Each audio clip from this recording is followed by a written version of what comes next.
Crossing his arms, the man asked if anyone recognized where they were. He introduced himself as Carl, a mercenary. Another man, lost in thought, said his name was Lyle, a carpenter from Edora, and admitted he had no idea where they were.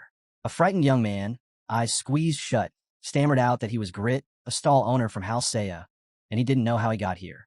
A girl named Jenna turned her gaze away, confused, and said she lived deep in a forest but didn't recognize this place at all. Then, confidently, another guy spoke up. His name was Han, a farmer. He added that he also remembered nothing. All around the area, people's voices filled the air. Some said it must be a dream. Others confessed they couldn't recall anything. The three men exchanged uneasy glances when someone nearby suggested a magician had brought them here for experiments.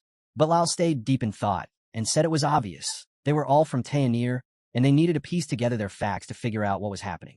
Suddenly, a girl zipped between the group, joyfully flying around and asking what everyone was doing. She happily declared that the master had opened a rift in space and time, and everyone should get ready for battle. Two men stared at the small, flying figure in shock. One of them leaned closer and asked in disbelief who she was. The girl introduced herself as Isol, the guardian fairy of this place, warning them not to pick a fight if they valued their lives. Carl stepped forward, scowling, and demanded if she was the one who brought them here. Isol brushed him off without answering, pulling out her sword instead. Carl grew angrier, accusing her of kidnapping them and refusing to explain anything. Deciding he had enough, he gritted his teeth and prepared to make her talk. Isol sighed and told him to stop before he did something he would regret. Ignoring her, Carl tightened his grip on his sword and shouted that she was getting cocky for a tiny creature. Isol smirked, asking if this was bravery or just plain foolishness. Carl, fueled by rage, charged toward her. In an instant, he froze, eyes wide. His body crumpled to the ground, his head severed, blood pooling around him. A system message popped up. The man had gotten too worked up and died by suicide. Everyone around stared in horror. With a cold voice, Isol reminded them. She had warned him. Those who listened could only stare at her in wide-eyed terror. The fairy faced the group, warning them not to even think about raising a hand against her, or they'd meet the same end. She said it was simple self-defense. As everyone stood frozen on the field, panic suddenly broke out. People scattered, screaming in disbelief that the mercenary was truly dead. Isol glanced away in surprise when a system window appeared before her, announcing that the group had been officially formed and it was time to move the heroes into free slots. Looking up, the fairy smiled, realizing the master had finally decided to begin. Scanning the crowd, Isol called out for everyone to prepare themselves. Standing near a large door, she raised her voice and commanded the rift to open. The heavy doors creaked, and a glowing portal slowly appeared. The people stared, frozen in fear, unsure of what was waiting for them. With a bright smile, Isol pointed at the portal, telling them to step through if they didn't want to end up like the mercenary. Someone near her hesitated, starting to protest. Han stepped forward, frustration clear in his voice, asking Isol to request the master for some weapons. He explained that they were only at 1 star and didn't even have basic gear, yet they were supposed to climb a tower.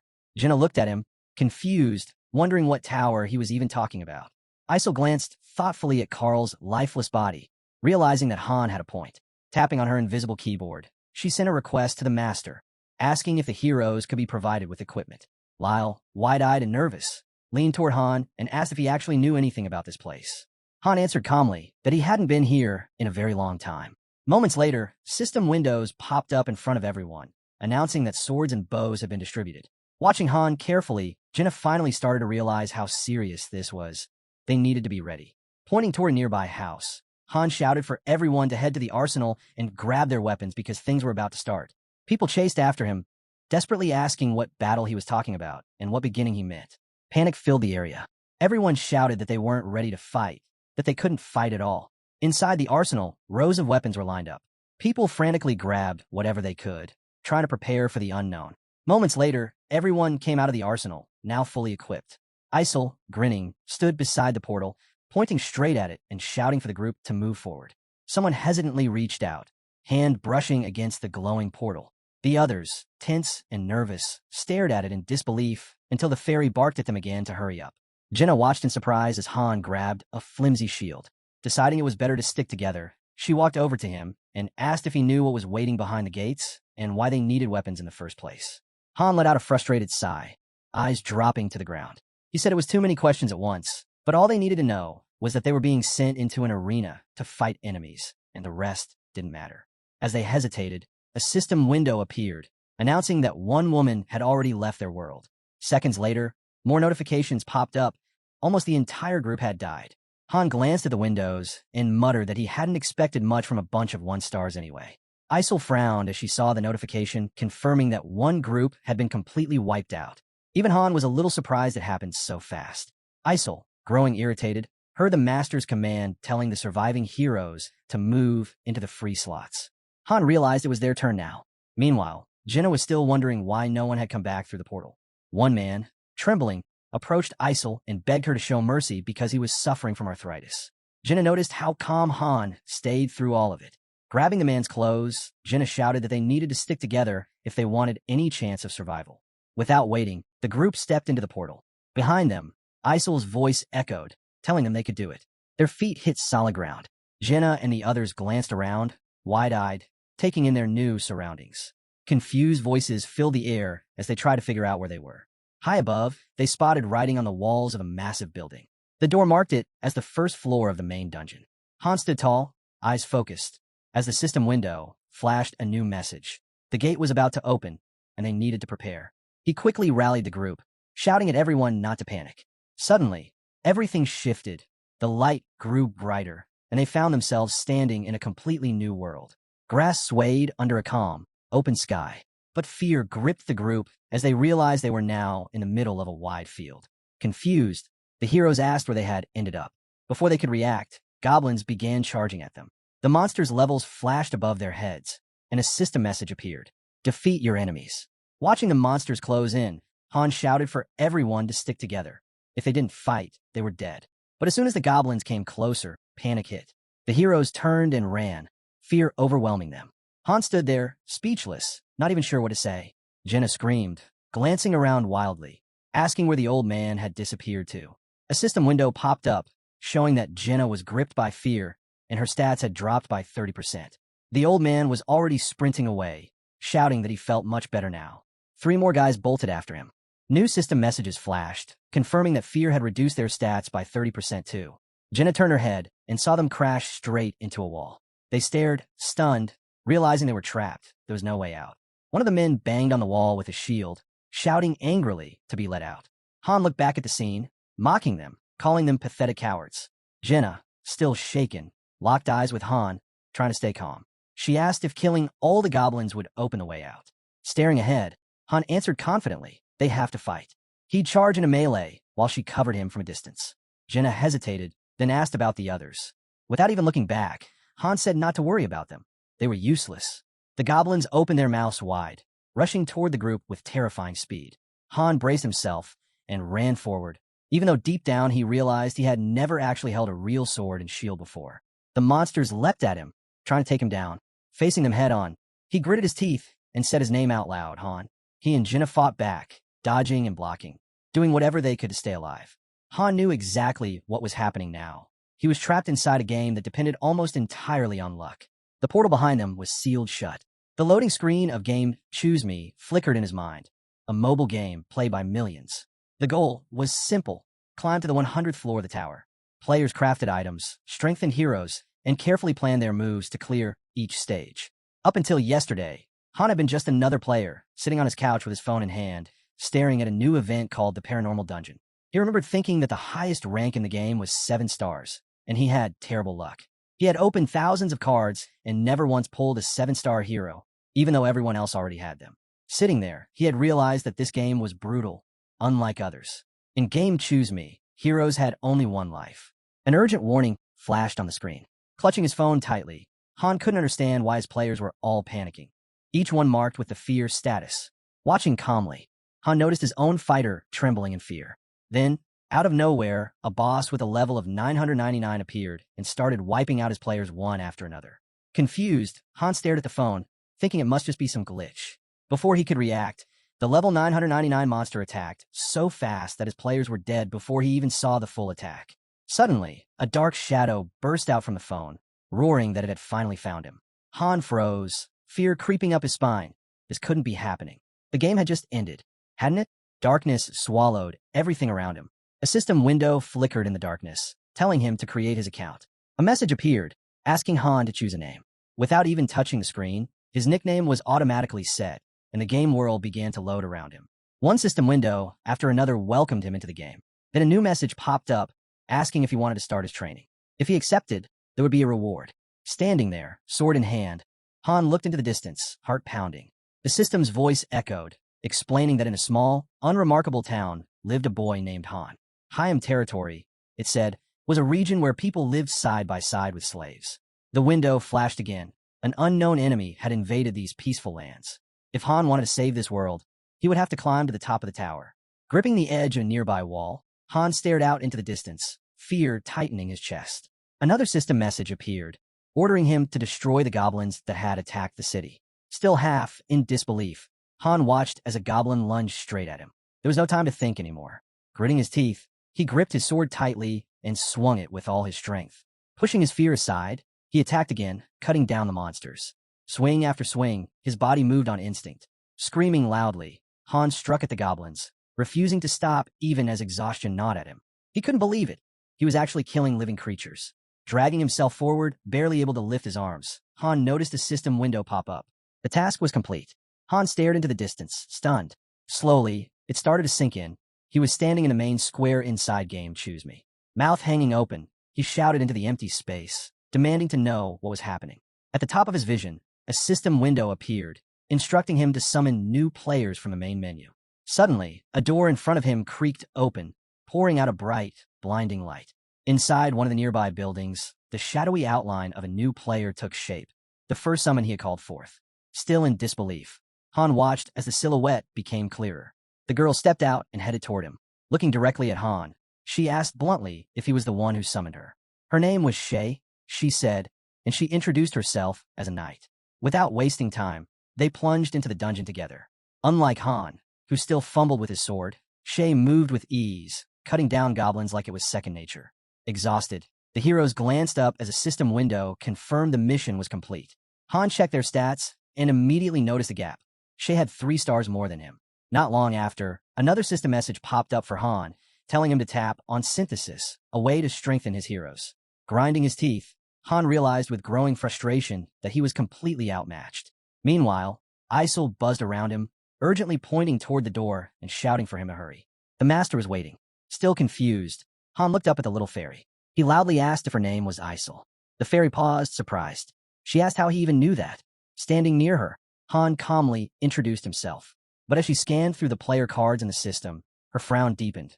There was no record of anyone by his name. Glaring at him, Isol snapped that he didn't seem like a player at all. Han stayed calm and explained that he was Han, from Seoul, not Taenir. The moment she heard he was from Earth, Isol's face twisted in anger. Flying up, she yelled that this was insane, that it shouldn't even be possible. They started to argue, Han shouting back that he wasn't going through that door because he would die if he did. Ignoring him completely, Isol shoved him forward and screamed for him to get inside. Shay, standing beside the man, calmly explained that he had barged in loudly, and now his hands were absorbing magic. Han stared at his body in horror, muttering that this was the start of a synthesis. In this brutal process, one hero sacrifices themselves to empower another. As realization dawned, he looked away bitterly. Shay was a 4-star hero. He was only a 1-star. No sane player would ever choose to sacrifice someone like her for someone like him. The knight silently stood off to the side, eyes closed, head lowered, jaw clenched. Han shut his eyes as well, frustrated, knowing what was coming. He was about to be absorbed. But then, a system notification flashed before him. Synthesis complete. His eyes flew open in shock. Shay's form began to dissolve into radiant light. As Han looked on, stunned, he asked her why she was vanishing. She lowered her head, voice steady. This was her fate. The system had chosen him. Smiling softly, Shay gave him her final words. Good luck. Moments later, he was left completely alone. He stared ahead, unable to grasp what had just happened. Grit suddenly let out a furious scream, and from a distance, Han's voice rang out as he fought alongside Jenna. Don't lose focus. If we run, the monsters will catch us. Amid the chaos, while slaying goblins, the man clenched his jaw. He had survived. That's when it hit him. Synthesis was essentially digesting another hero. It wasn't easy to decide who to merge, and once you did, you had to drag them into it. Turning away in disgust, Han scowled. The only reason they were still alive was because the game's master was unbelievably clueless. This whole world was garbage. Jenna, sprinting beside him, yelled that she'd taken one down, but the second was still coming. Suddenly, Goblins swarmed, one sinking its teeth into Han's shoulder. He winced but turned his head away, teeth gritted. None of it made sense. How had he ended up inside this game? But one thing he knew, Han had been summoned by a one-star hero. As his shield slammed into the goblin with full force, he remembered. A monster, level 999, had locked eyes with him and then simply walked away. Now, with blood on his hands and enemies surrounding him, the hero began to understand. He had crossed paths with someone he should never have messed with. Jenna ran over to the wounded guy, who sat frozen in fear. Ignoring her concern, he muttered that the wound would heal once they got back. Sitting in the field, clutching his side, the hero quietly reflected. Players here didn't really control the fighting. The AI handled all of that. Still, despite its flaws, the game had over 1 million downloads, and all because of one thing. Han glanced up at the sky and saw it, the eye. In this world, someone was always watching, like a god looking down on their creation. With a bitter laugh, he raised his head and called out to the sky, asking if the watcher was enjoying the show. Slowly rising to his feet, Han came to a harsh realization. He was a player too. He knew how it worked, crafting gear, building strategies, leveling up heroes. Turning aside, he thought to himself, whoever's watching, they better be paying close attention. I'll make it to the end. A system window blinked into view. Floor cleared. Soon after, battle rewards popped up. The MVP card displayed Han's name. The card showed countless others who had fallen, their names etched beside the words. All perished. Only 2 cards remained lit, Han and Jenna. That meant they were still alive. As he began training again, Han accepted the truth of his situation. There was no room for complaining. That was for the weak. If he wanted to keep going, he had to push forward. While running, one thing was clear. This world wasn't real, but he was living in it as a one-star hero. Yelling off into the distance, he reminded himself. In this place, there were only 2 ways to die. On the battlefield, or through synthesis. 1-stars had no value. They were throwaways. But Han wasn't ready to be discarded.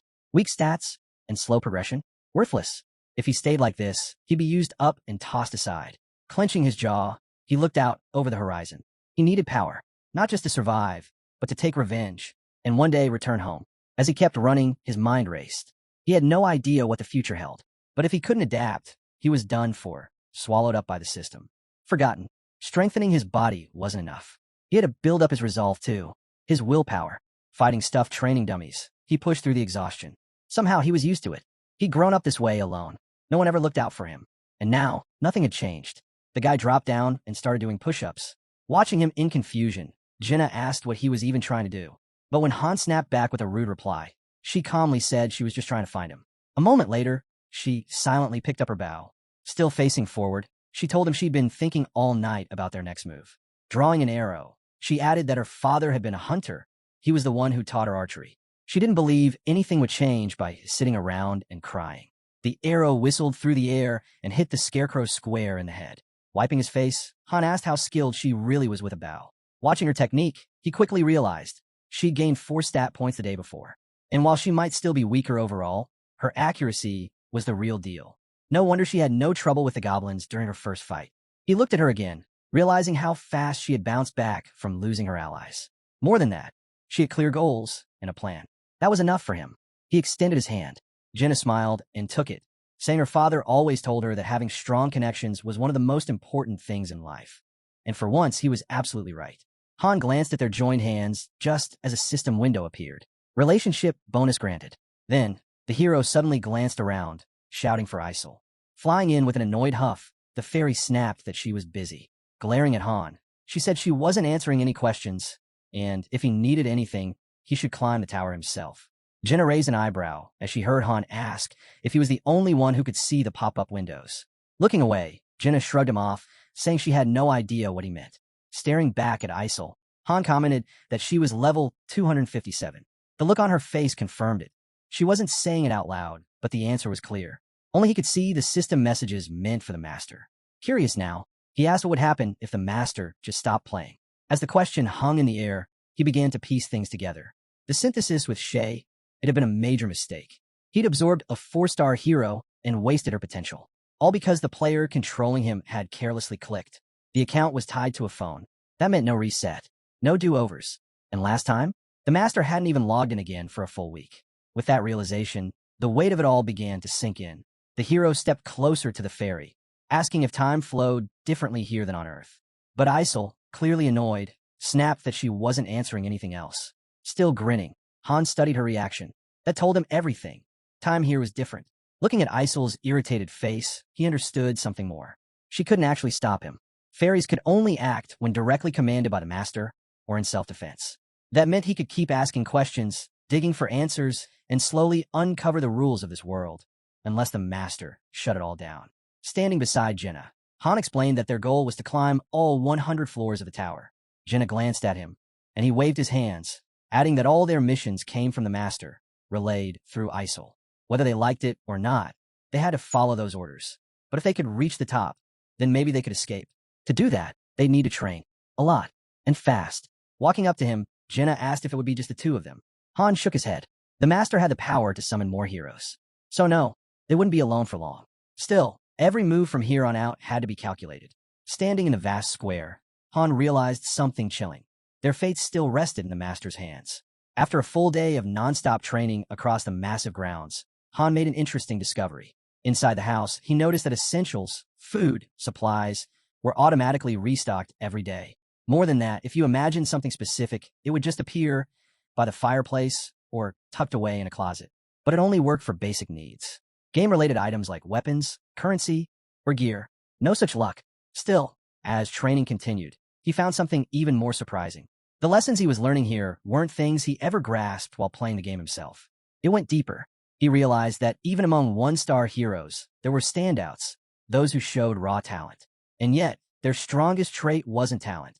It was relentless effort. While training didn't directly raise levels or stats, it did help unlock new abilities and sharpen hidden skills. And the more battles they went through, the more patterns emerged. Han began to understand how the master judged heroes. First, fortitude, because panic on the battlefield was a death sentence, and Shay had proven that. Second, skill. Higher-ranking heroes came with abilities already unlocked. One-stars had to earn them the hard way. And finally, physical training, which was exactly what he was grinding through now on the third full day of pushing his limits. The moment the master logged in, Han stared into the distance and called out to Jenna, telling her to get ready. The master was back. He quickly checked his status. 2 skills. That was all he had for now, and he knew that was his current limit. As they stood in the square, a system window popped up. The master is initiating a summon. Han immediately understood what that meant.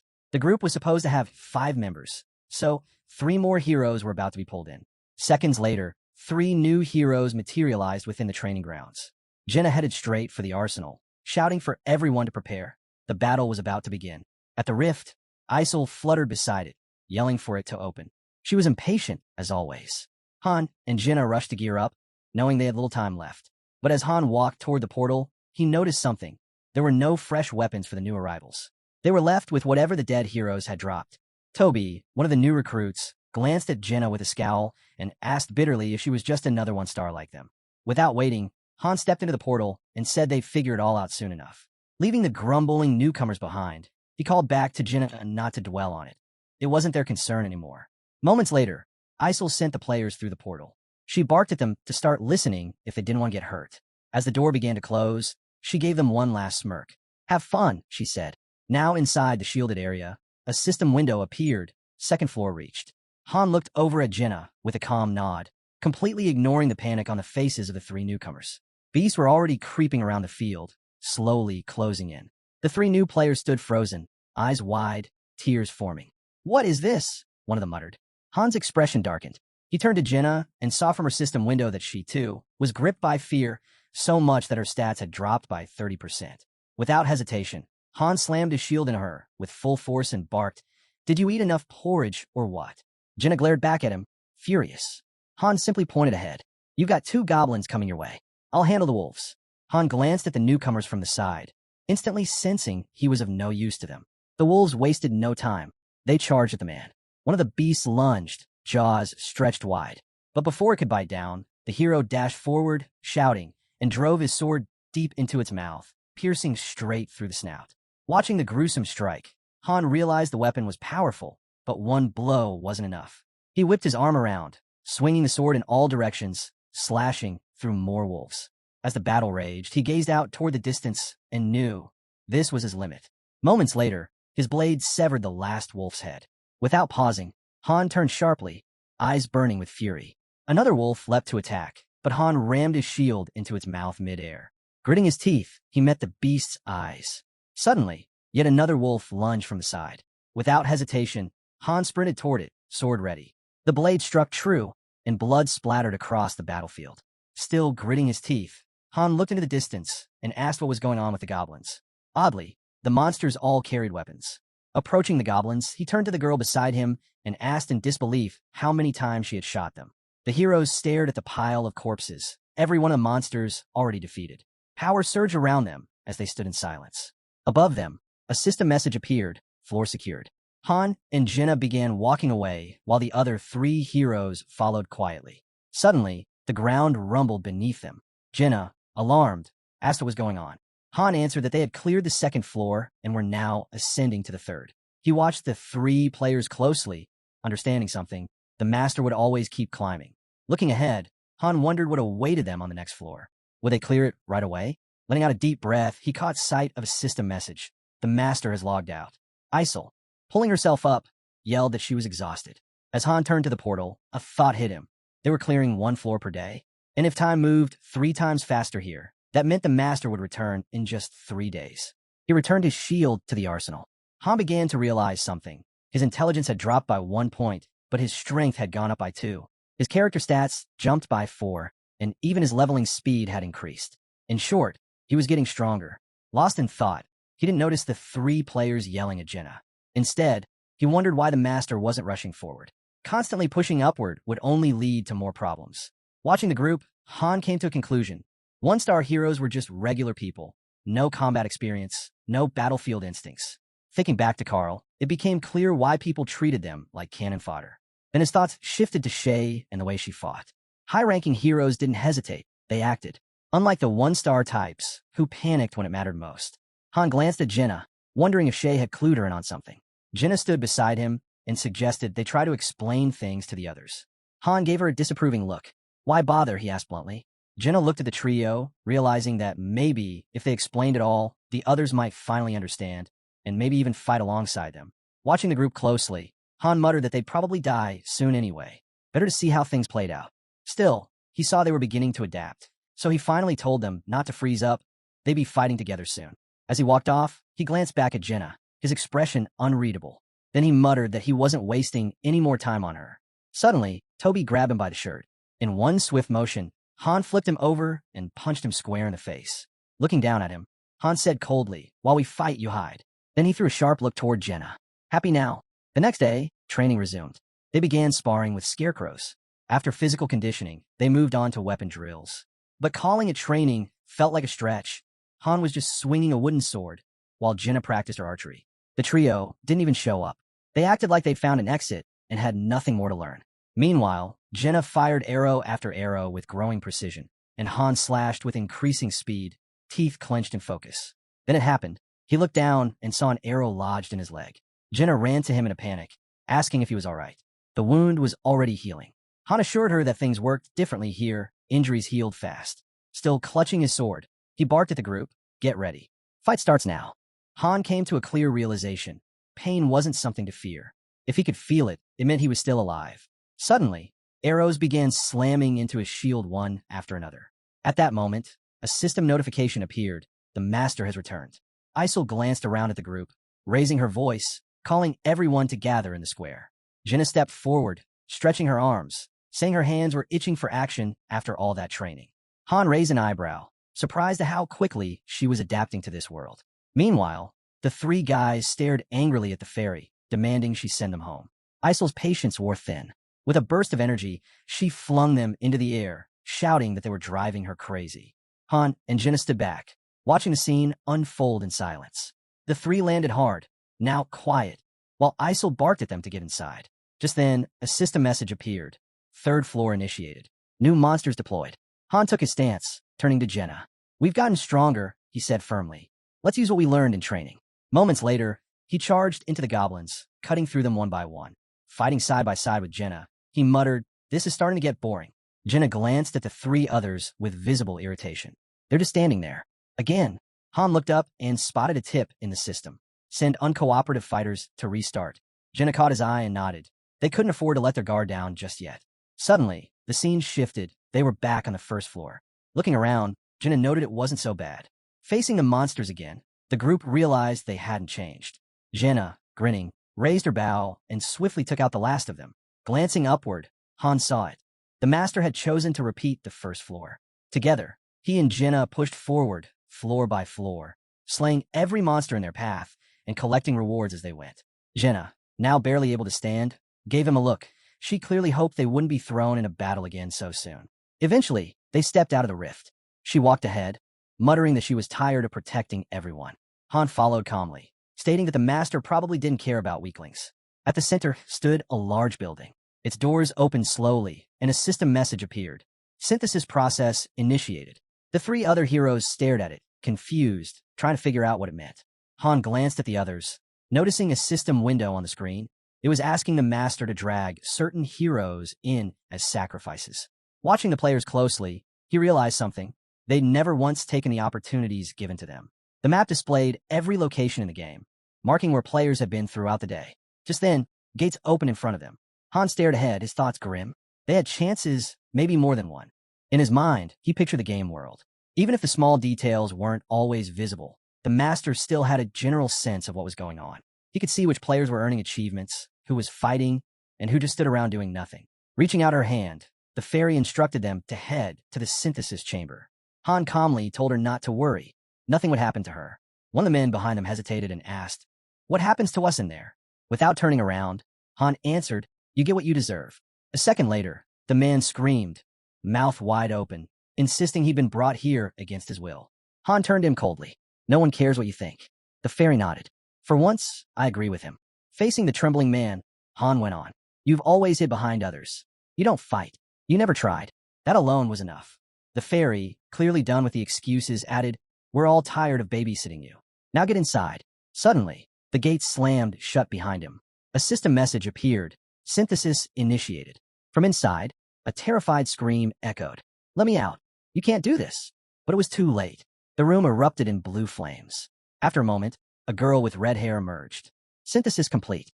Looking around, she asked what just happened. "That guy. He disappeared." Han, eyes still forward, replied flatly. "That's what happens to useless heroes." Then he turned to the group behind him, curious. "So, who's next to learn a lesson?" The fairy pointed at them. "Move it." One of the guys stared ahead, frozen, his face going pale. Han didn't move, his head lowered. As the next guy stepped forward, he suddenly laughed. "You're sending me home." "That's right. I'm finally going back." Han, still looking down, replied quietly, "Believe whatever helps you sleep." After a while, a system message popped up. Synthesis complete. In a flash of bright light, the player vanished, gone without a trace. Moments later, Han completed his own synthesis. His level rose, and he unlocked a new ability, cold-bloodedness. As he walked past one of the guys, he remarked flatly, "You're lucky." The girl turned toward him. "So, if the master decides we're no longer needed, we just disappear in that room." Han glanced back. "Why so shocked? You were the one who said you were tired of them." Her body trembled. "But what if I become unnecessary too?" Han turned away. "Then that's that. Every floor we climb, the monsters get stronger. So does the hero the master brings. We either die fighting or disappear in synthesis." Lowering her head, she replied quietly, "So you knew this from the beginning." Still facing away, Han answered, "Maybe you should have listened more to what your father told you." She averted her gaze in silence. "Sticking with the right people," Han added, "is the only way to survive." The scene shifted to the next day. With her head down, the girl shouted, "I'm counting on you." "What's the point?" Han replied dryly. She lowered her hands. "You said, if I stay by your side, I'd survive. So I want you to know, I'm trusting you now." Han shot her a cold look. "Then follow orders. Do that, and you'll live." Just then, someone clenched his fists and stepped forward, asking to join. The tall guy, voice shaking, looked straight ahead and confessed, "I was an idiot. I made things worse. I was scared. I didn't help. I left everything to you, but I want to change." Hearing this, Han asked sharply, "And why should I trust you?" The man lowered his head. "Then let me kneel, if that's what it takes to be forgiven." The girl spoke up. At least he understands his place now. Han picked up a stick and stared at the guy. "Ever fought a monster?" The man didn't answer at first, clearly unsure. Then Han tossed him a wooden sword. "Then show me." Han glanced at his teammate and said he was just trying to make it through. Then he pointed to the spear and suggested he take it. He wasn't totally sure, but he'd heard it was the easiest weapon for beginners. At least it suited mid to long range combat, which was what he knew best. The girl smiled, folded her arms, and chimed in. She had close range covered with the sword, mid-range with the spear, and long-range with the bow. With that, they had all distances secured. Holding the sword in his hands, Han nodded. For a group of 3 with 0 prep, this was probably their best setup. Then, frowning, he snapped, asking what the guy was still standing around for. He needed to get ready. The nervous one looked forward, clearly shaken, and asked if maybe someone should teach him first. Han shot into the air and landed right in front of him, yelling that no one had taught him either. He had never used a spear before in his life. He was figuring it out on the fly, so the guy should just copy him. He launched into a flurry of attacks, saying at least the guy had someone to train with. He himself only had a scarecrow.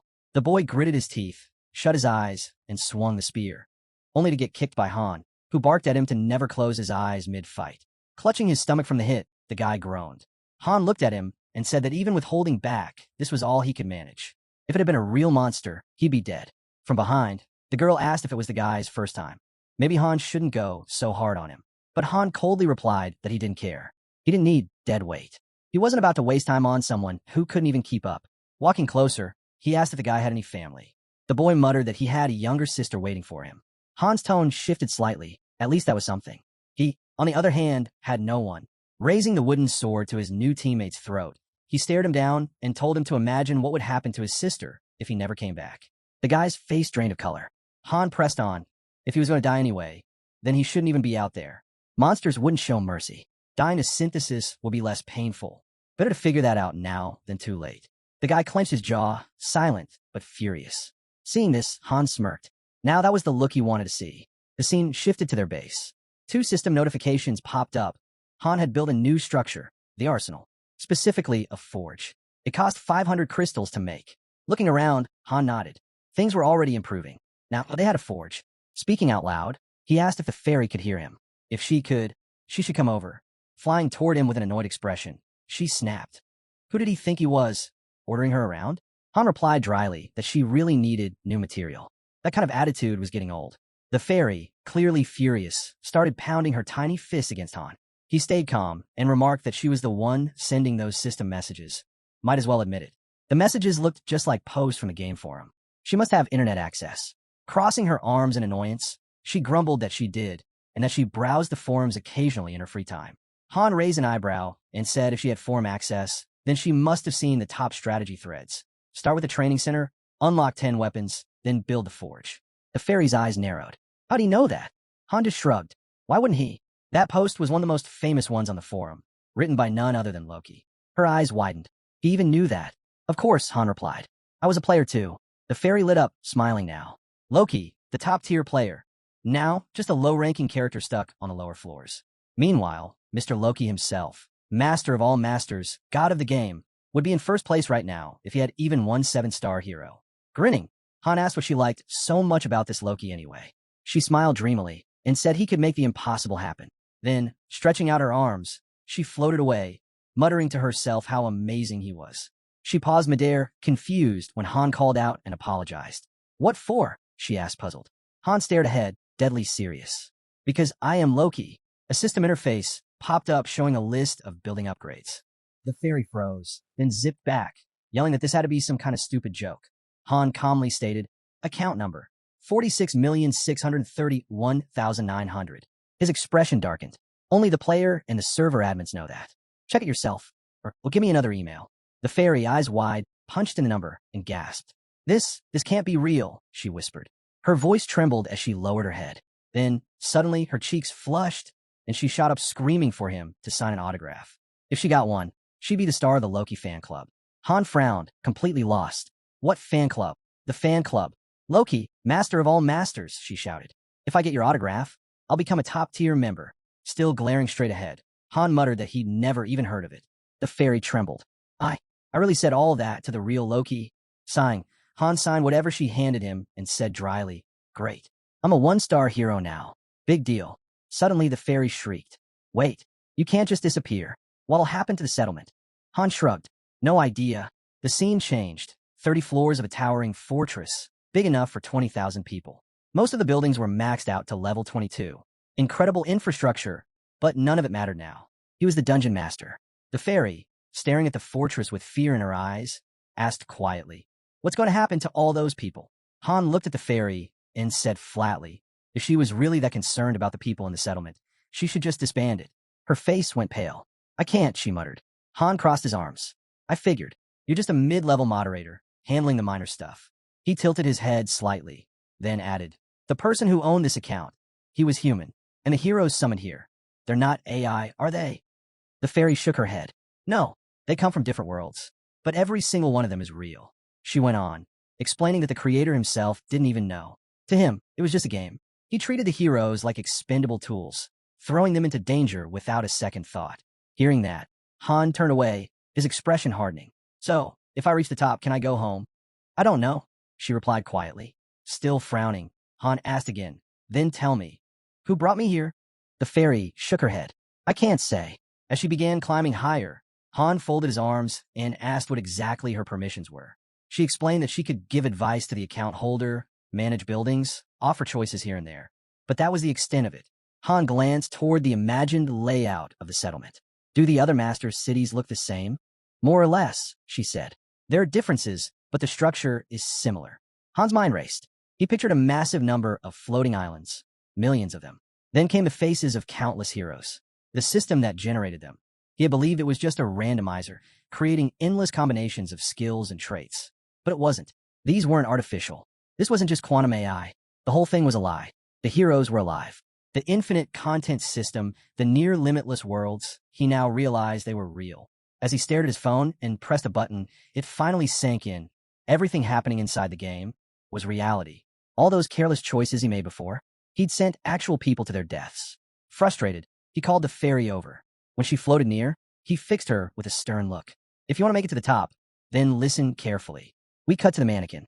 The girl was swinging her blade with smooth precision. Watching her, Han thought to himself, she was something else. A prodigy. The way she adapted, the speed of her growth, it was far beyond what other heroes at her level could manage. This was her first time holding a dagger, and she was already mastering it. Meanwhile, the tall guy was struggling just to block. Han glanced at him and thought grimly. If this was his best, he wasn't going to last long out there. The girl pointed behind her and said she'd gone easy on him, but it didn't seem to help much. Han didn't let it slide. Don't get cocky, he said. We're moving out.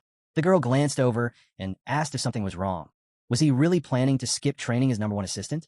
Before Han could reply, the fairy suddenly burst into view, shouting indignantly. #1? She's calling herself #1? I'm the top assistant here. She kept yelling, proud and loud, until Han grabbed her mid-rant. It's not time for you to be working, he said bluntly. Even with her arms pinned, she protested. Doesn't matter. I'm still the first assistant. Han looked at her, silently wondering if maybe it was better not to tell her the full truth just yet. He turned away and headed toward the warehouse. Open it, he instructed the fairy. Inside, a message flashed. Han had found iron, leather, and wooden boards. Once they were back outside, he asked her to unlock the forge. As she did, the girl pushed a cart and asked what he was up to. I'm not going to keep swinging this lousy sword forever, Han replied, glancing at the forge. His thoughts drifted. Based on what he'd learned so far, he was part hero, part master. He stepped closer to the furnace. Could he really access areas that were usually reserved for masters? The fairy flew up and asked excitedly, so what'll it be? A Leviathan weapon? Or a brunk? Han answered flatly, not in a place like this.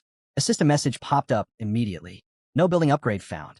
Penalty, no master blacksmith available. Penalty, no blueprint present. Success rate, extremely low. Proceed with crafting? The fairy, still hovering nearby, asked again, what exactly are you trying to make? An item, Han replied. Another system prompt appeared, asking for the difficulty level. The higher the difficulty, the greater the potential reward. Without hesitation, Han said, Extreme hell. The fairy gasped and jumped back. Extreme hell? That comes with triple penalties. Han remained calm. Just watch. As the forging process began, he muttered, this is one of those overlooked systems for masters. Usually skipped, but the payoff's worth it. Another message appeared. You have 3 minutes. The fairy stared into the forging interface, panicked. I can't even tell what shape it's taking. Han stretched out his hand and picked up a small cube. Bowing his head slightly, he said, that's not a problem for me. Then the girl watching gasped as realization hit her. Wait, that's the legendary 1,000 hands technique. Han's hands moved at lightning speed, grabbing and rearranging the cubes. A system message appeared. Absolute success. UC rank, cunning longsword created. The fairy lit up with excitement as she admired his work. Another notification followed. The cunning longsword.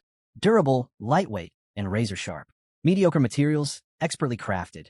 Han didn't stop there. His hands blurred again, reshaping the cubes with precision. One by one, new system messages popped up. Balanced short bow created. Sharp long spear created. Strong iron shield created. He picked up the shield, inspecting it. Only C rank, he muttered. You could tell from the materials. The fairy, still floating nearby, said sternly, "You're not doing this again." Han nodded. It could draw attention. I don't need the other masters catching on. The scene shifted to the forest. The girl stood with her bow drawn, eyes sharp. With a swift release, the arrow flew, striking its target dead on. The enemy dropped. They were now on the 4th floor.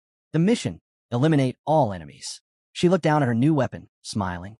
The draw strength is so much higher. No one's going to try and steal this bow. Han, scanning the area, replied, "Use the personal weapon feature. That'll make sure they can't." Just then, monsters emerged from the trees. Han's eyes narrowed. Only 3 of us, and a master wants us to clear this floor? What's he thinking? They had to take out the harpies. The team moved into formation. The guy began swinging his spear clumsily, trying to hit one of the flying monsters. Han gritted his teeth as he stepped in to block an attack. A system message popped up. Allies affected by fear. All stats minus 30%. He's panicking, Han growled. The guy swung wildly again, trying to land a hit on a harpy. A second later, the girl slammed her fist into his face. "Snap out of it," she shouted. Staring at the blood trickling from his nose, he froze. She didn't stop. "You get it now? Your life is on the line." Han charged forward, cutting through a monster, and called out, "Get it together." The guy raised his spear again, this time with focus. "I got it," he said. All 3 launched a coordinated assault, striking the monsters in unison. A system message appeared. Floor cleared. Rewards: 10,000 gold, iron or leather. The guy stood there breathless, eyes downcast. Then he looked up and muttered, "I was just a burden again. What's going to happen to me now?" Right then, a system message popped up. "You have been added to the master's favorites." Han, looking ahead, replied calmly, "You'll live for now. The master marked you as a favorite." The guy's eyes widened, then his mouth dropped open. Clenching his fists in triumph, he yelled, "I did it." The girl bent down, glancing at Han. "First your number 1 made it. And now number 2's passed to?" Han shot back. "I don't have subordinates." He turned and walked toward the warehouse. His gaze dropped slightly as he thought, if I ever did have a first subordinate, it'd probably be her, my ex. Images flashed through his mind. Several cards featuring high-tier heroes. A 5-member team, all 6-star. Each one, level 99. Each wielding divine or otherwise broken abilities. Maybe, just maybe, they were still out there somewhere. Thinking back to his city, Han muttered inwardly, "This is a full kill game." The Vice Master could manage the city just fine, especially since she was covered. Those 2, they were so sharp, sometimes he questioned whether they were even AI at all. Then an image of a tower filled his mind. The truth hit him again. They weren't programs. They were real. We cut to the tower. A girl looked at her companion and asked, "You're really leaving?" Her friend replied, "Every minute matters now." Clad in white, the girl said quietly that she wouldn't be able to help with this part, so the research was in her hands now. There was a pause. Then, watching her friend walk away, she added softly, "I hope you find the master." Back at the house, a system message appeared. Living area upgraded to level 2. Hero limit increased. Dining room completed. Higher quality meals now available. We jumped to the training ground. Training area upgraded to level 2. Training efficiency increased. Next, near a smaller building, another message popped up.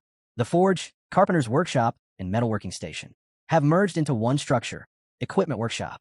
Finally, settlement territory upgraded to level 2. Watching all this unfold, the girl stared with her mouth hanging open. "What is happening?" The guy next to her added, "This master's some kind of wizard. How's any of this even possible?" Han glanced around and casually said he'd just invested some money. Seemed like he really enjoyed the game. Staring at the new building, he admired how lively the heroes acted and how realistic the battles looked. To him, it wasn't just animations. The characters felt like actual people. Then he mentioned that the higher they climbed, the better their living conditions would get. Eyeing the fairy, he commented that the user played only at set times, probably someone with a day job. Not only did that player explore the game, but they also spent money on it. His girlfriend chimed in, saying they were lucky it wasn't some broke college student. After all, the guy had shelled out $65,000 for a gear set. Smirking, Han lowered his head, thinking how unlike other games, this one didn't hand out crystals for completing quests. Earning them was tough. He added that finding someone willing to spend real money like that was a huge stroke of luck. Suddenly, his expression changed as a system alert popped up. The master is summoning 10 new heroes. The portal lit up. The guy turned around, surprised, and asked if this was actually summoning. Han replied that the renovations were done. It was time to celebrate. Inside the newly built house, Han pictured the hero cards in his mind. He knew there were 2 summoning options, one using gold and a more advanced one using crystals. Obviously, the second was far more powerful. The game had to find ways to push players into spending real cash. A shocked crowd suddenly appeared in front of the gate. One old man looked around, confused, saying he'd just been at home a moment ago. Han listened to the growing murmur of complaints. Without warning, he pointed his sword at the old man. Startled, the man asked who they were. Han stepped forward with a stern glare, telling everyone to shut up. There would be no explanations yet. First, they had to survive. Whoever made it through, then they'd get answers. At that moment, a fairy raised her arm and shouted for everyone to pay attention. She asked if there were any carpenters. If so, they needed to move over there. Scanning the nervous crowd, she added that they also needed a blacksmith or anyone who could work with metal. Any cooks, she called out. The crowd kept grumbling in confusion, and a girl nearby asked in disbelief, "What exactly are you trying to do?" Han, eyes closed, calmly explained that the fairy was assigning roles. New positions had opened up. The fairy, pointing at the portal, kept speaking to the crowd. Watching her, Han muttered that if those who had died earlier were summoned now, their fate might have been different. This settlement, it was changing fast. Before them stood the beginnings of a thriving city. As he looked around, a system message flashed. To create a group, drag your chosen heroes into available slots. Han stepped forward, saying they had to give it everything they had. With only a few stars, they couldn't afford deadweight. Those who were useless wouldn't even be worth a raw potato. He went on to say that the master would decide who was valuable. One-star recruits would be thrown into the dungeon. Most wouldn't survive long. Just then, the fairy gestured to the portal, telling them to move quickly. It began to glow as another system alert appeared. A fighter couldn't return. His spirit will be remembered forever. Han narrowed his eyes. That happened fast, he said grimly. The girl beside him asked if it wouldn't be better to at least explain things properly. But Han cut her off. There was no point wasting time on those who couldn't even make it through the first floor. Peering into the portal, he added, 2 are already dead. Only 2 made it out. The crowd stiffened, fear spreading as they stared ahead. One man backed away, panicked. I can't fight monsters. I won't make it. Suddenly, one of Han's comrades stepped forward, voice firm. Then I'll go with them. But the fairy quickly snapped back. Don't meddle where you're not needed. The girl chuckled, asking if he'd always been like this. Han replied that he might as well join in. His skills weren't far from a rookie's. Let him help, he said. Then, shooting a hard look at the man, he added, I'm glad you want to help, but don't get in the way while they gain experience. The girl, throwing her hands up, blurted out that she just wanted to go home and eat a real meal. All they'd been fed lately were potatoes. Han glanced at her, realizing she'd completely shaken off her fear. Lifting his gaze to the sky, he quietly said it looked unusually bright, almost like someone was watching them. Turning back to her, he added that it was like a god, seeing and hearing everything. With a grin, Han told her not to worry. No way someone up there cared about every little thing they said. Imagining the system screen in his mind, he figured none of their conversations were ever heard. Everything was filtered, summarized, and sent off as short, simple messages. After some time, the guy returned, this time with a group of fresh recruits. Han eyed him and noted that no one had died. How many goblins did you take down? He asked. The guy replied, just one. Han stepped aside and said it was time to head back. They'd finally get to eat something different. The scene shifted to the dining hall. Glancing around, Han remarked that everything looked much better now. With an actual dining room, their meals could start to improve. If a master saw they were worth the investment, maybe they'd be rewarded.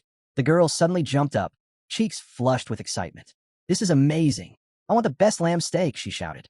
The guy beside her chimed in. Turkey sounds great too. Han raised an eyebrow at them. Why are you even listening to me? He muttered. Just then, plates were set down, filled with potatoes. An old man glanced around nervously and shouted that the kitchen had plenty of spices, but all they had to work with were potatoes. Han frowned, remembering that the man had claimed to be a cook. He checked the man's stats and scowled. No cooking skills at all. Turning to the man, he walked away, visibly annoyed. Maybe someone else has the skill, he thought. He looked at the girl and asked for her name. You're the new cook, he told her flatly. The girl dropped her gaze, clearly nervous. The man, hearing this, shouted desperately that he could try making something else. Han looked at him and said he was quick to adapt, but if he was going to lie, he'd better know he'd be caught easily. Then, after a short pause, he added, I'll let it slide this once. Soon after, the table was filled with a spread of dishes. The girl took a bite and gasped. This is incredible. I had no idea you could make so many things from potatoes. She explained that the kitchen had tons of spices, and that made all the difference. Han stabbed a piece of potato with his fork. Eat and listen up, he said sternly. I'm not repeating this. He closed his eyes and added that the newcomers needed to hear the same message. Their survival depended on it. Night fell, and a group of people gathered, eyes wide with disbelief. Is this really true? Someone asked. The girl smiled and said, I'd never fought before coming here. So don't worry. You can handle it too. The fat man, staring forward with a hard look, asked what would happen to them now. Just because he'd been made a cook, did that mean he couldn't help in other ways? Nervously scanning the room, he blurted out that he could also work as a carpenter. Han shot him a cold glance. If you lie again, he said, you'll be the first one up for synthesis. Honestly, you'd be perfect for it. He turned to face everyone at the table. Jobs in the settlement are safer, yes, but don't get too comfortable. Space is limited. If someone with better skills shows up, you'll be replaced and sent into combat. He paused, picturing the growing settlement in his mind. The next day arrived, and the quiet routine was already over. Outside, Han looked at the small group in front of him. Only 3, he asked sharply. His eyes scanned the faces of the few who had shown up. The girl explained, looks like the rest got scared. Probably hiding somewhere. Han sighed. I'm just tired of the usual sparring, he said. Time to try something new. He challenged the newcomers to a fight and easily overpowered them. The stat gap was massive, about 7 or 8 points. In real-world terms, it was like an adult taking on a child. No way this kind of power leap would happen on Earth. He glanced at the girl as she loosed an arrow with impressive speed. Archery was already at level 5. Her dagger skills? Level 2. Then he turned to Han's comrade, who leveled a spear forward. Spear mastery, also level 2. But it wasn't rising anymore. Even though he trained harder than anyone, his growth had stalled. Looking over the new recruits, Han noted that all 3 had reached level 1 in ball control. Their development was strikingly similar, maybe because of their age. Still, they were way ahead of the ones too afraid to leave their homes. Not long after, the master summoned 10 more heroes. This time, Han's comrade and the others handled everything without needing help. The girl, watching the new arrivals, smiled. There are more and more of them, she said. Han nodded. This is just the beginning. He thought to himself. Only 1 person had died during this last wave. A solid outcome. Then the girl turned and asked, why hasn't the master sent us to the 5th floor yet? It's been a while since the last cleanup. Han stared into the distance, his gaze sharp. He considered the question. The 5th floor was bound to bring a brutal spike in difficulty. Because he's not an idiot, he finally said. He hasn't decided who's ready to go. In his mind, the image of a massive tower began to take shape. He continued thinking. Every 5th floor brought a huge spike in difficulty, like facing a boss battle. Even he couldn't guarantee survival in those conditions. The image of a storm looming over the city filled his mind. No matter how much they trained or screened recruits, many would still die. And just how steep the difficulty climb would be, even his girlfriend had no idea. Cards of combat heroes flashed before us, all marked with just 1 star. Then came the support hero cards. The scene shifted to the 4th floor. The heroes stood ready in formation. Watching them, Han said, right now they're just shields. No need for them to charge ahead. We've got spears and bows backing them up. With a shout, the team charged forward. One guy blocked a harpy's attack. Someone yelled, even weaklings have their own path to victory. Another knight parried a blow from a monster. A voice called out, this only works if you fight as a team. A spearman slipped to the side and lunged, landing a hit. More shouts followed. It's not about being the strongest. Combine your strength. Han, watching from behind, thought to himself, he could clear this floor on his own, but then they'd learn nothing. They needed to grow as a team. A system message popped up, battle begun. Reward, 2,000 gold, iron ore, and leather. The team members grinned, shaking hands, proud of their progress. Han watched them, wondering what the 5th floor might throw at them. Among all the possibilities, there might be one mission even he couldn't complete solo. He pulled his comrades into a hug, smiling. So what do you guys think? The girl smiled back. You all did great. Yeah, he said. I agree. The scene moved to the armory. The master had started logging in less often. From his second batch of 10 heroes, he had summoned a blacksmith, a tanner, and a carpenter. They worked non-stop in the workshop, forging mostly E-rank swords and shields for the new recruits, gear that noticeably boosted their survival. The main team, meanwhile, received higher-grade equipment. Looking over the player map, Han noticed 3 heroes marked for synthesis. They had skipped training, claiming they'd run at the first sign of danger. One of them was the guy who had lied about being a cook. A few days passed. The guy looked at his shield, surprised. We're heading back to the 4th floor today, he asked. I want to go higher. Han stared straight ahead, his tone sharp. So we're not heading to the 5th floor today. The fairy responded, most likely not. The girl, catching on, asked, wait, are we actually going up? He stepped forward, voice firm. This won't be a regular floor sweep. Don't panic, but don't get too comfortable either. One of the guys shouted, got it, just as a blinding light engulfed them. Suddenly, they were standing in a ruined structure, broken walls, debris everywhere. 5 heroes had been teleported to what looked like an abandoned street. Aaron scanned the area. No monsters in sight, he said. Form up, Han ordered. We're heading for the center of the city. Looking around, he noted how eerily quiet it was. No people, no monsters. This isn't a regular clearing. Then Aaron let out a yell. Han, over there. A skeleton lay on the ground nearby. He glanced back and added, this whole place, it's completely empty. The girl walked past slowly. There's only dried blood. This place is nothing like the last floor. There were flowers here before, Han muttered, staring at the tower. We need to head up. The girl stood quickly and scanned the area. Han asked if she'd seen anything. She hesitated, then pointed forward. There's a city ahead, but then she suddenly froze. Her voice dropped. I want to believe I imagined that. Aaron followed her gaze. She saw something. She stayed silent for a moment, then finally whispered, is this really happening? She lowered her head and shouted, there's a massive goblin horde outside the city. They're coming this way. Han's expression hardened.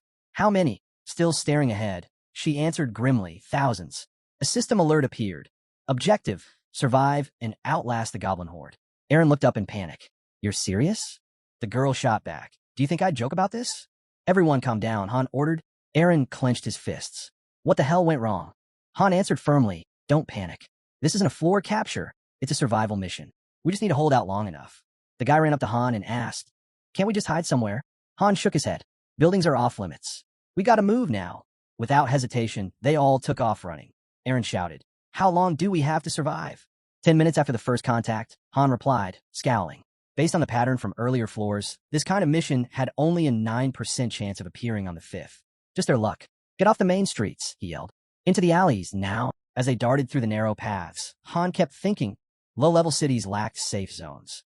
Players often complained that heroes in those areas were wiped out too easily. The guy behind him asked, isn't there a better spot? They'll break through no matter where we go, Han replied. And we don't have time to search. They stopped and quickly formed a circle. We're holding here, he ordered. The passages are narrow. They can't flood in at once. Even if there are 10,000, they won't break through in a wave. The guy nodded, determined. All right then, we'll give it everything. Han turned to his team. Guard the passageways. We'll rotate fighters. Use every moment of rest wisely. His gaze locked onto the girl. You stay in the middle. Conserve your arrows. Fire only when I say. The guy stood ready, eyes locked ahead. Han barked. Barricade everything before the goblins reach us. If they break through even once, we're finished. Han narrowed his eyes. 30 minutes. Is that game time or real time? He wondered. The timer starts the moment they make contact. Then he saw it. A small goblin creeping through the passage. It froze and stared at them, grinning. The countdown began. Han shouted, we don't even have a barricade up. He rushed forward, slicing down the goblin. More came charging right after. They're coming. Han yelled. His voice rose with intensity. Forget the barricades. Use their corpses instead. He took down another and another. But for every goblin that fell, more kept pouring through the passage. The girl watching the fight yelled out that she was firing on cue. Han, eyes locked forward, stayed focused. His strategy was simple. Block, then strike. Without hesitation, he barked out that these things were idiots. Let them live up to their name, goblins, he snapped. The creatures, mouths gaping, kept swarming in chaotic waves. One of the spearmen spun around and shouted that they wouldn't last more than 10 minutes. Head low, Han replied calmly. When have I ever lied to you? The goblins just kept pouring in, squeezing out from every crack in the walls. Watching them flood the battlefield, Han clenched his jaw. We're not dying here. Not today. As the first light of dawn crept in, one goblin charged, jaws wide, only to have a blade sink deep into its neck. Han didn't even flinch, just stared ahead and shouted, Ed, rotate out. Ed let out a long sigh and said he could still fight. Han snapped at him, just shut up and move. Still watching the front, Han thought to himself, he was running out of stamina. Then his eyes landed on a soldier barely standing. It's not just about level, their form is sloppy. He's burning out too fast. One hit was all it took. Sword drawn, Han reminded himself. One strike, one kill. That's the fastest way. Block, strike, repeat. These are just like the weaklings on the first floor, he shouted, cutting through another wave. Still, they just kept coming. The battlefield was teeming with them. Someone yelled if these things even knew fear. They just kept charging, reckless and wild. Han turned again and commanded another rotation. His comrade, eyes ahead, nodded firmly. Got it. Han, surveying the field, spotted a flaw. This is our weakest point, he thought, then turned to the girl. Shift position. Try intercepting with their own arrows. She didn't hesitate. Spinning around, she loosed an arrow and yelled, I'm done waiting. It flew straight into a goblin's eye before it could break through. Aaron raised his arm mid-swing and shouted. Han said 10 minutes. Han, unwavering, responded, "We've only held for 5. Just then a goblin lunged, jaw snapping, but something knocked it back hard. The girl had smashed it with her knee and yelled, "Quit crawling at us." Suddenly, one of the men let out a bone-rattling scream. A system message flashed. One of the squad members was bleeding, and his health would keep dropping. Han scowled and yelled for him to be swapped out. "Forget him. Take his spot. Stop the goblins." The injured soldier tried to protest, but Han turned with a glare and barked, "Quit whining. You'll recover once you're out." The soldier collapsed to the ground, trembling. Another system message appeared. He was afflicted with fear. All his stats had dropped by 30%. Han slashed through a goblin with full force, then kicked another one away. He shouted at the wounded soldier, "Get it together. You want to die here." The soldier mumbled an apology, and Han called out to the girl, "Stop his bleeding." She knelt down without hesitation and started bandaging him. Han yelled again, voice sharp, "If you don't start fighting, your friend's going to die." Suddenly, a goblin came at Han from behind, but he spun around just in time, slashing it down. He stomped on another's head and roared, "Get lost." Still, the goblins kept swarming. One of the fighters cried out that his sword had gone dull. His comrade gritted his teeth, forced himself to his feet, and grabbed the weapon. "I can still fight." Seeing the battered blade, the first guy looked uncertain. Han shouted, "You want to live? Then fix it." Cutting down another monster, he thought this was bound to happen. Better than F rank, sure, but still just a basic iron sword. He yelled, "Goblins die just fine with or without a sword." He bashed one in the head with a shield. "No sword? Use your shield." Then he spun to Aaron, ordering, "Switch out." The man turned and replied, "I'm good to keep going." From behind, the girl sliced through another goblin and said, "You should rest while you can. Don't be stubborn." Han growled, 3 minutes left. Just hold for 3 more. He thought to himself, why does half an hour feel like a lifetime? Then he barked at Aaron again, "Move forward." The girl stared ahead, afraid. He turned to her and said calmly, 10 seconds. That's all we need. He signaled the switch, then looked at her again. "Cover us with arrows." But then his eyes landed on her quiver. Only 4 arrows left. He frowned. "Not nearly enough." "Don't hold back," he shouted. "If they break through, it's over anyway." Drawing back her bowstring, the girl responded firmly, "Got it." She loosed 2 arrows, both flying straight at a goblin. But then, one of the creatures lunged forward, eyes wide, clutching a jagged stick. It broke through their defenses. On the ground, the injured soldier was barely clinging to consciousness. Suddenly, the goblin stabbed him deep in the gut.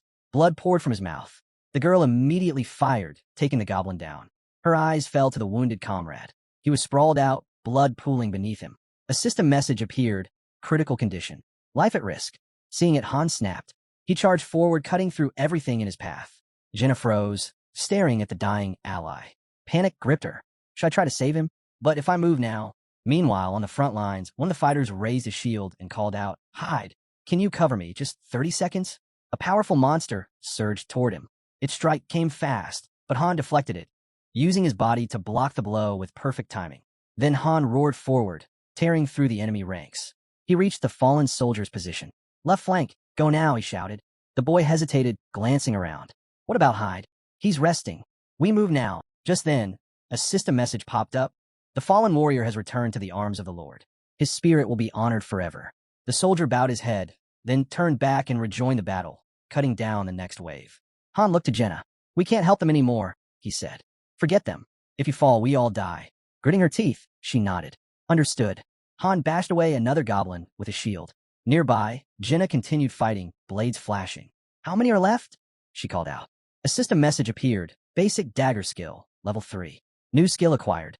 Fast movement. Han lifted his sword in a sharp signal. "Throw everything you've got at them," he said. "If you want to ask about time, make it count." Right after, another system update flashed. Heroic Awakening triggered. Sword and shield technique, level 5. Pain threshold, level 2. Cold-bloodedness, level 3. While fending off another goblin with a shield, Han couldn't help but wonder, what's the point of this if they're all going to die here anyway? Just then, one of the warriors let out a sharp scream. He'd been hit. A system message appeared. Bleeding. Health will decrease over time. Surrounded by crazed goblins, the wounded soldier raised a trembling hand and cried out, "Han, help me. I don't want to die." Tears welled in his eyes, fear written all over him. Hearing his name, Han clenched his teeth, face tight with frustration, but he didn't turn back. The goblins began to close in on the helpless boy, who kept begging for someone to save him. Han didn't stop. He veered away and barked at Jenna and Aaron, "Follow me." Jenna glanced back, her mind flooded with memories of their fallen allies. Han said coldly, I'll mourn them when we get out of here. The group sprinted through a crumbling alley in the ruined city. As they ran, a system notification flashed. Your companion has returned to the arms of God. His spirit will be honored to the end of time. Jenna halted and stared ahead. Are we going to die too? Don't talk like that. Their leader shot back. He turned sharply and pointed behind her. Climb that wall. She looked where he was pointing.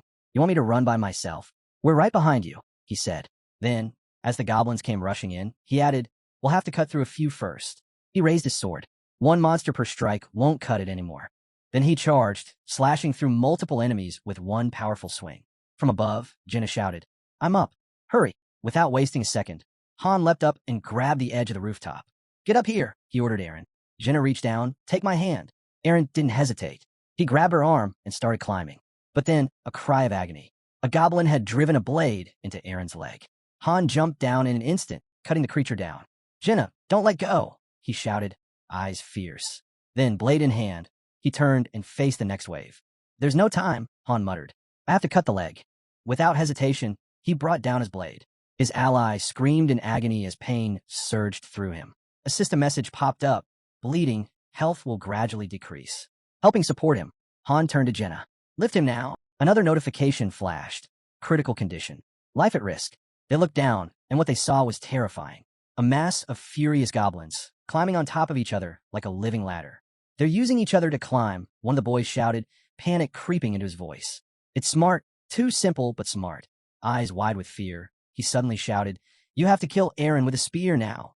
Jenna didn't question it. She thrust the spear down while trying to hold off the incoming horde. We can't let him get back up, Han growled. We've got nowhere else to go. But then Jenna's grip failed, and the spear slipped from her hands. It's gone. What now? Kick them. Han snapped. As more hands reached up for them, Jenna cried out, how much longer? There's too many. We can't keep this up. 30 seconds, the boy shouted. His ally gritted his teeth. Feels like an hour already. I'm serious. We don't have much time. Still swinging his blade, Han focused his thoughts. Just a little longer, just until that timer shows up. And then, it appeared. A system message flashed with a countdown ticking down the final seconds. Suddenly, a goblin lunged, its hand snapping forward and grabbing Han's shield. With a vicious pull, it yanked it down. Han didn't flinch. He raised his sword, ready to strike. But another goblin plunged a blade straight into his stomach. The creature grinned, sly and smug, its eyes locked on him. Han's body trembled. He clenched his jaw and growled, you bastard. Then the goblin twisted the blade and yanked it free. Pain shot through him like fire. He screamed, barely staying upright.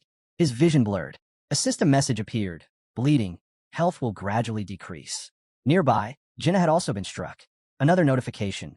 Bleeding, health will gradually decrease. They were both on the brink. Kneeling amidst a sea of snarling goblins, the boy stared blankly, defeated. So this is it, he thought. This is how it ends. Dying on the 5th floor, such a pathetic place to fall. His head dropped. Why? Why'd I have to go through this nightmare? Why me? I didn't ask for this. Not back on Earth, not here. He spiraled into despair until something snapped.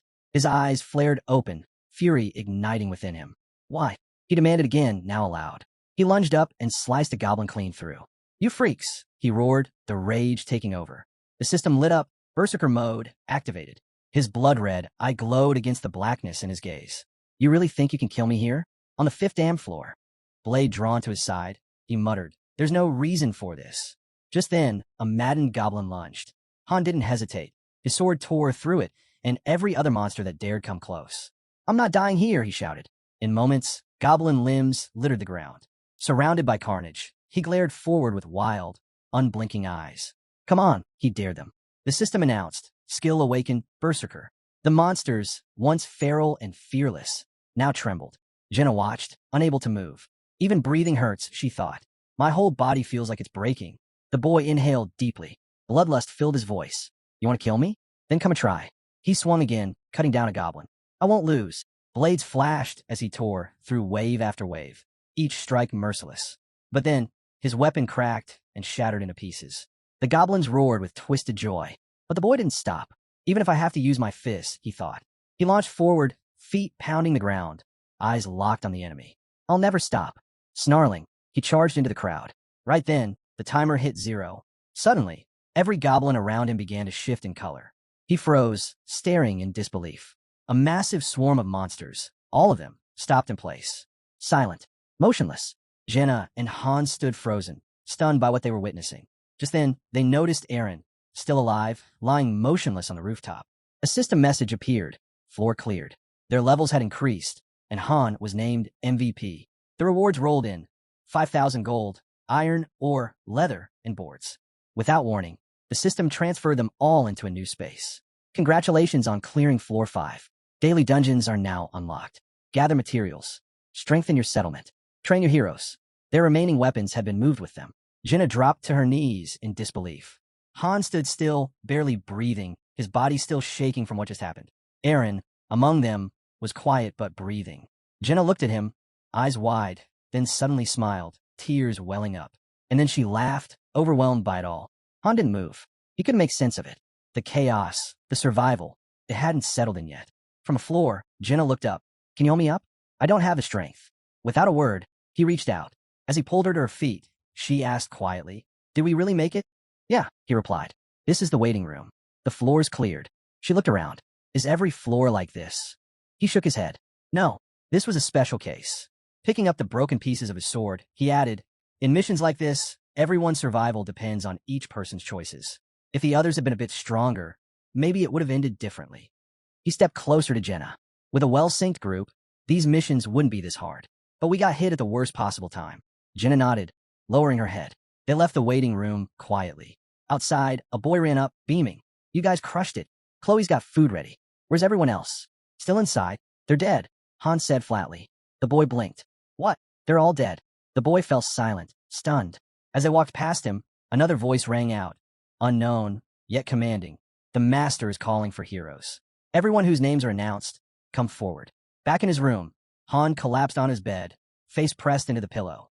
He didn't feel much about the deaths he'd seen. Up here on the front lines of the tower, that kind of thing quickly became routine. His thoughts drifted to the new skill he'd picked up, Berserker. As he lay there, he began to wonder, how could that possibly go with his cold-blooded trait? Those two couldn't be more opposite. Cold-blooded kept him composed no matter what, while Berserker traded control for raw power. It had to be some kind of glitch. Maybe it had to do with him being both a hero and a master. Still lying in bed, Han reminded himself that there was a lot he didn't understand yet, but he could figure that out later. Right now, rest came first. With a sigh and eyes slowly closing, he muttered that things were only going to get harder from here. The scene then shifts to the training ground. It's early, and Jenna is already deep in her practice, slicing through the air with precision. Surprised to see her up so soon. She usually slept in. Han asked what brought on the early start. She answered simply, she wanted to stay alive. Watching her fluid movements, he remembered she got a new skill yesterday. She was clearly gifted and relentless. Thinking of Eren, he realized that despite working just as hard, the guy never got anything in return. Still balancing on his hands, Han figured his current limit was skill level 5. Pretty standard growth for a 3-star hero. Then, a system notification popped up. His level was 9. He studied his stats. Just one more level to go before he'd need to upgrade to 2 stars. Right then, Jenna leaned in and poked his torso. He looked down and asked what she was doing. She commented that his pose looked cool. He told her to knock it off. After a light smack to the head, she pouted and said his muscles didn't even look worn out. As he threw on a shirt, he quietly admitted to himself that she kept catching him off guard. He couldn't believe how quickly she'd bounced back from yesterday. Holding her head, Jenna then said Eren hadn't shown up. Han told her to leave him be. He probably needed space. After all, he was closer to the ones they'd lost.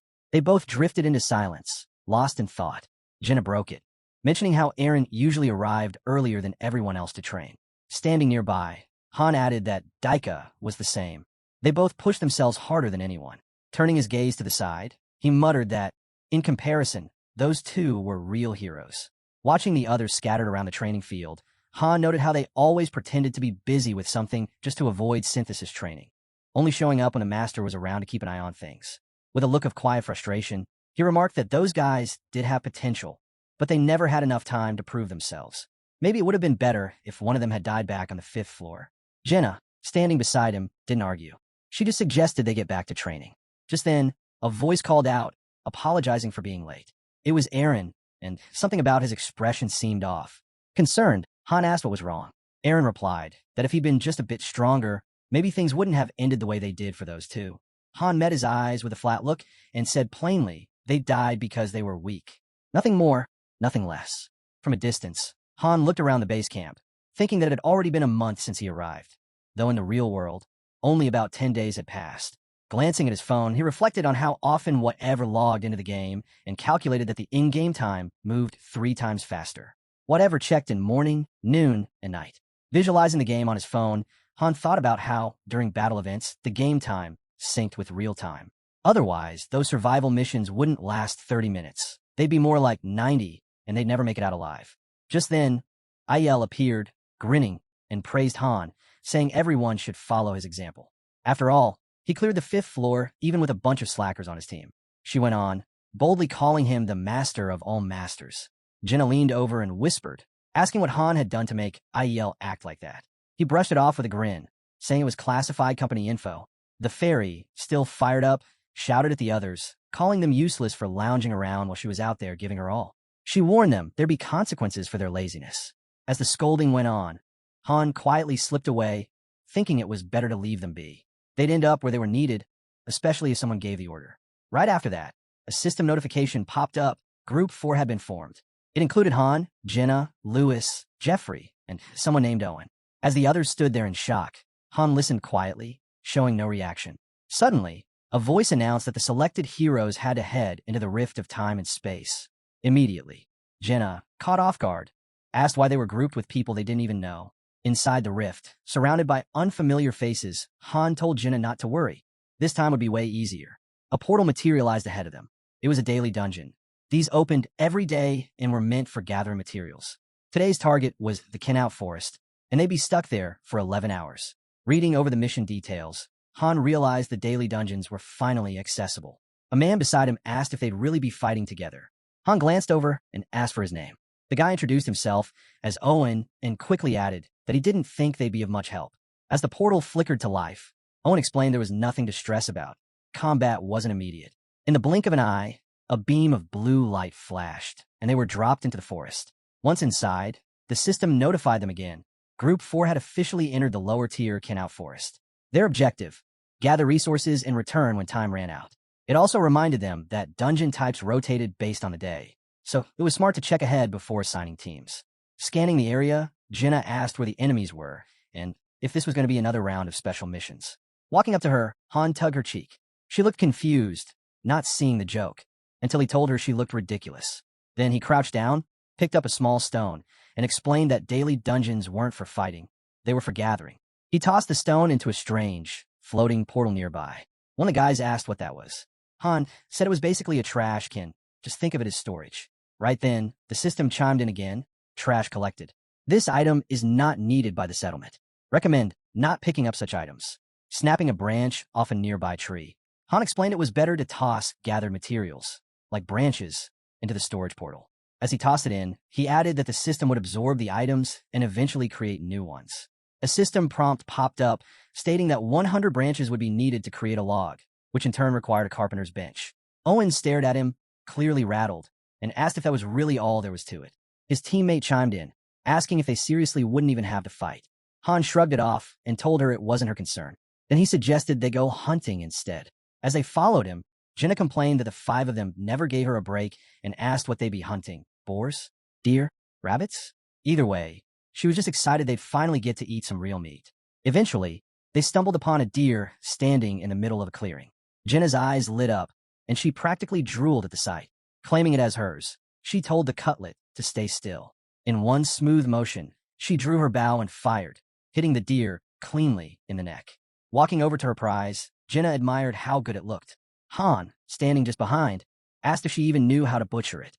She confidently replied that she did. She'd watched her father do it countless times.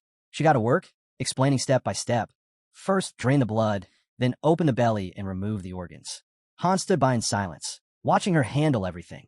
As he turned to leave, he told her to toss all the remains into the rift when she was done. Nothing was to be left behind. She asked where he was going. Without turning back, he answered that he had something to take care of, and besides, he was tired of eating just potatoes. Han made his way deeper into the forest, eventually arriving at a massive waterfall. Checking the timer, he noted they had just 30 minutes left before they'd automatically be returned to the settlement. Suddenly, his eyes locked onto a group of animals nearby. Spotting them made him pause. He'd found what he was looking for. Drawing his blade, Han focused on the largest one, a rare forest queen. Rare monsters like these sometimes showed up in daily dungeons, and while not hard to spot, they were important. He pictured a low-grade attribute stone in his mind. These monsters were key to upgrading heroes, and getting one could be a game-changer. Without hesitating, he rushed in. Hearing the noise, the deer snapped its head up, alert. In a single, clean swing, Han decapitated the creature. A moment later, one of its kin charged at him in a fury. Without hesitation, Han retaliated, slicing into it over and over with ruthless precision. Now face to face with the queen of the forest, he stared her down. "Your friends are gone." "Too bad," he said flatly. The regal white deer glared back with cold fury. Pointing his blade at her, Han invited her to come at him. The narration briefly shifted, explaining the cycle of daily dungeons. Monday and Tuesday feature the Israelita Mine. Wednesday and Thursday, the Kenout Forest. Friday and Saturday, Simral Plateau. And on Sunday, all dungeons are unlocked. Meanwhile, in another part of the forest, a panicked shout echoed through the trees. A boy screamed that there was a monster up ahead. Owen, who was with him, squinted into the foliage, confused. He couldn't see anything. Peering through the leaves, they caught a glimpse of glowing red eyes. Owen cautiously told his friend to wait. Something fell off. Then, from the brush, Han stepped into view, dragging his catch. With a smirk, he asked if they were expecting someone else. He dropped the severed head of the forest queen onto the ground with a heavy thud. Jenna, eyes wide, remarked how massive it was. Han exhaled and admitted he was exhausted. He needed help hauling the rest. As one of the team members stored the body in the portal, Han turned to Jenna and asked how much she had gathered. The system notification answered for her. She had harvested the queen's blood. Jenna added that she'd taken down 2 deer and a boar, enough meat for everyone. Picking the queen's head up again, Jenna asked why he'd kept it. It wasn't good for eating. Han, strapping his shield onto his back, explained that he needed the horn. It couldn't be removed any other way. Looking at the head, Jenna casually noted it was female. Surprised, Han asked how she could tell just from that. She replied that she'd lived in the forest long enough to know. Suddenly, a system notification chimed in. Jenna had unlocked a new skill, Forest Hunter. Humming a tune, she began carving into the deer's head, cheerful as ever. Han watched her work, stunned by yet another one of her awakenings. Glancing at her awakening stone, he thought to himself that she'd have no trouble ranking up soon. The system notification popped up, stating it was a low-tier wind attribute stone, an elemental item charged with forest energy, typically used to craft gear that boosts a hero's rank. As the narration ended, the scene shifted to the tavern at the hero's main camp. A table loaded with roasted meat filled the air with mouth-watering aromas. The people inside lit up at the sight, clearly overjoyed at finally getting some real food. Jenna walked over with a cheerful grin and told Han that everyone had devoured an entire deer. He casually replied that if she was done eating, she should come with him. He began thinking about all the dungeons they could access. Today, the Simral Plateau was open, one of the daily changing dungeons. It also happened to be a good place to farm attribute stones. Soon after, the two of them entered the dungeon. Another system alert appeared, confirming that a temporary 2-person team had entered a low-tier Simral Plateau instance. Looking around, the girl asked if this place could really help them get stronger. Her companion explained that attribute stones were the key, and now they just had to find them. Jenna stepped slowly toward the cliff's edge, gazing out at the stunning landscape. The breeze swirled gently around her. Just then, Han spotted something, clusters of live flowers growing near the edge. That caught him off guard. He stared at them, certain he'd seen them before. They were the base ingredient for health potions. He made a mental note to collect some later. Suddenly, the sound of combat echoed across the plateau. The pair were now locked in battle with a massive wolf. After a fierce fight, they managed to bring it down hard. Watching their victory, Jenna smiled and said one wolf wasn't much of a challenge. As he slid his sword back into its sheath, Han warned her that more beasts might come, drawn by the scent of blood. Jenna nodded and quickly began dissecting the wolf. She asked what to do with the fangs and claws, and he told her to cut them out. While he examined a low-tier water attribute stone, the system pinged again, identifying it as a water-type skill stone charged with plateau energy, another ingredient for crafting and ranking up. Still working, Jenna remarked how peaceful it was here. Han shot her a look and told her to save that kind of talk for her after he was done draining the blood. Jenna smiled and said if things could always be this simple, just hunting and gathering, they'd have plenty to eat and a safe place to stay. It would have been paradise if not for the master. Her words caught Han off guard. He suddenly remembered that he used to think the same way when he played this role. She quietly wished the master would never return. As he glanced at her, Han wondered if the people of Nibelheim also thought better of him without the master's shadow looming over them. Holding a low-grade attribute stone, the girl explained she didn't see the point in fighting forever. The threat of synthesis was gone. Closing her eyes, she asked what he would rather do for her. Something quieter, perhaps? Han admitted it was possible, but everything still depended on the situation back at the settlement. Then Jenna asked him directly, why suggest something peaceful if he had no plans to step away from the front lines himself? Her words left him speechless. He simply closed his eyes and gave a soft smile. The story then jumped ahead a few days. Deep in a forest, the group was teleported again. A system alert confirmed they were now on the 6th floor, and their task was reconnaissance, scouting an unfamiliar area. The system also notified them that Daika had joined Group 1. With confidence, he declared they could count on him. Aaron, clearly uneasy, pointed out this wasn't one of the usual daily dungeons. The group leader noted that recon missions were rarely typical. Scanning the area, Aaron commented that things seemed quiet, too quiet, like on the 5th floor. But he was quickly hushed. No talking, no peeking out, came the firm reply. Following that, the whole team dropped to the ground in silence. One confused teammate whispered that lying flat wasn't necessary, but Han looked over at Aaron and calmly explained that things were different here. If they followed instructions, they could get through it smoothly. Aaron nodded and followed his lead. A while later, they spotted 3 goblins, each level 8. They figured the enemies wouldn't be a problem, but then Han noticed something, a horn hanging from one of the goblins' belts. That meant reinforcements weren't far off. Looking up at Jenna perched on a branch, he asked if she saw anything. She confirmed there was a goblin settlement up ahead.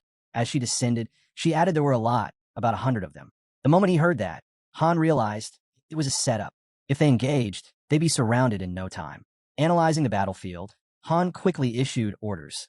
Jenna was to take out the goblin on the right, while Aaron would go for the second one once they were distracted. Aaron gave a quick nod, ready to strike.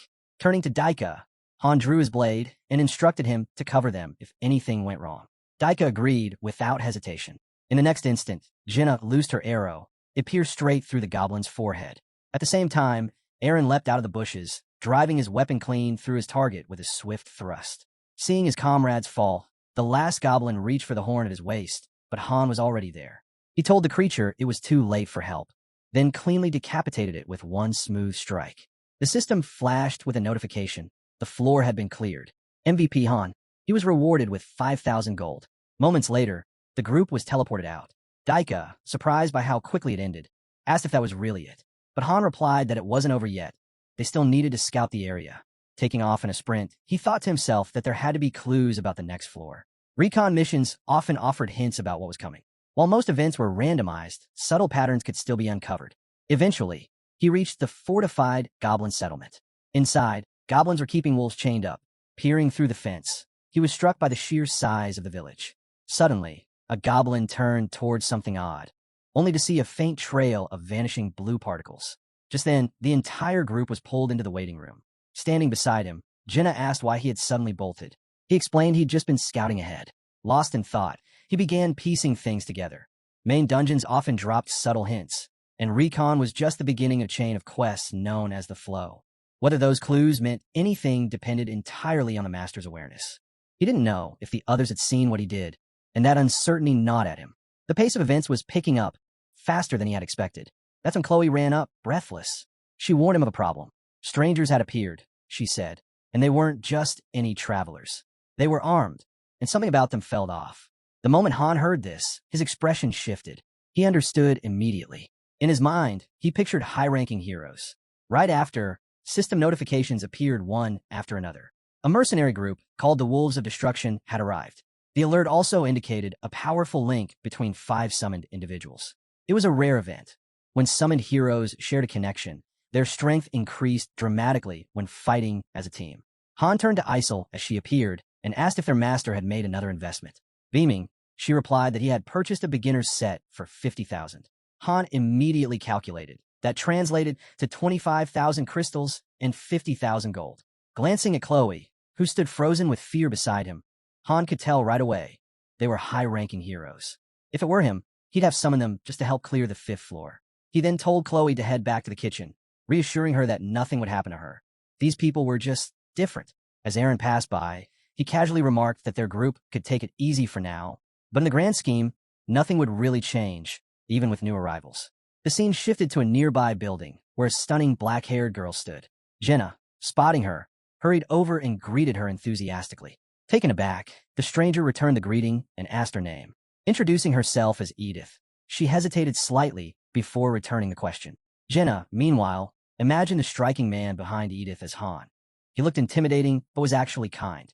The man hushed Jenna as he took a closer look at the new girl, checking her status window. She had a class. Immediately, he recognized her as a 3-star hero, a classic thief type. Low in strength and health, but with high dexterity. She clearly favored daggers over a bow. Staring her down, Han asked again for her name and whether they could talk in private. They moved into the tavern, and Jenna brought them water. Edith then asked if he truly knew anything about this place. He replied that he knew a bit, but not everything, and turned the question back on her. When he asked if she remembered how she got here, she looked down, somber. She didn't recall much, only that she had been summoned to fight, and any attempt to remember more gave her a headache. Intrigued, Han asked what she knew about synthesis. The moment the word left his mouth, Edith's expression darkened. She explained, synthesis was the act of growing stronger by absorbing others. That revelation made Han think. Knowledge clearly varied by rank. Judging by her gear, he figured she had once worked as a mercenary. Propping her head on one hand, Edith quietly revealed she had been part of the Wolves of Destruction. Jenna beside her perked up, saying the name sounded pretty cool. Edith added that the last thing she remembered was being on a job in Halcea. Then she woke up here. While running through the different character cards in his mind, Han quickly realized something. Edith wasn't just a 3-star hero. She had the skill set to match. She'd clearly been a mercenary too, but the gap between her and someone like Carl was enormous. Jenna, intrigued by Edith's story, commented that it sounded really interesting. Edith hesitated, unsure if Jenna truly meant it. Then, turning her gaze away, she quietly muttered that things had changed now. Suddenly, a voice rang out, someone from the fair calling out for Diego, Jack, Kevin, Dirk, and Edith, telling them to come outside. The master was calling. Han glanced toward the window and pointed out that it looked like it was time to head to the square. Just then, a burly man emerged from his room, clearly annoyed. "Who called me?" he grumbled. Edith stood from her seat and calmly said that the master really needed them. It was time. Jack, chewing on a chunk of meat, grumbled that it had been a while since he'd had a proper bite, and muttered that he should have known what kind of master this guy was. Then he slammed the door and stomped outside. Chloe came rushing into the hall, visibly shaken. She said the man had demanded meat, then hoarded so much it could have fed 5 people. Furious, Jenna snapped that they needed to make him give it back. Han, rising from his chair, simply said they needed to get to the square. At the same time, the newcomers gathered and agreed on something big. They would rename Group 5 to Wolves of Destruction. A system notification confirmed the change, assigning them to new slots and officially forming the group. The system then announced that the following heroes had joined the Wolves of Destruction: Diego, Edith, Dirk, Jack, and Kevin. Diego was designated the group's leader. As they all stood side by side in the square, a man observed them and muttered that something about the situation felt off. They even had a gun. The boy next to him said he had one too. The man began fumbling for another excuse, but Han pointed out the obvious. They gave off the vibe of dangerous people. No denying it. Just then, Isel ushered the newcomers inside, saying the master was waiting. The man nodded in approval, thinking to himself that their fear made sense. Those folks didn't look friendly, and they were definitely strong. Han suddenly turned to Jenna, who stood behind him, and asked what she thought of the newcomers. She replied that Edith seemed normal enough, but the rest? Hard to say. Then, turning to the group, Han asked what exactly they wanted from him. Was it really protection? They nodded. With a smirk, he challenged them. Was that all they were after? Protection for nothing? A nervous man admitted that Han was strong, and that's why they'd come to him. Staring at them with a cocky expression, Han scoffed. You all skip training day after day, and now you're here begging for help from someone stronger? Everyone around was left speechless. In his mind, he compared them all to Daika. None of them were anywhere near his level. They just put on a show whenever the master was around. Then he looked over at the rallying meat Jenna had brought. They'd had plenty of time to pick up a craft, learn something, become useful, but all they focused on was avoiding synthesis. His voice turned cold.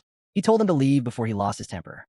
The narrative cut to the stat cards of the current Wolves of Destruction mercenaries. The man from earlier, now pale with fear, didn't hesitate. He hurried out of the square, the others trailing behind. Han then turned to Aaron. While he was bleeding out, swarmed by goblins, these guys were lounging around, eating and sleeping in peace, he said. So no, I don't feel sorry for them. His eyes drifted to Daika, who stood nearby, battered and bruised. You've really been fighting, huh? Han asked. Daika looked surprised. How did he know? Han just shrugged. It's written all over your face. Daika, still confused, explained that it was just a duel. He had asked for it himself. After a moment, Han told him they could take a break now. He turned to Jenna again, who was quietly humming a tune by his side. Why are you still hanging around? He asked. Not long after, a system message flashed. The floor has been cleared. A group of mercenaries emerged from the portal, grumbling that the place had been full of weaklings. Just goblins. No excitement at all. Then Djax stepped forward, his eyes locked straight ahead. Who the hell are you? He demanded. Han just smirked. With a casual wave of his hand, he replied, Why does it even matter to you? Jaken, clearly annoyed by Han's response, stepped forward angrily, demanding to know just who he thought he was. Jenna, standing between them, calmly pointed out that they hadn't even introduced themselves yet. Kevin, confused, turned to her and asked who she was supposed to be. At that moment, Djax decided to speak up. He introduced himself as the captain of the mercenary group, the Wolves of Destruction, and said it was time for proper introductions. Han, sitting beside him, still relaxed, smiled, and said his name was Han. Seeing that Han carried a weapon, Djax assumed he must be a mercenary. But Han, still in his seat, simply replied that he was nothing more than a farmer. Djax stared at him in disbelief, clearly not buying it. Letting that slide for now, Djax gripped the hilt of his sword and asked if the locals usually gathered in the square during conscription. Han confirmed that they did, then asked why he wanted to know. The mercenary captain didn't answer directly. His glare made it clear he understood the situation all too well. Suddenly, the system issued a notification. The master is summoning 10 heroes. They all waited to see who it would be. Han was surprised. 10 regular summons at once? He couldn't help but wonder what the master was planning. As the gates opened, another message flashed. The master has begun synthesis. Heroes must be moved to free slots to proceed. Once used in synthesis, they will be lost. A group of bewildered people stepped out of the portal, looking around in panic, having no clue where they were or what was going on. The fair, watching this unfold, sighed and said the master had summoned yet another batch of nobodies. Isel stepped forward, calling out several names and ordering them into the synthesis room. The newcomers, terrified, had no idea who she was or how she knew their names. She silenced them coldly, saying the master gave the order and they were to follow it. Suddenly, Jaken stormed over to one of the new arrivals and grabbed him by the neck, accusing him of being the one responsible. In a strange twist, the man's value started to rise. Jenna, watching in horror, muttered that this couldn't be happening. Her ally next to her simply replied that anything was possible. After all, they had just arrived. Meanwhile, Djax reminded his subordinate not to forget about the second target. The subordinate, still stunned, asked who was next, mouth hanging open. Once he located the last person, he dragged both of them toward the synthesis gate. Watching it unfold, Han couldn't wrap his head around it. Was this how all heroes summoned with real money ended up? Beside him, Jenna muttered that it was all wrong. They weren't even given a chance. Han stayed quiet, but he knew she was right, and was making a huge mistake. He couldn't help but think. Even among all the one-star trash, there were hidden gems. But the master didn't bother to check. He just threw them all into synthesis. Then, a muscular man glowing with golden light stepped forward. He shouted triumphantly that he'd grown stronger. The system confirmed it, a level up. Right after that, the fair announced another list of names. Screams rang out across the square. The newly summoned heroes, terrified, pleaded for their lives. But it was no use. Drawing his weapon, the mercenary leader gave a cold order. Don't let anyone escape. His subordinates obeyed instantly, blades drawn and ready. Djax glanced back and saw Edith just standing there. What's with you? You part of this or not? He barked. But she didn't answer. She simply looked down and shut her eyes, accepting what was happening. Then, in silence, the black-haired thief pulled her dagger from its sheath. That's when Han spoke up. He told Isel to send a message to the master. A suggestion. Don't throw heroes into synthesis without even checking them. Isel quickly opened a keyboard, typed the message, and sent the warning, pointing out that the master could be losing valuable assets by not verifying them first. Han closed his eyes, his thoughts drifting. Since arriving here, everything had changed. This really was a new life. Jaken, now fuming, stormed over to him. You better stay out of this, he growled. Still smiling, Han replied calmly, I'm not interfering. I just gave the master a little advice. With a smirk, he turned to the glowing warrior nearby. Doesn't feel so amusing now, does it? That hit a nerve. Enraged, the warrior ripped out his axe and swung it furiously. You damn bastard, he shouted. Just then, an arrow whistled past Jaken's head, stopping just short of hitting him. Joanna stood ready, bow drawn. The next one's going between your eyes, she warned. Jaken clenched his teeth in fury. You scum. Djax raised his sword, pointing it directly at them. Did you just attack us? He demanded. Edith quickly stepped forward, urging him to stop and just talk it out. But Djax brushed her aside and barked at her to stay quiet. Turning his blade toward Han, he demanded, Do you even know who we are? Han didn't flinch. Of course I do, he said calmly. Then, with a smirk, he looked up at them and declared, You're just trash. Right then, a system notification popped up. Hostility detected toward 4 heroes of the Wolves of Destruction. Feud status has been triggered. Monitor inter-hero relations closely. The mercenaries all turned toward him, eyes sharp, ready to strike. But before anyone could move, the fairy flew in and raised her hand to stop them.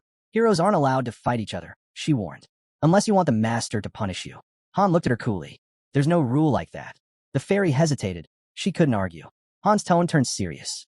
Let's stop pretending, he said, facing the group. You call yourselves mercenaries? Djax narrowed his eyes. That's exactly what we are. Just regular mercs doing a job for a reward. Han laughed coldly. No, what I see is a bunch of bandits. Djax's expression darkened. I've shown you patience, he growled. And that's how you repay me? You really looking to die? Han ignored the threat and looked up at Isel, who was still floating nearby. These so-called heroes? They'll just drag us down. Rank means nothing without character. They'll stir up trouble and ruin everything. Deadweight. Isel stared at him, stunned and speechless. Then, with a sly grin, Han raised his hand and said, Let's start with a duel. Then, a system notification popped up. Han had issued a duel challenge to Djax. It explained that duels were a formal way for heroes to settle disputes, and that special terms could be added. Djax's commander, the mercenary leader, looked at him in disbelief and asked if he'd lost his mind and what had gotten into him. But Han, staring him down, said he could think of him like a wild dog biting anyone in sight. Recalling their past actions, Han said he'd seen enough to know exactly what kind of people they were. He asked if all the residents were gathered in the square. Once the mercenaries realized there weren't any real powerhouses in the settlement, their fear vanished completely. With his hand moving to the side and his eyes closed, Han muttered that the new recruits wouldn't be enough to stop them. Djax raised an eyebrow and asked what he meant. From behind Han, Jenna looked confused, unable to make sense of his words. Han clarified. If he wins, he absorbs Djax. If Djax wins, the same happens in reverse. That was the deal. The mercenary leader let out a wicked grin. Right then, another system message popped up. Djax had accepted the duel. Both heroes agreed to the special condition, synthesis. The system asked if they were ready to begin. Han, envisioning a blade forming before him, smirked. This was going to be fun. As the duel setup screen displayed the agreement button, Han reached out, ready to press it. Djax, clearly enjoying the moment, unsheathed his sword without hesitation. Before confirming, Han asked if Djax was nervous. Feeling the weight of protecting the townspeople, he turned to Jenna and asked her to evacuate everyone to safety. She blinked, surprised, and asked if he could really handle it all on his own. Without answering directly, Han began stretching, prepping for the fight. Catching Jenna's uncertain gaze, he asked if she was actually worried about him. And with that, the button was pressed. The duel was officially on. The two fighters locked eyes, coming to a clear understanding. The duel would only end when one of them admitted defeat. Djax knew he needed his opponent alive, not dead, to accomplish his plans. Han turned to Isel, asking her to make sure no one interfered. But before the request had even settled in the air, Djax lunged forward in an aggressive strike, frustrated that Han hadn't even drawn his weapon yet. Han quickly assessed the threat. Djax's power was nearing 20, and his swordsmanship had reached level 3. He wasn't to be taken lightly.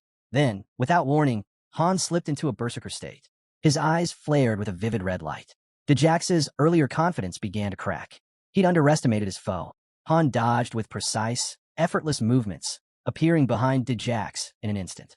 He grabbed his arm, then seized his head and slammed him into the ground. Djax hit face first, skidding across jagged stones and collecting painful gashes. Wasting no time, Han drew his sword and spun it easily in one hand, making his dominance clear. He then drove the blade deep into Djax's body and commanded him to surrender. Djax let out a scream, writhing from the pain, but his cries drowned out his own voice. Han, unsatisfied, pushed the sword in even further, demanding that Djax repeat his defeat loud and clear. Just then, Kevin stepped forward, pleading for Han to stop the torture.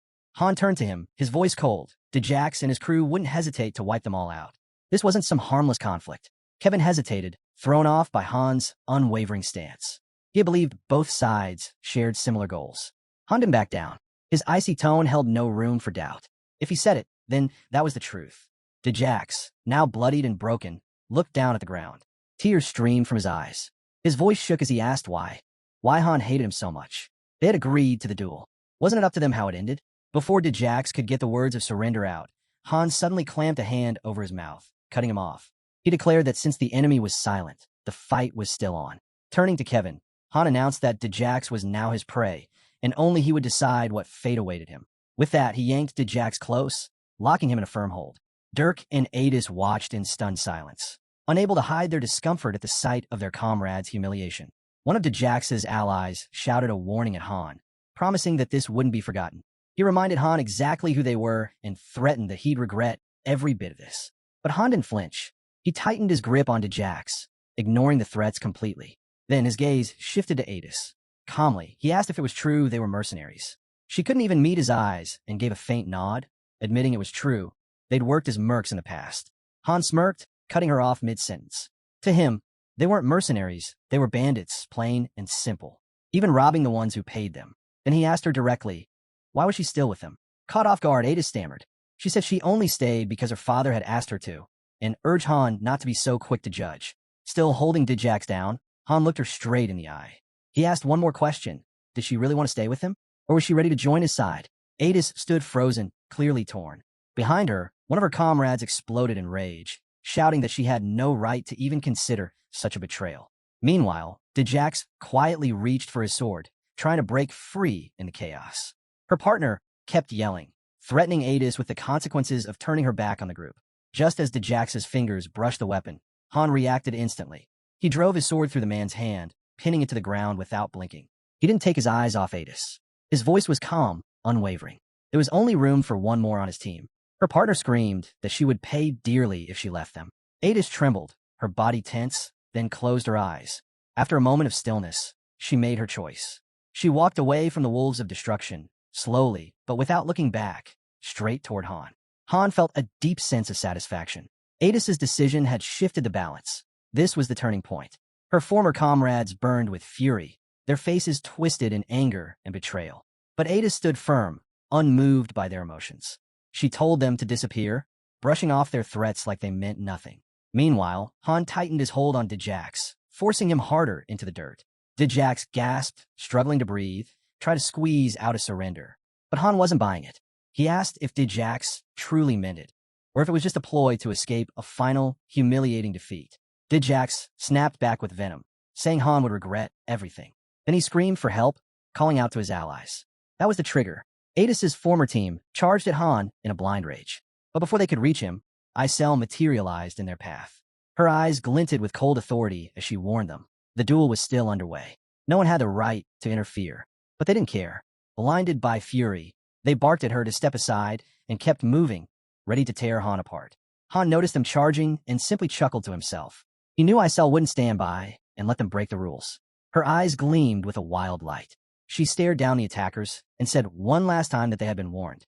In an instant, the air filled with screams. Bodies were flung in all directions like ragdolls. Blood splattered midair, and Isel, calm and composed, lowered her hand without a flicker of emotion. She stood amidst the chaos and reminded them she had given them fair warning. Now their fate was sealed. They had returned to the hands of death. Djax watched in horror. His body shook, eyes wide, realizing he was caught between two overwhelming forces. Isel floated back to Han, as serene as ever, and asked if she'd done the right thing. Han, clearly pleased, praised her without hesitation.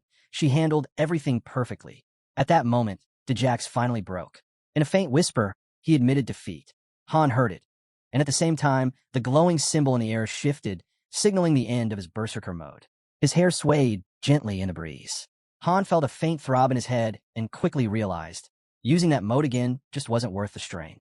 He made a mental note to be more cautious the next time he activated it. Turning to Djax with a slight smirk, he remarked that if his opponent truly understood the system and the consequences of this duel, he would have never gone through with it. Floating above them, Isel issued a warning. The master had been tapping the screen repeatedly, clearly irritated by how things were unfolding. Just then, a glowing card flashed before Han's eyes. It showed his skills had leveled up. He wasn't shocked, but Isel looked on with alarm. She feared the master, frustrated by the events, might abandon the game entirely, especially after spending a hefty amount on a hero he'd barely used. Han, however, remained calm. If the master was that easily discouraged, he would have quit long ago. After synthesizing the 4-star heroine, Han rose to his feet, a flicker of disappointment in his eyes. He recalled how many summons had gone to waste, all leading to this moment. Still, he knew deep down, those heroes had just been dead weight. Losing them wasn't much of a setback. His eyes swept across the scattered bodies. Maybe the master would see the flaws in his choices someday. But right now, he was clearly furious. Reaching level 10, Han realized his stats now rivaled those of a solid 3-star hero, more than enough to prove his worth in battle. He knew one thing. Unless the master chose to synthesize him, he'd never stand a chance of reaching the tower summit. Han lifted his gaze to the sky. High above, the master's eye stared back at him. What was going through his mind? What was he feeling? Staring at that ever-watchful eye, Han quietly vowed never to let it disappear. His voice rang with steady resolve, a warning to the one who controlled his fate. Outside, the sun blazed overhead, and a massive wall loomed around the city. Han leaned against a nearby house, closing his eyes for just a moment, trying to shut out the noise of the world. But the peace didn't last. A crowd quickly gathered around him, voices filled with admiration and praise. Daika, in particular, couldn't contain his excitement. His eyes sparkled with genuine respect for the hero before him. Han didn't share in the crowd's excitement. He gently cupped Jenna's cheek and, with a hint of disapproval, asked why she had told everyone what happened. The townspeople, oblivious to his frustration, continued expressing their gratitude, praising him for saving them from the threat that had loomed over their peaceful lives. With a tired sigh, Han looked over the crowd and told them they were missing the real issue. One man stepped forward, full of emotion, and declared they would gladly lay down their lives for him. After all, he'd saved them from certain death. But Han's expression turned cold. He turned his back and replied bluntly, that had nothing to do with them. Confused, a man beside him asked what he meant. Han faced him again and explained that the master, the one who ruled over their fates, was furious. That's why he had summoned his allies. The villagers exchanged uncertain looks, whispering in worry, but one of them tried to reassure the rest, saying it was just a matter of defeating a few goblins. Jenna, visibly shaken, turned to Han. Why 6 people? She asked nervously. Wasn't 5 enough to win? Han didn't even look at her. His reply was cold and final. It was for synthesis. The word landed like a hammer. The villagers fell silent, their faces pale with horror. One of them, his voice trembling with anger, stepped forward and shouted that they had always fought, always struggled to survive. But Han ignored the outburst. Instead, he called over Eren and Daika. The 2 boys approached hesitantly, uncertain. Han looked them in the eyes. Do you really believe these people gave it their all? He asked. What were they doing while we pushed ourselves to the brink? Then he turned to Jenna again. Did they help you hunt? She paused, then admitted they had helped her carry the meat. Han didn't flinch. Even beasts can do that. Their worth isn't any higher than cattle. The villagers erupted in outrage. One man snapped and screamed to Han. Without hesitation, the hero struck him hard, dropping him to the ground. At that moment, Isel materialized before them, furious. Her voice cut through the chaos, sharp and commanding. She was tired of being ignored. Everyone to the square. Now, one of the city residents stepped forward, desperation in his voice, begging Han to speak with the master. Only he, they believed, had the power to change what was coming. But despite the fear etched into the villagers' faces, Han stood firm. Jenna turned to him hesitantly. Who are you sending first? She asked. Arms crossed. Han replied without hesitation. Adis. Her level was too low, and as a newcomer, she was the obvious choice. The girl's eyes widened in panic. She pleaded for another chance, but her fate was already sealed. A card appeared near the gate bearing her image, announcing the synthesis had been completed and her level had risen. The villagers watched in stunned silence as Adis glowed faintly with a yellow light. Horror spread through the crowd. Han's eyes were cold. He warned them. If they thought they could cling to him and do nothing, they were wrong. If they wanted to survive, they'd have to prove they were worth the effort. A man near the front stammered, his voice shaking. He admitted he didn't know how to fight. His hands trembled from fear. Han didn't even glance at him. Instead, he turned to his companions. He asked them to help get the villagers trained. The blacksmith was hesitant. Teaching the craft from scratch wouldn't be easy. But Han had no doubt they were motivated enough to learn. He added that anyone who thought they had what it took for close combat could come to him directly. He'd show them exactly what they were made of. He continued. Those who wanted to learn to hunt or butcher could go to Jenna. For carpentry, Enoch would handle them. Han made one thing clear. They had options. They just needed the will to survive. Jenna watched him quietly. Something about him had changed. He was softer, more open to helping people. She commented on it, but Han brushed it off. Still, deep down, he knew she wasn't wrong. If they listened to him, they might avoid dying for nothing. As they approached a massive building and climbed toward the 10th floor, Han realized he'd soon need a second team, one that could match the main group's strength. The next morning, while the sky was still dark, Chloe stood nearby holding a tray of freshly baked buns. When she saw Han, she greeted him cheerfully. Curious, he asked what they were cooking. Chloe explained they were making bread. Though they had no flour, her partner used to be a baker and had improvised. She smiled and told him they used ground potatoes instead. Han tried a piece, then nodded thoughtfully. It was a clever workaround. He suggested they take some wheat to the plateau. It could be the start of something bigger. Just then, The door creaked open and Han stepped outside. Adis stood waiting for him, suggesting they head to the training arena. Her confidence caught him off guard. On the field, Jenna stood ready, bow already drawn. Han approached and asked her to spar with Adis, using daggers instead of her usual weapon. Jenna blinked in surprise. She was skilled with a bow, but daggers weren't her strength. Still, she agreed without hesitation.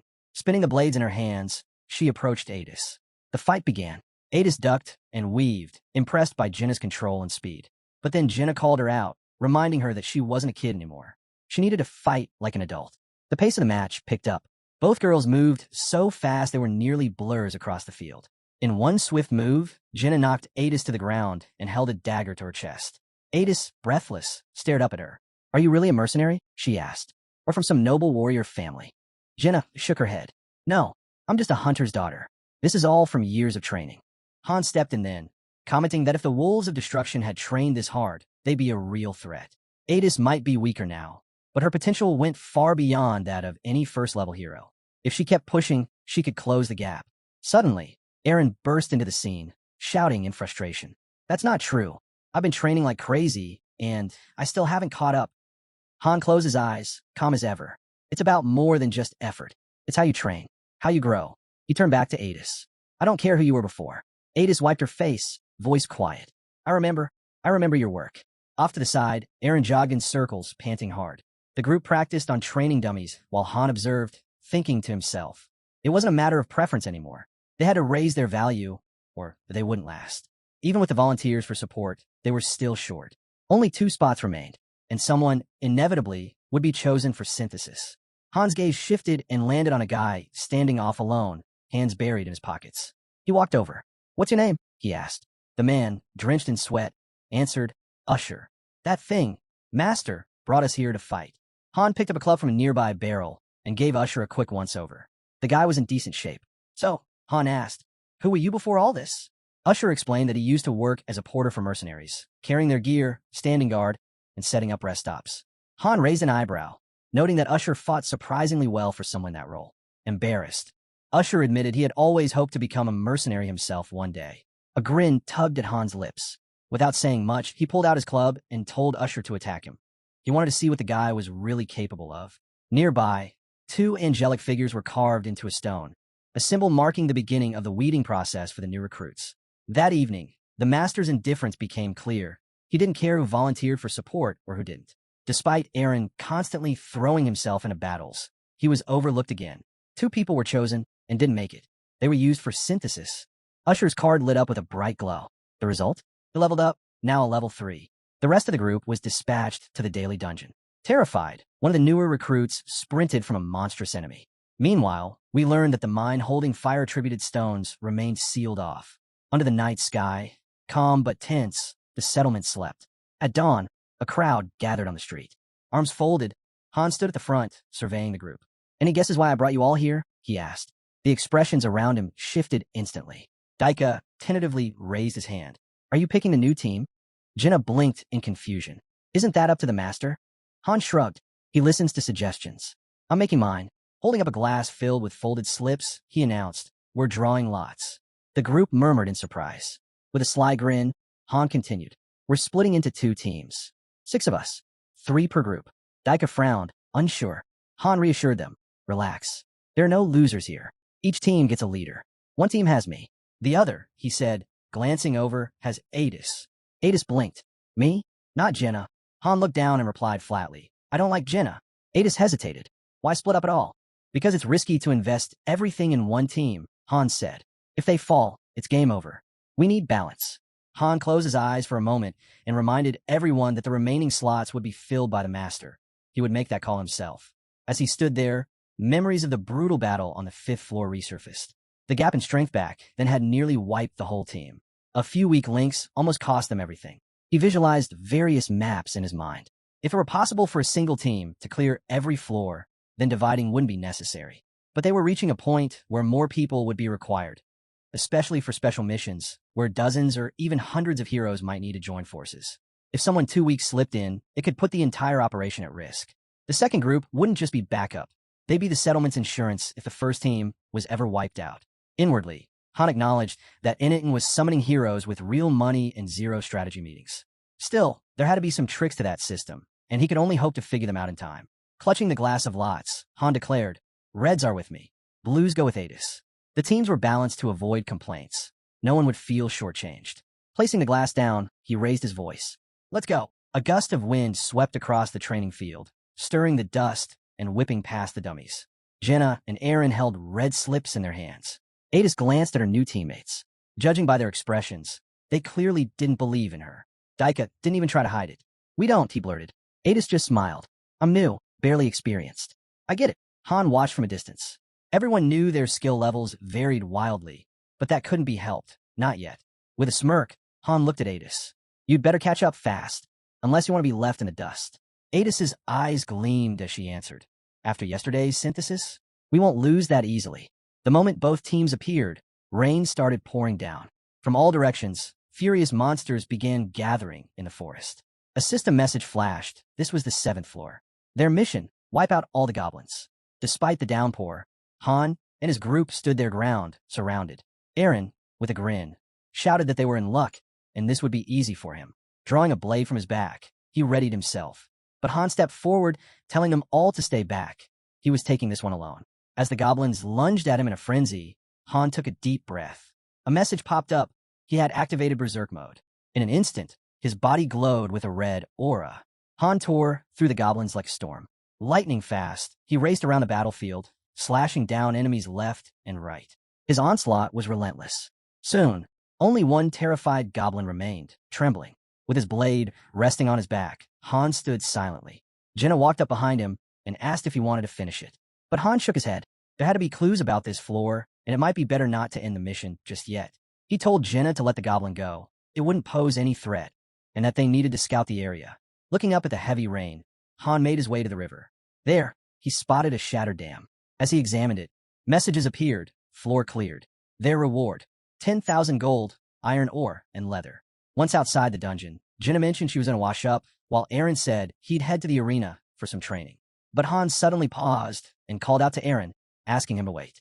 Another message appeared. Master had selected the double beginner's pack. He received 5,000 crystals and 100,000 gold for just 90,000 won. Turning to Jenna, Han told her seriously to bring the lot from his room. Then he looked Aaron in the eye and instructed him to go bring Adis.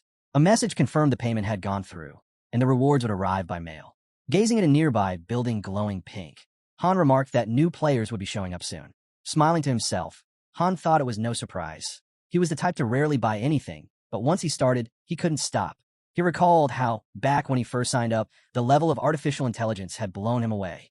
Watching the heroes in action was always entertaining. New users were hooked by the synthesis system, the intense battles during floor clears, and the way the heroes acted. Han had invited plenty of people himself, always pointing out how fun it was to watch real players. Even the support heroes managed to steal attention, the way they followed commands, the precision in their actions. In his mind, countless scenes with different players flashed by. Han knew that as the game's difficulty rose, new content unlocked. It wasn't hard to see why masters loved pulling the strings and guiding others. Just then, two figures appeared before him. System messages identified them as Ialka and Roderick. Roderick frowned and asked who she was, while Ialka, startled, stumbled, and fell in front of Han. Jenna walked over and asked what was going on and why the girl was on the ground. Han simply replied not to worry. It was probably just the clothes being uncomfortable. Adis stepped up beside him, noting that Ialka was clearly an aristocrat. Glancing at her, Adis added that she had seen plenty of mercenaries in her time, and she could read people well. She was curious. What was a noblewoman doing in a place like this? Sunlight poured over the walled settlement as Han reflected on what he did know. He understood the ideas of master summoning and synthesis, but things like levels and skills were still a mystery to him. He was just a city guardian, really. Looked ordinary, aside from a deeply rooted sense of duty. Roderick, looking uneasy, muttered that he had this strange feeling, like something was controlling him. It was as if an enemy was standing right in front of him, and he couldn't shake the urge to act. Han nodded, and he promised to explain it all after the draw. He and Adis were about to begin the lot selection. As the drawing started, Han observed Blue had chosen the old man, Red had picked the girl. Seeing both newcomers, he mused to himself, a seasoned guard versus a young noblewoman. It was clear who had the edge. Jenna rushed over, holding glass. Setting it on the ground, she said it was time to choose lots. Han took off running, hand outstretched toward the glass. He had already decided. He wanted the left one. Ialka kept her eyes on them the whole time. Just then, something caught Han off guard. His mind raced. Was that fire magic? Adis and Han each grab a lot, their hands meeting in the middle. They locked eyes, both asking the same thing. Who's letting go? Turning back toward Ialka, Han asked if she was a mage. She stood there, holding a glowing ball of fire. Ialka replied calmly that it should be enough for an introduction. Neither Adis nor Han had any intention of backing down. They both wanted that lot. Watching Ialka silently, Han thought to himself, warriors, thieves, and others could be recruited in countless ways. But mages? They were a whole different story, extremely rare, only available through donation summons, and even then, the odds were dismal. Ialka, confused and visibly overwhelmed, asked why they were treating her like this, as if she'd done something wrong. Suddenly, Jenna exploded. She realized they'd peeked at the lot and shouted that it was cheating. Grabbing the glass from them, she yelled that this kind of thing should come down to luck alone. Ialka, bewildered, asked what they were doing. Han replied they were simply deciding who would get her, pointing out she had moved slower than the old man. Still stunned, Ialka asked how she was supposed to understand anything. It all happened so fast. Roderick told her to think carefully, then turned to her and asked if she had claimed the lot. Covering her mouth, Ialka said the whole thing was disgusting. Jenna, arms crossed, said this time, no more tricks. It had to be fair and square.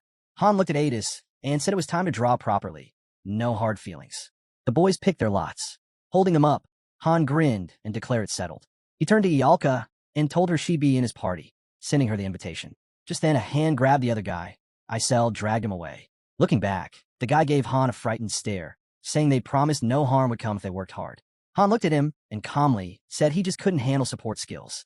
Then he turned to Ialka and warned her. If she didn't want the same outcome, she should listen to Isel. Han's expression hardened.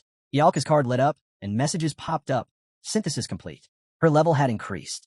With eyes closed, Han said this would happen to her too, if she didn't keep up. Watching Isel take the others away, Han muttered that synthesis was unavoidable in this case. Better to stay on track than be forced into it. Standing beside Roderick, Han told him he'd be up next, casually noting that the others were just synthesis material. As he scanned the settlement, a message popped up. Roderick had leveled up. At the gate, Isel raised her hand and called out to open the space-time rift. Watching closely, Han thought to himself, this was all part of the rookie trial. Isel then announced that Team 2 was to enter the rift. Turning back with a smile, Adis said she'd be leading Roderick. He'd be the hero of this round. Han glanced at Ialka and asked her directly what kind of magic she used. Arms crossed, she snapped back, asking why he needed to know. Frowning, Han demanded she answer. Ialka, taken aback, hesitated, then burst out in anger, saying it was disgusting and that she shouldn't have to fight strange creatures for no reason. Coldly, Han told her that disobedience would only lead to sacrifice. Fear flashed across Ialka's face. Han, standing firmly in front of her, asked again, what kind of magic did she possess? Sitting on a bench, Ialka finally replied, she used fire magic. The strongest spell she could conjure was a third circle flame. Han, arms crossed, asked if she could teleport or use support magic. Ialka answered that any third-rank mage could learn support spells. Then, smirking, she claimed her skills would blow him away. Looking at her, Han thought it was unfortunate.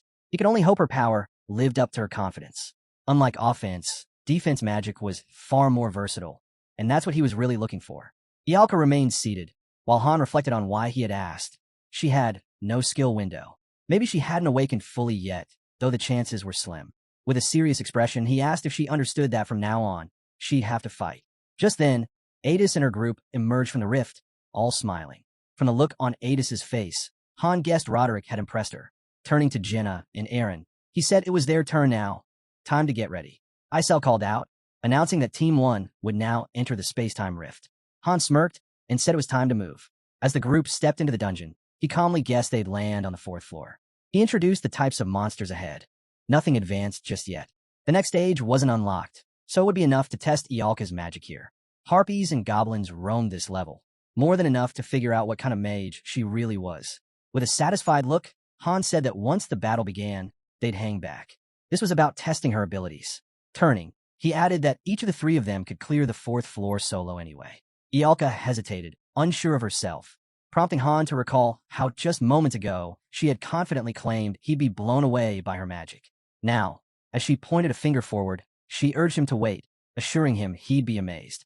Isel, blinking in confusion, waved her hand and smiled. Suddenly, a message appeared. The door would open in 10 seconds. Still stunned, Isel wished them luck. As the door creaked open, Han couldn't help but think their master was insane. Before them stretched a dungeon, and not just any level, but the 8th floor. Alarmed, he yelled for everyone to ready their weapons and stay alert. Clenching his jaw, Han questioned if this was payback for their earlier misstep, suggesting they should consider retreating. Ialka glanced around, recognizing the area. Han abruptly shouted for everyone to hit the ground. His eyes darted to Ialka, who was frozen in confusion, until an arrow came flying toward her. Quick to react, Han tackled her to the ground just in time. The arrow zipped past them, trying to piece things together. Han recalled something and confirmed it when a new message appeared. This was indeed the 8th floor. Their objective, eliminate 27 level 9 goblin riders. Out of nowhere, goblins came charging. Jenna raised her bow and loosed an arrow, striking a goblin and knocking it from its wolf mount. Shield raised, Han barked at Eren to engage. As the enemy closed in, Han turned toward Ialka to speak, but Han's sudden movement caught his eye. He just blocked an explosion with a shield. Han stared, stunned, but a goblin lunged at him from the side. Han evaded, blade flashing as he cleaved the monster in two. More goblins advanced, and their wolves went straight for Han, who called out to Eren. Eren responded, thrusting his spear into a goblin. The creature, clutching a crossbow, managed to fire. The arrow hurtled toward Eren. Han shouted for Ialka to start casting. Caught off guard, she asked what exactly she was supposed to do. Han reminded her. She called herself a mage, and this was the moment to prove it. As he moved to intercept the goblins, Han demanded to know how long she needed to prepare her spell, dodging another attack in the process. Han, now visibly frustrated, yelled at Ialka to start casting already. With a flurry of sword swings, he slashed through another goblin. Ialka closed her eyes, and glowing runes shimmered into existence around her. A dense sphere of mana began to form in her hands. Meanwhile, Han barked at Eren to intercept the bolts aimed at Jenna so she could keep firing. Eren spun his spear, acknowledging the command without hesitation. As the goblin horde charged toward Ialka, Han stepped in front of her. He realized their main goal was to take out the mage. He could stall them, but he knew he couldn't hold them all off. Han leapt back, muttering that a magic shield would be essential soon. Han glanced over his shoulder, unsure if Ialka could target enemies behind protective shields. Ialka, completely immersed in focusing her mana, ignored his glance. Jenna's voice cut through the chaos, shouting that Ialka was a sitting target. Han frowned. This couldn't be happening. His eyes locked on Ialka, who had floated off the ground, still channeling her spell. In his head, he urged her to forget the barrier. She wasn't even capable of casting while moving. Monsters closed in. One wolf bared its fangs, lunging. Shield up, Han braced himself and tried to keep the goblin rider at bay. Han stood his ground, but a sudden push knocked him off balance. He rolled aside, narrowly avoiding a goblin's attack, then countered with a fierce blade swing, taking the creature down. Another wolf lunged at Han. Han responded swiftly, slicing the beast clean in half. Blood splattered across the ground. Han whirled around just in time to see a goblin bearing down on Ialka, weapon raised. Without thinking, he rushed over, grabbed her, and bolted. As they fled, Han shot Ialka a look. He called her reckless for casting without any sort of defense. Behind them, the group made for the forest. Breathless, Jenna asked if the forest path was still blocked off. Han replied that they'd deal with it when they got there. Clutching Ialka's hand, he told her to unleash her magic the moment they reached the trees. Monsters were closing the gap fast. Ialka nodded, fully focused. Jenna glanced back and suggested they could try entering the forest. Ialka hesitated, unsure. Without warning, Han yanked Ialka toward him and gave her a firm kick, asking bluntly if she thought death would spare her from suffering. Han came to a halt, his body beginning to shift. Fangs emerged as he ordered the others to move ahead, assuring them he'd catch up soon. A notification flashed. Han has entered berserk mode.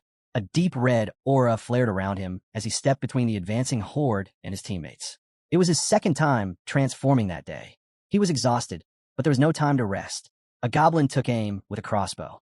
Han deflected the bolt with his shield just as a mounted rider charged. The speed caught him off guard. He ducked just in time. Staggering, he dropped to one knee, struggling to keep upright. Surrounded and bombarded from all sides, he gritted his teeth. Another goblin rushed in. Han clenched his shield, ready to launch a brutal counterattack. He dashed forward, crashing through their ranks like a storm. As he smashed into the enemy, he roared that he'd strip away their biggest advantage, their mobility. His shield struck hard, sending one goblin flying. Still surrounded, he fought with relentless force. Then, Eren's alarmed voice rang out. Han had been hit from behind. A system message flashed. Berserk mode deactivated. A goblin loomed above him, spear raised. As the weapon came down, Han twisted and drove his blade upward, skewering the creature. Blood gushed from both the goblin and its wolf mouth. Wrenching his sword free, he faced the incoming wave. Eren, frozen in fear, cried out. Han barked that he'd handle the swarm, and Eren just needed to hold off those coming at him. Han kept moving, narrowly avoiding another set of attacks, then asked if Ialka was still charging her spell. Jenna, still in shock, shouted that Ialka had finished. Seizing the moment, Han sprinted from the goblins. He vaulted into the air, leaping high above the battlefield. Below, Han weaved between blows, stepping on a goblin's head to stay mobile. Han surged forward, urging the monsters to vanish.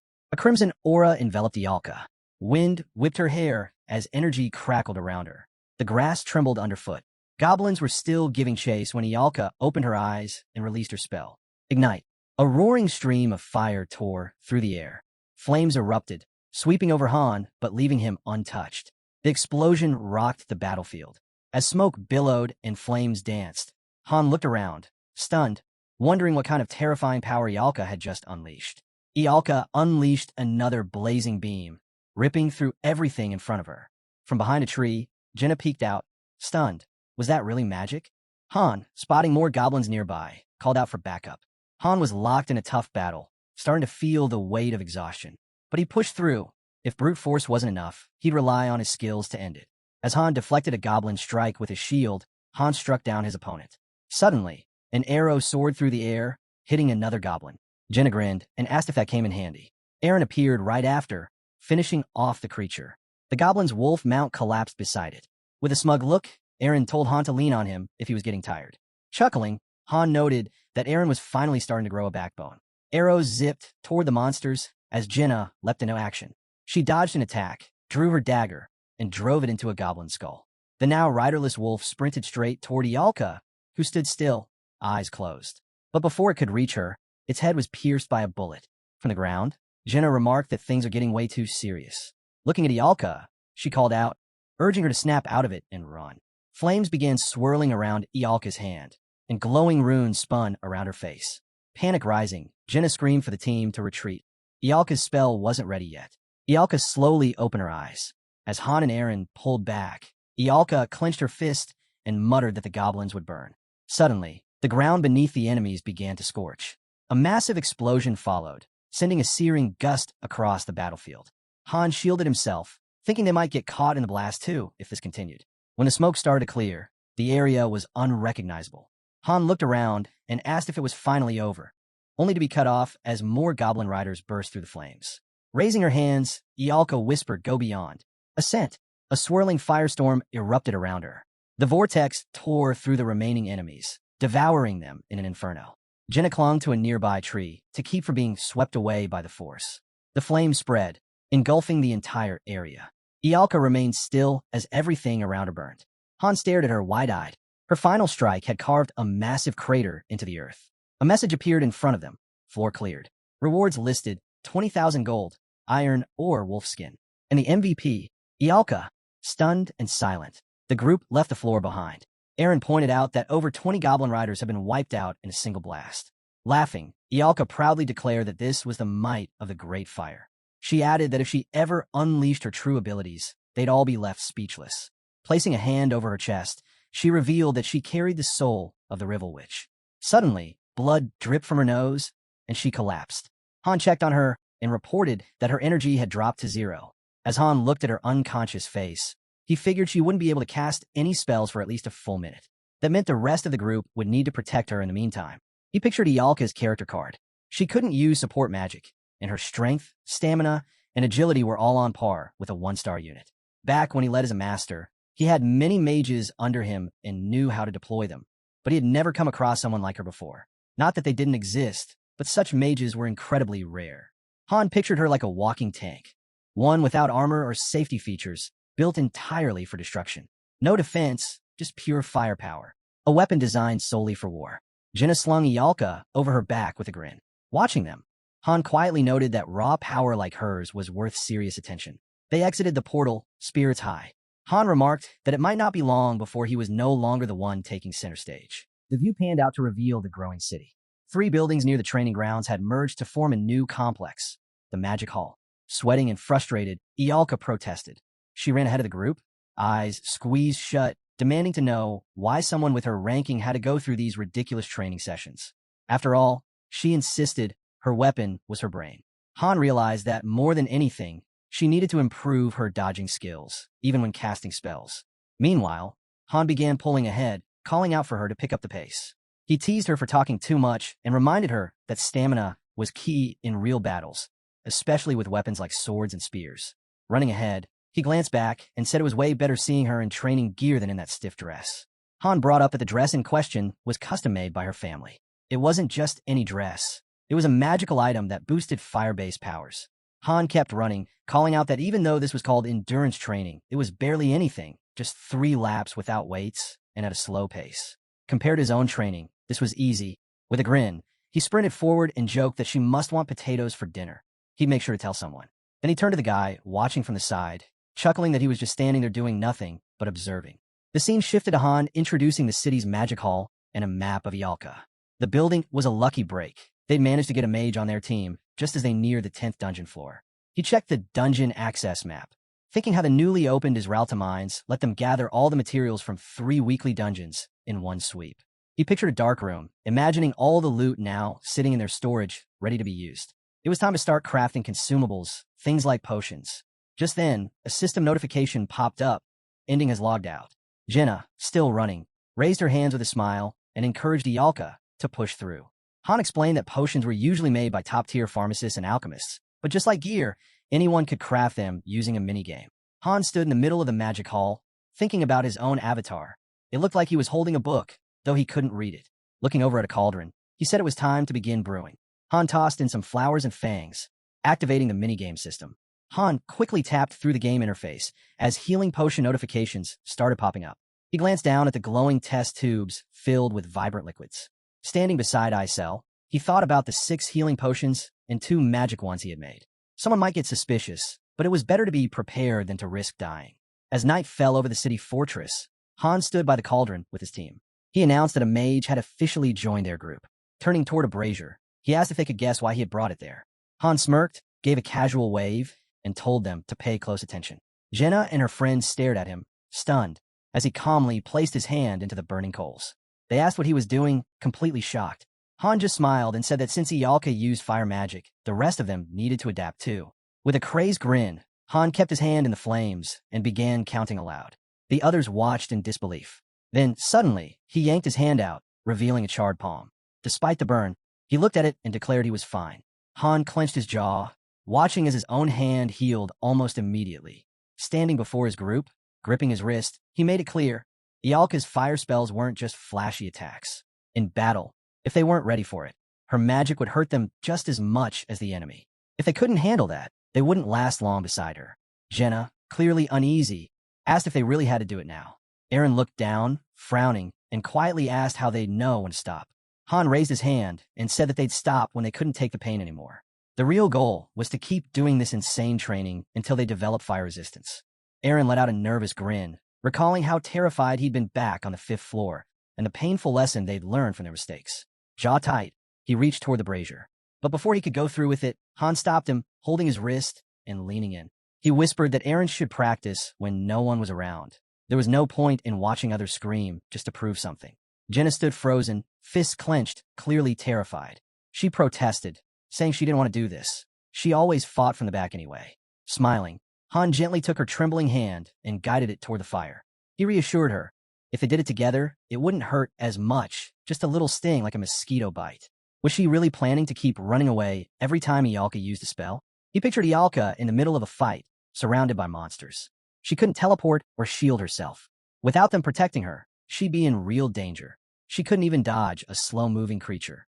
If Jenna didn't want to see their mage die, then she needed to adapt to fire now, before they stepped onto the 10th floor. He'll make sure of that. Han unsheathed his sword and turned to Aaron, saying he was sorry, but there was one last thing. He spun the blade in his hand, slicing his palm. Turning back with a grin, he said they needed to train for pain resistance too. Han handed a knife to his visibly shaken friend, telling him he didn't have to follow Han's exact method. Any approach that helped build pain tolerance would work. Even though it felt wrong, Han knew it had to be done. Han raised his hand over the brazier again, thinking about how healing potions closed wounds, but not without causing intense pain. If they wanted to keep fighting, they needed to develop the ability to endure it. He looked at Jenna and told her this training wasn't mandatory for her, but even so, it might benefit her down the line. Jenna looked worried and asked if she could try later. Han glanced at the windows and explained a different skill, switching. With it, she could alternate between daggers and arrows instantly, whether up close or from distance. It would give her flexibility in battle. He pictured their group inside the game and said they wouldn't rely on building separate formations for each range anymore. From now on, they'd operate in a triangle formation with Ialka at the center, and training would start tomorrow. Han looked at Jenna and admitted that even though this plan wasn't exactly her style, he and Eren couldn't protect Ialka alone. She'd have to step up too. Han imagined their party encircling the mage like a defensive shell. It was like guarding a princess, but if they wanted to make full use of Ialka's power, this was the only way. He added that the best team setup usually included 2 mages, and having a support mage would be ideal. Unfortunately, they didn't have one. He thought about how they still hadn't cleared the 9th floor, and realistically, they probably wouldn't. The second group would most likely go instead to rack up experience. Even Inning knew they were forming a backup team. Han set a bucket of water down and reflected on the hint they'd received. Words like subjugation, survival, guard, breakthrough, execution, defense, siege, pursuit, and escape. He laid out the team strategy cards for the 10th floor and considered the implications. This mission clearly required at least 2 active groups. Han lit a match and tossed it into the brazier, thinking to himself that with this being a joint mission, the risk was on a whole different level than anything they'd faced before. Han stuck his hand into the flames, frowning. He knew they had to be fully prepared this time. Smoke began filling the room, and he started coughing. The scene shifted to a small house glowing with light, and a notification appeared. Han had unlocked the fire-resistant skill. He then stood in front of Ialka, who looked stunned. He told her bluntly that in her current state, she was useless. If she planned to lower the attack power of her spells, she needed to cast faster and cut down her mana usage. Staring at her sharply, he asked if she was willing to do that. Startled, Ialka hiccuped and quickly ran ahead, saying she'd follow his instructions. Han pictured Ialka in battle, launching bursts of fire and explosions. He explained that she used 3 categories of magic: ignition, flaring explosive flames, and focus blasts, each with their own variants. The stronger the spell, the more mana it drained. As he approached Jenna with a sword in hand, he thought about how powerful her magic really was. But to make the most of it, they needed to ramp up the burn rate in training. He reminded himself they were inching closer to the 10th floor with every passing moment. From now on, their training would need to be far more intense. Jenna let out a confident smile and fired an arrow, saying she was ready. The guy swung his sword and deflected it, thinking how normal sparring used to be just dodging arrows. But now he tossed his shield aside and added new challenges. Jenna gave him a wink and a grin, saying he was improving fast. His growth rate was impressive, but Han stared at the tip of the arrow with a serious expression, saying they weren't here for compliments. They were training. He sliced the arrow in midair, and a notification popped up. He had gained a projectile defense skill. The system also reported that his fencing basics and shield basics had reached level 6. Suddenly, Jenna charged at him with her knife. He leaned back and dodged. She reached into her quiver with a focused look, drew another arrow, and activated the switch skill mid-motion. Han raised his sword between them, watching her carefully. He thought about how she started out as a 1-star player, but her potential was massive. Her ability to learn was far above average. Without his own gaming experience, she probably would have stayed underdeveloped. Smiling, Jenna pressed a finger to her lips and teased, asking who was the one muttering about not needing compliments during training. Han grabbed his friend by the cheeks and grinned, declaring that one day people would be asking where she got her battle scars. Turning toward the door, he shifted focus to Eren, describing him as your typical 1-star. Right now, he had barely reached level 3 with the spear. For a while, he'd stopped showing up to training, locking himself away and trying to build pain immunity on his own. Meanwhile, Ialka stood in the middle of blazing flames, training at a special facility inside the magic hall. Even when suppressing her power, her magic was still overwhelming. Unless absolutely necessary, she should stick to using only first-class spells. Han glanced toward a group sitting near the wall and mentioned how a bunch of random 1-stars were struggling in the corner. Not one of them was useful enough to form a full team, not even close. With a cap of 5 fighters per party, they needed real talent, and it didn't seem like Enning was planning to summon any reinforcements. Han looked down, tense, wondering if maybe Enning was thinking of forcing these weaklings into their group. The next day, the story shifted. Adis's squad returned after clearing the 9th floor. Injured players stepped out of the portal, arms crossed. Han averted his gaze and noted how some of them seemed to be missing limbs. He asked bluntly what the mission had been. Ada stood in front of him, eyes closed, and explained that their task was to take over a goblin village, around 50 of them. He pressed her to recall anything unusual. Lowering her head, Adis replied quietly. She remembered fighting monsters on wet, slippery ground. It was like it had been raining there for days. Walking away, she said that nothing else really stood out. Han looked forward, knowing it was now their turn. A burst of flame lit up the scene. A notification appeared. The floor was cleared, and Ialka had leveled up. Han stepped out of the portal with the rest of the team, deep in thought. It was clear the fourth floor couldn't be used for training anymore. He took stock of where everyone stood.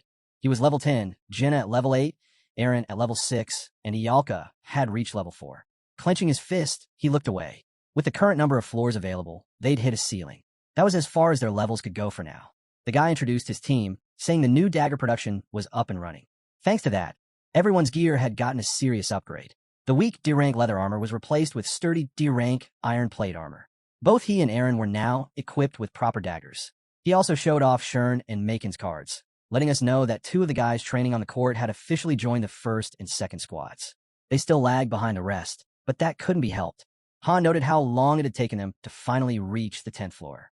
IEL stretched out her arms and, smiling, asked if this was going to be like Loki, if he'd be the one to decide the challenge, and if he could really handle something that complex.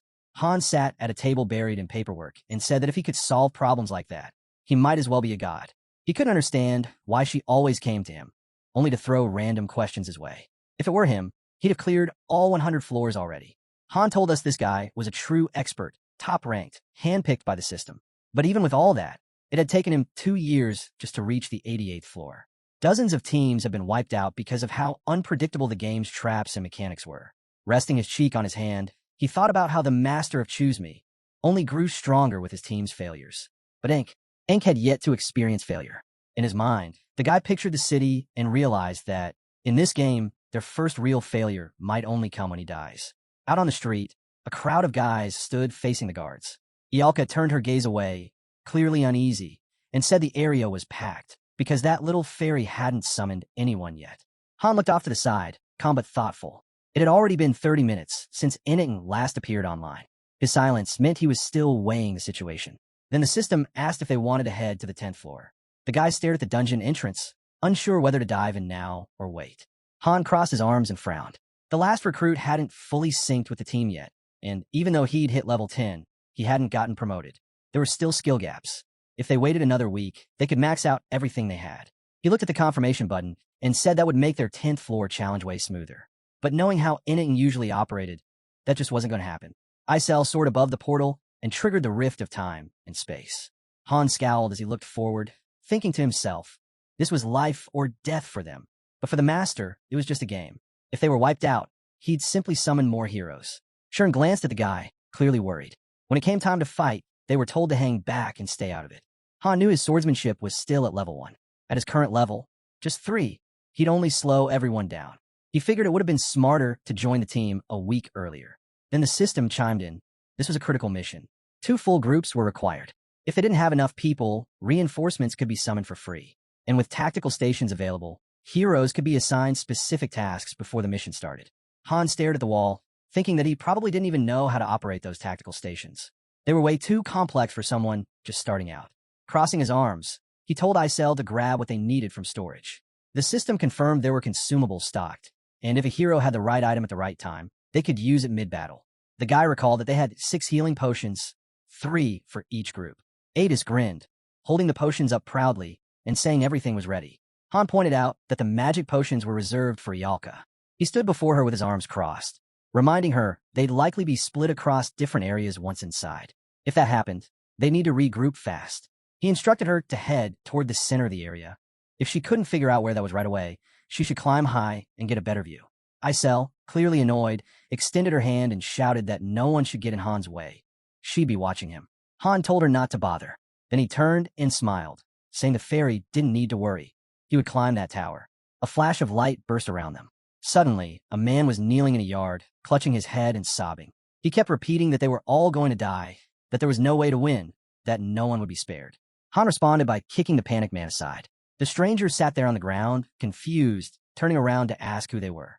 Jenna watched him with concern and said it looked like he couldn't see them at all. She asked if he could see them and wondered if maybe he was just an NPC. Han stood outside near the panic man, thinking to himself, NPCs showing up during missions wasn't unusual. Sure, interacting with them could be glitchy, but that was just part of the game. He turned around, scanning the nearby buildings, and remarked that the city looked oddly familiar. Aaron stood nearby, tense, and said he recognized this place too. It wasn't exactly the same, but something about it felt familiar, more Western in style. Han gave Aaron a surprised look, thinking that couldn't be right. But then the guy pointed toward one of the buildings and said it made sense. They had been here before. Looking at the crowd gathered in the streets, he added that this was the ruined city they saw on the 5th floor. Only now it wasn't destroyed yet. Han imagined leaves blowing over the rooftops. That was the key difference. It hadn't fallen to ruin yet. The girl noted that the timeline fell off. Han stepped in front of Jenna, who looked visibly anxious, and said this wasn't the only strange thing going on. They'd go over the details later. He faced the team with arms crossed and reminded them. They'd already been summoned, and surviving meant completing the mission. One of the guys spoke up, pointing out that the battle hadn't started yet. They still had a bit of time. It'd be smart to use it to gather intel. Han agreed and looked around at the others, saying they had 5 minutes to scout the area. They were to regroup here. Anyone late would be left behind. Dark clouds loomed above the tower. Han stood by a window inside, thinking this was probably the best spot to watch everything unfold. He furrowed his brows as he observed the soldiers. Their morale was clearly crumbling. Down in the streets, an army marched. He figured there had to be thousands of goblins coming from a northern forest.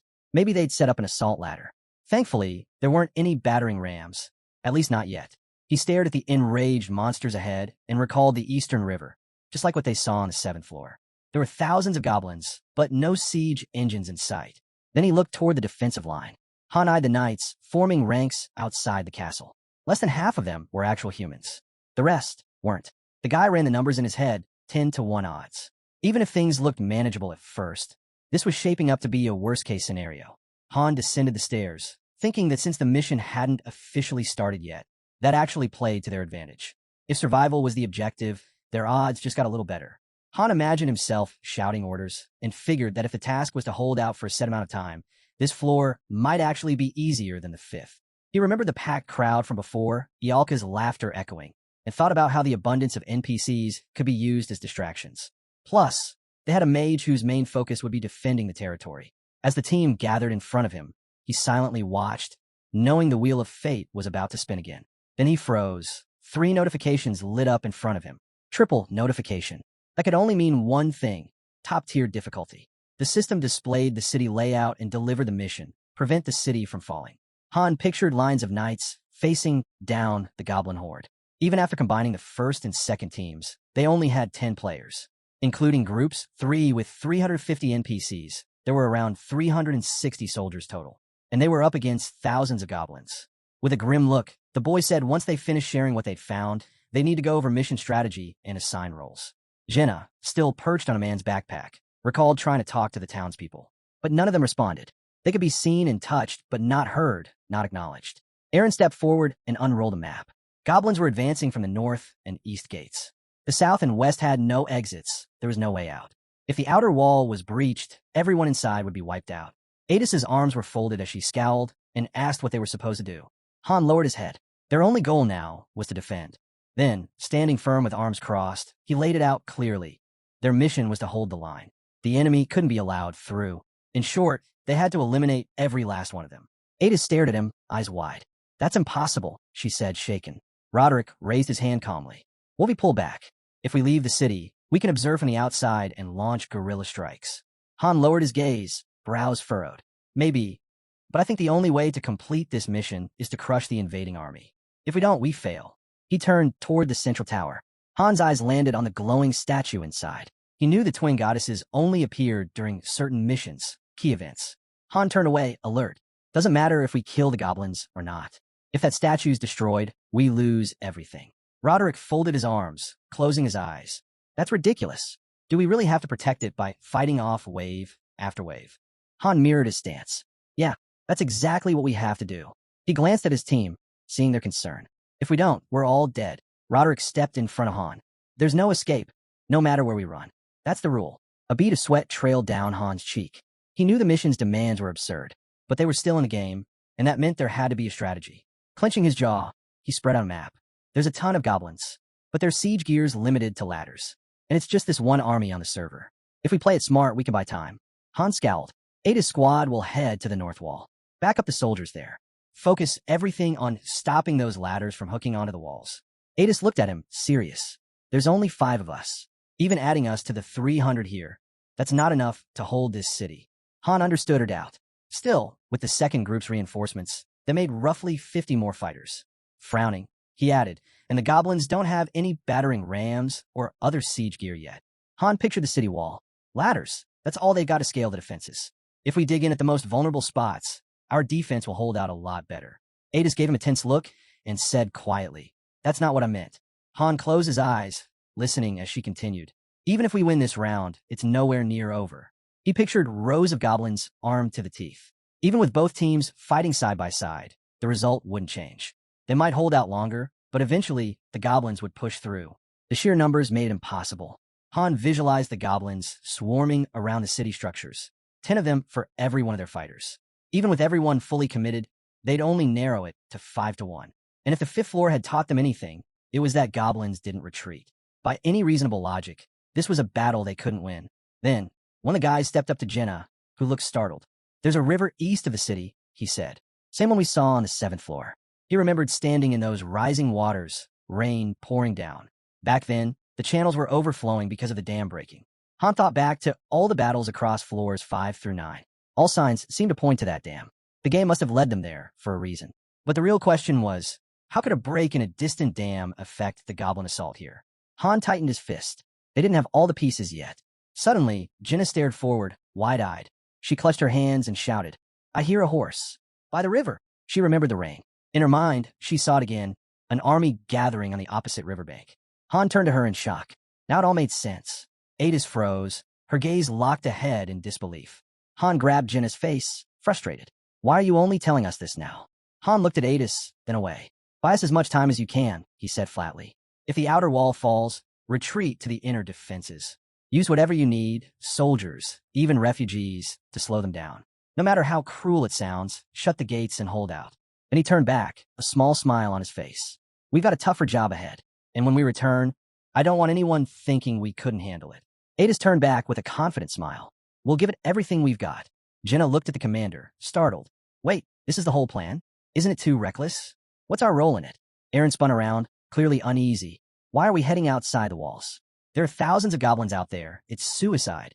Han narrowed his eyes, lifting his head. "If we stay, we're done anyway." He imagined the soldiers standing by the river.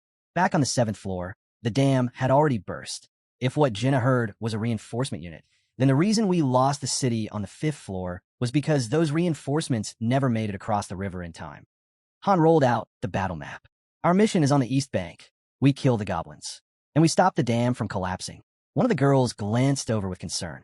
Han unsheathed his sword and growled, "We're moving out. It's time to strike." Han charged forward, yelling, "This is just the inner wall. The real fight's still waiting." As they neared the gate, Han turned to Jenna. "Get up there, scout the area." Then to Aaron, "Be ready to pull the gate." He turned again. "Yalka, prep a spell. The moment that gate cracks open, hit them with 2nd-level magic." Han caught a glimpse of Shern standing nearby. Aaron started pulling the rope. A group of knights rushed toward him, shouting that they had to stop this madness. Up above, Jenna called down. "A ton of goblins are already massing outside. If that gate opens, they'll flood in."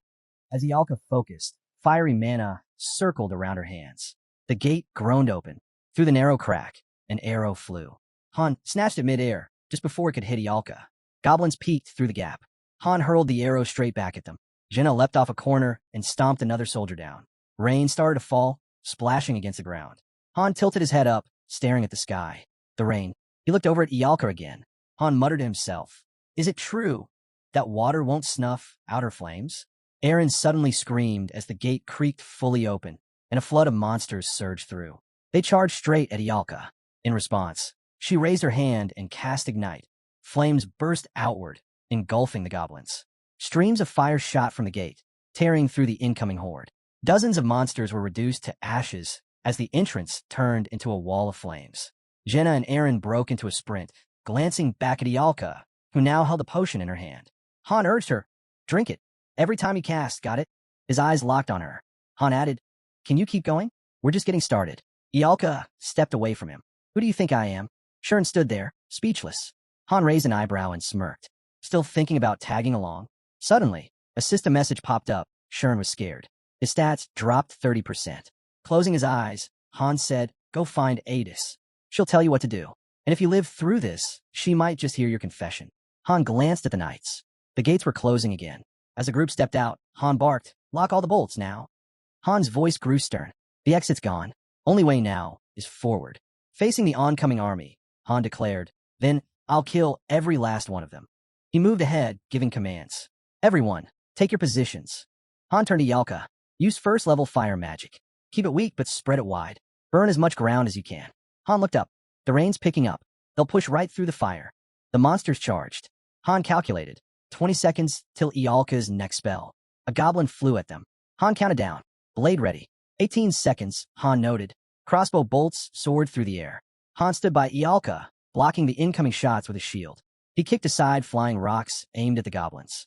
Eren lunged forward, his spear stabbing deep into a goblin's body. Jenna struck cleanly, beheading another, then shot another straight in the face. For seconds, Han thought.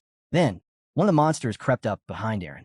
Without hesitation, Han hurled his sword, saving him just in time. Han pulled out his own weapon, keeping an eye on Ialka. "Cover her. They're targeting Ialka."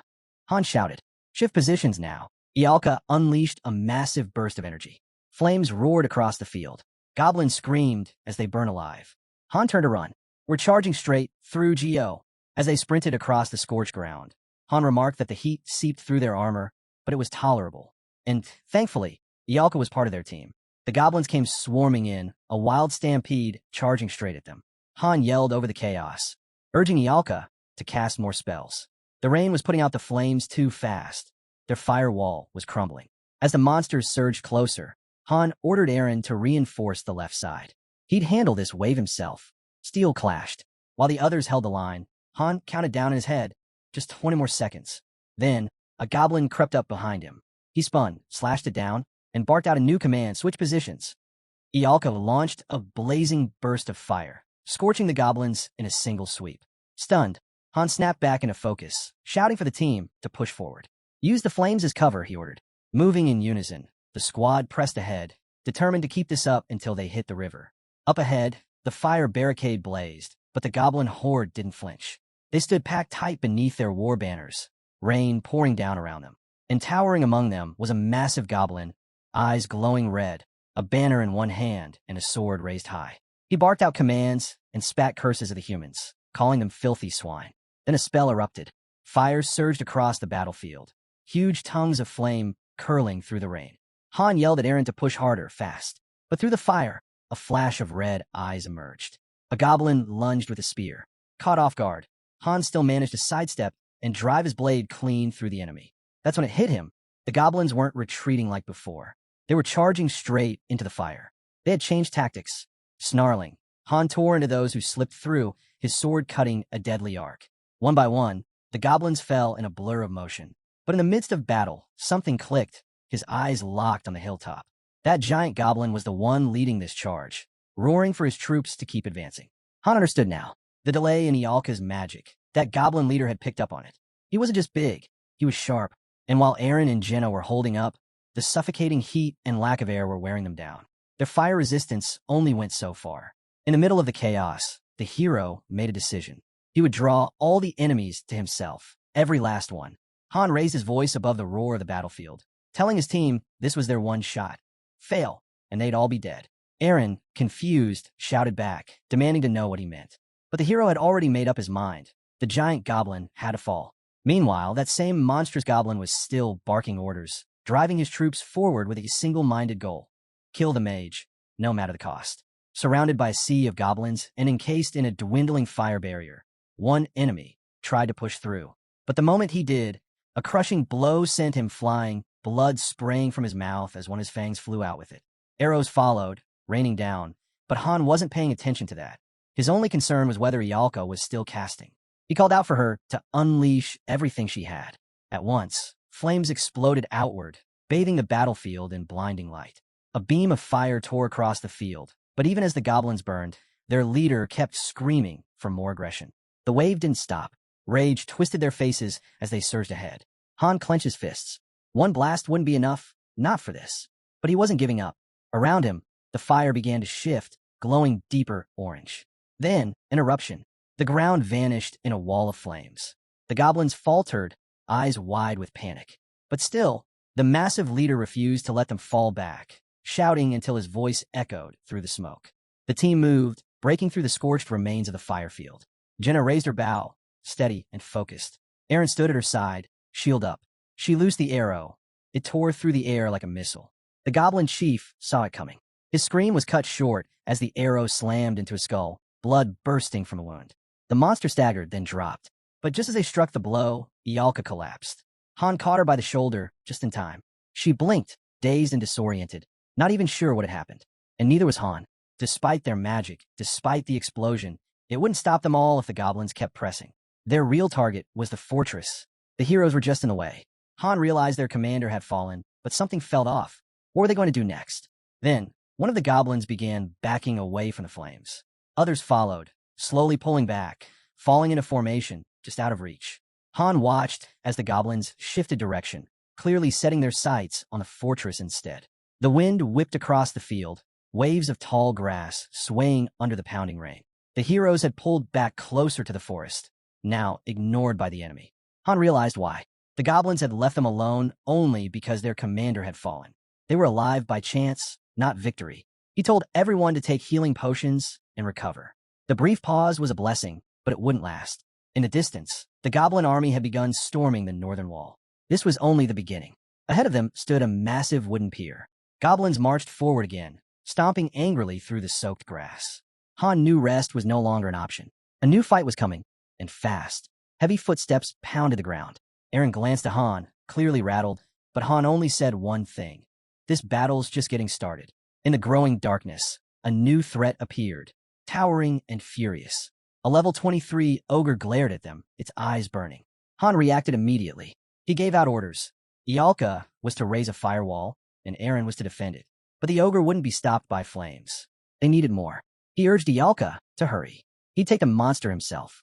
With a roar, the ogre slammed the earth with an axe-like weapon, splitting the ground where Han had just stood. He dodged just in time. One wrong move, and he'd be crushed. As the beast swung again, Han realized shields were useless. The only option was a full assault. The fire helped keep lesser goblins at bay, but inside the burning circle, it was just him and the ogre. The size difference was overwhelming. Still, Han lunged in and slashed the creature's leg. Arrows suddenly rained in, Genis.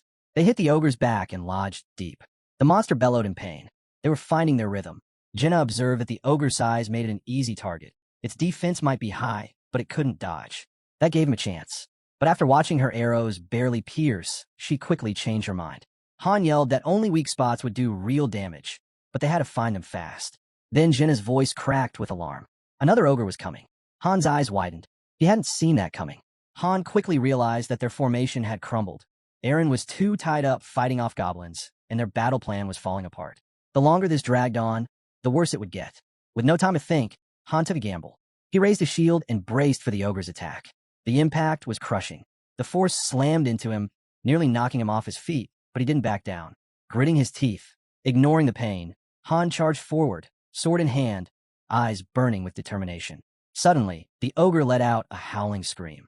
Han had struck it right between the legs. That reaction told him everything. He found another weak spot.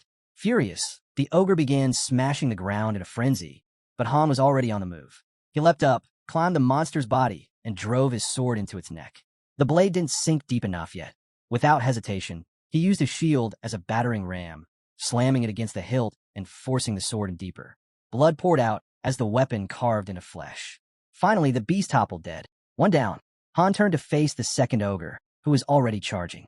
He barked for Jenna to get its attention. She loosed her arrows immediately. The monster, already in a rampage, had struck Aaron and sent him flying. Han's heart sank. They were too late. The ogre was closing in on Ialka. Screaming her name, he braced for the worst. But the attack never came. She was unharmed. Confused, she stared after the monster as it ran past her. Han paused. Something wasn't right. The ogre wasn't charging them. It was heading straight for the dam. That's when Jenna did something reckless. She jumped onto the creature's back, climbing up to its neck. They shouted for her to stop, but it was too late. With one hard thrust, She buried her blade into its throat, forcing a scream from the beast. Han didn't hesitate. He sprinted forward to help, slashing alongside her with powerful strikes. Together, they cut through muscle and bone, until the ogre, thrashing in pain, stumbled toward the river. With one final roar, the creature threw its massive body into the water. Blood spread across the current in thick waves. Han stood there soaked and gasping. They'd made it, but just barely. Suddenly, the water stirred, and the ogre's massive hand shot out with a deafening roar. Han froze, heart racing, unsure of what was happening. Before anyone could react, the beast slammed its colossal fist into the dam, shattering it in one crushing blow. The structure gave way instantly. A torrent of water burst through, flooding the field in seconds. Eren ran up, reporting that all the goblins had been defeated and waited for new orders. But Han just stood there, silent, his expression heavy with regret. He finally spoke, just a few words, and they stung. "We messed up. There were supposed to be backup forces waiting behind the dam. Now, with it destroyed, those reinforcements were cut off. And that meant a handful of exhausted fighters would be left to face over 3,000 goblins alone." The others tried calling to him, desperate for direction, but Han didn't respond. He clutched his sword, still in shock. Someone placed a hand on his shoulder, trying to ground him. After a pause, he muttered that they'd have to retreat and come up with a new plan, if there even was one. But just as he turned to go, Ialka stepped forward. She raised her hand, charging her bracelet with a glowing purple light. She murmured a spell as the energy swirled and wrapped around a massive boulder. With a fierce motion, she launched the stone through the air. It crashed into the broken dam, fitting perfectly into the gap. The flood stopped instantly. Han stared, stunned. He hadn't seen that coming. Ialka explained calmly. Telekinesis was one of the fundamentals of magic. He turned to her, both impressed and exasperated. "You could have told me that sooner." She blinked. "I thought you knew. It's basic magic." He couldn't help it. He reached out and squished her cheeks. "Don't keep the good stuff to yourself." Ialka huffed, but he smiled. "We're only still standing because of you." Just as the team started to regroup, Jinna's voice rang out. A scream.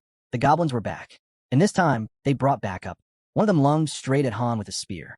He twisted, dodging the attack, and countered with a sharp slash that cut the enemy down. Still, his thoughts churned. There was no sign of help coming. None at all. And in the middle of the chaos, a worrying thought took root in his mind. What if he'd been wrong about everything? Suddenly, it hit them.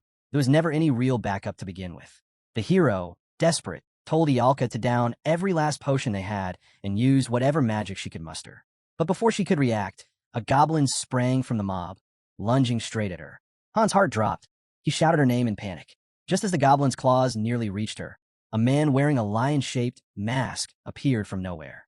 In one swift move, he cut the creature down and charged in on horseback, hooves pounding against the soaked ground. Even so, the goblins weren't backing off. They snarled, ready to strike again. Han exhaled, barely believing what he saw.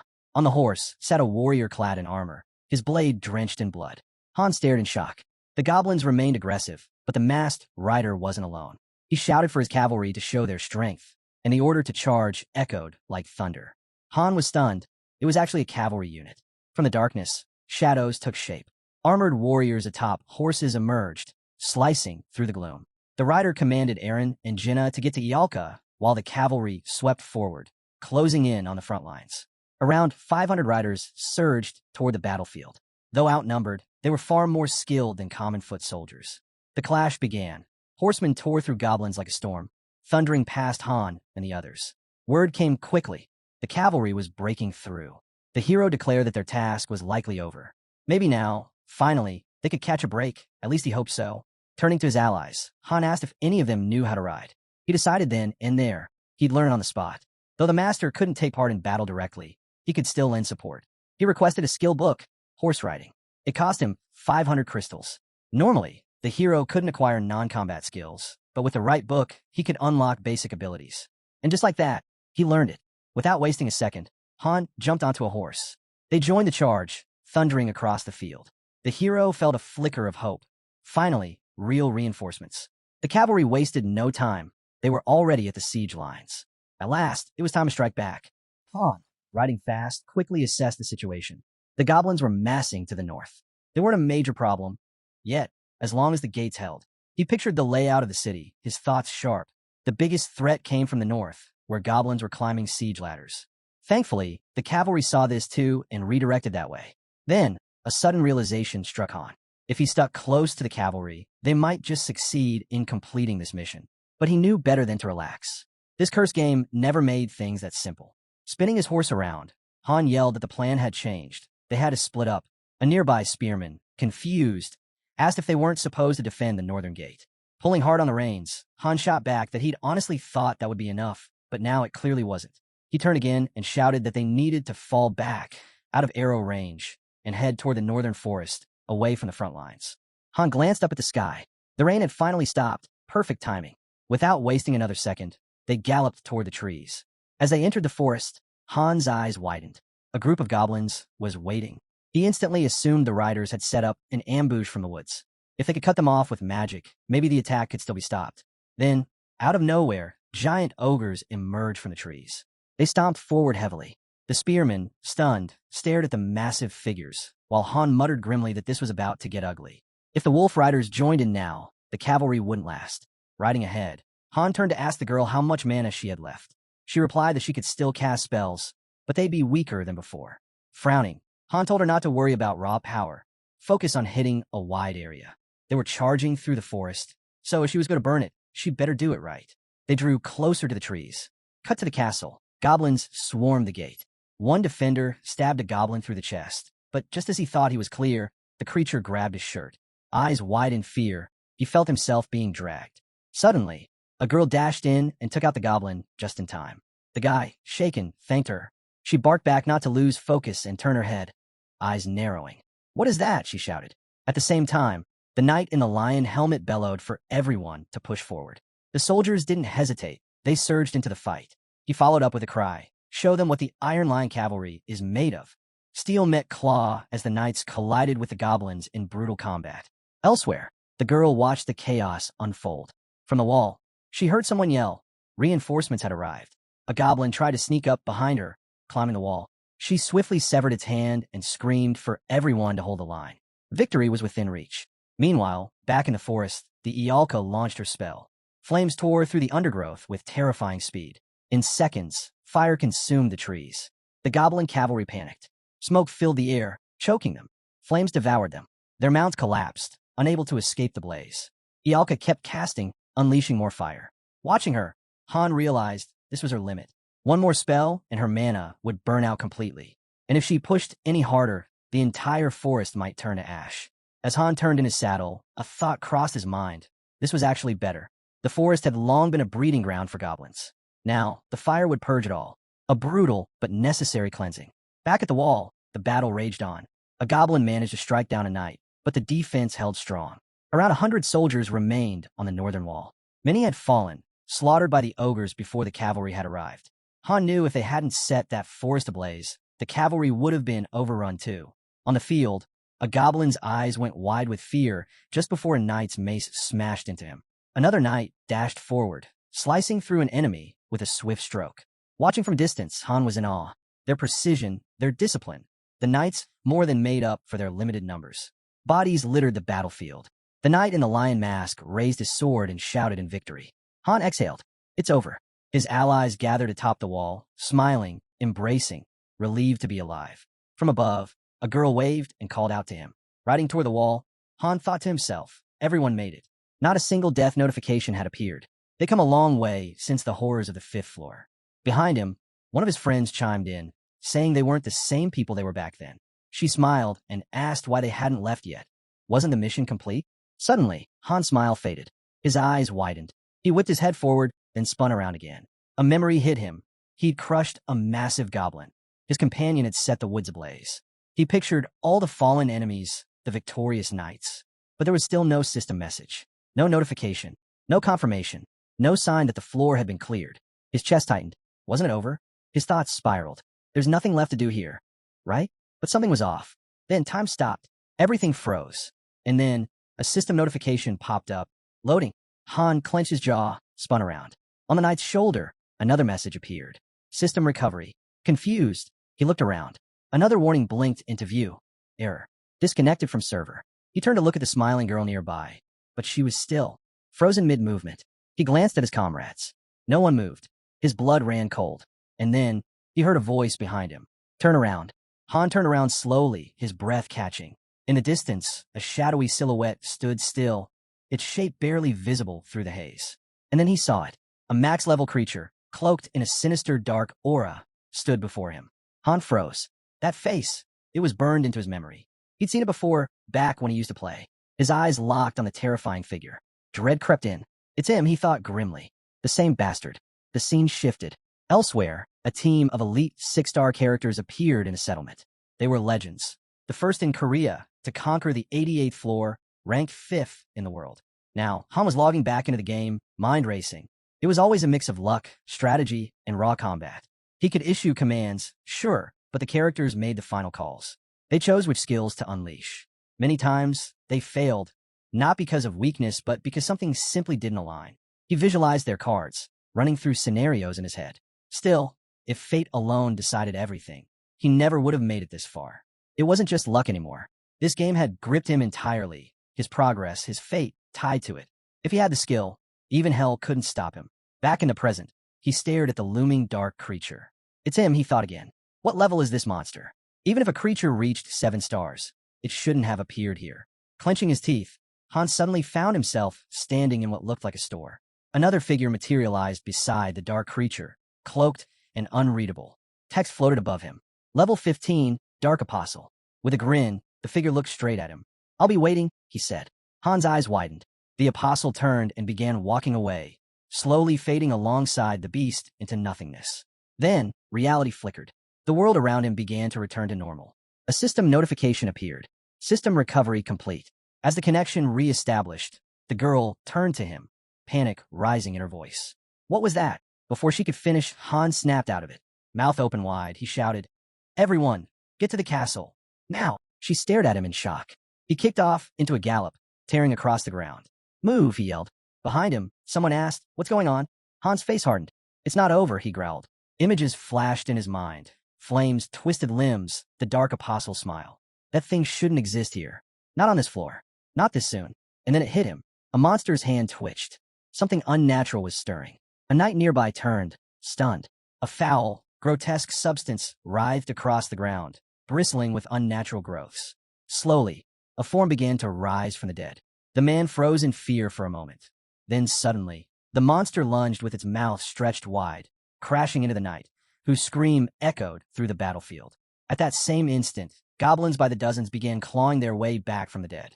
The man spun around in horror, yelling out, confused and panicked, as he saw the undead crawling to life. Han, watching it unfold, shouted not to panic, to let the resurrected creatures return the way they came. Clenching his jaw, he realized something chilling. These monsters could revive corpses under certain conditions. As zombies tore through the nights, he thought grimly, they won't stop until they smash their skulls in. Up on the castle wall, a girl screamed for someone to open the gate. As it creaked open, Han raced through with her, thinking, this isn't the kind of creature that should exist on the 10th floor. The horse skidded to a stop inside. The girl glanced back, startled. Han grabbed the sorceress, told her she was staying behind, then added firmly that they needed to protect the goddess statue. Everything would hold if they could just lock the gate. They only had to endure until he got back. The girl called out in confusion, asking what he meant. Another man, his voice shaking, asked what they were supposed to do about the monsters. Han suddenly stopped, his eyes narrowing. Get it together, he ordered, staring down the advancing horde. He's coming back with me alive, or we both get eaten. The man silently looked ahead, teeth clenched, then gave a sharp nod. I'll bring him back. The girl, eyes fixed on the battlefield, asked softly, are you really coming back? Han gave a small smile, turned toward her, and broke into a run. Of course I am. As he disappeared into the chaos, she shouted after him, then don't you dare die. He turned his head slightly and called back, same goes for you. Step by step, he advanced. Gripping his sword, his gaze locked onto the undead. Disgusted by their appearance, he told himself it wouldn't be hard. Charging forward, he struck the first one, splitting its head open. He'd take them down one at a time. If they all rushed him, it'd be over. Just then, an ogre lifted its massive club and slammed it into the gate with crushing force. As he turned, Han realized the massive enemy had risen again. If that was the case, the gate wouldn't hold for long. Just then, undead wolves charged straight at him, baring their teeth and leaping for the horse. But before they could land, arrows flew through the air, striking the beasts dead. For a moment, the archer stood silent, eyes locked ahead. When she turned back, Han met her gaze with a brief smile. Meanwhile, the knights trembled as the ogre slammed its mace into the gate again. Fear gripped them. Then, a thunderous blast shattered the entrance, flinging the gates open. They could only watch, frozen in terror, as a swarm of furious undead poured through. Turning back, Han muttered in frustration. The gate's already down. No time to waste. He pushed forward, focused on his real target, the Apostle. Picturing him slipping away into the glowing forest, Han thought, that's where he'll be. Waiting, jaw tight, sword swinging, he carved through the undead. Once, just once, and he's dead. Suddenly, another explosion rocked the ground. Han's mind raced. There were only two ways this could go. Glancing at the knights, he thought, first, if they destroy the goddess statue, it's over. Watching the defense crumble, another thought struck him. Second, they give in to their hunger. Their thirst for flesh dulls all the skills and power they had in life. He surged ahead with relentless speed, noting how much stronger the undead had become. Their hunger made them monstrous, 10 times more dangerous. The more powerful they had been in life, the worse they were now. Slicing through a pack in a single strike, he thought, a single mistake could cost us everything. These creatures awakened something in him, a fierce urge to tear them apart. Looking toward the girl fighting on the wall, he thought, she's exceeding every expectation, even in this hellish mess. He imagined two angels above the chaos. Protecting the goddess statue is the top priority, he reminded himself. A mental map formed, tracking the flow of the horde. If the outer walls fall, we barricade the inner gate. Use the same strategy we learned on the 5th floor. That'll buy us time. Screams snapped him out of his thoughts. Civilians sprinted toward the gate, panic in their voices. What's happening? They cried, desperate and pale, pounding on the gate for help. Then, rising behind them, another wave of the undead came surging forward. Sometime later, Han kept moving, his thoughts sharp. It doesn't matter who holds out longer. Everything rides on how fast I can take down the Dark Apostle. Covering his mouth to block the smoke, he pressed forward. Flames roared around him when a system prompt flickered into view. His fire-resistance skill had improved. Suddenly, two undead emerged through the fire. Without hesitation, he shielded his face and sliced clean through their necks. Afterward, he popped a small red potion and tilted his head back.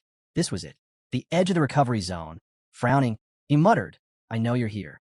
Just then, two system alerts blinked in front of him. His allies were overwhelmed with fear, their stats taking a hit. He stood still as another message appeared. A soldier has fallen, returning to the arms of the Lord. His fighting spirit will be remembered forever. Han narrowed his eyes. More messages followed. Your ally is bleeding. She will gradually die. A brilliant light lit up the sky. It shot toward him at blistering speed. At the last second, he raised a shield, just barely in time. The arrow tore through, grazing his shoulder. He staggered back, thinking grimly, the Dark Apostle isn't built for frontline combat. But monsters like him shouldn't show up this early. That makes him much stronger than anything we've faced on this floor. Another flash. He dodged by a hair's breadth. The arrow missed by inches. Suddenly, a barrage of projectiles rained toward him. Han countered, slashing and deflecting as fast as he could. Then, an attack came from below. A strike nailed his arm, forcing him to recoil. Glancing around, he thought, if I didn't have a defense skill, I'd be dead by now. Another system warning appeared, ally bleeding. Health dropping steadily. He scowled. This is getting worse by the second. The air was thick with smoke, and he could feel it in every breath. One step forward. He didn't have much time left. If he passed out, everyone would die. He looked around, breath ragged. Where's the message? He thought desperately. Where's the floor clear notice? System message. 10th floor cleared. Han's eyes snapped open. Staring at the wall from his bed, he lay still for a moment, wondering, am I really alive? Outside, the world bustled again. Inside the room, a guy sat nearby. Han slowly turned toward him. What happened to your face? He asked bluntly. The man looked over, surprised. So you're finally awake. We were all seriously worried. Han grunted. Then maybe you should explain what kind of thoughts had you looking like that. Looking down, the man responded quietly. I was just trying to figure out why we're even fighting. Han's expression darkened. You were seriously searching for a reason? Still avoiding his gaze, the guy admitted. When I stepped outside the wall, the corpses had already flooded the city. Han's thoughts stirred. Did even the NPCs die? He frowned, feeling the tension coil inside him again. Maybe I'm still too wound up. The guy stood up with a stretch. Anyway, I'm heading to bed. Han lifted his drink. I'll be seeing that look on your face again tomorrow. His comrade smiled faintly. It'll be a better day. He turned and walked away. Left alone, Han stared ahead for a moment longer. Maybe he thought, maybe we're really okay, for now. Evening fell. The dining table was full, covered in plates of food. The girl stared in awe at the spread. Isn't this a bit much for breakfast? Her friend laughed. Han said he used the best ingredients we had, go all out. Han closed his eyes and asked calmly, you really don't like it? She blinked. If you're asking, then I'll say this. I'd love to eat like this every day. Han glanced away. Then, looking back at her from across the table, he thought, they're okay. That's enough for now. He turned his eyes toward the magician. She seems to be recovering too. Then he glanced at the quiet guy across the table. Still rattled. It'll take him time to shake it off. Time passed. A system message appeared. Welcome back to the game. More messages followed. Heroes await Ascension. Ascension room required. Part of the synthesis room. The synthesis room glowed, and a new message flashed. Ascension room linked to synthesis room. Beginning construction. Once it was complete, another message popped up. Ascension room successfully built. Hero Ascension now available. Crystals shimmered before him. Another notification. Item synthesis initiated. The crystals lit up in brilliant light, and in the center, a fairy hovered, now cradling a fully formed, glowing crystal in her hands. Then, soaring up to him with a grin, the fairy told him he'd now surpassed the first star. She encouraged him to keep pushing. His path was toward the 7th, and the tower was his to conquer. Han hesitated, unsure if he could really reach that far. The fairy laughed, teasing him. If not him, then who? If it were that easy, Sirius would already be a 7-star by now. Imagining himself as a 7-star character, Han dropped his head. All the effort he'd poured into this, and still no 7-star. There had to be some hidden requirement. Just then, the door to the synthesis room opened. A system alert flashed. Master initiating Ascension. So that was it. The new upgrade to the synthesis room. It was an Ascension chamber. Han stepped in, thinking maybe entering would automatically grant him 2 stars. It looked like a stairway leading to the next level. He figured Ascension was a feature even the Master's interface couldn't fully access. Gazing ahead, he guessed that with the right materials and a hero, something would eventually happen here, something the Master wouldn't be able to monitor. Approaching the altar, he placed a crystal. Instantly, a blinding light burst forth. A massive magic circle lit up the ground, and a beam of energy shot into the sky. Squinting against the light, memories surged into his mind. Someone sitting in a chair, cradling a child. Han grabbed his sword and demanded to know who the man was. Reaching out, he hit an invisible force field. He couldn't get close. So he just watched. He fixated on the baby. He had no family of his own, but this child wasn't him. Looking closely, he realized the kid was the one meant to be here, not him. Wandering through unfamiliar rooms, confused, Han knew he couldn't afford to dwell on it. Time was ticking. When he stepped outside, the space was empty. Nothing. No buildings in the Master's lobby. Then the gates creaked open. A fairy stepped through. Staring at her, Han noted she seemed smaller than before. He asked, was she expecting him to enter the rift of space and time? Han came to a halt before a towering door marked extreme difficulty. As he looked up, a system alert flashed. Advent Dungeon initiating. Suddenly, a crushing invisible force slammed him to his knees. Alarms blared across his vision. Eyes fixed forward, a wave of fear surged through him. The pressure was overwhelming. A message popped up, status, fear. All stats reduced by 30%. His sword fell, embedded in the ground. Gritting his teeth, he clenched his fists. A red aura exploded around him as he entered berserk mode. Breathing heavily, he steadied himself. Fear wasn't going to stop him. Then his eyes widened. A level 999 dark entity appeared out of thin air. We finally meet, the figure said. Drawing his sword, Han glared. Why was this thing here? Was this the monster that pulled him into this world? He burned with the urge to strike it down, but one glance at the level told him it was pointless. This was the creature that had wiped out his top-tier party. Heroes with memories, 6-star strength, gone in under 10 seconds. The entity stared him down. Why aren't you attacking? Don't you hate me? Jaw clenched, Han fired back. If you drag me here just to run your mouth, might as well throw me back. The entity chuckled. That's more like it. If you didn't have this much control, you would have died already. A sudden burst of pain cracked through Han's skull. He clutched his head, groaning. This is how Hero Ascension begins, he muttered. The entity stepped closer. Wrong. You're different. You're special. Dark energy coiled around the room, drifting toward Han. This place is my gift to you. A new pair of legs stepped into view. A human figure. This stage, the voice continued, was crafted for the great Ranker himself. Han stared, trembling. Who are you? A girl's face appeared, smiling sweetly. She looked like a fairy. He stared in disbelief. She reminded him of the one from earlier, but aged. She spoke lightly. I don't even know how to introduce myself. Still tense, Han muttered, just call yourself disgusting. Her grin didn't falter. With a flick of her hand, a chair materialized behind her. Now that's just rude, she replied, sitting down. Looking straight at him, she added, you thought I looked like the fairy, huh? I didn't copy her. I was made to look like her. Tapping her own chest with a finger, she smiled. I'm just one of her replicas. Number 100,479. Extending her hand, she asked playfully, isn't that the same number as the game's downloads? Han pulled out the CEO's business card and stared her down with clear disdain. What's this? Some kind of joke, he asked coldly. The girl just smiled. I go by plenty of names. Depends on the mood, really. I just pick whatever suits the moment. Han stomped the ground, his glare sharp. She let out a chuckle. That was a bit bold, wasn't it? His voice turned icy. You're one of the ones who dragged me into this mess, aren't you? Still smiling, she nodded. You really do hate me. Funny thing is, I never meant for you to get pulled in. Total accident. Like hell I care, Han snapped. Send me back. Now, or you'll regret it. The girl tilted her head and grinned. Are you threatening me? You're just a weak little one-star. Han's eyes burned with intensity. That won't last much longer. Her expression darkened. She splashed her foot into a puddle and muttered, maybe I should have just killed you when I had the chance. Without warning, she launched a magical projectile. It slammed into him, cracking his armor, then froze in place, hovering inches from his chest. The girl snapped her fingers. Didn't even flinch when the spear hit your heart. You've got nerve, but that doesn't mean you're invincible. Han slid his sword back into place. So what do you really want? He realized something. She'd had plenty of chances to finish him off, but didn't. That meant she had another reason. She stepped closer. It's nothing dramatic. I just want to talk. Then she looked him straight in the eye.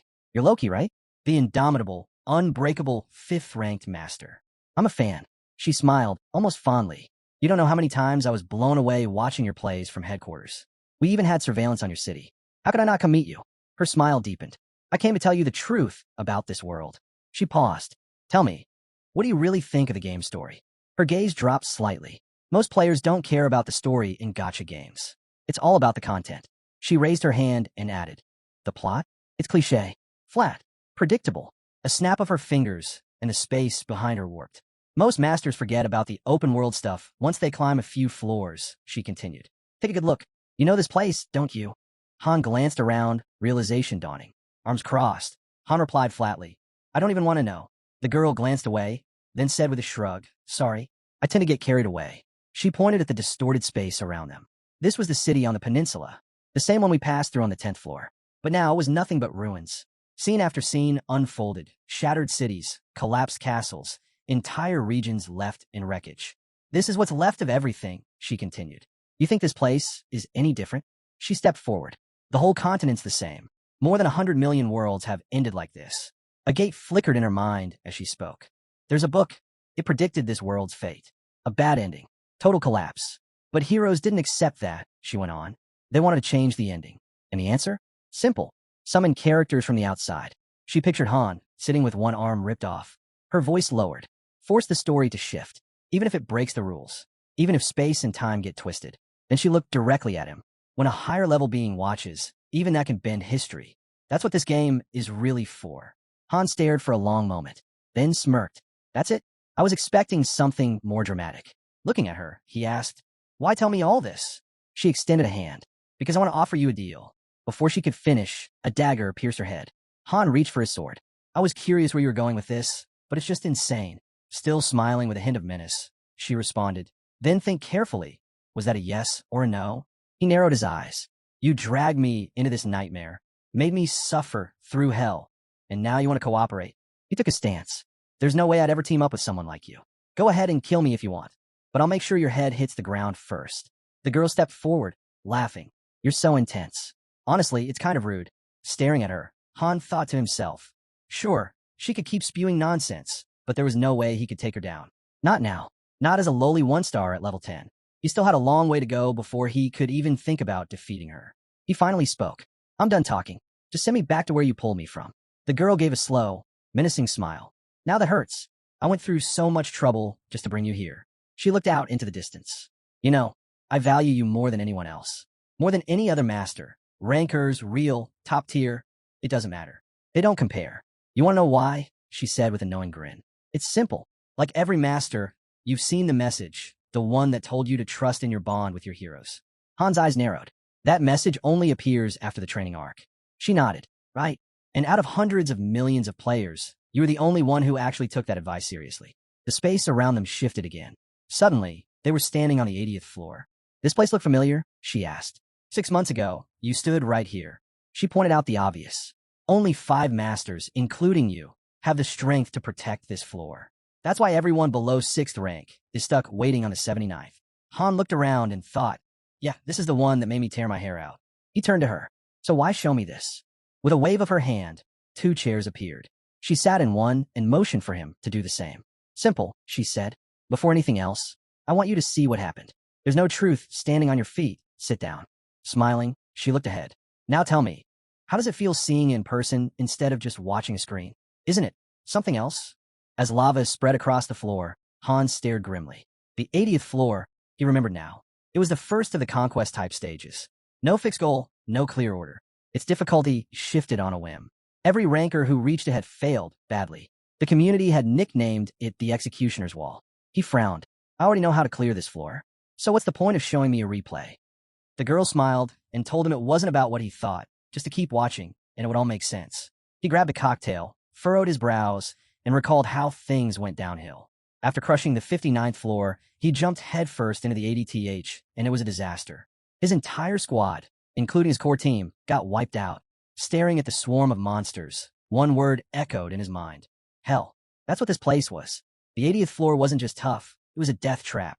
Then came the chaos, 2,755 monsters at level 113. Following that, shards of despair crawled in, 3,164 of them, each at level 108. Right next to them stood the shards of hatred, 2348 strong, sitting at level 121. Sha narrowed his eyes. So these shards are the reason this floor's brutal. The girl nodded, still smiling. Exactly. You're in the game now. Everything, the floor difficulty, even your summoning odds, depends on your account. His eyes widened. She was saying the reason he never pulled a 5-star hero wasn't bad luck. It was built in. She pointed at the chaos crystals. Massive, pulsing at level 322. There's a reason. In your world, there are no heroes left to summon. Then she turned toward a monstrous, one-eyed beast. Even though the system decides the difficulty, she said, your account, your world, it had S-rank heroes. But it was cursed in every other way. Sha lowered his head, silent. And yet she continued, no one knows how you managed to climb all the way to the 88th floor. Suddenly, a bright light flashed on the island. He looked up, startled.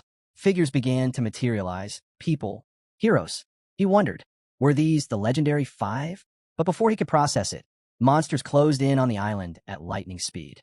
The girl didn't move, just stood there as system messages flickered to life. Tactical command effect applied. All item levels maxed out. A tactical map appeared. Heroes could be rearranged by simply dragging their icons. Then they moved. Heroes leapt from island to island, fast and precise, ready for war. Han set up multiple defense points with precision. The girl watched him, a faint smile on her face. That's the same tactic you used to clear the 10th floor, she said. It's fascinating, capturing support nodes to push an assault. It's complicated, but the objective is simple. She gestured toward the island. Pay attention to what they do next.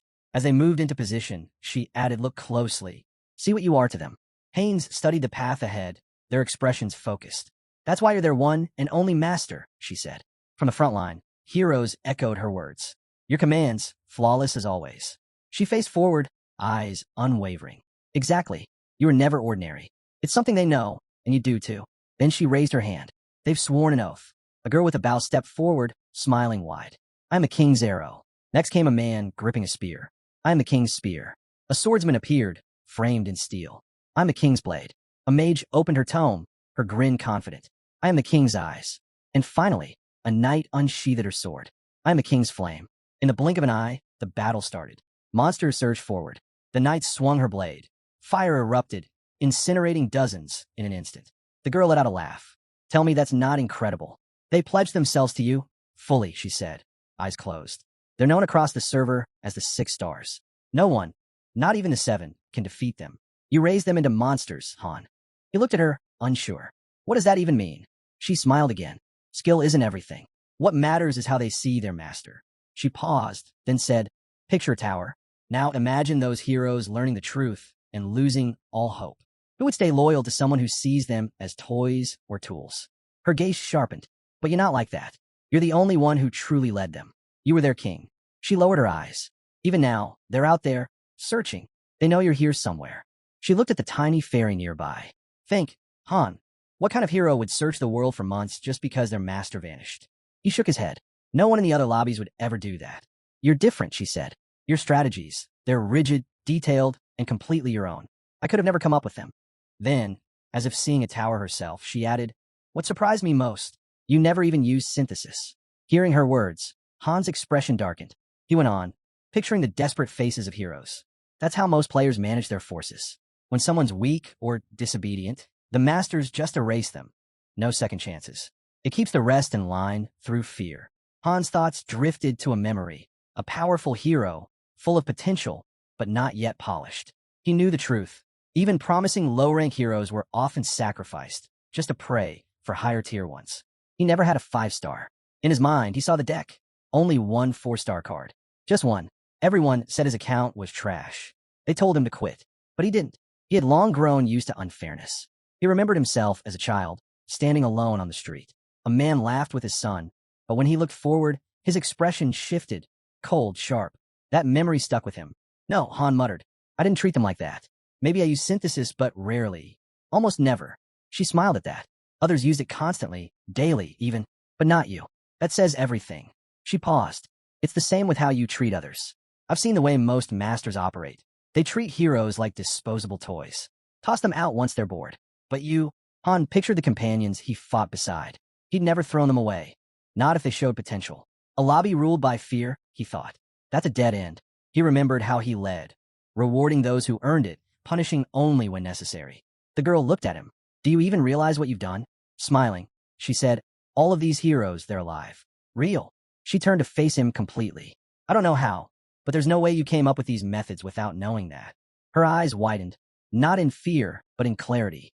That's the only conclusion I could reach. Han stood from his seat, stunned. From across the room, she called out to him, do you know something? She glanced his way, smiling. Every hero here, they're real people. She repeated it. No one could play the way you do without knowing that. He turned, disbelief in his eyes. She looked at him coolly and said, that's just my theory. Han pulled out a sleek electronic device, his eyes narrowing as he studied the so-called heroes of this world. He recalled how hard it had been at first to believe their actions were scripted. But even then, each one responded differently to the same command, executing it in their own distinct way. That part still amazed him. The system was brilliant, and yet it never crossed his mind that they could be real people. Back then, all he cared about was perfecting his strategy. With his arms crossed, Han turned to her and asked if that was why she was drawn to him. She admitted she had really wanted to meet him face to face, but on Earth, that had been nearly impossible. He understood immediately and offered a gentle smile, saying he felt the same. Then, in a sudden shift, he changed his tone completely, joking that if that were the case, maybe he'd just go dig her up in some nearby forest. But the moment twisted. Han's demeanor darkened. He stepped forward, his voice sharp, accusing her of provoking too much resentment. He told her straight. He couldn't forgive her. Not after how badly she'd let him down. Kate lowered her head, resting her hand on her glass. She set it down, saying nothing. Han leaned in close and said firmly that he had no connection to Tonia or Nibelheim. He was just an ordinary guy from Earth. Once he'd gotten it all out, he turned to leave, heading for his seat. But Kate stopped him, laughing at his claim. She teased that his heroes wouldn't take those words lightly. Without looking back, Han responded coldly that he didn't care. It didn't make sense. The team was performing just fine. They'd reached the 88th floor with barely any losses. There was no reason she would have summoned him here, just to climb the tower. He had no interest in cooperating. Fury flared in his eyes as he spun back around, ordering her to back off before he lost every last bit of patience. But Kate didn't flinch. She opened her arms and said she saw something in him, a potential to become Han Mobius needed.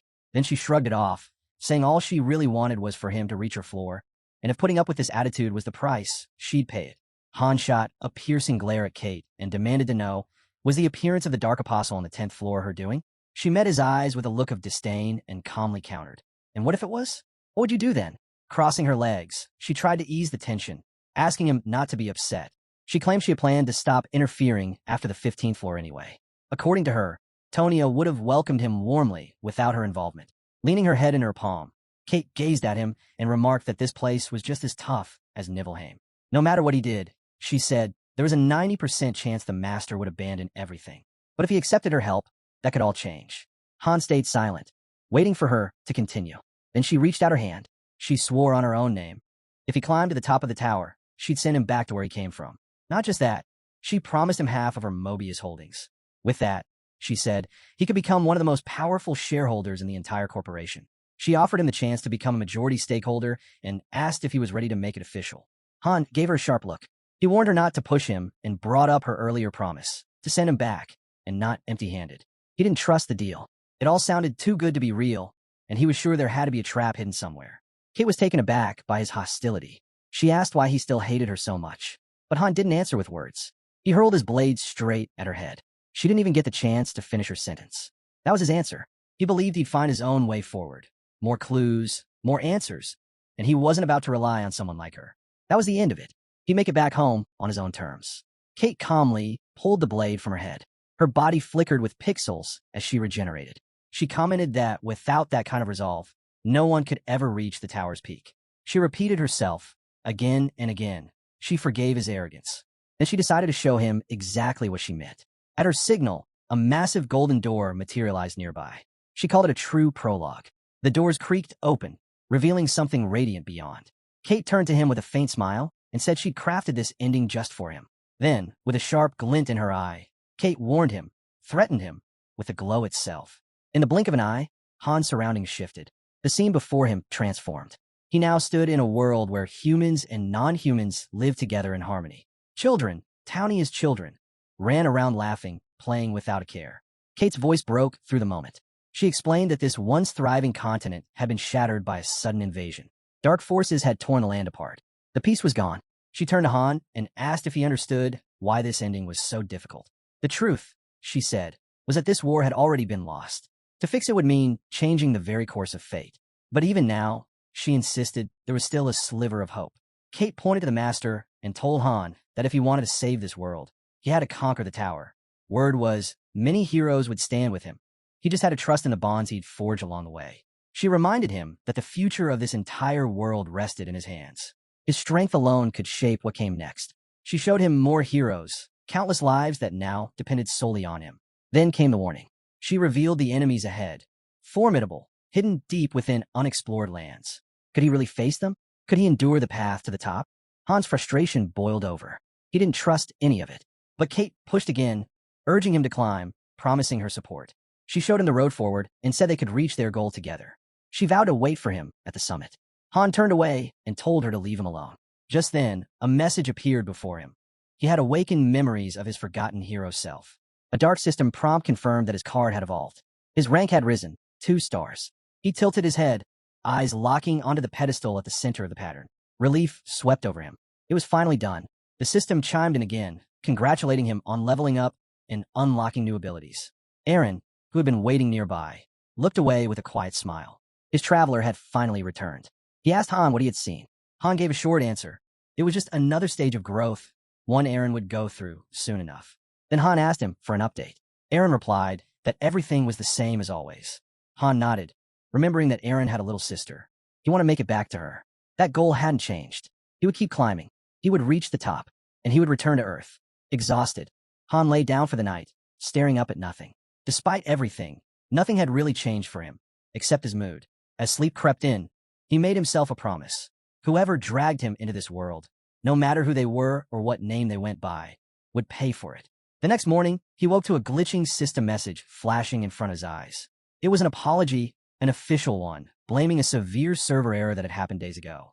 Han recalled that the lower-level masters were still experiencing disconnections. This apology was meant to explain the chaos. To him, it only confirmed one thing. The Dark Apostle's appearance on the 10th floor wasn't a coincidence. It was tied to this glitch. Without a doubt, a new message popped up. This one mentioned compensation, 50,000 gold. Not bad. Isel appeared, cheerful as always, congratulating him on his promotion. But then she paused and frowned, noticing the look on his face. Something was clearly off. What happened to you? She asked. You don't look happy at all. Han replied with a hint of unease. I met your original. That caught her completely off guard. What are you talking about? He thought for a second and guessed it must have been the CEO of Mobius. He asked Isel if that could be true. She was clearly upset and confused. She had no idea how much her original had revealed. Han, however, dismissed it. It didn't matter. He wasn't here to dwell on it. He was just venting. All that mattered was climbing the tower. And for that, he needed her help. Isel nodded and agreed, ready to support him. She handed him a gold coupon, surprising him. He hadn't even known such a thing existed. She was stunned by his ignorance. You really don't know what this is? It's a gift card. You can exchange it for anything. Han eyed the coupon suspiciously and asked who sent it. She told him it came from a master himself, because even he was impressed by Han's achievements. It was a reward for heroes who excelled, and the value of the coupon matched the gift's worth. Han had heard about these cards being given out during events, but this felt different. Maybe the master was just shocked that heroes had managed to climb so far without his help. He handed the card back to Isel. I don't need it, he said. Give it to someone else who does. Isel's eyes widened in disbelief. You're really turning it down? This card lets you get anything you want. But Han just shook his head and reminded her 10,000 gold means nothing in the item shop. Then he glanced at her, tired and clearly done with the conversation. Do you have anything else? If not, I'm going to sleep. Isel held him back for a moment. Suddenly, the system flashed a new notification. Han had made a purchase using the gift card. Confused, he looked up as Isel pulled a small horse statue in front of her. He read the system message, a gift from a hero you admire. Frowning, he asked what it was and what he was supposed to do with it. Isel simply said it was a gift from the master. Disgusted, Han dropped the wooden trinket to the ground with a thud and kept walking. Gifts should mean something, he muttered. As he walked, he thought about the other heroes. How unfair it would be if only he received something while everyone else got nothing. It would have been better to reward everyone who had proven themselves. Staring down at the broken horse statue, he figured most people wouldn't even want something so meaningless. If a gift had no use, then it wasn't worth having. Later, Han lay on his bed, lost in thought. Even he knew what kind of gifts would actually make heroes happy. But then he caught himself. What was he even thinking? That wasn't like him. Soon, he stood before a massive portal, not the least bit surprised. Voices around him called for the rift in time and space to open. He quickly assessed the situation. His low level wasn't a problem anymore. What mattered now were the enemies hidden within. He sighed, disappointed, and told the others to wrap this up quickly. As he stood there, his thoughts drifted to the master. How recently he'd entered the game and how much power he already held. Just then, Han noticed Ialka. She looked tense. Understandable, he thought, given all her training and what she endured back on the 10th floor. She turned to him and asked where they were heading next. Han knew that, at this pace, they wouldn't make it through the coming floors. No one really understood how the Choose Me ending worked. And yet, here it was again, a message bold and bright. Climb the tower and save the world. His blood boiled as he read it. Then, a new notification appeared. This is the main dungeon of the 11th floor. Before he could even react, another message flashed. Prepare to enter the gate in 10 seconds. Han gave a sharp look and told the group to get ready. They were heading straight for the 11th floor. Ialka glanced at him, clearly caught off guard by the sudden decision. Meanwhile, Han recalled a phrase often thrown around by some players. Those who blindly trust their heroes to breeze through stages, thinking skills alone are enough to climb the tower. He couldn't agree less. In his eyes, it made more sense to build up experience by tackling the lower levels first. The fact they were being pushed ahead like this? Pure proof of the players' total ignorance. Just then, a system prompt popped up. The 11th floor mission had begun. Objective: wipe out every enemy. Han was seething. The player acted like a pro, but didn't have the slightest clue. How are they ever going to reach the 100th floor with someone like that in control? Han's character card had 2 stars, one of the top-tier heroes. The screen darkened, and the only light came from the pale moon, casting long shadows over rows of tombstones. The ground shifted. Skeletal hands emerged from the soil, followed by bodies with glowing eye sockets and weapons drawn. They weren't just for show. These level 11 enemies were the real deal. Scanning the area, Han gave the order. Everyone fell into position, weapons raised, tension thick in the air. As the skeletons lurched forward, he stood firm at the front. This was his moment. Luck may have landed him in this mission, but proving he belonged was entirely up to him. The clash began. Skeletons dropped one after another under his strikes. But it quickly became clear, if the enemies got any stronger, this climb would be a brutal one. The skeletons exploded into flames as they fell. The sight sparked a memory. The first time he faced a 4-star enemy, and how the master had merged it with him. He also remembered the 5 heroes he'd received last time. Only one survived. Still, that didn't mean the master had failed. Nearby, Jenna fought off a skeleton with a sharp kick. She looked irritated. These foes weren't just tough, they were infuriating. Han kept swinging, fighting off wave after wave, his mind drifting back to the start of it all. Back when the master actually tried, building structures, training heroes, crafting gear, and following the strategies Han himself suggested. But that didn't last. After the 5th stage, something shifted. The master began acting on impulse instead of logic. Beside him, Aaron moved in perfect sync, parrying a skeleton strike. Their teamwork was seamless. As the battle raged on, Han remembered the mission where all hope was supposed to be lost, and yet they pulled through. But after that victory, it was like the master lost his compass. Ialka closed her eyes, drawing in energy. A glowing fireball formed in her hand moments later. Watching her, Han couldn't help but reflect on how many missteps the master had taken. He summoned heroes 5 separate times without meeting the right requirements, then threw them straight into the 10th floor with no upgrades or preparations. Even so, somehow they'd survived, standing now amidst piles of charred bones, their bodies worn but spirits high. They had beaten the odds again. Their breaths were heavy, but they were proud. Still, Han couldn't ignore the root of the problem. The master had made the fatal mistake of confusing his own worth with the power of his heroes. He relied too much on them and forgot his role. But this time, it wasn't the master who led them to victory. It was Han. He had proven himself. A radiant glow surrounded him as his level surged upward, power coursing through him. He had finally taken a real step forward. The night remained still. Wind whispered through the trees. The dim lanterns outside the stone house flickered softly.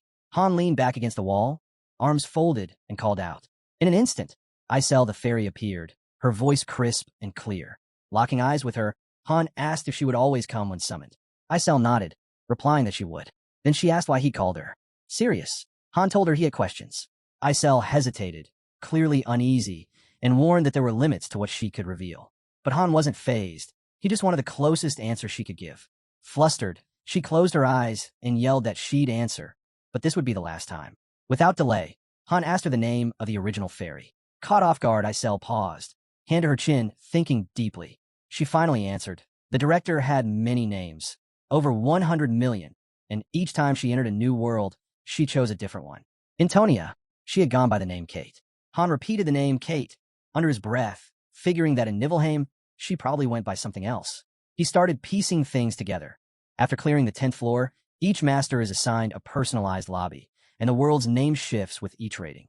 If what Isel said was true, then the destiny of every world hinged on its master. And with over hundreds of millions of worlds already in existence, and growing, that truth was staggering. He moved on to his next question. What is Mobius? He asked. Isel paused, looking unsure, and asked him to be more specific. Han clarified. He wasn't talking about a company. He meant the spiral galaxy, the one said to hold an infinite chain of worlds. Listening closely, Isel eventually confirmed that each master is indeed given a unique world, one that never repeats, even among heroes. Looking her in the eye, Han said he knew Kate. He wanted to know who she really was. And did she ever hurt the master? That's what he truly wanted to understand. Isel responded carefully. No one could become a master unless they had once lived on Earth. But that wasn't the part Han cared about. What mattered to him was whether Kate had ever wronged the master. Isel fell silent, unable to give a straight answer. But her hesitation spoke louder than any words. Hearing Han press the issue, she grew visibly upset. The idea that someone like Kate could have caused harm clearly bothered her. She told him to wait while she checked the information and vanished. Alone now, Han lay back on the bed, hands behind his head, staring at the ceiling. He knew chasing answers about Mobius or its problems wouldn't change anything right now. The fire in the hearth crackled, occasional sparks dancing in the air. He let himself relax.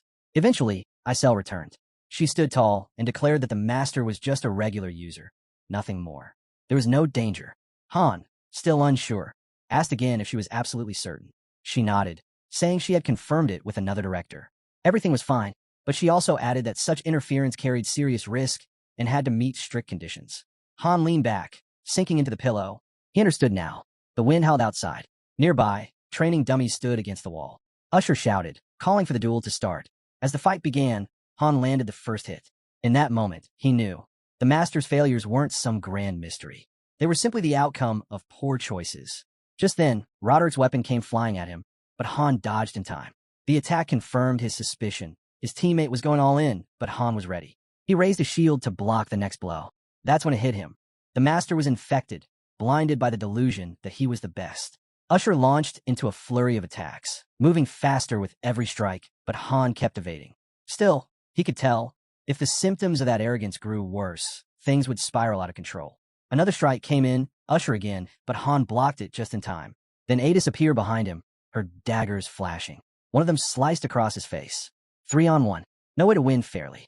But Han wasn't just thinking about the fight. He knew the master's condition was still in its early stages. If they acted quickly, there was a chance to reverse it. Another enemy approached, and now Jenna and Aaron moved toward him with purpose. Heroes clashed, attacking, defending, testing each other's limits. Amid the chaos, Han realized the truth. To cure the master, they had to eliminate the one hero he leaned on most. And that hero was him. With that, Han charged forward to rejoin the battle. Later, the sun cast its glow across the city.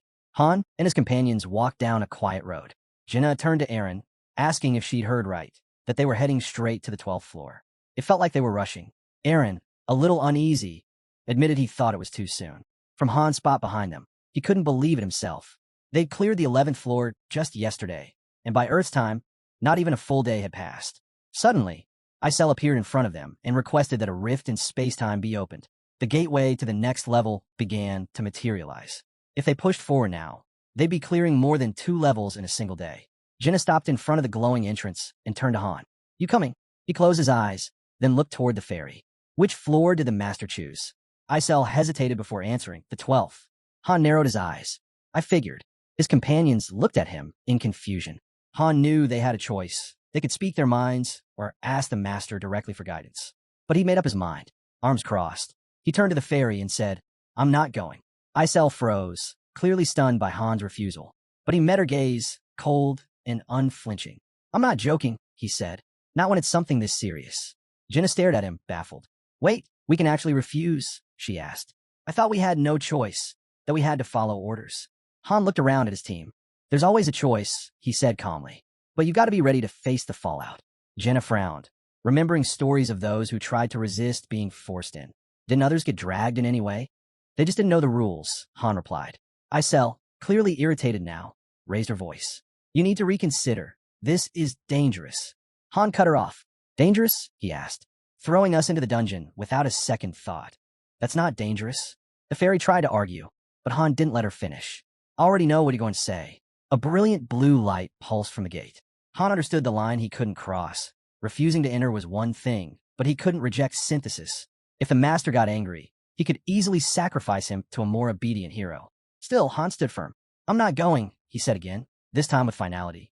Ialka's voice rang out, angry and hurt. "So you're just leaving us? Making us fight on our own?" "That's your decision," Han replied. "I won't stop you." The team stared at him in disbelief. Eren gripped his spear tighter. "If he's not going," he said, nodding at Jinna, "then I'm out too." Jinna stretched, her voice cool. "I'm disappointed in you, Han. You could have told us we had this choice sooner." She stepped back. "I'm not going either." Her partner looked shocked. Then Ialka, now nervous about being left alone, followed suit. "I am not going either," she stammered. A glowing message appeared before them. "Group deployment denied." Sometimes, heroes may refuse to obey. The master may choose to listen or to punish. Han stared at the message, then smirked. "Let them try." Isel was completely shaken. This isn't in the script," she whispered. Jinna turned to Han. "So what now?" He looked away at first, silent. Then a small smile tugged at his lips. "Now we wait." A massive eye opened above them, the player watching.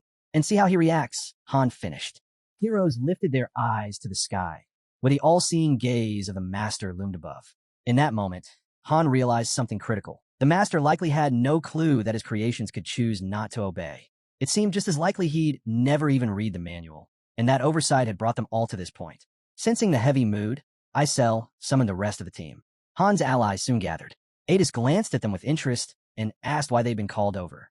One of the guys replied simply, they weren't going on the mission. Adis blinked in surprise. Why not? Outside, the sky was cloudless and the sun beamed down. Han sat calmly on a bench, responding to Adis's questions without flinching. She grew frustrated, quickly grasping the danger they were now in. If Han couldn't prove his worth, there'd be consequences. Still composed, the guy admitted he understood the risks, and that his decision might cost him his life. Their talk went on. Adis voiced her doubts, warning that the player probably wouldn't take kindly to Han defying commands. Han narrowed his eyes and fired back. Would she just follow every order the master gave without question? He reminded her that they weren't fighting to serve, they were fighting to survive. His words struck a chord. Adis turned to her teammates, trying to make them understand. Han watched silently, the truth dawning on him. Loyalty wasn't what kept them together. It was survival. Adis turned to Han and told Eren they were going ahead anyway. They needed to get stronger. She added that she had no desire to be synthesized. The group moved toward the portal, leaving Han and Jinna behind on the bench. Jinna sat beside him and quietly asked what would happen to them now. Han gave it to her straight. He didn't know. Everything depended on the master. If he ended up synthesized, he told her to surrender, to save herself. Jinna stared at him with quiet pride. You'll outlast all of us, she said. Eren agreed, and Ialka added that if nothing else, Han had more resolve than anyone. Han closed his eyes with a faint smile. His friends had come a long way, grown stronger, wiser. Then, suddenly, a message flashed in front of him. One of his partners was bleeding out. Another alert appeared, then another. Each one carried the same warning. The 12th floor was a different beast. From the gate, his allies emerged, battered, barely standing. Wounded and weak, they leaned on each other as they stumbled toward him. Han turned to Adis and asked how she was feeling. She stayed silent for a moment, then quietly said his name. Her gaze shifted to the others, sharp and direct. How can you just ignore an order like that? Han grinned. Simple. You just do. Right then, a new notification popped up. Adis had officially declined the mission, and because of that, the second group could no longer be deployed. Adis's team stood barely upright, leaning on one another for support. Watching it unfold, Isel was stunned. Panic began to creep in. Things were spiraling fast. But Han only gave a short laugh. He pointed out that with both primary teams now inactive, the Master wouldn't be able to enter either the main weekly or the exploration dungeon. He turned to his allies and calmly said they'd keep training like nothing had happened. No reason to tip the Master off that they were resisting. They needed to restock potions, and Jenna and Aaron could start soloing daily dungeons to level up. He'd join them there.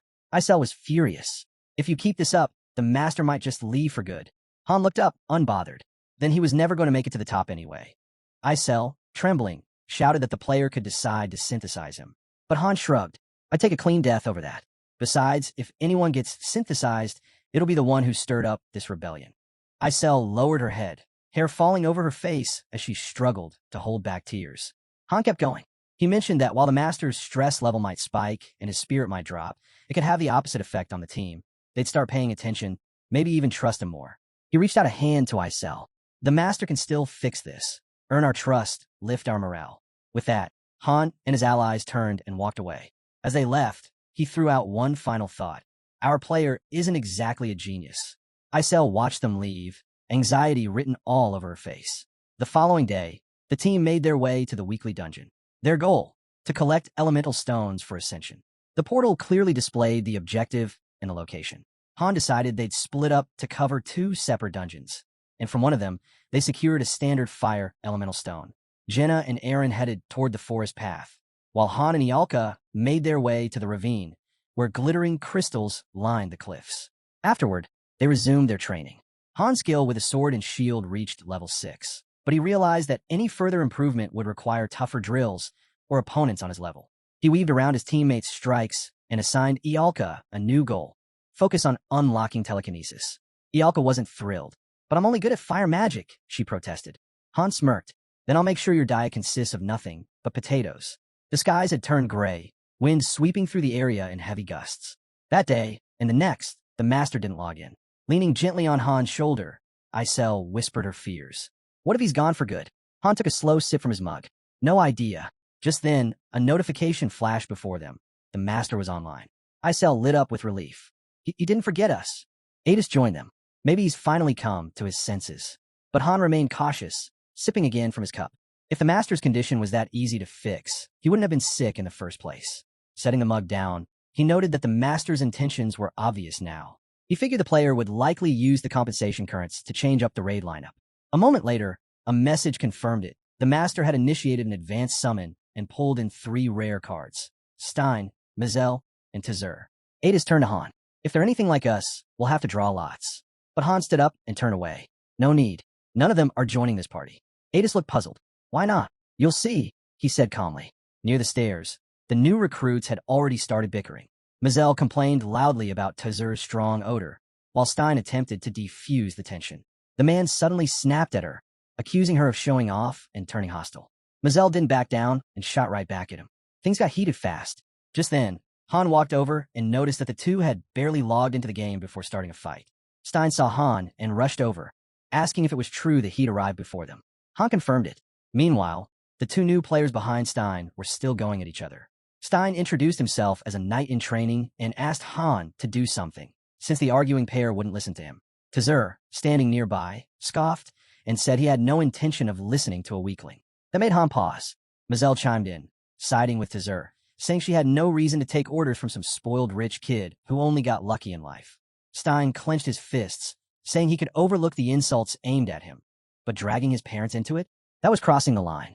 His anger flared as he turned on his so-called allies. Adis, watching it all unfold, asked Han what was up with the guy. Han explained that not every hero combo was beneficial. Some actually lowered group stats when placed together. Then, Stein couldn't hold back anymore and charged at them with his sword. Han had seen players lose control before, but this was next level. These characters were full-on brawling with weapons right outside the summoning gate. Tzur jumped in too, shouting that he'd teach Stein a lesson, and hurled knives at him. Stein blocked them just in time with his shield. Isel had had enough. She stepped forward and shouted that they were out of their minds and had a death wish. Tzur froze, startled by the sudden appearance of the fairy. He asked who she was. Isel placed a hand over her chest and declared herself the master's confidant, warning them all that she was far stronger than the rest of them combined. Stein just facepalmed in disbelief. Then, Isel folded her arms and gave a final warning. The fighting ends now. She let it slide this time, but there wouldn't be a next. Mazel glared at Isel and pointed at the two troublemakers, demanding that she get rid of them. She said she couldn't work with those two, or even breathe the same air. Then she turned her sword toward Han and declared that if she had to be in a party, she'd rather join a real hero. Isel met her gaze and firmly replied that party selection wasn't up to any of them. The master was the only one who could make that call. Just then, a new team assignment screen popped up in front of them, and a time rift portal began to open. Adis noticed Han heading out and asked where he was going. Without even slowing down, Han replied that he was going to sleep. He looked at her briefly and added that those new characters weren't coming back. He flopped onto the bed. As he lay back, notifications began popping up. Tzur had entered a state of madness and was launching an attack. Han just laced his hands behind his head, eyes shut, ignoring the alerts. More messages popped up, warning about health losses. The blaring notifications wouldn't stop, making it impossible for Han to fall asleep. Annoyed, he rolled onto his side and leaned on one hand. Eventually, another message came in. All three characters had died in battle. The master had lost. Up above, Isel hovered silently. A system prompt appeared, asking if the master really wanted to exit the game. When the system said goodbye, she threw her hands forward and screamed. Flying just above Han, she asked what they were supposed to do if he never logged back in. Han answered bluntly, it could happen. The fairy tugged on his hair and demanded to know what would become of her and everyone else. She reminded him that if he didn't log in for 6 months, his account would be deleted, and he knew that. She pleaded with him, saying users couldn't just abandon them. Han responded quietly, saying that during those 6 months in the real world, a year and a half would pass for them inside the game. Isel's voice trembled. Tears welled in her eyes as she said they couldn't build anything without a master. She would lose her power and vanish like she was never even there. She whispered that she hadn't been alive for long. With his eyes still shut, the boy sighed and called Isel a drama queen, telling her to quit the act. They didn't even know for sure if the master was really going to leave. Isel wiped away a tear as Han told her to calm down. If the master were truly that weak-willed, he'd have quit a long time ago. She hesitated, then asked if that was really true. Han glanced at her, and she softly replied that she believed him. So he asked why the panic. Was it really that serious? Would she actually die if they didn't climb the tower? The boy's eyes narrowed as Isel, wings fluttering behind her, quietly said yes, she would disappear. Han froze for a moment, staring ahead as a bead of sweat formed on his face. Half a year, he turned his eyes to the window, thinking about Niflheim and how little time he seemed to have left. The settlement outside was surrounded by a tall wall. The next day, a system prompt appeared, asking if he wanted to buy now. Mobius was rooting for the master's success. A new message popped up. The triple gold pack had been selected. It included 5,000 diamonds and 3 gift cards, costing 90,000. Another window asked if he wanted to proceed with a 90,000 deduction. A blonde man appeared before Han, just as a message declared that an advanced summoning had begun, and the master was eager to see which hero would arrive. A burst of light flashed, thunder echoed through the building, and Noken grinned as he looked around, asking where they were and noting that there were girls here. The system announced, rare hero obtained. A bearded man stepped forward, staring ahead. He said this place seemed interesting, but first they needed food. The system confirmed, rare hero obtained. A gray-haired man looked forward and asked who the leader was, then told him to take them to the shelter. Another message, rare hero obtained. Han looked over at the blonde newcomer and said the fresh recruits needed to be taught a lesson. He asked the guy if he wanted to handle it. The blonde just replied, no. Noken, standing behind Han, stepped up and asked who those people were and if they were looking to die. Han turned to him and said he was talking way too much. Now, he should shut up and listen. At the training ground, the red-haired girl glanced over at Adis just as Han announced she was on standby. Jenna commented that this situation was way more delicate than when her own team was summoned. Noken pointed his sword at Han, demanding to know how he dared speak to him like that. Han stood there, bangs covering his forehead, while someone nearby muttered that this had nothing to do with the new recruits. It was about how he was acting. Han answered with his fists, landing a series of punches right to Noken's face. Nearby, the dark-haired girl threw a punch herself, frustrated by the guy's terrible spinning streak. 3 in a row, and a failed strategy once again. It felt like he was trying to throw together a group of weak 1-stars just to fill space. Adis joined in, hitting the player while Han held him still, thinking how some masters managed to mix low-level and high-level heroes, but it always required balancing ambition with reality. Sometimes it was better to just blow through 5 spins at once. A system notification popped up.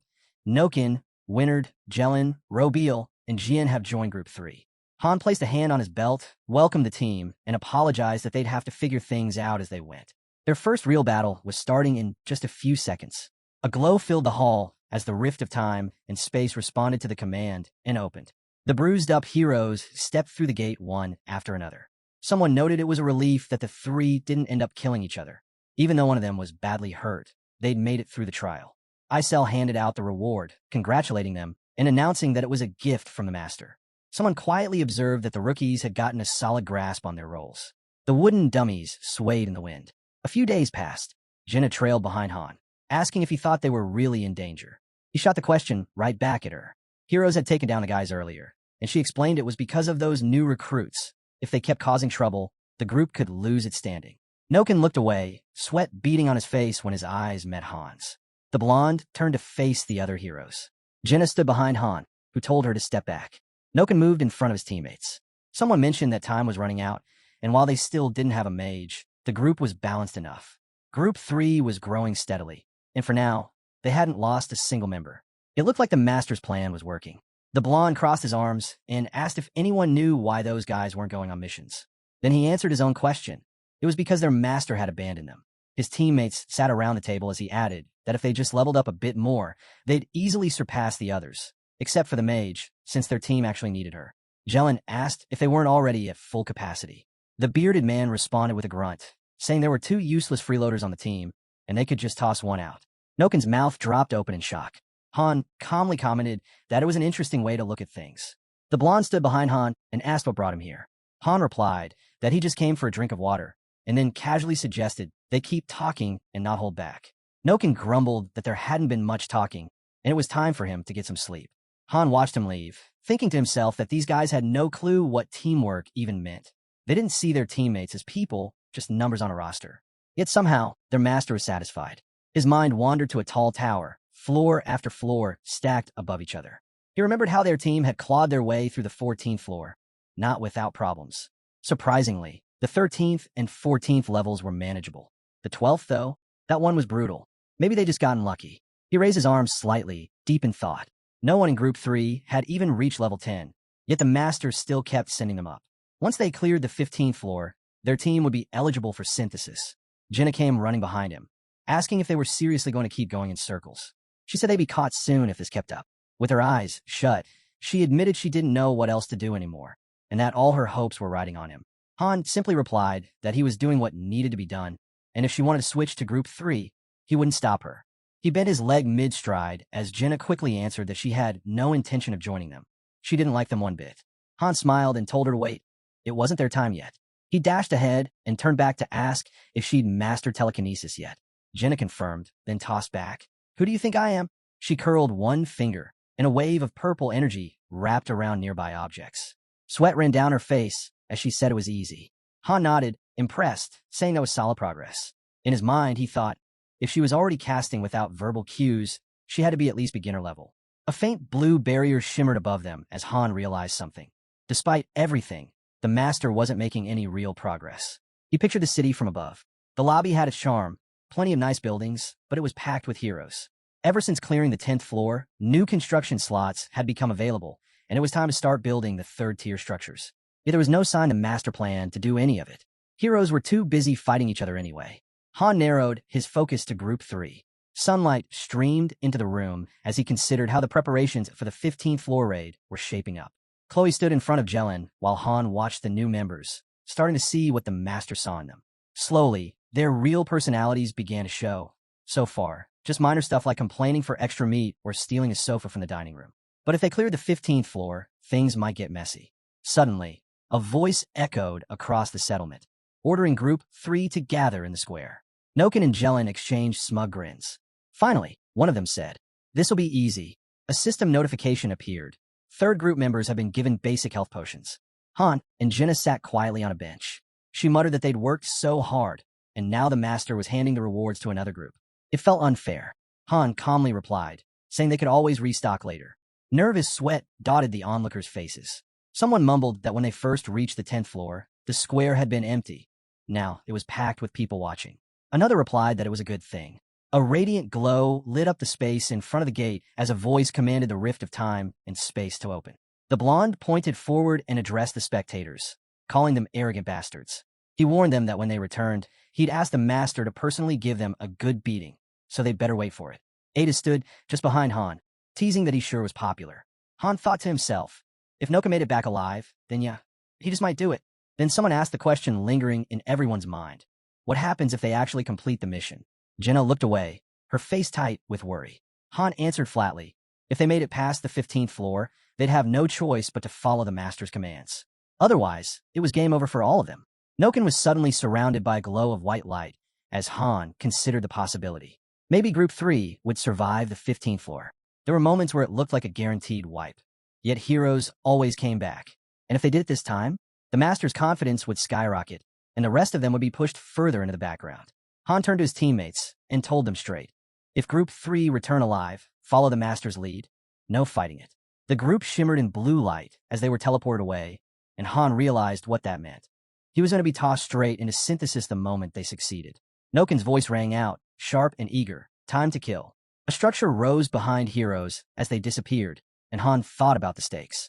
Either they cleared this level or were crushed by it. It was a constant gamble. The blonde stared ahead, fear spreading across his face as he understood where they'd landed. The dark-haired man stood still, arms crossed. Jenna sat in front of Aaron, clearly uneasy. Ada stood with a few others close by. Another blonde folded his arms. Han stood with his arms crossed as well, thinking it had already been 5 minutes. No alerts. Maybe that was a good sign. Then his eyes widened. A system message flashed across his vision. Mission failed. Group eliminated. Noken, Winard, Jelen, Robiel, and Jian have returned to the embrace of God. Their fighting spirit will be remembered until the end of time. Han stared blankly. Winged beings loomed near the gate. He wondered, did everyone in Group 3 just die? Another message answered him. Group 3 has been destroyed. The master has failed. Han froze, stunned. This had been a special mission. It hadn't even lasted 5 minutes. Jenna stood beside him, eyes wide. What's going on? She asked. A new prompt blinked into view. Does the master wish to exit the game? Icel's voice cracked with panic as she reported. The master. Through the phone. Then came the system's cold farewell. Goodbye, user. Icel yanked at Han's clothes, eyes wide with fear. This is bad. What do we do? Han, still calm despite everything, looked around and said, everyone's watching. Let me go. Han stood up beside Jenna and suggested they head back. There was nothing left to see here. Jenna hesitated, then asked about Group 3. They're gone, he answered plainly. Aaron glanced at Han as Jenna quietly said they had just entered. Han thought to himself that the team had been wiped out before the real fight even began. They hadn't scored a single point for that floor. Then he added out loud, just proves how weak they really were. Night fell over the settlement. A scream rang out from the wooden dummy field. Someone was gripping a weapon tightly with both hands when Han heard his name called. Icel stood behind him and asked, what are we supposed to do now? What should we do? Han didn't look back. I'm training, he replied. You should go get some sleep. Shields and swords were scattered across the ground. He added simply, life goes on. We'll wake up, eat, train, eat again, train more, and keep going until dinner. Icel's jaw dropped. It's been 10 days, she shouted. The other 1-stars are already slacking off. She pictured them sitting lazily around the table and explained that they thought they could do whatever they wanted now. No master, no synthesis. There was nothing holding them back. Only a handful were still even bothering to enter the weekly dungeons. Han raised a hand to his chin. 10 days in the lobby. That meant only 3 days had passed in real time. Just then, a system message appeared. Download complete. Time to take action. Welcome back, user. Icel's eyes filled with tears of joy. She spun toward the source.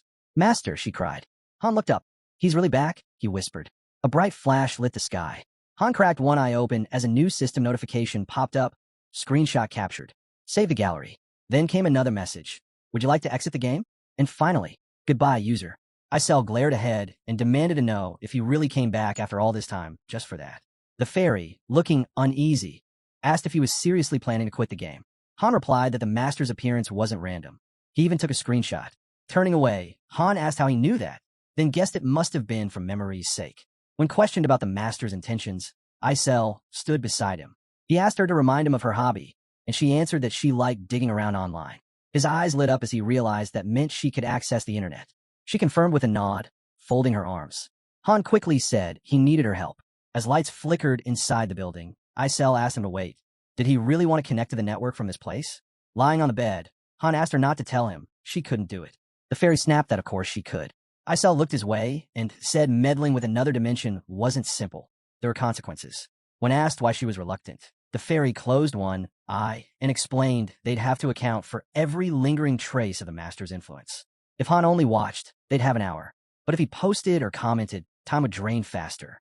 Han leaned back, hands behind his head, admitting it sounded like a pain. Isel muttered that it always annoyed her, and she hadn't even visited Loki's blog in ages. Sitting up, Han said he still had to go through with it. When asked if he'd handle it solo, he answered yes, if it was even possible. Sweat trickled down the fairy's face. Slapping her cheeks, she let out a shout. Isel threw on a dress, shouting that this was just for Han. A laptop's silhouette flickered into view as she summoned her power. Looking at Isel, Han heard her apologize. She couldn't maintain this for long. He asked if she really had to hold that posture. She said she needed to focus. It helped her concentrate. Floating over the screen, the fairy urged him to hurry. He told her to keep quiet if she was getting tired. He was moving fast, staring at the computer screen before him. He realized it had been a long time since he'd last visited. On a plain white background, a flood of game info filled the screen. Han scrolled through until he landed on the help board, and a sly smile crept across his face. A post with the screenshot clearly showed the master's username. As Han reflected on how he had suspected this all along, he eyed the player's card, wondering if that was supposed to be his portrait. Had he really ended up inside the game? Who even drew that? Was it an AI? Dozens of comments cluttered the thread. People were clearly passing judgment on the master. Isel raised her arms as Han realized time was running short. The fairy was already pushing her limit. He placed his hands on the keyboard and thought that if he could upload all his game data from the cloud, maybe things could shift. A cursor blinked on the screen. Comments started flooding in under his post. Isel threw her head back and let out a yell just as Han realized. He probably should have posted anonymously. The fairy collapsed onto the bed. He told her she did great, that everything was set. She looked over and asked if it really worked. Han answered that it all depended on how the master would react. Isel looked drained as she asked if he'd actually sent something. He nodded. It was his game logs. Her hair tied back. Isel looked puzzled and asked again, clarifying if he meant a heavenly book. Steam puffed from her nose as she explained a rumor. The public strategies weren't complete. Locke, it was said, had hidden the real raid guide, and the book supposedly held all the game's secrets. She then asked if he just handed that over to the master. Han asked her to give him a break. Sitting behind the fairy, he admitted she was partly right. What he sent was 2 years' worth of playthroughs and deep analysis. It was practically a thesis. Isel's eyes lit up as she declared the book was real. Flames roared in the cauldron as Han clarified. It didn't hold everything, but it did contain everything he'd documented. Pages spilled from a slot while he wondered if the master would even bother to read it. The volume was massive and never meant for outside eyes. Reflections shimmered in the window as he thought. If the master actually reads and understands it, this could get very interesting. A sly grin tugged at Han's lips. The lights in the house windows glowed as he wondered. Would the master lose interest and disappear for good? Or would he return and try again? The settlement sat protected behind a wall when a system notification popped up. Download complete. Tap to proceed. As he reached out, the system greeted him. A dagger twirled midair. Han sat calmly, hands before him, thinking he was finally back. A fairy appeared, floating in front of him, holding a small horse statue. She said it was a gift from the master. Another system alert blinked. Battle Comrade statue purchased for 5,000 gold, granted to the user. The boy held out his palm and asked for it. She hesitated. Was he going to break it again? Han took the statue and said that before sending his message, he made a small change to the ending.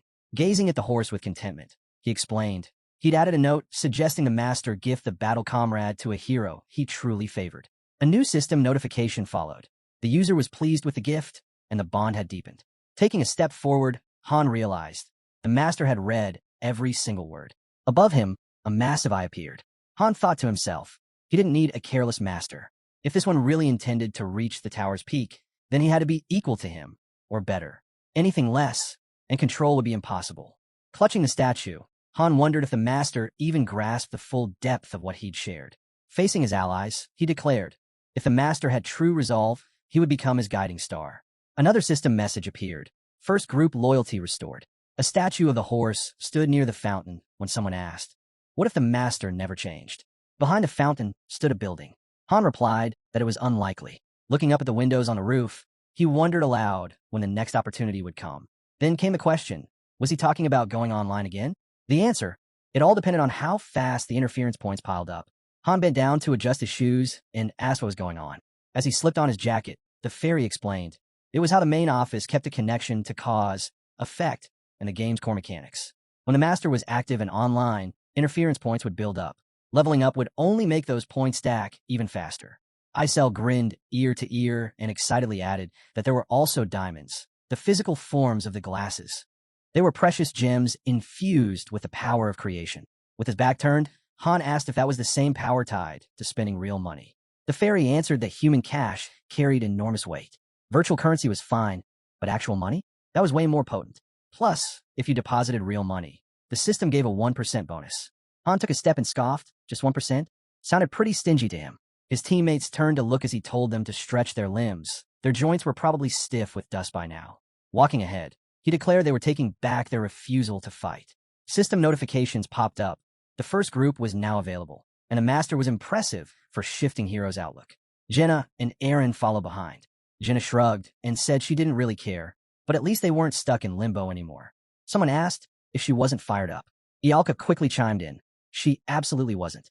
Then, flustered, sweat dotting her face, she blurted that she was fired up and had been waiting for this.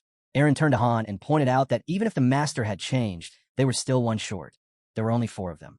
Han told him not to worry. The dark-haired girl looked away as someone said the master had instructed her to temporarily join the first group. Adis came down the stairs and asked if they'd seriously canceled their refusal. Han told her to see for herself. Adis then asked about the master. She was told she'd find out soon enough. Another system alert came through. The second group was now available. Adis smiled and said that if he said so, that was good enough for her. A final message appeared. She had officially joined the first group. Then, in front of them, a white light burst into view as the rift through time and space began to open. Adis told the group not to expect her to stick around for too long. Han replied that he never asked her to, and reminded her that she'd be leading the second team again once they made it past the 15th floor. Suddenly, a system alert flashed in front of them. It announced that the current challenge was on the 8th floor. The gate would open in 10 seconds. A bright light flared, and a cityscape materialized behind them. Another system message confirmed. This was the 8th floor, and their mission type was Conquest. Wipe out every enemy. Aaron echoed the obvious. 8th floor, huh? Han answered, time to show what our training's done. Then, a monstrous beast stepped forward, planting its paws firmly on the ground. A wave of goblin riders charged, shouting as they charged. Ialka raised her hand and gave a command. Spin them. The goblins responded with wide, open jaws as the air filled with their shrieks. A wave of mud surged ahead of them. Jenna lifted her bow. Arrows flew and struck their targets. Ialka thrust both hands forward and activated Ignite. Flames roared to life, engulfing the monsters. Han shielded his eyes from the heat, thinking about how she once took 40 seconds to cast that spell. Now, it took only 10. This is it, the final stage, he yelled, slashing through the enemies with ease as blood splashed in every direction. Adis, now smeared with gore, asked him why he even bothered calling her in. A notification popped up. The floor was cleared. Aaron and Ialka leveled up, and the team earned 5,000 gold along with some leather as a reward. Han looked away for a moment, realizing that Jenna had become such a skilled marksman, he could finally trust her to guard the rear. The girls exchanged glances, and the archer asked Adis if she was bored. Adis smirked and said, nah, it's kind of fun watching this mess. Han thought she hadn't quite settled in with the team yet, but she was sharp. She'd find her rhythm soon. Ialka closed her eyes and asked, that's it for today? I'm worn out from all this spell slinging. Right then, a system message declared her the best performer of the battle. Han reflected on how far she'd come. Her control over magic had improved dramatically. A huge step up from before. Han pulled the girl along with him, saying he wasn't done just yet. She groaned, complaining she was already tired. Someone told her not to worry. They didn't have much work to do anyway. Ialka shot back. I don't believe that for a second. You always trick me. Test tubes lined a nearby rack as a system message popped up, noting that Han cap for research had been reached. A new notification followed. suggesting they try some research, since results were essential for running the lobby efficiently. They were now standing in a dimly lit room. The girl looked around and guessed it was some kind of magic lab. Hands on her hips, Ialka demanded to know why he brought her there. I told you. No physical work, he answered casually. She tilted her head, confused, until he clarified. Her new task was research. Another system message appeared. They could now explore hero responses, expand buildings, and delve into dungeon data. If they sent heroes to the research lab, they'd earn research points, essential for customizing and improving the lobby. A new alert asked if he wanted to assign Ialka to research, pointing out that she was a recommended candidate. Just then, a small fairy materialized beside Ialka. Startled, she screamed. Ialka looked over at Isel and scolded her. Don't jump out like that. You scared me. The fairy replied that it wasn't really her choice to appear like that, and suggested Ialka just accept it. In front of them sat a table with a chair. Isel explained all she had to do was solve the problem and drop it into the container. Still confused, Ialka asked why she had to do any of this. After all, she'd already studied this kind of stuff back at the Magic Academy. Isel snapped, because the master ordered it. Do what you're told unless you want to get kicked out. Han opened a book while Ialka leaned on her hand, looking uninterested. A system message appeared. They had received a research unit. Current speed, 10 units per hour. It also noted that 10 diamonds would be used each hour. A blue flame suddenly flickered to life inside a cauldron. The guy glanced over at Ialka and thought, 10 hour? That's awful. But makes sense. She's got 0 research talent. Another system prompt appeared, setting the research time at 3 hours daily. A tip followed. If a researcher was overworked, they might become unhappy. So don't forget, they've got lives outside the lab. Ialka's mouth dropped open when Isel repeated, 3 hours a day. That's your schedule. The girl threw up her hands and cried out that her brain was about to melt from all this. Right then, a system alert chimed in, registering her complaint. She scowled and shouted that this wasn't as easy as it looked. She was practically dying just trying to solve one problem, calling it slave labor. The guy paused, realizing she wasn't wrong. Her schedule really was packed. He snapped the book shut, thinking he needed a way to keep their momentum without burning out. Then he called out to Isel, asking to send a request to the craftsman. A system message followed. Han had requested a fur coat, spending 3,000 gold. A luxurious white fur coat materialized. Ialka instantly snatched it the moment it appeared. The guy told her she wanted it anyway, and she could think of it as advance payment. If she kept working hard, more rewards would follow. Ialka shot back, asking how he had the audacity to bribe her with buns and a coat. They both tugged at the garment, and Han teased, "Give it back, then, if you don't want it." She glared and snapped. "Who said I didn't want it? I'll handle everything." Behind them, a waterfall roared past a bridge. The system noted that the craftsmen continued upgrading, sending heroes into weekly dungeons and forging weapons in the central workshop. A hammer struck a shield with a loud clang as heroes stood lined up. The boy thought about how the master had assembled a new team with the recently arrived recruits. Han leaned on his hand, watching everything, thinking that the master had changed, and for the better. Nearby, a girl at the next table struck up a conversation. Ialka, eyes closed, mentioned that although she only wielded fire magic, she had solid knowledge of all other types. She added that Han seemed pretty talented, then asked if he was interested in learning magic. Han, seated diagonally from her, asked again to confirm. She replied that it'd be tough to teach him all by herself, but with the books they had, it was doable. He pulled out 2 game cards, thinking about how he currently held 2 stars, meaning he was in a beginner class. He explained that with 3 stars, he could pick a specialization. Right now, he'd most likely end up a warrior, but if he met certain conditions, a hidden class would unlock, like swordsman mage. Han's jaw dropped. He thanked her, but declined, saying he'd rather focus on one path. After all, just because a class was rare didn't make it strong. She smiled and told him to let her know if he ever changed his mind. Ialka's mouth dropped open when someone asked if she was only bringing it up because she didn't want to make the decision alone. Offended, she snapped. What kind of ridiculous assumption is that? The guy smirked because it was right on target. She lowered her gaze, looking defeated. Han, sitting beside her, asked about her past, what life was like before all this. She quietly replied that he used to be a farmer. Ialka scoffed. That's a lie. No one would believe that. A lamp flickered beside the window as someone reminded Ialka to focus. Pen in hand, she sat quietly while Han explained that she came from a renowned family, but lost her relatives in the war. Suddenly, her pupils narrowed. Han's eyes widened as a faint glow formed above them. Ialka asked, "What is that?" He looked up, eyes lighting up. It's the beginning. The air above the table shimmered, and a system message announced that hero reaction research had reached level 1. Sparks burst across the room as another message followed. The goddess had blessed the lobby. Ialka stared at the glowing particles in shock. The boy pulled out 3 game cards, explaining that the research offered 3 paths, and a master had invested 30 points in a hero reaction research. Ialka slumped down onto the table, saying she didn't feel well. Han glanced at her and suggested she check the statistics window. A screen popped up in front of her. She screamed in surprise. Han looked over and said he figured she could see it. All her skills were now broken down into numbers. He pictured players gathered in front of a building and remembered how the third group had been wiped out because they never understood the mission's true objective. They didn't see system messages, but hero reaction research solved that. Ialka looked nervously at the system window. Han asked if she could see her stats: strength, intelligence, HP, agility, and skills. She nodded, saying she had a mid-level spell called telekinesis. He told her those were her core abilities, then got up, telling her to follow him. He needed to inform the others. Ahead, a loud scream rang out, someone shouting about a ghost. A glowing spark hovered in front of a blonde-haired boy, who panicked and shouted that a strange ghost orb was chasing him. Han grabbed him from behind. "Don't be an idiot. That's not a ghost." "Then what is it?" the blonde asked. The spark floated closer to his chest, and a pink flush spread across his cheeks. Jenna stood in front of them, narrowing her eyes at Han. She guessed what he kept staring at and added that she'd caught him muttering under his breath a few times. So she just started mimicking him.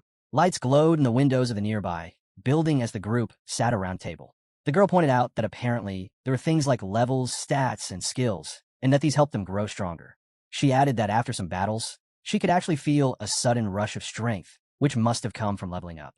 Ialka frowned, saying that was hard to believe. Even the most powerful mages couldn't pull something like that off.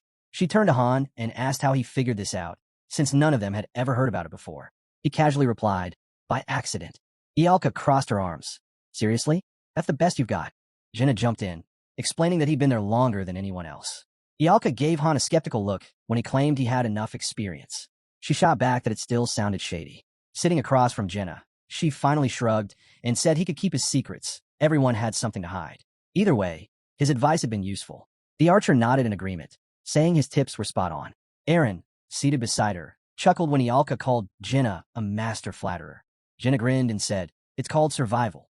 Han sat between them, silently thinking that if they could hold on until the very end, he'd tell them everything. After all, they'd already been through so much together. He smiled softly, eyes closed, realizing that when the time came, it'd also be the moment to say goodbye.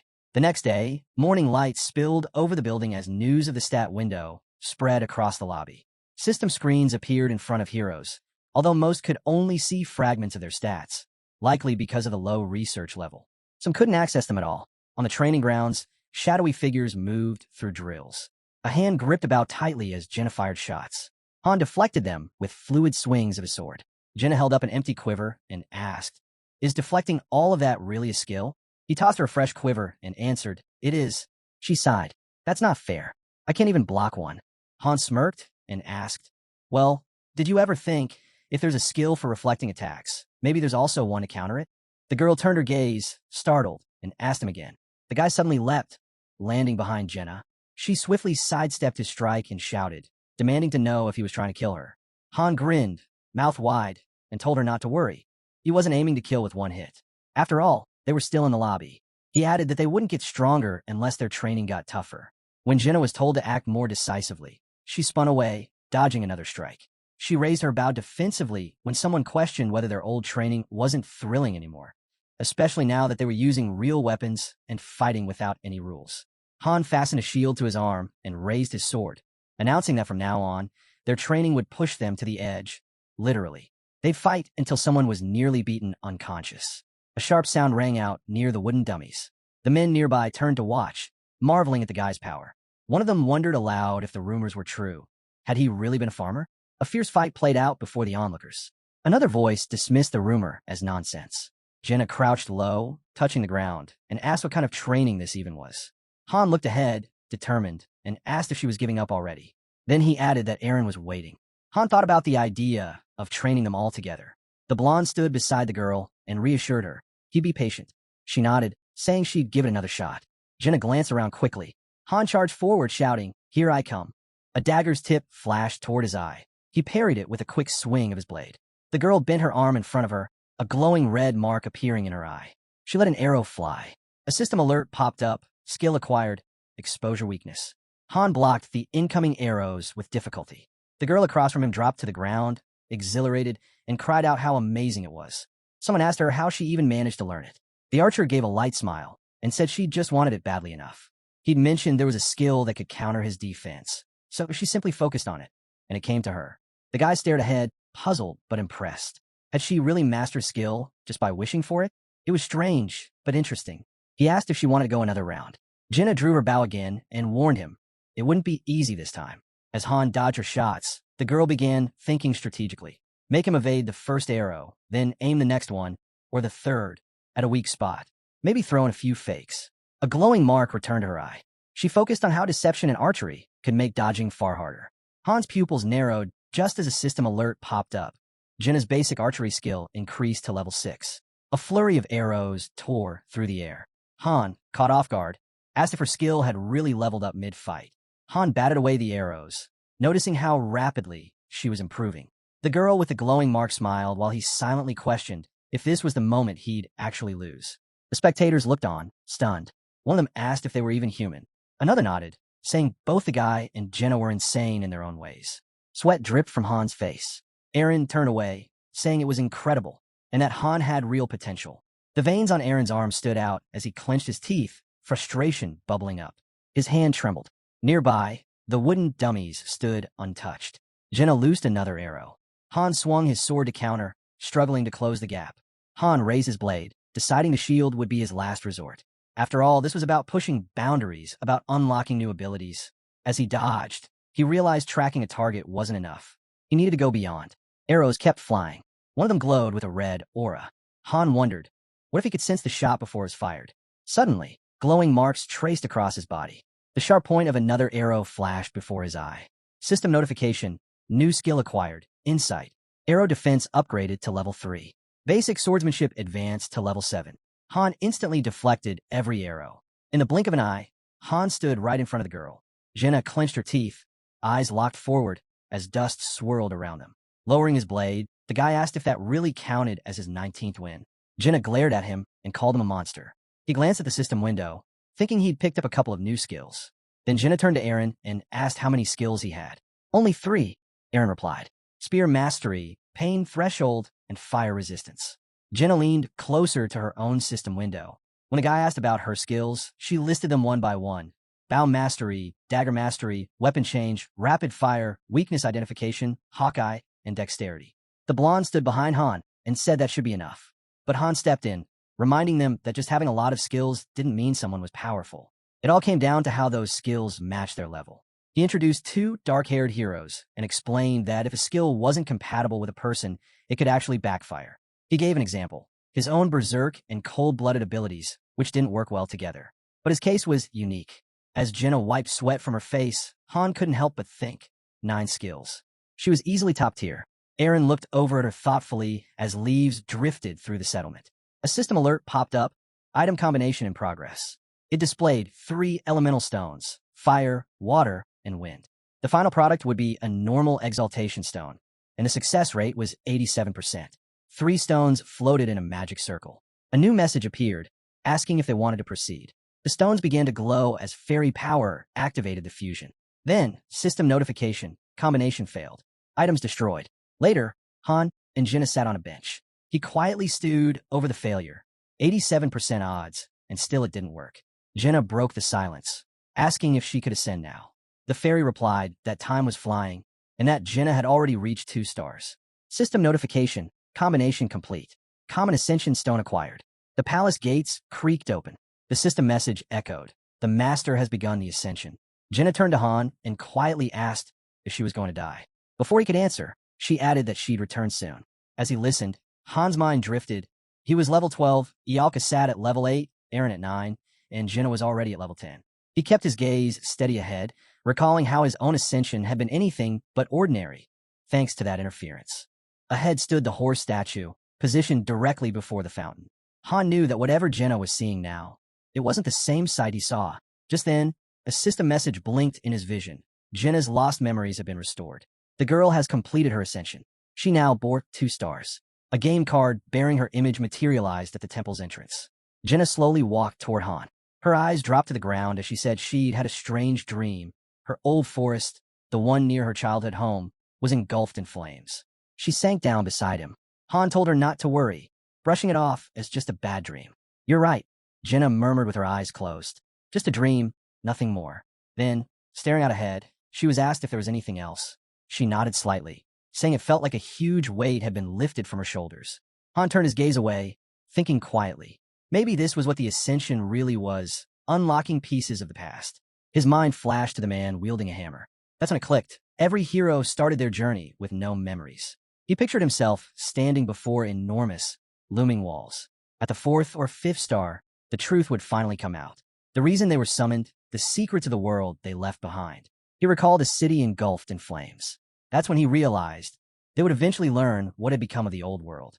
Soon after, another notification rang out. A blonde-haired warrior had also completed his ascension. His game card shimmered into view. Holding a spear in both hands, the guy stood tall, his presence intense.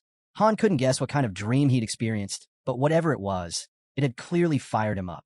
The blonde walked over to Han, standing by his side. You really not leaving yet? He asked. Han shook his head. I've still got things to handle. Facing each other, Aaron stepped in with a jab, saying Han was grinding harder than him lately. He challenged him to keep it up, but warned that pushing too hard could wreck his body. Then added, it's just how Han was built. Sweat streamed down Han's face. His eyes turned crimson as the system alerted. Berserk mode activated. He lashed out, landing hit after hit on the training dummy. Aaron quietly turned his gaze aside, eyes low. Then, without another word, the blonde turned and began walking away. Standing before the training dummy, Han clenched his fists. He knew he'd gotten stronger, no doubt about that, but the power inside him still wouldn't go where he needed it to. His mind flipped through the icons of his skills. Sure, Berserk made him stronger, but it dulled his precision and wrecked his focus. The trade-off was frustrating. He then pictured the icons for his weapons, thinking how strange it was that they hadn't achieved synergy yet. If they had, they'd have fused long ago, just like the foundational sword and shield skill. After all, when two compatible skills aligned, they merged into one. Leaning against the wall nearby, Adis watched quietly. Still at this late? She asked. Han looked over. What brings you out here? She walked up to him, stopping just short. I wanted to ask something before we reached the 12th floor. Her gaze was sharp. Is it true your group started out with 0 combat experience? Jenna was a forester, Aaron a hunter, and you a farmer? She folded her arms. I don't buy it. Han nodded. Yeah, that's true. Adis's expression tightened. Have you ever killed someone? Han averted his gaze. Your group already hit floor 12, huh? I guess you want to know how far we're willing to go. Her eyes sparked. Exactly. Survival depends on it. He stared ahead, voice flat. I'm standing here because others aren't. 3 people were fused with me. Adis's eyes widened in shock. He continued. Now you've got your answer. She lowered her head. So it's true. You're the one who wiped out the wolf mercenaries. He turned and started walking. What? Are you here to judge me? She quickly responded. That's not it. Han's blade cut through the air. Everything that shows up on these floors is classified as a monster. That means we eliminate it. Simple. Adis crossed her arms. That might be how you see it. But maybe your teammates don't. He stopped. Then maybe I need different teammates. Night had fully settled over the settlement. The sky a deep black. Han looked up.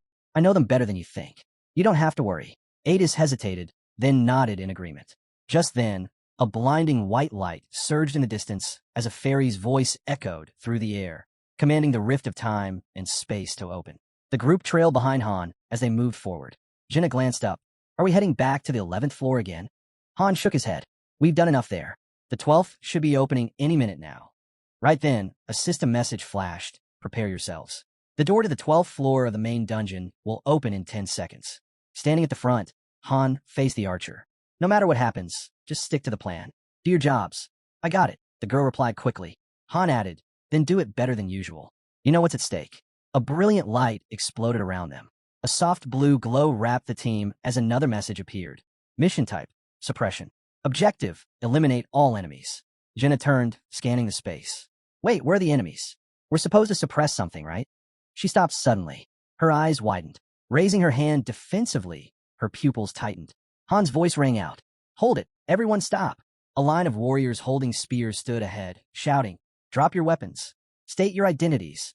A message hovered over their heads. Level 11, human soldiers. Sweat trickled down Jenna's face. What? What is this? The soldiers halted, facing them squarely. Adis looked away, irritated. Jenna seemed frozen in disbelief. The squad of soldiers stood still, tense and ready. Han narrowed his eyes, studying them. His team's focus shifted, all eyes on the standoff. Eren finally blurted, "They're not monsters. They're people." Standing behind Han, the blonde leaned forward. "You're not planning to fight them, are you?" "I didn't say that," Eren answered. "But we should at least try to talk." From the back, Ialka nodded. "He's right. Maybe they know something. We can't just start attacking blindly." Han turned toward her. "You really think that?" She nodded again. "We should avoid pointless bloodshed if we can." Han turned to Jenna. "What about you?" She stayed quiet, her expression uncertain. Images of armored warriors flashed through her mind. These weren't like NPCs. They could see them. That could only mean one thing. These humans were their enemies. Eren stepped closer to Han. "So, what do we do?" Han's eyes darkened. "Raise your weapons." He unsheathed his sword, the steel catching the blue light. "If any of you don't want to fight, then stop me yourselves." He faced them with his blade ready. Han's gaze was firm. Ialka stood still, uncertain. Adis's eyes stayed locked forward. Jenna bit her lip, uneasy. Eren gritted his teeth, fists clenched. Han exhaled slowly and looked away. Then he muttered, "Do what you want." Eren closed his eyes and gave a quiet nod. "Thanks," he said, stepping forward. "I'll try to talk to them." He approached the soldiers, raising his voice. "I'm Eren. Can we talk this out?" The soldier in the helmet stepped forward. "Fine. We're listening.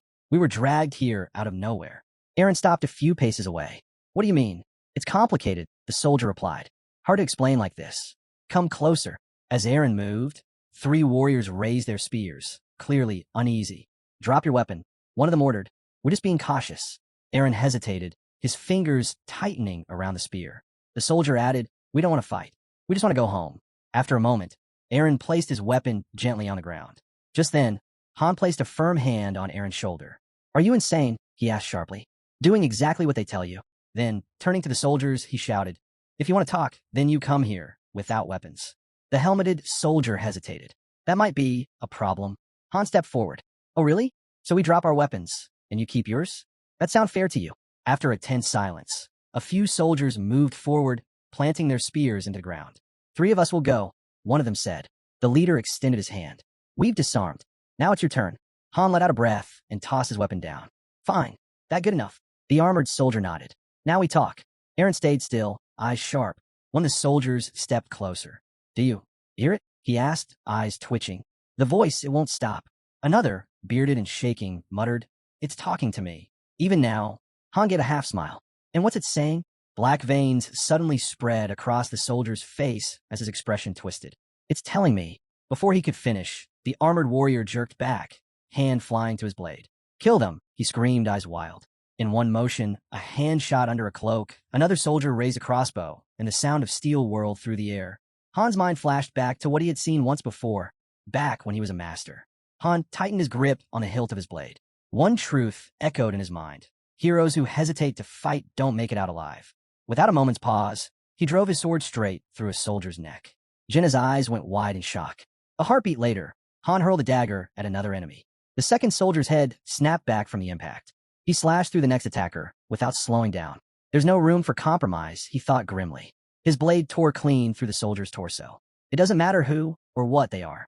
A crossbow was raised toward him, but before the soldier could pull the trigger, another dagger found its mark, burying itself in his skull. Adis lowered her hand, her stance sharp and ready. All around them, fallen soldiers littered the ground. Eren stood frozen, sweat running down his face. Han turned to him, eyes piercing. "Well," he asked, "still think we can talk our way out of this?" Eren stared ahead, stunned. Then slowly, he gripped his spear with both hands. "I'll fight," he said. Adis blinked in surprise. Jenna was already reaching for an arrow. "What about you?" someone asked. She nodded. "If we don't strike first, they'll take us out anyway." A glowing mark lit up in her eye. "It's fine. I'm ready."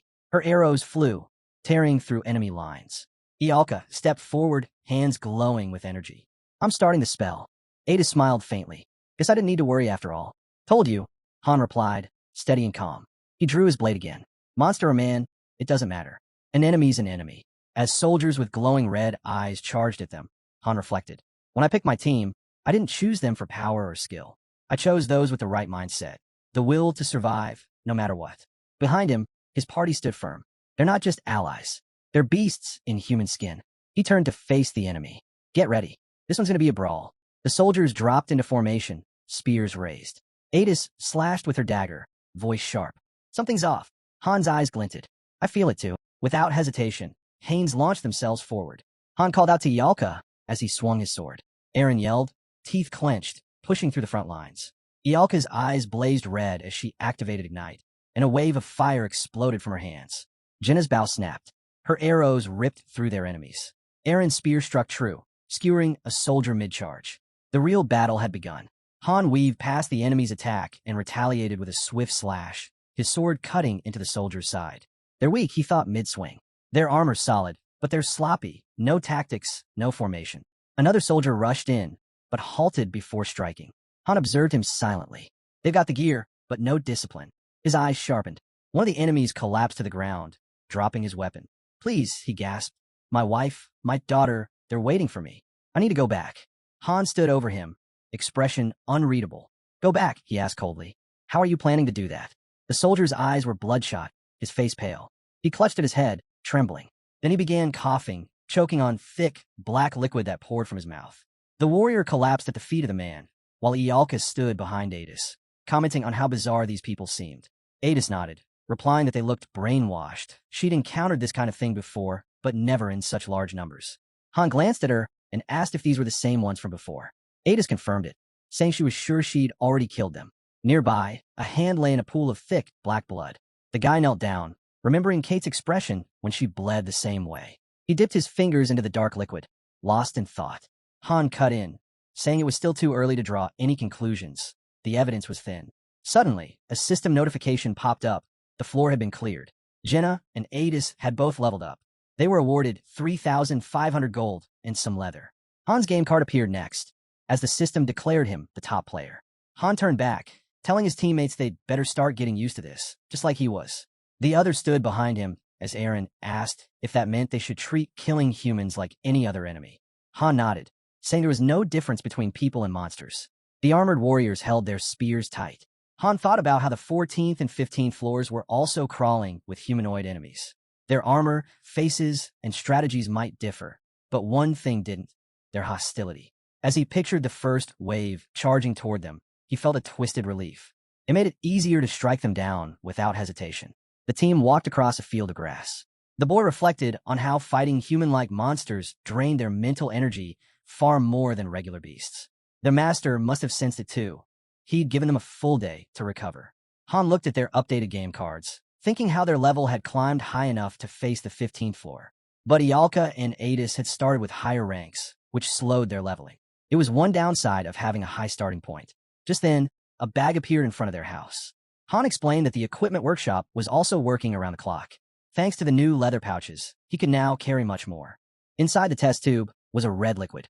Just then, system notifications popped up. Han had equipped a basic health potion. Isel stood nearby, warning him not to drop it since it was pricey. The fairy's eyes followed the falling test tube. Too late. The red potion splashed across the floor. The system chimed in, noting the potion had shattered and reminding him that items could sometimes break during handling. Han looked away sharply, repeating that the fairy had just said it was expensive.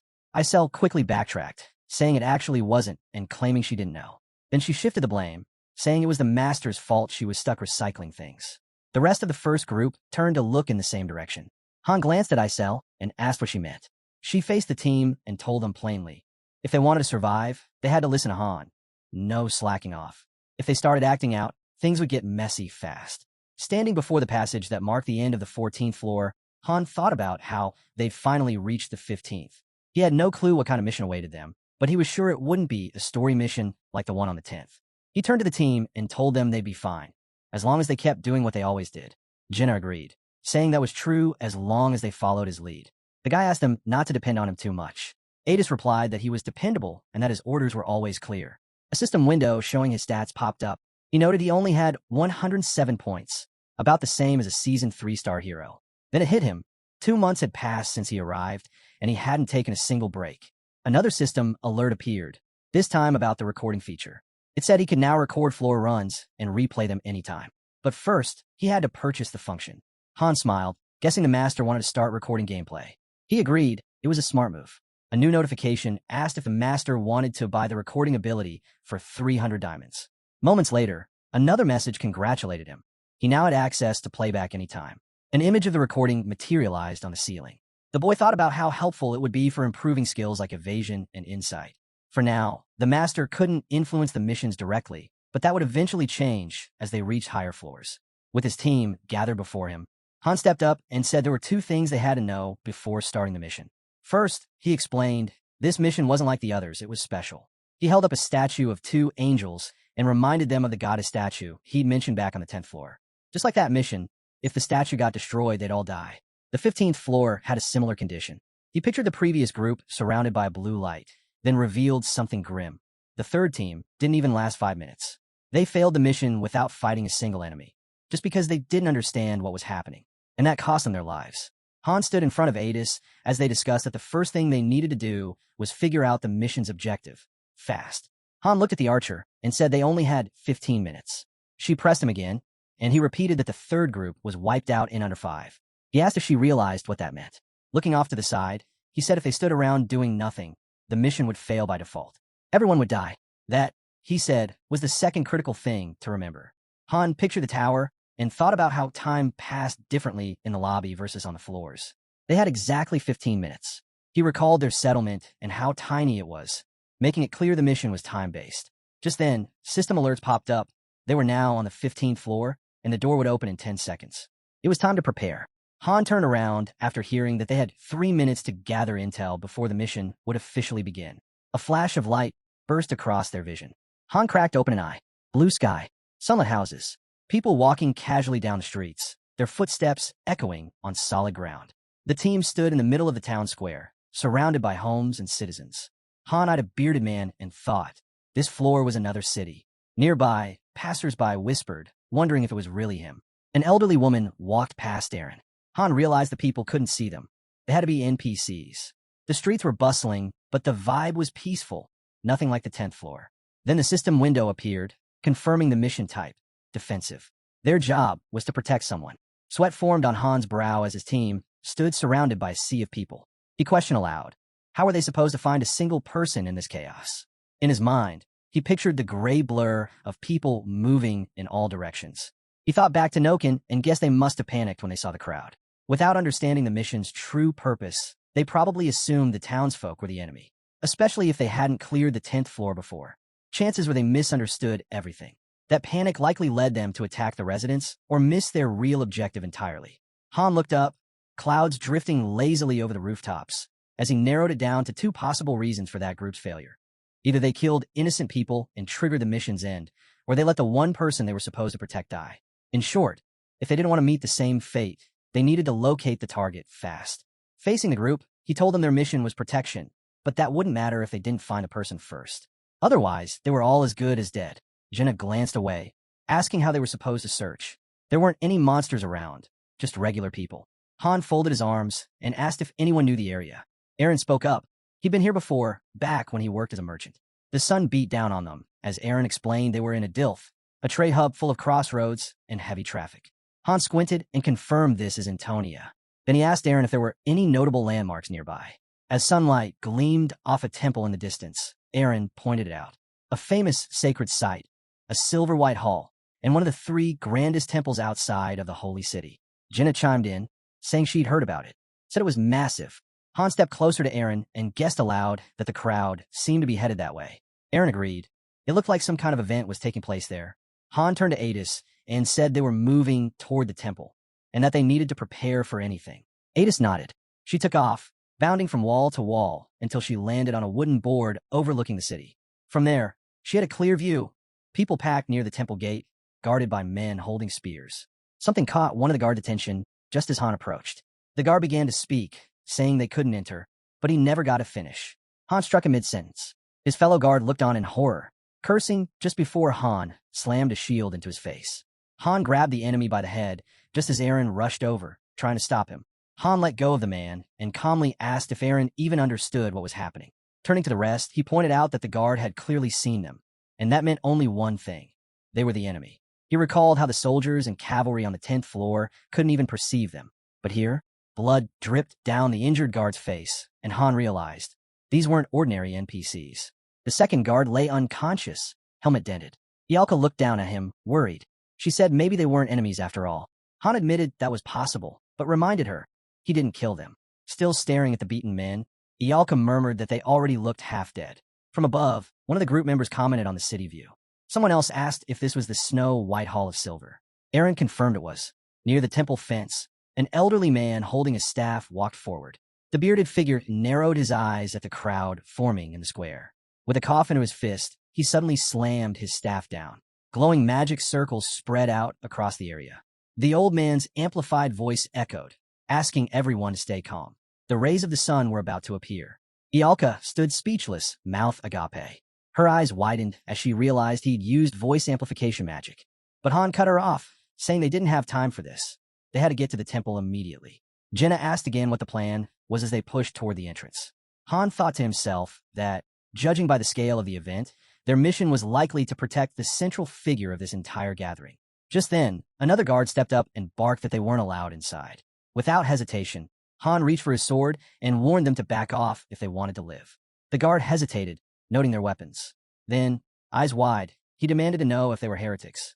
Han allowed a sharp smirk, stepped forward, and kicked a nearby statue. The sculpture shattered instantly. The guard's eyes flared. He yelled for the others to kill the intruders. The rest of the guards charged. System alerts flooded the air. Level 13 soldiers detected, along with an unidentified enemy of unknown level. Han's grin only grew, and Ialka, watching him, muttered that he was completely shameless. The group advanced into the fight. When Han asked if any of them actually believed in this religion, the group gave a unanimous no. Meanwhile, the armed guards charged, yelling that the heretics had to be driven out. Han turned to the team and laid it out clearly. They were pushing through, no stopping. Their objective had to be inside the temple. There was no turning back. Running alongside Aaron, Han shouted that it was time to break through. Han raised his shield, deflecting an incoming strike, then countered with a fatal stab. Aaron deflected a spear and cut down another guard with a brutal swing. Another enemy lunged with an axe. Han blocked with his shield and struck back hard. He held the shield high, urging the group not to slow down. "Don't try to fight them all. Just keep pushing forward," he shouted. One of the guards pointed his weapon at them, barking out orders to stop the intruders and defend the temple. Jenna loosed an arrow that struck him before he could do more damage. Han snapped that there was no time to get bogged down. They had to keep moving and strike back only when necessary. As they battled through, Han was sure of it now. The person they were meant to protect was somewhere inside. He didn't know how he knew, but he felt it deep in his gut. If they didn't find that person fast, everyone here was going to die. He kicked the temple doors open and dashed in, knowing they only had a few minutes left. Planting his feet wide, he braced himself. Time was running out, and if they failed to locate the target in time, it was over. Han halted in front of the temple's towering windows. A system message flashed. Mission type, defensive. Objective, protect the target. Time remaining, unknown. His eyes widened. He shouted the girl's name, voice echoing through the hall. Ialka stepped up beside him, extending her hand. "I've got something," she said. A surge of purple energy surrounded the furniture nearby. She flung it aside effortlessly. A girl stood revealed, facing them. Just then, a man asked who they were. A priest holding a thick book stepped forward, demanding to know how they'd gotten inside. Han's gaze flicked to the mission window. It hadn't changed. That meant this wasn't the person they were meant to protect. "It's not him," he muttered. The door stood open, and Han thought there had to be other ways in, side corridors, maybe. More guards stormed in, demanding to know if the intruders knew where they were. Han launched himself forward and shouted, "Split up, take the right side." Then he added, "I'll handle the left." His team nodded, voices calling back, "We'll catch up soon." The moment the command was given to capture him, Han dashed past the guards and struck the knight mid-threat as he shouted he'd finish him off. With the corridor door left wide open, Han bolted down the stairs, mind racing. Where was the real target? Flashes of memory struck him. It wasn't the old man. It couldn't be. No, the true target had to be the rays of the sun. Just then, a shadow filled the doorway. A knight raised his sword, declaring himself as Kyle, a holy knight, vowing to deliver divine punishment. But Han didn't even flinch. He sped right past. "Hey, I'm not done introducing myself," the guard barked, stunned. But there was no time. Han charged down the corridor, kicking the next door, searching desperately. He flung open another door, shield in hand. A garden stretched out before him, flowers blooming under the sun. Sweat dripped from his face as he came to a stop. The sunlight lit up the plants. His eyes locked onto the door. Shadows moved behind the glass. A figure stepped forward. Han's eyes sharpened. The armor of another guard came into view. A different knight turned away as the rest raised their swords. One of them pressed the blade to his forehead and coldly pronounced, "The heretic must die." Sunlight poured through the glass. A girl stood with her back to it when someone spoke her name. An old man appeared behind her, mentioning the townspeople had gathered in the square. Friases turned and asked if something had gone wrong in the garden. The bearded man scowled, replying that intruders had entered but would soon be dealt with. No reason for concern. Back in the garden, Han raised a shield just in time to deflect a blow. He clenched his teeth as blood stained the flowers around him. He was up against 3 guards now, skilled ones, far stronger than the ones he'd fought earlier. He stepped on one of their feet and drove his blade into the enemy's shin. The knight staggered. Without wasting a second, Han broke free and dashed away from the clash. Han swung his sword with brutal force, severing the enemy's head in one clean strike. Gritting his teeth, he blocked an incoming attack and then hurled his shield straight into the knight's face. Without pause, he lunged forward, driving his blade into the guard's skull. Another knight charged at him, intercepting with a sharp counter. The two clashed, steel against steel, as the enemy unleashed a flurry of strikes. Han, jaw clenched, absorbed the hits and retaliated. His sword slashed through the air, locking again with the knight's blade. Sparks flew. The knight staggered, struggling to block as a crack split across his sword. Han pulled his arm back, teeth bared, and with a swift swing of his second sword, he beheaded the knight. The body dropped. Meanwhile, a girl stood before a gathered crowd. She spoke with conviction, saying she was grateful for the chance they'd given her, promising she'd never forget. An older man with gray hair nodded solemnly, saying even the goddess would be pleased. Elsewhere, Han eased open a door. The old man inside spun around sharply. Bleeding and bruised, Han stepped in and was immediately called an invader. The bearded elder grabbed his staff, demanding to know how Han had slipped past the guards. With a furious swing, he launched an attack. Han flinched, startled, as the gray-haired man roared a death spell. Friases turned her head at the commotion. The old man's staff was pointed not at Han, but at her. In a flash, Han darted forward. The gray-haired man twisted to react, but it was too late. Han's blade came down hard, severing his head. He stood over the lifeless body, the staff still clutched in its hands. A red beam of energy burst out from the balcony above. Chaos erupted. People screamed and scattered. Han, sword and shield in hand, thought to himself. He hadn't come to harm a heretic. He turned and saw the girl, terrified. It was her. She was the one they needed to protect. He stepped in front of Friases as she asked who he was. He answered simply. She didn't need to know. She tried to understand, asking if he had come to kill her. Before he could respond, the blonde screamed. Han raised his shield, blocking an attack as arrow shards scattered across the floor. She looked up at him, confused, asking what was happening. He told her to stay down. Across from them, assassins stood perched on the rooftop. More enemies advanced toward them. A hooded figure hurled something. Han's eyes caught it midair. A coney. Friases watched the blades closing in, heart pounding. Han shielded her, keeping her behind him. He glanced at the coney and knew instantly. It was laced with poison. As one of the assassins lunged straight for Friases, Han realized without a doubt she was their target. The assassin raised his arms, then was launched backward by the force of blow. On the rooftop, a girl stood poised with a bow. Without hesitating, Han surged forward, his blade piercing clean through his enemy. Another assassin thrust his hand out. Something shot from his sleeve. Han raised his shield just in time, blocking the projectile, then swiftly ended him with a sharp strike. Behind him, Adis landed with a thud. That wall was insane, she muttered, brushing herself off. Took forever to climb. She glanced over at the girl and added, there were 2 more, handled. Then her eyes narrowed as she stared at Friases. Wait, who's the kid? She looks kind of familiar. The blonde's eyes widened. Who are you people? You can't just barge in like this. This is a noble's estate, not a place for commoners. An arrow zipped past her, making her flinch. Just go back the way you came. Han leaned down toward her. You sure? He asked calmly. If we leave, you're dead. Confused and panicked, she tried to make sense of the situation. Another assassin reached for an arrow. Han didn't wait. Come with us if you want to live. Stay and you die. Your choice. He looked at her with a faint smirk. So what's it gonna be? Sweat beaded on her face. She closed her eyes. All right, I'm coming. A system notification flashed. Mission complete. Special NPC has joined the party. They stood together on the balcony, surrounded by fallen enemies. A new prompt appeared. Mission objective updated. Escape. Escort the NPC out of the city. Han gritted his teeth. Of course it wouldn't be that easy. He picked up a crossbow and turned to Adis. Get ready, we're heading down. He took aim as the others shouted that they were out of time. Soldiers were already closing in. Han gave a half grin. Look at her face. Remember it. She's the one we're protecting. I'm not a child. Friases snapped. He chuckled, and she hates being called one. Ialka pointed toward the blonde. Jenna blinked in disbelief. I never thought we'd run into her here. Friases frowned. Who even are you? How do you know me? Han, loading another bolt into the crossbow, replied flatly, doesn't matter. Adis knotted a rope and secured it. We're going down this way. It's the safest route. She glanced over her shoulder. Left side's got the fewest guards. It's a tough climb, but perfect for staying hidden. We'll follow right behind, the guy answered quickly. Han scanned the group and laid out the plan. We move in order.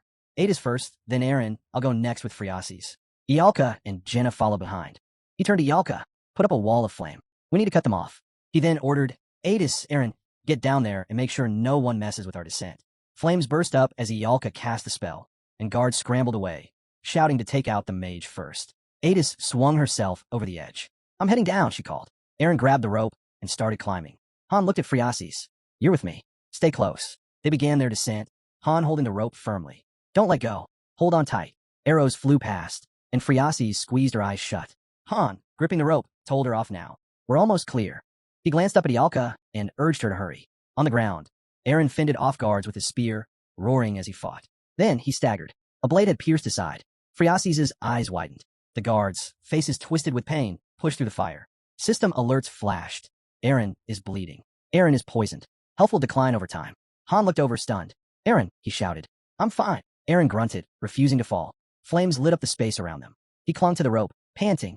Han uncorked the potion, silently noting that Ialka's barrier wouldn't hold for long. Their pursuers would catch up soon, and if they got boxed in, things would turn ugly. Ialka clutched the flask tightly. The hero added that if she could push her magic to tier 3, they'd be able to move forward. Their mission still had a shot, as long as there was an emergency escape. Han turned to Aaron and asked about his injury. Aaron gave a crooked grin and muttered something noncommittal. The hero didn't look convinced. His eyes locked on Aaron's hand, still pressed against the wound. Aaron admitted that the pain hadn't eased even after taking the potion. Jenna asked if there was any way to heal him. Aaron looked down in silence. A voice then asked Friasis if she had any useful skills. When she asked what kind, the reply came. Healing would be ideal. Some NPCs have rare traits. If she had anything like that, she dropped her gaze and apologized. Han stared at her for a moment, then sighed and said it was all right. Everyone turned toward Aaron. Adis wrung her hands. Jenna's eyes widened. Ialka pressed her lips together. Han lowered his head, deep in thought. A chilling realization struck him. This wasn't a regular wound. It was poison. Standard potions wouldn't work. Aaron probably had 10 minutes of mobility left, if that. They had no antidotes, and there were no NPCs nearby who could help. Aaron trembled as he spoke. If he couldn't keep pace, he'd leave. And now, it seemed that moment had come. He stood and said he'd buy them time. They had to move on without him. Johann covered his mouth in disbelief. Jenna, her voice laced with fear, pleaded for them to escape together. Aaron shook his head. There was no way. A flash of memory crossed the hero's mind, something blurring past him. Jenna pulled back her bowstring, a faint smile on her face. Aaron's body trembled. He clenched his jaw, swallowed hard, and shut his eyes. I'm just not strong enough, he admitted. Han looked to Ialka for guidance. She averted her eyes and said quietly that it was his call. If they wanted to go with the most logical choice, they'd have to leave Aaron behind. Han stared at the ground. Their target couldn't fight, and carrying Aaron wasn't an option.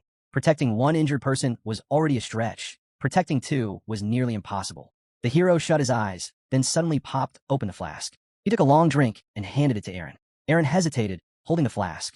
What's this? Drink it, Han said. Aaron shook his head. Potions won't help me. They won't fix it, the hero replied. But they'll stop it from getting worse. He turned to the others. Get the supplies ready. One of them held a bag. Han added, 1 dose every 10 minutes. Aaron stared at the bag. That's a waste. I've made my choice, the hero said firmly. Then the voice chimed in. They have to split up. Han nodded. Group 1 will be me, Adis, and Friasis. We'll get her out of here. He continued. Group 2, Ialka, Jenna, and Aaron. Protect him until Friasis is clear. Jenna's voice cut in. So we're just helping Aaron? Han's expression hardened. They're after Friasis. If we draw them away from her, she has a real shot. Aaron's voice broke. Wait, quiet, Han snapped. Adis turned to him, concerned. That route's going to be packed with soldiers. Reaching the exit like this will be nearly impossible. Han shook his head.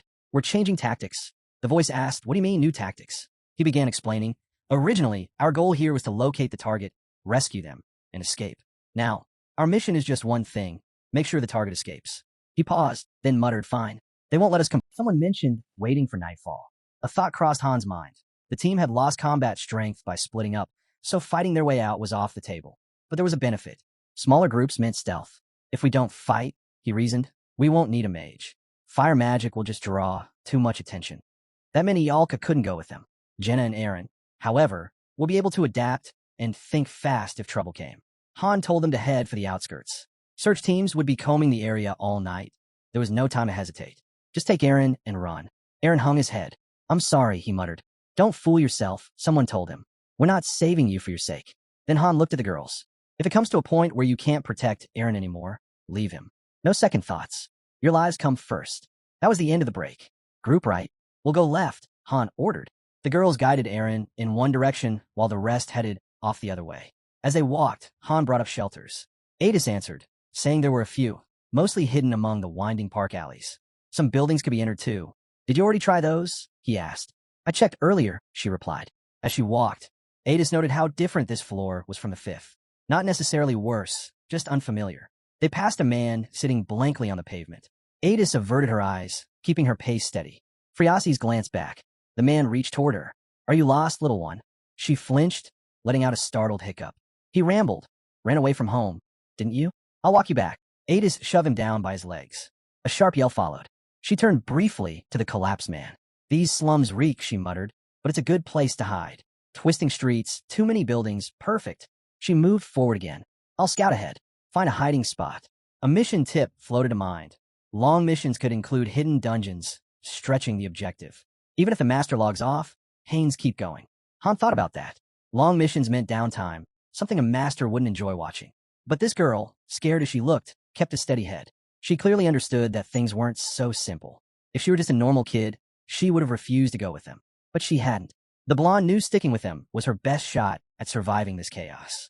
The setting sun dipped low in the distance. Han nodded toward a building. Found a solid spot. There's a back door. Good in case we need to bail fast. Ada scowled. We'll stay hidden here until night. I'm setting a trap by the entrance. Tell them to tread lightly. Friasis let out a breath. So we just wait now? Adis glanced back. I'll be right back. Han asked if she was heading out again.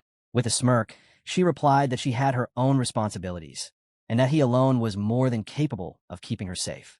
She promised to find them a way out. As she left, Han sank into a chair, wondering if Jenna might have been a better fit for his role. In this situation, he felt powerless. Suddenly, someone called out Friasis' name.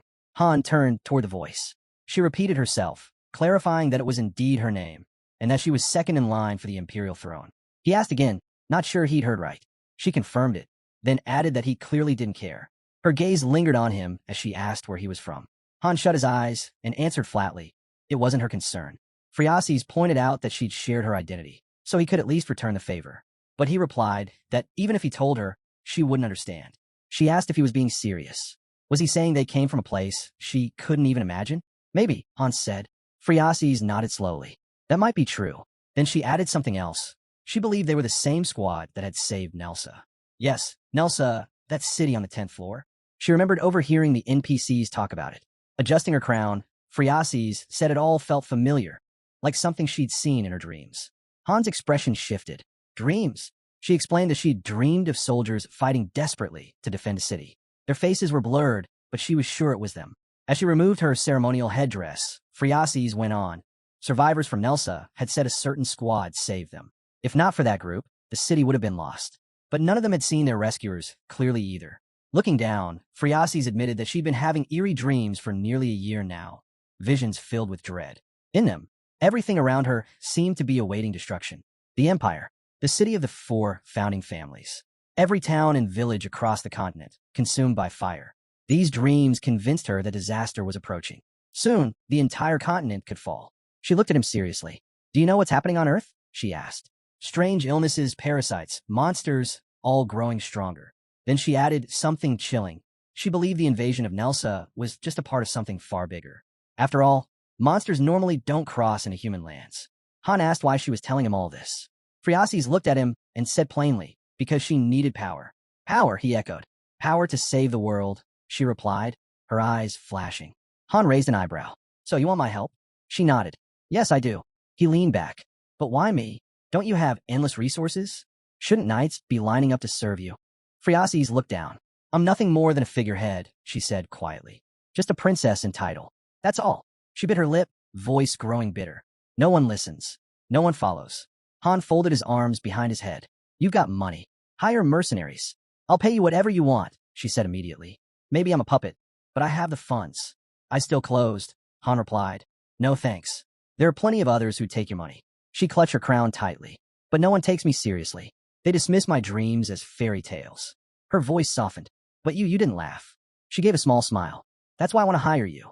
Han frowned. Inwardly, he thought how irritating this all was. If what he'd learned about the game was accurate, then this floor was just a reflection of Kate's past.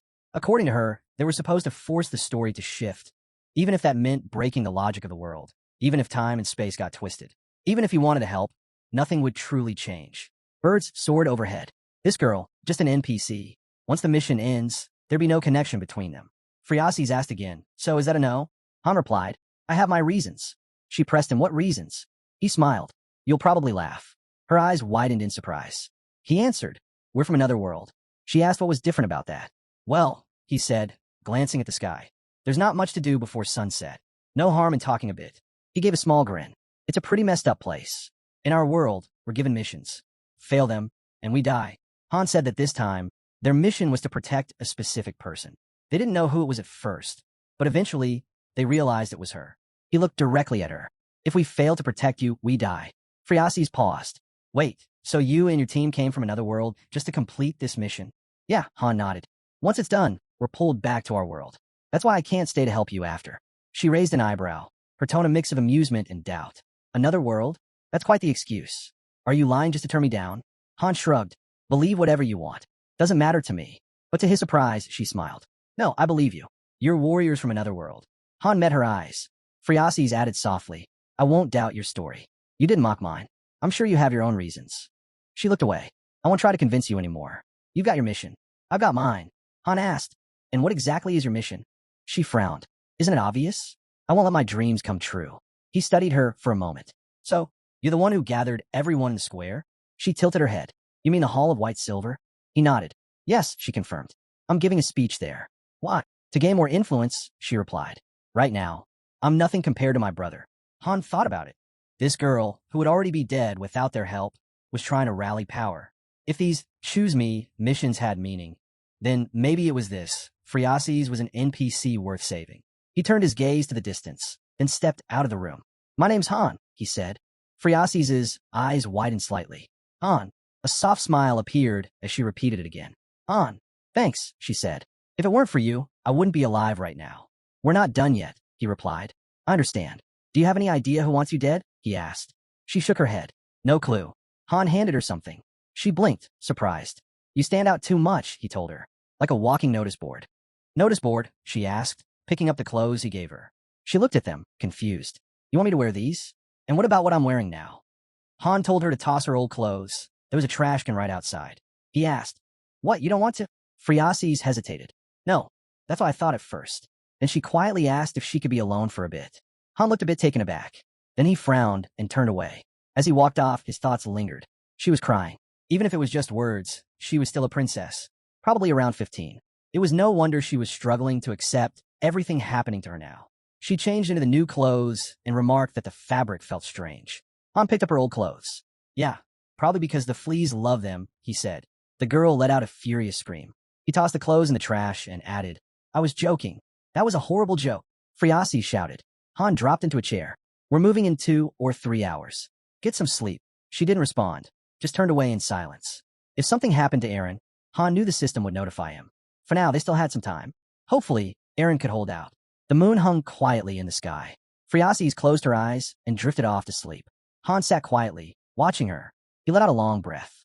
Maybe he'd said too much. Just then, Ada stepped into the room. She's out cold, she said. What about the exit? Han asked. I found one, she said. But there's a small problem. There's a level 21 knight stationed in the square. Plus regular human soldiers, level 11. Han's thoughts raced. Over 24. That was too many for their group to handle. Try another gate, she offered. He shook his head. We just waste time. It's probably the same there. He looked over at Friases and considered something. He could try breaking through himself, but he wouldn't be able to keep her safe at the same time. And the mission would only count as a success if she made it through the wall. He glanced again toward the square.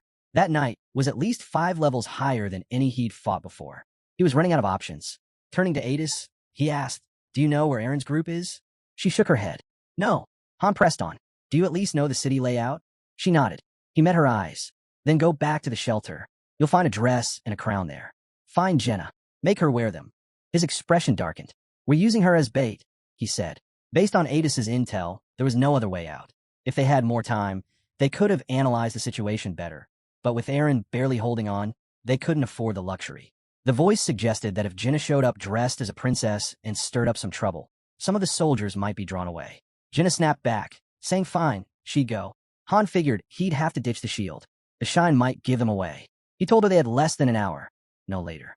She needed to stay put until he gave the signal. Friasis blurted out that he could get hurt. He replied calmly, even if it cost him his life. She turned, hesitated, and said this might be their last moments together.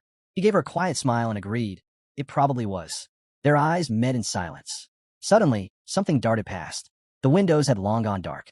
Eren wiped blood from his mouth. Ialka asked in a shaky voice how much longer they had. At this rate, he wouldn't make it. Jenna bared her teeth, called out to Han, and told him to hurry. He knew right then they couldn't wait anymore. Adis glared at the outfit tossed in the trash, then slipped slightly on the ground. Han's eyes sharpened. If they moved fast, they could still get out before sunrise. Houses loomed like ghosts in the ruins. The girl panted heavily, her head hanging low. The guard didn't move. Han peeked out from behind a plank, sword gripped tight. He realized Jenna and Friasis had similar builds. It'd be hard to tell who was who in this kind of darkness. Then the shock hit. Eren had been poisoned. And not just any poison, but something lethal. Han surged forward. A notification flashed. His health would drop for a while. He was getting weaker. Eyes forward, he thought. If Jenna got exposed, the soldiers would swarm her, putting them all in danger. They needed to create a distraction and protect Eren at the same time. It was risky, but there was no other choice. His vision burned with resolve. If he didn't act now, it'd be too late. Suddenly, a system alert blinked. His skill had awakened. Han had unlocked stealth movement. The guard stood still, torch in hand. Blood had been wiped from the guy's face. The girl glanced at him and asked how much longer they had. At this rate, he'd fade away. Clenching her jaw, she muttered, "Please." Just then, someone stepped up beside her, holding out a dress. She told him to change into it. Sitting against the wall, Han thought this kind of skill, usually it's thieves who master it. Still, luck seemed to be on his side today. Eyeing the guard, he counted 22 enemies. He had no clue how many would follow once Jenna began her act. His eyes flared blue. Worst case, I'll have to take them all on. For now, he'd wait for the signal. He glanced to the side. A massive typhoon had formed beyond the fortress. Looking up, a man shouted, asking what was going on. A knight ran over, pointing off in the distance. "We found her," he said. "White dress, gold crown, just like you said." The captain raised his sword high and yelled, "We're moving out. Give her cover." The knights thundered behind him, charging in formation. Han watched them go. 2, 3, 4, 10, 15, 18. For left. He spotted a knight still stationed there. That could be trouble. Still, the odds were better than he expected. He broke into a sprint. One guard glanced up in surprise. Too late. Han's blade sliced clean through. Another knight raised his weapon, but Han struck before he could react. The guard's eyes widened, then more heads rolled. Standing among them, Han stepped forward. "Back off, and I'll spare you," he said calmly. But the last guard didn't budge. He grabbed his weapon instead. Han frowned. "This won't work. Not with my current strength."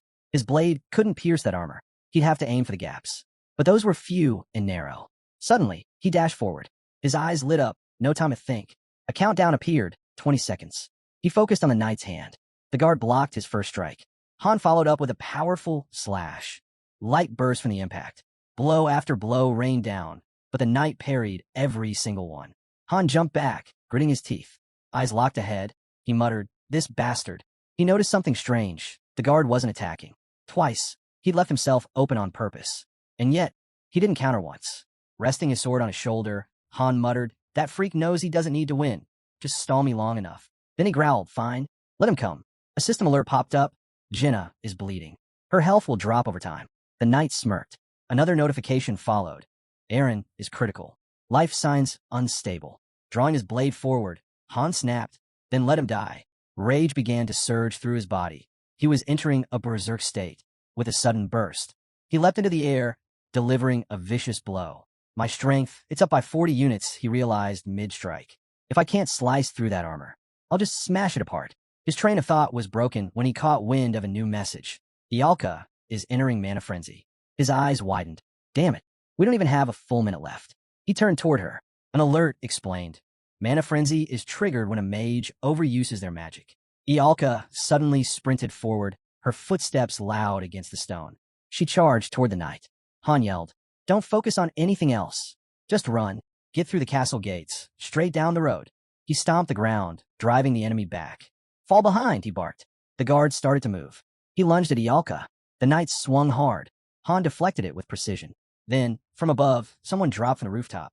Han snapped his head up in shock. A cloaked figure hurled a weapon. It flew straight at Ialka. Without thinking, Han intercepted it. The blade sank into him. Ialka screamed. Another message lit up. Han has been poisoned. Health will decrease over time. Through clenched teeth, he shouted, "Don't stop. Keep running." The system flashed more alerts. The group is in critical condition. Immediate danger. The weapon stuck deep. Blood began to flow. Han is bleeding. Health loss imminent. The knight swung again. Han met the attack with another parry, eyes burning. Then the guard slammed a foot into the ground and launched forward, slamming Han to the floor. Pain racked his body. Lying on the ground, Han gasped. If it weren't for the breastplate, my ribs would have been shattered. With a pained grin, he muttered, "Guess I gave him just as much damage." The knight clutched his own head in pain. Han asked coldly, "What's the matter?" That hurt. His moment of grim satisfaction was cut short by another message.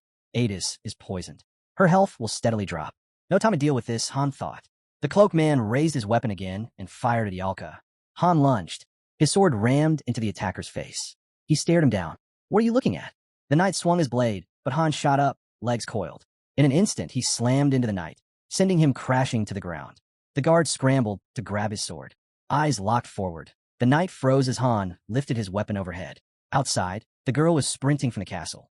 Han brought the sword down with force. Metal shattered. The knight's armor broke apart, and the blade clattered to the floor. Slumped against the ground, Han coughed up blood. The poison spreading too fast, he realized. Propped against the wall, he muttered, "This is hell." Peeking around the corner, he watched the girl run. Then he shut his eyes and whispered goodbye.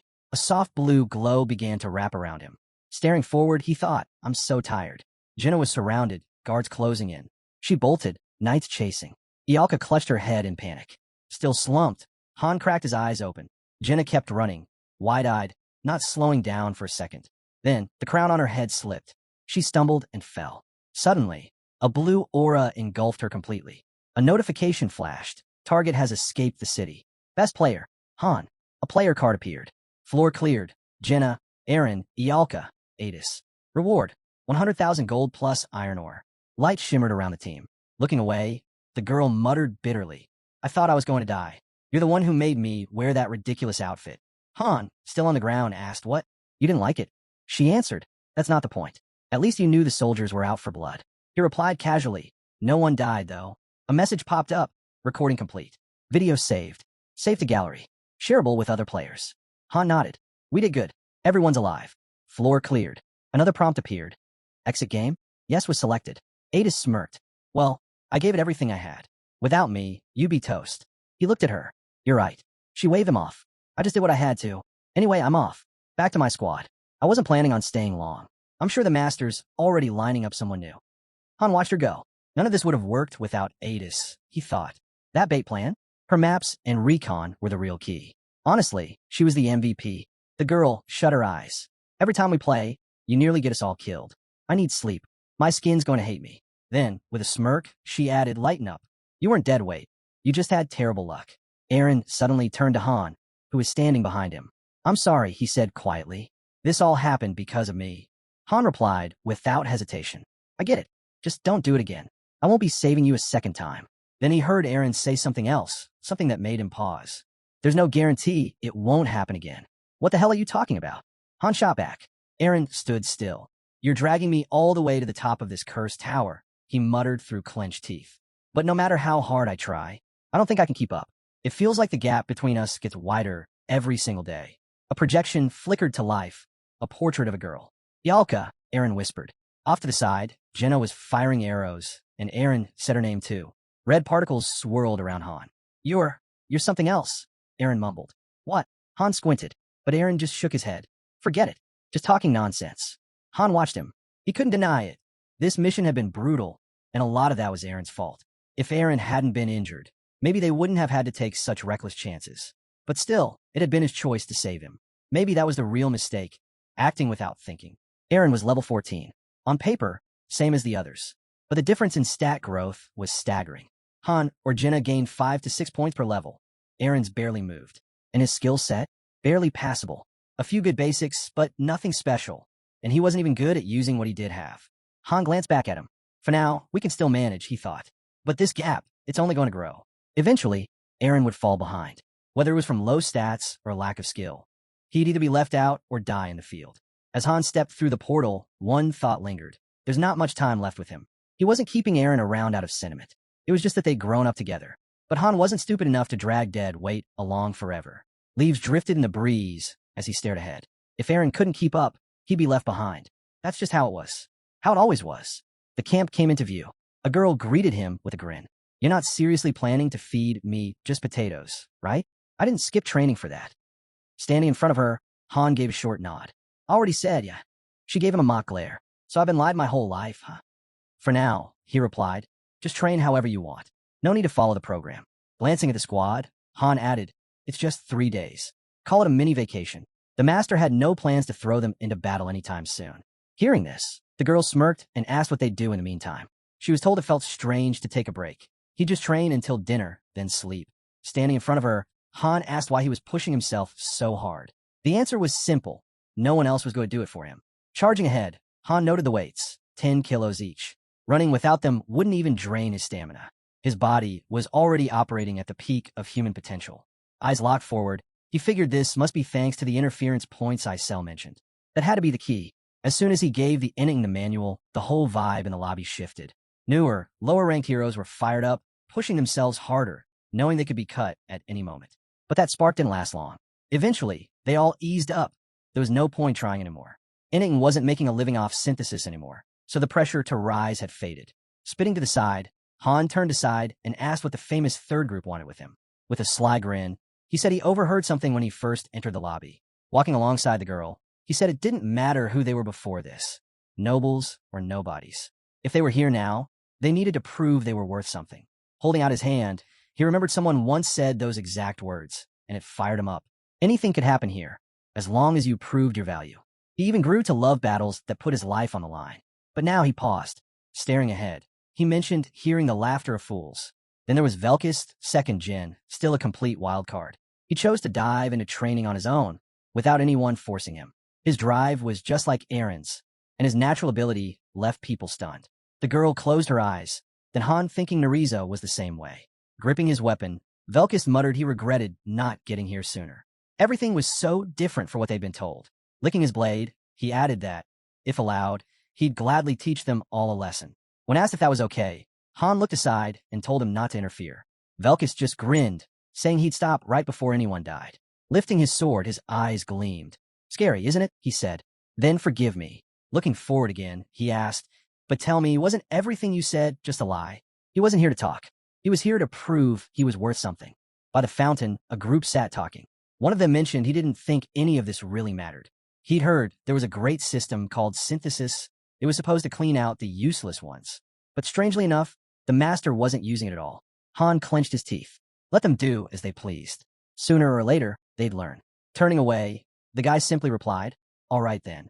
I'll be waiting. Han stared at them, unblinking. A large structure came into view, and a thought surfaced. Synthesis shouldn't be used carelessly. It was a rule he'd set back when he built Nibelheim. When he shared his strategies, many masters began to follow suit. The men nearby laughed, but he knew the truth. They'd all failed eventually. Fear, it remained the most powerful motivator. Without the looming threat of synthesis, heroes stopped obeying. Discipline broke down. Laziness crept in. Chaos followed. That's why there were so few truly active heroes, despite the massive numbers. As he walked forward, he realized the team had just come back from their daily dungeon run. Enoch, the carpenter, was among them. What's going on? He asked, noticing Enoch heading to the warehouse alone. Enoch shrugged. No one else is helping. We gathered a few materials, and now everyone's off playing in the woods. The door swung open as Enoch added. So, all the work ends up on me. Elsewhere, people chatted in a circle. They said things had really changed. Back then, they would have all been dead by now. A man lowered his head and quietly asked, has the world really become a better place? Watching from nearby, Han realized something. Enning should have figured out by now. Progress was slowing down. Han's overall performance was dropping fast. A grid flickered to life, the barrier system. The lobby appeared in full view.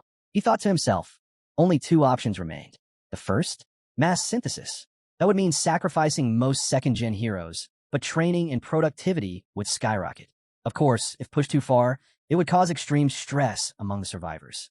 The second, find a new way to motivate these so-called hamsters. A view of the building shifted again, and a research prompt popped up. Current development. Research options. Hero reaction study, level 1. Lobby expansion research, level 0. Deep dungeon analysis, level 0. He selected lobby expansion research. It cost him 150 research points. 3 new cards appeared. Lobby expansion research had officially reached level 1. A soft glow lit up the area as new messages appeared. The range of available buildings had expanded. He can now customize their details. A new menu unlocked, customization settings. It was built specifically for the master, allowing him to tweak building features however he liked. He could shape the lobby to match his vision. Lifting his head with a grin, Han thought to himself, a new group would be forming soon. Watching him, a guy stepped up and offered to spar. Got time, he asked. Right now. I just finished a match with Adis. I'd barely last a minute. Raising an eyebrow, Aaron said he was fine. Han turned to him. You think pushing past your limits will actually make you stronger? Just then, word came in. A general assembly was being held at the square. Han paused. Training can wait. The master's calling all of us for the first time, the girl said. Think it's because of the synthesis? Adis asked.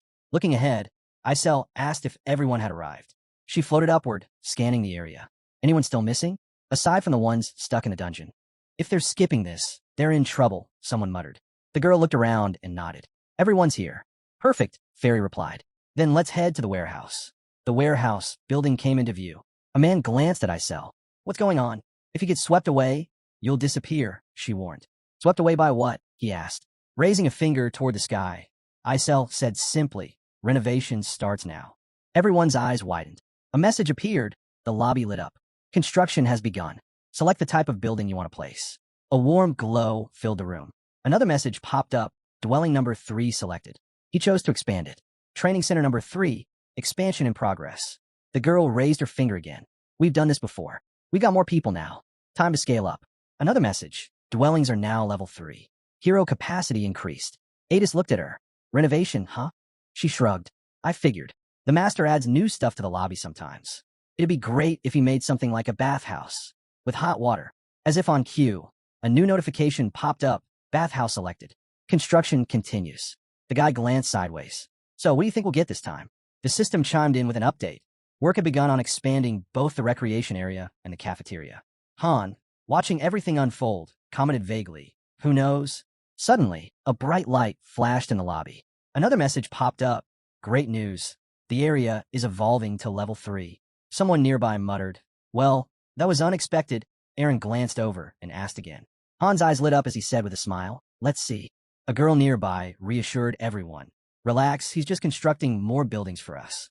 She reminded them of the miserable huts they started out with. When someone asked what she meant, she explained, the master's upgrading everything. The guy nodded, raising his eyebrows. That's awesome. My bed sucked anyway. Another chimed in, hopeful. So, does that mean the menu's getting an upgrade too? Off to the side, Isel confirmed. The rearrangement's complete. We can head out now. Eyes widened as the boys stepped outside. She's right. Everything's different. Another message appeared. Amazing. The locked lobby is evolving to level 2. The new lobby appeared before them, now with 2-story buildings. Where does that staircase lead? Someone asked. It was clear this was their new home. Way more space now. A sweeping view of the island stretched before them. A message said the floor count had increased, giving him access to new areas. External cartographic data confirmed that building locations had shifted. Fresh structures dotted the cityscape. Another message followed. A bathhouse has been built. Han's satisfaction with the facilities had gone up. A recreation area is now available. Heroes will recover faster. The cafeteria has reached level 2. Better food is now being served. The girl leapt up, excited. A bathhouse. Adis echoed. No way. Aaron grinned. Let's go check it all out. A new residential building had appeared, this time fully furnished. Glancing toward the lobby, one of the guys asked, wait, what about the sofas? No decorations? No carpets? He looked puzzled. Even the fireplaces are gone. They walked into an empty room. There aren't any beds either, someone said. Are we supposed to sleep on the floor? Jenna placed her hand on her face, frustrated. What now? Han just grinned. Sure we can. A staircase appeared again. See that? We got a second floor now. Let's go check it out, he said. The girl let out a cheer and ran ahead. A new room came into view. Unlike the ones before, this one was clearly much nicer. It was so appealing that everyone immediately wanted to stay there. But the question quickly arose, how would they split the rooms? Inside, a bed stood ready. No way he's sleeping on the floor now, someone commented. As they explored further, the dining room came into view. Voices echoed. If he starts whining, the others will too. So who's staying downstairs? The table was already set with food. One suggestion came up. Why not just move the beds to whoever really needs them? Another voice added, but how are we supposed to divide up the rest of the space? Then a bathroom appeared. Someone claimed, I need to be upstairs. I take a bath every day. He was immediately challenged. You saying the rest of us don't wash? Arguments broke out. The girl interjected. What does the master think about all this? Overhead, Isel flew past and scolded them. What kind of nonsense are you all going on about? A man tried to follow up with another question, but a woman cut in. Room assignments are serious business. Turning toward the second floor area, the fair calmly stated, the General Assembly is up there. The master will assign everything. People gathered in the designated area. A system initiated detailed adjustments to each object. The fair opened a large book and declared, we'll review it now. Just 35 pages. The master's orders are as follows. She read aloud. Housing, Building 2. Dining room, Level 2. Bathhouse, Level 1. Rest area, Level 1. Managers, Chloe. Food inventory, meat, potatoes, fruits. A message appeared. Settings confirmed. Changes saved. Wait here. The fair instructed as Isel closed the book. I'll announce who's living where. Han stood with his group. You're all assigned to the second floor. Choose whichever room you like. Looking over, a man smirked. Knew it. Mr. Han's definitely on the second. The guy smiled back. The same rule applied to the second group. Plenty of rooms for them to pick from. The girl grinned when she heard they were on the second floor too. Then Isel extended her hand and added, the rest of you are assigned to the first floor. Confused murmurs filled the room. What? Wait, what does that mean? We don't agree with this. Velkus groaned. What meeting did we miss? We were out hunting. Someone told him flatly, doesn't matter. The master already made the decision. The girl glanced at Han. What is going on? Everything's getting weird. He replied calmly, no, this is what normal looks like now. A display of room assignments appeared. 13 people per floor, she announced. Looking ahead, one of the guys asked, so, the third group is downstairs too? The crowd erupted. There are so many rooms upstairs. Why shove everyone below? What a waste. Until now, things had always been equal among heroes. Everyone received the same, no matter their effort. But clearly, that was starting to change. The fairy clenched her jaw the moment she heard the complaints. There's room for at least 30 people on the second floor, she muttered. This kind of management works fine when there are only a few heroes and the master uses synthesis, but if he wants them to grow stronger, he has to split them up. Jenna raised her hand. Do we really need to divide them like this? Isn't there another way? The answer came fast. It's simple. Nobles and peasants. Fanning herself casually, another girl chimed in. It's the easiest method if the master wants full control. I don't like how they've been acting anyway. This setup is for the best. Hearing that, another girl echoed. Nobles and peasants, huh? Han's teeth clenched. He should rethink this. She wakes up at dawn, trains nonstop, fights in dungeons daily, and still helps on missions. Jenna smiled slightly, hearing the truth. More than half the meat everyone eats? She's the one who hunts it. The people protested loudly. And what about us? Staring directly at them, the girl said coldly. You've done nothing. She's been pulling the weight alone. Simpleton, someone muttered. Gritting his teeth, Adis demanded. What's going on here? Instead of synthesis, now we've got a ranking system. People were shouting in frustration over the room assignments. How are we supposed to sleep without beds? Our backs are going to snap. At the beginning, building customization had been just a fun way to make the lobby look nice. That was before the masters realized heroes weren't just stats and pixels. They had limits, routines, habits. They were human. Inning's model from the launch of game had all its flaws, but it worked. It reduced the need for synthesis by adding structure. Isel's fist clenched hard. They tricked me, she growled, and slammed her hand into the ground. A man clenched his teeth as she screamed. Do they even realize what they're doing? A month ago, they should have all been synthesized. Her voice rose to a furious pitch. Do they even know how lucky they are? A guy tried to push back, but she snapped. What? No. You want to find out what my nuclear strikes feel like? Everyone fell silent. The fairy, voice sharp, yelled, enough whining. Let's move on. As they looked ahead, someone said they noticed another floor behind them. A girl blinked. There's a second floor? Yes, came the reply. You'll be handling food service there. One guy raised his hand. Wait, how are we supposed to eat? Isel didn't flinch. Figure it out. That's your problem. The fairy, eyes wide with disbelief, added, first floor? No meat. You've got potatoes in the pantry. Fry those or something. The man, glaring, snapped. That's it? That's all we get. The fairy nodded. Yes, there are some issues. His voice rose in anger. So you're telling us to sleep on the floor and survive on potatoes? Clenching his jaw, he growled. I didn't even want to come here, and now I got to put up with this? The girl stared at him calmly. So what are you going to do about it? He glared, his voice shaking with rage. You want to know what I'll do? Then he lunged forward, shouting, die. The fairy raised her arms to defend. His eyes went wide. Suddenly, someone grabbed his arm mid-strike.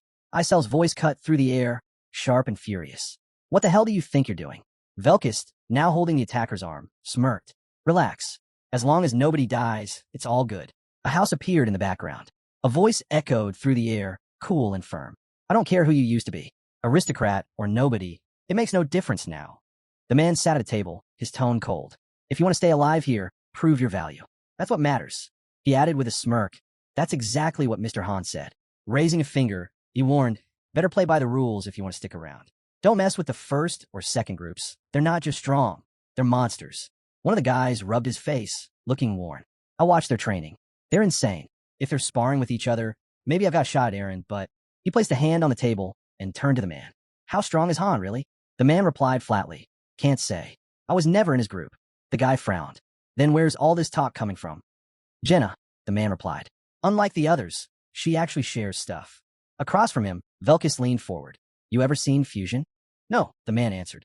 I came here after the master ended that phase. That's probably why I'm still breathing.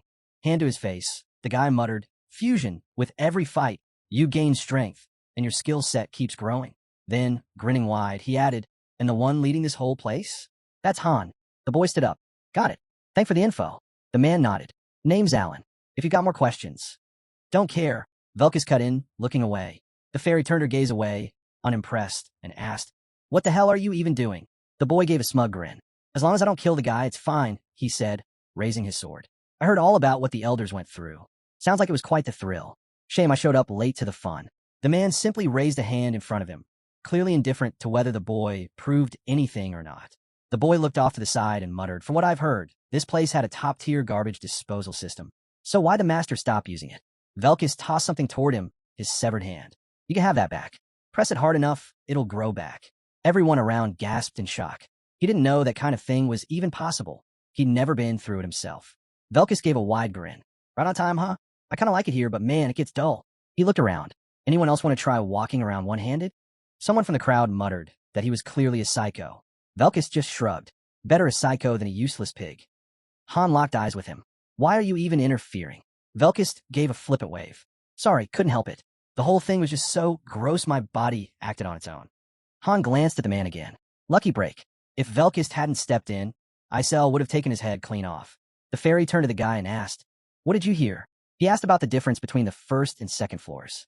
The first floor is a dump, he said. The second? Absolute paradise. She nodded. That's all true. Our team's on the first floor too. Velkis smirked. Don't worry. That's gonna change soon. Grinding her teeth, Isel snapped. Let me spell it out for the slow ones. Out of 35 of us, only 13 made it to the second floor. The rest are stuck on the first. They stepped into the lobby, and the rules became clear. Those on the second floor had access to every building.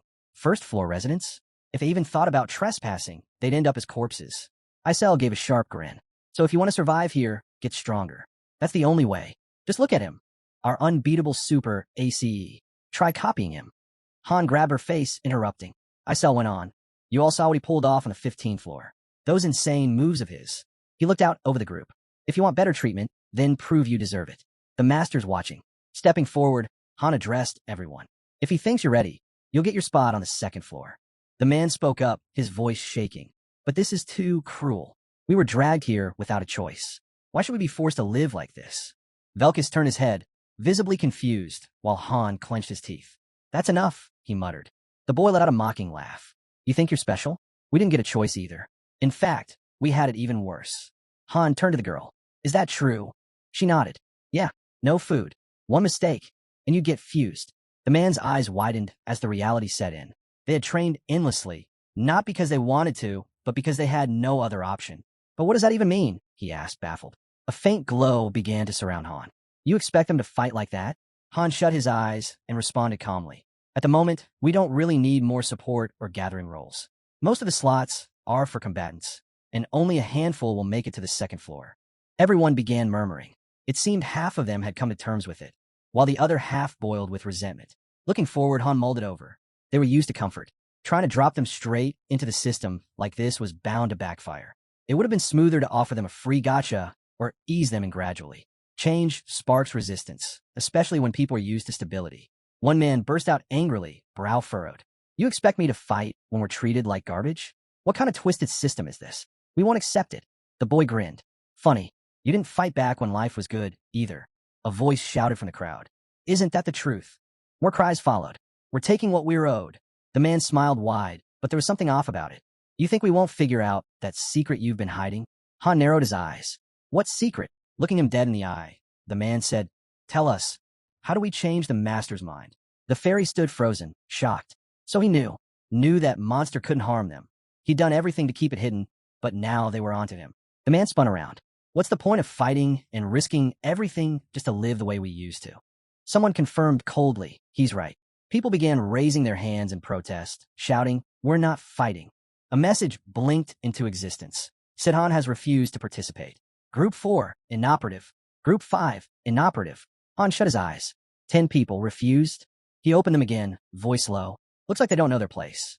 A system message flashed across the air. Mass strike initiated. Haynes had gone on strike. A sword hit the ground with a heavy clang. One of the men stared down at it.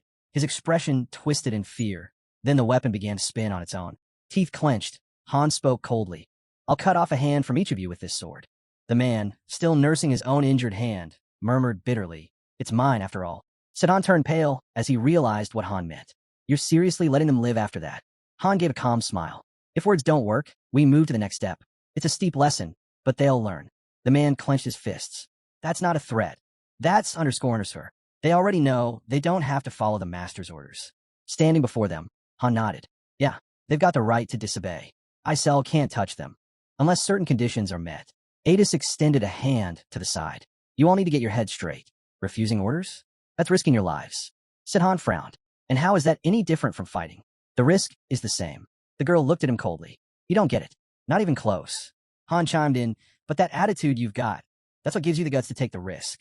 Raising his hand, Han snapped. Don't tell me what to do. Isel stepped forward. Names. A door creaked open in the nearby building. A voice urged them, move, go through. Now. Velkis glanced away, startled. The man beside him stared ahead, stunned. Someone asked, what synthesis? Isel responded without hesitation, stretching her hand to the side. That's it. The fairy added impatiently. Get in. Quit wasting time. The man repeated, what is it? Synthesis, the guy said, eyes turned away. Han overheard the murmurs. First time seeing him, and they're stuck like statues. Move, or she'll kick you straight in. He chuckled. They know their rights, but this is the first they're hearing of synthesis? The girl sighed. I did tell them. They just didn't take it seriously. Fear spread among the crowd. Whispers flew. Synthesis hadn't been used in ages. Most of them weren't even alive back then. The entrance lit up, and people dropped to the floor, overwhelmed. One of the men muttered, This is impossible. Another message blinked into view. Synthesis initiation ready. Velkis turned his gaze. Oh, him? Alan. Good to see you again. Appreciate the help last time. The guy placed a hand on his face, puzzled. Didn't he say I could ask him something? Then he grinned wide.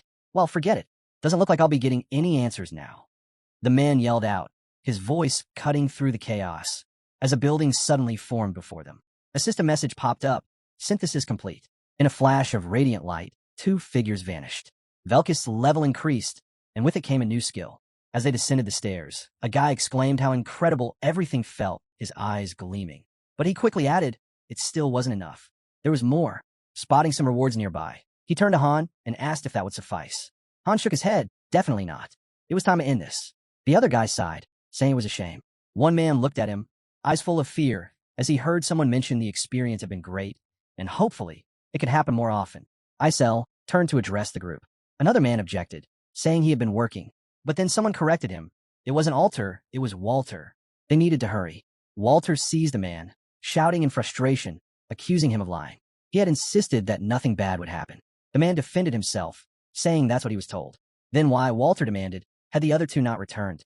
Avoiding eye contact, the man admitted he had been tricked. He never expected things to go this way. Isel responded coldly that it made no difference. A brilliant light flared around her. People screamed. She smiled grimly and stared ahead. Another notification. Synthesis complete. Oliver was gone. Walter followed, dissolving into light.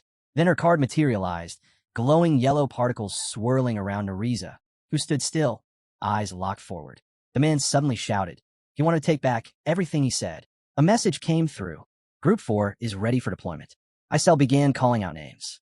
From somewhere nearby, a voice cried out, save him instead. It was all his fault. Take his life instead. Jenna simply replied that there was nothing anyone could do now. Eyes wide, the man screamed again. He already said he regretted it. Why hadn't she stopped? With a hand to his face, Han thought to himself. There was no turning back now. This show wasn't for them. It was for everyone else. More names echoed through the air. A fairy circled the guy, who cried out that he refused to go. A thought flickered through his mind. Anything was better than making synthesis the main strategy. Still, he couldn't move forward without fear. Sitting on the ground, he muttered that he needed to act. Han pressed him, "What now?" The guy mentioned he heard there was a way to speak to the master. Maybe he could convince him to end this madness. But when he heard the response, he froze. He'd have to cut off his hand first. Stunned, he asked again, hoping he misheard. Han clenched his teeth and asked if none of this could have been avoided, had they not worn those devices. This mistake, it would cost them all. The guy's eyes went wide as he pointed off to the side. Sid Han, clearly unsettled, asked if he'd lost his mind. Han shrugged and asked what the problem was. The guy snapped back. That was way too brutal. Not just a finger, an entire hand. Grinding his teeth, the man reminded him. He was the one who claimed he was ready to put his life on the line. The guy's hand shook as he muttered that in that case, let him do it. He couldn't. Han shut that down immediately. Raising an eyebrow, he asked if the guy wanted everyone to die instead. Without flinching, Han replied that wouldn't be such a bad outcome either. Lowering his head, Han reflected on everything they'd done so far. There was no room for hesitation. Not if they wanted a future, but if even one among them had the resolve to sever their own limb. Maybe that person deserved a chance to survive. It wasn't easy. Many had tried. Most failed. You needed skill, like sword mastery or extreme strength. Without it, you'd end up sawing through yourself. Isel turned toward Han and said Han. Han noted that everyone else had already gone. Only one remained now. The building came into view. The man trembled, asking what would happen to him. He was told not to worry. It didn't hurt. Sedan looked down and quietly said something, but it was drowned out by the system prompt. Synthesis complete. He dissolved into radiant light. Han's stats shot up. Han just muttered. It wasn't anything remarkable. He paused, then said there were 25 heroes left. Suddenly, someone shouted, "They're not people. They're monsters." Velka spun around, asking who had said that. Han told him to back off. Clenching his fists, the guy muttered there was still one last lesson left. Not everyone knew their place. Han asked why he was so worked up. The guy told him to stop smiling. He called him too soft, said if it were up to him, he'd have wiped them all out right then and there. That would have been the end of it. Looking away, he added that they were moving on now. They'd meet again on the second floor. A deep purple glow filled the space. Notifications flickered in. The master has begun summoning 10. He thought to himself. He wished he could see which hero would show up next. On the usual platform, the lobby came into view. A new thought emerged. Going forward, the summoning platform would depend on hero rank. Free summons would appear on the first floor. Paid summons on the second. The thinning process was about to begin. Some wouldn't make it. Only a few would survive long enough to reach the second floor. Staring straight ahead, Han reminded them not to get too comfortable just because they'd made it here.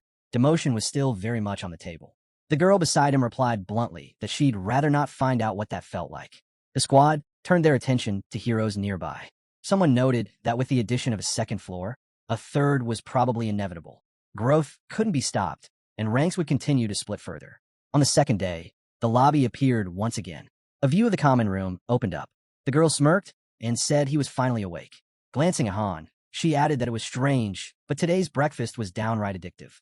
He chuckled, saying it made sense. There were fewer mouths to feed now. Looking over the meal, Jenna commented on how wild it was that Amarin and Chloe used to cook for 30-something grown warriors every single day. Han chimed in, half joking that maybe all that time had actually improved their cooking. Honestly, the first floor now looked like a giant potato peeling assembly line. Han turned to gaze out the window. From up here, the buildings were easier to spot. And yet, even from any structure, the second floor remained clearly visible. It was designed to push heroes to work harder. The guy beside him muttered that it was already morning. Walking up, Han asked if he'd even slept. The guy replied, just 3 hours. Then he added, this is insane. The biggest upgrade? They now had a dedicated hall for training and dueling.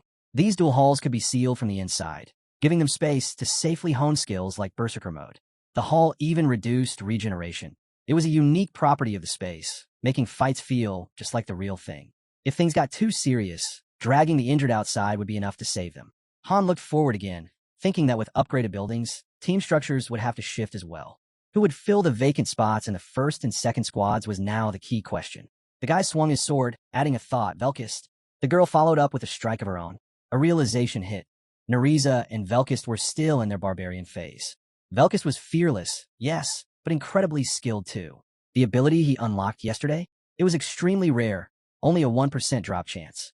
a passive that turned negative status effects like rage into raw power. Combine that with the status deviation skill, and you'd have insane energy output. Nariza wasn't quite as strong, but she was smart, composed, and excellent in stealth and recon. She might not have his brute strength, but she had her own kind of potential, just as valuable. Han watched the guy in silence, hand pressed to his face, thinking to himself, there was no hope for the rest of them. Suddenly, Velkus turned toward him with a wide, toothy grin.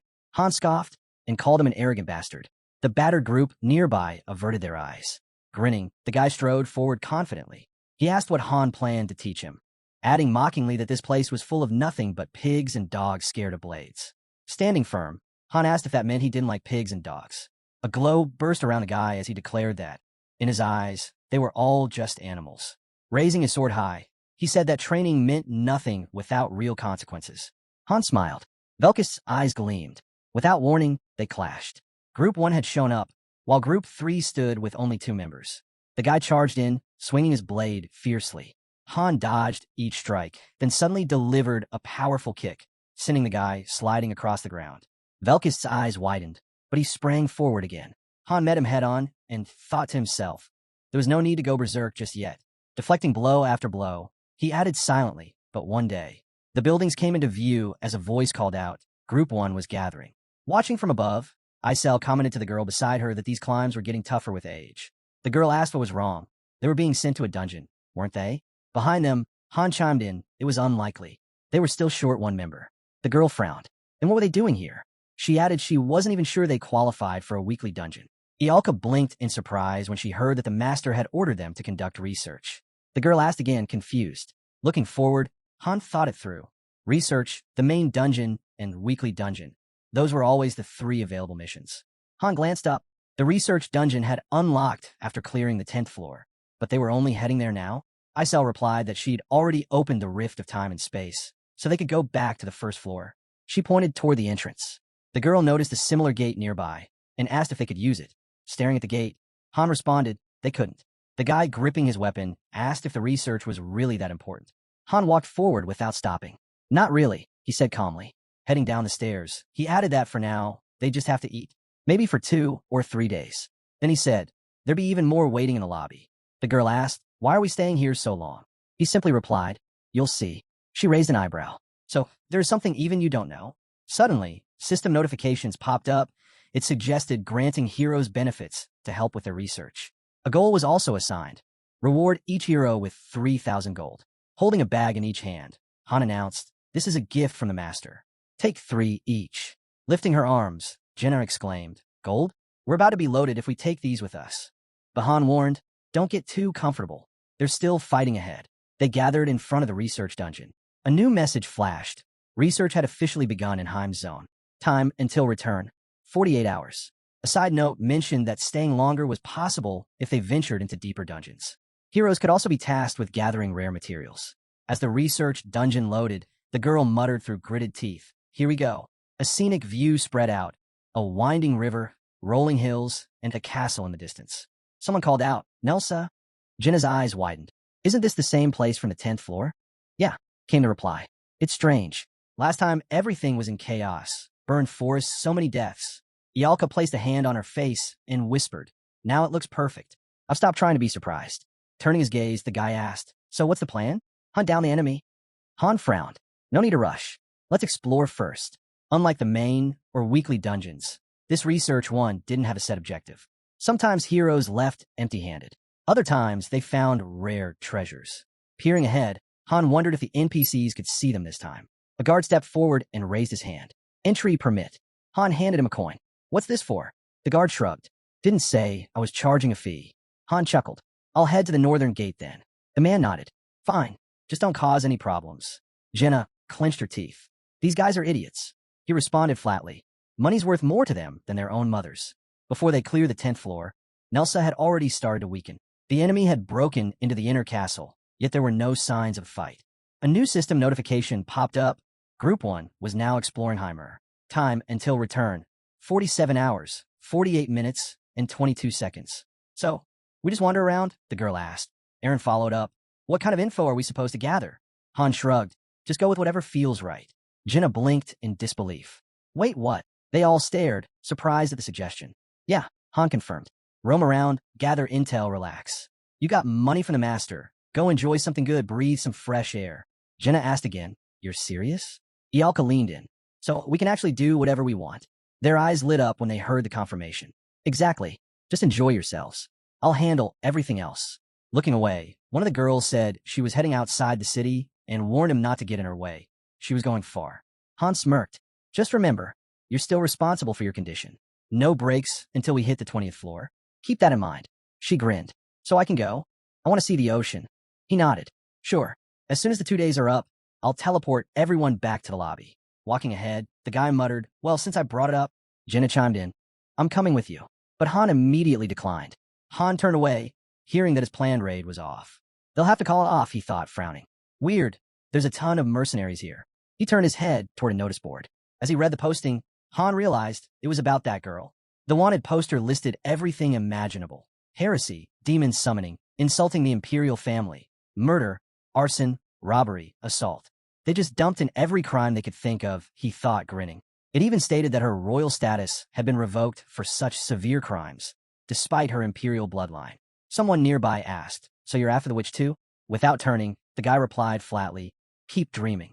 Everyone's chasing her, and none of them found anything. If he's really a bounty hunter, he should already know that. Gritting his teeth, Han demanded to know why the man had called the girl a witch. The man shrugged and said, well, she did rip out babies' hearts for sacrifices and messed with forbidden dark magic. That caught someone's attention. He raised his hands and asked, wait, dark magic? Yeah, the guy nodded. She summoned 4 forbidden beasts. No idea what that even means. Han glanced over at the notice board. Tell me more, he said. The man brushed him off. Busy, he replied, flipping him a coin. Han didn't back down. Keep talking. The guy grinned. Fine, I got all day. A building came into view. Her name, he said, was Phreases. Though stripped of her title, she was now just Phreases, the rightful heir to the throne. Seated across from the man, Han asked for his opinion. The guy explained that those announcements started popping up about a year ago. Right, Han nodded. That was when the decree was issued. He pointed at the notice. What do you make of this? Han folded his arms and thought back. Just a year ago, barely a week had passed since they'd first met Phreases on the 15th floor. He'd seen that same seal in other places, on the armor of enemies he'd fought and defeated. Putting it together, it all made sense now. The purge had started right after Phreases escaped the city. She had to be nearby, and still alive. At the table, Han asked, this city, was it attacked by monsters? The guy replied, yeah, Goblin Horde invaded a couple years ago. The Order handled it fast. Then, extending a hand, he leaned in. Rumor is a witch triggered the whole thing. Goblins don't swarm like that on their own. Han narrowed his eyes. They were framing her, blaming her for everything. As food arrived, Han pressed for more. Well, the guy continued, there was an epidemic. Monsters went berserk. Weather turned cold. But the most shocking change, he said, was the dungeons. Han tensed. Dungeons. An entrance appeared nearby. Apparently, a couple of years ago, places started revealing strange inner spaces, almost like ancient ruins. The guy explained that these structures had begun showing up all across the continent. People called them dungeons. But here's the thing, he added, they're bizarre. Normal people can't even get inside. Looking at him intently, Han asked what it meant. Who were these unusual ones that could enter? The man grinned. Exactly the kind you're thinking of. Han's brows drew together as he listened. There was a rumor, the man said, about a strange stone deep inside the dungeon, one that could grant power. Han immediately thought, that had to be it. A glowing stone flashed in his mind, the Stone of Advent, the source of his third skill. Josh was stunned. Wait, there's supposed to be one here too? It all fits, he muttered. Still seated, Han mentioned that bands of mercenaries were crawling all over the region. Then he smirked, saying all the chatter wasn't worth a coin unless the guy could prove it. If he really wanted payment, he'd have to earn it. Nearby, a man with a missing arm lay on a stretcher. Josh glanced over and admitted, that's why I didn't want to come. Han spoke up. The dungeon's inside the city, isn't it? He looked ahead at the towering temple, right in the city center. That's where it must have appeared, right after the invasion. Iron fences now surrounded the entrance. Josh pointed out how something like that wouldn't just be ignored. And if they'd posted guards, there had to be a reason. Han observed the gate. It looked ordinary at first glance. A handful of adventurers were already in conversation with the guard. Josh explained that dungeons held all kinds of loot, gold, gems, rare gear. And with the crowd forming, it was obvious this place was a treasure trove. But treasure or not, people still died trying to explore it. The guard handed a square tablet to one of the adventurers. Josh added that the Order had full control of the dungeon. They raked in gold by selling entry passes and claimed a cut of anything brought out. Scammers, he muttered, turning away. The guy figured he'd earned his share for the day. If you need me again, he told Han, you'll have to come find me. How will I do that? Han asked. Not my problem, the guy called back, already walking off. But next time, bonuses. Now alone, Han watched the crowd gathered at the dungeon gates. Judging by their gear, they were clearly ready to stay in there for days. Han scowled. He figured he'd check the place out later. Most of his crew had gone to rest, and he had nothing lined up. He noticed how cautious the mercenaries were. They watched the area closely, yet no one dared enter. Those able to pass the barriers stood apart from those who couldn't. It seemed like only a select few had what it took. Han stood, watching the dungeon entrance for a good 30 minutes.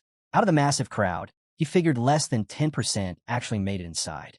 He also noticed something else. If the group leader was granted entry, the rest followed without question. Han crossed his arms, sure of one thing. Nothing was going to keep him out. Clouds drifted slowly overhead as he kept his eyes on the gate. Just then, Josh returned, breathing heavily and clearly winded. You're still here? He asked in disbelief. Han looked at him, equally surprised. I thought you left for good. Josh explained between breaths that he'd run off to appraise the coin Han had tossed him earlier. Turned out, it was worth way more than expected. Something ancient, maybe even rare. Han narrowed his eyes. You weren't planning to steal from me, were you? He asked over his shoulder. Because you're not getting anything else. Josh threw up his hands, offended. What? No, I wasn't asking for anything. Still tagging along. He then offered Han a free version of those extra services he'd mentioned before. Han didn't even flinch. Not interested. Josh grinned, undeterred. Right. You're worried about the witch. Fine. I'll tell you who spread the lies about her. I know. Han cut him off flatly. Josh blinked, stunned. What? But I had to dig deep for that info. Ignoring the protest, Han glanced up at the rooftops around them. Trying to stay useful, Josh suddenly offered to give him a tour of the city. Said he used to be a guide. I know a few spots with amazing food. Han gave him another sharp look. I said I don't need it. Why do you keep following me? Josh didn't answer right away. Then he shouted after him. You remind me of the younger one. That made Han stop. He turned around slowly. The younger one? Clenching his fists, Josh nodded. You're from the East, right? He went on to explain that among the people he knew back there'd been a kid, small, looked just like Han. Same black hair. Same eyes. That's why I talked to you in the first place, Josh admitted. You look just like him. He tapped a finger to his lips and added that Han was the first person he'd met from the East in a long time. He opened his mouth, about to say a name. Don't. Han cut him off again, turning away. The look on Josh's face froze. Han didn't look back. Just keep it to yourself. Han's expression darkened. Josh casually remarked that his name sounded pretty basic. Ignoring him, Han kept his eyes on the road and simply asked to be taken to the armorer. The armory was packed. Armor lined the walls, with weapons hanging like decorations. In another corner, shields leaned together beside a barrel brimming with swords. Jenna spotted them and greeted Han with a smile, then glanced at the unfamiliar face beside him. Without wasting time, she held out a new bow and showed it off. Han raised an eyebrow in surprise. Jenna reminded him that he'd been bugging her for a longbow, so she finally got one. She mentioned it might even be enchanted, and the best part? It only cost 2 coins. The system chimed in, revealing that while it was a stylish D-rank bow, it wasn't all that useful. Sure, it boosted stamina a bit, but it wasn't worth much in practice. Without sugarcoating it, Han called it trash. He pointed behind him to a pile of stones and said the coins could be better spent elsewhere. Jenna walked over, curious, and was stunned to find an elemental stone among them.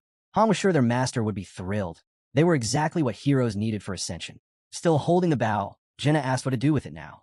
Han told her to ditch the junk. He had more important things to focus on. His eyes landed on a stone with a spiral pattern. That one, a regenerative stone. Totally worth the price. Turns out, it stored footage from previous battles like old film reels. These items let you revisit already cleared floors. No experience points, but you could reattempt missions. Jenna turned to Josh again, asking who the new guy was. Han waved her off, telling her not to bother. They didn't even know each other. Josh scoffed at that, clearly annoyed, and insisted otherwise. As Han and Jenna started walking, Josh rushed after them, calling himself a guide and formally introducing himself. Han smiled, said, "Perfect," and tossed him another coin before waving goodbye. Josh barely managed to catch it before launching into a speech about his investment ideas. Nestled in his palm was yet another ancient coin. Han praised his efforts and told him to go take care of his own business. Josh lit up, thanking him for the support. Han asked if he was planning to start some kind of business. Josh grinned and said the details were top secret, but promised to return the favor. Han told him not to worry about it. Josh gave a wide smile, saying he couldn't stand being in debt. If Han ever needed anything, all he had to do was ask. Han told Josh that if the chance ever came, he should lend a hand to the witch. Josh froze mid-step, thinking he'd misheard. Behind him, Han and Jenna had already vanished into the crowd, their boots echoing across the cobbled street. Jenna caught up to Han, puzzled. She asked what he meant. He explained that the girl they'd rescued earlier, she was a witch. Jenna quickly guessed he was referring to the princess. Elsewhere, the baker had dozed off behind the counter. Han glanced at the time and mentioned they still had plenty of it. He told Jenna she could wander around if she wanted. The wind swirled through the streets, carrying dry leaves along with it. Ialka flicked her hand aside and admitted she hadn't made it to the beach, not since the lockdowns. Han gave her a look. You actually tried? He asked, surprised. Of course I did, she replied. For now, their team only had access to a limited section of the city. The rest remained sealed off. Han figured out the pattern. They were confined to a set perimeter. Every 10 floors, a new research dungeon opened. If they managed to conquer all 100 floors, the whole place would be theirs to explore. The plaza near the fountain bustled with activity. Ialka spotted a few unfamiliar faces and wondered aloud how many days had passed. About a week, Han answered. Ialka blinked. She thought it had been shorter. Watching people moving up and down the stairs, she guessed some had already cleared the second floor. She then asked if anyone was helping out in the workshop with the gear. Han gave the girls a nod and told them to take the rest of the day off. Training would resume tomorrow. Ialka didn't seem too thrilled about that. Jenna nudged her, suggesting she go take a nice bath. Just then, Aaron was seen climbing the stairs. Han called out, asking where he thought he was going. Aaron stopped. Han reminded him he was told to rest. Pushing himself too hard would only backfire. Aaron turned to argue, but Han cut him off, repeating that training resumed tomorrow and rest wasn't optional. Han's gaze lingered on the lone figure of the spearman. There had been a few warriors like him in Niflheim, driven, relentless. But most of them didn't make it. He knew now, willpower alone wasn't enough to survive. Han pictured Aaron's spear, stuck alone in the dirt of some forgotten battlefield. In his mind, if someone gave it everything they had and still came up short, then they simply lacked the talent. People like that needed to find another way, or die trying. Night settled over the city, casting shadows beneath a faint protective barrier overhead. From the training grounds, the clang of steel echoed. Usher struggled to keep up as Adis pressed forward, not letting up. Come on, move faster. Adis shouted. I get it. Usher yelled back, trying to defend. I'm just tense. Han stood off to the side, arms folded. Jenna raised an eyebrow. She hadn't expected the second group to be training this hard, especially with real blades. Han watched in silence, scanning the scene. Jenna asked if something was wrong. He replied quietly, Daika wasn't here. Adis, Usher, and Roderick were present, but Daika, who'd been with him from the beginning, was now missing. The image of Daika's back drifted into his mind. His presence felt like a memory now. Just then, 2 new names popped up, Velkist and Neriza. The system announced their removal from Group 3, showing cards for both. At the same time, the nearby building appeared to expand. Along with it, a new alert. Heroes were being relocated. A display showed the updated floor plan and living quarters. After selecting Velkist, the system dragged him forward and detailed the changes to his access. Cafeteria, Level 2. Bathhouse and rest area, Level 1. Han glanced over and noticed the fresh arrivals. Velkist had his hands in his pockets, looking around in awe. Looks amazing, he said. Way better than the first floor. Han sheathed his sword. Time to restock, he muttered. Jenna offered to bring the ones chosen by the lottery, but Han told her to hold off. His eyes lingered on Velkist and Neriza. It seemed clear the master only wanted one elite group. Han crossed his arms again and welcomed the newcomers to the second floor. He thought of Daika and realized he'd been left behind, likely exiled to the first floor. His thoughts darkened. Daika couldn't even bring himself to kill. Adis stiffened, jaw clenched. Han could tell. The second team was shorthanded now, and since none of them could advance yet, they had only one option: push their training even harder. Han quietly wished the master would start assigning more seasoned heroes to their group. Nearby, Adis pressed her palm to her forehead with a sigh. But Han didn't think that would happen anytime soon. His thoughts stayed focused on the current team. Velkist gave a slight smile and asked why Han looked like he was ready to murder them. He had only come over to say hello. Neriza, on the other hand, was cold and direct. She made it clear she wasn't here to make small talk. Han didn't move, still standing with arms crossed. Neriza assumed she'd probably end up in either the first or second team. Han dismissed the speculation as a waste of time. But Velkist was caught off guard when Neriza confidently said she wanted to join the first group. She was sure she wouldn't slow anyone down. He grit his teeth, clearly irritated, and told her she was out of her mind. Then he warned her not to get cocky. Neriza shot him a sharp look and calmly said that strength wasn't everything. She added that she had plenty of skills beyond brute force combos, and if Velkist paid attention, he'd know that. Before it escalated further, Han, now with the rest of the group behind him, cut in and reminded everyone that none of them had the authority to decide team placements. Nariza agreed, saying that only the master or team leaders could make those decisions. Jenna turned to Han and asked what they should do with Nariza, and why she seemed so eager to join them. Han admitted plainly that he had no idea. He looked to Nariza, asking directly.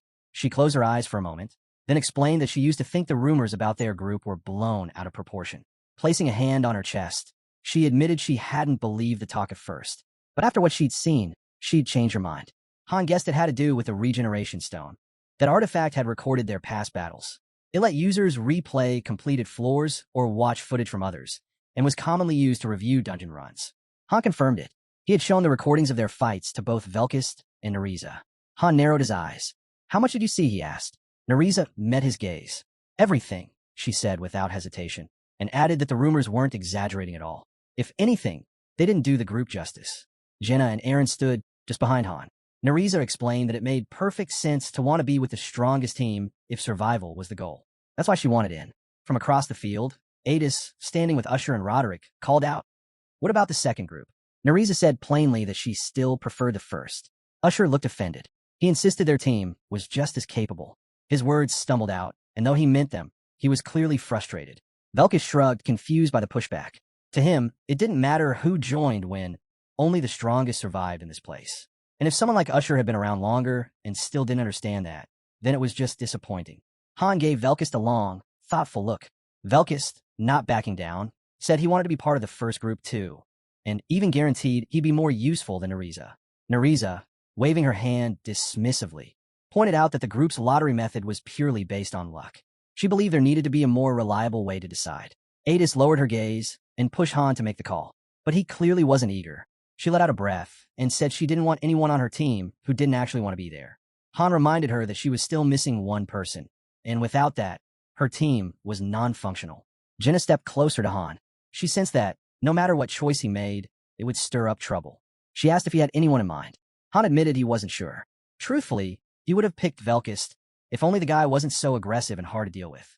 Looking between Nariza and Velkist, he said that since neither of them wanted to rely on chance or let others decide for them, they should prove they deserved a spot in his group. So he laid it out clearly. If they wanted in, they have to fight. He pointed to the caged arena, explaining that healing spells didn't work in that zone. The duel would go on until one of them dropped. Only then could he make a fair decision. Velkist didn't hesitate. He opened the gate, stepped in, and said he never turned down a good fight, especially since it had been a while. He glared across the arena. "Can I kill her?" he asked, dead serious. Han didn't flinch. "Only if you can." Velkist grinned like a lunatic and took his place. Facing Nariza, he told her to fight however she wanted. He wanted to see what she was really capable of. Nariza calmly pulled a vial from her bag, clearly not fazed by the threat. Velkist blinked, stunned. "Are you insane?" he asked. Nariza poured a thick, purple liquid onto her blade. She reminded him that she'd been given permission to fight on her own terms. It was a paralysis poison, triggering violent convulsions. Poison-based techniques were her specialty. She held her sword steady and said she'd tested it on monsters countless times, but this would be her first time using it on a human.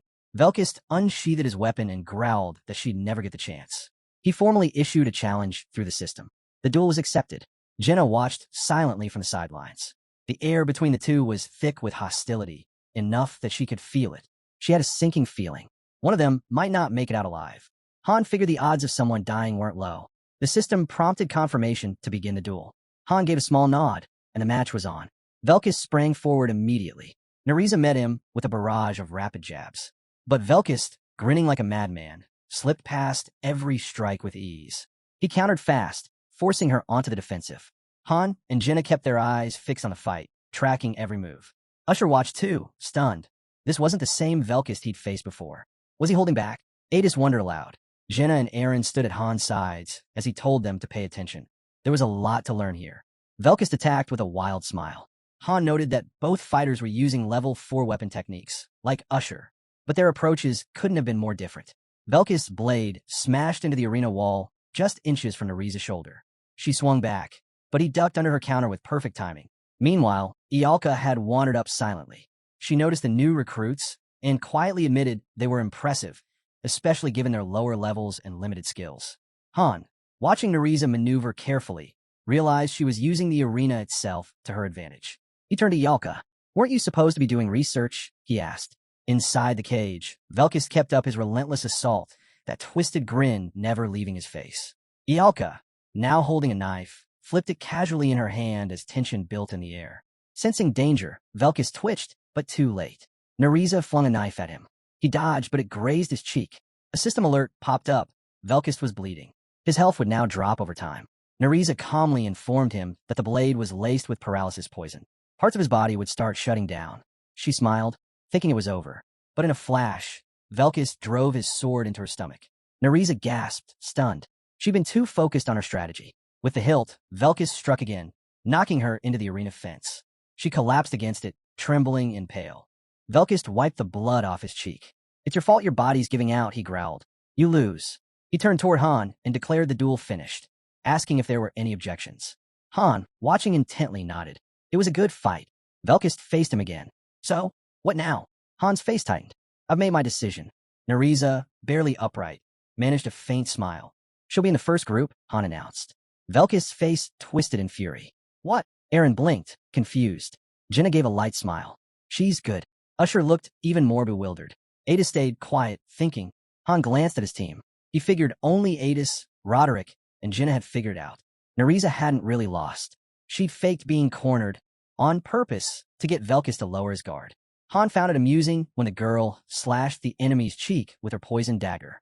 That's when he realized the flashy twin dagger routine earlier was just a decoy, a setup for this one precise strike.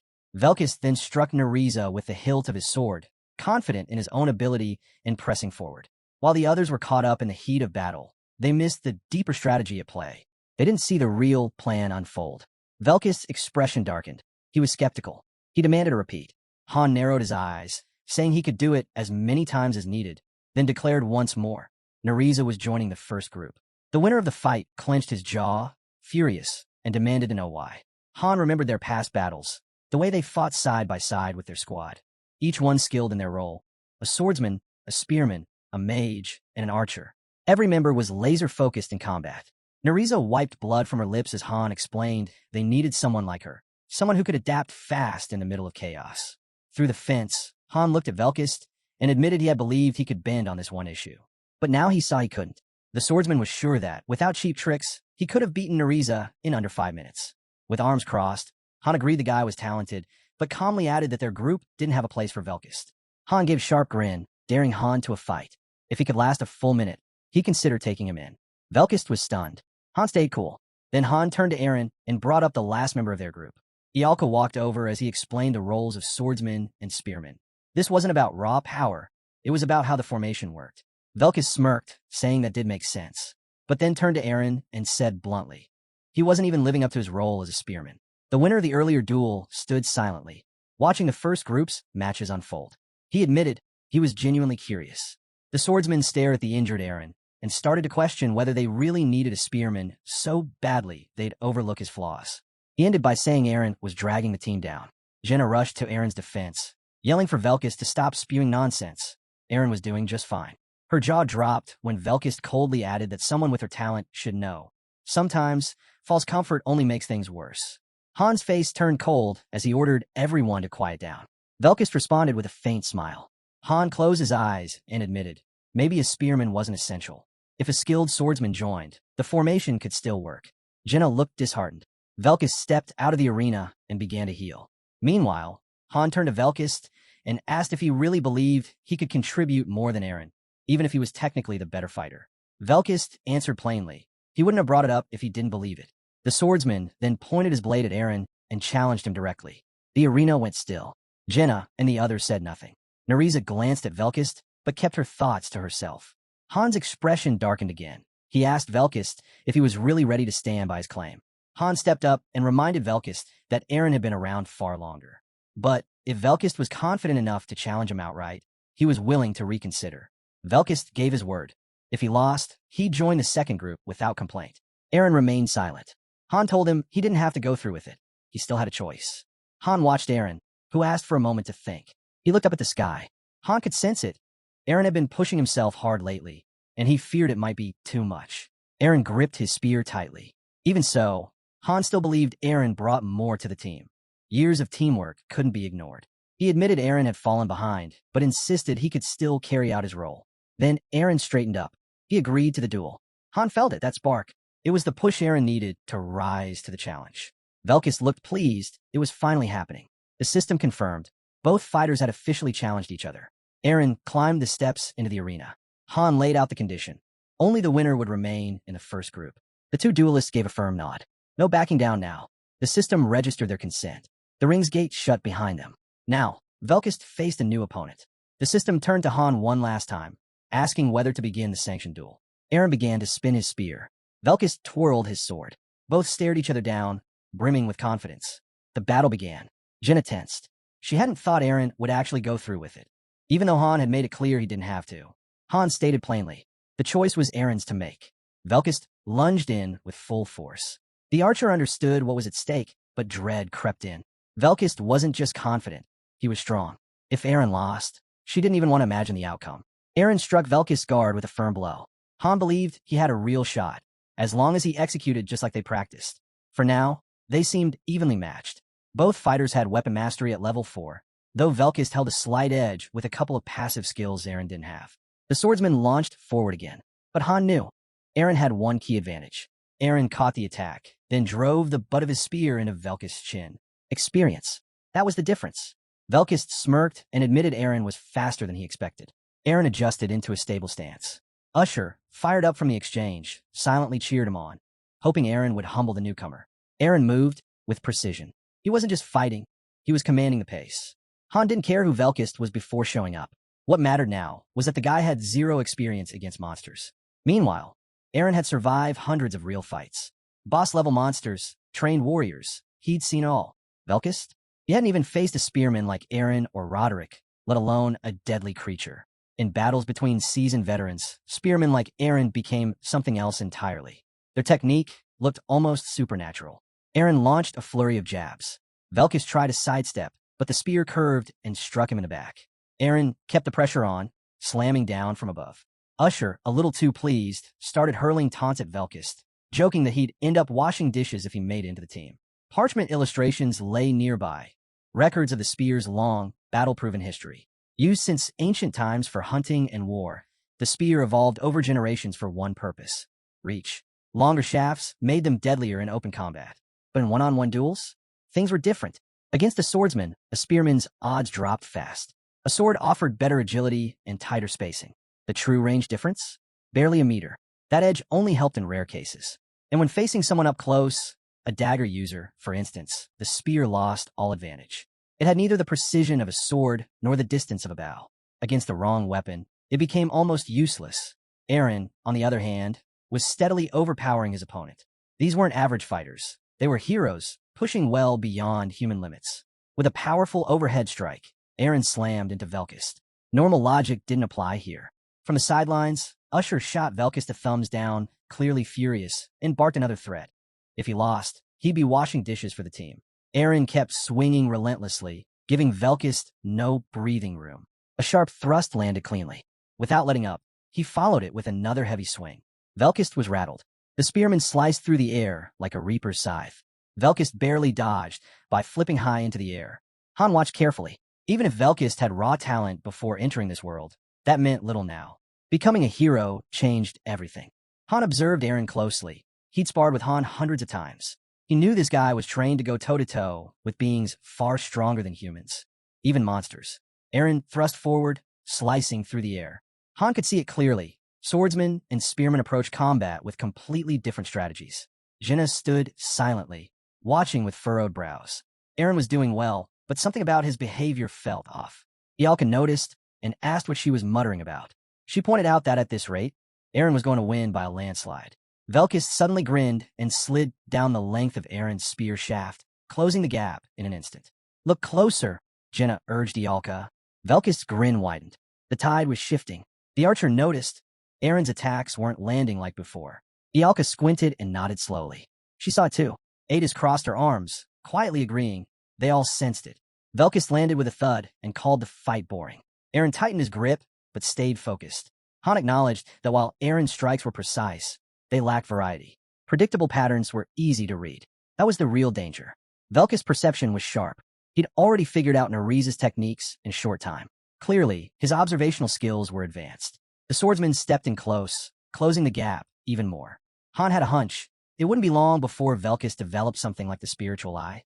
Velkus scowled and asked if Eren was even trying. Eren, dripping with sweat, answered steadily. No joke. The fighters leapt apart. Velkus landed near the edge of the arena, eyeing Eren with suspicion. Why aren't you going all in? He asked. Are you holding back? Eren stayed silent, a deep frown on his face.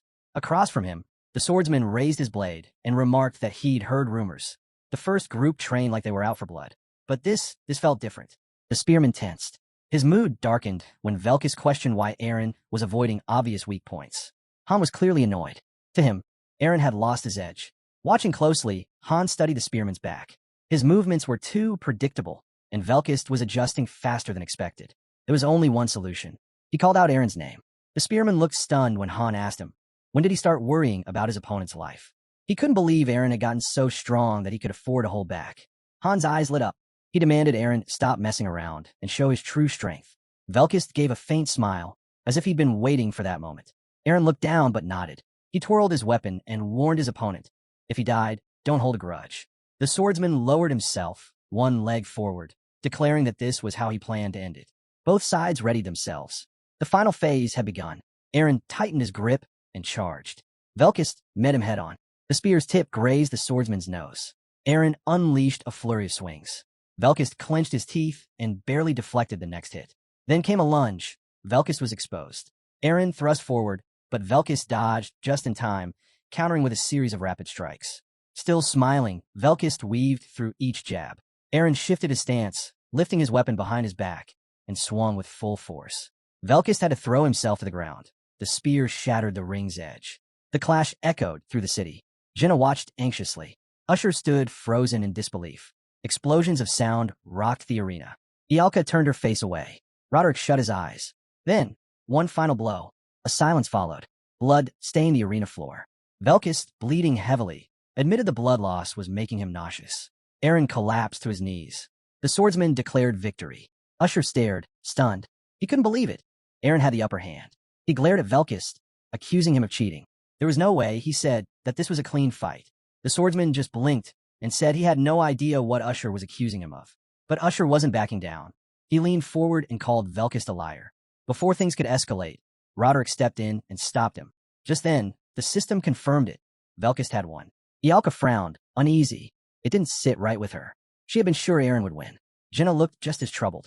She admitted Eren had fought well, but in the end, it all came down to a single strike. Han's expression darkened, agreeing with her. Han studied Velkus back. There was something hard to explain, something more than skill in the way he fought. From the very start, Velkus had picked up on Eren's patterns. That was the truth. And as the fight progressed, he adapted quickly, defending better and shrinking the distance between them. At one point, he even threw himself to the ground, flipping the battle in his favor with one move. No matter how fierce Eren's attacks were, Velkus held firm, waiting for the perfect moment.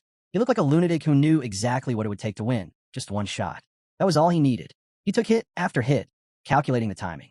And then, when the moment came, he pounced like a mad wolf, seizing his chance without hesitation. Now, Velkus looked at Eren with the cold intensity of a predator. Han summed it up. Velkus wasn't just skilled. He was methodical, sharp, and unervingly patient. He'd measured everything, including his odds of victory. As the swordsman passed by Eren, he said it was a real shame, because the match would have been a lot more thrilling if Eren had gone all out from the beginning. Holding his bleeding shoulder, Eren quietly agreed. Narisa crossed her arms, clearly dissatisfied. She didn't think Eren was ready yet. Han's expression hardened slightly, but he stayed true to his word. No one objected. Velkus exited the arena. Han announced he'd be joining the first group. Eren, who remained kneeling on the ground, had been eliminated. The system chimed in, reporting that Han had proposed a new team lineup. Eren's heart sank. The updated first group: Han, Jenna, Ialka, Narisa, and Velkus. Then the system asked, did Han approve of Eren's exclusion? The answer was yes. Eren dropped to his knees, overwhelmed by disappointment. Han explained it clearly.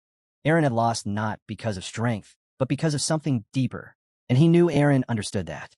Usher, however, refused to accept it. He believed Eren had held back to protect the team, not because he wasn't good enough. Han cut through the tension, demanding that everyone stop making excuses. This wasn't about friendship. They weren't here to play nice. Usher's face darkened, but he couldn't argue back. Han stepped in, reminding them all of the brutal truth. They were here to survive and to win. Anyone who didn't understand that would die. Jenna turned to speak, but Han didn't let her. He dismissed everyone. It was late, and they needed rest. Left behind in the now empty arena, Eren sat alone. The system confirmed it. Neriza and Velkist had officially taken his place. The swordsman smiled, clearly amused. Neriza said she was looking forward to working with the new team. Standing before them, Han admitted he was puzzled by one thing. Did they really believe being in group one would make things easier? He warned them. It was the opposite. The missions they'd face were far more dangerous than anything Group 2 would ever see. Velkist, still flashing that unsettling grin, said that's exactly why he wanted in. He was here to grow stronger. As the others began to leave, Han walked over to Eren, who was still in the arena. He told him bluntly, sitting there wouldn't change a thing. Eren admitted he didn't want to leave. Han was now climbing the stairs, watching from above. Eren added that it wasn't anything complicated. He'd just gotten weaker. Han pressed him. Why hadn't he aimed for Velkist's weak spots? Eren slowly stood. Han reminded him. He had the upper hand at the start. So why let Velkist back in? Eren's answer was quiet. They weren't supposed to kill each other. Han turned, staring at his back. Since when did Eren start caring about that?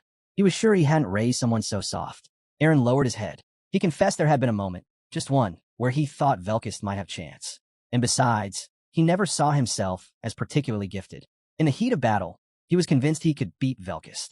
But deep down, he feared something worse. That if he failed, Velkist would return stronger, more dangerous. A wild, unstoppable wolf. Eren's face darkened. He realized he didn't have the right to take out someone who burned brighter than him. Looking at Neriza and Velkist now, it hit him. Everything he'd done, the time, the training, the struggle, none of it mattered. Not when it all came down to talent. Han looked at Eren and asked flatly, was that the reason he handed the fight to Velkist? Eren replied he couldn't hurt his master. He believed both of them were more important than him. He was stuck in a haze that wouldn't lift. He couldn't see in himself what he saw in Han or Jenna. It felt like he was frozen, stuck in place. Han tilted his head slightly. It was clear Eren was cracking. Then, almost offhandedly, he mentioned something unexpected, an open instructor position. Eren's eyes widened. Han shifted his gaze toward the training grounds. He explained that the first floor was used to train new recruits, and someone like Eren or Daika would be a great fit. Instructors didn't fight on the front lines. They guided and trained others safely from the sidelines. Han added that competition for this role was usually brutal, sometimes dozens of candidates for one slot. But he was ready to recommend Eren and Daika himself. Eren stared at the ground, silent. His shadow stretched across the blood-stained arena floor.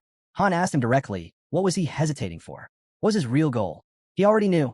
Eren didn't crave power like Velkist did. He wanted something else. He wanted to go back home. Eren looked at him, eyes searching for words.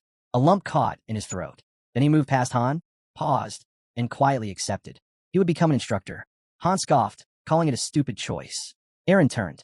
Han told him not to do it out of obligation. Not if his heart wasn't in it. He recalled another spearman he'd once known. Someone just as untalented as Eren. That guy only made it to the second rank. He glanced at Eren and asked, did he really want to get stronger? Eren froze, fear flickering across his face. Han turned away, assuming the answer was no. But then Eren collapsed to his knees. He shouted that he didn't want to be this weak anymore. Tears welled up as he confessed. He wanted strength, not out of pride, but because he was tired of thinking like a failure. He didn't want to live in fear of himself anymore. But he didn't know if someone like him could ever reach that kind of strength. Eren finally calmed down after Han told him something and gently wiped his tears. The main character told everyone to hold tight. There was a gate behind the arena, and he said they should wait for the right time. As they moved closer, a faint design started to appear.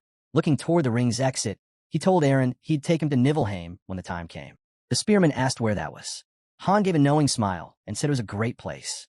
The area fell quiet. Jenna reached out to the newcomers with a friendly gesture, introducing herself. Neriza and Velkist averted their gazes, still uneasy. The protagonist noticed their discomfort and recalled there were some basics every newcomer needed to know. Han broke the silence by saying their group was currently fighting inside fire. He figured Velkist and Neriza already realized this since they'd used the regeneration stone, but he warned them that they'd need to adapt quickly. Neriza clasped her hands behind her back and asked if he was referring to fire resistance. The protagonist confirmed and said it was essential for them to learn this ability fast. He asked if they had any idea how. Velkist responded that it involved grabbing the flames. When the swordsman muttered that it sounded ridiculous, Han just grinned and said, ridiculous or not, it worked. Arms crossed, Velkus declared he'd master it in 4 days, then glanced at Nereza, expecting hesitation. But Nereza replied that if that was the case, she'd do it in 3. Then the protagonist turned to Jenna, saying she'd be taking Aaron's place. She looked puzzled. How could she manage that with a bow? Han turned to Velkus and reminded him they were close-range fighters. He warned him not to overextend and encouraged him to fight where he could rely on backup. He added that if Velkus planned to go solo, then maybe he wasn't the right match for their team. The swordsman gave a light smirk and said he understood. Han's gaze shifted to Nereza. She had a wide range of talents, swift with a sword, deadly with daggers, and skilled in other weapons too. She had stealth, speed, and advanced senses. On top of that, she could use poison and pull off an ambush with ease. Still watching her, Han guessed that before arriving here, she was likely an assassin. Nereza admitted she had done something similar before. That made Han frown. He figured that in her case, something more unconventional might be needed. The protagonist believed she didn't quite fit into a single role. She sat somewhere in between. He assigned Nereza to the central position, explaining that her role would shift depending on the situation. Sometimes she'd be needed on the front lines, other times to protect Yalka and Jenna. He also didn't rule out the possibility of sending her deep into enemy territory. Nereza closed her eyes and promised to remember all of it. Han then added that she'd also be in charge of gathering intel when ordered. The protagonist watched her closely. He knew people like her could say all the right things without truly committing. If she wasn't fully on board, it could lead to serious trouble. He also suspected that her time on the first floor might have left her with a few bad habits. Yalka suddenly stepped up, pointing at herself and asking what her role would be. Han told her to focus on running and reminded her about the sandbag training. Yalka left, clearly disheartened. Adis let out a long sigh. The protagonist could see she was still short on teammates. Han crossed his arms and said they'd probably always be understaffed. After all, the master wasn't using Gacha to summon more. He told Adis that if she couldn't find anyone useful here, she should check the first floor. That caught her off guard. Han explained that if she paid attention, there were promising people even down there. He mentioned that Daika had chosen to become an instructor on the first floor and advised Adis to ask him to focus only on those with real determination. In his view, that was her only shot, at least until more summons arrived. Not far away, a girl with blue hair was busy practicing sword swings on a dummy. Han glanced over. Everything with the free gates was going according to plan. More than 20 were already queued for the first floor. With that many, there had to be at least one standout. Adis tapped her chin, thinking it over, then decided to go with his plan. The protagonist reminded her to stay discreet if she found someone with real potential. Otherwise, it could spark jealousy and backlash. As they spoke, a few people began to gather near the training girl. Adis turned to Han and asked if he meant bullying. Right then, 3 guys with smug, mean looks walked toward the girl. The protagonist explained that in this place, it was common for people to gang up on those who performed well, especially if they didn't have outside help. The arena sealed shut. With his arms crossed, Han said now was a good time for everyone to start learning each other's strengths and weaknesses. Han turned to Nereza and Velkus and announced there'd be no rules. Real weapons were allowed. Velkus stepped up with a grin, admitting he liked the sound of that. The protagonist asked if he was really ready to take him on alone, then called Nereza over, guessing the two were aiming to push him to his limits. Velkus grinned wider and asked if it was truly allowed. He warned that this wouldn't be a typical sparring match. Han narrowed his eyes. You're serious about a one-on-one? Velkus' eyes lit up. If you let me, yeah, I want that. The protagonist agreed and drew his sword. Instantly, the system registered, Berserk mode activated. Just a few days back, Chloe had mentioned something. A group of 3 from the first floor, former members of the third group, had challenged Velkus after he lost a duel. It ended badly. All 3 were left broken, some missing arms, others legs. None had even touched him. That same group still roamed around, picking fights with second-floor hopefuls, but the candidates had no trouble handling them. Even so, right now, there wasn't a single hero fit to move up. Velkus launched the first attack, his sword cutting through the air, but suddenly his movements jerked mid-swing. Han noticed it immediately. His opponent still had things to learn. With one strike, he knocked Velkus' sword clean from his hand. The blade soared and landed in the ground yards away. Han let his strength speak for itself. He wanted Velkus to realize that beating weaklings didn't make him unbeatable. Velkus still wore a smile, but it had lost its edge. He admitted Han was far stronger than he expected. Nereza called him reckless, saying the result was obvious. Velkus retrieved his weapon, chuckling as he said he was glad to be part of the first group. He then looked at Nereza and said he'd need her help if they were going to take Han seriously. She didn't object. She coated her blade in poison. Han raised an eyebrow. You really going to use that? Nereza calmly replied. Isn't this exactly what you wanted from me? With that, the two fell in a stance. Velkus thought to himself, Now that they were both going all in, even someone like the protagonist wouldn't have it easy. The protagonist re-entered berserk mode, clearly unimpressed. The entire floor had gone quiet, the ring still and tense. Velkist and Nariza were catching their breath, winded from their loss. Velkist thought that if they fought together, they could take Han. But the protagonist shut that idea down. More people didn't mean more strength. He pointed out that the two had no synergy at all. Then he added something that surprised Jenna. Velkist and Nariza wouldn't even stand a chance against her, much less him. At best, they could handle someone like Eren or Usher. When Han called her over, Jenna stepped forward hesitantly and admitted she was nervous. He told her not to be. She was strong, stronger than she realized. Now standing between the newcomers, Jenna waited. Han turned to Velkist and Nariza, telling them to forget solo fights. From now on, they'd battle as a team. Their new task? Beat Jenna, no matter how many tries it took. Velkist was visibly annoyed, frustrated that Han thought so little of them. He muttered that there was no way he'd lose to Jenna. Han just said, "You'll see." Velkist glanced at Nariza and said flat out he didn't like working with her. He was convinced she'd slow him down. Nariza, unsurprisingly, thought the same about him.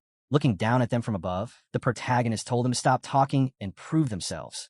If they managed to defeat Jenna, he'd give them all the sparring matches they wanted.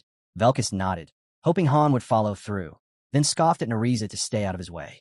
Facing Jenna, he confidently declared he'd handle her. Jenna didn't hesitate. She fired first. Velkist blocked the arrow mid-air, but he missed a critical detail. While he was focused on that one shot, a barrage came from above. He leapt back, barely managing to avoid the downpour of arrows. While dodging, Jenna fired a special shot. It zipped straight toward his neck, but ended up lodged in the wall, just inches away. Han watched and said again, "Jenna is stronger than you." Velkist cracked a nervous smile, muttering that he felt like a frog stuck in a well. The protagonist reminded them, this was a team effort. Nariza was part of it. The arena was now scattered with Jenna's arrows, each one a warning shot. They had 2 days to figure out how to defeat her. Han remained at the bottom of the stairs, certain Velkist had seen enough records of real missions. Ones where people fought against far tougher enemies and made it through because they worked together. He couldn't understand why new recruits were always trying to go solo. And so far, these two didn't even know the basics. Nariza stepped forward, frowning. "My turn," she said. Han closed his eyes, calling them both stubborn. Silence fell over the arena. Heavy breathing echoed. Nariza's arrows were embedded all around her, completely surrounding her. The protagonist watched, disappointed. Neither she nor Velkist had lasted more than a minute. Both of them looked rough, worn down, and injured. Velkist muttered that all they had to do was beat Jenna together. He didn't like her, but he was willing to work with Nariza. She admitted it wouldn't be easy, not this time. Together, they charged. Han watched from his usual spot, unfazed. He simply called them pathetic. Nariza deflected one wave of arrows. Another was already flying. Out of nowhere, Jenna was right in front of her, striking with a dagger before sprinting along the wall to line up another shot. Velkist was now in her sights. Arrows landed one after another, cutting into him. Han looked at the swordsman, puzzled. He was doing worse now than when he'd fought alone. Velkist cursed under his breath. Frustrated but still determined, he went in again. Han told him that swearing wouldn't help, and if this kept up, he'd send him to the second group, where things were easier. Storming past Nariza, Velkist called her useless for not even lasting 10 seconds. She scoffed, finding it ironic coming from someone who hadn't even gotten a swing in. Han frowned, watching their pride slowly shatter. Jenna drew another arrow. She wasn't just skilled, she was raised in the wilderness, more used to dealing with wild beasts than people. The protagonist saw it clearly. Nariza and Velkist weren't just struggling. They were being hunted. Jenna was in her element. And now, she faced two chaotic opponents with no coordination. They were wild, unpredictable, but Jenna had the advantage of discipline and instinct. Nariza and Velkist charged again. Jenna released. Nariza took an arrow straight to the chest. Velkist caught too. She was pinned to the wall. He was barely able to stay on his feet. Han stared at them through the railing. "Don't waste time," he said flatly. "You'll regenerate once you're out of the arena." Then he added, "Stop trying to be heroes. Just leave." Leaning against the wall outside the training ring, Han took a moment to rest. Ialka walked up and noticed something strange. Those two actually made a surprisingly good pair. Han was confused. Ialka was supposed to be practicing telekinesis, not hanging around here. From a distance, Eren watched the scene quietly. Without hesitation, Han threatened Ialka. Unless she vanished within 10 seconds, he'd tell Chloe everything. He immediately started counting down. Ialka protested but didn't fight it. She turned and left. Velkist flexed his muscles, clearly itching for another round. Jenna wasn't so sure that was a good idea. Meanwhile, Han was gathering arrows and quivers. He called it a day and told everyone to try again tomorrow. Nerissa didn't seem too worried. She figured they still had time. Jenna held the flask, visibly frustrated. Han spoke up, saying that thanks to the rookies constantly challenging her, she'd missed out on her own training. She asked them not to waste others' time and made it clear. If Velkist and Nerissa couldn't beat Jenna tomorrow, he'd start looking for new teammates. Velkist was stunned. He couldn't believe she meant it. But Han backed her up. It wasn't a bluff. As she walked away, arrows in hand, she allowed them one last sparring match tomorrow. If they lost, then that was that. Both Velkist and Nerissa were crushed. Han silently hoped they wouldn't let her down. Jenna turned to him and asked if he really planned to cast them out. Han asked her back, had he ever lied? She opened her mouth to argue, reminding him of a recent incident, but caught a quiver to the head before she could finish. He kept walking, head held high, and said that even the most talented person was worthless if they couldn't function in a team. Jenna couldn't imagine who could possibly fill the gap if those two were dropped. She guessed maybe he wanted Aaron back. But Han cut her off. That wasn't the plan. Velkist clutched his sword tight, his grip trembling. Han could tell their form was decent. It wasn't skill that held them back. The issue was deeper. They either didn't trust their teammate, or they trusted themselves a little too much. Velkist looked like he was ready to explode. Han could only hope they'd work out their issues by tomorrow. The next morning, on the training floor, Han, Ialka, and Jenna gathered in the square. Jenna looked around and asked where the two had gone. Maybe they'd chickened out before the match even started? Han answered calmly. They'd gone down to the first floor. Ialka, sounding hopeful, asked if training was canceled for the day. Jenna was more curious. Why had those two gone down there? Han explained that they'd asked for a little time, then smiled and declared that with Nerissa and Velkist gone, the rest of them would be working twice as hard. Ialka groaned. She'd seen this coming. Jenna spun around at the sound of footsteps. To her surprise, the so-called dropouts were walking straight toward them. Han narrowed his eyes. You two ready for this? They walked through the archway. Nerissa said they'd done everything they could. Velkist stepped forward, calm and confident. Let's go. The arena before them was the same as the day before. Han reminded them of the rules. Real weapons only, no other limitations. But this time, the rookies would get only one shot. Nerissa stepped in front of Jenna. We understand. Velkist looked at his partner. He didn't love the idea, but he agreed he'd go along with it. From a distance, Jenna notched an arrow. What? They're just standing there. She fired, startled that neither of them had moved. The arrows flew toward the assassin, but Velkist blocked them with ease. Nerissa hurled her dagger. Jenna dodged, regrouped, and let another volley loose. Velkist smiled, excitement in his eyes. I can see it now. Jenna was stunned. He was cutting through her attacks, and not charging in blindly this time. The system suddenly triggered. Velkist's skill awakened anti-projectile defense. Without wasting time, the two charged her. Jenna fired again, but saw they were still too far to land a clean hit. Nerissa, Velkist, and the arrows closed in on each other. Velkist moved up front, knocking away arrows from the ground, while Nerissa stayed behind, hitting those raining from above. Then they split off in opposite directions. Jenna was flanked, attacked from both sides at once. She jumped into the air as their blades carved through the earth below. But that was when Nerissa's dagger came flying straight at her. She barely managed to rebound off the ceiling to avoid it, and landed right in front of something wild. She turned. Velkist stood there, radiating killing intent. He thrust his blade forward without hesitation. Jenna barely dodged in time, flipping into a spinning assault to push him back and gain distance. Jenna suddenly felt a presence behind her. A blade touched her throat. Nerissa stood behind Jenna. The assassin calmly declared this was the end. Jenna groaned, realizing her loss. Velkist just smiled, saying it had been too easy. Han seemed satisfied too. Turning to the new recruits, he pointed out that they'd been struggling all day simply because they hadn't caught on sooner. Han quietly observed Nerissa vanishing behind the overwhelming presence Velkist released. It wasn't surprising that Jenna had lost track of her target. The pressure from another had completely consumed her attention. Han looked at Velkist, and Nerissa now lined up beside Jenna and told them they'd pass regardless. He advised them to remember this feeling. Surely, by now, they understood that the strength of a team would always outmatch solo skill.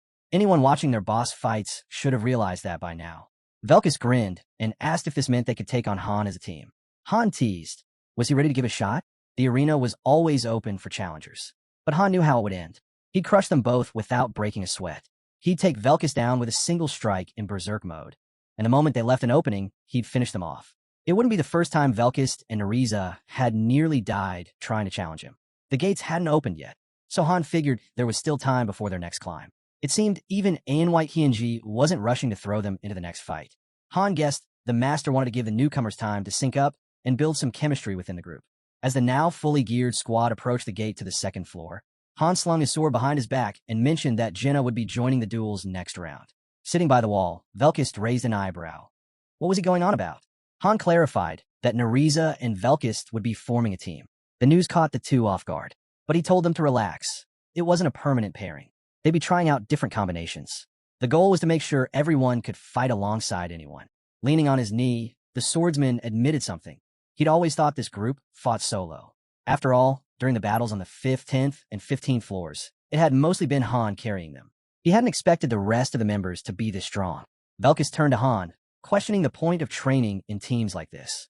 Han quietly thought his eyes must just be for decoration. He recalled their past fights. None of it could have been done alone. Han cut in, explaining bluntly that a strong team can't be built with weak solo players. But the reverse was also true. Even if every individual was strong, they'd still fail without proper teamwork. Han lowered his gaze. Sure, someone powerful enough could carry the group, but he wasn't confident they had anyone like that. And he certainly didn't see himself that way. Velkist pushed himself up from the ground. Han told him and Ariza to quit whining. He promised that once they nailed team coordination, he'd train them one-on-one as much as they wanted. The swordsman admitted he was getting impatient. As the newbies made their way up the stairs, Han watched quietly, thinking they were progressing fast. Now they could finally run 2-on-2 duels, a big step forward. The arena was rarely empty. Mornings were for basic drills. Afternoons were weapons practice. They spent nearly every moment sparring. This time, Jenna teamed up with Velkist against Nariza and Han. The lineups kept rotating after each match, though there was one consistent outcome. The team with Han always came out on top. Slowly but surely, everyone began learning how to fight together. A week later, Ialka joined the rotation. They began working on structured formations, honing in on both Ialka and Jenna's weak points and building strategies to overcome them, while maximizing their strengths. Han focused his training with Nariza and Velkist specifically on those two areas. During a break, Nariza glanced at Han. The more she learned, the more it amazed her how perfectly the tactics played out. Sitting across from him, she couldn't imagine what he used to do before all this. He casually reminded her. He'd told her before he was just a farmer. Nariza scoffed and said he needed a better lie than that. It wasn't even close to believable. Just then, a call rang out from the ferry. The first group was to gather in the square on the first floor. Velkist leaned on his sword and muttered how they'd really been kept waiting. As they headed down the corridor, Han asked if they were excited to finally join the action. Outside, the swordsman answered. Anything was better than swinging at wooden dummies. Han signaled his team to move out, reminding them they weren't heading out for a stroll. As they prepared to leave, Aaron stepped forward, wishing Han well. Han told him not to worry. They'd handle it. The first squad moved toward the same gate they had used before. A crowd had gathered in the square outside. Nariza approached from behind. When Han asked who all the onlookers were, she explained that they were from the 3rd generation, called up after the 4 divisions. The 3rd gen recruits eyed Han with distrust. An assassin walked up, assuming Han might be out of the loop, and warned him that strange rumors had been circulating. Han stiffened. He had a feeling something like this was coming. He, Jenna, and Adis were part of the original team, 1st generation. Nariza and Velkist had joined as part of the 2nd, after Han had handed over his guidebooks to the master. These people gathered here with a newly summoned 3rd generation. Someone in the crowd shouted out, calling Velkist an arrogant idiot. The swordsman snapped, barking back and daring the loudmouth to say it to his face. Han warned him to let it go. Then an elderly man stepped up to Han and loudly introduced himself as Melkard. He claimed he'd been there for 4 days and had a request. He wanted to be transferred straight to the 2nd floor due to chronic health issues. Han didn't even hesitate. He shoved Melkard aside and glared at him. He reminded the old man that the healing in the lobby could cure anything from a cold to cancer. Was he seriously trying to fake an illness? Overhead, Isel hovered and scolded the crowd, demanding they stop interfering. The master was waiting for the first team. Han glanced at Nariza and asked when people had started acting this way. She replied that it had started the moment the floors were split apart. As the gate in front of them began to dissolve, Ialka questioned what had caused people to become like this. Han answered that it was just a side effect of the separation. Ialka nodded, admitting it was definitely strange. But Han pushed the thought away. It didn't matter now. They had a mission. That's all that mattered. Just then, the system alert echoed. It was the entrance to the 16th floor of the main dungeon. The doors would open in 10 seconds. Han turned to the team, his tone sharp. He expected everyone to follow his orders during battle. Then he asked if anyone had a problem with that. Velkist and Nariza responded with confidence. No complaints. A flash of light hit, and the group was gone entering the 16th floor. The system announced that this was a reconnaissance mission, an exploration of an unknown area. Velkus frowned, admitting he'd never done anything like this before. Jenna recalled a similar mission back on the 6th floor and shared her experience, mentioning how they had to scout an area during that walk. She gave Han a hopeful smile, saying she hoped this one wouldn't be too hard. But Han wasn't so sure. He pointed out that this mission on the 16th floor wouldn't be anything like the 6th. They need to assess the place carefully before making any assumptions. The place they landed in reminded Han of an old castle, or maybe a mansion. Nerissa immediately stiffened, clearly uncomfortable. Han turned to her and asked if she recognized it. She wasn't sure yet, but said she'd speak up if something came back to her. Han stepped up to a large door, figuring that the exit to the next floor had to be hidden somewhere nearby. He knocked, and a metal grid slid open, but it was no surprise when it turned out not to be the exit. In fact, this door wasn't even within the mission zone. Han moved away from the zone's edge and told Nerissa to go ahead in stealth mode. Her task was to scout silently and report anything that looked out of the ordinary. She nodded and vanished into the shadows. With that, Han drew a sword and gave the order. They'd move in formation. Dim lamps lit the walls, and statues loomed silently from stone pedestals. The hallway stretched on endlessly, and Velkus took up the rear. Ialka glanced around, uneasy. She guessed this had to be some kind of haunted mansion. There was no other explanation for how empty it felt. Han pointed out that the place was surprisingly clean. That meant someone had to be maintaining it. It clearly wasn't abandoned. Whatever was going on, they'd find out soon enough. Han tested a few doors. None would budge. Ialka looked around in disbelief. The space was enormous, seemingly infinite. Velkus commented that the floor plan was all wrong, and the halls were way too big. It made the place feel warped, like something was off, even from the outside. Ialka gave a teasing grin and joked that Velkus was smarter than he looked. The swordsman immediately bristled. Ialka quickly backed off, realizing that joke might not have been the best idea. Han cut through the tension, telling them all to quiet down. Jenna looked ahead, eyes widening. Massive corridors stretched out in all directions, left, right, and straight ahead. Jenna was clearly unsettled. Han explained what they were looking at. It was a labyrinth. He narrowed his eyes, noting that this wasn't just some ordinary mansion. Every path twisted and turned like a maze. Ialka asked where they were supposed to go from here. Han replied that, for now, they'd stay put and wait for Nerissa to return. Leaning casually against the wall, he commented that they'd ended up with a pretty dull mission. Jenna admitted she'd never been in a place like this. Compared to their previous missions, this felt way more complicated, especially with how deserted it was and the maze-like layout. Velkus agreed, clearly disappointed. It was just too quiet. Han gave him a look and asked if he really went on missions, expecting them to be fun. The swordsman shrugged. He didn't get how anyone wouldn't be bored without strong enemies to fight. Closing his eyes, Han let the group relax a little, but reminded them to stay sharp. He was convinced there had to be monsters somewhere. Han turned his head and quietly agreed. They were definitely here. Velkus perked up, suddenly excited. Wonderful, he muttered. 5 minutes passed. In a corridor lit by dim lamps, Han snapped to attention as Nerissa finally returned.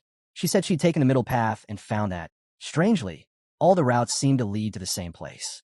It didn't feel like a maze meant to confuse, just oddly connected. She added that she hadn't run into any enemies or traps, though there were definitely strange things. Han narrowed his eyes. What kind of strange things? Nerissa hesitated, then said she saw a bleeding maid. She couldn't quite explain it. Thought Han would understand better once he saw it. The doors to a hall opened. Inside, a girl sat slumped on the floor, her head bowed low over a pool of blood. She was crying, her body trembling. Nerissa pointed out that the girl hadn't responded to their presence. Something about her felt off. Suddenly, the girl spat up blood. Han turned away from the sight, his voice calm but firm. This didn't feel right. If someone really wanted to kill her, they would have already. And if he didn't plan to do that, then the best thing to do was to leave her alone. Sometimes, he said, the safest move when something looks suspicious is to stay away. Jenna's eyes went wide. She said the girl really looked like she was in pain, maybe seriously ill. Maybe she needed help. Han shot her a look. And what? You want to heal her? Jenna paused, then shook her head. I'm not that nice. Then let's keep moving, he said. They stepped past the girl. Han frowned as metal railings came into view deeper in the mansion. Ialka lifted her hand and sighed. This is getting boring. The girl beside her responded. There's got to be a way through this place. Somewhere. The guy lowered his head, and Han told him to stop whining. Something was bound to happen soon. Just then, the floor of the room shifted. A thought crossed their minds. They had passed through 3 identical vestibules already. This labyrinth wasn't one of the tougher ones. Most of the path had just been a straight walk. Things only changed when they approached the 4th corridor. Nerissa pointed out enemies ahead. Han said he had a feeling about the next passage. Narissa confirmed. There were 7 of them, armed with swords, spears, and crossbows. Han clenched his teeth. The ambush would trigger the moment they stepped in. Jenna and Narissa would handle the crossbowmen. The rest would deal with the swordsmen and spearmen. They could see the guards inside. Peeking from behind the door, Han raised his hand. 3, then lifting a finger 1, he closed his fist. Instantly, the group lunged forward. The guy turned his head, startled. The hero dashed ahead, appearing in front of him. Han's blade struck fast. One of the guards gasped. "Who's there?" Before his head was sliced clean off. Velkist attacked next, his strikes relentless. Once the clash ended, the team stood among the fallen enemies. Han turned his gaze as the group looked up the staircase. The hero's thoughts flickered. Something was off with the upper floor. Doors shut behind them. Han's brows furrowed as he gripped his shield. Without warning, he hurled it at the barrier and stretched out his hand. The hero realized they weren't allowed to access the second floor yet. He called out to Yalka, instructing her to prepare a level 1 magic circle near the exit. She asked for confirmation. Suddenly, the exit revealed itself, and a wave of soldiers, 18 at level 14, 5 at level 17, rushed in. Yalka cast her spell. Flames burst through the room. The hero shouted to Velkist and Narissa. They sprinted into action. Han swung his sword, his eyes flashing. Jenna let arrows fly, while the guards closed in. A knight engulfed in fire let out a scream. Han brought his weapon down again, and a charred body collapsed. As Han slashed his sword, he announced that everything was ready. The team regrouped. Standing behind him, a girl asked how he knew. He questioned her right back, and she added that more enemies were likely on the way. The shield struck the barrier again. Han noted that it still hadn't vanished, meaning some enemies remained. The fire continued to burn across the room. He looked around. Finally, the barrier disappeared. Now, they could reach the second floor. As they climbed the stairs, the hero reminded everyone they still needed to prepare before they reached level 17. The guy agreed, saying, yeah, this one was seriously boring. When Han asked what he did for fun, blowing things up, he admitted, yeah, pretty much. Han stepped forward into the portal. A notification popped up. Floor cleared. Velkist and Narissa leveled up. Reward, 50,000 gold. Top player, Yalka. The lobby came into view. Looking off to the side, Jenna asked if he thought the 17th floor would be similar. He said it might be. She frowned. She didn't like that. She preferred things wrapped up quickly. Even the foreman had left while they were still hanging around. Stretching, the girl mentioned it was getting late. She was heading for a bath. Han said they'd done well today. Then he looked at her. Still here? Something on your mind? Narissa nodded. She had something to tell him about the place they'd visited. Cut to a wide shot of the building. They were sitting at a table. Han poured some tea, slid a cup toward her. So, what's up? She took a sip, then set the cup down. Gritting her teeth, Narissa said she recognized the mansion. Han looked ahead, narrowing his eyes. Narissa added she hadn't just recognized it. She had worked there. Han clenched his teeth. What are you saying? Why now? She leaned forward, hands on the table. Because I think you got a shot. A real one to survive this to the end. An emblem shimmered into view. She continued. The mansion was called the Golden Manor, home to the Haljan clan, one of the most powerful clans out there. Han let out a slight grin. I wouldn't know. I'm just a farmer. Narissa rolled her eyes. Seriously? No one buys that. From her, he learned that the continent, Tayanir, was ruled by a single nation, known as the Empire. Within it, major clans existed, each with power that rivaled even the imperial family. She sat back down. Even the emperor doesn't mess with them. He asked if the mansion truly belonged to the Haljan clan. Blueprints of the place appeared. She said it was just her theory. She couldn't say for certain. The entrance matched, but the interior layout was off. Something didn't add up, and she had no idea why. Narissa looked away and said she didn't know why they'd been assigned that mission, but something about it felt off, like it was linked to them. She was certain after checking the mission records. Han clenched his jaw. What are you saying? She replied, the mansion had 5 floors in total, and the bloodlines of the 4 clans, they weren't normal. Each one carried the blood of monsters. He stared at her. Monsters? Narissa nodded. Yes, but not just any kind. I can't confirm it, but I've heard rumors that dragon blood runs in their veins. Han lifted the cup to his lips, lost in thought. Dragons? What does that even mean? Then, the 20th floor. A huge milestone in Pikmi. It's what separates rookies from real contenders. Only those who cleared are seen as true masters. Why? Because the layout of that floor is the same for everyone. Han stared straight ahead. There wouldn't be any common monsters like ogres on that floor. They were about to face something entirely different. Some elite, one-of-a-kind boss that counted only for their progress. The first major wall in Pikmi was the 5th floor. About a third of players dropped out there. The next? Reaching the 20th. Only half of all users ever make it that far. Narissa sat across from him. She mentioned seeing him save the Imperial Princess on the 15th floor. But what she couldn't wrap her head around was why the Golden Manor showed up right before the 20th. Han said he didn't know why it was there, or what she was doing near it. But if there's something you want to say, now's the time. Nerissa smirked. I'm not going anywhere. Those people, they're all scum. Every last one of them deserves what's coming. She stood up. That's everything I know about that place. I hope it's at least a little useful. Han closed his eyes. Not far away, hidden behind a wall, Isel listened in. She stepped out. So done talking? The fairy smiled. So you noticed me, huh? He looked at her. Noticed what? She laughed. Well, I thought I could blend in, but I guess I was too sparkly for that. He looked away. What is it? She paused. Nothing. Just, it's nice we've been making steady progress in the tower. But I guess I'm a little nervous. Han clenched his jaw. This is where it truly begins, he muttered, eyes locked ahead. The 20th floor loomed near. As the game's interface flickered to life, a fairy popped into view and confirmed it. This was real. Even the game's official fan group was buzzing with complaints. The pinned posts about grinding strategies were swamped with angry comments. Lowering his head, Han murmured, yeah, this is where things get serious. For anyone. Isel turned to him. Did Nerissa tell you anything helpful? He kept his gaze down. If I piece her info together with what I learned earlier, the whole picture is finally starting to make sense. Just then, a system notification flashed across the screen. There's an order, he continued, and they're targeting the key NPC on the 15th floor. Somehow, it's linked to the Haljan clan. Most of the order's funding comes from them. He paused. I don't know everything about this group, but what I saw back there, they're definitely tied to the goddess in some way. Isel looked taken aback. Wait, you're saying the floors are actually connected? That's right, he said as he turned to leave. And I found out two major things from Nerissa. A map of the labyrinth flickered into view. First, he explained, the golden estate that forms the base structure of the labyrinth has 5 floors. And the layout? It lines up perfectly with the 16th through the 20th levels. He gazed out the window. The people living on the 5th floor of the mansion, they've got dragon blood. Isel blinked. Wait, are you saying? Han's eyes gleamed. Exactly. The boss on the 20th floor is going to be a dragon. A wicked grin spread across his face. They're monsters. Nearly invincible. Good thing I'm not a pureblood. Isel shook her head.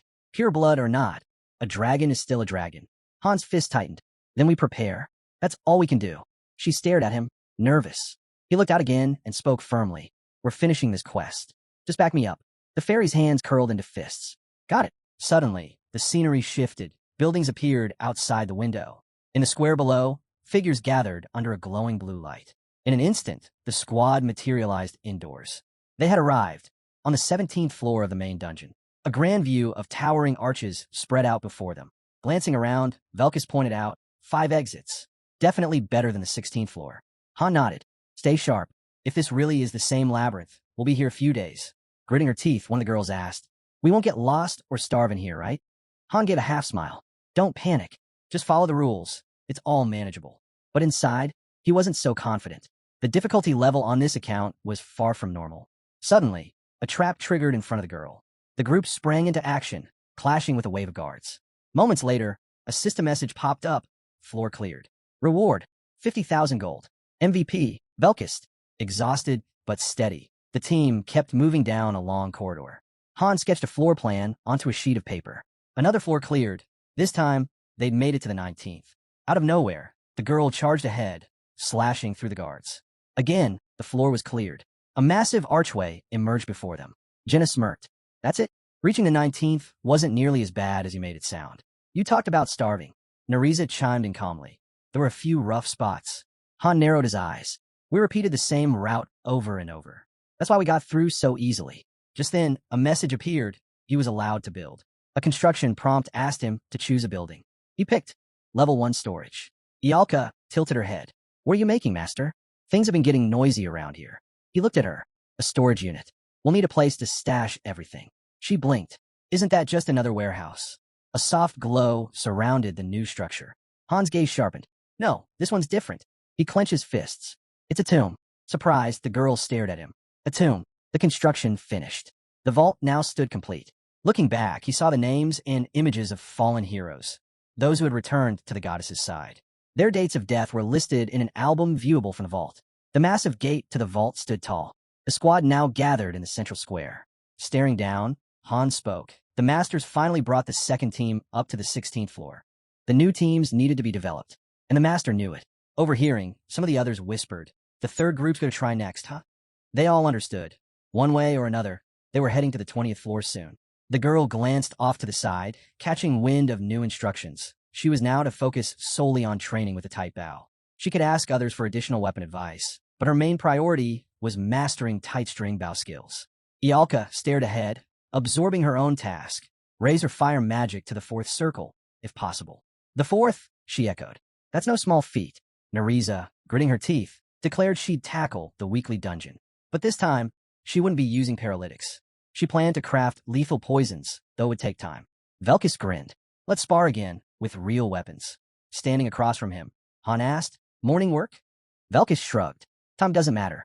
Han smirked himself. What a strange one. Keeps going, no matter how many times he gets knocked down. He's wired completely different from Nate and the rest. Just then, a girl stepped closer. I want to train too, she said. He looked at her. I thought you didn't want to be involved. I've changed my mind, Maria said quietly, eyes shifting away. I'm not exactly excited about that creepy vault either. The vault entrance loomed before them, its doors carved with engravings. She clenched her jaw. What exactly is this place? Han replied. It looks like the master is getting ready for the 20th floor. She frowned. By building a tomb? That sounds terrifying. Why call it a vault? Inside, torches flickered, casting shadows along the stone walls. Someone mentioned it was more like a crypt, a space to hold the items the heroes used before their deaths. Bodies couldn't be retrieved, but at least there would be something left to remember them by.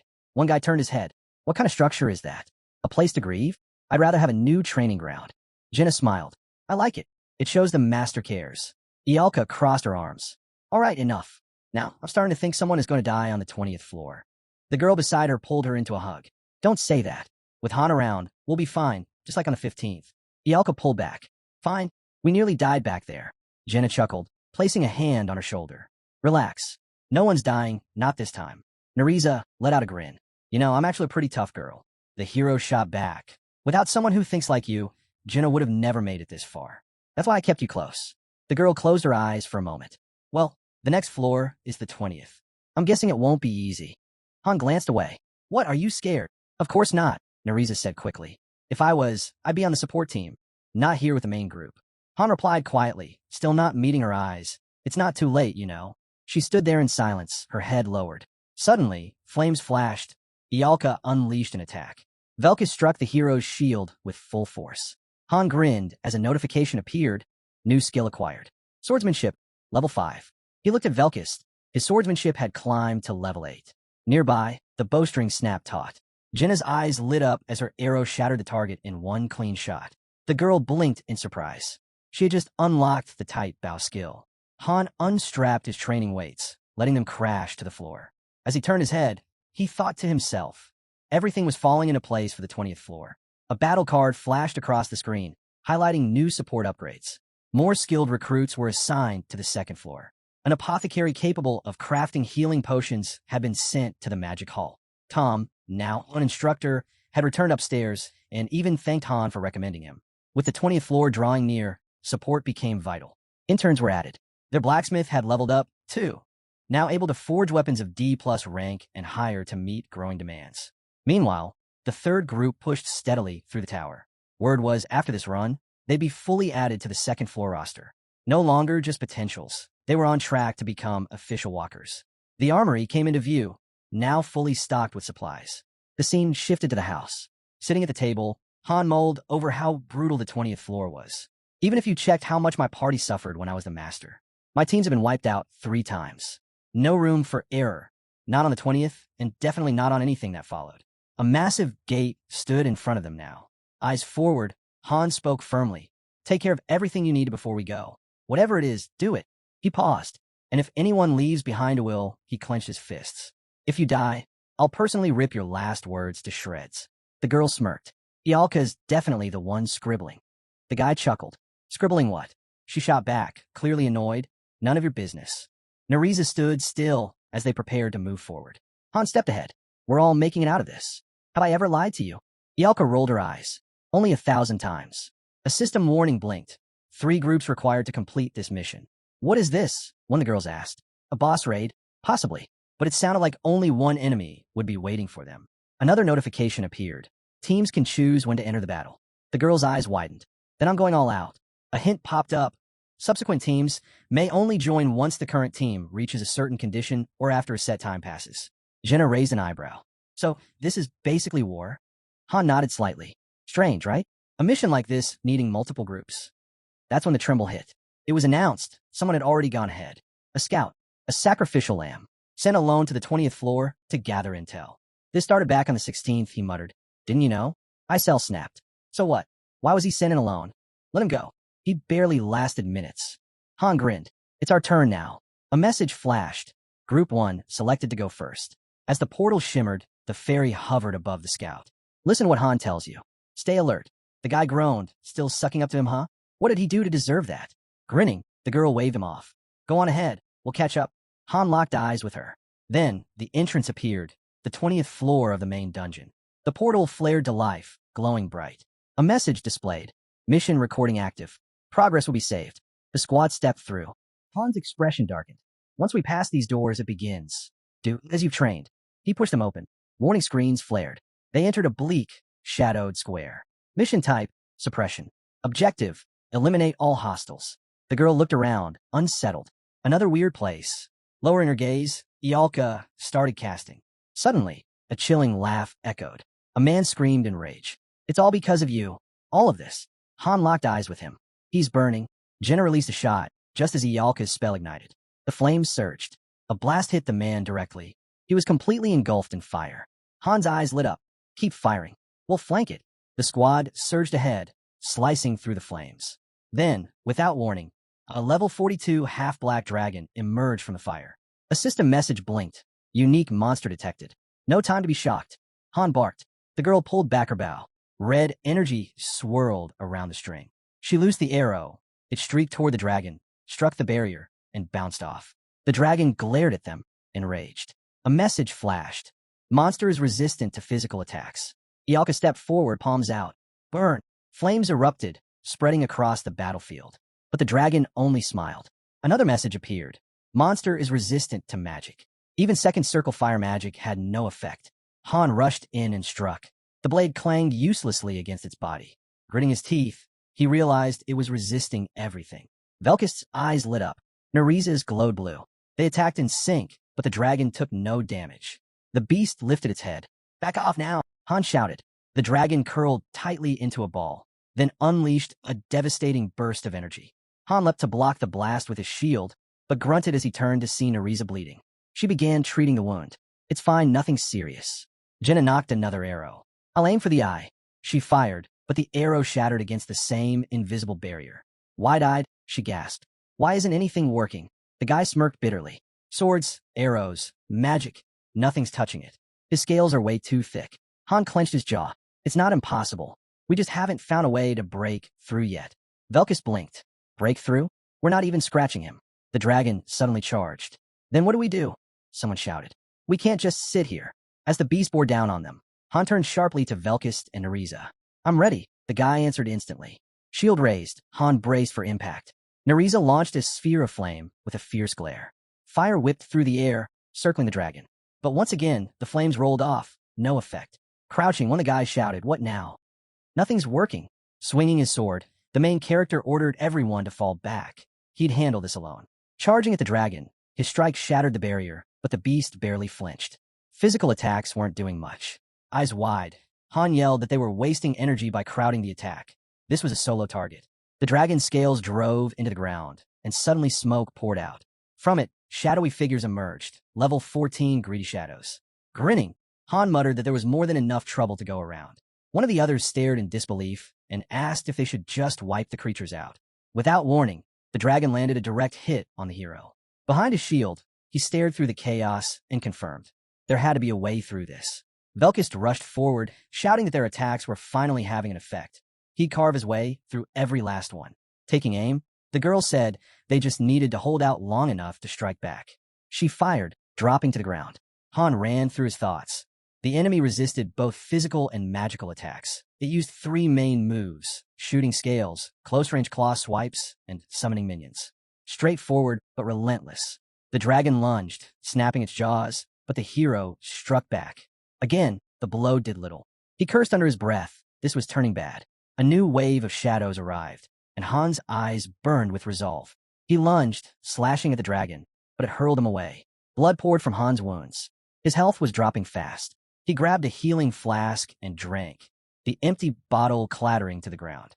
Wounded, but not done, he launched himself back at the dragon. Fresh cuts open on his body. He crashed to the ground, bleeding out. From a distance, Jenna screamed that Han was in danger. But the hero roared back, telling her to focus on her own safety. Reaching out, Ialka demanded to know what was happening.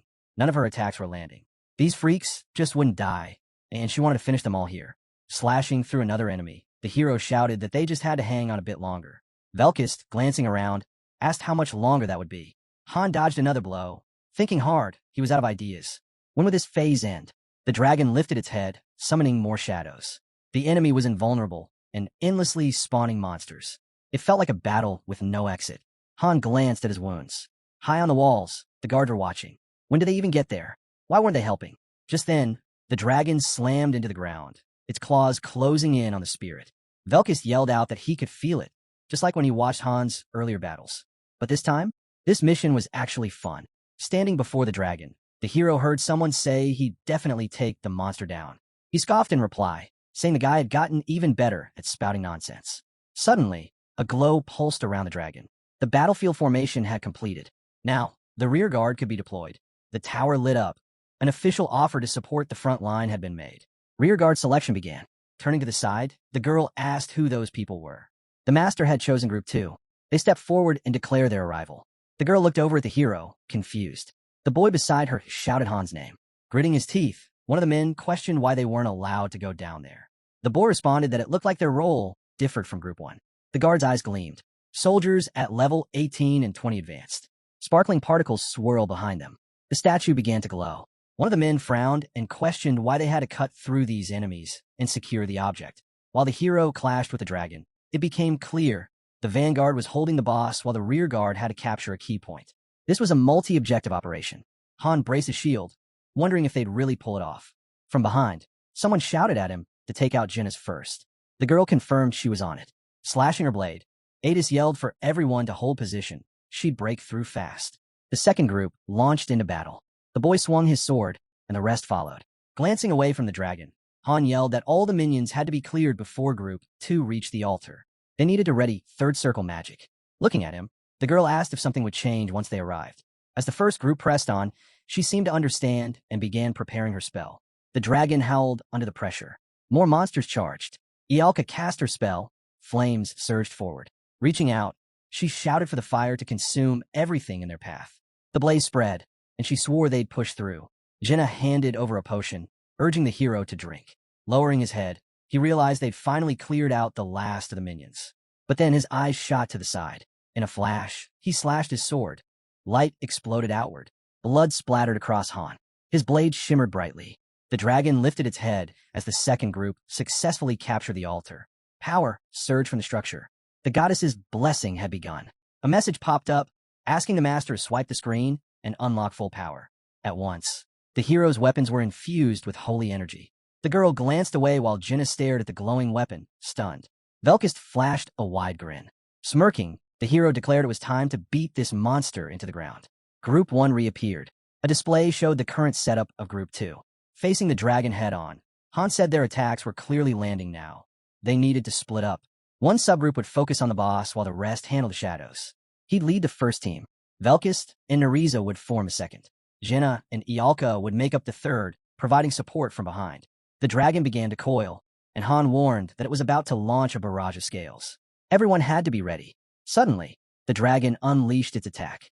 Then it froze. Without hesitation, Han and Velkist dashed in, weapons swinging. They landed hit after hit. The dragon howled as Han's eyes lit up with determination. One of the scales struck the ground, releasing smoke. From it, a corrupted level 14 shadow emerged. Looking to the side, the hero shouted that the boss fight was intense. When he was healed, he'd jump back in to deal with the shadows. For now, Group 3 would cover him. The girl let her arrows fly, striking the enemies. Jenna took out more monsters, but then she froze. Her quiver was empty. Seeing this, Han's eyes went wide. She was out of arrows for the short bow. But then, he had an idea. Charging ahead, the hero shouted for her to switch to the longbow and focus fire on the boss. He'd handle the rest of the minions. Jenna's eyes widened. She reached into her pack, pulled out the longbow, and fired. The arrow flew straight toward the dragon. Blood splattered on the floor as the monster staggered. The hero stepped into the crimson puddle, eyes glowing. He lunged forward and struck again, shield raised.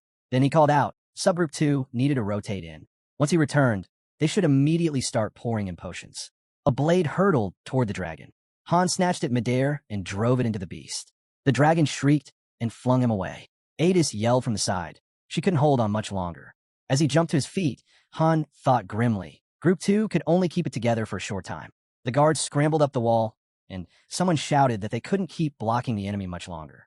Eventually, the creatures would break through, and once that happened, the altar would fall. Another voice screamed for them to drop the ladder, to stop the enemies from climbing up.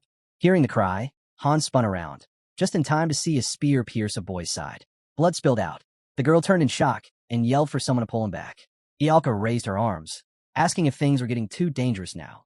Gritting his teeth, the hero repeated in his head, he knows. He knew exactly how bad it was getting. The group gathered near the altar. A grim realization struck. They were nearing their limit faster than expected. If they lost the altar, they'd be wiped out. Only 4 people were left in the second group. They'd barely last another 5 minutes. Han looked to the side in surprise. Adis's eyes widened in awe as a soft blue glow wrapped around the fortress. Particles filled the castle gates. The field formation was complete. The rear guard could now be deployed. Adis took position in front of the guards. Group 3 was ready. They charged onto the battlefield. The hero yelled for them to run. Confused, the girl turned her head and asked what he meant. Eyes wide, Han snapped. Were they blind? Climb a tower. Run now. Up on the wall, a crossbow was in position. It was heard that the ballista was locked on target, aimed straight at the lizard. A guard called out that they were ready. The hero shouted again for them to hurry. Suddenly, the girl swung her weapon. Nearby, Velkus said it was time for a swap. Han nodded. He was ready. The dragon was struck again. Adis clenched her teeth and asked if the poison they used would work. The hero replied that it should, at least a little. The dragon growled, its sense of direction distorted. He urged everyone to take advantage of that. The girl took aim and loosed an arrow. Holding her shield up, Han asked how many longbow arrows she had left. She answered 5. He told her to use every last one. The fight continued near the altar.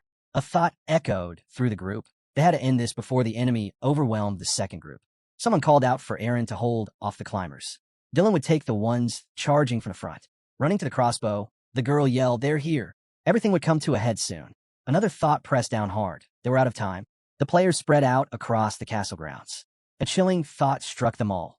If they lost control of the altar, the monster would regain its immunity, and their chance of victory would drop below 1%. The girl turned in shock when she heard someone was already seated at the ballista while the others were blocking the door. She asked how to even use the thing.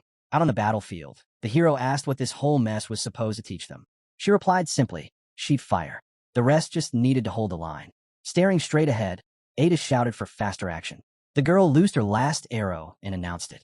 The hero called out that now he'd take care of the shadows with his daggers and protect Ialka. He charged toward the front line. The girl settled into the ballista seat. Looking down, she gasped. Her ally was moving way too fast. Group 1 returned to the field, followed by the second group. Then the third unit's layout was displayed. Sword swinging, Han turned to Velkus and Nariza and told them to stall the dragon, even if just for a moment. The girl, already on the ground, called back that they'd given that chance. The dragon swept his massive hand and flung them aside. Han's eyes flared as he kicked at the creature's paw. The beast roared in agony. Han's eyes widened. This was it. He shouted to fire. Sharon, wide-eyed, admitted she'd never controlled something like this before. When she first arrived, she was nearly broken. And she wasn't the only one. Only those who adapted fast had any shot at survival in a world this twisted. She'd grown up poor, barely enough food or clothing. Her only support had been her older sister, but even she had sold her off once Sharon came of age. From there, it was hard labor among ruthless people with dangerous pasts. A broken doll appeared. Faint crying echoed. Lying there, the girl whispered that her sister should have helped her. Suddenly, a massive monster appeared. A man looked away and barked at her. What was she waiting for? Don't freeze. Just shoot. Sharon stood beside the cannon. She clenched her jaw as the words hit her. Someone shouted again, fire. She closed her eyes. Then, with a sharp frown, she pulled the trigger. The ballista fired with force, the shot slicing through the air toward the dragon. Watching it fly, she muttered that it hit. Sharon smirked. She could do anything she set her mind to. She swung her sword and added, anyone could be strong in this world. There was no need to bow to anyone, not as long as her comrades stood beside her. Han turned back and shouted that this wasn't over. They still had fight left in them. He had to pull himself together. Then his eyes widened. Sharon was gone. She had returned to the arms of the gods. Her spirit would be remembered forever. Jenna froze, eyes wide. One of the boys screamed. Fear finally crept into his voice. The hero roared, ordering them to wipe out the undead. Someone needed to take aim. Now, Ronnie was having a full-on panic attack, and Jakali stood paralyzed by fear. Han clenched his jaw, growling about these kids. Velkis chimed in grimly. Things were falling apart. Ronnie and Nadine were already dead. A shout echoed. Now's the time. Take him out while he's unconscious. Be ready to move. But what about Group 3? Should they be pulled out? Ialka, mid-spell, screamed that she couldn't do it. There were too many. Rodel and Jakali had also fallen. Group 3 was wiped out. Han shouted for the others to retreat. He'd hold the line himself. Usher was barely clinging to life. Someone said he wasn't part of their unit anymore, and the boy himself confirmed it. He was just a mercenary now. The hero charged forward, sword raised, thinking he had one shot. Go for the heart. The ballista's arrow was still embedded in the dragon. The blast had torn off some of its scales. If he drove his sword in at just the right angle, deep enough to reach the hilt, he could strike the heart directly. Adis cried out from behind, begging him to stay alive just a little longer. He shouted back that he intended to. He'd walk the whole continent if he had to. Dylan grit his teeth as another voice rang out. When he gives the signal, storm in. Adis, just hold out. Han, hurry. Then, suddenly, a blade pierced him. Blood poured from the boy's side. A swordsman stood behind him. He dropped to his knees, vision blurring. Looking ahead, Usher whispered that it was cold, too cold. Where were they? He reached out, hand trembling, crying out for someone to help him. Turning to the side, Usher heard it. No. He didn't want to die. He shut his eyes as cries for help echoed around him. His body went limp. The guard raised his weapon. Dylan was gone. Tossing his bloodied sword over his shoulder, the man told the boy to stop daydreaming. What was he even staring at? And when the boy stammered something about becoming a mercenary, the man snorted. Don't even think about it, he said with a smirk. Do you even know how to hold a sword? The man laughed, and Usher lowered his head, staring at his hand. He muttered that he knew. Then he gripped his weapon tightly and grinned. Yeah, he said. He knew how to hold a sword. Han dodged a series of attacks, eyes lighting up. Suddenly, he struck the dragon, but his sword shattered on impact. The monster still resisted every blow. The girl, sitting on the ground, apologized. The altar had fallen. The goddess's blessing was gone. Usher was dead. The corpses of the heroes lay scattered. The grim realization hit. The third group was completely annihilated. The ballista was useless now. Soldiers stood by the altar, helpless. The second group was in just as bad a state. It was unclear how long it would take to retake the altar. For now, it was out of reach. Han stood, panting, trying to figure out a way forward. Glancing at the dragon, he acknowledged the harsh truth. Their whole team was wounded. 2 members from the second group were dead. The third was gone. The dragon attacked again. The hero blocked the blow and was knocked back, sliding across the ground. From behind, Jenna spoke up, saying something like this had happened before, on the 5th floor. What should they do now? Recapture the altar? He told her no. Moving the second group would just wipe them out. They needed to stay put. Turning to Velkist, Han asked for his sword. Velkist hesitated, then handed it over. The girl asked what was going on. The reply came, light it on fire. Han turned to her again. Could she create sticky flames using her hands? A purple glow lit up around her palm. She said she'd try, using psychokinesis. The sword began to shine faintly. She looked down, noting that with the goddess's blessing, the fire could be manipulated, but it wasn't strong enough to fully reforge the blade. However, she could cast a more powerful spell, one that would strengthen the blessing. It would just take some time. Smirking, the hero said that was good enough. She asked if a 4th circle spell would work. Looking at her, he replied, if he can land the hit, it will. Turning to another, the guy asked what his role should be. Han told him, protect Ialka. Don't let anything near her. A glow surrounded the hero. You think you can? Someone asked. I know I can, he answered. The girl closed her eyes and began the spell. Han dashed toward the dragon. Its eyes glowed in response. And at that moment, a single thought ran through his mind. It knows. It's hunting his weak spots. The hero suddenly leapt into action, landing a hit on the monster, only for it to hold firm. A barrier flared up around it. He realized then, his blessing wasn't enough. No matter how hard he tried, he couldn't break through its anti-attack defense. Near the altar, the girl stood still as he vowed to reclaim it. He fired the ballista once more. The monster's next strike came fast, but the hero countered. His only hope was to hold on until blood loss did him in. But even then, the creature's strength remained overwhelming. Teeth clenched, Han could only think of the worst. He unleashed punch after punch, cursing that he didn't have time to figure out a real plan. He'd just have to keep trying anything and everything until something worked, until he killed that damn thing. Off to the side, Velkis looked away and muttered that even now, he was still as badass as ever. Nariza shot back, asking if now was really the time to be distracted. The hero dashed in again. Suddenly, his eyes widened. He caught sight of the dragon bleeding. A thought struck. He could lock onto the wound using weak spot detection. Without hesitation, he sprinted beneath the dragon. Han landed a sharp blow as the monster glanced away. Just as he hoped, no invulnerability message appeared. The blessing had worn off. This was his chance to tear open the wounds and finish it. As the dragon moved toward him, the hero raised his shield and struck. His shield flew aside from the impact, and the monster's eyes flared. Then, Ialka's magic burst forth, pulling the beast's attention.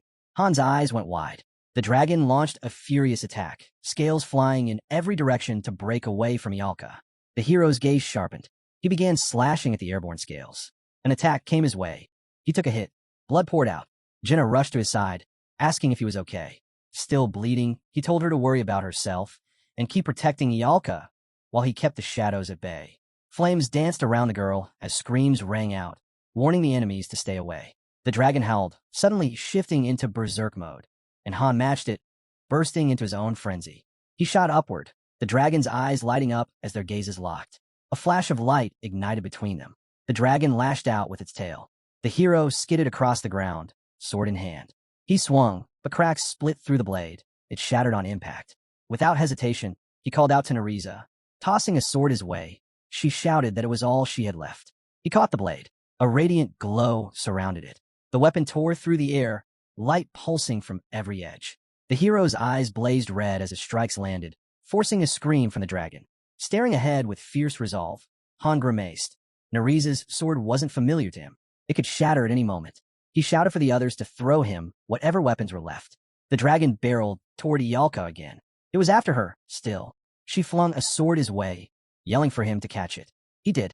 A brilliant light erupted as he launched himself forward, though he felt his legs grow heavy. His vision blurred, his body begging for rest. Flames raged around Ialka. A single thought pressed on him. If he let go now, if he surrendered everything. The blade split into two. It met the enemy's strike. Gritting his teeth, he held on. Suddenly, the light shifted. Blue flames roared to life, growing bigger and hotter. The dragon was almost on Ialka. With a cry, the hero slashed his sword at the beast. The battlefield was a mess. Group 1 was badly hurt, Group 2 had lost 2 members, and Group 3, completely wiped out. Bloodied and battered, Han unlocked a new ability, Indomitability. His soul surged past its limits. Scales pierced his body as the berserk skill jumped 2 levels at once. He raised his glowing sword high. A blue beam shot out, then another, and more still. The dragon let out a pained shriek. Velkis, grinding his teeth, cursed, "Damn, they just keep coming." The hero brought his blade crashing down. It stuck in the dragon's flesh, but the beast was still resisting. Han snarled through clenched teeth, furious. The dragon's eyes turned red. It let out a monstrous roar. With a fierce leap, the hero closed in. Jenna screamed his name. He landed on the dragon, and it bit into him. Han retaliated with a crushing kick. Blood burst from the dragon's eye. Light flared around him as he locked in, teeth clenched, refusing to fall. The wound widened. He let out a guttural roar. The dragon opened its jaws and vomited blood. Han's eyes were aflame. The creature's body trembled as crimson spilled from its wounds. With a final crash, the beast collapsed. A new title appeared, Dragon Slayer. He gave a faint grin. The berserk state faded, but his body was wrecked. He began to fall. Before he hit the ground, the girl caught him. Smiling, she told him he'd done a great job. Across the battlefield, shadows still lingered. A voice rang out. One of the guys yelling for the others to regroup. Not everyone had made it. And just then, the dragon twitched violently. Its claw lashed out. Jenna turned and sprinted. Nariza turned away, shouting that it couldn't be. His throat had been cut. How was he still standing? Velkis called back that the blessing had faded too. There was nothing more they could have done. But Han just smiled. No need to get all dramatic. The girl glanced down. It was then announced.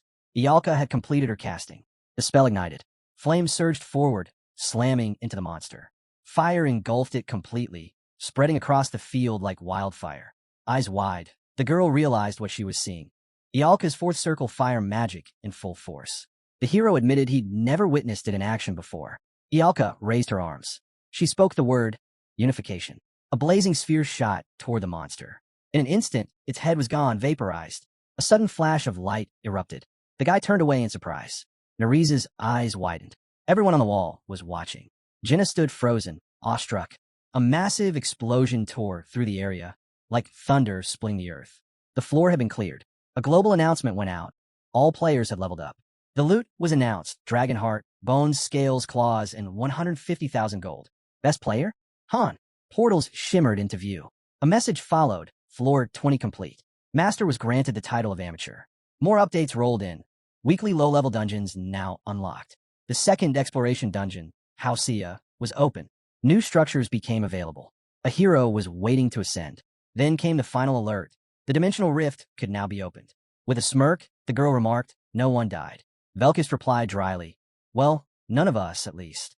Han, sitting beside her, said, "You can let go now." She chuckled and nodded. Standing nearby, a guy stared at him. "You're really human?" The hero tilted his head. "What are you talking about?"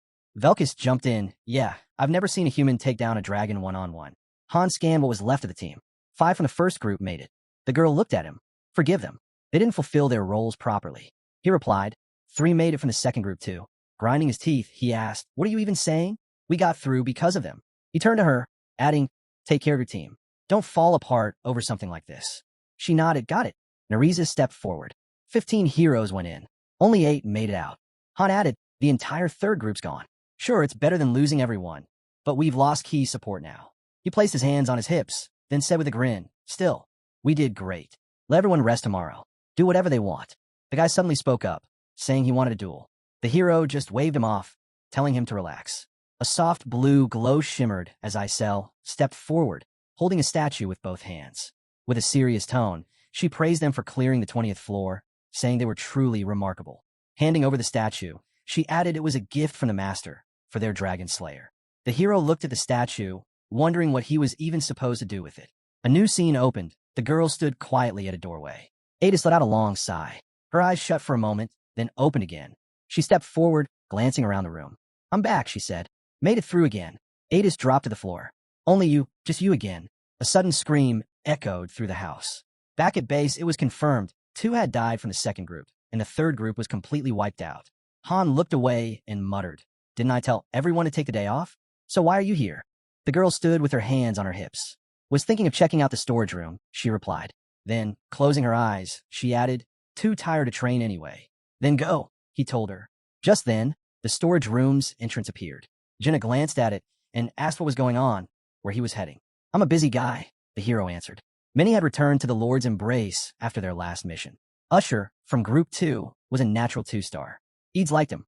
He was sharp, fast to learn, and deeply invested. The same couldn't be said for the 1-stars. He might have made a strong team with Dylan. He'd only recently been accepted, but still, there was potential. It's not that Sharon and the others weren't good. They simply lacked the battle experience needed at the boss level. Their deaths made it painfully clear what was missing. In the lobby, people stood silently, heads lowered. The girl gazed down at the floor. A system message appeared. "A hero is ready for Ascension. Han." The player selected the conversion room as a new addition to the synthesis room. The room was built, unlocking the ability to convert heroes. With Ascension now at level 2, synthesis efficiency increased. The master initiated the conversion.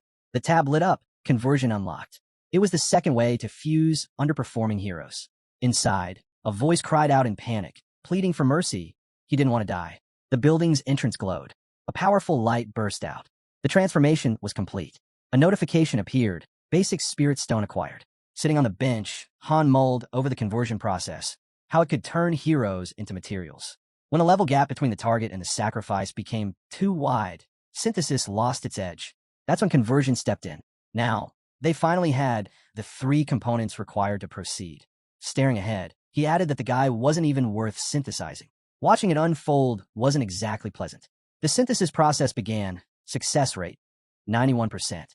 Everything was automated. He sat quietly, listening to the mechanical hums. Then it was done. He received a medium exaltation stone. Isel smirked. "Congrats. That's a 3-star stone now." Han studied the glowing crystal. "So this is the second one." She nodded. "Yep. Out of 7 stars, you've still got 4 more to go." "Right," he said. "More importantly, how many intervention points do you have left?" Isel hesitated. He looked at her. "What did you do? Don't tell me you used them all." The fairy fidgeted.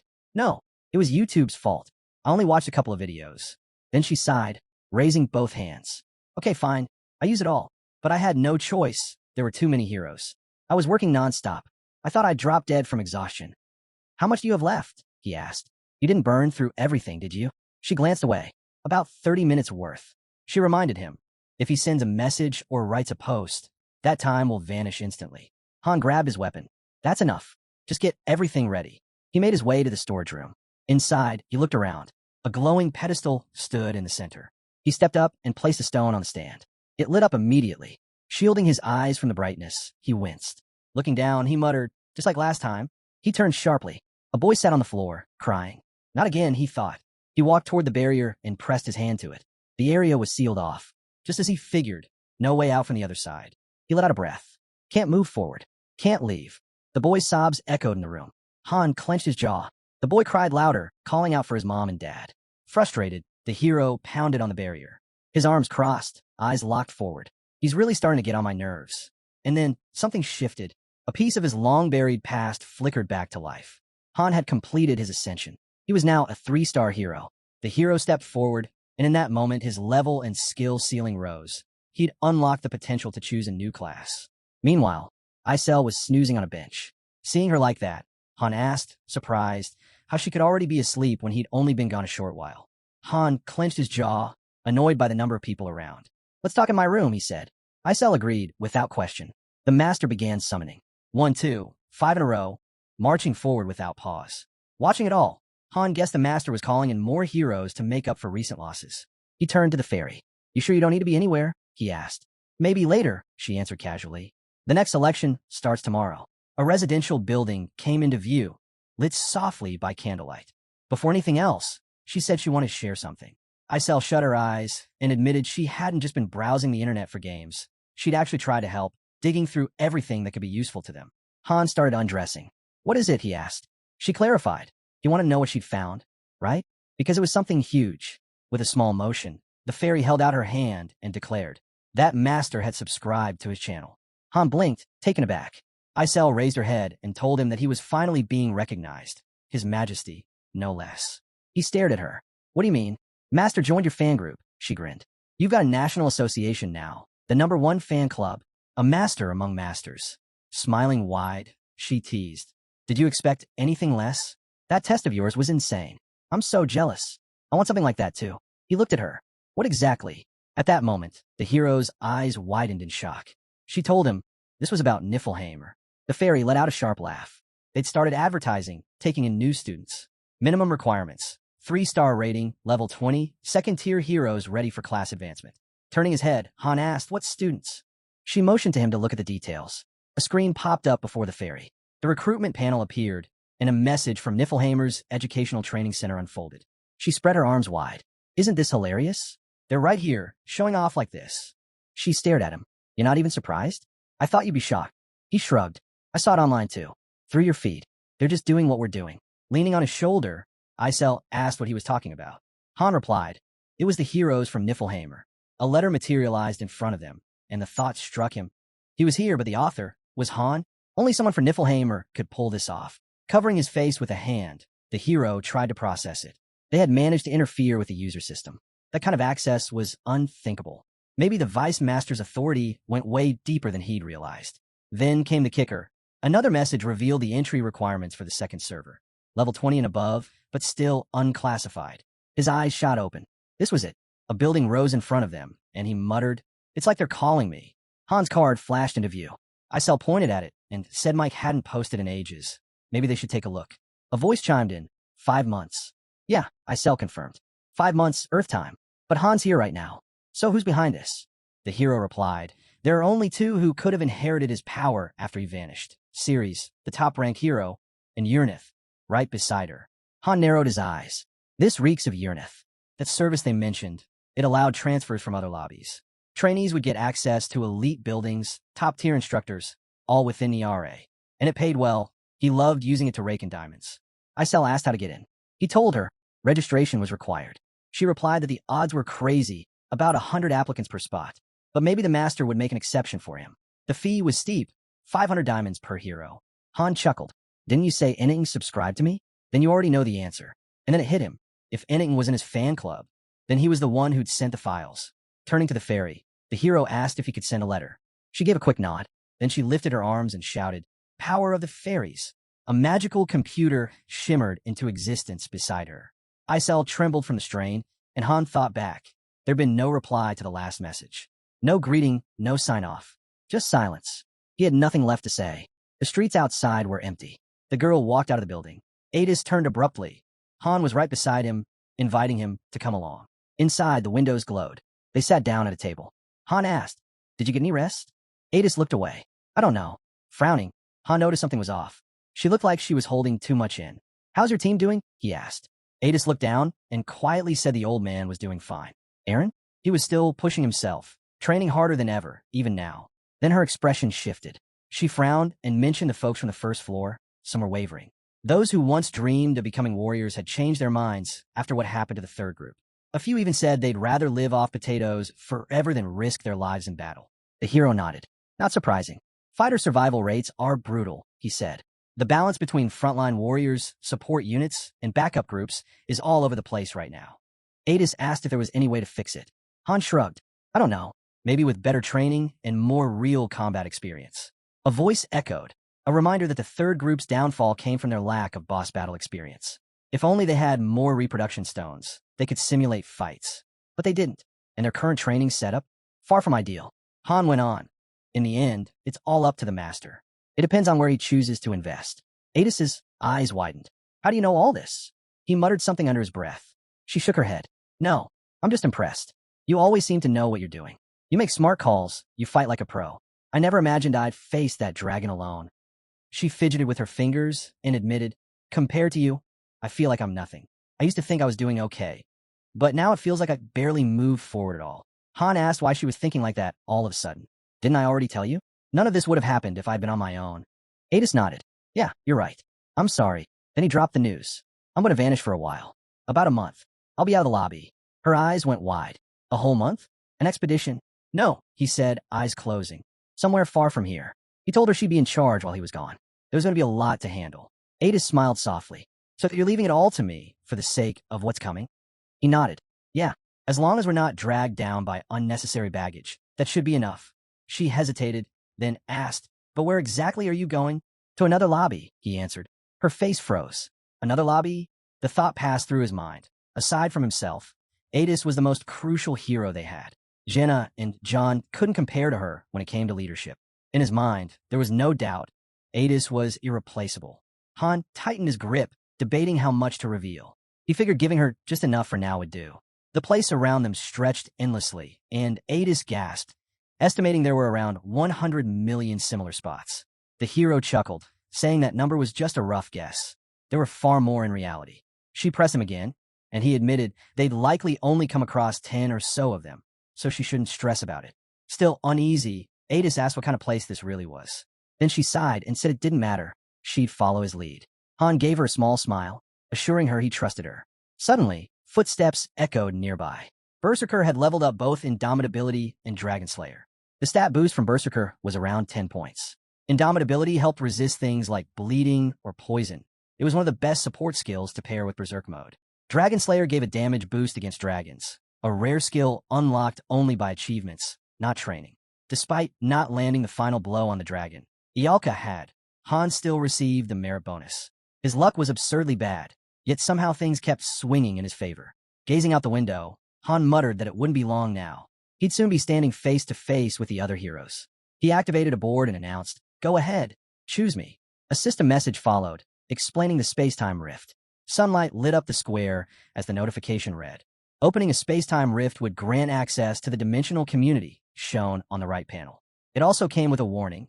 Once opened, coordinates would lock in, and there'd be no turning back. The board asked one last time. Was he absolutely sure? Yes or no? He hit yes. Arms crossed, the fairy screamed, then flung her hands wide.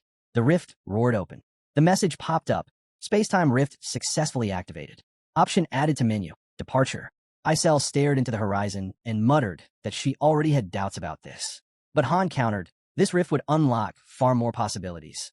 A small grin tugged at his lips. With it open, he was finally moving toward his goal.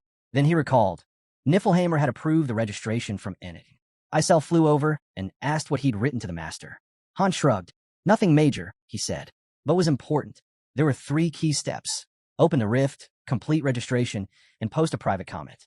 He had asked Niflheimer to add a special note to the comment, something only they would recognize. So, it didn't matter if the odds were 100 to 1 or 1,000. And the second step? It was a game tip. Isel blurted out that he'd already given him a guide. Han, eyes shut, calmly replied, it wasn't enough for what they were facing now. The hero explained that the lobby's main goal was to help low-ranked heroes grow. A solid approach, but not something they could lean on entirely. Isel pointed out that occasionally low-ranked heroes have real talent. Han nodded, adding that real improvement only happens when the system is built around that hero's unique needs. Just tossing them into training won't cut it. They still needed strong, high-ranking heroes too. Isel then asked about the third part. Han said it, so that he wouldn't be fully dependent on leadership. At that moment, the system locked in the spatial coordinates of the Tonia City lobby. A voice followed. The lobby's leadership would need to adjust as things changed. Eventually, Init would have to start making calls on his own. Now, he had access to the dimensional community's newbie protection. Until he hit level 40, he'd be shielded from death. A thought crossed his mind. Unlocking the space-time rift had opened up an entirely new layer of content. He could now connect with other players, visit different lobbies, transport heroes, join battles, and take part in events. Eyes closed, he considered the cost. When he opened them, the realization hit. This also meant outside heroes could now come to them. Standing before the portal, a warning flashed about evacuation protocols in case of an invasion. Han pressed his lips together, thinking that while he was still part of Niflheim, this was their lobby. He turned around, certain that it would grow stronger from here. Then came another update. To fully experience external content, a flying ship was required. Sunlight gleamed off the shutters on the fence. A massive gate loomed above the steps. Below, chaos. Velkist, eyes wild, slashed furiously with his weapon. Eren blocked him with equal fury. The blade sliced through the air. Eren ducked low, snarling as he launched a flurry of strikes. His spear flew fast, aiming for Velkist's eye. But Velkist jerked back just in time. The strike missed. A split second later, his own blade hovered dangerously near Eren's throat. Velkist smirked and taunted, asking what was happening. Looked like they were just relaxing. Han called out to Eren, asking to speak with him. The man moved in silence, cloaked in black. From his side, a girl cheered. It was finally over. Ialka clutched her head. Han looked around and asked curiously if they even had chess here. Jenna turned and shouted out that they did, and that he actually knew how to play. He and Ialka had never met before. The girl blurted out that she'd never really played seriously before. Jenna raised an eyebrow and asked how that was possible. Hadn't she lived her whole life in the woods? This was her first time even seeing the game. Han cut in, saying he needed to speak with both Jenna and Eren, since no one else was around. I'm here, you know, Ialka shouted. A voice joked that she could step out for a bit. It wouldn't take long. Ialka rolled her eyes, but agreed and stepped away. Han took a seat and motioned for Jenna and Eren to join him. Once they did, he told them straight they needed to prepare to leave. Both of them froze, eyes wide. Sunlight streamed through the windows, the doors sealed tight behind them. Jenna asked in disbelief, all 3 of us? To another lobby? Han nodded. They'd train there for about a month, then come back. It would be worth it. Eren looked down and asked quietly if there weren't better candidates than him. Han frowned. Weren't you the one who said you wanted to get stronger? Eren stared at the floor, then finally muttered that he'd pass. Han simply said that made things easier and turned to Jenna, asking for a minute alone with him. Eren suddenly called out, asking if this was the place Han had mentioned before. Han nodded. It was Niflheimer. For them, it'd feel like a month. For him, it might be forever. Jenna paused at the door, turning back. Han added that he might never return. Eren's eyes widened. Do you get it now? Han asked. What I'm offering. He went on. The instructor roles were still vacant. Daika couldn't manage it all on his own. Eren didn't have to fight. There were other paths he could take. He told Eren he'd give him more time to think. No need to push through every thorn right away. Eren tried to say something, but the words caught in his throat. He clenched his fists. Then, with resolve, he said he'd go. Han nodded, eyes closed. Good. Ask Adis. She'll let you leave the group. Your training, it won't be a month. It'll take a year. A year. Eren echoed, stunned. Han explained that while a month might be enough to grow stronger, changing one's belief took longer. But here, the wheel of fate turned 3 times faster than in their world. Velkist, puzzled, asked why he couldn't go too. Where are you all even headed? Ialka shouted. And what about me? Han calmly said he'd send for all of them when the time was right. Nerissa agreed, saying she'd been thinking the same thing. Han told everyone to listen to Adis, especially Velkist. With a grin, he added that Velkist needed to relax a little. Nerissa glanced at him and asked if it was really true, considering his past. Velkist took another bite and turned to Han. You sure you're coming back? Han raised an eyebrow. What do you mean? Velkis said seriously. Are you planning to stay there forever? Han didn't dodge the question. He'd thought about it. But no, he assured them he was coming back. No reason to worry. Ialka looked at him nervously. Just then, a system alert chimed.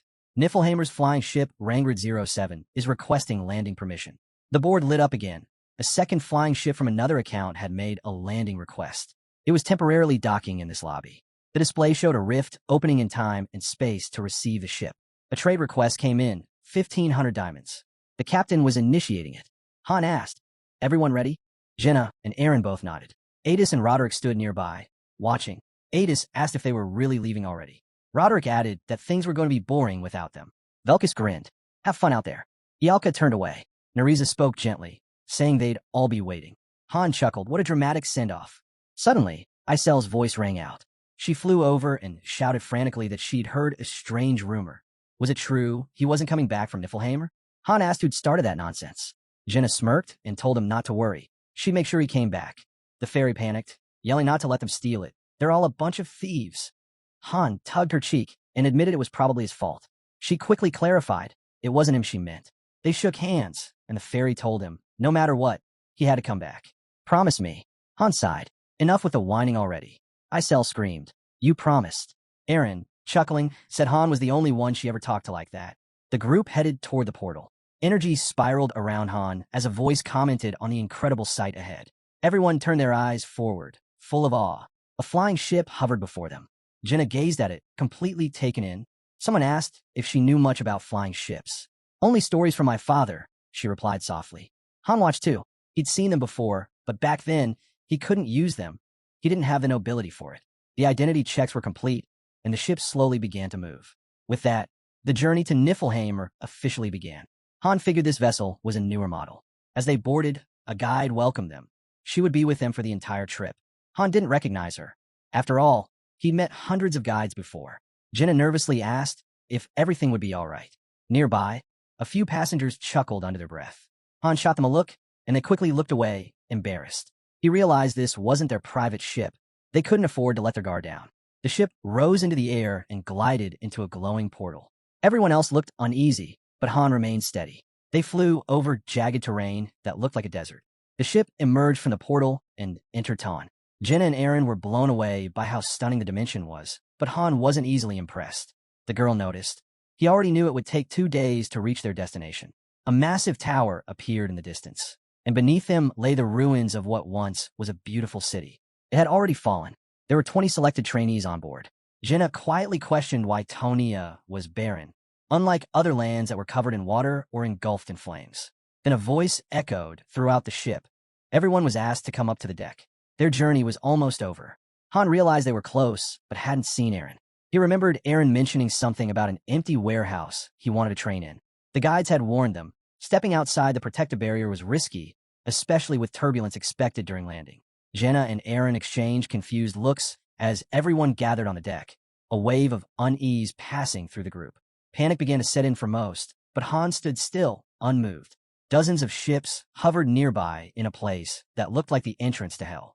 Aaron and Jenna stared in disbelief and asked the conductor what they were seeing. It was a colossal carrier ship, capable of transporting an entire fleet. Patrol ships flanked its sides. Their own ship moved toward a vortex, another portal, strong winds whipping around them. Everyone shielded their faces as the ship pushed through. The conductor stepped forward and announced their arrival. They had reached Niflheimer. The ship descended into an enormous building, landing smoothly. The stairs were already unfolding for disembarkation. As the group exited, the conductor bid them farewell. Jenna was stunned by the massive crowd waiting outside. Suddenly, someone recognized them. They were among the 7th-stage trainees. Elderkin, the top instructor there, stepped out and instructed them to follow him. Han recognized Elderkin, but others saw him in a very different light. Aaron was stunned by how massive the place was, and it turned out to be even larger than it looked. Elderkin barked an order.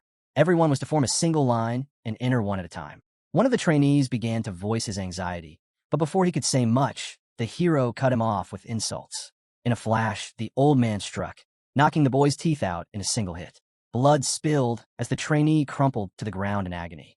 Without hesitation, Elderkin grabbed him by the face and hurled his body aside like trash. Then, coldly, he repeated his command, one at a time. Everyone stood frozen, trembling at the sheer force he displayed. Han immediately understood this man was stronger than him. And not just strong, fast too. Even more unsettling, Han couldn't access Elderkin's status window. That meant one thing: they wouldn't be able to beat him. Jenna, shocked that anyone could surpass her partner, started to speak, but Han told her to keep quiet and act properly. Nearby, sleek elevator-like platforms began to descend. They stepped onto one that was heading to the 5th floor, but it didn't stop there. It continued, smoothly lowering them to the 4th. Alongside several others, the group stood in silence, watching the breathtaking city reveal itself through the glass. Han knew he couldn't remember all the thousands of heroes he had met. The elevator finally stopped at the 2nd level, Niflheimer's elite training facility. Eren and Jenna were blown away by the sheer scale of the training field. They could hardly believe their eyes. They were ordered to form a line again. The Major General would be arriving soon. One of the women nearby scoffed, calling it a ridiculous pastime. But her mockery didn't last long. Terror seized her face, and she collapsed to her knees in front of Elderkin. Han recognized it as a fear-inducing skill. He stood behind her, watching in silence. It was clear now. These people were leaders, and in this place, power was the only authority. Elderkin warned the woman not to act out again, or she'd be beaten half to death. The structure they were in followed a strict top-down hierarchy, though nobody knew what was hidden at the very bottom. One trainee whispered if it was really possible to improve under such brutal conditions. The answer came quickly. If they followed orders, they wouldn't regret it. Perfection wasn't required, only discipline. Han was growing tense from everything happening around him when suddenly, a woman stepped forward and addressed the group. She introduced herself as Aklet, head of training at the facility. Calmly, she explained that it was entirely their choice, train or don't, but if they decided to grow stronger, everything would work in their favor. She welcomed them as guests, just like she once had been. Then she pointed to a random man in the crowd and asked how many ships his world had. 2, he answered. Aklet replied that they had 427. The man snapped, accusing her of mocking him. Aklet didn't flinch. She simply stated they were 3,000 times stronger, and that their masters were watching closely, expecting results. Then she looked over the group and asked if they were prepared to die for their masters. Jenna and Han exchanged confused looks. They didn't understand what she meant. Aklet continued, asking if any of them truly believed their masters could stand beside someone like Loki. That's when it all clicked for Han.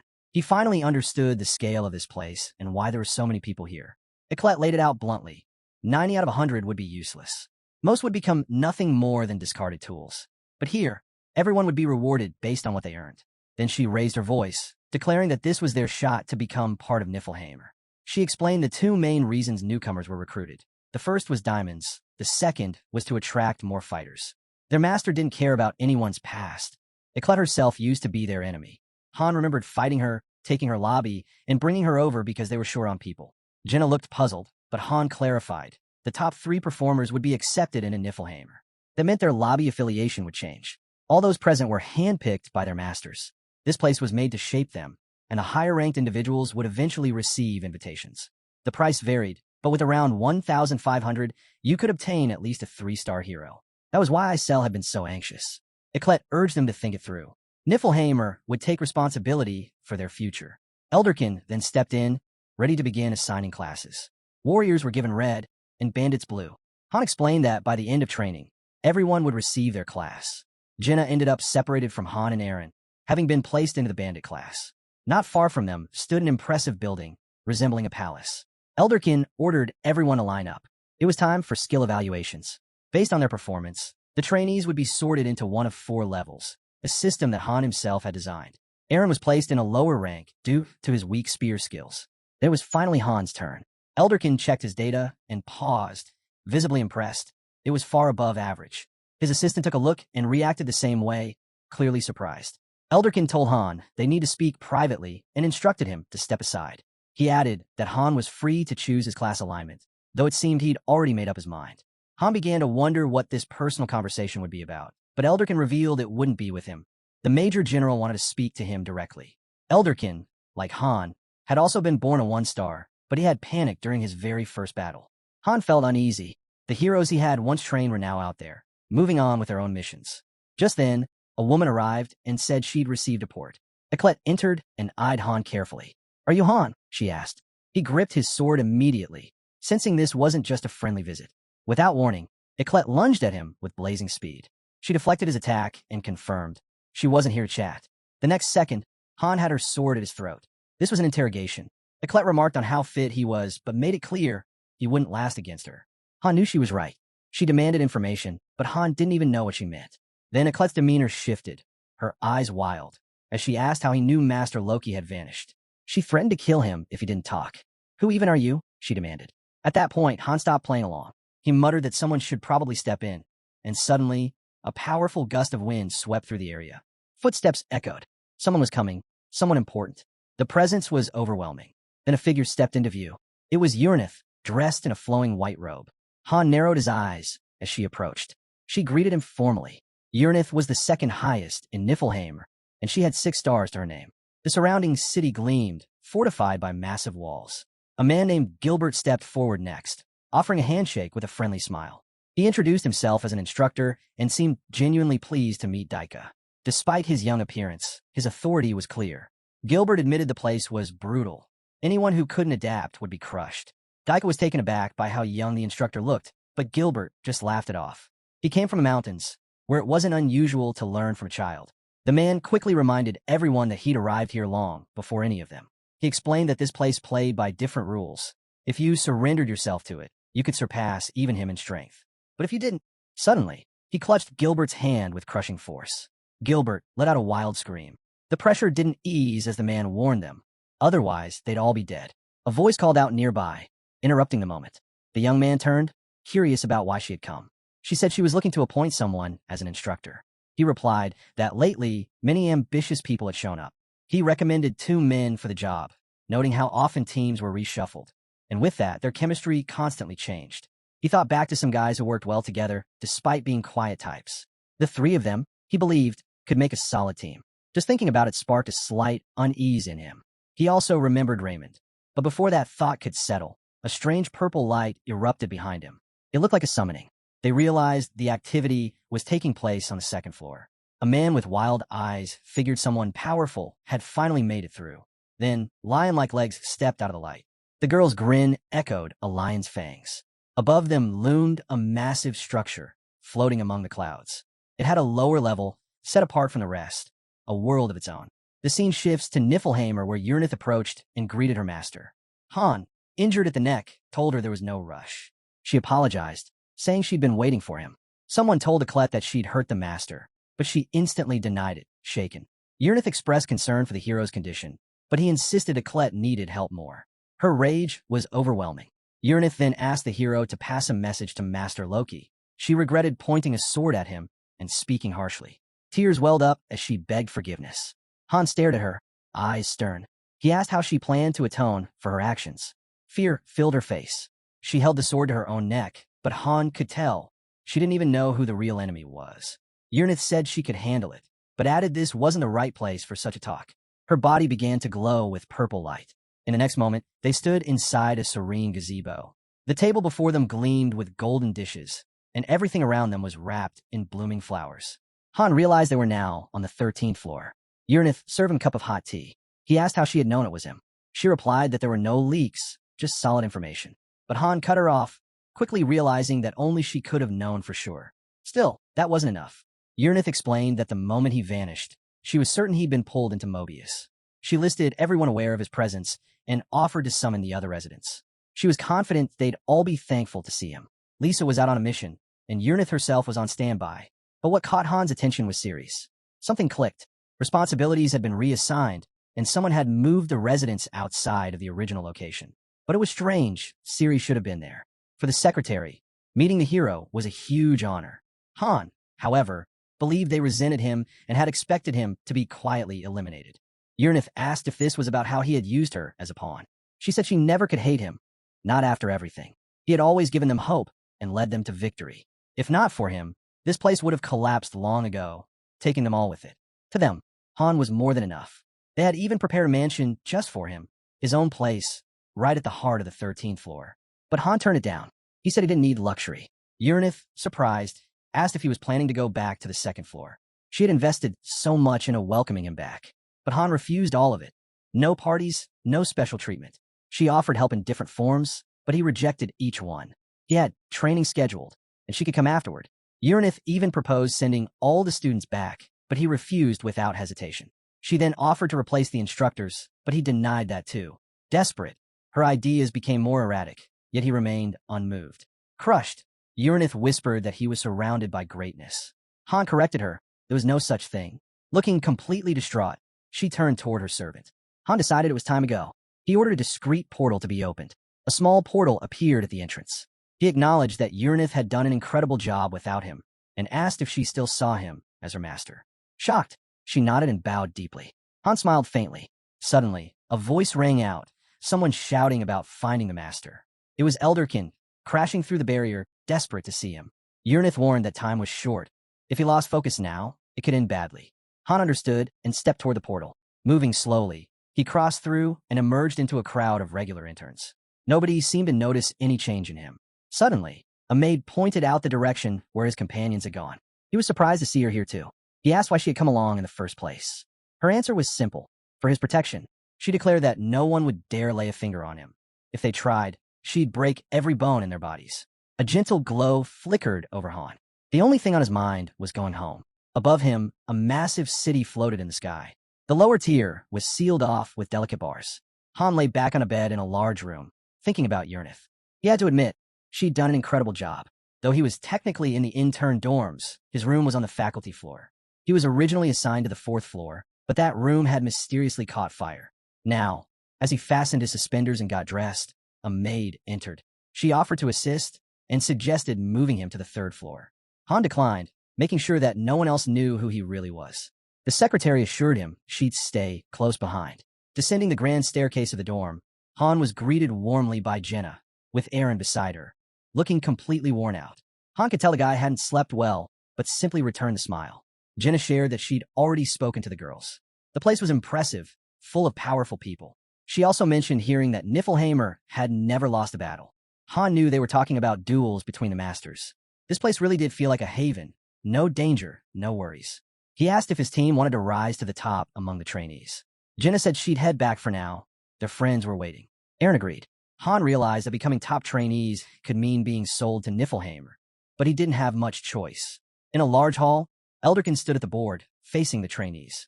He asked them what was truly essential for survival. Han shouted the answer: knowledge. They had to understand the rules of this world and know exactly what qualities and skills mattered. Trainees had to be sharp and assess every situation properly. Jenna said it all sounded strangely familiar. Han replied he'd already taught them this before. Elderkin, meanwhile, pictured a game of chess in his mind. He was convinced it existed here too, in the trainee realm. Everyone needed to realize something. Here, they were chess pieces used by the masters. The heroes were nothing but playthings. And without those masters, no one could survive in the so-called beautiful garden. Outside, flower petals and leaves drifted silently through the air. Uranith admitted she understood her role, just a pawn in the grand game, and perhaps even part of the hero's amusement. Han asked how she knew he was even in this world. She reminded him of what she'd said the day before. The bond between a master and their hero ran deep. She brought up interference points. The higher their rank, the stronger the link. 5 of them had failed at the moment he fell into Mobius. Han asked if this applied only to those on the 13th floor. Uranith explained that the difference lay in their vessels. Eclet and Uranith were both 6-star, but their combat ability varied greatly. That difference came from immense effort they each had put in. Just then, a system interface appeared in front of them. Han was stunned that Uranith could interact with it. She explained that with power came interference points, and Han realized these weren't just regular heroes anymore. Uranith reflected that they were more like 6.5 stars now, with 1 foot already in the earthly kingdom. It was all thanks to the hero's guidance. Han had no idea he'd had such an impact. He asked how he was perceived here. Uranith told him plainly. The closer he stayed to them, the more they grew with him. That's when it hit Han. 7 stars weren't just another tier. They were something entirely different. Uranith agreed, saying 7 stars were less like heroes and more like hybrids. Part hero, part master. She recalled a time when, during a system crash, she'd fought a 7-star. His level was unbelievable. She was confident Han could reach that same level without any special tools. But he dismissed it, said she was getting ahead of herself. He changed the subject. What about Ceres? Uranith admitted she hadn't searched for her. She simply left. Han understood now why he hadn't seen the fairy either. Uranith had taken over her duties. Still, he wondered how much longer Niflheimer could hold out. Uranith guessed what was on his mind. Account deletion due to inactivity. She reassured him. They had enough interference points to last a decade. That brought some relief to Han. Uranith looked like she wanted to say more. Above them, a grand chandelier lit the hall. its candles flickering high above. Thick columns lined the space. It was the castle built specifically for him. On the wall ahead, a massive painting showed a fierce battle. Uranith's emotions were mixed. She was happy because she got to see him again, but also disappointed. She looked at Han and said quietly that the time had finally come. It was time for him to ascend to his rightful throne. Uranith asked him to stay in Niflheim. She told him he had become something more than just a hero, someone who could now step into the role of a master. Kneeling before him, she offered to hand over all authority. They needed him, she said, needed his guidance, his presence. Light poured down on them, on Han, standing still, and Uranith kneeling at his feet.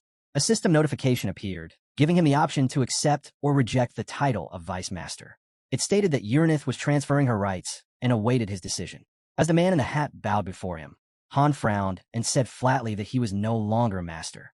The girl smiled gently. She promised their full support and mentioned that Tonia would be under their protection. There was nothing he needed to worry about. Uranith grinned, confident, and asked again to confirm. But Han hit no on the Vice Master option. Uranith looked surprised. He turned his back as she tried to reason with him, saying if anything was missing, they could fix it. But he cut her off. It wasn't about them. Han turned around, eyes steady. He said he was simply too weak right now. She insisted that with time, they could build him back up. But he declined again. He was going back to Tonia. Framed by the doorway, he added it didn't mean he hated them or disliked the place. He asked if that was really so hard to understand. The girl rose slowly. She said she understood, but also made it clear they wouldn't give up on him. Her expression softened. Then she asked, what would he do if he couldn't return to Earth? Han didn't answer right away. He looked toward the curtain and finally said, if that time came, he would do whatever she wished. A faint, aching glow lingered in the space behind him. He turned toward her. Someone asked what kind of trick she was pulling. Uranith revealed a copy of him, an exact duplicate. She said she'd concluded that training was pointless for someone like the Master, so she fused several spells to create a substitute. Even his companions wouldn't notice the switch. The brunette scowled, asking again if she really intended to use a double. They had limited time. They needed to use every moment efficiently. Wasn't that right? Han frowned but gave in. She asked only for permission to make use of this small opportunity. He agreed. Elsewhere, in front of a corner building, a blonde stood bloodied, gripping a spear. His teammates were surrounded by knights. One guy stared in disbelief, sweat rolling down his face, completely caught off guard. Han turned to Eren and asked what he was doing. He had to move, had to take them down. The dark-haired man yelled back that he had to hurry. They couldn't hold out much longer. Just then, the system triggered a notification. Eren, 2-star rank, has unlocked hidden potential, awakening. His grip tightened around the spear as the system added that all of his stats had surged by a massive percentage. Eren charged forward, delivering a wide, powerful strike. Enemies were sent flying in all directions, crashing down one after another. Jenna, stunned, asked when he had become this strong. Velkist, watching grimly, muttered that he never expected Eren to have that kind of power. Maybe he'd underestimated him. A bearded man chimed in, amazed at the scene. Someone shouted Eren's name, snapping him out of the trance. He came to, eyes wide in horror. Han gave a satisfied smirk. Well done, he said. Tears welled up in the blonde's eyes as he called out to his teacher. Later, Eren opened his eyes and found himself lying on a hospital couch. He sat up dazed. Had it all been a dream? Across the room, someone stood by a lectern giving a speech. Around him, people in suspenders sat with serious faces. Jenna had dozed off, drooling onto a piece of paper. Han sat nearby, arms crossed and clearly annoyed. The blonde looked at him, lost in thought. Eren quietly turned to his desk, something finally clicking in his mind. Neon lights flickered in the hallway. The brunette called out to the others, urging everyone to stay in line. Han, sizing up their uniforms, thought they were definitely from the main building. But before he could say more, the maid interrupted. She motioned toward a door and called him Master. In front of a tall set of ornate doors marked with a goat emblem, she explained that only high-ranking members could use the elevator. It connected all 13 floors and gave direct access to Lady Uranith's garden. The elevator moved past several rooftops as it descended, massive square lights glowing along the walls. At the bottom lay a building crowned with large domes, yellow roses blooming in the courtyard. Inside, the blonde considered sending 1,000,000 diamonds to the city. Han calmly sipped his tea and told her not to interfere with the other's business. Uranith turned away, wiping tears from her eyes. She said he was making her emotional, not because she was upset, but because she found it amazing that he was trying to grow stronger without leaning on them. He looked at her and asked if she really wanted him to stop relying on them altogether. She lit up with a smile, just as he added, with perfect timing, that he was actually about to ask her for a favor.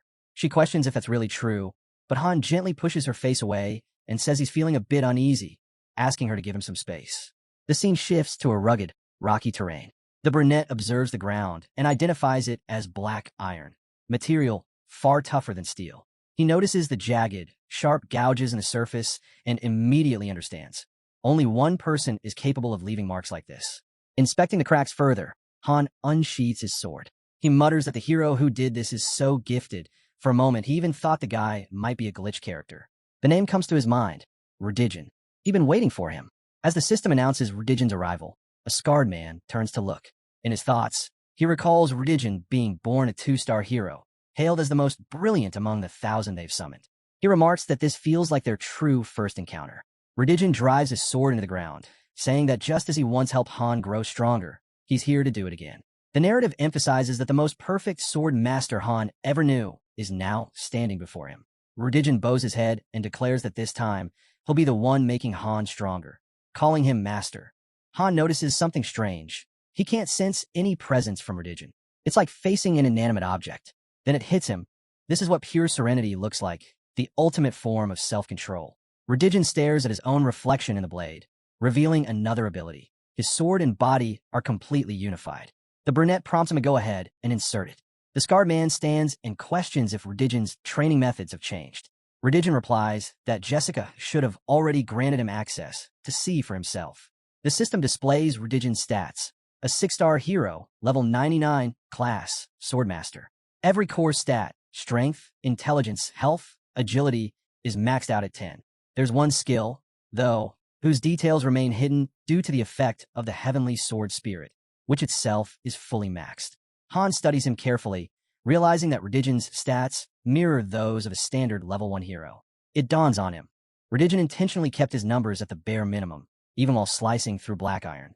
With a confident smirk, Han nods. Perfect. Now I'm sure of everything, he says, inviting Redigen to begin. Redigen answers coolly, I'll follow your lead. Right then, the system alerts that Han, as a 3-star hero, has activated Berserker mode.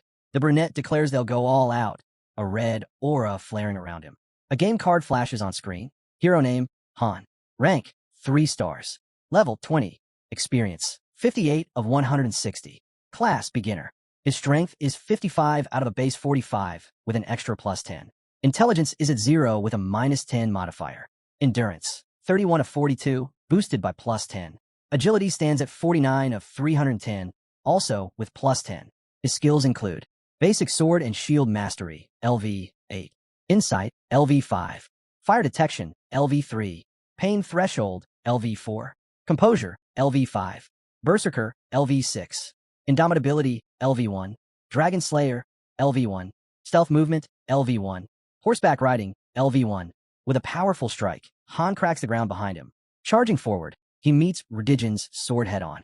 Spinning into a heavy blow, he's stunned to see Redigen completely unmoved. The scarred man effortlessly blocks every attack. Again, Han swings, and again he misses.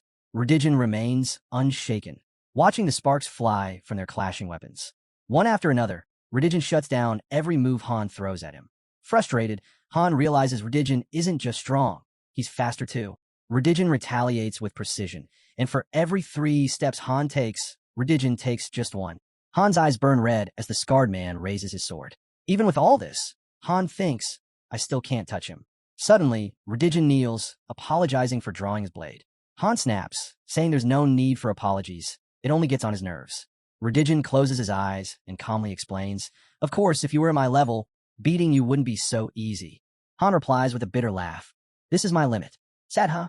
You'd have made one hell of a sicko if you went all out. He pauses before adding, You were the most gifted hero I ever had. The man goes on, saying that Han's Inter could have reached level 10 in basic ball control, while he himself was still stuck at level 7. Han explains the only reason he never broke through that cap was because of the limits set by his class. At first, he thought it was a bug. Redigen answers respectfully, saying he's honored by such high praise. But he adds that if talent alone decided everything, then someone else should have been the one standing closest to him. Before he can finish, the brunette cuts in, agreeing. He summons a shield on his forearm and declares that while he might not surpass Redigen in every aspect, all 5 of them are equally matched in raw power. Any one of them could win in a one-on-one. Han's berserker mode ignites once more. He urges Rudigen to keep going. He's not stopping until he's had his fill of the fight. Meanwhile, the scene shifts to the cafeteria. The girl scans the room, then looks at Aaron, asking if he's noticed their brunette friend acting odd lately. Aaron, chewing his food, asks what she means. She gestures toward him, noting how he's been distant and quietly observing everyone. In another corner, a man with long hair boasts that no warrior in this place could match him. He mocks the others for having to train alongside idiots, then asks if there's anyone more gifted here. A guy with a red mohawk retorts, asking if the loudmouth plans to actually fight or just keep running his mouth. Before either of them can act, Han drops them both with just his left hand. Aaron watches the scene and shrugs. Honestly, seems pretty normal to me. A girl with a ponytail storms in, asking what they think they're doing. She warns that if they want to get kicked out, they're on the right track. Trainees are strictly forbidden from fighting one another. She reminds them that if there's a conflict, it needs to be resolved another way. One more fight, and she won't let it slide. Jenna suddenly stands up and admits she doesn't see anything wrong with Han. The blonde turns to her again, pressing. Then what are you getting at? Then, a bald guy steps forward, points to himself, and says it's perfect because real value can only be proven in battle. He challenges Han to try him, claiming he only needs one finger to take him down. Han instantly slams him in an arm wrestling match with a single blow. Aaron, still watching, comments, I really don't know what my red-haired girlfriend's so worked up about. To me, he's acting exactly like he always does. The scene shifts once more to a windswept, rocky terrain. The wind grows harsher as Rudigen stands tall, waiting for the next strike with a sense of grandeur. The brunette charges at him from above, fury in his swing, but Rudigen blocks it effortlessly. Han is thrown off. Why didn't Rudigen parry as expected? Why the sudden change in technique? He swings again with force, but Rudigen blocks it once more. In the middle of the clash, Rudigen thinks to himself, objectively, he's among the top 1% of all players. With 10 abilities under his belt, including ones with incredible synergy like cold-blooded, berserker mode, and indomitability, he's a high-value asset. He estimates his worth to be over 5,000 diamonds. He'd pay that much to hire someone like himself. But then, bam, he takes a sword hit to the temple. He realizes that his opponent's value can't even be measured in diamonds. Rudigen narrows his gaze, his blade just inches from Han's neck. Holding the tip of the weapon in his hands, he mutters that only real players understand what it's like to lose. He urges Han to fight him again, because in this city, he's never experienced a proper defeat. They clash again, swords flashing, blows landing. As they fight, Han reflects on his journey. Even among high-ranking heroes, none had ever truly bested him. But this is different. His weapon gets knocked from his grip, Rudigen has the upper hand. Until now, Han had only ever battled weaker opponents. This time, he's the one being outclassed. Rudigen, holding the sword he just intercepted, notes that his opponent is on a completely different level. He adds that despite the short time they've spent, Han has already achieved enough to soon reach an average level in weapon proficiency. Just a bit more effort is needed. Han smirks, acknowledging that he's facing a monster, someone entirely beyond him. Then he asks, what about the power sword? Last time, you showed me a smooth one. Its stats didn't seem to limit you at all. Rudigen responds by launching a spinning sword at him, asking, so what do you think I'll show you this time? Han frowns and grabs the weapon midair. It slices through the air in front of him, but he realizes it won't even leave a scratch. Even though he only has 40 out of a possible 100 strength, it's still not enough. Rudigen blocks his counterattack and explains, just because I'm strong doesn't mean my sword hits hard at the same rate. Taking the sword back, the scarred man continues, even if someone cut me here with a sword that had 10 units of strength, I wouldn't flinch. Han grins wide and goes in again. The blonde remains calm, blocking each blow without budging. Han grins and asks, so what's the strength stat on that sword? Rudigen responds calmly, about 8 units. Then with a slight pause, he adds, for me personally, it's around 3 times my actual stat. Landing from a step back, Han addresses him by name. You really are as strong as I imagined. Rudigen replies, it's an honor to hear that from you. They both charge forward. Han strikes, blocked again. The scene cuts to a corner building. A man in gloves knocks at the door, but pauses. Inside, a cloaked figure watches the door remain shut. A girl thinks to herself, it's been days since she's seen him. She knows she can't just call a trainee who's deep in training. Their schedules never align anyway. She smirks, wondering how she could even reach out, considering how rude she was last time. Suddenly, someone off-screen yells, calling for their master. Back in the rocky area, the scarred man speaks again. Even if he trained here for half a year, or just one, he'd end up many times stronger than he is now. Han, now attacking in fury, admits the man's right. His opponent takes the hits, noting, your fighting style, it's different from mine. Rudigen blocks with precision, analyzing. You've got solid base weapon proficiency, enhanced by multiple skills. You fight more like a swordsman. He adds, I'm more of a generalist. I can adapt to any kind of situation. Han unleashes a savage series of blows, thinking to himself that even if they scoured the entire game world, they'd only find a handful of 3-star heroes who could match this man. Redigen twirls his blade, saying, if you keep growing at this pace, you'll be the strongest. Han catches his breath. It's not as easy as it sounds, he says aloud. But inside, he's convinced this guy is the only hero with a shot at defeating that man. The scarred man looks ahead, silently, while Han continues his thoughts. He's a specialist in small-scale combat. And duels between people? He's almost unbeatable if the enemy's human. Aloud, he adds, my edge right now is being able to activate Berserker mode without losing control. He calls him Master, assuming that's the only reason it's possible. He's half hero, half master, he thinks, while rage boils in the background. Then he reflects. Redigen is somehow balancing cold-bloodedness and Berserker mode, two skills that shouldn't be able to coexist. No doubt about it, he concludes, he's a bug character, one who broke past the system's limits. Redigen glances over and says that right now, he's probably more suited to a 7-star rank, since all of them are above level 100.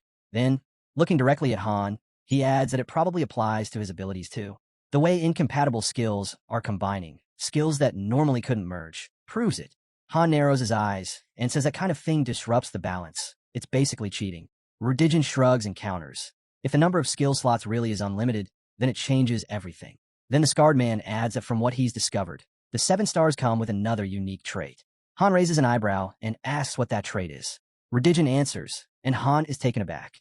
The 7 stars have insanely high efficiency. Redigen explains that in a regular synthesis, more than 90% of the hero's data is lost. So, even if a hero with 100 strength is sacrificed, the new hero only gains about 10. The brunette jumps in to clarify. So it's different for 7 stars? Redigen nods and points out that the guy, Han, seems to be getting special training in swordsmanship. He adds that this kind of development didn't happen back on Earth. A girl watching asks if Han's a rookie since he seems weak. He replies that it's his first time here. Then, analyzing his moves, he says he sees traces of nighttime swordsmanship in Han's style. That's when Han puts it together. She must be the 4-star heroine who was synthesized with him. That's where the sudden skill surge is coming from. Still, he asks if this new talent is only because of that synthesis with a higher-ranked hero. But Redigen answers that if it were just about that, Han's sword mastery would look very different. Sure, it plays a part, but it's not the whole picture. Redigen continues. Based on what he's seen, Han's swordsmanship is currently at an average level. Then he asks if Han is able to use the sword technique of that other hero. Han grips his sword. The reflection of Redigen appears on its blade. I'll give it a shot, he says. The brunette closes her eyes. In his mind, the girl's voice speaks. This is fate. They chose him. She smiles and wishes him luck. Suddenly, a flash of light shoots across the distance. Han opens his eyes. His body surges with speed as he charges forward and slashes. Redigen doesn't flinch. The system chimes in. It's an awakening. Han's basic swordsmanship, currently a 3-star skill, has leveled up. Midair, Han spins and goes for another strike, aiming straight for Redigen's chest. Redigen blocks with ease, but acknowledges the improvement. That was way better than last time, he says. Sheathing his blade, he finishes, this isn't just about absorbing someone else's experience. Your synthesis goes deeper than that. Redigen turns to Han and warns him. Having high efficiency isn't always a blessing. It can backfire. There's a real danger of his data merging or getting corrupted by the girls. Han furrows his brow, thinking it through. Overusing synthesis might scramble or distort his own data. Gripping his sword hilt, Redigen reflects that this might be why he's never been able to grasp any defensive techniques, even though he's mastered the sword and shield style. Han nods, saying he'll have to tread carefully. His goal is to reach perfect harmony between his sword and his body. Just then, a maid hurries over carrying a tray. She sets up a table, chairs, and stacks of neatly prepared food along with utensils. Bowing gracefully, she announces that lunch is served and suggests they take a short break. The boys glance at her. Han agrees and suggests they eat before continuing. Redigen nods in return. The scene shifts to a dim hall on the 18th floor. The mission type is marked as research, with the goal of surveying the current region. A blonde-haired member calls out to a girl, asking her to cover him. Without hesitation, they all agree to follow through with the plan. The red-haired girl lunges forward, swiftly eliminating a knight with her spear. The leader then instructs Colt to aim at the knights taking cover. Theo, the blonde, observes that the enemy knights are trained in proper swordsmanship and warns the girl to be careful. She responds that she already figured that out. Suddenly, someone yells for everyone to duck. The team freezes in fear, turning toward the source of the scream, only to see a figure cut down several foes in a single sweep. The blonde smiles grimly as the system notifies them. The floor is now secured. 2 members, both 3-star characters, level up. Each team member receives a bonus of 50,000 gold. Ryman is named MVP. He commends the group for staying focused, even when facing human-type enemies. One of the girls replies that she adapted back on the 12th floor. Survival depends on it. Rosa gives Lilani a shout-out for her performance. Lilani nervously responds that it was all thanks to her guidance.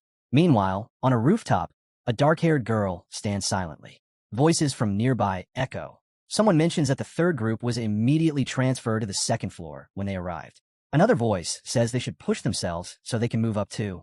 A third agrees, grumbling that he's sick of eating the same old potatoes. Another teammate jokes that their meals would probably taste better with a different cook. Someone chimes in, saying they heard Julia has 3 kids. Lilani asks if that means she's a great cook, but someone else laughs and says all she does is toss random ingredients together and call it food. In the background, the brunette watches a visibly annoyed girl. She sighs, muttering that as long as she's stuck on this level, decent meals are out of the question. The brunette fixes the group with a sharp glare. Then, she starts explaining the structure of the raid units. Groups 1 through 3, she says, form the core raid team. These teams include the top heroes, the ones who defend the tower floors. They're the only ones allowed to live on the 2nd floor, which serves as the base of operations. A system message follows. Groups 4 and 5 act as support units. These teams back up the main raid force and are made up of heroes with potential. Since their role is flexible, their composition constantly changes. They don't have fixed members. Another update pops up about Group 6. This is a temporary reserve unit, created specifically for dungeon analysis and daily recon. They usually send just 1 hero ahead to scout and verify floor missions. Group 6 and those below it are where the less successful or inconsistent heroes end up, ones that haven't proven themselves in Groups 4 or 5. The final message explains that heroes deemed unfit, those likely to be synthesized or converted, don't gather here at all. These are the rejects, already marked for recycling or transformation. In the distance, a playground comes into view, with a structure in the center of the arena. Something glows brightly inside a cage. A battle is underway. The brunette, clearly frustrated, is launching attacks. She's hammering away at the blonde. A gray-haired man readies to strike. Screams echo from the force of the blows. The brunette shouts, demanding to know why they're holding back. The yellow-eyed girl snaps that she already told them. They need to fight like they mean to kill. Anything less, and they'll end up dead. She warns them not to get complacent, just because it's 5-on-2. At that moment, the group manages to take down only one opponent. The blonde, looking flustered, asks her to repeat the instructions. A sword comes flying at him, but one of the girls blocks it just in time. The red-haired girl takes a hit to the neck. Then the second girl goes down the same way. Ryman swings his sword, but the girl counters and preps a strike from below. He takes a clean hit to the jaw. He strikes back from above, but she reads the move easily. As she observes him, she realizes he still holds back when fighting allies. He isn't used to aiming to kill when it's someone from his own team. He's close, but not quite there yet. Still, it's not a total loss. She already has 5 candidates in mind for the second group. Later, in a cozy 3-story house, the team gathers around a table overflowing with food. The brunette asks how the meal turned out. The others cheerfully praise the meat dishes. It's delicious, and everyone's enjoying it. She smirks, then she drops the bomb. They'll be joining the second group. Surprised and confused, the team stares at her. As they start to react, she rises from her seat, ready to hear and deal with any objections. The guy shakes his head in response to her declaration. He's not thrilled. Sure, moving to the second floor sounds great, but it comes with a cost. He admits it would be a huge deal for him, finally having a shot at living on the second floor. The archer tells him not to be so dramatic, but the red-haired girl chimes in, pointing out that life on the second floor means way more dangerous missions. She even heard someone died not long after getting transferred. The girl continues, saying she was scared the moment she set foot there. For someone like her, making it into the second group is already overwhelming. The dark-haired one suggests she just stay behind on the first floor. But the yellow-eyed girl cuts in solemnly. Either way, she says she's going to die. Whether she fights or hides all her life, the end won't change. She's already watched people die. Slicing into her meat, she goes on. She could be assigned to solo recon missions or even be used as a test subject. That's just the reality. Everyone settles back into their seats. She casually praises herself, saying the mood in the lobby has shifted ever since the third group was formed. They've already cleared the 14th floor. She's confident they'll hit the 18th soon. Once that happens, competition for the second floor will get even fiercer.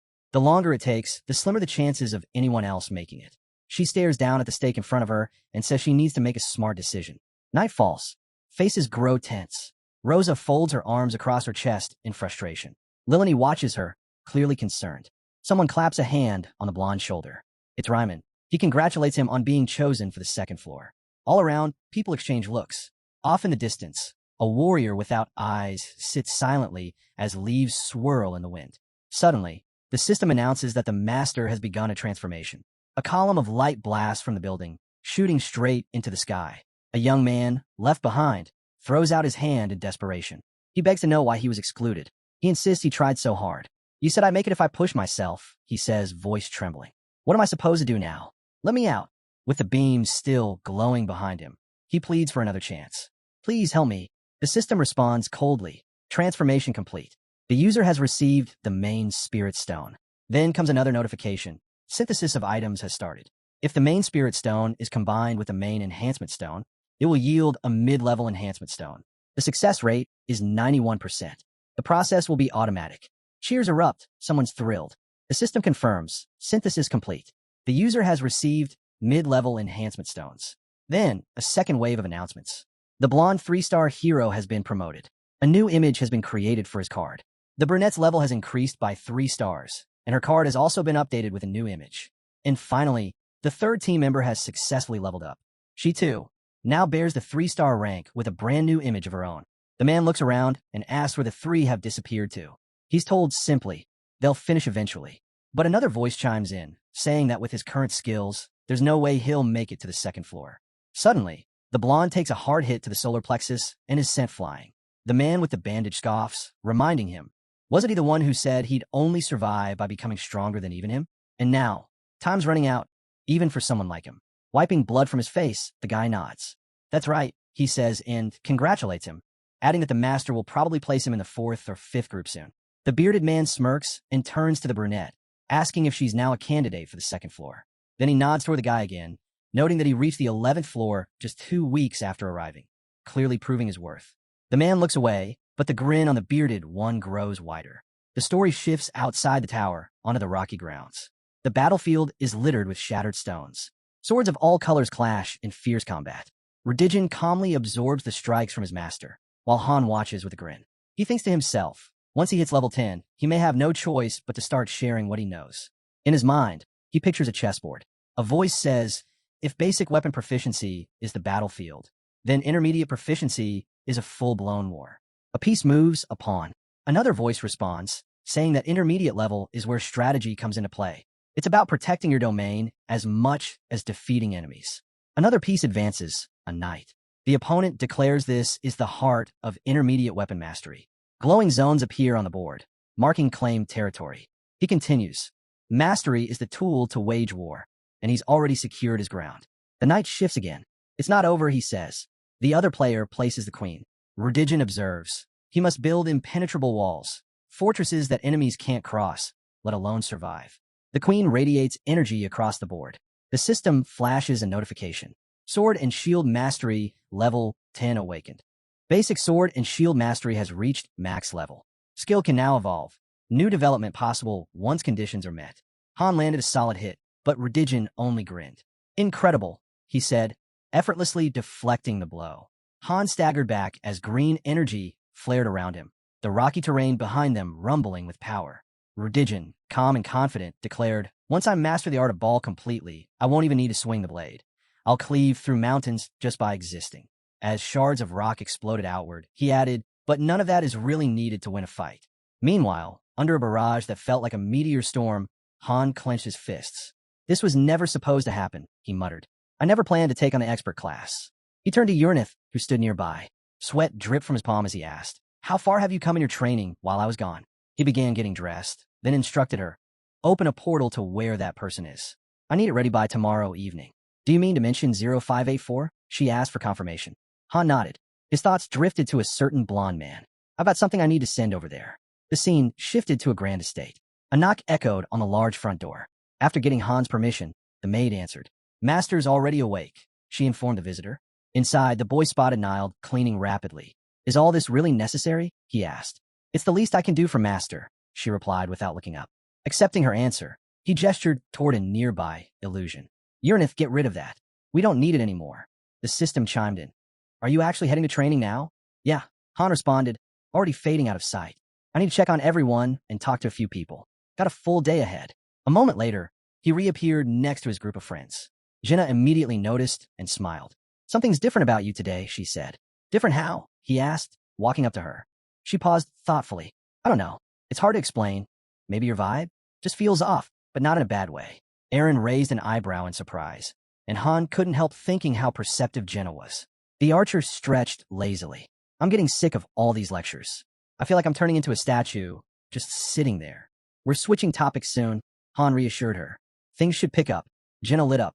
Still weird, though. Every lesson lines up with stuff you've already told us. You're like a walking prophecy or something. Han was taken aback. She's really sharp. Even someone with half a brain could see he didn't fit the mold of a typical hero, not with everything he'd done. He turned to the spearman nearby. When you're done here, meet me in the backyard, he said. Without hesitation, the spearman nodded. Got it. The story quickly shifted to the Academy's training hall, where armed heroes stood ready, anticipating battle. A voice rang out across the room. It wasn't time for theory anymore. Today was all about action. The heroes wouldn't be relying on teammates. Everyone was on their own. Their opponents stood prepared as well. The instructor's voice followed, stating that anyone who'd paid attention in class should be able to handle themselves. With that, the signal to begin sparring was given. From a stands above, Han watched silently. His thoughts locked onto Jenna. Her growth is unreal, he thought. To go from 1 star to this. She let loose a volley of arrows in the blink of an eye, her movements fluid and sharp. Her agility was off the charts. Every skill she used seemed perfectly tuned. As the two teams clashed on the floor below, Han noticed something else. Her teammates, all at her level, couldn't keep up. If she used one of them as a distraction, she could wipe out the entire opposing team by herself, he noted. His gaze then shifted over to Aaron, engaged in a one-on-one fight. Without warning, the scene transitioned to a long corridor within the academy. Han led the way as Aaron followed behind, confused. Where are we going? Aaron asked. You'll see. Just follow me. Han replied without turning around. Suddenly, Aaron froze, eyes wide. Right in front of him was something unexpected, an open portal. Han glanced back, smiling. Go on in. Still stunned, Aaron stood there, trying to process what was happening. After a pause, he stepped forward and entered the portal. They emerged into a vast garden. Looking around in awe, Aaron asked, Where are we? Nild, who had been walking behind them, answered calmly, This is the 13th floor of Niflheim, the Misty Gardens. Aaron's expression shifted. Wait, isn't that where the strongest elites gather? Without a hint of emotion, Niall nodded. Yes. Just then, a cloaked girl appeared before them. She placed her hand on her chest, smiling warmly. I'm Uranith. It's a pleasure to meet you.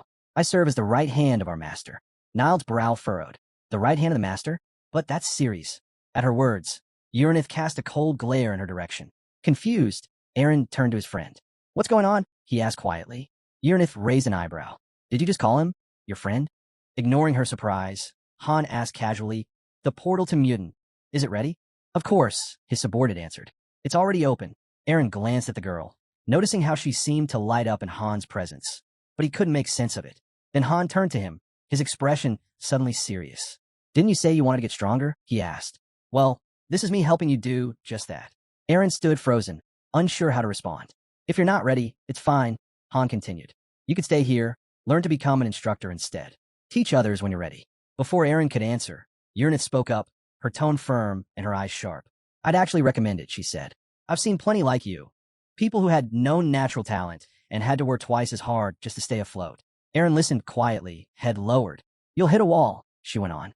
And when you do, you won't be able to climb over it. Han looked back at his subordinate. Don't take it personally. That's just how it usually goes, he said. But then Uranith added, though, there was one fool with even less talent than you. He made it, reached our level. Aaron's eyes widened. Uranith nodded. Mutin, no matter who trained him, he couldn't grasp a thing.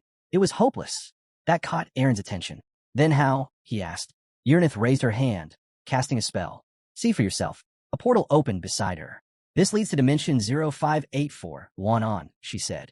Han stared into the portal. On. That's where the global raid happened 2 years ago. And where Mutin lives now. Uranith looked toward the swirling gate. This place is draining his life force, she said flatly. Niall stepped in, her eyes closed as she spoke. Many chased after Mutin to learn from him. They followed him into that place. Han finished her sentence. They all died. Eren felt a chill run through him. He stared at the portal, his grip tightening on his weapon. Han looked over. Less than a 3% survival rate. If you care about your life, stay out. Eren said nothing, but his knuckles turned white around the hilt of his weapon. But what if I survive? He thought. Would I really come out stronger? Taking a deep breath, he stepped forward. I'm going, he declared, standing before the portal to Wanon. I'm not planning to die. I just want to do everything I can. Urnith approached him slowly. Time works differently there, she warned. Don't forget that. Eren closed his eyes, considering her words. For a moment, he hesitated. Then his eyes opened again, clear and resolved. Without another word, he turned and walked straight into the portal. Eren asked Han to handle everything in his absence, locking eyes with him one last time. The young man turned to his subordinate, asking how she expected him to make it out alive. She calmly stated the odds were slim and informed Mutant about it. Without looking back, the protagonist gave a direct order. If he came back, send him to Tonia right away. The girl quietly noted that he might never return. Han, clearly downcast, muttered that everyone already knew what was at stake. While Eren entered Luanon's dimension, the young man realized this was the start of his own journey, and he was ready to take the same step. Right after this moment, the story cuts to the high mountains. There, Redigen swung his blade, parrying an incoming sword strike. The clash sent him sliding back slightly. Breathing heavily, the protagonist standing before him asked if that was good enough. Urnith's sword acknowledged the effort, saying he believed he had reached his target.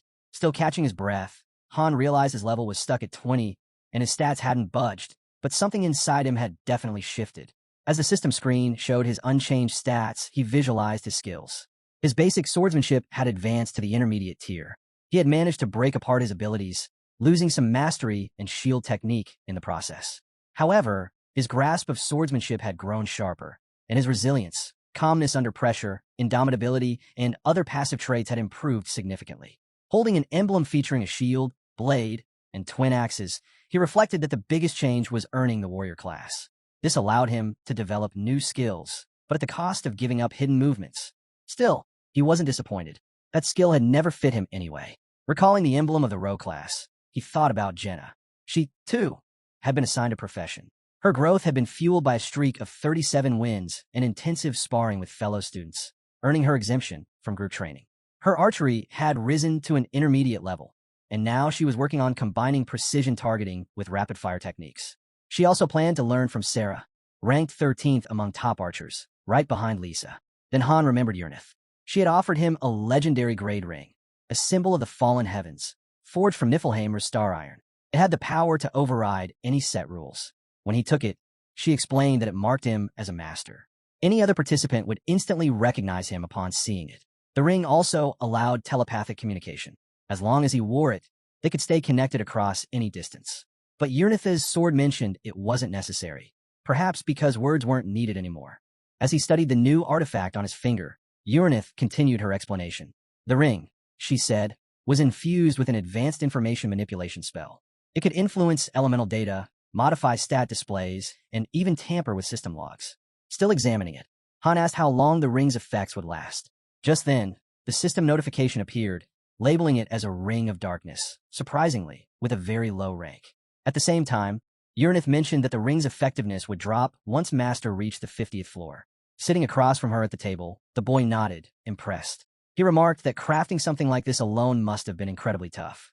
Urnith responded softly, saying she'd actually started working on it before he arrived and had nearly completed it by the time he showed up. Suddenly, tears welled up in her eyes. She confessed that the thought of him leaving again was tearing her apart. Her master, calm and composed, asked her not to exaggerate. They would meet again.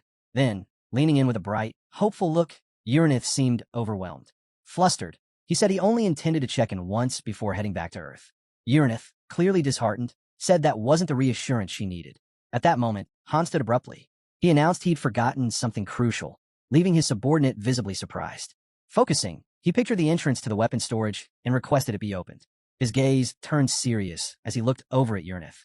He had decided to claim a weapon from Niflheimer. The scene shifts to the legendary armory at the highest level. Han entered with his subordinate beside him. Before them stood racks lined with weapons, spears, axes, and more. After scanning the area, Han selected a premium-grade steel sword forged with high steel, crafted using a specialized method. As he examined the blade, Urnith, standing just behind him, commented that such a basic weapon didn't suit him at all, and urged him to follow her. They walked through the armory's hallway, eventually arriving at a massive door embossed with a ram skull design. Stopping before it, Uranus turned to the man standing behind him. Uranus stretched out her hands toward the door, activating the embedded magic circles. She explained that everything beyond that point was S rank or higher. True treasures, all forged by her master himself. As a massive metal door groaned open, they both stepped inside with steady, deliberate steps, Han expression serious. Han asked if it was true that there were 132 weapons stored here. Uranus, eyes closed, nodded and confirmed. They were all present. They stood in a vast chamber lined with shelves, each holding weapons forged by the master's own hand. Glancing at Miss Stilltine, who stood off to the side, Uranus asked if he really intended to take it. The blade in question, she said, could pierce even the most advanced defensive barriers, an essential asset for ascending the tower. A system notification popped up, detailing the weapon's specifications. Lifting the dark blade, Han examined it closely. He recalled the black dragon that had appeared on the 20th floor. It had helped him bypass the dragon's formidable resistance to both physical and magical attacks. But placing the sword back on the shelf, he noted its limited utility. He needed something more flexible. His subordinate pointed toward another weapon. How about this one? She asked. In front of her rested the S+ rank Baselar blade, forged from the horn and scales of the Shadow Demon King. Uranus explained that its unique physical penetration ability bypassed normal defenses.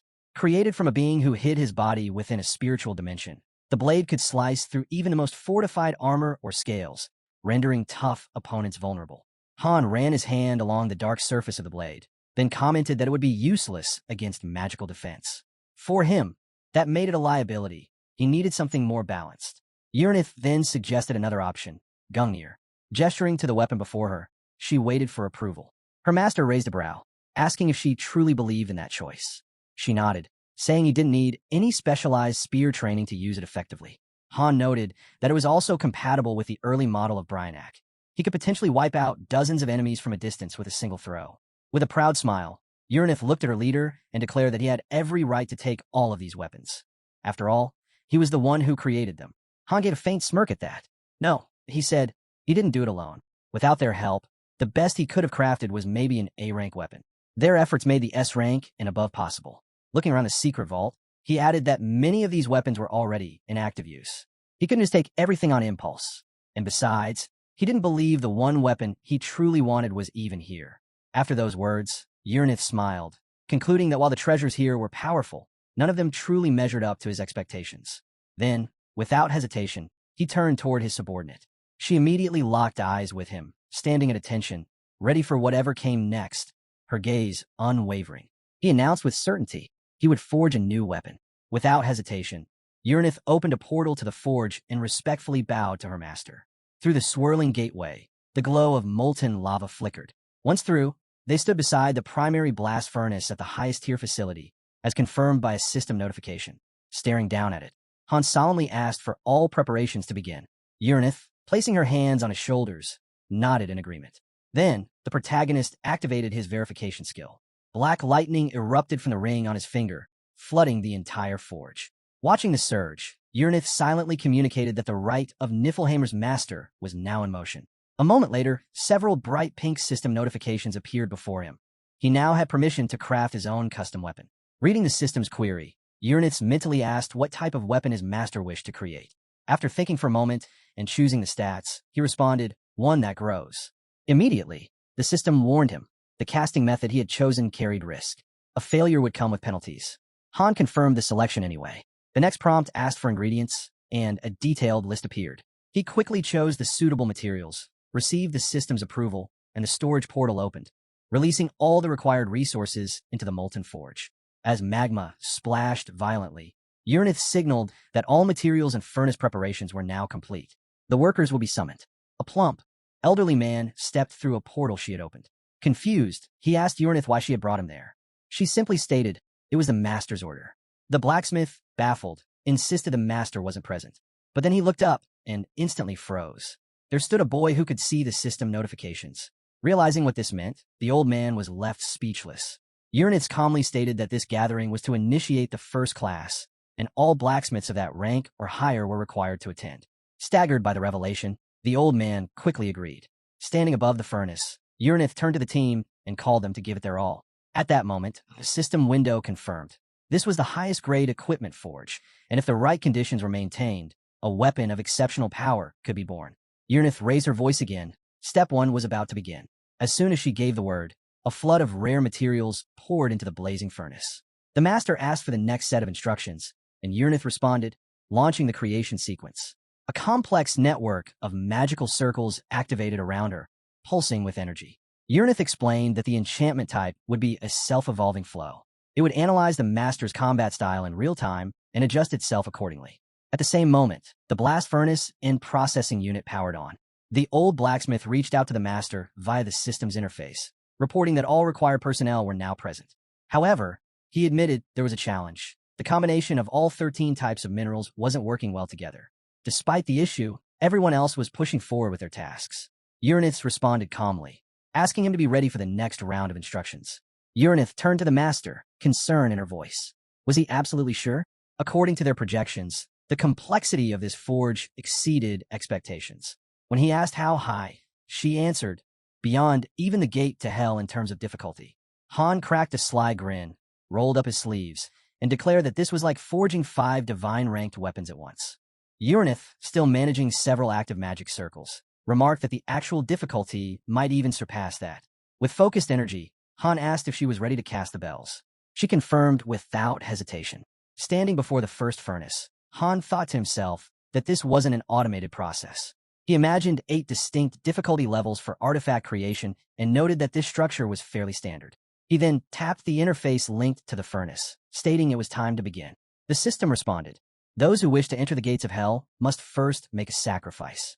The first furnace roared to life, and the next step required selecting items of offering. If the right items were chosen, the hidden difficulty tier would unlock. Reading the notification, Han spoke aloud. He would sacrifice Stormbringer, Vigalta, and Azoth. Urnith, surprised, asked if he really meant those 3. He confirmed without hesitation. She stepped forward and dropped the legendary blades into the molten core. The system immediately confirmed the sacrifice was worthy. The gates of hell had opened.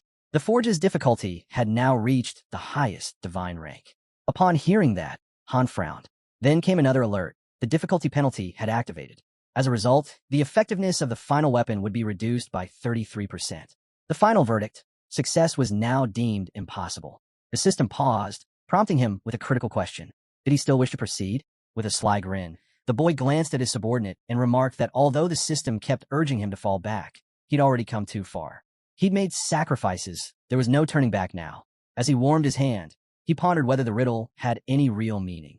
Urnith didn't hesitate. Of course it did. At that moment, something clicked for Han. His expression grew serious as he opened the system notification.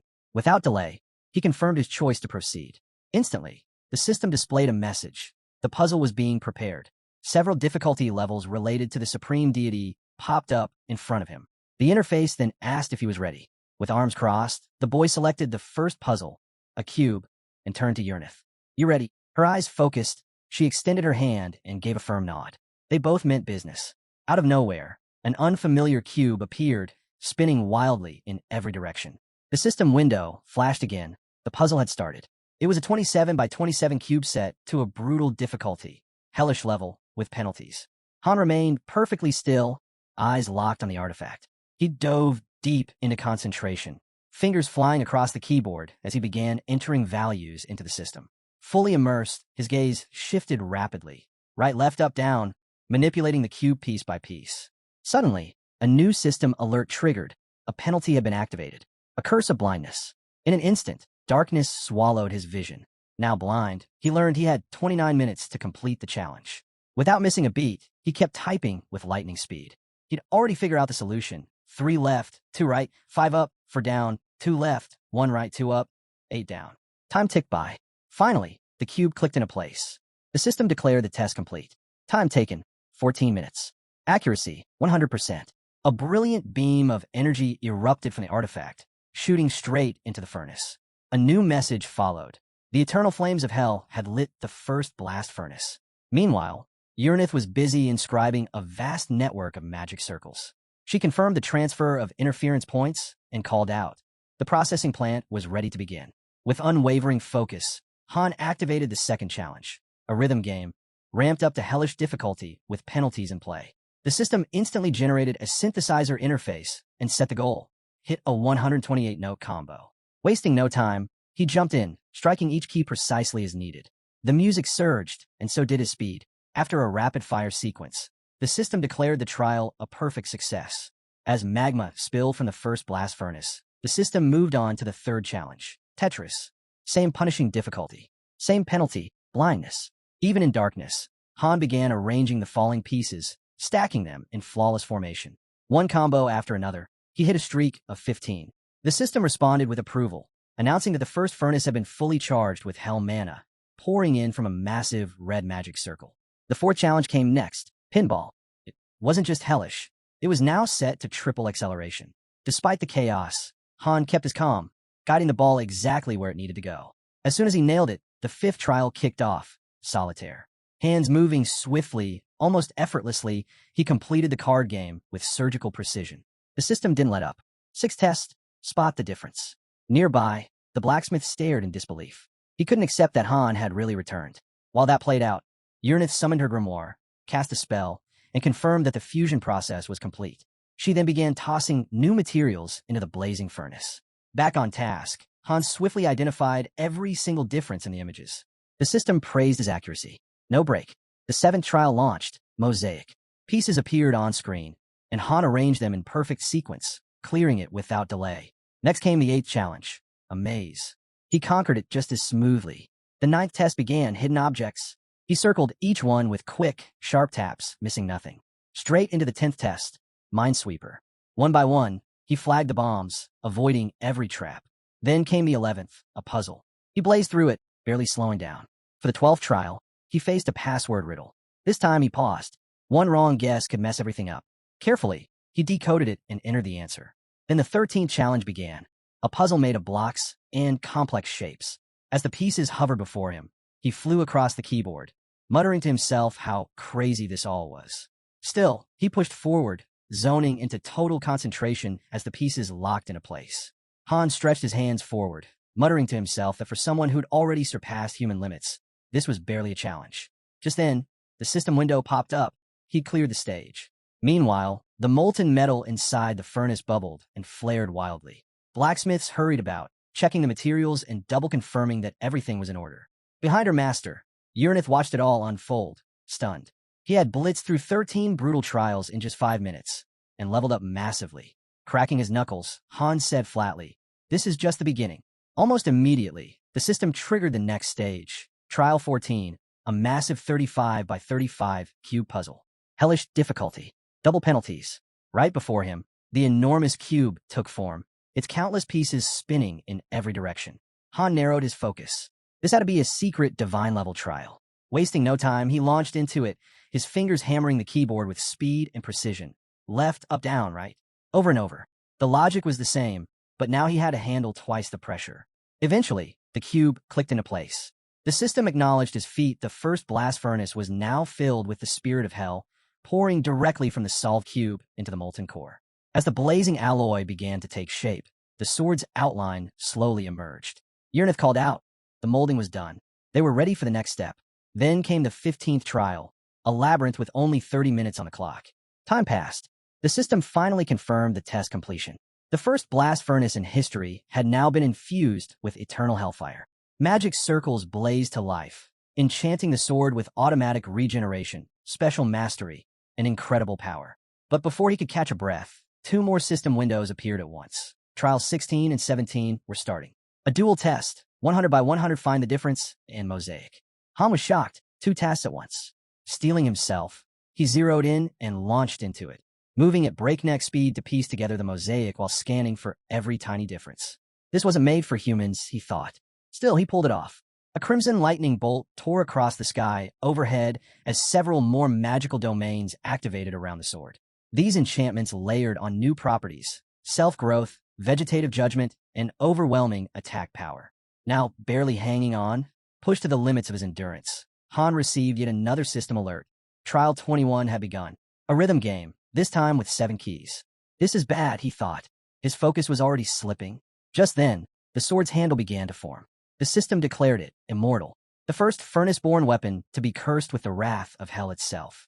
Uranith raised her grimoire and called out for the entity to appear, commanding it to reveal and manifest, its presence wrapping around everything as the book's pages turned. Eyes closed, she whispered that this would be the final spell. Behind her, her master stood trembling, barely able to stay on his feet. Then, the system made its final announcement. The last phase had begun. Every riddle from the previous trials was now combined into one massive challenge, all to be solved within 5 hours. Suddenly, an overwhelming number of system windows opened before Han. Without hesitation, he dove in, fingers flying across multiple keyboards at once. One test after another, he knocked them out. After a few completions, a blue magic circle formed around his sword. He kept at it. More keystrokes, more rapid calculations. A green magic circle followed. His body ached. He gritted his teeth, trying to ignore the exhaustion setting in. After clearing another test, an orange magic circle wrapped around the blade. Still, he pressed on. His fingers moved with expert precision across the keyboards. A purple circle emerged, pulsing with energy beside the weapon. Finally, using what little strength remained, he gathered all his power into a single finger and struck the last key. Out of nowhere, a brilliant light burst through the darkness, flooding the entire space with radiance. The system window lit up. He had succeeded in forging a 3-star Bifrost. Han collapsed to the ground, drained. Behind him, Uranith completed her final incantation, gently closing the grimoire. Her breathing was heavy. Lying there, Han turned his head and asked, "Did I mess up?" With a faint smile, she shook her head. "No, look for yourself." There it was, right before him. A black blade, the Bifrost of an unknown rank. The system described it as a long sword forged from the eternal flames of hell, holding limitless potential. 3 notes followed. Reading the info, Han was confused. Why was this connected to the proof of the fallen heavens? Uranith turned her gaze away, almost guilty, and admitted she had simply been worried about him leaving. Han stared at her, stunned. So that was it. She confessed she had added something extra, without telling him. It would allow him to move across dimensions and summon any weapon from Niflheimer. He stood and took the sword, now fitted with a scabbard, into his hands. He'd never seen or heard of an enchantment like this before. Looking down at the weapon, he said one thing. "This blade is beyond powerful." Uranith, standing behind him, remarked that while he might excel at everything else, foresight wasn't one of his strengths. Just then, Han cut in, boldly claiming he actually could see the future. As his cloak rested on the ground, Uranith stepped forward, asking if she could leave Niflheimer to follow him. She feared that if he died, she'd have no one left. While the protagonist examined a new sword to match his sheath, Uranith warned him the weapon summoned from Niflheimer would only save him 3 times. Turning to her with a serious glare, Han confirmed he'd call on his own world's weapon 3 times and demanded to know what other limits there were.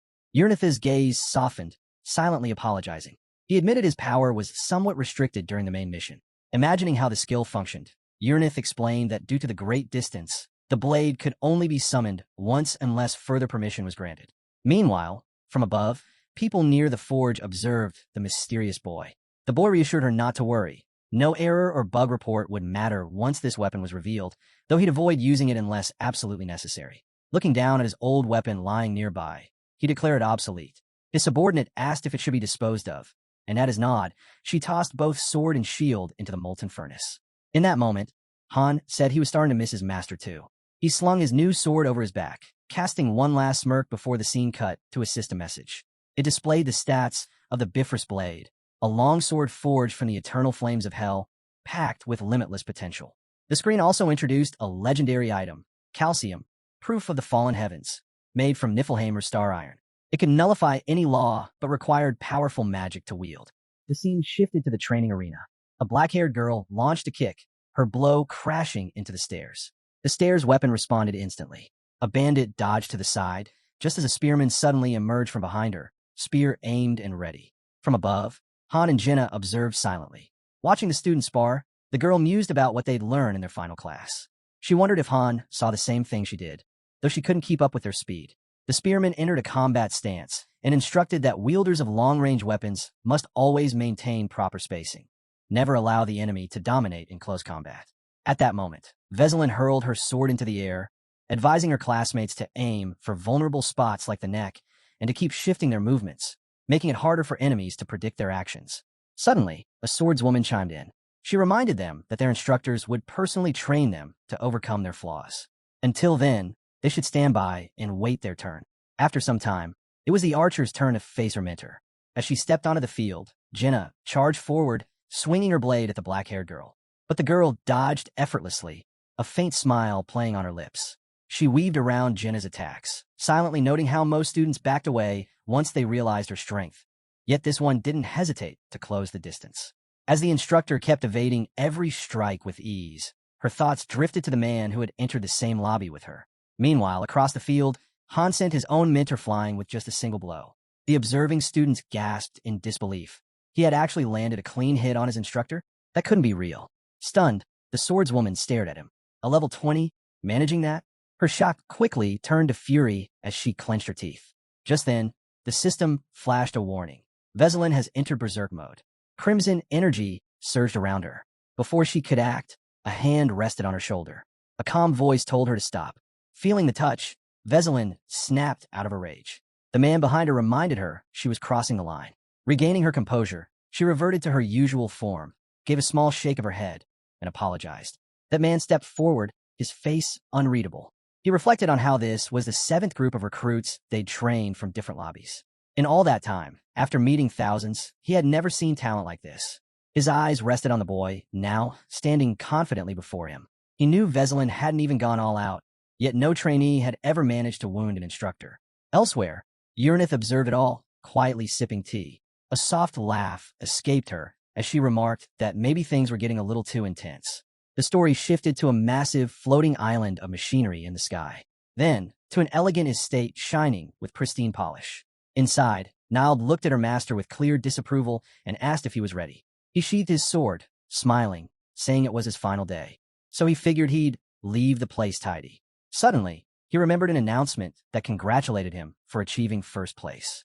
Curious, he asked his subordinate about it, unsure what he had done to deserve the honor. She explained simply, he was the most talented and capable out of hundreds.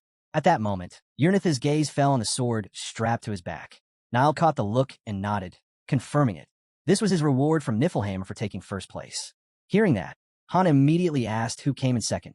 Uranith, picturing Jenna in her mind, replied that Jenna was first among the bandits and second overall. She was quite skilled. Her master added that she probably wasn't even putting in her full effort, considering he had to drag her back himself. Uranith confirmed she had already notified the Major General. Taking the letter in hand, Han's thoughts drifted to Adis. He asked what she had said about him. The reply: she'd been lingering around, trying to apologize. He quickly scribbled a short note to help calm her down and asked Uranith to pass it on.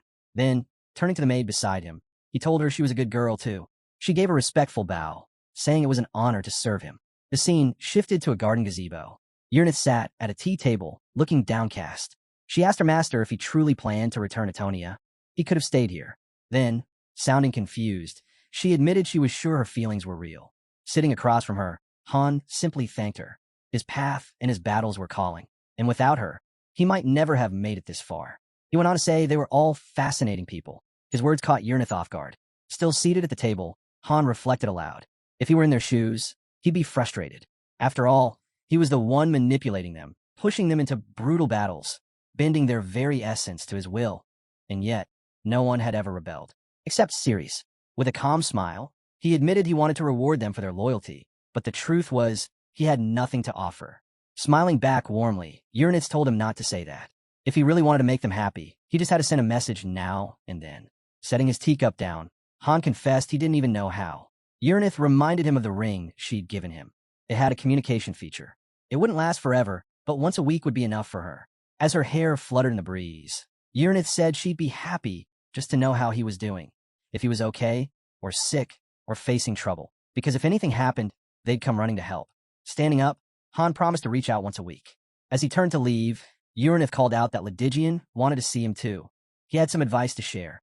From there, Han traveled to the mountains to say goodbye to Uranith's sword, the one that dwelled there. Before parting, the sword taught him a few last techniques. Clad in full gear, the swordsman declared that everything he needed to say had been said. From now on, all that remained was to answer the call, if it ever came. Right after that, the scene shifted to a magical airship ready for departure. Standing before the gathered students, a red-haired girl asked if it had truly been a month already, if they'd managed to learn anything worthwhile. She hoped their time in Niflheim had been valuable. Then, reminding them of the dangers outside, she warned everyone not to lean against the railings. Admiring the view, Jenna commented that they were finally leaving and that all she wanted now was a proper bath. Han, standing beside her, silently wondered if she had really disliked the place that much. But with a faint smile, she clarified, it wasn't that Niflheimer was bad. The instructors were impressive, and the architecture was stunning. Still, it wasn't home. She was more curious about what had changed while they were gone and figured they'd probably see a lot of new faces. The instructor then asked everyone to prepare for an interdimensional jump. As the airship approached a massive yellow portal, it passed through and emerged in an entirely different realm. The students looked around in shock. They'd arrived in a strange, hellish landscape. Flames erupted from beneath the ground in violent streams. With a smile, Han quietly noted that these were the flames of Levitan, burning brilliantly. He glanced down at Ceres, now in her fiery form. But it wasn't time to face her yet. If they met again, it would be when he was much stronger. The ship continued gliding through the unfamiliar terrain. The narrative then moved ahead, 2 days later, under a cloudy sky. As the ship soared above a barren desert, the instructor informed everyone that arrival was near. If this was their destination, they didn't need to head up to the deck. A system message appeared. Now entering dimension 1935 Tonia. The ship floated toward a towering structure. A girl approached 2 students preparing to disembark. She told them they were the top trainees, first and second place. Hearing the compliment, she added it might have been better if they had stayed in Niflheimer. But Jenna replied their comrades were waiting for them. Another system message popped up, dispatch complete. Han and Jenna had returned safely and were once again active. Their statuses had been updated, and viewers were directed to check the character tab for more details. As the instructor waved them off, she asked them to take care of themselves. The pair descended from the ship, looking around the eerily quiet area. Jenna wondered aloud if anyone was coming to meet them. Walking ahead, Han explained that he hadn't told anyone their return time, and couldn't figure out how anyone could have known they were back. Just then, Isel came soaring toward them, tears of joy streaming down her face as she shouted the protagonist's name. She flew straight into him, wrapping her arms around his face in a tight embrace. Overwhelmed with relief, she said she thought he'd never return, that he'd left for good. But he looked at her, clearly annoyed, and reminded her bluntly she was the one who told him to go back. Floating a bit away, she dabbed at her face with a handkerchief and quickly changed the subject. She asked if Niflheimer wasn't much grander than this place, and if the people there hadn't tried to convince him to stay. He replied, somewhat awkwardly, that they had. Embarrassed, Isel assumed he turned them down because of her. Han, still clueless, stared at her confused. Meanwhile, Isel kept flying alongside the protagonist, noting that he must be exhausted and should take a break. She mentioned that the buildings had changed. This wasn't the old Tonia anymore. Curious, he asked what else had changed. With a bright smile, Isel replied, a lot. You're going to be shocked.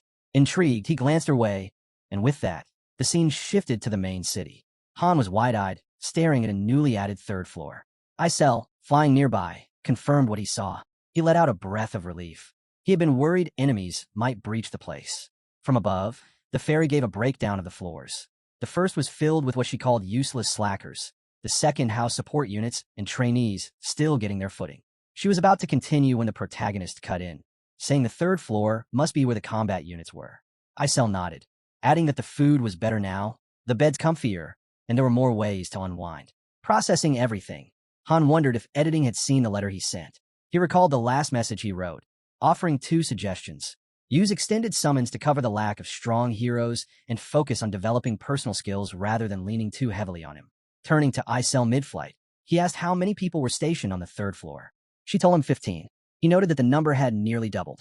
That meant both the second and third squads would soon be full. Mulling it all over, he came to a decision. Tomorrow and the next day, they'd train together to strengthen their teamwork. Then, they'd make their move on the 21st floor. Flying quietly beside him, Isel struggled to find the right words. She hesitated, then asked him not to take it the wrong way, but things had shifted a bit. The protagonist narrowed his eyes at her, waiting. She continued, saying that while he was gone, Tonia had changed. Glancing toward the teleportation portal, he figured that during his absence, the others must have continued their climb. Isel confirmed his assumption with a nod. Trying to mask her unease, she listened as he admitted he didn't get why she seemed so tense. After all, he didn't mind as long as people weren't dying off like insects. She quickly responded that no one had died. With his hands in his pockets, Han kept walking and casually asked what floor they were currently on. Isel replied that they were on the 25th, which left him stunned. Gazing out over the wide space of the third floor, he could hardly believe it. They were actually on the 25th floor, not the 24th. Isel repeated it to be sure he believed her. Still wrapping his head around it, he realized they must have taken down the floor boss. It hit him that maybe he'd been underestimating the situation. Just as Isel had said, a lot had changed. But he hadn't expected this much. Thinking back to the summoning gate, he asked when the master had used the extended summoning. Isel told him it happened just a month ago, right after he left for Niflheimer. He immediately requested to see the system logs from that time. Without hesitation, she brought up the system notification windows, surrounding him with the full details. Han watched closely as the log showed that the master initiated an extended summoning for 25,000 diamonds. 5 consecutive times, no less, burning through a hefty stash of resources. Isel added that he also bought the promo pack that came with it. Then something caught his eye. Buried in one of the system alerts was a notification about a super rare pull. The master had drawn a 4-star hero. Staring at the screen with clear irritation, the protagonist muttered that this was Ennington's second 4-star hero. Lucky bastard. With only a 1% drop rate, pulling 2 4-stars was unreal.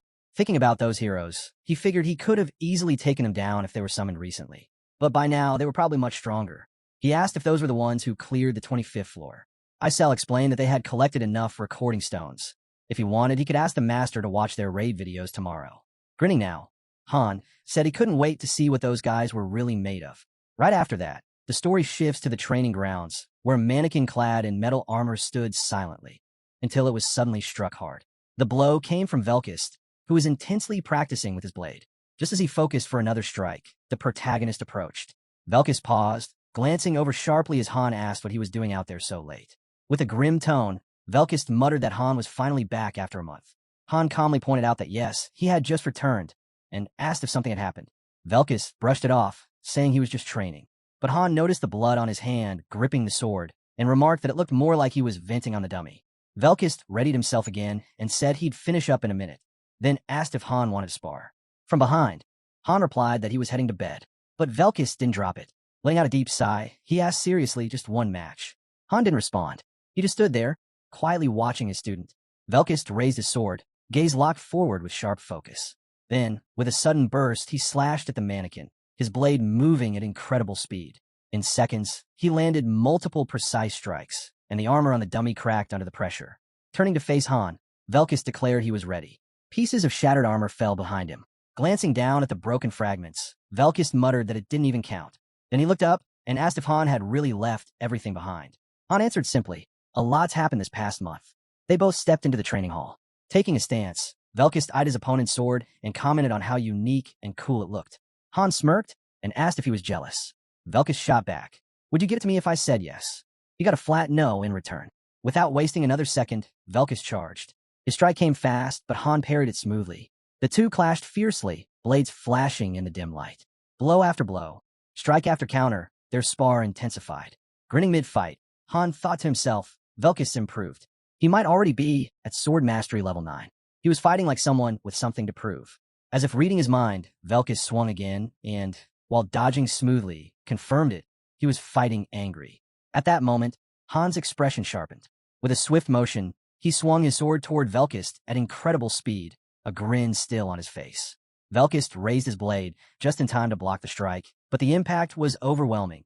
He was sent flying straight into the wall. A harsh cough escaped Velkist as pain surged through him. Standing still, Han casually rested his sword on his shoulders and remarked that if Velkist really wanted to fight, he should at least wipe the sweat off first. He wouldn't last long if he was already worn out. Still pressed against the wall, Velkist let out a breath and admitted that Han had become much stronger. He asked what kind of training he'd gone through. As he slowly walked back toward his master, Han simply said it was a commercial secret. He added that at one point, it didn't even feel like a person was attacking. It felt more like getting hit by a battering ram. Just then, a new voice echoed through the training hall, commenting on how unpredictable the world had become. Appearing behind Han, the speaker admitted he never imagined he'd lose so badly to some boy. Han turned his head slightly, eyes cold, and asked if he really just called him a boy. Velkist smirked and shrugged it off, saying appearances can be deceiving. Even he had made that mistake. As he walked toward the exit, he gave Han a final warning to be careful. Han watched him silently as he left. The scene then shifted to the dormitory building. Inside, Ialka had fallen asleep at the table after eating her fill. Passing by and spotting her, Han paused in confusion, wondering why she was sleeping there instead of in her bed. Continuing down the hallway, he thought about how the new dorm was arranged. 3 corridors, each with 5 rooms. It seemed the master had split them into teams. Entering his room, Han immediately dropped onto the bed, then lay back with his arms folded behind his head. His thoughts drifted to the third group. The story moved ahead to the next day in Tonia. Entering the meeting room, where a candle-lit chandelier hung from the ceiling, Han noted that it had been a while since everyone had gathered together. An upset voice cut through the silence. Ialka said she wanted to see him, especially since he vanished without a word. Han admitted she was right and apologized for not waking her. Looking at him, Ialka asked why they didn't celebrate his return. After all, they now had a third floor and better food. But Han calmly turned her down. There wouldn't be a celebration. Training was starting. Hearing that there would be no celebration, Ialka pouted and said that was just cruel. Han replied bluntly, there wasn't going to be any fun. From the sidelines, Velkist quietly watched the exchange, arms crossed. Just then he brought up something strange. He mentioned the exact moment the master logs in. But before he could finish, Han's eyes caught something under the table, a clawed foot. Without hesitation, he kicked the table hard, sending it crashing away. Everything on top of it flew through the air. With a smug look and a sly grin, Han stared straight ahead and said a rat had snuck in, one that clearly needed to learn how to hide better. Spinning around in alarm, a beastkin girl stood up from her crouch under the table. Clearly frustrated, she put her hands on her hips and declared that she had no choice now. She introduced herself proudly as Rakari of the Great Gale tribe, claiming they were on a whole different level than the rest of them. Then she went a step further, calling everyone else in the room a bunch of dirty little cowards. With a cocky stance, the wolf girl stood tall in the center of the room as the rest of the group looked on silently. Then she smirked and laughed, asking if they were all so scared they couldn't even speak. You're just people, she scoffed. In the next moment, Han had her by the scruff of the neck, lifting her up effortlessly. Panic flashed across Rakari's face as she struggled and demanded to be let go, calling him a dirty little man. Unfazed, Han stared at her and asked sarcastically what kind of monkey she was. Across the room, Narissa calmly explained that she was a member of the third group. She had been summoned about a month ago. Still defiant, Rakari barked that he was a coward and said she expected nothing better from a human. Han blinked and muttered that she was the one who snuck in. Rakari snapped at him to shut up, then suddenly shouted for help, calling out to the one who had been beaten yesterday. Velkist flinched at her words, clearly irritated. He stood abruptly and reached for his weapon, seething with anger. Jenna, sitting next to him, tried to calm him down, insisting that Rakari was just a kid. But Velkist growled back, asking if she seriously expected him to just let this scarecrow go. Hearing that, Rakari turned red with fury. Right then, something caught Han off guard. With no warning, the wolf girl slashed out violently with her claws, unleashing a powerful blow. She hissed in frustration as Han dodged just in time, leaving deep claw marks gouged into the floor. Looking at the scratches, Han narrowed his eyes and asked what that was supposed to be. Someone quickly explained. All the members of the third group were werewolves, a rare race from the distant far east of the Empire. Han stared at her, visibly annoyed as the tension in the room kept rising. Rakari had summoned her crew to strike fast so she could finish them off, but before she could act, a blow landed on the back of her neck. Velkist had taken her down with a single hit. As the she-wolf collapsed, he commented that she talked too much. The other warriors glanced at her and remarked that it was clear they didn't share the same mindset, and probably didn't care much for humans either. Jenna, inspecting the unconscious Rakari, teasingly asked what he planned to do with such a cute enemy. The protagonist simply replied he hadn't decided, then added that she was a pain anyway. Right after, the scene shifted to the dorm hallway. Han was carrying the unconscious Rakari over his shoulder, heading straight for the forced exit. She hadn't stirred the entire time. Soon, he was deep in the woods, still hauling his captive. As he scanned the area, he couldn't help but wonder how much it cost to build such a forest just for them. Eventually, he stumbled upon a cluster of small houses. Surprised by how deserted it felt, he was caught off guard when a voice suddenly asked who he was. Turning around, he spotted girls watching him from the trees. Gently placing Rakari on the ground, he said she'd been sent to spy on them, but completely blew it by acting wild, so he had to deal with her. The warriors exchanged looks, whispering among themselves that he might be the one they'd heard about. One of them stepped down and asked if his name was really Han. Cautious, he asked how they even knew that. The red-haired girl grabbed Rakari and stated flatly that she was taking her. Then, without warning, both strangers disappeared into the forest. Still puzzled, Han kept moving until he saw something odd. Logs strung up in a tree, clearly not part of any normal setup. Off to the side, training dummies stood in formation. Suddenly, loud laughter rang out across the camp. A voice called out, saying she'd been waiting for him. Leaping down from the trees, Kishasha introduced herself with a grin, saying she'd heard a lot about him. Apparently, word was he was the strongest male in the entire lobby. Han stared, completely lost. With a confident stance, Kishasha lit up with golden energy, saying she'd been watching his battles through some kind of strange magic, and she'd never been this pumped for a fight before.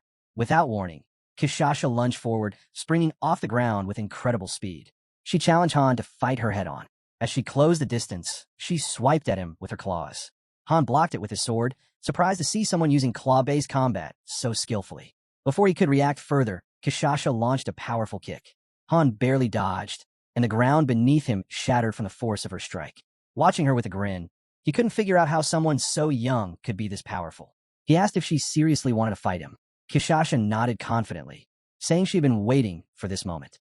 For her, there was nothing more thrilling than battling a strong opponent, human or otherwise.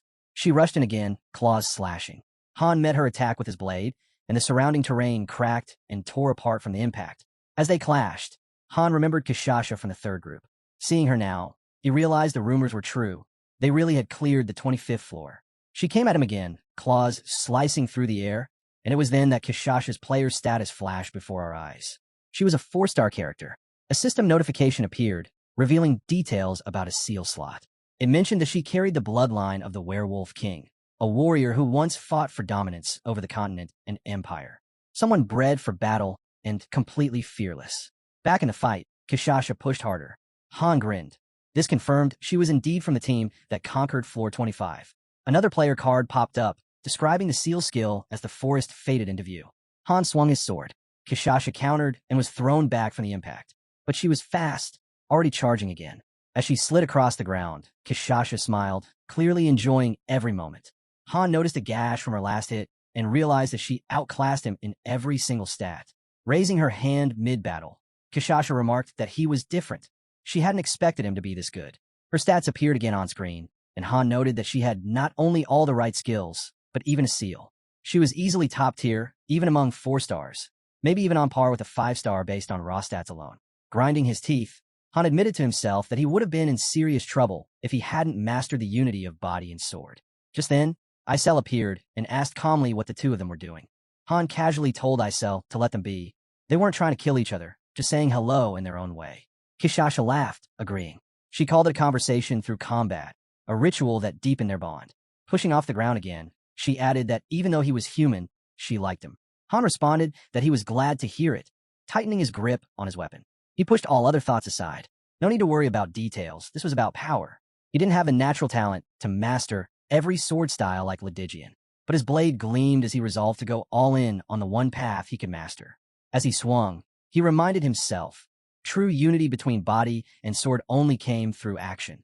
Kishasha slid to the side, easily avoiding the blow. She grinned and said it looked cool. With a sudden burst of speed, she kicked him hard, landing a crushing strike. Han clenched his teeth. She was still holding back. He muttered that he had too much going on to be dragged into a long fight. It was time to end this. Then he activated Berserker mode. Seeing his shift, Kishasha smiled and asked what that was all about. He just replied, "What a pity." But before he could finish his thought, Kishasha's expression shifted. Her eyes went wide. Han's face hardened. Something was changing. In the next instant, a massive shockwave burst around her. The trees were scorched, leaves burned away. Looking at her now, Han realized this was her real form. An exclusive skill, imprinting B+, the heir to the Werewolf King. Now it made sense why they were called werewolves. A beast lunged at him from within the explosion. Elsewhere, the guard stood frozen as another attack ripped through the area. Velkus stepped in front of a training mannequin, shielding it. Narissa, walking nearby, asked why he'd shown up early. Wasn't he still in training? Velkus snapped that it was none of her business. Narissa closed her eyes and smirked, saying his pride must have taken a hit after getting labeled a weakling. Gritting his teeth, Velkus growled that he didn't care what others thought. A bright light flashed. Narissa glanced down and noted that just one day after the summoning, they'd cleared the 4th floor and returned alive. Velkus asked if that meant the third group would head straight for the second now. Narissa shrugged. She figured everyone usually struggled on the 1st floor first, according to local tradition. Adis chimed in, saying that Tom couldn't train werewolves, so there was no point in keeping them on lower levels. As he walked away, he added that if this was what the master wanted, then there was nothing more to say. He was told flatly, they weren't stronger yet, but they'd catch up soon enough. Glancing to the side, he muttered that he wasn't interested in them anyway. They were still weak, and their real training wouldn't even begin for a few more weeks. Suddenly, names were called across the floor, summoning everyone to gather in the central square on the 1st level. People turned their heads, stunned. The werewolves were walking in, calm and confident. Whispers rippled through the crowd. Had they really returned from the 25th floor? It had already been surprising when they were sent to the 21st, but the 25th? That was something else. No wonder there were gaps in the first and second groups. It didn't seem possible. They were that powerful. The mood shifted completely. Turning to Adis, one of the men commented on the sudden change. She admitted that even she hadn't expected the werewolves to pull it off. How could she explain that to Han when he got back? Arms crossed. Another man murmured, "So that's the level of strength it takes to move to the second floor, huh?" The nearby fairy grinned and said it was time for everyone to head to the storage room. The view shifted to the glowing lobby. It extended up to the third level. Watching it unfold, Velkist asked if they really built an entire forest just for the third group. "Not bad," he added sarcastically. Narissa rolled her eyes, accusing him of always whining. "Why don't you complain to Isel instead?" she shot back. "Though who knows what she'd do to you if you did." Looking down, she added that she'd only come to see what people liked about this place, even though it looked miserable. Then she smiled, asking aloud what was up with that girl. Her attention shifted as she asked if Velkist was supposed to be the strongest one here. Velkist didn't respond at first. He just looked at her and smirked. "Yeah," he finally said. Nearby, Rikari was lying unconscious on the ground, and Dory had already slung her over her shoulder. Velkist was still smiling when something made his eyes suddenly widen. His jaw tightened, and he took a step forward. Kishasha turned toward him. "What's that supposed to mean? You're not the strongest human around, you know." She added that she'd heard the strongest one was someone else, a black-haired guy. Flames flickered around her hair as she said the strength she'd seen wasn't bad, but still not good enough. Standing in front of him now, Kishasha told Velkist flatly he wasn't allowed here. A blast shot toward the dummy Velkist had been guarding. He raised his hand to his face, deep in thought. He had once believed he could take on monsters, but now, seeing the real thing up close, he knew there was no way he could ever defeat a beast like that. He gripped his weapon tightly, frustration bubbling inside. Like this, he didn't stand a chance. He wasn't strong enough, at least not yet. Turning away, scowling, he bit back the anger. The protagonist leapt up, catching a snippet of conversation. It sounded like things were about to escalate. He cracked a smile. Rumor had it, if the dragon slayer who took down the true beast ever spoke, the monster itself would rise to fight. Velkist clenched his jaw. "I'll be strong enough to beat them all someday," he growled. Han unsheathed his sword and asked, "So what is this beast, anyway?" The creature's eyes glimmered. Raising its weapon, it sneered, "Looks like you need to be broken in." Their full squad emerged. The assault on the forest had begun. Trees shook and laughter rang out. Crouched low, a girl chuckled. "It's been a while since I've had this much fun. Worth coming out here." Eyes closed, the protagonist listened. Someone asked if he was all right. He simply replied, "It's nothing." Injuries weren't new to him. He was told, of course not. He was a seasoned warrior. But as he looked away, a thought crept in. 10 more seconds, and it could have ended differently. His body might have been ripped apart, or Kishasha's head lying lifeless on the ground. No, more likely he'd have gone down first. Luck was on his side today. The girl reached out. Her combat skills were impressive, far beyond average. She could even shift form. Odd as she was, Kishasha wasn't someone to underestimate. Hand over her face, she muttered, "Sending Rikari to fetch him? Dumb idea. Forgot how much she hates people.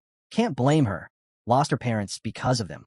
Watching silently, Han noted, "Looks like she's been clashing with Velkist." Leaning on a tree, the girl replied, "Just curious. He looks strong."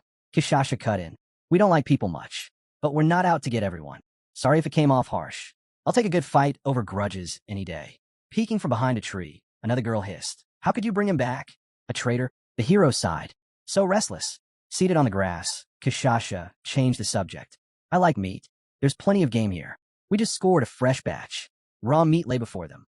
The protagonist glanced at her. She offered, but he declined. He wasn't in the mood. He simply said he wasn't hungry. Grinning, Han chimed in, "Well, I hope we can count on you guys for the next missions. Climbing the tower would be a hell of a lot easier with you on board." The girl looked him straight in the eye. "Is this really something we need to talk about? We came here under contract." She glanced at the group. "I was planning to offer you the same." The hero looked at her. "And what exactly is this contract?" Licking her fingers, Kishasha replied, "The end of the world. Our homeland started vanishing into darkness. Right then, we heard a voice. It said it could save us." She knelt, and I accepted the offer. Pointing at the guy, the girl said, "But the rest of us don't remember anything like that." It was strange. Resting her hand on her knee, she continued, "Anyway, we're still doing missions. Most people here are idiots. At least there's one real warrior among them." Raising her hand, Kishasha declared, "I should tell the others to stay out of our territory. We don't forgive trespassers." Then she pointed forward, "But you." You can come by any time. The next day, they arrived at the dark forest and began training. Changes had taken place in the lobby. The biggest update?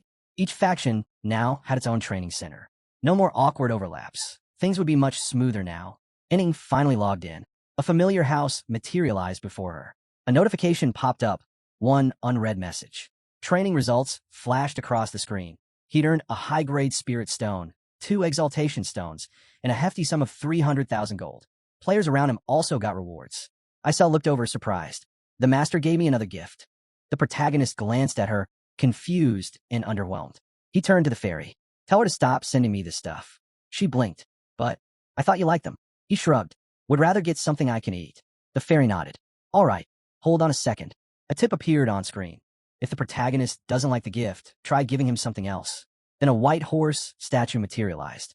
A message followed. Han was extremely disappointed with the white war horse statue. Without a word, the protagonist tossed it aside. It shattered, fragments scattering across the floor. He looked around the lobby. About 100 people were gathered, but he still had control over everything. Then he turned and said, let me review the mission logs from the 25th floor. Use the replay stone. Isel gave a nod of approval. Han then requested access to the 25th floor mission replay.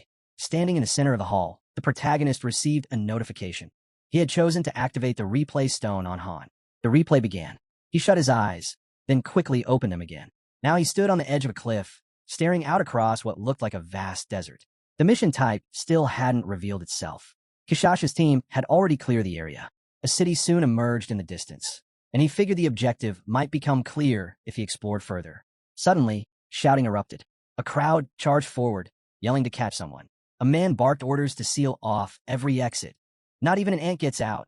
Glancing aside, he ordered someone to prepare a wanted poster. I knew it, muttered a bystander. The girl was cornered against a wall. Eyes wide, she pleaded, please let me go. I'm looking for something. I won't cause trouble. One man unsheathed his sword. Looking for something? My son caught your plague. He's dying. More voices joined in. She's the reason the monsters went berserk. It wasn't me, she cried out. Shut up, came the harsh reply. The girl froze as someone called her a traitor. Friasis turned, folding her arms.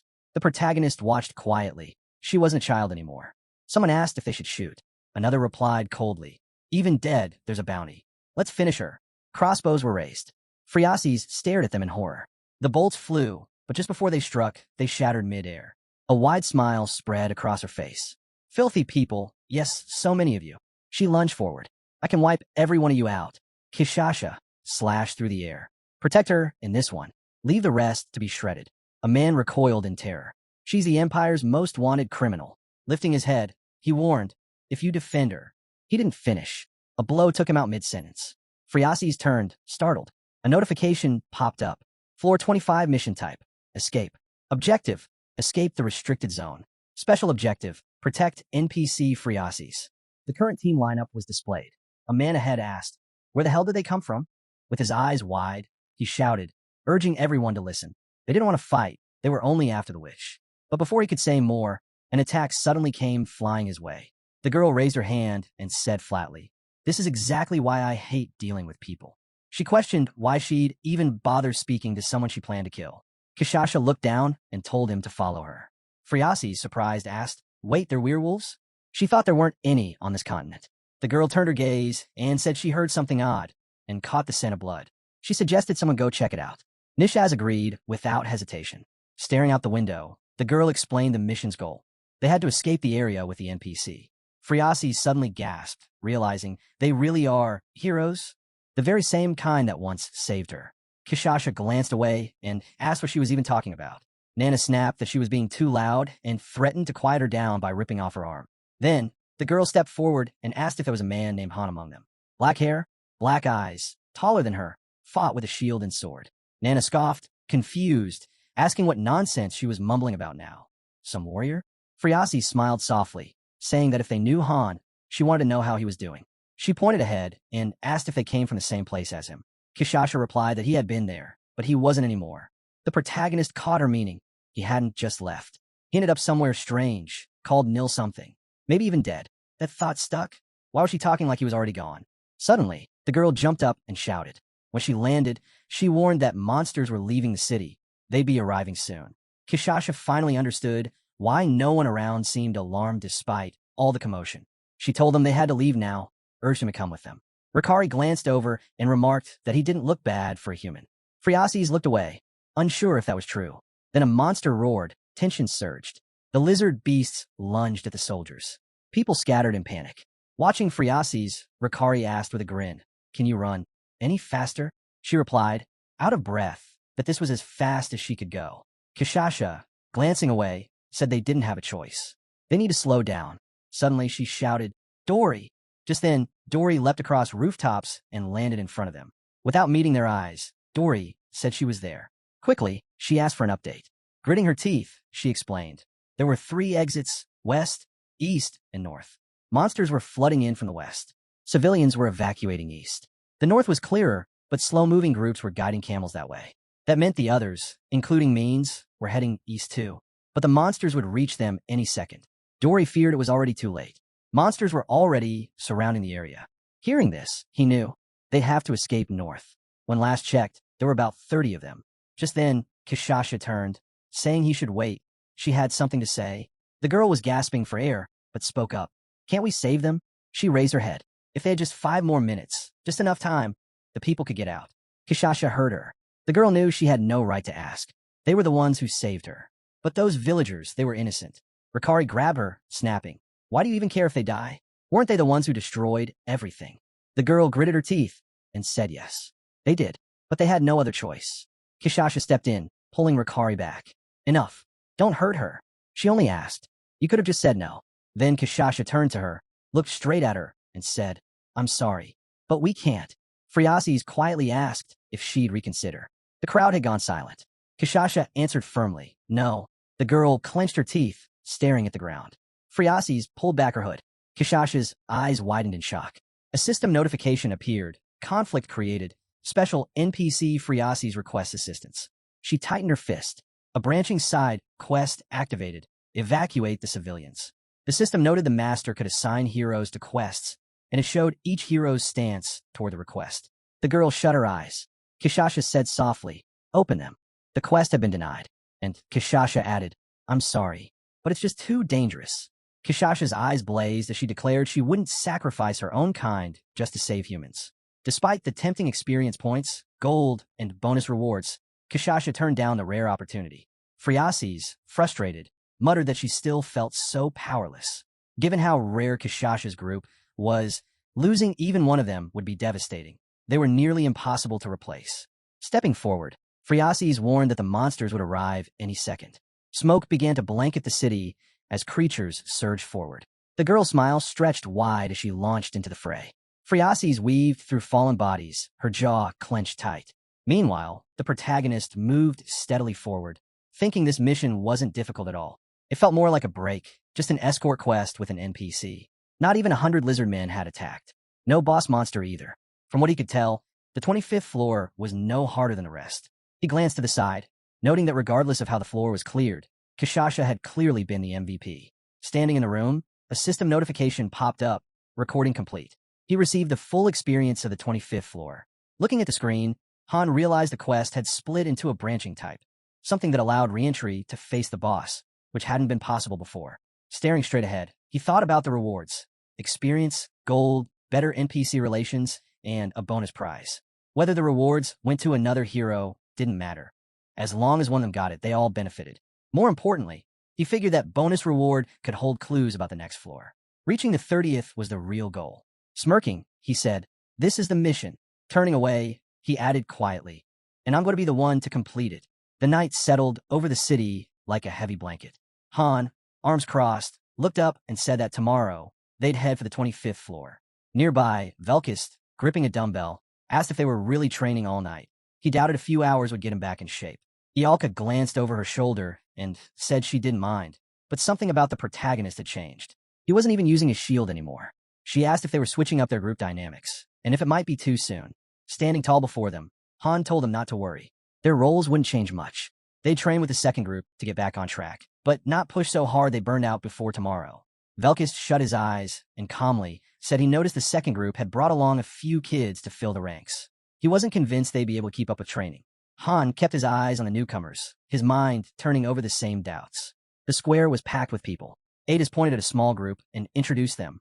Anin, Lilini, and Bennick. One of the boys perked up and called out enthusiastically, saying he'd heard plenty about Han and even witnessed him take down that dragon. It was awesome. Lilini, looking a little shy, introduced herself softly. Bennick, with a more serious tone, mentioned he'd heard stories about Han's strength and was honored to finally meet him.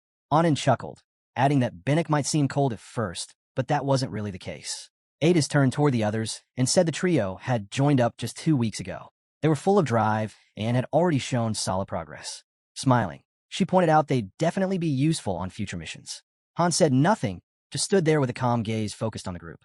Han quietly told Adis not to get too close to them. It would only make things harder down the line. Adis clenched her fist and said firmly that she understood. This time, she wasn't going to let anyone die. With that, the protagonist closed his eyes and said it was time to begin. Suddenly, the building's windows lit up with a purple glow. Adis's group instantly shifted into battle stance. Han and the others readied themselves. Without warning, Anin stumbled back, caught off guard. The protagonist had struck him hard. As Han swung his blade, he asked whether fighting with real swords gave him a new perspective after all that time playing with toys. Anin, now furious, blocked with his shield. Han told him bluntly to treat this like a real fight. Aim to kill. Han slashed an arrow out of the air and glanced at Bennick, who was already knocking another one. The protagonist smirked, admitting he liked that Bennick could react that fast. Lilini dashed in with her spear, but missed. Just then, a wolf-like figure appeared behind her and taunted that it had been a while. He was genuinely surprised the so-called coward had managed to prove herself. Velkist launched a barrage of strikes at Lilini. He ducked low with a sly grin, slipping past Adis's counterattack. Han, looking on with satisfaction, asked Velkist if he recognized her. Velkist replied that Lilini had been there during his very first battle. Back then, he thought she wouldn't make it past the first floor, but somehow she did. Nerissa moved in and struck at Lilini, saying her biggest obstacle was her own mindset. Otherwise, she had the skill and movement to go far. Adis glanced at Han with a smile and told him not to go easy on them. What they needed right now was a tough lesson. The overwhelmed rookies were barely holding up under the relentless attacks. The protagonist and his crew stared them down with wild eyes, announcing they could do anything to them, short of killing them. Adis covered her face, regretting ever speaking up. Night had fallen, blanketing the building in darkness. A table was stacked with potions. Han stared at one, filled with yellow liquid. Notifications flooded in. He'd successfully crafted a heat-resistant item. Isel inspected the potions, impressed. She asked if the protagonist really made them himself, pointing out that the master might get suspicious. Her eyes sparkled as she looked at Han's ring, asking where he got it. He replied that it was a gift from someone he knew back in Niflheim. Gazing at the potions, Han reasoned that while the 25th floor might not be the toughest, he still needed to be ready. Thanks to Ialka, everyone had fire resistance, but that wouldn't stop the brutal desert heat. The mission would be short, but he didn't want to waste energy battling the climate. The settlement sat in silence as the night passed. When morning came, a notification popped up. Han, the leader of the first group, had submitted a raid request for the 25th floor. Suddenly, the space-time gate cracked open. A message flashed across the screen. This was the main dungeon, and the goal was to climb the tower. A bright light poured out of the portal. Out of nowhere, Phriases appeared, kneeling. She gritted her teeth and slowly opened her eyes, startled to see Han in front of her. Confused, she asked how he got here. The protagonist calmly asked how she'd been. Phriases looked around, asking where the werewolves that had been there had gone. Han told her they were at home resting. No need to worry about them now. His companions figured Phriases must be here to ask for something. Still in shock, she asked if this was some kind of magic. Lifting his blade, Han said this wasn't the time for talk. They had work to do in that direction. Wide-eyed, Phriases asked if he really meant he was going to help. Without another word, the group downed their potions and headed out. The protagonist said they were already on the move. Jenna asked if the point was just to buy time for the others, and added that it sounded like a solid mission. Stunned, Phriases got a notification. The leader of the first group had sent a request to complete a side quest. Her eyes shut tightly, and she started to shake. Then, smiling through tears, she began to cry. Chaos broke out. Lizard men were tearing through the area, slaughtering everyone in sight. Just as one was about to strike, it suddenly collapsed. They turned to see Han standing over it, the monster's head lying at his feet. The enraged lizard men turned their focus toward the protagonist and his squad. Surrounded on all sides, they calmly reported. Only 17 enemies remained. Drawing his blade, Han gave a clear command. Wipe them out in 10 seconds. Jenna unleashed a volley of arrows, mowing down several in an instant. Nerissa drove her blade straight through one of the beasts, finishing it cleanly. Another wave charged toward Ialka, but she raised her arms and released a torrent of fire, engulfing them. Ialka remarked that the heat was brutal and, if not for the potion Han gave them, they would have been in serious trouble. Velkist slashed through the creatures effortlessly, a glint of satisfaction in his eyes. Off to the side, a terrified man clutched his head and muttered in disbelief. Were these people even human? While Han continued to cut down lizardmen, he asked if the bystanders could still see them. Jenna responded that the crowd didn't seem eager to run. They were rooted in place. Velkis drove his blade into another monster and said flatly that if the people could see them, they were probably already dead. One stunned bystander stared at the blood-soaked ground and mumbled something about ghosts. Watching them, the protagonist realized they weren't visible. Only the aftermath of their actions could be seen. Phriases rushed over to the crowd and warned them to head to the eastern gate unless they wanted to die. She told them plainly that they were being protected, and only she could actually see those doing the fighting. The people turned to her and asked if these were monsters she had summoned. Phriases firmly denied it. She didn't control anything. She just asked for help. One furious man stepped forward, pointing at her and yelling. He accused her of being a traitor to the Empire, of selling her soul to call forth demons. Without missing a beat, the woman slammed a shovel into his back and told him he talked too much for someone who only helped nobles escape. She gripped the tool tightly and declared that she didn't care who saved them, as long as someone did.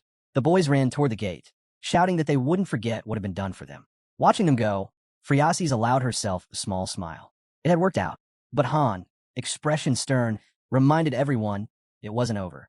The side quest was still active. Phriases stared at the incoming wave and asked, stunned, if there weren't too many.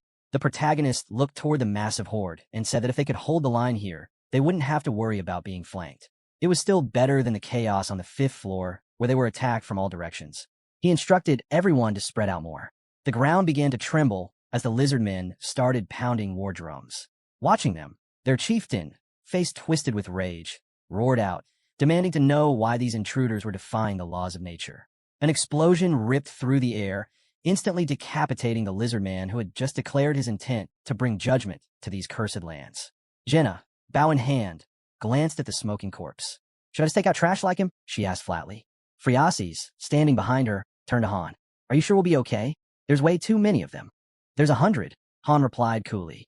We each handle 20. Without hesitation, Han charged forward, telling Phriases to just stay back and watch. Ialka stepped up and raised her hands. Flames burst out, surging in waves and incinerating the oncoming beasts.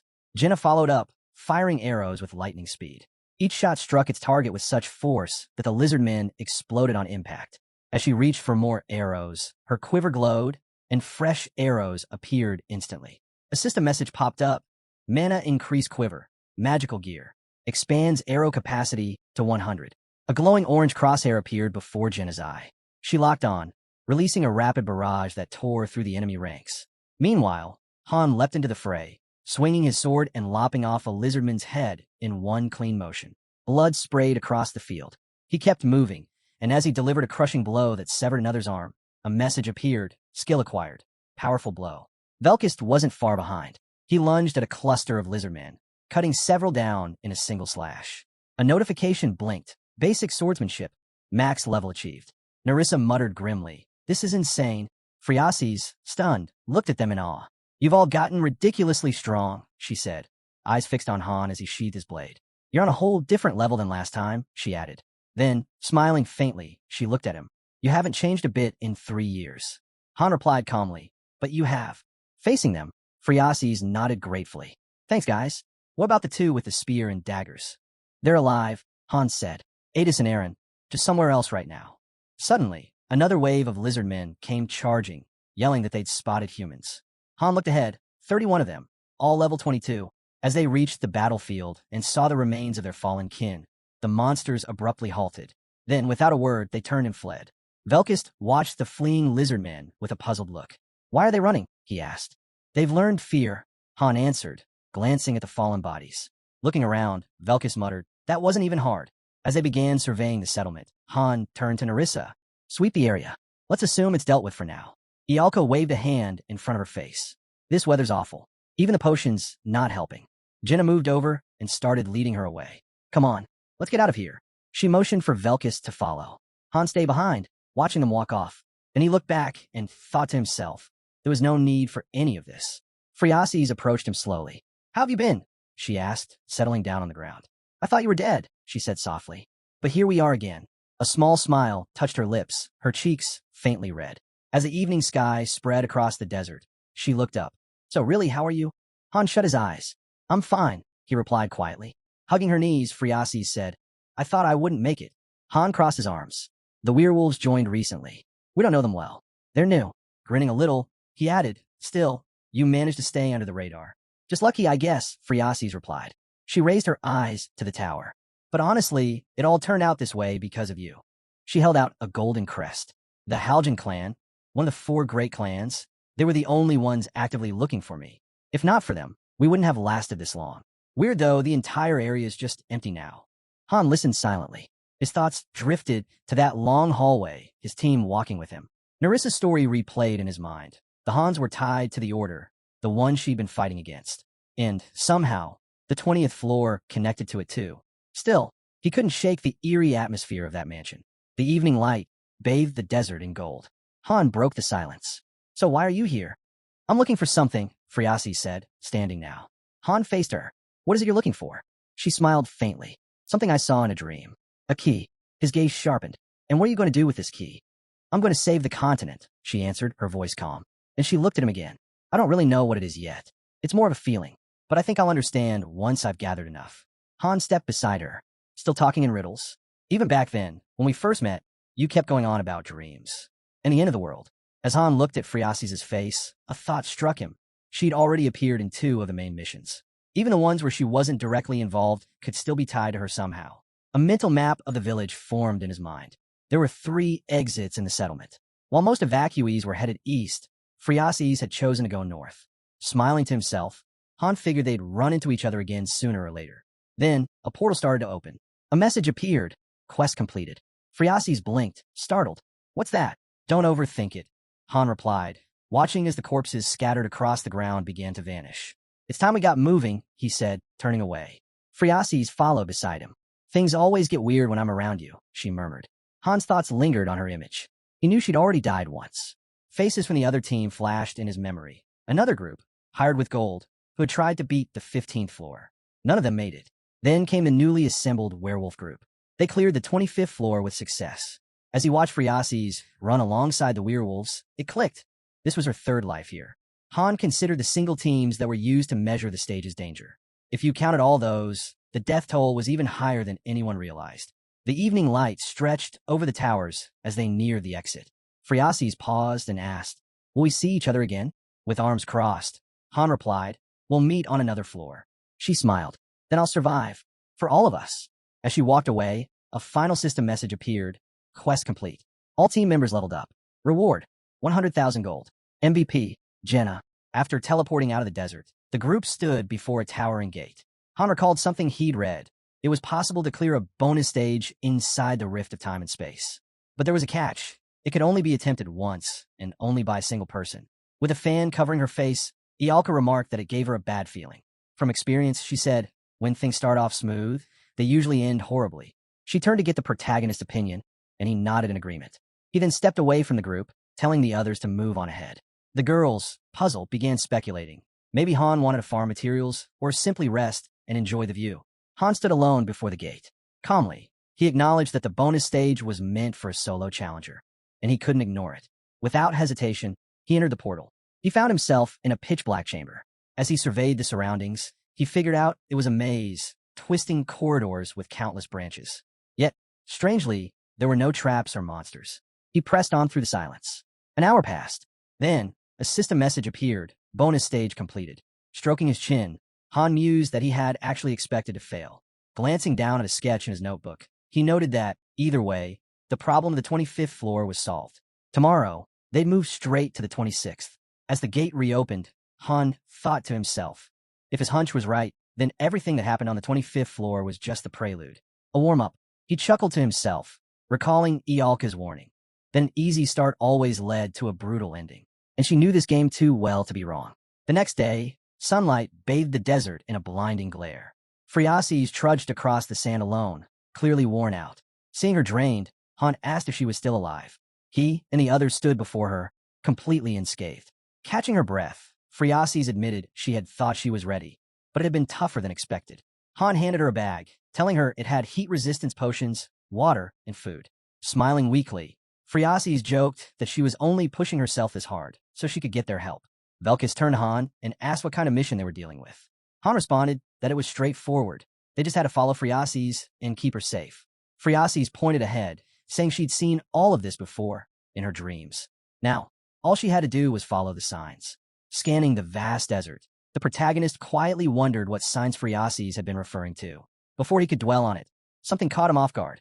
Han spotted a massive swarm of lizard beasts charging straight at them. The monsters, wild with fury, rushed in with no hesitation. Without missing a beat, the group grabbed their weapons. Someone shouted that they were better equipped than last time.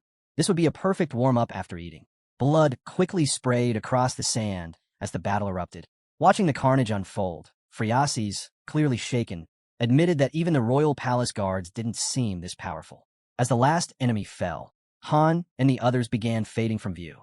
With a confident grin, they told her they'd see her on the next floor. Phreases met his gaze and agreed.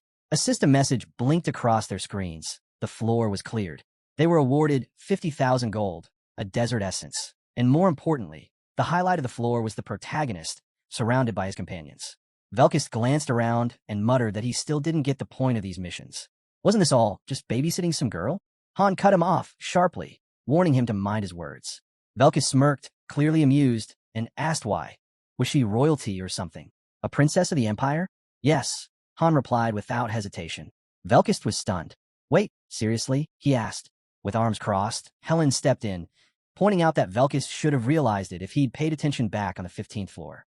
Still confused, Velkus admitted he hadn't fully grasped what kind of place this was. The moon hung high and bright above them. One last lizard, filled with rage, lunged forward with a blade, bellowing that those who defy nature must die. Velkus swiftly sliced it in half, scoffing at the nonsense. Stepping past the fallen beasts, Phreases said softly that time was running out. They had to move quickly. Looking to the sky, she revealed that if her dreams were right, they only had 10 years left before the world would end. Han slung his weapon over his back and asked how she planned to gather the keys when she didn't even know what they were for. Placing a hand over her heart, Phreases answered, it wasn't just a mission. The keys were part of something ancient, a legend tied to the Empire's origin. Standing beside him, she declared that if she found all the keys, they would grant her their power.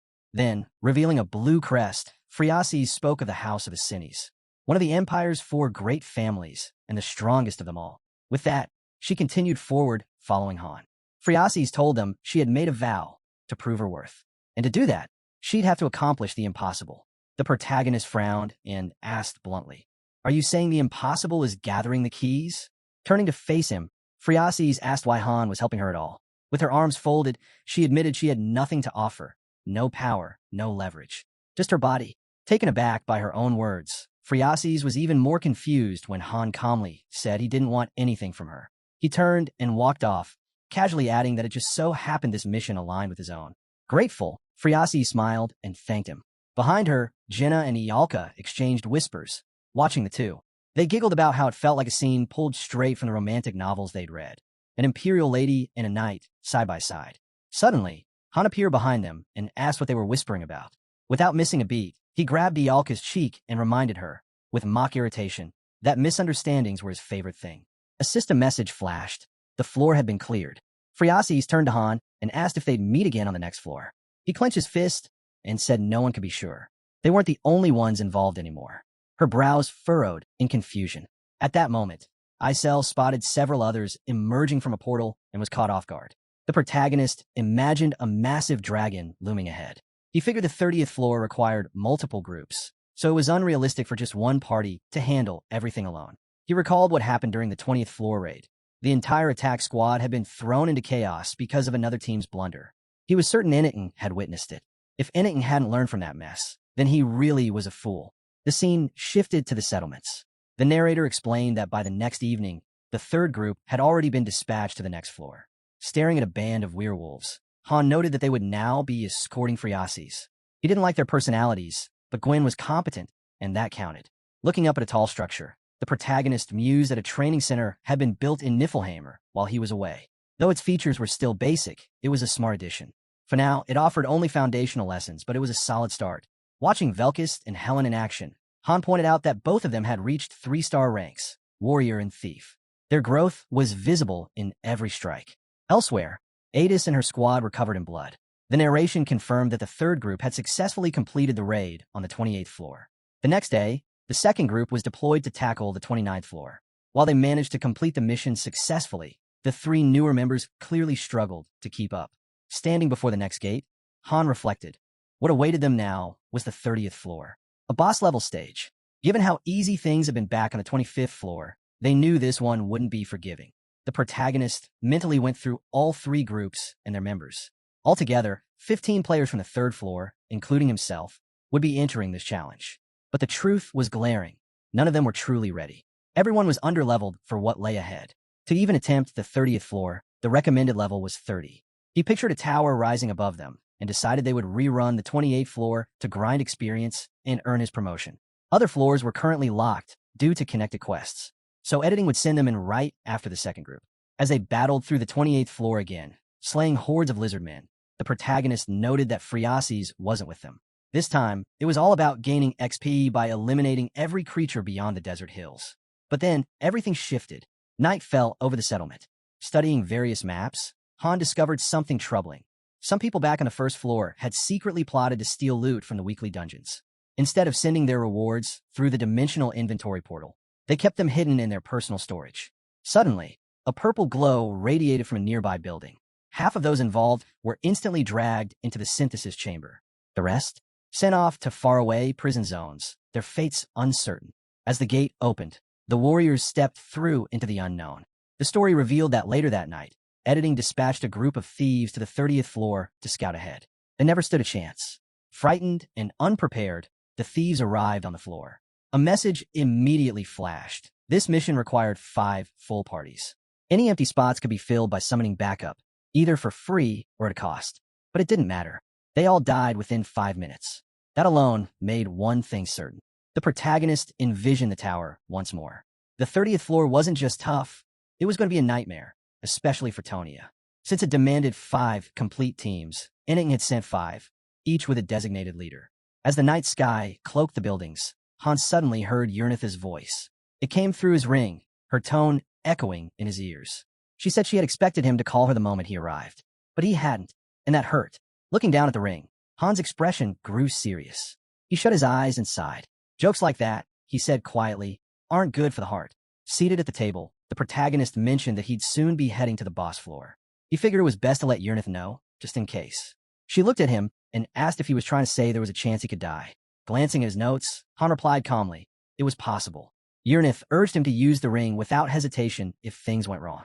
He looked at it with a faint smile and agreed to her request. As he returned to writing, Urnith offered to send Nahaku to help if he wanted. But Han quickly shut that down. It wasn't an option. Satisfied, Urnith leaned back and told him to take care. His life wasn't his alone anymore. Still sitting in the gazebo, she listened as Han told her they'd talk again later. Eyes on the table, she asked him not to die, no matter what. He promised to contact her when he returned, so she wouldn't have to worry. Hearing that, Urnith closed her eyes, finally a little relieved. Han touched the ring gently, raised his head, and let out a slow breath. He turned back to his notes. The 30th floor was a complete unknown. If this were a standard run, he'd expect a raid, a recon mission, or a forced escape, but Townia's missions always flipped expectations. Studying the layout of the maze, he noted that the labyrinth from the bonus stage was bound to show up again. Everyone needed to memorize its paths. With pen in hand, he crossed out sections related to the party breakdown. From a synthesis of the 5 captured thieves, they'd learned something crucial. This mission required a full roster of 25 people. As he moved too fast, his arm knocked over the ink bottle. Han stared at the spilled ink, watching it soak into the paper. The scene shifted in his mind. Under a sky slowly turning gray, Kishasha lifted her hand with a sly smile and delivered a deadly kick, driving her attack straight through an enemy. Nishaz dashed ahead with her ally, grinning as she charged into the swarm of monsters. The others narrowed their eyes in disbelief and swung their blades, tearing through the opposition. In his thoughts, Han saw the battlefield littered with corpses. To speed up their progress, he had made the third group repeatedly run the 28th floor to gain experience. He recalled one fighter who struck out in fury, pushing beyond his limit. Now, all that was left was to raise the levels of the remaining teams. That's why the fourth and fifth groups have been called in more frequently. He pictured a sword dripping with blood and said that they had been sent into the desert zone, specifically to hone their combat strength. Han recalled the moment that sinister girl signed the documents, then shifted his thoughts to the intense preparations underway outside the battlefield. Ialka had been sent off to the magic hall, working non-stop, 18 hours a day, solving complex problems until she finally mastered high-speed research. In all of Tonia, she was still the only one capable of doing such research. A man introduced Night City and explained that the hero's reaction rating in the lobby was just level 3. For their reaction research to be useful, it needed to hit at least level 5. There were 5 separate research teams working toward this. Han remembered how exhausted yet cheerful Ialka had been. After 3 relentless days and nights, she was finally freed. Just then, a system window popped up displaying a card. The hero's reaction research had reached level 5. The lobby received the goddess's blessing, and a new communication feature was unlocked. Now, the groups could easily stay in touch. Leaning against the wall with arms folded, the protagonist mentally noted that long-distance communication was finally possible. Grinning at a surprised girl, he spoke through the radio, explaining that due to the current low reaction levels, communication still had limits. The range maxed out at 1 kilometer, and only team leaders could use it. Adis shut her eyes, pressing her fingers to her temple as she focused. This function would be crucial on the 30th floor. She needed to inform the others. Jenna walked up to the guy, hand on her hip, teasing that it had been a while. He'd been swamped with work. Han glanced at the fighters in the distance, noting they'd been at it since morning. There was a sense in the air, something new was coming. He turned to look at Velkist, eyes fierce with energy, and commented to his friend how impressed he was. Velkist was pushing himself harder than even Eren, putting his life on the line instead of just going through the motions. You could feel it in every clash during sparring. Watching the fight, Jenna remarked that they were training hard, but from what Han said, it seemed they still held back during regular practice. Neriza clenched her teeth, swung her sword with force. The blade spun through the air and landed behind her opponent, buried in the ground. Velkist scowled and ordered her to pick it up. Drenched in sweat, Neriza wiped her chin. With arms crossed, Han stared straight ahead, deep in thought. The trajectory of his sword was evolving, just as Ledigian had described. This was the requirement for reaching intermediate weapon mastery. It looked like he was about to level up. His gaze shifted to Neriza, still swinging her blade. She trained just as hard, though her strengths leaned toward support, gathering intel and detecting traps. The protagonist watched closely, catching the reflection of her opponent in her eyes. He could clearly see the difference. There was still a big gap between her and Velkist in actual combat. Suddenly, Han leapt in front of her, parrying the incoming strike. Swinging his sword with precision, he told her to fall back. He'd take it from here. Velkist stepped forward with a grin, saying he'd been waiting all day. Han smirked, his grin turning wild as he replied that joining the first group was worth it. He wouldn't have gotten this kind of challenge in the second. Drawing his sword, the protagonist laughed and asked since when Velkist had become so chatty. A window popped up, displaying his stats. Velkist's smile turned sharp as he dashed forward. Han immediately raised his blade and blocked the strike. The clash echoed as the protagonist pushed back the attack, charging him with focus. He looked at Velkist coming at him and thought, this guy lives for the fight. With a grin, Han dodged another blow and said that no matter how many times he's knocked down, he'll keep getting back up. He doesn't give in, even when facing someone stronger.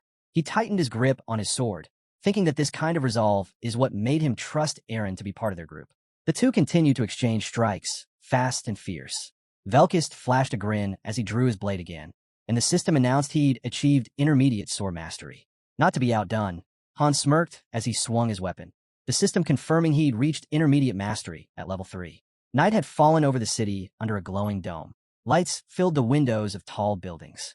Inside an office, the protagonist stood before the assembled teams, arms crossed. For the first time, he said, all 5 groups are gathered. Adis placed a hand on her hip and replied that she hadn't expected Group 3 to show up. Kishasha, sitting casually on the windowsill, smiled and reminded them they were part of the mission too. She might not be the most combat-ready, but she took her responsibilities seriously, unlike some others. Ryman stepped forward, extending his hand and introducing himself. He'd heard a lot about Han. Leaning against the back of a sofa, Gilbert said his name and added that it was a pleasure to meet him. Adis, now standing next to the protagonist, pointed at him and clarified that she was the one who gathered everyone, not him. She needed to finalize the command structure for the 30th floor and beyond. The protagonist added that with 25 members total, it was time they appointed a leader. Kishasha chuckled, lifting one leg playfully, and said if they were talking about a military leader, the answer was obvious. just pick the strongest. Wouldn't that make things easier? Adis raised her hand and pointed straight at Han. She nominated him, explaining that he had the most mission experience and was quick to read the situation. Anyone who had fought alongside him knew he was a powerful warrior. Still smiling, Kashasha crouched on the table and said she wouldn't object to the Dragon Slayer leading, but warned that they wouldn't be fighting together. They didn't mesh well in battle. Adis tightened her fist, clearly uneasy. If that was the case, she said, then choosing a leader might not even matter. The protagonist, his brow furrowed, calmly stated that their fighting styles were different. Forcing them to change would only make things worse. Kishasha rested her hand on her cheek and arched a brow, saying he was clever. They knew what teamwork meant, and she'd at least respect his calls during the mission. Han crossed his arms and looked over at one of the men. He said he'd give only the basic orders. The rest would be up to them to figure out. Adis, staring out the window, noted that even if he looked cold, he was kind at heart. The protagonist closed his eyes and told them not to be afraid. In battle, the first to hesitate is always the first to fall. There's always a way out of any situation. They just needed to remember that. Then, without warning, he stepped on the girl's foot. Ryman stared in shock. The protagonist swept his eyes across the group and told them flatly, if they weren't ready to give it their all, they should stay behind. Ryman, nervous and sweating, clenched his fists and responded that he had worked too hard to get here. He wasn't planning to fall back now. Han looked at him with a sharp expression, thinking that they'd find out the truth soon enough. Gilbert stepped up and asked if he could make a request. Turning around, he said he didn't mind Han leading. Everyone already treated him as the de facto leader anyway. Looking ahead with a serious face, he explained that the 4th and 5th groups had gone through a lot to make it to the 2nd floor. Just when they did, the 3rd floor was built. He asked if Han could get them moved up, assuming they proved themselves in the mission. The protagonist looked away and said the final decision would be up to the master, but he'd send in a request. He then held up several diagrams, telling them to memorize the layout before the operation. The 30th floor was likely to turn into a labyrinth, and they needed to be ready. Gilbert sat back on the couch, watching quietly. So young, yet already their leader, he thought. They were all here under the pretense of choosing someone to lead, but deep down, everyone had already made up their minds. If this whole setup was just to highlight the gap between the 2nd and 3rd floors, he mused, then they were all just pawns. Still, he smiled to himself, deciding to bide his time. It won't be long before I'm the one in charge here, he thought with a confident grin. The city shimmered under the morning sun. The protagonist drew his sword from its sheath and asked if everyone was ready. Han gripped his hilt and nodded. Ialka adjusted her bracelet and jokingly asked if anyone had written their will yet. Velkist raised his blade and asked her the same. Jenna, holding her quiver, replied calmly that no one was dying today. Han would lead them to victory, just like always. Han stepped ahead, muttering that they were relying on him way too much. Still, the entire squad marched forward through the streets, their resolve unshaken. Ada stood firm in front of her group. Kishasha stood before her team with a light smile. Ryman, frowning, led his unit with determination. Gilbert's group waited outside, weapons in hand, ready for what was to come. Suddenly, a system window popped up, confirming the formation of an attack unit made up of all 5 groups. In front of the dungeon entrance, the gathered forces stood in full strength, 25 heroes in total. The system listed Han as the recommended leader of the operation. Adis glanced at him and said that this time, she'd make herself more useful than she had back on the 20th floor. Ialka, standing behind, looked uneasy. She mentioned how each new boss level seemed to demand even more manpower. At this rate, they'd have 100 people running missions before long. She looked at Han, who stood silently in front, pretending not to hear her. Isel chuckled, placed a hand on her head, and reminded them that this was the 30th floor. They needed to stay alert and not get in Han's way. Velkist glanced over at him with a grin, teasing that Han was becoming popular. He was even getting a little jealous. The portal began to hum as it activated. A system voice announced that the gate would open in 10 seconds. A message flashed, 29 floors cleared. Climb the tower. Save the world. Jenna turned, gave a confident smile, and said that everything would go smoothly, as long as they stayed careful. A blinding light burst from the portal as waves of energy rippled out. Sunlight pierced through the clouds, and the surrounding space shifted, suddenly filled with swirling sand. The group found themselves in the ruins of a city. Ialka held her hood down against the wind and asked if they had just arrived in some kind of city. Han scanned the area and noted that it looked ancient. Frowning, he reached out to Adis over the comms to confirm their location. She responded that it was a strange place, covered in sand and scorching hot. Han glanced at his own surroundings and replied that it looked the same on their end. They needed to regroup. He told the others to head for the center of the city. No need to explain where that was.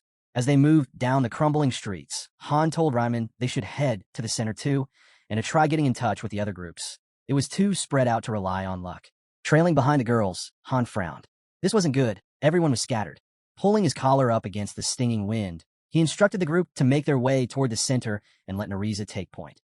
He also asked them to keep watch for Friasis. She might be somewhere in this area. Nerissa nodded and took the lead, running ahead with purpose. Han reminded them that Nerissa would report anything she saw, but they couldn't afford to drop their guard. The group moved through the sandstorm, eyes sharp. Jenna looked forward with concern and mentioned that the silence was unsettling. It was always quiet right before something happened. Han furrowed his brow and called out to the second and fourth group leaders through the radio. Gazing up at a worn statue of angels, he told them they'd rendezvous at the large central building. Through the haze of dust, he spotted the silhouettes of the girls pushing forward. In the background, he could hear Ryman relaying updates to the other groups. Weapons were drawn. Everyone was on alert. Suddenly, Nerissa emerged from the storm, carrying someone on her shoulders. "I found the princess," she announced. She was unconscious in the middle of the road. Han moved next to her, eyes fixed on a girl. "What are the odds this is a trap?" Ialka narrowed her gaze, her eyes glowing faintly as she scanned the body. "None.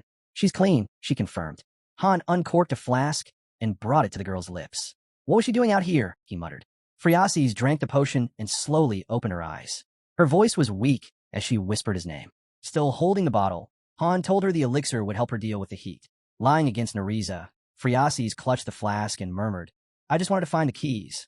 Han gave her a sharp look and asked if this was really the place. The girl glanced at the statue-topped building and nodded, saying it matched exactly what she'd seen in her dreams. Looking down quietly, she added that the keys were here.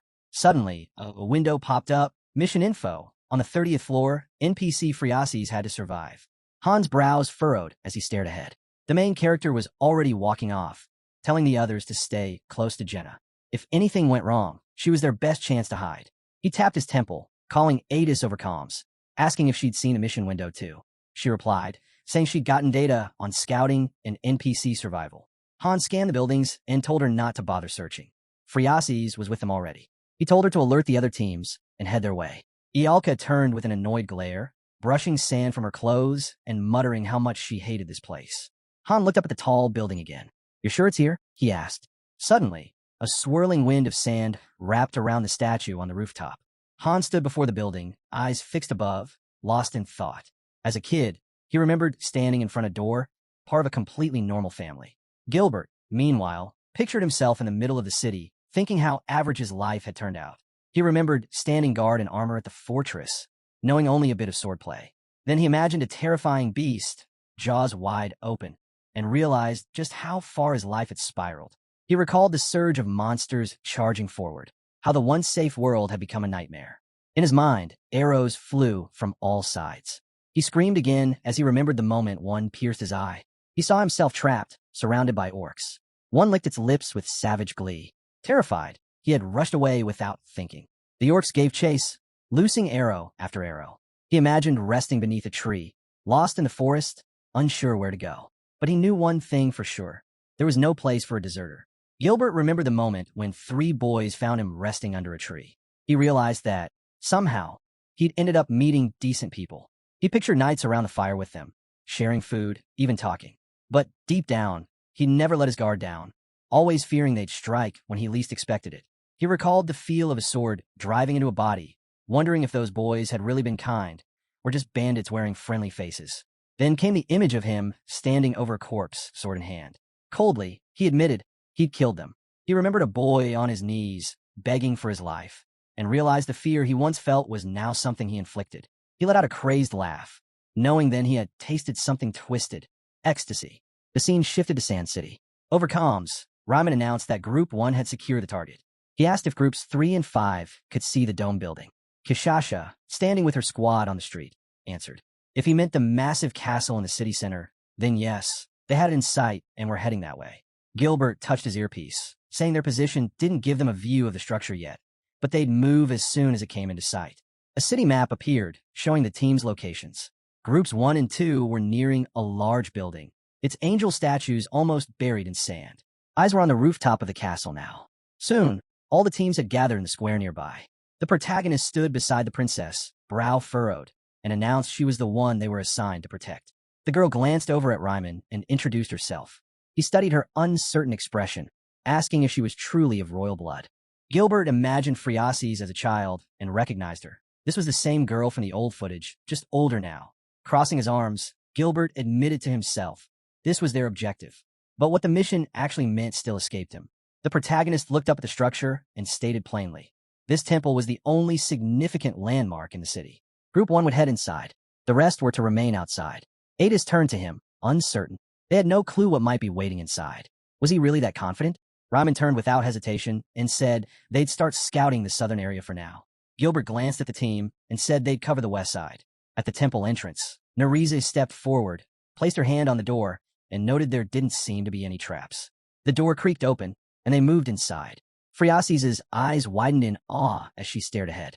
A shimmering dagger floated above a pedestal, pulsing with energy. This is it, she whispered in amazement. Nereza pulled her collar down slightly and frowned. Still no trace of enemies, she muttered. The protagonist studied the dagger. Its glow was almost calling out to him, daring him to claim it. But something felt too simple. Friases reached out. The moment the dagger touched her hands, a message flashed. First objective complete. The key of emptiness acquired. Ialka placed her hands on her hips and stared. So, nothing's happening, she said, uncertain. Suddenly, the ground quivered beneath them. Ialka's head dropped slightly as unease crept in. A warning window flared. Han tensed and raised a hand to his temple. Adis's voice came through the comm. You need to get out now. The skies above the temple turned a deep blue. Standing just behind Friases, the guy looked up. Did the sandstorm actually stop? But the ground shook harder. The team stood at the exit as Nereza called out. Nearest way out is southwest. I'll lead. Han tapped his earpiece and relayed the order. We're pulling out. Everyone else, run for it. They bolted as the city began crumbling around them. Ryman, sprinting beside them, shouted, What happened? The protagonist turned back, eyes wide. Kishasha and her squad were airborne, flying over the collapsing city. Ialka looked on, stunned. Velkis smirked. So something did happen. The group dashed forward, the sand roaring behind them like a tidal wave. Ada spun mid-run, shouting, Move faster. Ryman threw a glance over his shoulder, his voice tense. What the hell is going on? Gilbert's eyes flicked away, fear etched on his face. Han turned to Jinna and Friases, extending a hand. Don't let go of her, no matter what. He took off, yelling back, Run? You've got 5 minutes to the exit. He added, Anyone who can stand. Help the injured. We're not leaving anyone behind. Jetty grabbed Gilbert's arm, desperation in his eyes. Don't leave me, he cried out. But Gilbert shoved him back with a cold glare. Get lost. Jetty hit the ground hard, teeth clenched in pain. Behind him, the raging sandstorm began pulling him in. His screams echoed, full of terror and tears. As the others fled, a notification blinked into view. Return to the embrace of God. His fighting spirit will be remembered forever. The storm swallowed the city, sand waves crashing through the streets. Gilbert looked ahead, rage burning in his eyes. They were just pawns, he muttered.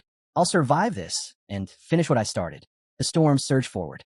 Han vaulted over a wall, reporting through the comms. 1 minute to the exit.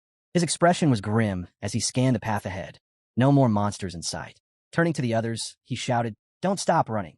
Not even after we're out. Buildings disappeared under waves of sand.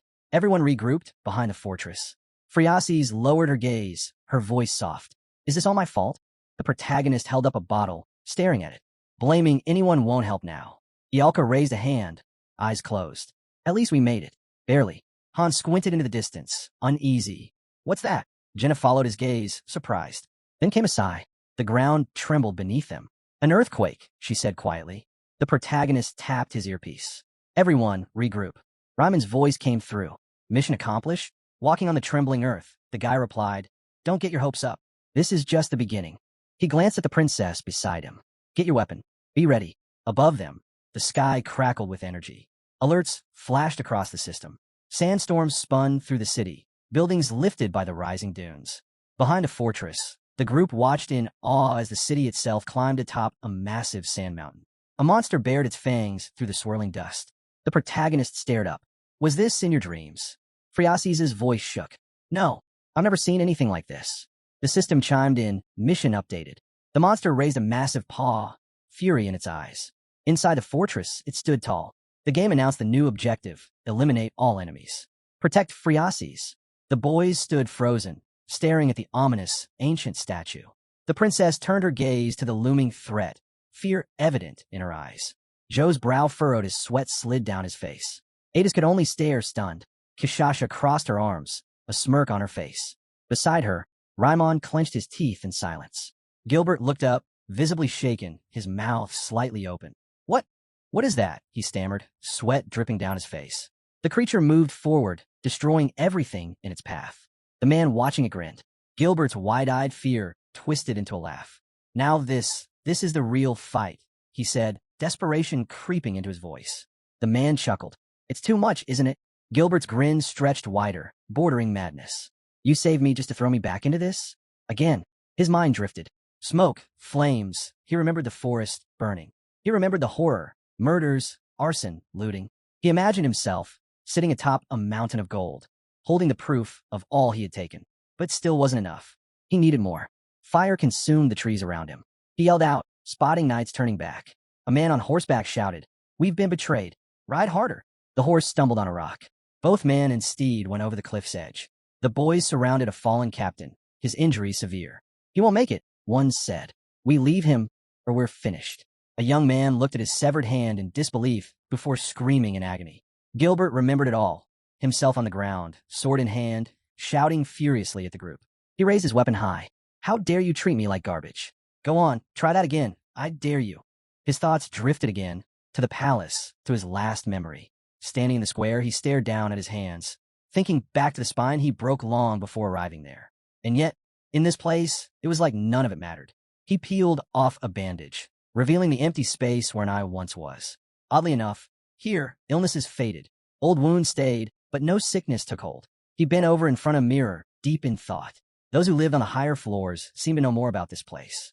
If he could reach the second floor, he could learn too. A sly grin curled on Gilbert's lips. He had been born with 2 stars. That made him better than the simpletons around him. This was his opportunity to rise. He recalled a moment, sitting across from the protagonist, remembering what he had been told, that the leader was a man named Han. A 1-star birth. A mere farmer. Sitting casually on the couch across from him, Gilbert thought coldly, "Nothing stopping me from surpassing him." The monster slammed its foot into the ground, shaking everything around it. Gilbert instinctively raised his hands, trembling. A notification popped up. Fear, status active. All stats reduced by 30%. He looked down, terror-struck. "I never stood a chance," he muttered. His eyes flicked back to the walking statue. It was just like before, when the knights were wiped out. No hope, no way to win. They needed to run. The others stood frozen, staring ahead in horror. Screams broke out as the system echoed. All members of Groups 4 and 5 are affected by fear. Stats reduced by 30%. Ryman, drenched in sweat, turned away and asked, "What is this madness? Shouldn't we run?" Gilbert spun around, panic taking over. "An ant can't kill a giant. Not even if it's armed," he shouted. Velkist folded his arms, smirking. "Who let this much start barking?" He scoffed. "Actually, calling you a dog is unfair to dogs. You're more like a bug." He looked Gilbert up and down with a mocking grin. "What's wrong with your face?" With a confident stride, Velkist drew his sword behind Han. "Let's end this." Gilbert turned to the group, fear gripping him tighter. "What do we do? How do we escape this?" The protagonist stared up at the towering statue. "Seems like you've forgotten how this works. We don't leave until it's dead." He raised his sword and faced the others. "Get ready." Gilbert's breath hitched. He's lost it, he thought, eyes locked on a massive enemy. The fear clawed back into his chest, stronger than ever. He thought he'd buried this kind of terror, this hopeless despair. But the guy wanted to fight, right here, in this nightmare. Han lifted his sword higher. "Prepare for battle." Gilbert pointed at the statue, shouting, "Are you insane? This is suicide." Another alert popped up, panic attack triggered. All stats reduced by 50%. Eyes wild, Gilbert stared at the boy. "You want us to fight that thing? Do you seriously think we can win?" Suddenly, a severed arm flew past him. His gaze followed it, stunned. Velkis stepped beside Han, sword still in hand. "Why'd you stop me?" he asked, calm and ready. "You were about to do the same anyway." A system alert appeared. Gilbert is bleeding out. Health will decrease gradually. The protagonist turned to the trembling boy nearby. "What's your name?" The boy glanced at the severed arm on the ground. "Recon," he muttered. "You're now leading the 5th group," the protagonist said flatly. Another notification flashed. "Leadership transfer proposal. Gilbert, Recon." Recon's eyes widened. "Me?" The system's voice echoed in his head. "Choose, die, or fight." Han looked over his shoulder. "In this place, you fight anything that moves. That's the only way to live." Ialka rested her hand on her forehead, eyes shut. Of course it wouldn't be easy. Jenna raised her fist, grinning. But we always pull through. And we'll do it again. Velkis chuckled, tossing his sword over his shoulder. Nereza turned her back to the group, eyes closed, silent. Recon stared ahead, lost. His expression hardened. He looked down, gripped his sword, and shouted, "We can fight too." Friasis stepped forward, concern in her voice. "Are you sure about this?" Holding the sword awkwardly, Recon asked, "How do we even hurt something like that?" Jenna gave him a calm smile. "We watch. Pay attention. Only then will we know what to do." She focused on the massive figure ahead. The enemy stood over 300 meters tall. She couldn't even begin to guess its weight. Made of stone or something like it. They were like ants facing a mountain. Ryman threw up his hands. "So what now? Say something already." Han stepped forward, facing the group. "We buy time. Gather as much data as we can. Running isn't an option." One of the men buried his face in his hand. "What do we even do?" In the fog behind him, dark figures began to appear. Friasis turned back slowly. Her eyes widened. Out of the pink mist, a horde of monsters surged forward. Bloodthirsty lizards rushing toward them. "First wave incoming," the system announced. Han stood firm, sword at the ready. "They'll be here any second," he muttered, eyeing the second wave of lizard beasts advancing from the west. A system alert flashed. This was the second phase of the monster wave. Adis shielded her face from the swirling dust. Kishasha darted ahead of her squad with a grin, calling out, "Leave these little pests to us." Han glanced at Raimon and Adis. "Ignore the third group for now. The second wave is coming straight at us. The fourth and fifth will trail behind." He addressed the team, introducing himself and the others to the enemy. "Our job is simple. Protect the target and figure out how to take down that giant. Don't let any of the monsters reach us." He turned his eyes toward the towering statue and scoffed. "It's clear who that thing is after. As long as we stay clear, it won't bother with us." The squads fell into formation as ordered. Raimon stood up front, gripping his sword. "Han," he shouted. "They're coming from the east." Another alert rang through. The third wave had begun. The main character scanned the battlefield, trying to piece together the monster's pattern. "This floor, it's trying to wipe us out." Jenna turned, worry etched in her voice as she called his name. All eyes locked onto the feet of the colossal statue. It stomped down, sending sand flying in all directions. The team scattered, barely outrunning the cloud of debris. Han narrowed his eyes, fingers to his ear. "Everyone spread out. Keep your distance. Don't draw that thing's attention." He sprinted ahead, yelling, "Friasis, stay close." Adis's voice crackled over the radio. "We got too many incoming. Some are heading right for us." A wave of furious lizards charged forward. The main character sliced one down, steady as ever. This was bound to happen. Stay sharp, focus on the distant group.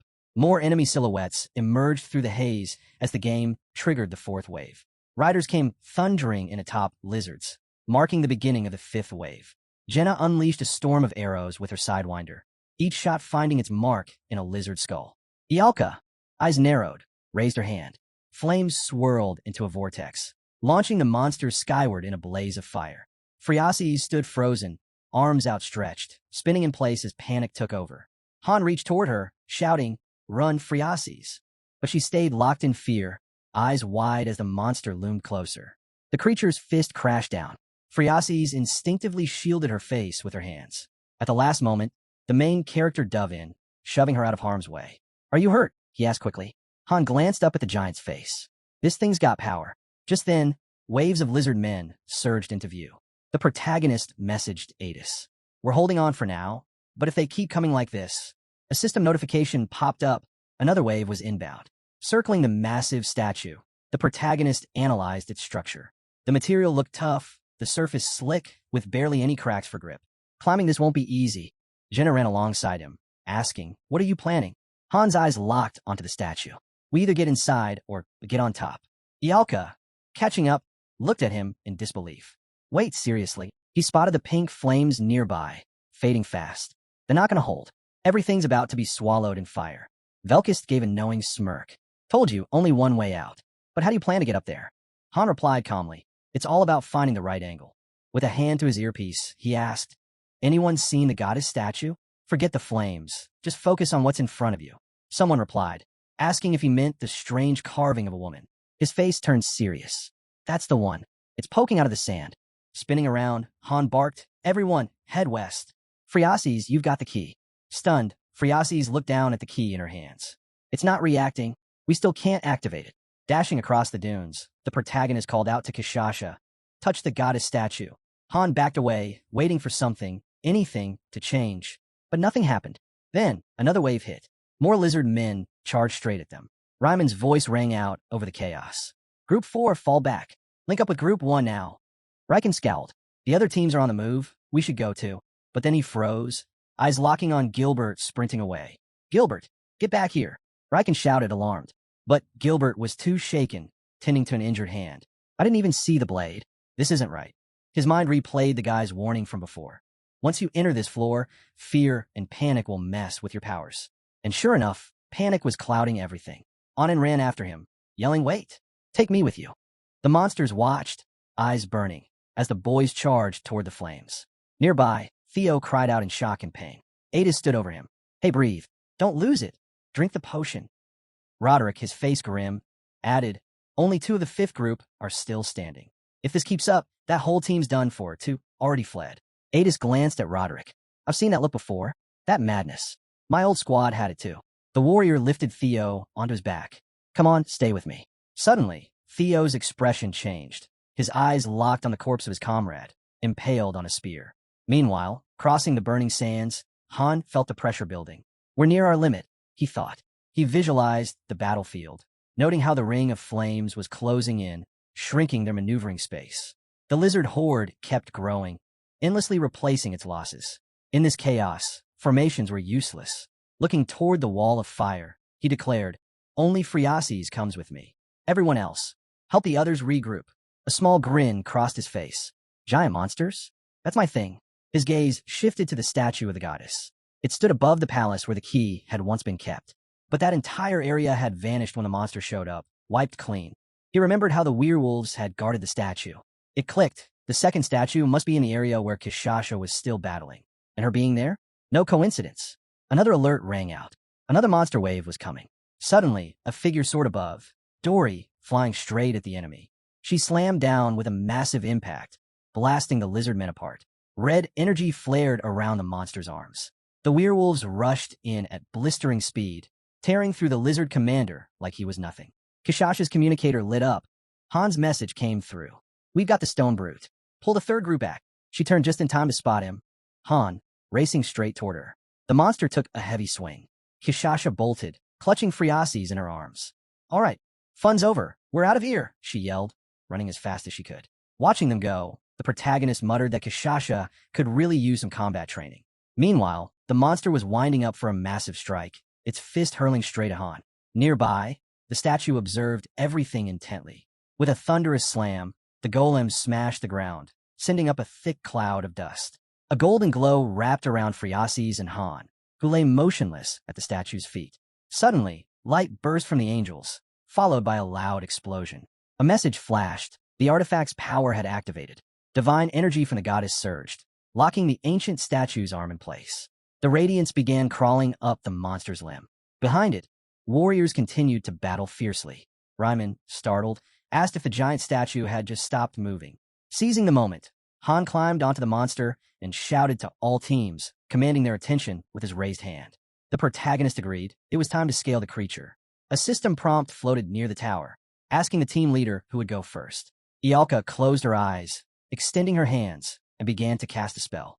Her magic ignited flames that swept across the entire battlefield. On the tower, a group yelled for everyone to hurry up. Adis thanked the hero for the assist before beginning her climb to the top floor. Han turned to a weary girl beside him and asked where Roderick was. She told him Roderick had gone to support the 5th team. Meanwhile, a weapon struck deep into the monster's face. One terrified fighter leaned on his sword, catching his breath, and heard a man call out, "Hold formation, then pull back." Roderick was slashing rapidly, striking with brute force. Watching him, Riken gasped, calling it unbelievable.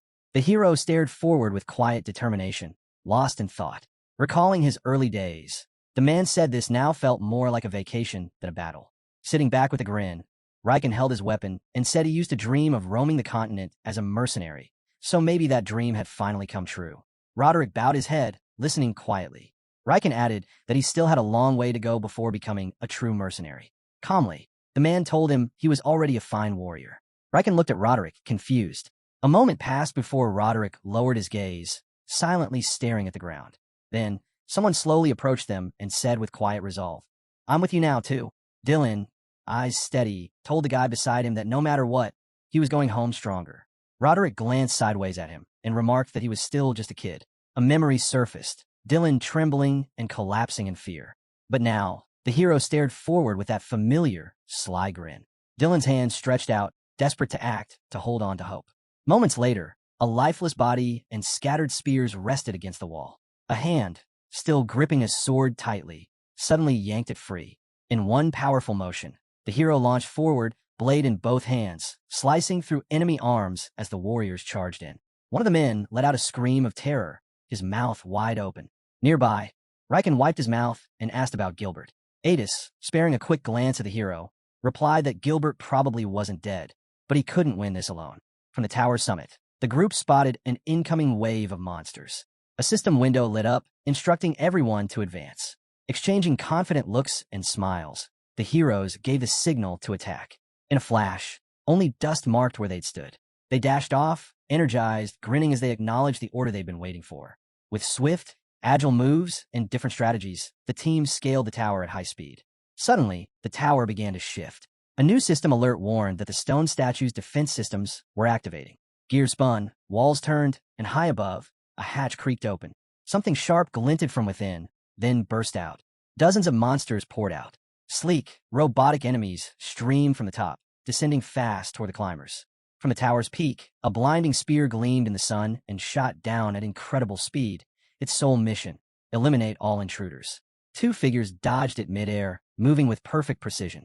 One landed on the edge of the tower. Meanwhile, the weapon kept evolving, becoming sharper and deadlier by the second. The hero gritted his teeth, summoned his strength, and swung his massive sword, shattering it into pieces. More monsters emerged from all sides, locking onto the advancing hero. Without hesitation, he charged forward, gripping the broken blade's remains, cleaving through robot heads as they exploded in showers of blood. The group pressed on, sprinting forward with no signs of slowing down. The heroine and the man beside her moved in sync, spears outstretched, driving them into the enemy with deadly precision. Two men from the group charged forward, jaws clenched, ready to engage. A wave of magic and energy burst from the heroes, rushing straight toward the robots. One girl shouted at the top of her lungs, "Group 2 is breaking through. It's time to attack." She gripped her weapon tight and swung hard as waves of raw power surged from the team, obliterating everything in their path. The energy spread like wildfire, wiping out the monsters. Turning back for a moment, one of the men yelled that Group 4 was backing up Group 2 and called for everyone to follow him. As they sprinted ahead, he stared into the distance, confidence in his eyes. Formation was back, and now it was all about pushing through this raid. Then, without warning, a towering shaman-like monster appeared at the center. It raised its arms and triggered a frenzy, sending the remaining monsters into a rage. Part of the shaman's magic hit one of the heroes, seeping into his body. Energy coursed through his veins, and his eyes turned wild with fury. A system alert flashed. He was entering berserk mode. With deadly precision, he cut down monster after monster, his bloody sword held firmly at his side. More creatures spilled from the hatch, but he didn't flinch. Surrounded by fallen enemies, he roared to his teammates, telling them to strike from within. Kishasha, eyes burning with intensity, let out a crazed grin and declared she was going in first. Someone handed her a map detailing the monster tunnels in case she needed it. The hero glanced at Friasis and nodded. "You're going inside too," he said firmly. Watching more monsters pour from the hatch, he turned to her again, adding, "It's even worse out here." From below, enemies continued scaling the tower. As the group assembled on the top floor, Han announced that the first team wouldn't be entering. They would hold their ground. He stood tall, staring straight ahead. The protagonist gripped his weapon, yelling for Team 1 to stay and take on this fight. Then he looked over at Kishasha, who was poised for battle. "Wipe them all out the moment you're in," he told her. Flames surged from her body, her aura glowing fiercely. A system prompt appeared. Her exclusive transformation skill was reaching full activation. Planting her feet firmly, she stood tall as a massive tiger wreathed in fire appeared behind her, stationed at the top of the tower. With eerie precision, the flaming beast gently grabbed a trembling Friasis by the clothes, lifting her into the air. Moments later, the monster leapt straight into the hatch, vanishing with the others. Adis leaned over the edge, peering down, and called out to Han, urging him to be careful. Hearing that, Ialka gave a dry smile, gazing out over the battlefield. She turned to Han and muttered, "Our team always gets the worst assignments." Then she turned to the hero. "So what's the plan now?" Surveying the towering structure, the hero shouted for everyone to scale the arm of the tower and destroy any suspicious devices they encountered along the way.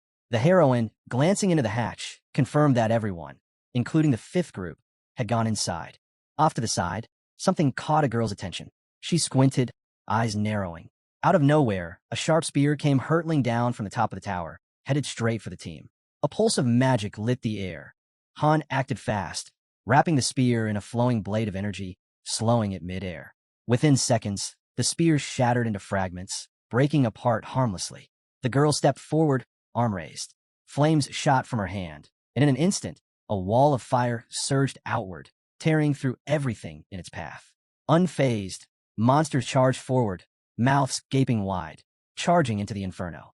Jenna raised her bow, locking onto the advancing creatures, her arrows flying one after another, striking with deadly accuracy. All around, the heroes pushed forward, cutting down anything in their way with relentless force. From above, the Tower Master clenched his jaw, seething with rage as he watched the advancing groups. Han looked up at him, a calm smile spreading across his face.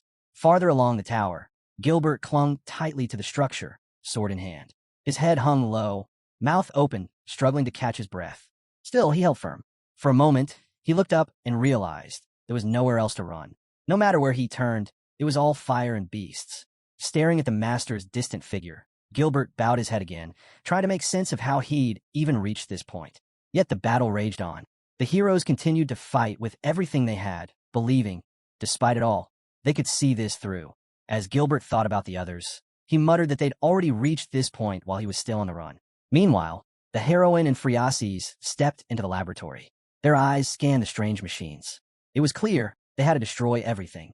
Suddenly, the structure began shifting again, upgrading itself. More weapons appeared, and a system alert flashed. The stone statue's self-defense system was now rising to level 2. Flames burst from the heroine as she shouted at Friases to prepare. A firestorm roared through the tower, tearing across the entire area, sweeping away anything in its path. A lizard man stood frozen, overwhelmed by the chaos, unsure of what to do. Ialka stared ahead, unwavering, and triggered a massive collapse. The heroine's blazing magic engulfed the battlefield, annihilating every monster in sight. Then a colossal foot slammed down. A towering ogre emerged from the tower. In an instant, several spears struck the beast in the eye. Han watched the entire battle unfold. Another system notification confirmed. The second device had also been neutralized. Moments later, the ogre's head tumbled off the tower, followed by its body crashing below. Han stared ahead, dazed as a voice responded that the third device had been found, though not without trouble. From atop the tower, the hero heard a confused voice announce that the device was running. Eyes on a crystal encased in a glass chamber, Han heard Kishasha declare that it was near them and they'd handle it. That meant the rest could keep moving forward. Grinning, the two heroes turned and heard Han shouting from above, "Take that thing out." Monsters howled, jaws open wide, blocking the way. But the two heroes pressed on, cutting through with magic until they reached the crystal, guarded fiercely by the creatures. With a confident smirk, the hero rushed forward. Sword in hand, he drove it through the glass. The crystal shattered, shards scattering everywhere. The Tower Master's expression grew darker. The system now reported that the statue's defenses had reached level 3. Sparks shot from the Master's eyes, then burst into a blinding glow that lit up the sky. The heroes looked up, shielding their eyes, trying to grasp what was happening. Every time a crystal was destroyed, the defense systems escalated. They quickly realized the pattern. Level 1 had ballistas and lizardman guards. Then came the ogres at level 2. Now, they braced themselves for whatever horrors level 3 would unleash. With a quiet grin, Han looked into the distance, already preparing for the next phase. A massive surge of magic erupted from the tower's peak, launched straight at the heroes by the Master himself. A system alert blared. The ancient stone statue had activated its laser beams. In a flash, searing lasers rained down, blanketing the entire battlefield. Half the tower was ripped apart in an instant. The statue slowly turned its head, eyeing the destruction with eerie calm. A stunned group of fighters stood stranded on the shattered section. Jenna, shocked, admitted she hadn't expected this. Han quickly responded, "We're close to the head. Just hang in there." Below, an ogre let out a deafening roar. While Kishasha's team battled the creatures, Han shouted over the chaos, "Quit smashing the devices and start focusing on the monsters." One man glanced aside, saying nothing, eyes firm with resolve. Two heroes screamed in fear, dodging the deadly lasers as they flew past. Han heard Ada shout back that some strange magic had started pulsing near the lasers, instantly vaporizing nearby monsters. Realizing the attacks inside were intensifying too, the man gripped his spear tighter and broke into a sprint. Han pushed forward, determined to destroy the laser-emitting device. Power surged from him as he ran, his magic blazing a path ahead. Without slowing, he launched his spear into a device on the tower.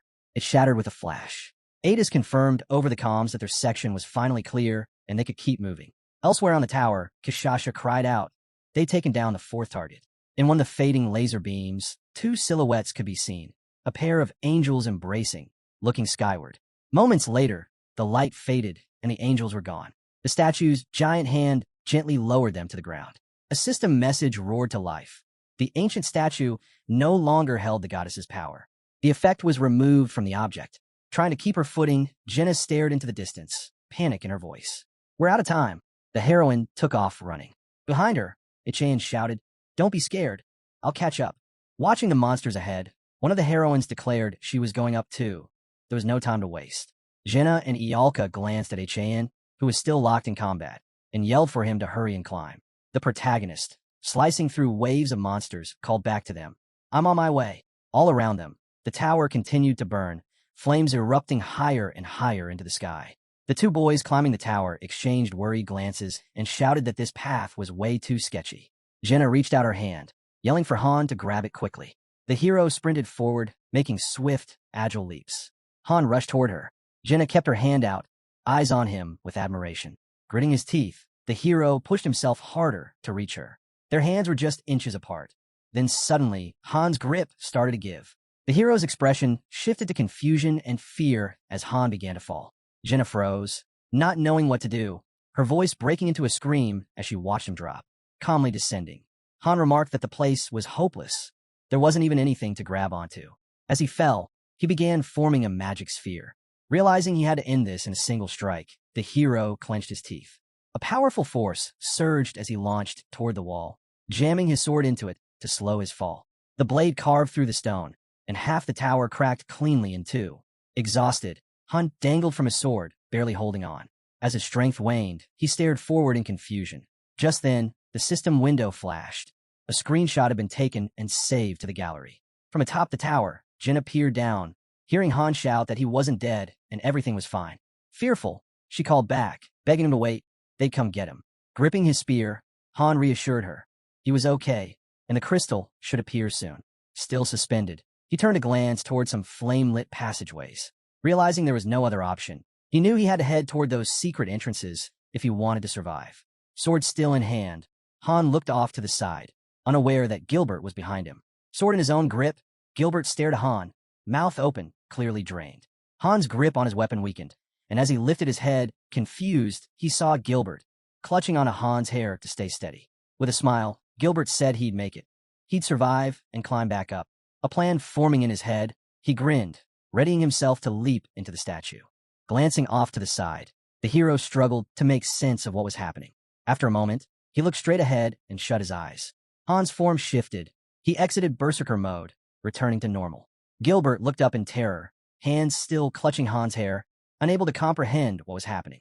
But with the transformation complete, Han's berserker hair slipped from his head, and Gilbert began to fall. His body drifted away, shrinking from view, and was soon engulfed by the surrounding flames. Moments later, he was completely gone. A system window popped up, announcing that Gilbert had returned to the Lord's embrace. Han stared off again, then focused his gaze forward. With a burst of nimble movement, he launched himself, springing off his sword midair. He landed inside the area filled with hidden entrances. Peering into the distance, he noticed his sword tumbling down from the tower. Stretching his arms forward, Han called it back. His magic made the sword whirl around midair and boomerang back in his grip. Entering one of the structures, Han looked to the side, calling for a report from the group leaders. As someone's legs appeared beside him, he turned his head and confidently stepped further in. Inside, he was quickly surrounded by a swarm of armed monsters. One of the lizard-like creatures bellowed that he was the strongest. But with a swift flick of Han's blade, the monster's head flew clean off. Then came a flying spear. Han instantly recognized the area. He had already been here during a bonus scenario. While others had to rely on maps to remember the layout, he had the upper hand. He could navigate straight to the top, dodging traps and enemies without getting lost. As countless spears flew past, Han called out to the group leader, asking where they were. He heard the girl reply that they were inside some strange circular room filled with odd machinery. Listening closely, Han told her he'd destroy anything blocking her path, including the machines. Near a glass test tube containing a crystal, the heroine cried out in frustration. She was missing the fifth device. Meanwhile, Ialka and Jenna stood off to the side, eyes locked on the statue's head. They spotted another crystal on its far shoulder, but there was a problem. The statue's head was blocking the shot. Moments later, the entire building began to shift. A system window popped up, announcing that the stone statue's defense system had been upgraded to level 4.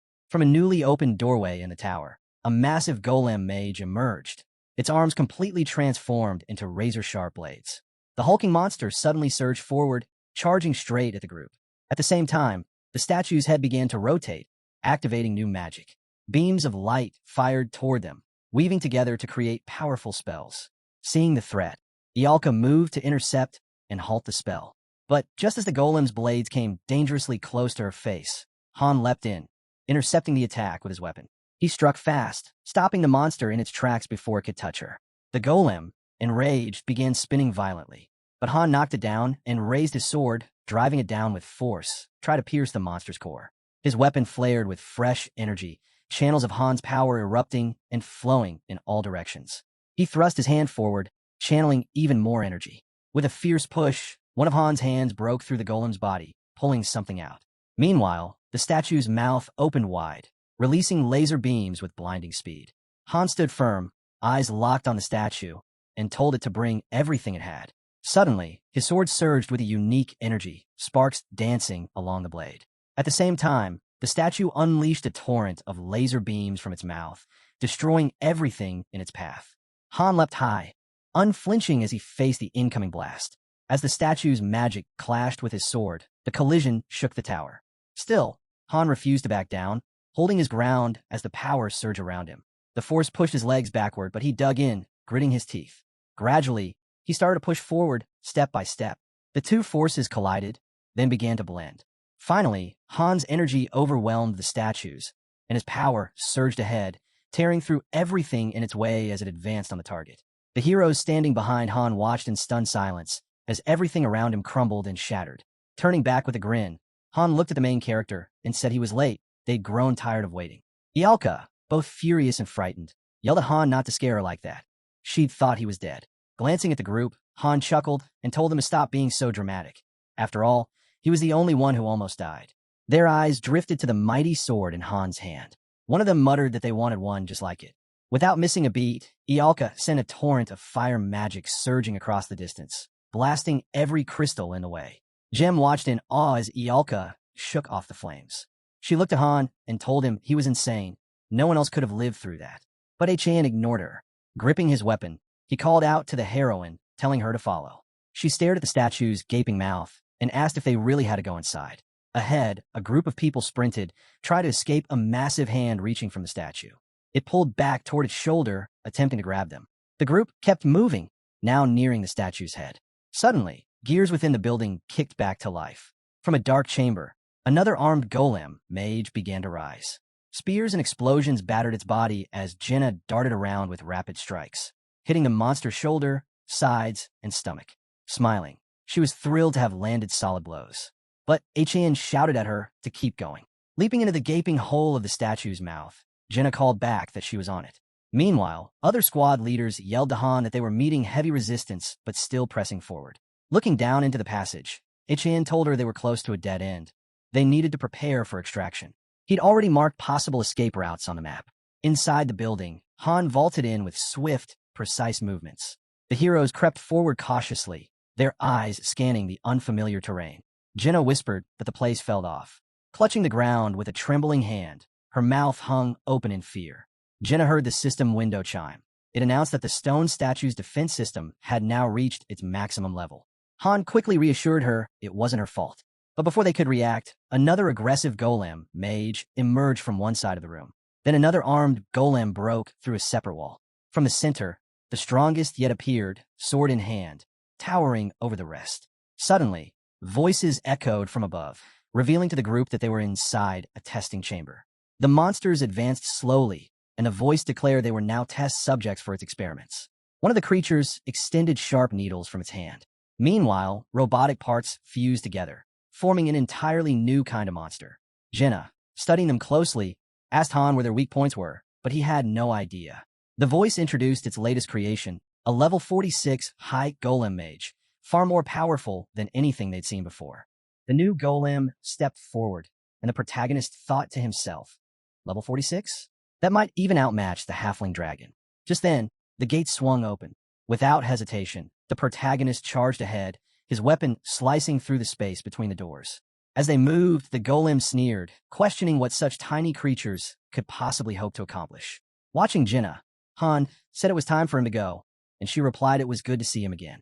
The golem shouted at them to halt, but the hero simply answered, "We'll meet again. Wait for us." An ammunition magazine popped open, releasing glowing baton-like lights. Jenna raised her head, asking what the strange glow was. The protagonist told her to ignore it. The beam streaked forward. Someone cried out that one of the 7 ancient statues had taken major damage. Kishasha glanced sideways and said they'd reached a dead end. There was no clear path forward. But Han told her to head up the stairs and take a right. If they followed the forks midway, they'd find the exit. They just needed to wait there. As the protagonist walked down a corridor, Jenna asked what he planned to do. He replied, simply, that they'd take out the statue's head before escaping. She commented that he always seemed to take on the hardest jobs. Then she suddenly turned, saying it felt like something was behind them. Looking at her, the protagonist said it must have already broken through the door. The golem suddenly roared, stretching its arms forward and shouting that they dared not underestimate his ultimate creation. Without warning, he unleashed a barrage of attacks. Arrows flew toward Velkist, who clenched his teeth, smirked, and muttered that they'd meet again right here. Ialka shot him a glare and demanded to know what he was talking about. They should be fighting together. At that moment, a notification flashed. Binnick was bleeding out. Ada's message that the number of enemies had suddenly skyrocketed. Han asked how many. Her answer, over 1,000. She was pushing toward the exit. Placing a hand on his forehead, the protagonist muttered that he understood. Even if he had to hold the line alone, he wouldn't let Friasis die. Adis replied she'd give it everything she had. Turning back, Nariza said 3 of them would be enough to keep going. If 2 could hold the enemy back, she'd use her magic to make sure they stood a chance. Han gritted his teeth, urging them forward, asking if she really didn't believe in them. She averted her gaze, but didn't respond. The protagonist told them to run if they got the chance. No unnecessary losses. As he sprinted ahead, he shouted not to die on him. Ialka yelled back, "Easy for you to say." Running beside him, Jenna asked if he'd be all right. Han responded that they had to trust each other. They hadn't trained all this time for nothing. The battle against the golem erupted. Chaos filled the room. Fear crept in, but the fight continued. A strike smashed into the monster. Off to the side, someone shouted for a girl to hold on. She groaned that her head was pounding and to stop yelling. Ryman grinned. The mission was almost over. It seemed impossible, but they were nearly through. If she could hang on just a little longer, they'd all make it back alive. Rose looked at him, her voice trembling. "We'll really make it back?" The golem's eyes flared. A question hung in the air. Would this nightmare ever truly end? Blood spilled from Velkist, and Rose fell. The hero winced. It hurt more than anything. Then a massive monster emerged. The thought struck, this challenge was brutal, and only a rare few could survive. It was almost like the creators didn't even want players to finish it. Gritting his teeth, the protagonist recalled it was the same with his own account. The girl turned to him, concerned. He simply said not to worry. They'd clear this floor, no matter what. A steel door suddenly appeared, then burst open with a crash. Someone had knocked it clean off its hinges. Inside, a figure sat calmly on a chair, muttering about how foolish people could be. The protagonist stepped in, frowning. The creature slowly turned in the chair, locking eyes with him. "So, you finally made it," he said with a smirk. Then, with a mocking tone, he asked if the hero even knew what the girl he was trying to protect truly wanted. "She's trying to defy the very laws of the universe." The hero flung his blade without hesitation. "You're wrong," he growled. Just then, the girl let loose an arrow, her shot tearing through the air. As the strike hit, the monster stumbled. Han glared at him and snapped. "What nonsense are you even going on about?" The creature collapsed to the floor. The hero turned to the girl and told her they needed to destroy every last one of the strange devices scattered around. "Leave nothing behind," he said. She nodded in agreement. Suddenly, the golem's eyes lit up again. Velkist and Nariza scrambled to avoid its attacks. Velkist clenched his teeth, thinking how fast and impenetrable the creature was. Every strike it launched seemed impossible to counter. He grimaced. How was he supposed to defeat a dragon if he couldn't even handle this? The hero entered a new room, his eyes fixed ahead. There at the center stood a massive crystal. Drawing his sword, he told himself this had to be the last one. With a swing, he slammed his blade into it. At first, nothing happened. But then, cracks began to spread, and shards exploded outward. A notification flashed. The ancient statue could no longer hold up. Mission type updated. Escape. The new objective, get out of the current region. Bonus objective, keep NPC Friasis alive. Looking over at Jenna, Hans said this place was done. They had to leave now. She hesitated, asking about the others. We'll meet them along the way, he said. You're coming with me. Smoke poured out from the statue as the hero relayed the update. The final crystal had been destroyed. All the doors should now be unlocked, and the flames would vanish. Find the exit, he urged them. Adis chimed in. They found a way out, and were already moving. She asked how things were on his end. The hero responded that they were fine. They'd get out on their own. Then, the ground rumbled. Turning around, the protagonist asked if the first group was okay. Someone answered that the mission had changed. They needed to evacuate. In the chaos, a monster grabbed Rose's lifeless body. They heard someone say they couldn't bring her with them. There just wasn't time. One stepped forward with a grin. Time to move, he said, then offered to clear the path. Just watch. Adis told Lilani to help Anand, then turned to Bennick and asked if he could run. Bennick didn't hesitate. He took off, saying he could handle it. One of the others warned him to run as fast as he could, or they'd leave him behind. Bennick shot back that it was fine and kept his eyes on the path ahead. The main character watched it all, thinking to himself, this was the final stretch of the mission. They had to make it out. Everyone. Group 1 had injuries. Group 2 was bleeding out. In Group 3, not a single member had escaped unhurt. Group 4 had lost 2 people. In Group 5, 3 dead already. As the scene widened to show the full room, Velkist looked away in frustration. Glaring at the main character, he growled that they'd taken way too long. They were supposed to be here earlier. They kept everyone waiting. A massive golem came into view. Someone asked what was wrong with it. It wasn't moving. The response was that it had shut itself down. The golem seemed to question its own existence. Han, off to the side, warned that the entire place was on the verge of collapsing. There'd be time to explain later. For now, they needed to move. Despite a visible wound on his leg, he urged them to follow. Velkis stared straight ahead and muttered that it was nothing to worry about. Just a scratch. Out of nowhere, Nerissa grabbed him from behind and scolded him. His stubbornness was going to get him killed. She'd carry him if she had to. Pipes were bursting all around them. The main character focused on the path. Getting out was harder than expected. If they hadn't memorized the map, they'd all be dead by now. A narrow passage appeared ahead. The team had made it to the top of a massive statue. Jenna looked down and asked how they were supposed to get down from this height. Maybe telekinesis? Ialka shook her head. That kind of magic didn't always work in tight spots like this. The main character suggested they get the ropes ready. They dropped a rope down. A voice confirmed they'd be going one at a time. Someone mentioned they'd done something like this before, but this was way higher. At the edge, Han said the rope wasn't long enough. They'd have to drop the last part manually. No more time to think. They had to go.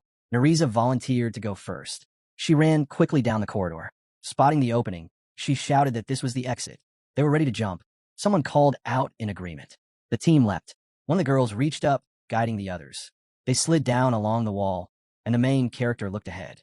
He tried to speak, but stopped. He had no words left for what had happened to Group 3. Adis told everyone to get ready to descend and grab their ropes.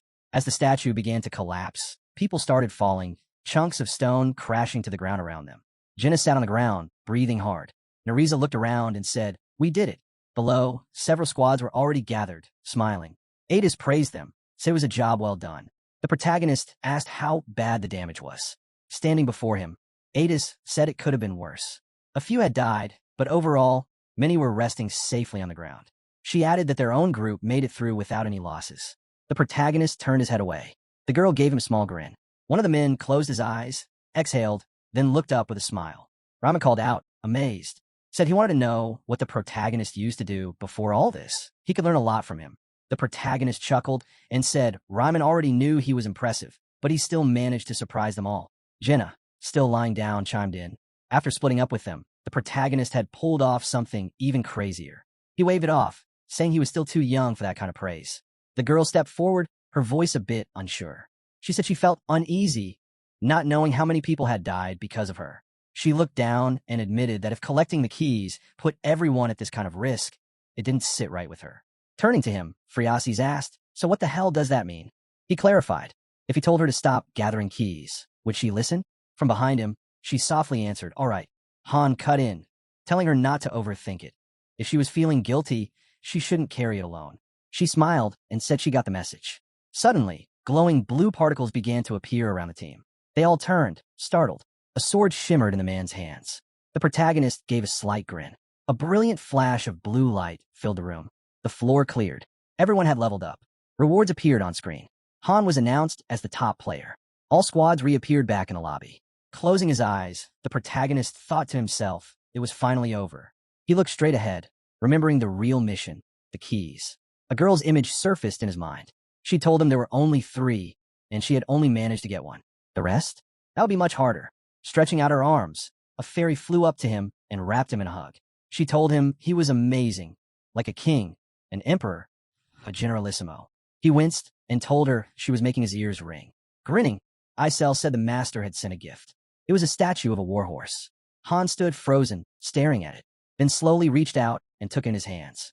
The protagonist smiled faintly. He had thought he'd lost, but now, holding this gift, he felt genuine joy. His bond with the master was growing stronger. Squad names flashed across the screen.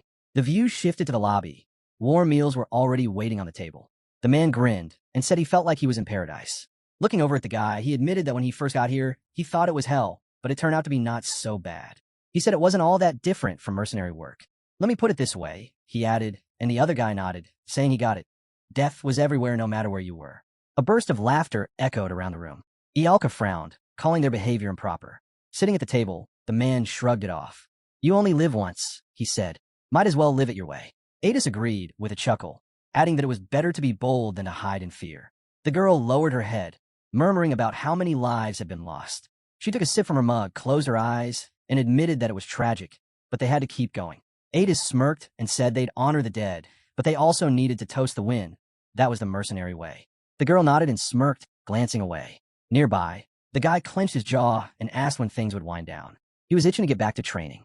The girl looked at him and reminded him how hard they'd worked to set everything up. Don't tell me you're not enjoying this at all, she asked. He shook his head, saying it wasn't that. It was just the eating part. Nereza teased that he was just being shy. Velkis jumped in, asking if she was against having a little celebration to lift spirits and blow off steam. That kind of thing stuck with him from his days in Niflheim. Sure, this wasn't as grand, but it still mattered. The protagonist glanced around, surprised that someone had put this all together without him even asking for it. It helped him feel a little more at ease. Plates of food were spread out when someone suddenly pointed out, "Isn't he the guest of honor tonight? What did he do before joining us?" "I was a farmer," he replied, drawing laughter from the group. "Now look at him, living large," someone joked. With a sigh, Han grumbled to himself about how irritating it all was, but he couldn't just storm off. A girl next to him said they'd only been here about a month. Out of nowhere, Isel burst in, shouting about something urgent. She spun toward the hero, and he asked what was going on. "You're too loud," he said. "Once is enough." Grabbing his shirt, the little fairy insisted she had something to tell him. Frowning, he asked if there was another battle, but she shot back that he should stop worrying. They'd all drop dead from drinking before any enemy got to them. She added that if it weren't for Han, they'd be done for already. He smacked her lightly, looking away. Some of the guys chuckled as she complained her wings were too sensitive and told him to be more gentle. He just muttered for her to shut it. The view widened, revealing the structure ahead. Standing near the fairy, he asked what it was. The fairy replied with a teasing grin, saying he was in for a surprise. A glowing website popped into view, and she proudly declared it was all thanks to fairy tech. Covering his face with his hand, the protagonist muttered that it looked like something straight out of it. A video of the 30th floor raid began playing, one that had racked up an impressive number of views. The fairy beamed as the footage rolled. As he scanned the comments, the hero noted that the reactions felt a lot like the feedback he got when he posted clips back in Niflheim. Reading through the messages, he thought the ones he ignored didn't count. The fairy grinned and asked how it felt to be a rising star, both a respected master and a celebrated hero. With a half smile, the protagonist admitted he was actually thrilled. A notification popped up about a monthly limited pack, 4,500 diamonds, 300,000 gold, plus a daily reward of 150 diamonds and 10,000 gold, all for just 50,000 won. Han raised an eyebrow, surprised that Initen was spending so much. The protagonist admitted he had never spent that kind of money before. Isel nodded, reminding him that the video had pulled in over 50,000 views. He added that he'd used the donations from the videos to fund his in-game purchases. She told him that was a smart move. Then came a new alert. 3 unread messages. Han narrowed his eyes, suspecting his account name might have been leaked. Still, he shrugged it off. As long as no one had their coordinates, it wasn't a big deal. The lobby loaded on screen, and he muttered that if anyone did track them down, other players might try to crash their party. Noticing his expression, Isel asked if something was bothering him. "What makes you think that?" he asked back. She replied that he didn't exactly seem thrilled. The window closed, and he admitted he wasn't in the best mood. Funny, considering the video had drawn a ton of attention from other players. But in the end, he was just a guy punching above his level. Real top rankers wouldn't be impressed. They'd just see through the act. Hands in his pockets, the hero said to keep him posted when the next video dropped. She promised she wouldn't forget. Just then, a man returned with a grin, saying he'd been gone a while and asked what he'd missed. Han replied casually that nothing much had happened. They'd just been talking. Setting his mug down, Ryman raised his own and said he wanted to share a drink with him. The protagonist hesitated. He wasn't a fan of alcohol, but this felt like a moment worth making an exception for. Starting tomorrow, things would get hectic again. Just then, the lobby interface reappeared, flashing a new message. "Congratulations on clearing the 30th floor. Several new weekday dungeons have been unlocked. Israel Mine, Kindred Forest, Simul Plateau. The third research dungeon, Kaya, was now available. New buildings had also been added. Tonia Lobby had been upgraded. Every 10 floors, the master sector would shift. This was how the system kept low and high-level players apart. And with each new sector level, more content would become accessible. For the 30th floor, a new area called Ancient Ruins had opened up. If they could send a team there on a flying ship, they'd return with rare materials and valuable gems, stuff you'd never find in regular weekly dungeons. But to build a flying ship? That wasn't easy. It required expensive materials, advanced research, loads of money, time, and top-tier specialists. Not to mention a magic engineer with at least 4 stars. For now, it was out of reach, even for Enid. Still, the company had already started looking into renting one. Problem was, the rental fees were outrageous, and any damage meant even more costs. Not really worth it. The protagonist held his sword, thinking how amazing it would be to actually own a flying ship. A guy nearby asked what he was staring at. He simply said he was thinking about getting in some training. Taking a step forward, Han thought there was no need to rush. They'd get a ship eventually. Then he called out to the guy. Suddenly, the protagonist froze. A message alert flashed. He had an unread chat in one of the channels. Looking away, he realized he hadn't even checked it before leaving earlier. But it hadn't felt important at the time. Velkis groaned that if they didn't get started soon, the whole day would be over before they even began training. A light flickered in the building. Rubbing her eyes, Isel asked what was going on. Looking over at her, the hero said he needed temporary master permissions. She furrowed her brow and asked why. He told her he wanted to check the incoming messages they had received. The fairy stretched her arms and said that if he really wanted access, she'd grant it, then added something boastful about fairy magic. The protagonist began scrolling through the unread channel chat. As he read the messages, he figured the player must be online now, someone from the same sector. He looked over at the fairy and asked her to pull up the map and show him the player's location. She nodded, and a map view expanded in front of them. The protagonist noticed that most of the map was gray. Isel explained that the gray zones belonged to masters who hadn't logged in for a long time. Ideally, each sector should have at least 100 active users, but right now, too few are online. The player had written that he was all alone in his sector and didn't want to give up like the rest. He wanted to offer help, said he had a lot of spare materials from farming. The protagonist thought he sure wasn't wasting time getting to the point. Then the player asked for coordinates so he could send supplies. The protagonist told him to wait. Isel echoed that, urging caution. The protagonist said he knew. That was exactly why he paused. Han smirked and commented that this kind of guy was probably a hunter, more specifically, one of those idiot hunters who pretended to help new players, only to rob them later. They usually preyed on users who hadn't played long. The fairy gritted her teeth at the thought.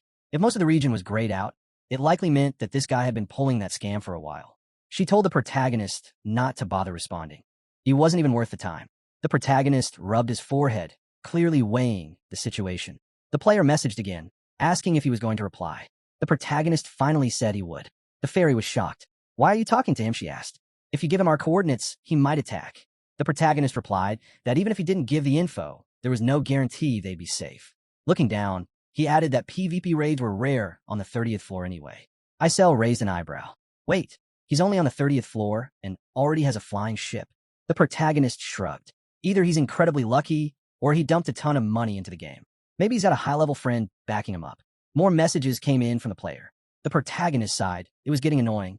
He replied curtly, telling the guy to be careful, and was told not to worry. And the player added that he wanted a flying ship too. He said the blueprints were hard to decipher, but he had several on hand and needed help understanding them. The fairy frowned. "What is he really after?" she asked. Han said flatly that once he was done dealing with that guy, You should delete the whole chat thread. The fairy's eyes widened. Wait, she said. Shouldn't you do that when the master's online? But the master wasn't there. It's better this way, the protagonist replied. She stared at him, surprised. Still, I'm calm, he said with a grin. This just reminds me of the old days. I never lost a street fight. He went on to say that many masters had already quit the game.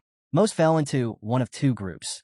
Those who gave up climbing the tower and just socialized, and those who turned into PvP hunters. And those hunters? They never missed a fight.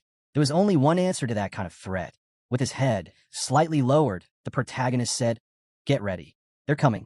Someone nearby asked, "What the hell are you talking about?" "It's the middle of the night." Nereza came over and asked if this was an invasion. "Glad you're catching on," the protagonist replied. "You know what to do, right?" "I'll alert all the group leaders," she said, nodding. Jenna overheard and said he should let the non-combatants know to stay in their rooms. "Already on it," she added. Ialka frowned. "What's going on?" The protagonist reminded her. "I told you. Players from other lobbies can invade." Ialka put a hand to her forehead. "And this is happening now? I thought we'd get a break." The protagonist smirked. "If we lose here..." "Are you kidding me?" she interrupted. Looking out the window, Han's eyes gleamed. "I want a flying ship," he muttered. "And I'll get one. A damn good one." The view shifted to the lobby. People were seated around a table, voices echoing loudly through the building. It seemed like the banquet on the second floor had just ended. By the wall, a man commented that the noise could be heard even from where they stood. Someone replied that the loud laughter probably came from Raimon. "How can he laugh like that when half his squad's dead?" the man asked. "He's a mercenary," came the reply. The man crossed his arms and said he'd heard that half of teams 4 and 5 were wiped out. A bearded man responded, "Isn't that good news for us?" And the other man said, "Gilbert, idiot, died." The men gathered around the table, the air heavy as if a monster like him had fallen. To the elite teams, people like them meant nothing. Sure, those teams had all the advantages, but who knew how long they'd survive? One man stood up and scoffed. Yeah, Gilbert had been a fool, pushing so hard to reach the second floor, only to end up dead. Mark chuckled and asked, "Aren't you all tired of this pathetic life? Is this really living?" Another man pointed at him and asked, "What's that in your hand, Booze?" Holding a sausage, he continued, "Is this how we're supposed to impress the master? Stealing meat and alcohol." Then he grinned, "But now I know how to really show him. And I can show you too, if you're in." The others looked at him, stunned. He asked again, "So what do you say?" Suddenly, a scream rang out, an urgent call for everyone to evacuate. A man dashed in, yelling for them to take cover. They were under attack. Glancing over, the man repeated his question, but Mark interrupted, asking what kind of invasion it was. The reply came fast, "Get inside. Stay away from the outside. This is an emergency order from the third floor." Another man's eyes went wide. "An invasion?" From another lobby. Mark looked just as shocked, repeating the question. People stood frozen in place, pressed against the walls. Raimond asked if it was true. They were really being invaded by another lobby? He couldn't believe it. Eddie's chimed in, "Wait, I thought you called us here with a plan." The protagonist just grinned. "We're going to crush them." Perched casually on a shelf, someone asked, "What kind of war is this supposed to be?" "Just wait for my signal," the protagonist said. "Be ready." Another man frowned. "Only 5 of us. You think that's enough?" The answer came with a shrug. Velkus just smiled, saying he was getting bored anyway. Perfect timing. Han warned him not to rush it, but someone else asked, "If not now, then when?" The protagonist grinned again. "Don't kill them. Not yet. We still got plans. Killing is just plan B. There's a system in place protecting heroes up to the 40th floor," he explained. "They won't actually die in PvP, but if they do die, they'll get penalized." "How bad?" someone asked. "Bad enough," he replied. "They lose stats, skills, permanently. Even the most promising hero can turn into dead weight." A blue portal tore open, and from it, a flying ship burst forth. A system alert immediately popped up. Unauthorized entry detected. The ship was making its descent. It touched down on the ground, and the system reported no active security. None of the heroes had sensed the breach. The danger was real. A ramp extended from the ship. The protagonist peeked from around the corner as people began to disembark. One of them complained aloud, "No welcome party? How dull." Confidently, another said the warehouse should be on the first floor. "Let's loot everything. Gold, valuables, all of it." Grinning, a girl added, "As for the witnesses, we know what to do." The man beside her asked, "You mean bring them half dead?" She folded her arms. "Exactly. We'll force them to join us."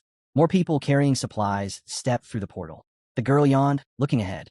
But then, suddenly, she was knocked backward. A man stepped forward. The protagonist silently moved in behind him. Annoyed, the intruder barked, "What are you staring at?" He turned and froze. A hand clamped onto his wrist. The man dropped to the ground, gasping. Han kicked him in the face. His eyes gleamed as he asked, "Only 7 of you?" The guy, now coughing, replied weakly, "I don't know." The protagonist tightened his grip. "You better talk, unless you want that hand broken." Spitting blood, the captive finally gave in. 7. 4 stationed in different areas. One's the leader. 2 more, including the one from the sky, are still on the ship. None of them are engineers. He was then asked about their departure schedule. 10 minutes, he groaned. But maybe 5 if they hurry.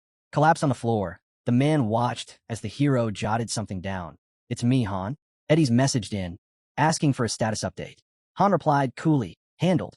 Give it 10 minutes, then we can sleep again." Grinding his teeth, the protagonist messaged, "Don't wait." "What do you mean?" came the response. The system controls were locked out. Everything was running on auto. It irritated him. He couldn't interfere. Tied up intruders sat near barrels as a new warning came through. Enemy raid on warehouse in progress.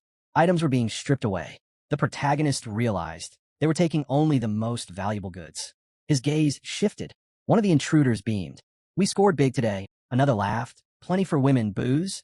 And this place didn't even put up a fight. "Idiots," someone muttered, watching them celebrate. From behind the wall, the hero overheard a voice muttering. "Where even is this place? Where is he? Already asleep or what?" The speaker sounded irritated, thinking they trusted someone unreliable to stand guard. Just then, a flying ship came into view. Someone noted that today's departure was earlier than usual. "Does it matter?" "Sooner's better," they added. A notification flashed. "The flying ship is departing with your belongings." A brilliant light lit up the sky as the ship ascended, jumping between dimensions. The protagonist turned his eyes away. Velkus stood silently behind the door. The ship soared higher, racing into the clouds, flying full speed into a different dimension. Looking up, one of the crew mumbled, "Master didn't used to be like this. Everything's changed." Then, almost as if confirming his own words, he added, "Right?" But before he could say more, a heavy blow sent him flying overboard. Inside the ship, the protagonist strode down the hall and grabbed a door handle just as a battered body was tossed from a room. Velkus raised an eyebrow. "Who's this weakling? Can't do anything, can he? Are we supposed to hide in here like this?" I could barely breathe. Facing him, the hero asked for a status report. The man caught his breath. That was the last one. From the other side, one of the enemies shouted, "Stop! Don't kill him. You'll pay for it if you do." He yelled desperately, warning them that death came with consequences. But the guy ignored him, drove his sword forward, and scoffed. "All weaklings, nothing more." Nearby, Jenna held a bloodied blade and said, "That's it. We're done here." Staring down their foes, she added, "They're worse than we imagined. No doubt, they've pulled this stunt countless times." Ialka frowned. "Still, something about this bugs me. What a disappointment." A girl raised her hand. "So this was your grand ambush plan? Just 5 of us? You sure?" Narissa answered with a grim tone. "There are probably dozens of them. I checked. We might be able to retreat back to our lobby to regroup." But Han cut her off. "No, that ruins the setup. If this ship is even slightly delayed, they'll realize something's off." He looked down. "We're heading straight for their base. No turning back. We finish it all in one strike." Velkist's eyes gleamed. "I could wipe out a wagon load of these clowns, easy." Their weakness was obvious. Despite their levels, none of them had proper training. It was pathetic, especially considering how they'd already given up on climbing the tower. The protagonist nodded. "Loot everything, then burn it. Make sure they never recover." A glow surrounded the group as a thought echoed in the air. If they didn't leave the game now, they'd be completely wiped out. The hero glanced sideways. A system alert popped up. Log-keeping privileges revoked. He scowled.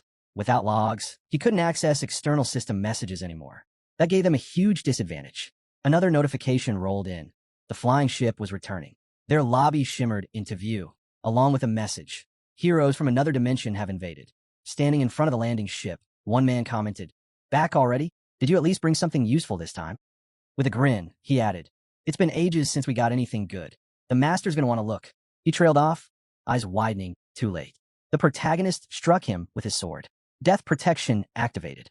Their souls were severed. Healing systems in the lobby were disabled during PvP. Bodies hit the ground. A red light pulsed across the lobby. Danger alert. Jenna turned to the hero.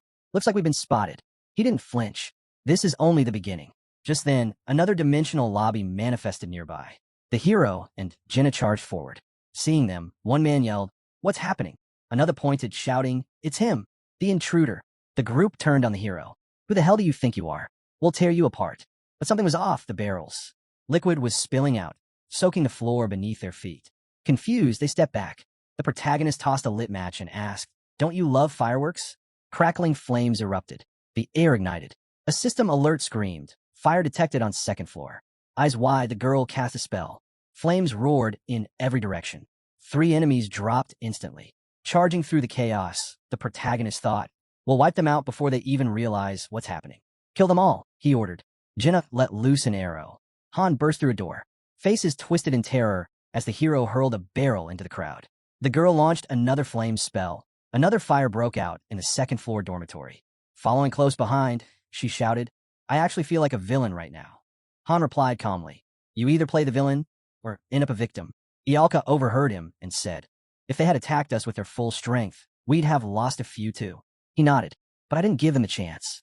The best ambush hits when they're asleep or when there's no one on guard."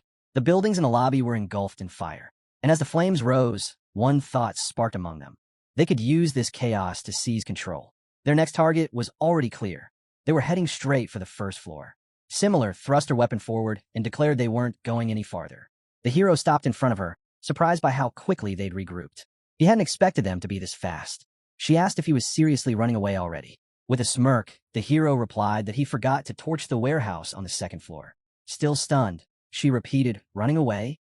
Han simply said he was going to take care of it, and she hurled an insult at him as he walked off. He stepped into the warehouse, only for someone to suddenly appear behind him. A frying pan came swinging at him. He dodged and asked if this was one of the warehouse staff. Flames started to spread rapidly, and a fire alert popped up for the second floor. Jenna looked away and asked if burning everything was really okay. The protagonist shrugged, saying it would be dumb if they were just there to loot, but that wasn't the point. Turning to the others, he said they needed to burn down every building with supplies. Narissa agreed immediately. Ialka admitted it made her feel like the bad guy. The fire raged. The dorm's level dropped from 5 to 3. Similar appeared in front of the hero again, demanding to know what the hell they were doing. Screaming in rage, she swore she'd kill them and told them to come at her. Velkus stepped forward, asking if she had a death wish. Han muttered that Velkus should just kill him already. Velkus grinned. The fight began. The crowd clashed. Similar clenched her teeth, and in a blink, they were swinging at each other. Velkus' eyes lit up. Similar let out a shout of excitement. Velkus laughed, saying she really was asking for death. Suddenly, her hand was severed. Jenna stared in horror. Similar's eyes widened. She screamed that he was cheating. Then in one brutal motion, he cut off her head. The guy cried out in terror, just before a shot blew through his skull. 2 from the lobby were dead. A girl asked if that was enough. Everything was burning. Sure, they were villains, but not all of them had deserved it. The equipment workshop was in flames. The hero turned and said it wasn't over yet. Jenna objected, but he reassured her they wouldn't kill anyone else. They just tear down the rest of the buildings. Most of the top fighters were gone. Supplies lost. Warehouses reduced to ashes. The weapons workshop engulfed. The central square devoured by fire. The dorm half ruined. The equipment shop out of commission. Everywhere fire raged. And then came the thought, burn it all. The whole lobby caught fire. The hero muttered, it was burning so bad. Even the game master would want to quit. A notification popped up. The hero glanced at it and muttered, "Send him." The man panicked. Clenching his fists, he shouted for them not to come any closer. If they fought with everything they had, maybe they could win. Han responded calmly. He just had one question. If the guy answered, he'd live. The man dropped to his knees and said he could ask anything.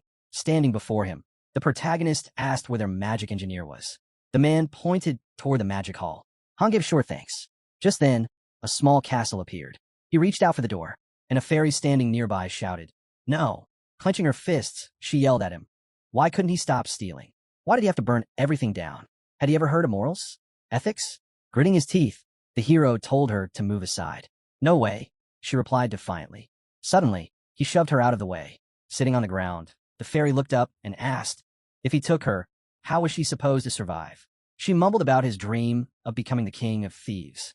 Looking away, she muttered that it had already been half a year since she got stuck with this terrible master. After all that, was he really going to burn it all? Did he not care about her at all? Inside the hall, the protagonist stepped in. Potions were scattered across a table. A girl was sprawled on top of it. He placed a hand on her shoulder, thinking this was the magic engineer, the key to controlling the flying ship. She was somehow still asleep through all the chaos. Rubbing her eyes, she groggily asked who was messing with her rest. She complained that she had worked nonstop for 3 days and nights. Without warning, the protagonist tied her up. He slung her over his shoulder as she groaned in protest. The fairy looked stunned. Han turned to her and asked what the problem was. He was taking her. Standing amid the roaring flames, the hero turned to the people nearby and said if they wanted to live, they should head back to their dorms. The crowd nodded quickly in agreement. Holding onto a cart, Jenna looked over and said, "That's a girl. She's our most valuable target," the hero replied. "Don't let her escape." Jenna asked if this wasn't basically a kidnapping. Han answered flatly, "It is." Gritting his teeth, he said he'd get her to the flying ship himself and finish things here. The girl responded calmly, "That's fine. Just don't waste time." The fairy shouted in rage, demanding to know why he was doing all of this. Murder, arson, kidnapping. How is he any different from a demon? Unbothered, he told her to call it whatever she wanted. She pressed further, asking him why. He explained there had never been room for negotiation. The first time he raided the hunters, they were so desperate he even spared them a few supplies. A month later, they came after him again. And it happened again after that. No matter who it was or what the situation looked like, the outcome never changed. After countless encounters, he had learned that simple truth. Bastards never change, he thought. Clenching her fist, the fairy asked what he truly believed. Reaching her hand forward, she challenged him. Was he just going to walk away now, like it meant nothing? He didn't stop. He said fairies had two conditions under which they could fight back. 1, when ordered by their master. 2, when someone tries to kill them. So why didn't she just surrender already? All around them, flames consumed everything. Survivors sat scattered on the ground. The hero stood in the chaos, holding a burning torch. Grabbing her hat, the fairy warned him. If he really did this, their master, Han cut her off. He's probably quit the game. Tears welled in her eyes as she demanded to know if he had done all of this knowing that already. Then what are we supposed to do now? He turned his back. I don't care. He walked through the portal. A flying ship soared out behind him. Approaching a girl, he thought to himself, what an awful name. Nerissa greeted him, saying, "You're back." He asked how the ship was holding up. She admitted nothing was working yet. They probably needed to verify their identity or something to get it running. Where's the girl? Han asked. Nerissa replied that they had tied her up.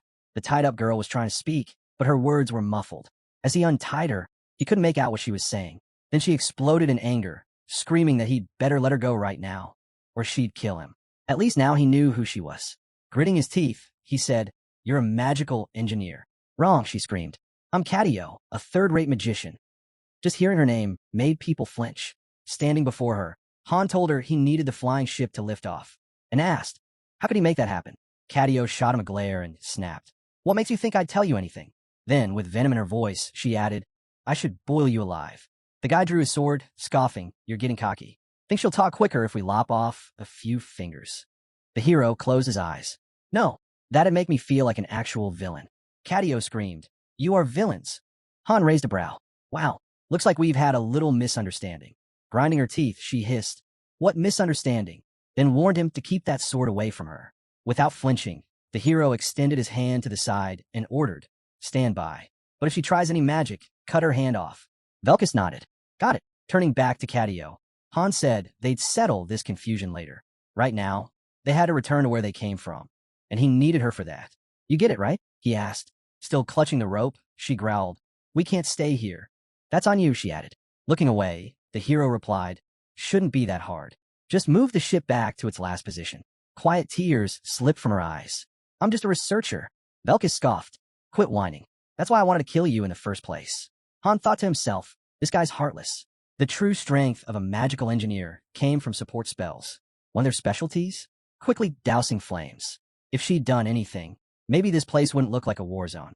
Finally, Catio said, "I'm ready," then turned and asked, "You let me go now, right?" Han looked at her. "Go where?" Then ordered, "Tie her up again." Rope snapped back into place around her. She screamed in frustration. The fairy shouted furiously, "You really took everything. Fine, take it, choke on it, have a great trip. Hope a bottle of rum ends up where the sun don't shine." Han blinked. "Can't say I've ever heard a goodbye like that." He looked back at her. She glared, thinking they'd get away with everything. But at least now, she knew who had their backs. That alone would be a shock. Stretching out her hand, the fairy exclaimed that they'd stumbled into the notorious Solidarity Association, a top-tier guild made up of 30 elite rankers. While their current guild master wasn't much in terms of skill, he had close ties to their true leader. Suddenly, the man opened his eyes, touched his face thoughtfully, and looked surprised. Han, puzzled, wondered aloud. He never heard of such a group before. Isel told him to enjoy the peace while he could, but warned him not to expect mercy later, not even if he got down on his knees. The hero smirked, then asked for her name.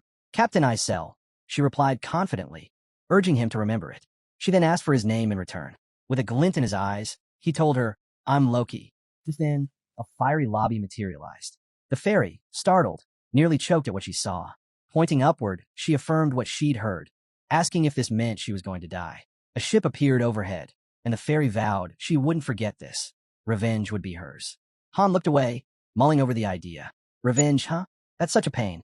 Suddenly, a voice asked if he was enjoying himself. When the girl grinned and admitted she'd been spying, he asked why. She laughed it off, saying it was just too entertaining to ignore. He blushed at her honesty, and she said this moment earned a spot in her memory album. Hearing his name again, Han told her to quit. It was getting embarrassing. As the ship drifted through the clouds, Han casually asked if she knew anything about the Solidarity Association. Uranith shook her head. This was news to her too. Still, she offered to dig into it. Eyes closed, she declared all she needed was his word, and she tracked down their base and wiped them out. The fleet had been idle for too long and was itching for action. Han leaned on the railing and told her to hold off. Unless they made the first move, there was no need to engage. Uranith grinned, saying that if they ever dared, she'd be ready.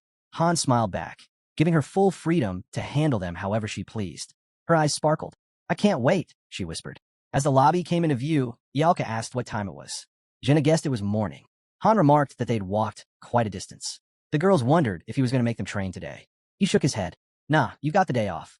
Velkus chimed in, asking what they should do with the shift. Han told him not to worry. He'd take care of it. As the building came into view, a bound figure lay on a bed inside. The protagonist wondered how anyone could sleep like that, then asked aloud how long the guy planned to keep napping. Suddenly, the guy jolted awake, panicking and shouting, "Where am I?" Han calmly answered, "In my room." The guy demanded to be taken back immediately, asking why he'd been dragged here. Han sat down on a chair and simply said, "No." He explained that he was now in charge of the flying ship. Catio's eyes widened. Not only that, Han added, he'd also be handling research, spellcrafting, and support magic. With those skills, he could join them on missions. It'd be useful having two mages. Furious, the guy shouted that this was kidnapping. First, they abducted him, and now they wanted him to work? He told them to go to hell. Catio? Huh. Han mused, noting the name. A voice came from behind the door. It was her. She mentioned that he probably hadn't eaten yet. Han told her to come in. She entered with a tray and confirmed that this was the boy from yesterday. Han replied that Catio would be fighting alongside them now, so she should treat him kindly. Jenna approached with the food, noting he must be starving. Here, eat up, she said. You can't escape on an empty stomach. Still tied, Catio snapped that he couldn't eat like this. Jenna asked if he was sure, glancing at him. Han reassured her, saying it was fine. Catio couldn't really do anything in that state anyway. But she shook her head. That's not what I meant. I made this for him. Catio grabbed the sandwich with hesitation and snapped that they couldn't bribe him with food. He wouldn't help villains who torched homes and enslaved people. Han, relaxed in the chair, asked him what he even knew about villains. Did he have any clue what his so-called master had done? Catio froze at that, trembling. Han told him he was an accomplice. Catio shouted back that he was only following orders, and if he went back, he'd be forced to do the same all over again. The food slipped from his hands and hit the floor. Looking down, Catio muttered that his master wasn't like that. He used to be better. Now he was just lost. Catio muttered that he still believed in his master. Han looked straight ahead and asked again, did he really think someone so deep in denial could change? Catio frowned. Han pressed further, urging him to think. Wasn't it better to explore his potential freely here, rather than work himself into the ground over there? The girl glanced at Catio with pity, saying at least their own leader actually listened to them. Han promised her that Catio's master wasn't like that. Watching the boy carefully, he wondered just how much they'd pushed him. He was so exhausted, he couldn't even react in a crisis. If Catio wasn't so worn down, maybe he'd have tried to kill them all already. Smirking, Han thought maybe he just needed to push a bit harder. If you agree to join us, he said, I'll make you 3 promises. Ialka blinked in surprise. First, Han continued, no overtime. Ever. The girl tried to chime in, but he cut her off. Seriously, we respect work-life balance here. Off hours are yours to do whatever you want. He crossed his arms. Second, we don't go around attacking people's lobbies. Catio scoffed. You just attacked one. Han looked at him calmly. Because your master struck first. It's all in the ship logs. You're free to check. As Catio lowered his gaze, Han went on. We're a raid team. We stay focused. We don't waste time on anything else. Sitting on the bed, Catio muttered that missions didn't matter here. This wasn't even his home. Han raised an eyebrow. So, got family there? Anyone waiting for you? No, Catio admitted, but still. Then all the better, Han interrupted. No ties holding you back. A moment later, the third promise echoed through the room. No one here will judge you based on where you're from. Catio stared at him. What are you, some kind of captain? Han held up 3 fingers. Not a captain, but I've got pull. And I mean it, no overtime, mission-focused, zero discrimination. That's the deal. Cadio narrowed his eyes. You're absolutely sure about the no overtime part? Han grinned at Cadio. There was more to a magic engineer than piloting a ship. With powerful support spells, enchantments, high-grade potion crafting, and research skills, they were top-tier assets. In some places, they were treated like celebrities. Ialka glanced at Han, unimpressed. Wow, you're practically kissing up to him. Why treat him better than me? I'm a mid too. Han shrugged. Because he hasn't agreed to work for us yet. So, since I'm already working my butt off, you don't need to be nice anymore, she said, arms crossed. Han looked away. What's really bothering you? I said I'm fine, she replied, brushing it off. He kept walking. Either way, we're not letting him go, Ialka asked. And what if he says no? Then I'll make him say yes, Han said without hesitation. Ialka looked off to the side. So what if I don't like him? Han clenched his jaw. You want to send him back to that place? She quickly said, I didn't mean it like that. Crossing her arms, she sighed. Fine, whatever. Let's see what he can do. Han thought to himself. So much fuss, and all because she didn't want to work solo. With a casual wave, he said, I'm going to catch a nap. Wake me if anything happens. Maybe I'll show him around later. Ialka raised an eyebrow. And what exactly am I supposed to be doing? Han turned, asked Jenna. I already am, Jenna replied from nearby. Hands in his pockets, Han added, there's still plenty to do. Once the tour's done, we'll be heading back to our lobby. What again? Ialka groaned. As the flying ship reappeared, someone commented that this was the final nail in the coffin. Around them, cleanup crews were tidying the battlefield. Someone noted the presence of mechanics. They must have had some left if the ship was still operational. A cart rolled steadily ahead, pushed by a girl. Han remarked, we'll bring them along too, prisoner and all. As the ship and cart came into full view, an update popped up. Skill characteristics were now visible. Han's current abilities were listed clearly, ready to review. A notification popped up. An airship had just arrived. Word was, it was used for traveling across dimensions. Sitting on the bed, the guy took it in stride. Another alert flashed. A new hero had joined, Cadio, a mage. Then came a message. 14 items have been gathered. Isel commented that the master must be stunned. The hero nodded. So much had gone down in just a single day. Turning away from the window, the protagonist muttered that crafting a flying ship takes over a week and eats up rare materials and diamonds. He'd handed the master both a ship and a mage. Of course, the guy was reeling. Isel added that if she tallied up the cost of everything they brought yesterday, it had come out to about 7.8 million gold. And everything was tracked. There was no way the master wouldn't know it was them. He glanced to the side as another alert appeared. Hero Han had submitted a request. He wanted Cadio approved. Cadio stepped into the room. The protagonist asked what he wanted, but Cadio brushed it off, saying he wouldn't be swayed. Eyeing the room, Cadio admitted it was nicer than Harura, but insisted he wouldn't fall for its charms. The protagonist froze for a second, then hung his head. Cadio shivered at the silence. Well then, he had no choice. He'd have to synthesize it. Looking elsewhere, Han noted the offer was actually solid. He already had 4 stars. Still, he couldn't waste his support on slackers. Cadio clenched his jaw, bearing a forced grin. The protagonist said he was kidding. He'd already promised him 3 things. If there was anything else, just say it. Eyes shut, Cadio finally said he wanted the March issue of Limogen. It was impossible to get. It only printed in Harura. A new notification popped up. Han wanted Limojani March. The protagonist held it out, ready to hand it over, and asked what else. With a smirk, Cadio asked for an Stoat fur scarf. The hero asked again, anything more? Cadio's eyes widened in disbelief. How do you even have these things? The protagonist figured Cadio probably wasn't used to receiving gifts. Looking at him, he said, all right, one last thing. Han grinned. As he headed out, someone asked where he was going. Without looking back, he said, to get what I want. A notification popped up in the lobby. Han had initiated an expedition. The target? Harura. The mission? Robbery and abductions. As he accepted the task, shovel in hand, the fairy exploded in outrage, slamming into the barrier and yelling, what the hell is going on this time? She ordered them to leave and never return. With arms crossed, the hero calmly said he brought her here for a reason. They were going to make a contract with her. From now on, she was joining their team. The girl gave him a look and said he'd better be sorry. Grinding his teeth, Cadio asked how on earth he convinced her. Lady replied simply, she agreed on her own. Looking straight at them, she said she was done with that place. The master never cared if they lived or died. Cadio tried to argue, but Ialka turned to the protagonist and asked what he thought. Would he accept? The reply came quick. He should decide already. Today would be the day. As Han turned to leave, the girl asked where he was taking the mage. He said he didn't know yet. He needed to figure that out. The scene shifted to the dorm building. Sitting at a table, the protagonist listened as the girl reported in, she'd finished gathering intel on the Solidarity Association. Raising her eyes, she explained. It was established about 6 months ago. Most likely, this guild had migrated from a major mobile game. From what she gathered, they used to go by the name Blood Alliance and were powerful enough to dominate an entire server. Server L. Han clenched his jaw as she continued. Their recruitment policies were bizarre. Only men over 30 were allowed in, and each member had to spend at least 10 million won per month on the game. He looked puzzled and asked what she meant. She clarified, they literally required their members to spend that much in-game. Hearing this, the hero looked down, thinking they were up against a guild that practically drowned the game in money. Their name even came from the in-game greeting they used with each other. Their mission was clear: take full control of Z server. They kept expanding by raiding nearby accounts, turning them into vassals, and draining them dry. Han's fist clenched. The Free Masters had tried to fight back, but when he asked if they'd had any success, the answer was clear: no. The guild's financial power was just too overwhelming. New players were joining constantly, and the hero asked, what about their military strength?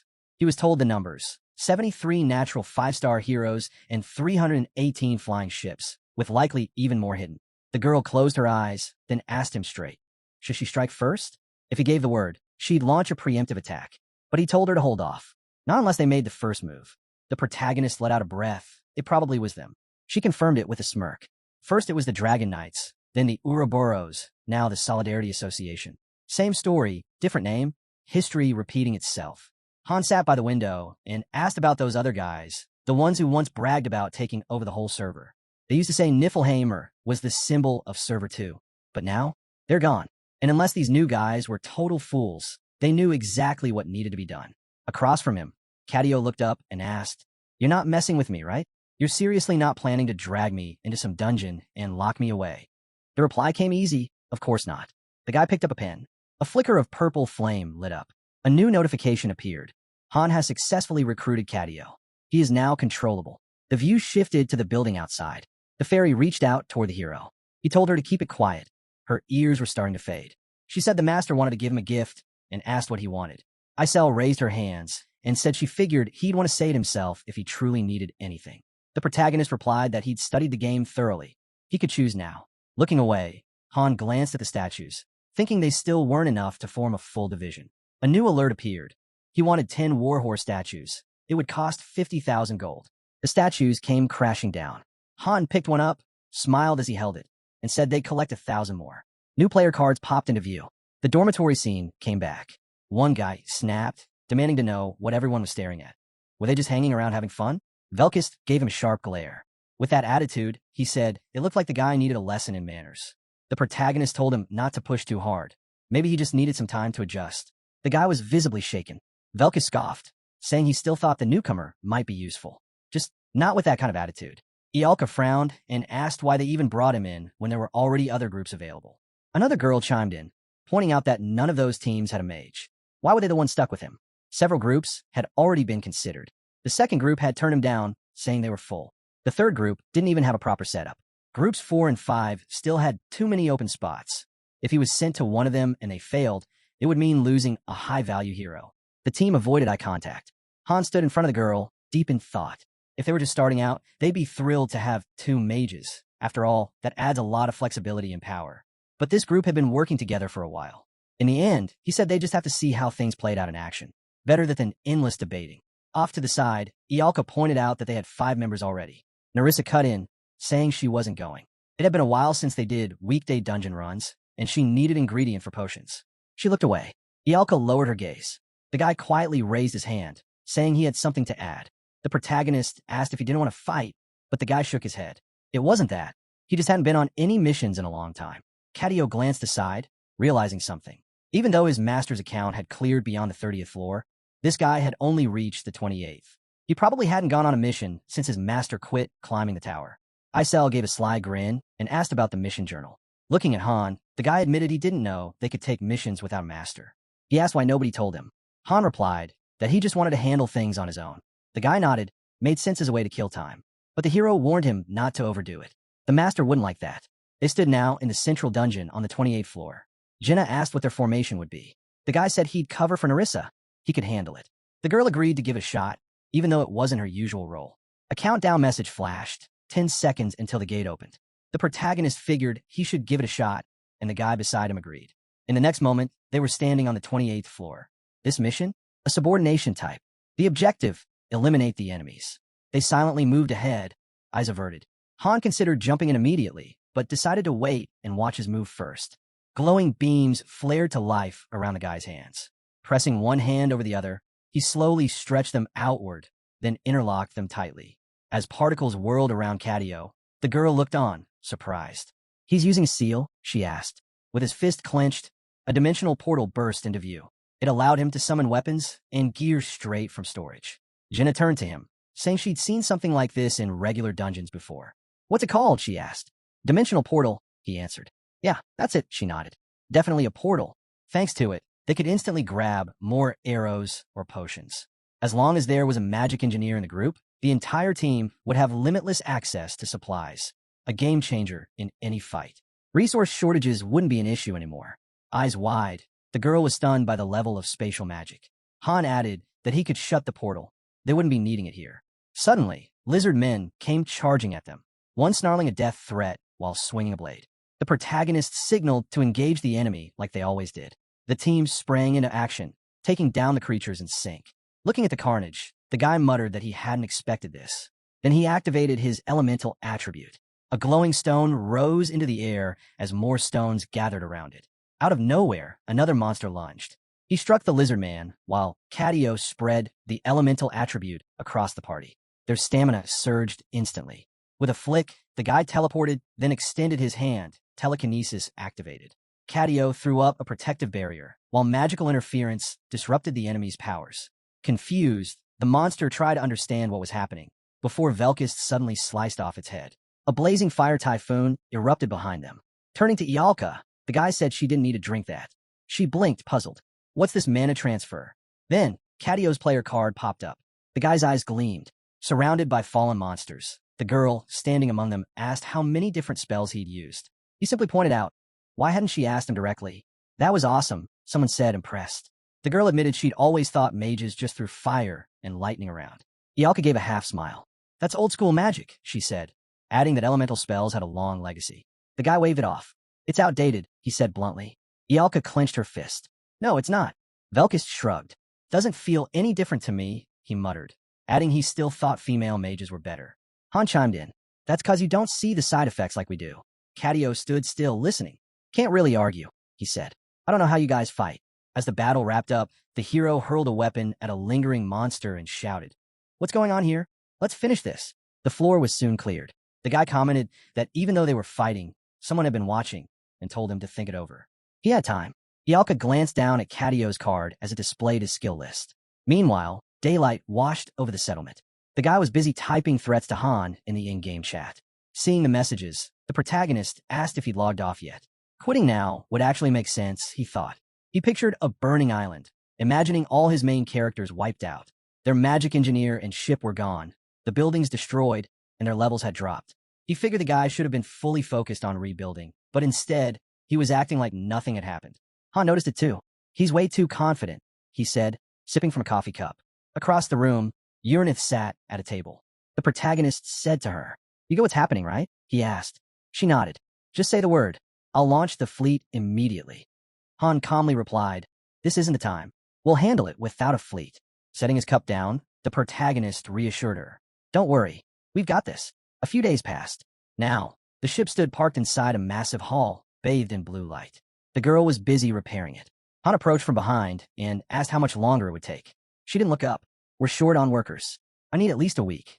Catio, nearby, turned to the protagonist. "What are you doing here?" Trying to head back to Harura, the protagonist walked up to him. "Can you do it?" Before Catio could reply, a girl's voice came through the ship screen. "This is Captain Isel," it said, "the future king of the bandits." Catio stepped up to the screen, assuming the comms had kicked in. On the other end, Isel exploded with rage. "Traitor," she shouted. "We fed you, clothed you, and this is how you repay us." She stuck her tongue out mockingly. "Hope you all cleaned your necks. Judgment Day is coming." Boldly, she declared she didn't fear storms or hurricanes because she was the king of bandits, reborn time and time again. Expression unreadable, Han asked if she actually needed something. The protagonist reached for the controls. "I'm shutting this off," he said flatly. Before he could, Isel shrieked. "Wait, I haven't even said what I came for." Her tone shifted to bitter pride. I'm here to declare war. The screen shifted, showing a massive display of warships. The Golden Fleet is assembling, Isel boasted. Han blinked, thrown off. You called just a brag? With a smirk, Isel corrected him. No, I'm giving you a chance. The protagonist narrowed his eyes. What kind of chance? A chance to join the invincible fleet, she replied with a wicked grin. After we fire, there'll be nothing left but flames. Bringing her fist to her mouth, Isel added that she was quite impressed by Han, calling him the conqueror of giants and the desert winds. You should enjoy that glory, she said. By my side. The protagonist guessed she must have watched the footage of them clearing the 30th floor. Probably uploaded that night. Arms crossed, Isel announced, so I'll be fighting you. Cadio cut in before she could continue.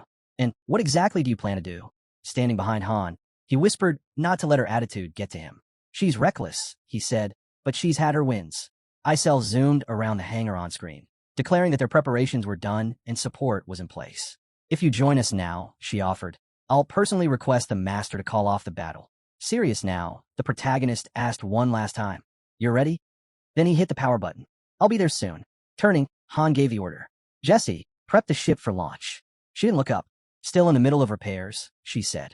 Outer hull's damaged. One clean hit and this thing's scrap. You just need to get him there, he told her. Eyes shut, she nodded. 10 minutes, she said. It's doable. We just have to take him back where it all started. Sunlight bathed the veranda.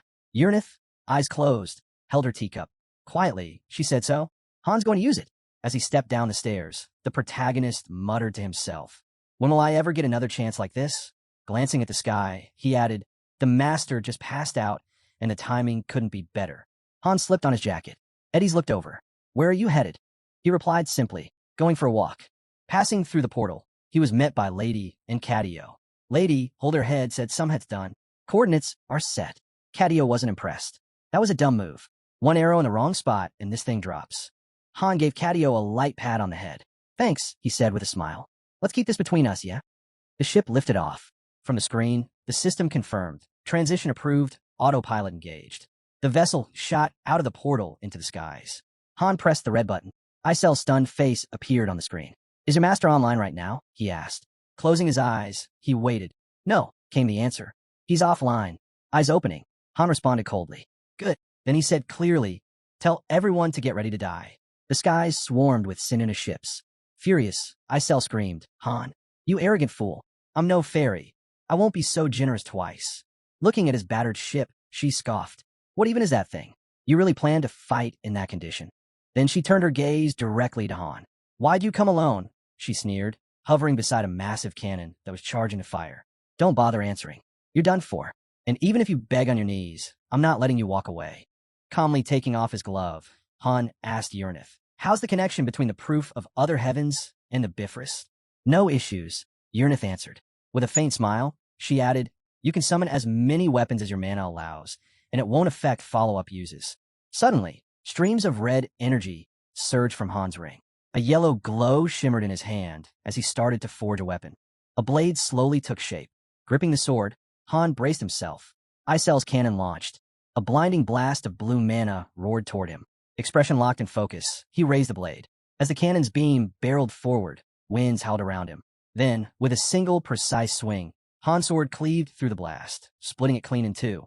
The blade absorbed the redirected attack, and Isel stood frozen in disbelief. In front of him, the protagonist raised his hand, his ring shimmering, and summoned a new weapon. A mass of purple energy formed in his palm, just as a system notification flashed. A special ability had been activated. The Eye of Argos was now in play. Han placed his hand on his face, and purple energy engulfed his eye. Instantly, the enemy fleet's weaknesses lit up before him. As enemy ships opened fire, he sliced through the barrage effortlessly, every swing of his sword deflecting the attacks. Drawing his arm back, Han summoned weapon number 11. A bolt of lightning struck the ground, and a massive spear materialized in his grasp. Winds whipped around him as another message appeared. Fragarak has finished charging. Automatic defense mode activated. With his eye glowing bright, Han locked onto the enemy vessels. Spear in hand, he asked if they'd ever felt what it was like to be outclassed by overgear. Isel, visibly rattled, asked again, trying to process what was happening. Smirking, Han raised the spear and said he'd show her exactly what it meant. With a powerful throw, he hurled the spear. It rocketed straight into one of the ships, piercing the glowing blue core at its center. Sparks erupted from the core, and the entire ship detonated on the spot. Isel could only stare, stunned. The spear returned to Han's hand. Still smiling, he remarked that even if they tried to take these weapons, they wouldn't be able to use them. He made sure of that. Isel, overwhelmed, shouted that no low-level hero should have the power to destroy a flying ship with a single strike. The blade now spun rapidly around Han, shielding him from every incoming assault. It never left his side. Isel clutched her head, questioning if any of this was real. Meanwhile, Han readied another throw. The second spear launched, zigzagging unpredictably through the sky, weaving between ships before setting off a series of explosions. Isel pleaded for him to stop as another ship burst into flames. Catching the returning spear, Han counted only 2 ships remaining. Isel began to retreat, yelling that they surrendered. She admitted they had no clue who he was, but he could take whatever he wanted. Then, the ship from which her voice had come exploded. With the spear gripped tightly, Han noted there was just one left. He soared toward the final enemy ship as it barreled toward him. The vessels collided. Han leapt aboard. A soldier rushed at him, calling out, but the protagonist answered with a punch to the face. Standing over him, Han declared it had been a huge mistake. The terrified soldier backed off. Then, crew members emerged on deck. One by one, they looked at him in awe and called him a great general. The men dropped to their knees, shouting in desperation that they had committed a grave mistake by failing to recognize someone of Han's caliber. Pleading for mercy, they begged him to spare their lives. One of them clung to Han's leg, sobbing that if they returned like this, they'd be synthesized. It was basically a death sentence. Without hesitation, Han kicked the man in the face and told him to stop whining. He pushed open the door and walked into a room where Isel was sitting casually, sucking on a lollipop. Without looking up, she said this was the last candy she'd ever eat. Han approached and simply asked her for oil. Caught off guard, Isel blinked and asked him to repeat himself. Floating in front of him, she shouted that she had already told him to go. Hadn't he caused enough destruction? Han replied that his ship was nearly out of fuel and clarified that he hadn't spared her out of pity or kindness. Choking back tears, Isel said he'd already taken everything. Their fleet was gone. Their heroes were gone. Han stared at her, serious and steady. So you're giving up? He asked. Isel hurled her lollipop at him and snapped, saying they had barely managed to survive and rebuild, and now he'd wiped everything out with that strange weapon.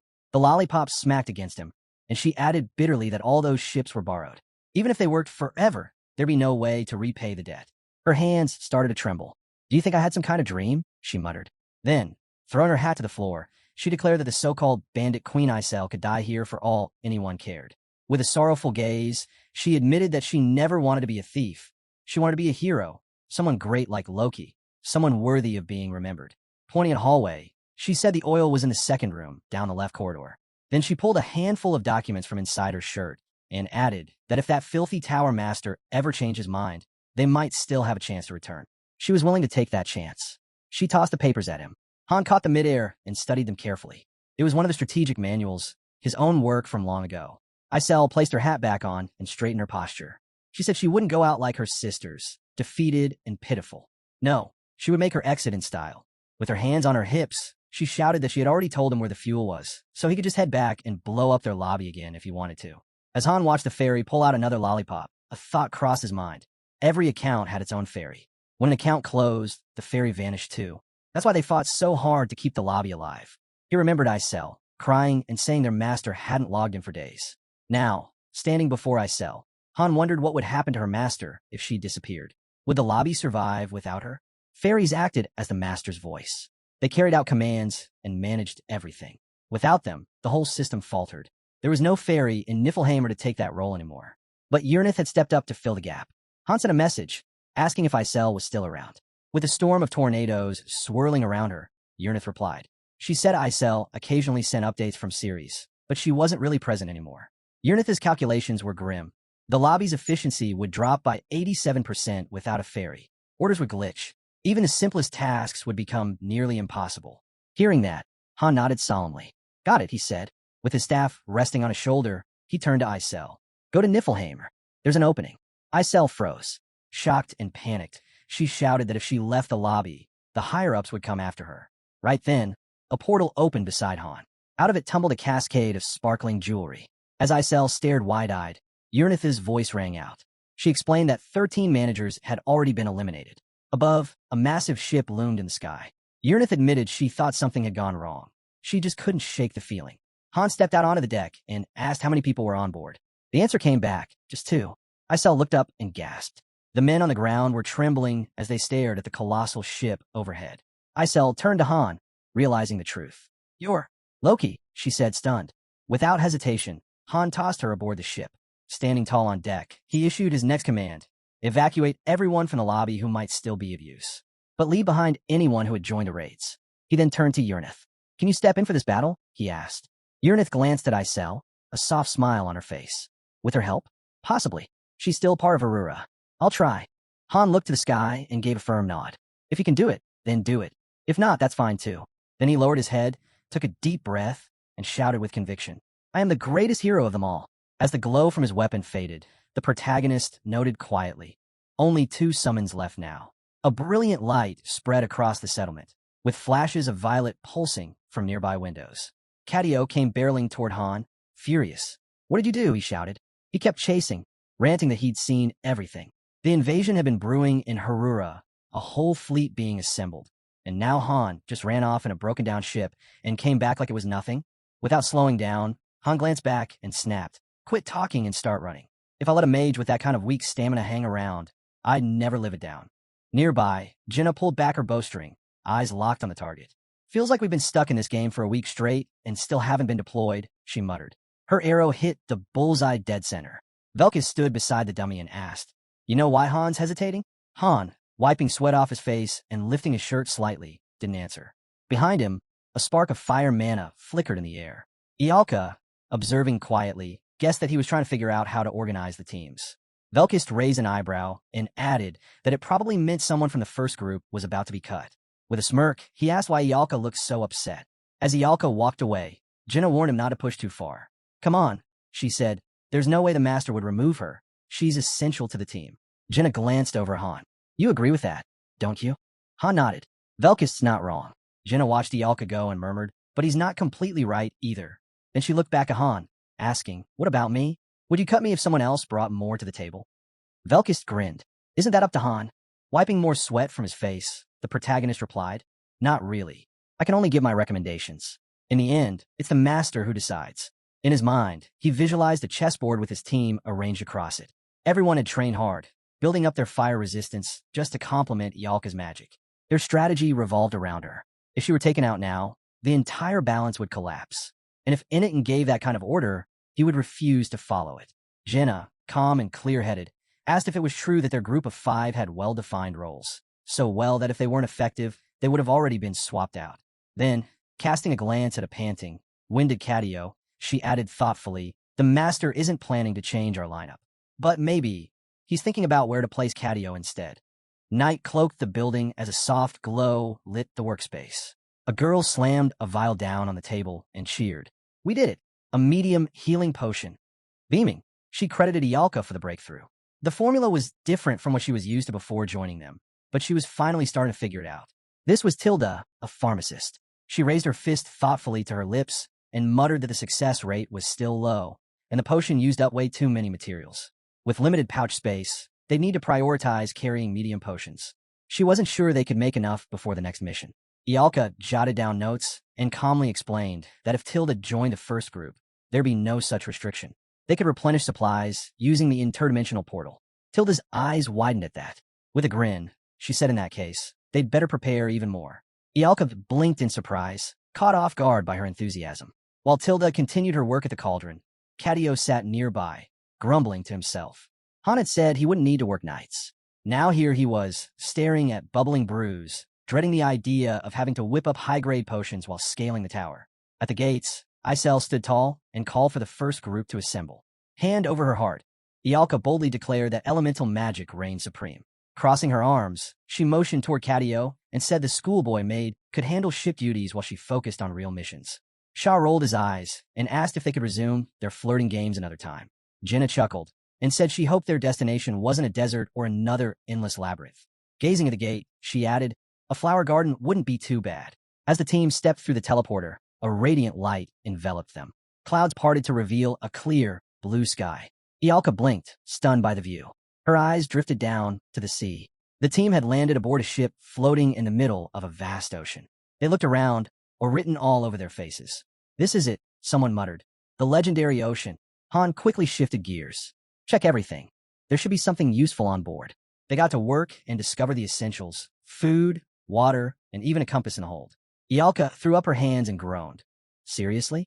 They just dumped us in the middle of the sea for an exploration mission. Han glanced at the compass and said they'd arrived. There was an exit ahead, and they'd follow its direction. Turning to the others, the protagonist asked if anyone could swim. No one answered. Han's expression soured. Crossing his arms, the protagonist announced that everyone except Ialka would take turns rowing. Ialka stepped forward, saying she could row too. But Han cut her off, explaining there were only 2 oars, and they didn't pair up for nothing. He'd split the duties between warriors and mercenaries with purpose. Standing at the center of the boat, the protagonist told her to stay put. If she didn't want to end up fish bait, she'd better keep away from fire magic. Stunned, Ialka didn't respond right away. Han stood in front of her and said she'd understand why if she just thought about it. They were surrounded by ocean, and the boat was made of wood. If it caught fire, they were done. Ialka slowly lowered her head and muttered that she understood. As the sails rustled in the breeze, bubbles suddenly broke the surface. Monsters surged through the water, heading straight for them. Han yanked off his glove, thinking grimly that if the boat flipped, they were doomed. Drawing his blade, he slashed his hand. The protagonist leapt into the sea, calling to Jenna for cover, and disappeared beneath the waves. Diving deep, Han swam through the oncoming swarm, spotting the sharks. He figured the blood would draw them. Sure enough, they turned toward him. Jenna locked onto their fins and opened fire. The sharks went down, but the other monsters noticed him. Dodging their attacks, the protagonist struck back, cutting them down one by one. Coming up for air, he gasped, then froze. Looking down, he saw something clutching his leg. Jenna panicked, yelling that she couldn't see him. Velkis turned to Ialka, saying she might as well start casting if she planned to incinerate their only lifeline. Eyes closed, Nerissa muttered that they'd wait for orders. Blood spread through the water. Han burst to the surface. Jenna helped him back onto the deck, saying it had been terrifying. He'd just thrown himself in a monster-infested water without a second thought. Sitting beside him, she clutched her chest, shaken. Ialka exhaled with relief. Looking over the floating corpses, Han said they had to keep moving.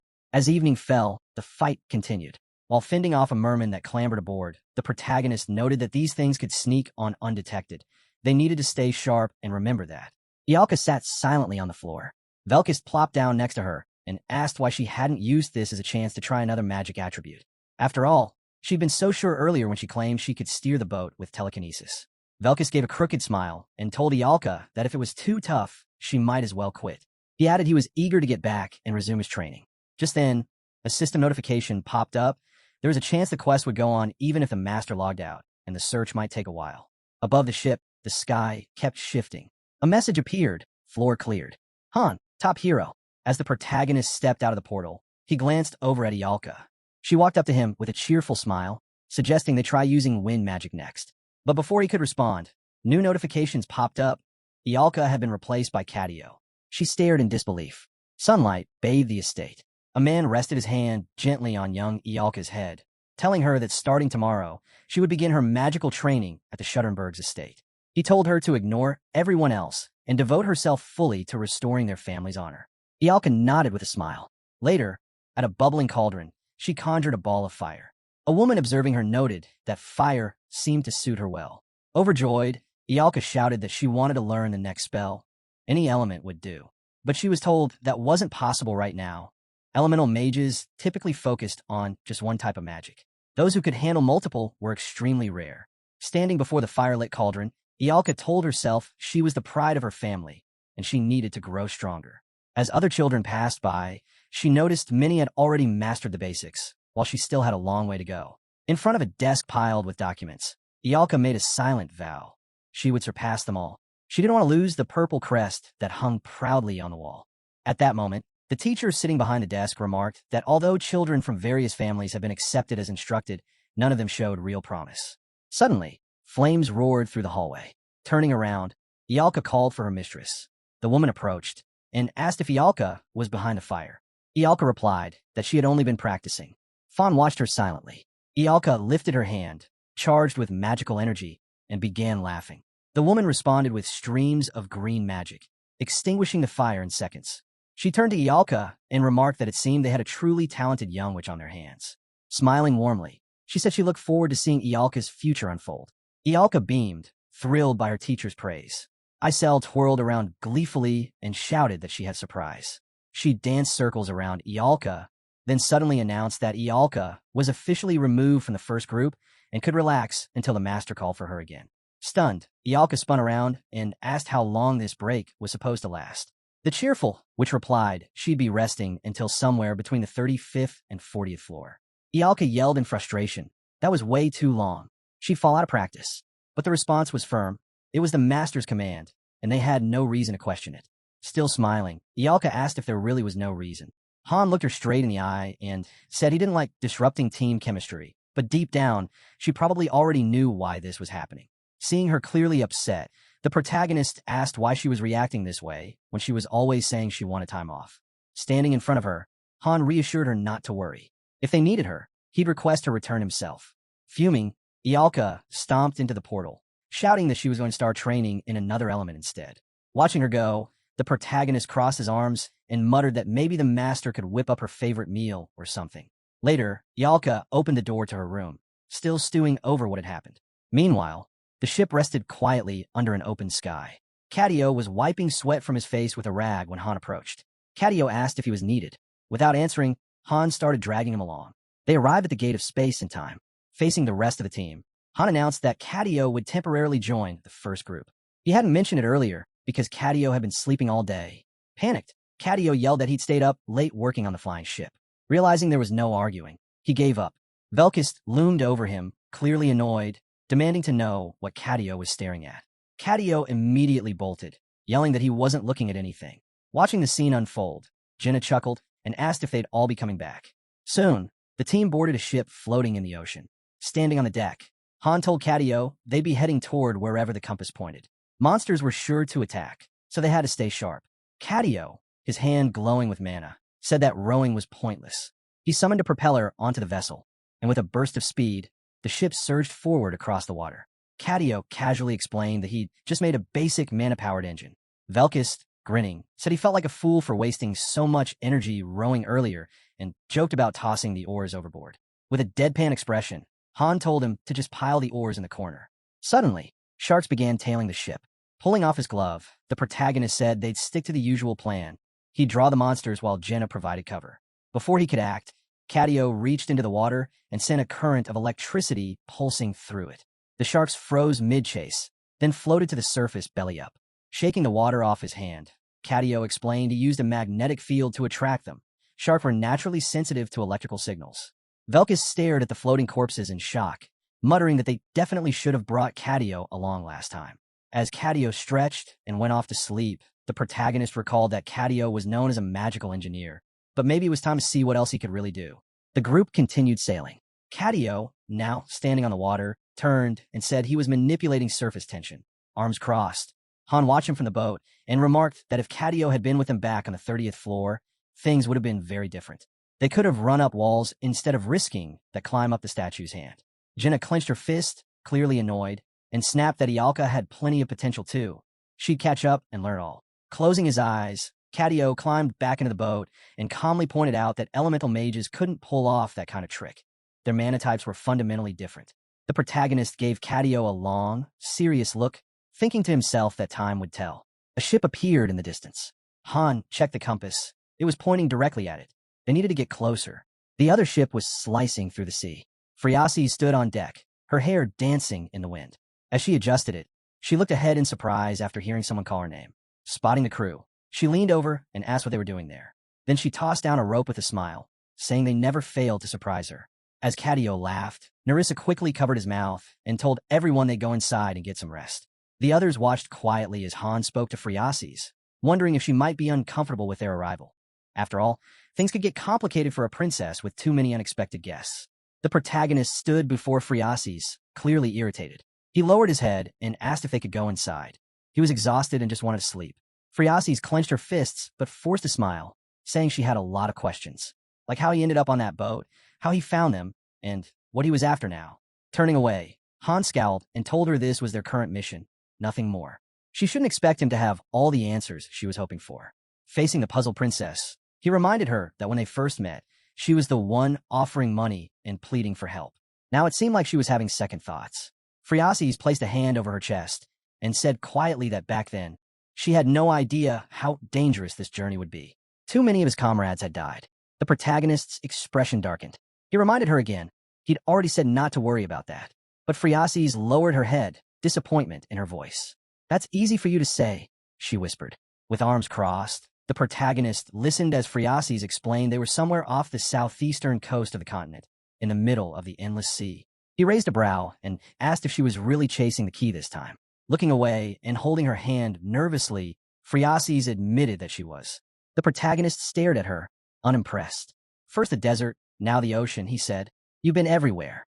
Phreases added that she'd managed to gather some funds and planned to hire mercenaries from a nearby island. She glanced at the sailor handling the rope and said she could find the key without their help. Frowning, the protagonist asked if she really thought she'd be fine on her own, even if something like last time happened again. Watching her cough, Hans said flatly that bringing mercenaries would only get more people killed. They'd handle everything themselves. She only needed to guide them. Phreases closed her eyes and gave a soft smile, telling him he was still as stubborn as ever. Her expression shifted as she placed a hand over her chest and, with a worried look, asked, "What if your mission ends up being to kill me?" The protagonist looked her straight in the eye.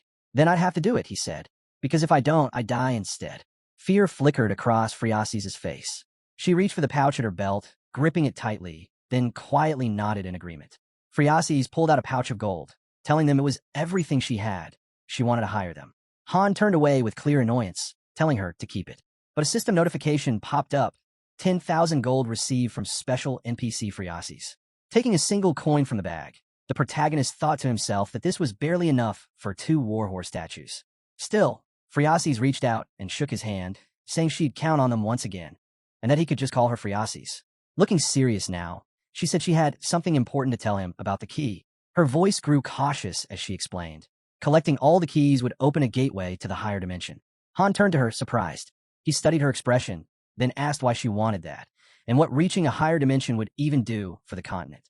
Covering his face with a hand, he muttered that a dream is just a dream. It didn't explain much. Then the truth came out.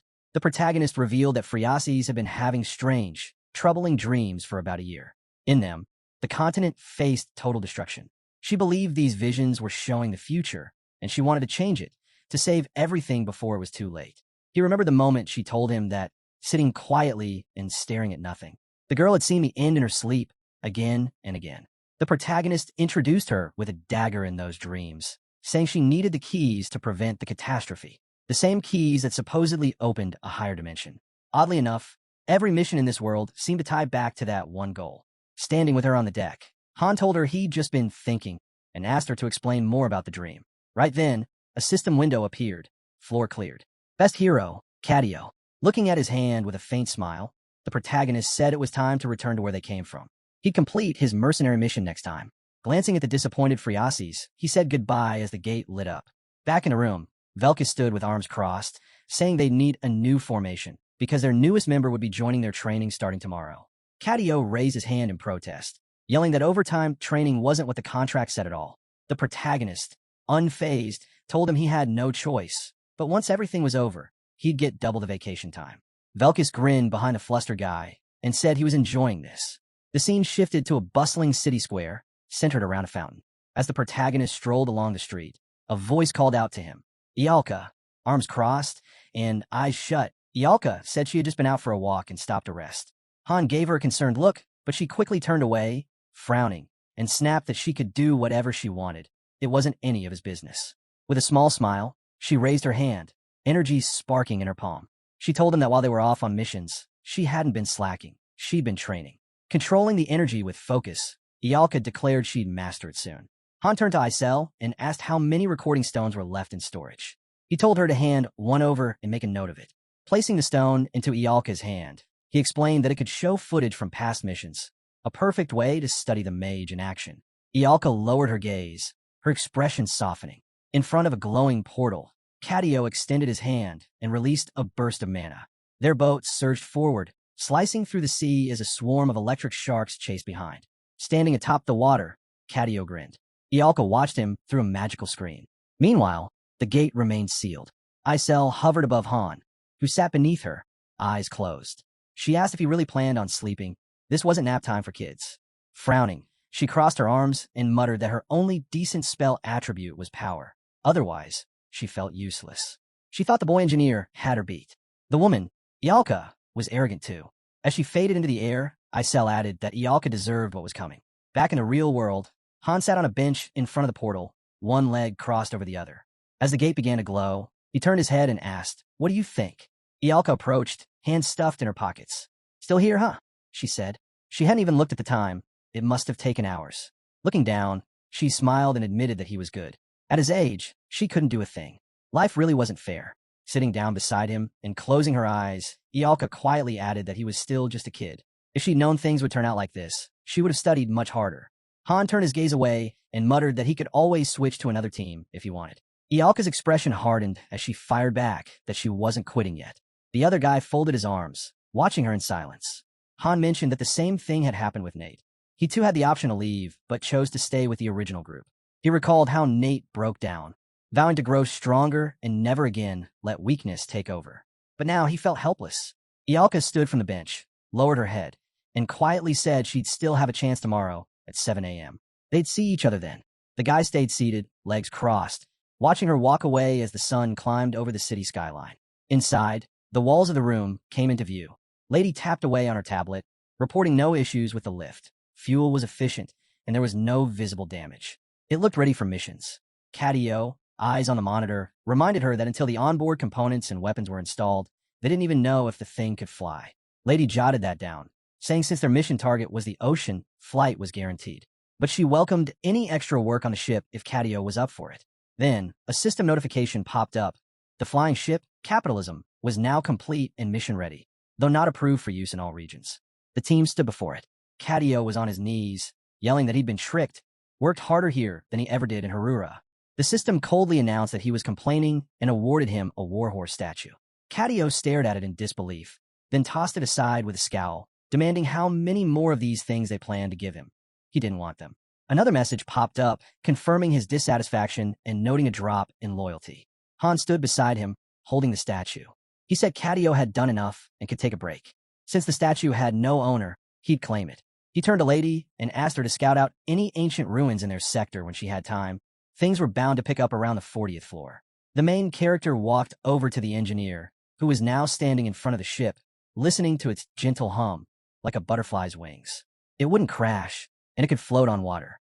Still, it had no weapons or gear yet. That would take time. Meanwhile, Catio was sprawled on the floor, wondering aloud why that sorceress was still hanging around. The team was only 5 people. He remembered Ialka constantly training nearby and noted she was now practicing wind magic out on the field, even though she was a fire mage. The most Ialka could manage was a faint breeze, barely anything.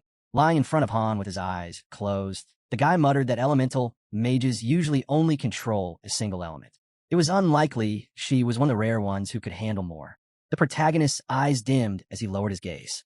The camera pulled back to reveal the entire city. Suddenly, the portal began to activate. The system announced that this was the main dungeon, doors opening in 10 seconds. A glowing message formed across the portal. Climb the tower and save the world. Flying ships are allowed. A blinding light poured out as the gate opened, and a ship's sail came into view. The group stood at the ocean's edge. The system confirmed they were on the 33rd floor and needed to explore the designated area. Phriasis turned, smoothing her hair, and smiled. We're back. A new message flashed on screen. Route update and an extra quest added. The group looked at each other, puzzled. The system clarified. They now had to summon a flying ship as part of this additional mission. Jenna, standing with the others, asked what this new quest was about. Weren't we doing the same thing back in the desert? Han glanced at the princess, unimpressed. You wouldn't get it. The ship sailed over the waves. A prompt from the system asked the protagonist if he wanted the hero's opinion. A screen popped up. Most of the group had no strong feelings either way. Han brought a fist to his lips, deep in thought. This sudden quest to summon a flying ship. It was nothing like anything he'd done before. Despite completing countless missions, this one stood out. He took Phriasis' hand, avoiding her eyes, and asked how long it had been since she left the mainland. He stared out at the endless water. A whole month had passed. They had to be far from shore by now. Suddenly, Catio raised an eyebrow. He heard Isel's voice in his mind. She told him their master had ordered him to summon a flying ship. The look on his face said it all. He knew the consequences of saying no. Han closed his eyes, exhaling. A notification rang out. The leader of the first group was considering abandoning the mission. Jenna turned to him, concerned. Is the ship even ready? The system chimed in. Would she hear him out? The ship kept gliding over the sea. The protagonist stared out and thought aloud. Monsters like mermaids or sharks wouldn't pose a threat to a vessel this size. This mission was more like a short break. He pictured a massive castle beneath the sea and remembered what Phreases had told them. At the edge of the endless sea was an ancient dragon temple. She'd seen it in a dream. Inside that temple, a glowing key was waiting. Jenna lounged in a hammock beside Han, commenting that this mission was surprisingly pleasant. Too bad Ialka wasn't with them. Resting her hands behind her head, she smiled and asked what was on his mind. Eyes closed, she chuckled softly, telling him to relax. This was just a side quest. Nothing serious would happen. They hadn't run into any real danger yet. Then, a system alert popped up. They had entered a special area, a forbidden zone. The protagonist glanced up at the darkened sky, his voice uneasy. He had a bad feeling. Maybe they should turn the ship around. Phreases spoke next, her voice strangely calm. She said they had stepped on a sacred ground with filthy feet, and now thought they could just leave? Her tone shifted. The creature inside her was speaking now, claiming they weren't real heroes at all. The princess's expression hardened. She declared that they wouldn't be prey like the other guardians. They would become hunters instead. They'd answer for violating nature's law. Han scowled and demanded to know who she really was. Phreases smiled back at him, calm, eerie, and unnatural. Then the girl's grin twisted, her voice full of malice. The hunt begins. Possessed Phreases stood in front of the group, still smiling. Suddenly, the princess collapsed, reaching out. The protagonist caught her just in time. Alarms from the system were blaring. She held her head, confused and dazed, asking what was going on. Han helped her to her feet, only for Jenna to call his name sharply as she turned to look behind them. A massive wave rose. From beneath, spiked tentacles burst out. A giant kraken latched onto the ship. With a hardened expression, the main character drew his sword and shouted for everyone to slash anything clinging to the boat. He looked ahead in shock. The monster suddenly released the vessel, shrieking. Han watched as the creature thrashed and was violently pulled under. He admitted he had no idea what was going on. Dark shapes began forming in the water beneath them. Something else was down there. The protagonist rushed to the edge and shouted for Phreases to take the wheel and steer them out. A chilling laugh echoed around them. The princess sprinted toward the helm, yelling that she understood. Another wave crashed upward. From the depths, the kraken's mangled corpse rose into view. Jenna looked up, completely stunned. Han lifted his head, dread filling his eyes. Nerissa stood frozen with the group, whispering that this couldn't be real. Rising from the depths, a monstrous water dragon appeared. Its jaws clenched around the mangled remains of the kraken. The system blared a warning, danger level critical. The protagonist stared at the beast in disbelief. How's a boss showing up now? We're only on the 33rd floor. It looked like some twisted version of the one from the 20th. Then a system prompt popped up. Mission type updated. Escape. Objective. Get out of the danger zone and protect Phreases. Han panicked, waving his hand and yelling that everything had changed. This wasn't about victory anymore. Fighting was pointless. They had to run. As the dragon began to dive, the group questioned how they could escape. The wind was against them. Crates and barrels crashed around them as the ship shook. One of the guys slipped, screaming and reaching out in despair. The dragon slammed into the ship, flipping it with a roar. The system declared, Water Dragon Roar, Divine Protection activated. Even in the chaos, the protagonist clung to one thought. No matter how insane the mission, there had to be a way out. Gripping his sword, Han drove it into the deck for balance and urgently asked Phreases if the ship had any special systems. He crouched nearby, scanning the controls. He confirmed it. This was originally an airship, retrofitted for sea travel. It might still have some functionality left. He grabbed the steering base and activated a hidden system. Suddenly, the ship surged forward as the Nautilus high-speed navigation kicked in. The system confirmed it. Nautilus mode. Engaged. Cadio, watching the sudden burst of speed, frowned. The joy wouldn't last. They needed a backup plan. High above, the dragon let out another ear-splitting cry as the system warned. Rapid climate shift detected. Sha turned his eyes toward the darkened skies. Rain had begun to fall. The dragon was altering the weather itself. Facing the engineer, he said they'd need to stall the beast. It was time to prep the airship. How long will it take? He asked. A notification appeared. The team leader had proposed launching the airship, but the protagonist looked away, his fear rising. 10 minutes? That felt like forever in a moment like this. The system showed the portal's progress, only 3% complete. Cadio clenched his fingers, channeling energy. The dragon's eyes locked on the ship. It let out a furious shriek. You think you can run? Go ahead, lose your minds trying. A warning flashed on the screen. Storm wave had been activated by the dragon. Its offspring surged across the water, and a monstrous voice boomed, declaring the start of a grand hunt. Sea beasts erupted from below as dragons touched down on the deck, brandishing weapons and calling out to the crew. Velkus grinned, unsheathing his sword. Finally, something worth doing. Friasis, steady at the helm, chuckled. Good thing I got the wheel. Beneath the waves, the dragon lurked behind the ship. One of the crew asked how to hit it from above. It was clear the attack would come from underwater. Just then, a danger alert blared. A sailor spotted a gaping hole in the ship and quickly reported it. Gritting his teeth, Han battled the onslaught. This was a setup from the start, he thought bitterly. The moment that special field had triggered, he should have turned the ship around. Next time, I'll act faster. He slashed his sword and called out, "Everyone, stay sharp and guard the portal. Don't let them through." His eyes darted to the half-formed portal. "No way this thing has a future now," he muttered. Suddenly, the dragon snatched a screaming man, hurling his body aside. The deck was littered with the fallen. A system message chimed in. Nautilus high-speed navigation halted. Standing behind a trembling Friasis, the protagonist said calmly, "If you're sticking around, better get used to this." Ahead, the team stared in disbelief. Cadio clenched his fists and shouted for the portal to open. A new notification popped up, portal established. Vehicles, gear, and resources can now be deployed.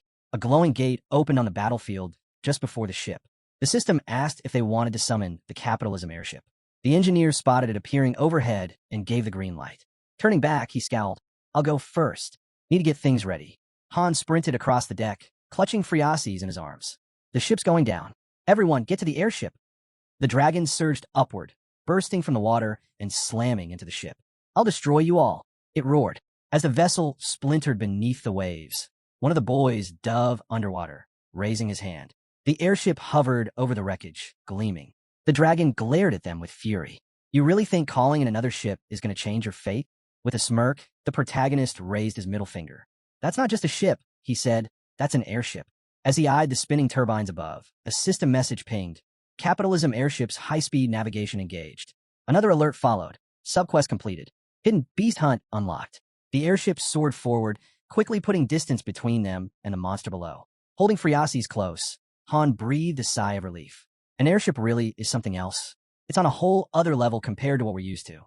Jenna stood tensely at the rail. "What is that long thing?" Narissa dashed over, frowning. "I've heard of creatures like this. It's one of the ancient deep-sea breeds. They called it the Sea God." Nearby, Han listened in silence.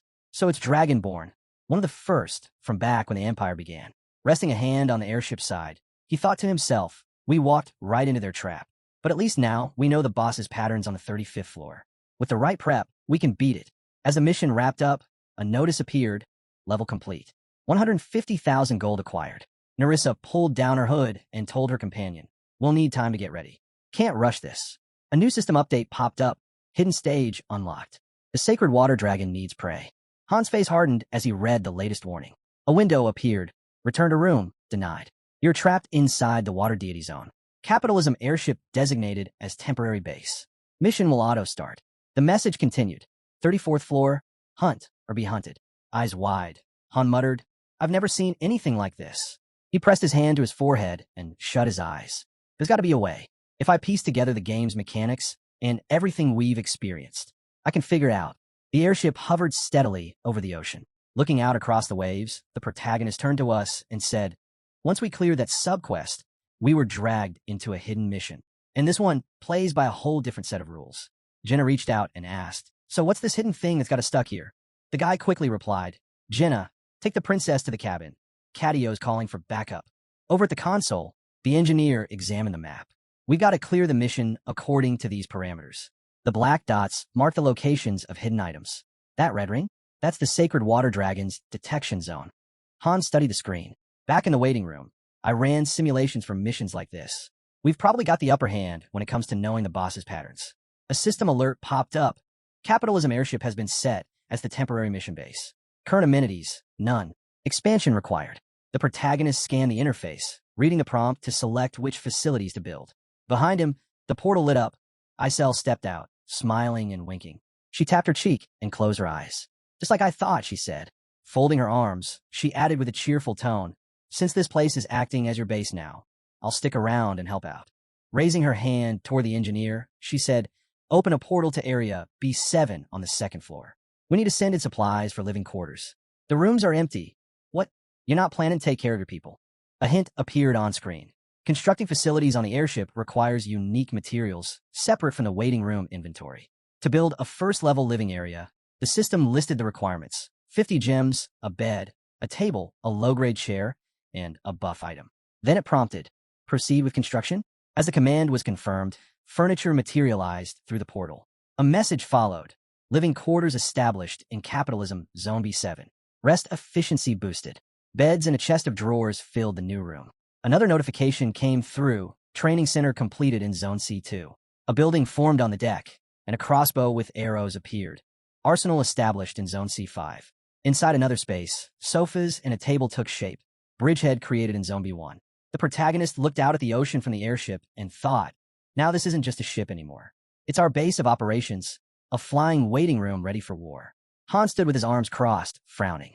Once the basics are in place, we'll head out and start securing the outer bases. Not much left to prep, so we move tomorrow. Velkist, standing among the group, folded his arms. Is there even a point in taking those bases? The protagonist held up a glass bottle filled with shimmering liquid. I'm not sure about all the benefits, but I've got a good idea what kind of items we're talking about. Stuff that's impossible to craft right now, like this. He then revealed a card labeled Sparkling Forest. This one lets you breathe underwater, but we'll need to wait a few more days before we can enter the dungeon that drops the required materials. Velkist eyed him warily. Tears of the Merman? You're saying we can actually breathe underwater with that? Han looked at the anxious group. While the airship's in transit, we'll train for underwater combat. He stood firm in front of the uneasy team. You saw how that anchovy attacked. It never surfaced. We're gonna have to go under. The group groaned, remembering their last fiery mission. At least this time, no one needed to set themselves on fire. Walking down a corridor with his hands in his pockets, Han called out, I sell. The fairy fluttered over, cheerful as always. I need to talk to the people in the waiting room, he said. Can that be done? Isel looked puzzled. It's tricky. Time flows differently there, but I'll give a shot. Moonlight gleamed across the airship's sail when a voice crackled through the comms. Adis, you on a mission right now? What's going on over there? Han placed a hand on the railing. We're camping out. I've got something to tell you. Adis caught a flying dagger midair, turning it in her hand. Do we need to train for underwater combat? Han shook his head slightly. No, get used to fighting on the water first, not under it. He glanced away. Once we have the materials ready, the master's going to build the pool. Let the others know. Leaning on the railing, Han turned to Isel. There's still one person left. She gave him a tired look. You're not done yet. Isel threw her arms out, shut her eyes tight, and unleashed a scream infused with fairy magic. The scene shifted to the quiet of night. In the heart of the city, Tilda stirred the contents of a bubbling cauldron while Ialka carefully added ingredients. Glancing at the open book beside her, Ialka muttered that it had already been 3 days since the mission began, and still there was no word from them. Suddenly, Han's voice broke through, asking how their training was coming along. Tilda froze, clutching her stirring stick, startled by his unexpected message. Ialka let out a sly grin and told him to hold on just a bit longer. He'd see what she could do soon enough. Then the protagonist cut in, asking them to stop working on wind magic. Disappointed, the girl questioned whether there was any point in learning other elements at all. She eyed the potion bottle and wondered aloud if it was still necessary, especially since they were crafting a mid-level brew now. Through their link, Han told her to halt that too. Cadio could whip up a complex restoration potion on his own. The girls were stunned. Han continued, saying that all they needed now was to build a magic hall at their temporary base. Ialka placed her hand on the notebook, nodding in agreement. The protagonist, hands at his sides, added that once it was ready, they should pass it on to Cadio, and don't forget to praise the pharmacist. She'd done a solid job. Staring out at the ocean, the guy brought up their tactics from the 20th floor, an internal flame magic blast. Ialka dropped her gaze, discouraged, as Han told her she needed to learn it in under 30 seconds, or boost her firepower. As he continued to gaze at the sea, Han added that wasn't the only requirement. The girl blinked in disbelief when she heard she had to learn how to swim too. Han looked up at the moon, listening to her stunned voice ask if he was kidding. Had someone really dropped out? Standing near the edge, the protagonist replied that this was no laughing matter. He kept his eyes on the ocean, hearing her determined voice say she'd be back. She just needed time to prepare. Ialka gave a bashful smile and thanked him.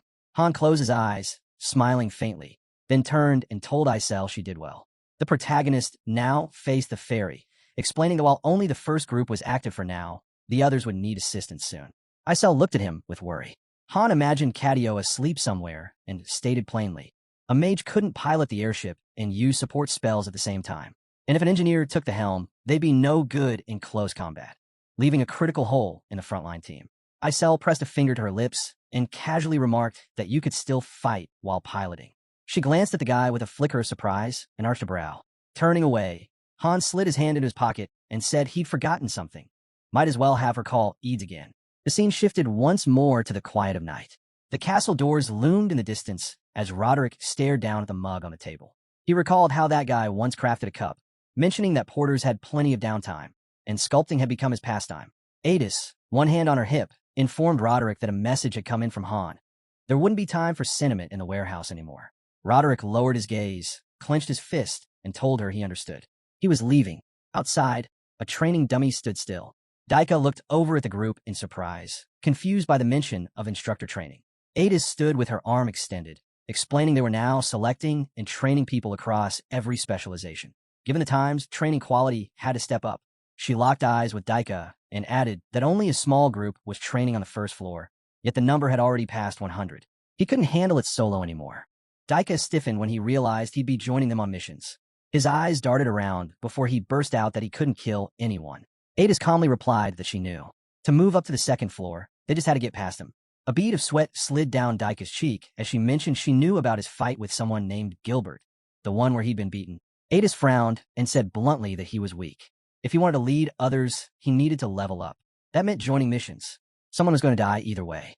She turned and looked over her shoulder at Daika, saying that she and Roderick would handle the main fighting. He only needed to provide cover, at least until they reached higher floors where the lizards came out. Then, he'd have to fight too. With a sharp look, Adis said they were short on time. They had to move before the pool was finished. It wouldn't take long, and once it was done, he could help with training the others. Daika blinked, startled, realizing he didn't need to carry the burden alone. Roderick turned back, his expression firm, and said he wasn't going to die. Daika stared at him, puzzled, then suddenly took off after the group, shouting his agreement. Up above the ocean, the airship hovered steadily. Its turbines spun as the water sparkled below. Through the window, the pool was in full view. Inside, Jenna aimed her bow beneath the surface. She narrowed her eyes and loosed an arrow. The projectile cut through the water, heading straight for the protagonist. Han raised his sword and watched the arrow approach. Moments later, the group surfaced, eyes closed against the sting of the water. Jenna rubbed her temple and shut one eye in frustration, muttering that her arrows were useless underwater. She couldn't get proper positioning, and nothing flew straight. She couldn't fight like this. Frustrated, she swam over and asked if they could use that mage instead. He seemed ready to throw in the towel anyway. Velkus let go of the board and admitted he already knew that. He was completely useless in the water. He popped out of the water beside Han and asked why they weren't just using magic for underwater movement. Velkus dunked his head into the water with a scowl, grumbling that burning his hands might actually be less painful than this. Han looked out over the water, thinking. Jenna's arrows moved painfully slow, and his sword strikes weren't much faster. It was time to try something else. Their eyes turned to the weapons laid out nearby. Han stepped beside Jenna, frowning, and said they'd start by adjusting the equipment. Once the master was linked in, they'd send it through the portal and let the factory handle it. Reduce the tip and fletching, cut the drag. He grabbed a sword hilt and gave a test swing with a modified blade. Holding it up, Han said this was what they needed, a sleek, streamlined design for minimal resistance. Jenna looked at him, surprised, and admitted it was a solid weapon. A notification popped up, download complete. You can now enter the game. The system followed up with a report. First group was in the middle of a long-term mission on the 34th floor. Han looked ahead, thinking he'd finally made it. Then another prompt appeared. Group leader has proposed equipment upgrades. He watched as Isel tossed the weapon into the portal. Underwater combat armor was now in production. Until it arrived, they'd train using the weapons available at the center, and they'd keep at it. Above them, the airship sailed smoothly over the ocean. A notification flashed across the screen. Jenna had officially unlocked the underwater combat skill. She narrowed her eyes and let an arrow fly. At the same moment, the game announced Han had reached level 2 in the Divine Sword Union skill. He swung his blade sharply, cutting through the incoming arrows as he swam ahead of Jenna, deflecting each shot with precision. Then came another system message. Han had now mastered underwater combat as well. Glancing at a passing arrow, he explained that the skills he picked up on the second day of their mission had made underwater movement smoother. Still, it was just the first level. He couldn't move at full speed just yet. Meanwhile, Adis stood by the pool with the others as the training center on the 3rd floor opened up. The pool was complete. The second group, along with Iyalka, had begun their training, following after Adis, who already knew how to swim. Han introduced the enthusiastic squad of Raymen, all geared up in swimming trunks. and noted that this mission was shaping up to be significant. Everyone needed to know how to swim. Since the second floor had no pool, even the fourth and fifth groups joined in on the third floor's training. He glanced at the screen and thought about the limitations. The pool was small, but it couldn't be helped. Unlike simple low-level structures, building something like this required materials, specialists, and time. Even with the help of enhancement gems, the biggest issue was transporting the supplies.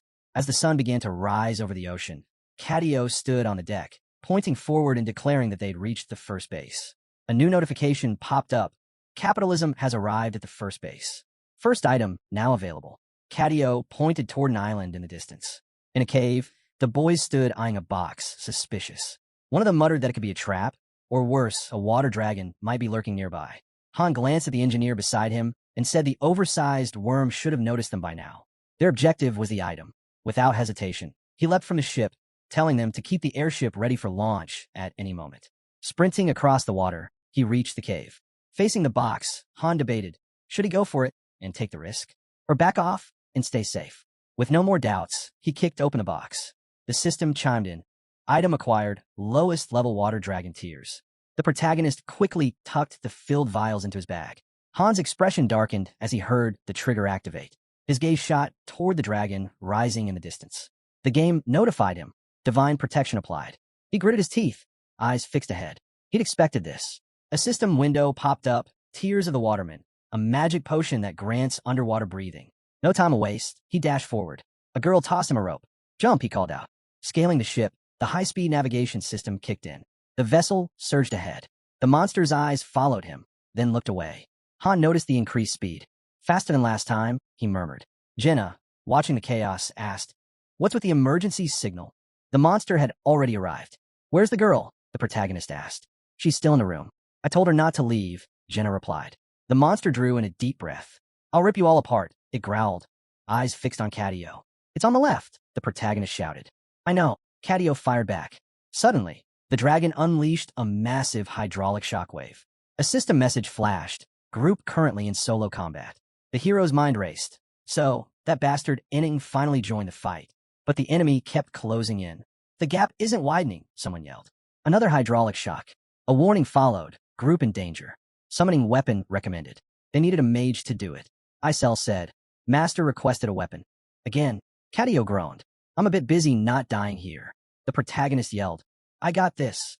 Just leave it to me. Looking down, he muttered. Once the high-speed mode is on, only I can control it. A prompt appeared. Activate manual control, along with a guide. The monster inhaled again. An icon popped up on the ship's console. Without warning, it spread its wings and struck hard. The acceleration gauge shot up. Perfect drift, someone shouted. The creature's eyes glowed. You worthless tadpoles, it sneered, slamming down a triple hydraulic attack. The boost gauge maxed out. The protagonist's eyes widened. The ship launched forward. A thought crossed his mind. Perfect. The flying vessel soared, steady and fast. With eyes shut briefly, the protagonist thought, Phase 1 complete. Catio turned. How the hell is Master handling this so well? He told them to cast auxiliary magic on the deck. She smiled, a bit surprised. Didn't know Master could pilot like that. That gave them a chance to offload. The mage, now visibly drained, muttered, just leave me alone in this group forever. The protagonist placed a hand over his face, sighing. Then someone mentioned he could make advanced potions. Let him whip something up here in a magic hall. No chance, he replied. I haven't even rested, and there are no ingredients. He leaned against the doorframe and added, we'll need to gather them from the daily dungeon. Han suggested, what if we use a few from the warehouse? Isel said she'd instruct the collectors to prioritize advanced potion materials. Got it, she nodded. Staring forward, the protagonist counted. 3 locations left. Holding the flask tightly, he reflected that the Tears of the Waterman were now in hand. A key item for underwater battles. It granted breathing ability, but only for a short time. Eyes closed, he acknowledged it was a basic version. The effect wouldn't last more than 10 minutes. Hopefully, the remaining locations held something more. Turning his head, he thought, if Master's this capable, we should be able to find all 4 items. The ship flew ahead at full speed. No, we have to. Meanwhile, in the daily dungeon, the team began collecting materials for advanced healing potions. Catio's workload doubled. He had to produce enough to supply 5 full teams. Master tried to help, but ended up wasting 6 bottles because of minigame difficulty. Catio was exhausted, nearly collapsing from the effort, but he secretly pushed out a few more. Nearby, Kishasha let out a sharp cry. She crouched low, muttering, "You'd have to be insane to fight like this." Turning to her, Adis asked, "Are beastmen really that hopeless in water? Maybe we should just cut Group 3 entirely," someone suggested. Eyes closed, another girl whispered, "If I blow the mission because of swimming, I won't live it down." Looking down, someone asked, "What's Ialka been doing lately?" Adis answered, "Leave her be. She's been practicing underwater magic." Ialka extended her hands, casting spells. "It's possible," she said. Han had told her try, so she kept at it.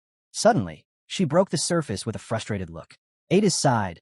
Another failure. Looking ahead, she asked, "By the way, how's the lineup for Groups 4 and 5 coming along?" The man replied flatly, "No one wants to join the main mission." She pressed a hand to her face, frustrated. How did the rumors even reach the lower floors? The real issue was obvious. The survival rate was too low. The guy added, "Rooms on the first floor are so packed, people are crammed together. You'd think that discomfort would push them to move up, but it hasn't." A wide shot of the building came into view. Daika's promotion was now official. He had reached 3 stars. His level and skill caps had been raised, and he was now eligible for class change. Clenching his fists, one man muttered, "Is everything really fine? Wasn't this guy already handed over to 5 others?" Another responded, "I heard Master's trying to take control of the first floor. This promotion is part of that plan." Mark cut in, "Let's just watch for now." The man stood silently, and someone commented, "If we keep this up, Master's never going to send us to synthesize. And what's this guy doing solo on the first floor anyway?" "They pamper someone like that, then ship them straight to isolation on the top floor," another scoffed. With a wide grin, one of them said, "Guess I'll start rallying my team. Maybe try finding potential instructors too." Back in the field, the monster opened its jaws wide. Jenna loosed a volley from her bow. Arrows clanged against an invisible barrier. Divine protection triggered, someone noted. The creature was in a state of conditional invincibility. Jenna held out her hand. "How is that even possible?" "Attacks aren't working," came the frustrated response. The protagonist, standing behind her, observed, "He's in a conditionally invulnerable state. We need more intel." Then he added, "Next time you see him, shoot an arrow into the water." She blinked. Into the water? The monster was already moving beneath the surface. Han confirmed, "You saw it too. He's untouchable right now. We'll need a new strategy. I'll tie myself off and dive in. Once I'm done, pull me back immediately." Velkist offered, "I can haul you out." Jenna smirked, "If we got a sturdy enough rope, it should work." She nodded. Her longbow was being modified, so she'd use the short one instead. The protagonist gritted his teeth. "We're both making progress, but too slowly. Don't go out on the deck when he's near. Stick to the training ground for now." The guy responded, saying it sounded pretty bleak. The monster glanced at the ship, and a thought crossed its mind. To lower the danger, they'd have to go all out. But at this pace, they'd burn through the location too quickly. Mastering underwater combat became a priority, skills sharp enough to use anytime. The ship swerved, the acceleration meter filling up. Suddenly, the boost kicked in, and they surged forward. The monster yelled, shocked by their speed, while Han smirked to himself. This was going well. An eye icon appeared. He disagreed. The monster looked straight ahead. Another thought surfaced. What if that anchovy shows up when the others aren't around? Then the water dragon let out a roar. Divine protection activated. It growled. This time, they wouldn't get away. The master switched to manual control, guiding the ship with sharp precision. The dragon roared again, telling them to stop, just as the super boost launched. The protagonist opened a chest. Inside was a small figurine of a sea sailboat. Glancing to the side, he saw the dragon's eyes go wide. Also in the chest, an oxygen supply system, ranked B+. Jenna let loose an arrow from her bow. It zipped past the monster's face. She smirked, saying attacks still worked underwater. Han asked what she meant. She explained, "Divine protection doesn't reach past the water's edge." He looked inside again. A spatial summoning stone appeared. He realized this was how they'd collected all 4 key items. A new notification flashed. The hunt was starting. Despite earlier worries, as the water dragon appeared, Initon logged in and immediately took command. Unlike before, when he'd only log on in the evenings, it seemed the master had enabled push notifications on his phone. Thanks to that, they were at least half prepared for the boss. Sitting at the table, the girl pointed out that most of the mission would need divine protection. Wright said they'd have to find the goddess statue right when things kicked off, just like they did with the giant before. Facing her, the protagonist thought she was close to fully grasping the game's mechanics. She'd make a great leader, too. She asked if they were really going to fight the boss. He replied they were almost ready, but not quite. The master didn't seem ready to trigger the challenge yet. Clenching his teeth, the protagonist declared that once the boss fight starts, Catio would be the one handling the airship. Jenna responded that even so, they'd still have to face the enemy directly. Honestly, it was going to be tough with just 4 of them. He suggested that maybe this mission would require bringing in other groups, splitting the work. A defense team could guard the goddess statue while the attack team pushed forward toward the objective. Han commented that, given how limited the water tiers were, only their group would be on the offensive. One of them would need to carry this spatial summoning stone. Han nodded and said that when a master logs in tomorrow, they'll put it to use. Staring ahead, the girl overheard that summoning new people wasn't possible yet, only swapping. So the plan was to temporarily switch out Ialka with one of them until they reached the 35th floor. Nerissa glanced to the side as someone noted that Ialka's magic worked well underwater, making her a valuable pick. She waved a hand and said she'd head to the waiting room. Watching her go, the hero asked if she was really okay with it. She replied that there was something she needed to take care of. Velkis looked over, and the lobby came into view. Raising his hand, a man asked if he had found someone strong enough. Standing behind Raymond, he admitted he'd tried, but no one at the training center had caught his eye, even though their abilities were decent. The man agreed, saying it was the same over in the living quarters. There was so much unused space, he didn't know what to do with it. Looking away, Raymond mentioned hearing that instructor recruitment had been capped at 3. The whole vibe on the first floor felt drained, like people assumed synthesis wouldn't be allowed anymore. Turning to face him, the man asked where Team 5 was. Shouldn't they be out recruiting? Carter replied they claimed they were searching for a woman to round out the squad, but they were probably off somewhere flirting. Quiet houses appeared in the background. It was mentioned that the team actually was serious. They really wanted to join. Looking away, the girl muttered that staying on the first floor was dangerous. The guy laughed, saying no doubt the master could send her be synthesized at any moment. Gritting her teeth, she said that wasn't the problem. It was the people. Their behavior lately was the real danger. The man smirked. Word had it that everyone was rallying under Mark's leadership, but not in a good way. The boy exchanged a glance with the others. The ship moved steadily ahead. The fan lifted. She heard it clearly. Of course. It had to turn out like this. With a smirk, Ialka said she'd just been taking a break. The dazzling comeback of a genius magician. Surely, they now understood how vital she really was. Standing before her, the hero asked if she'd learned how to swim. She tossed the question back at him. The protagonist's eyes lit up.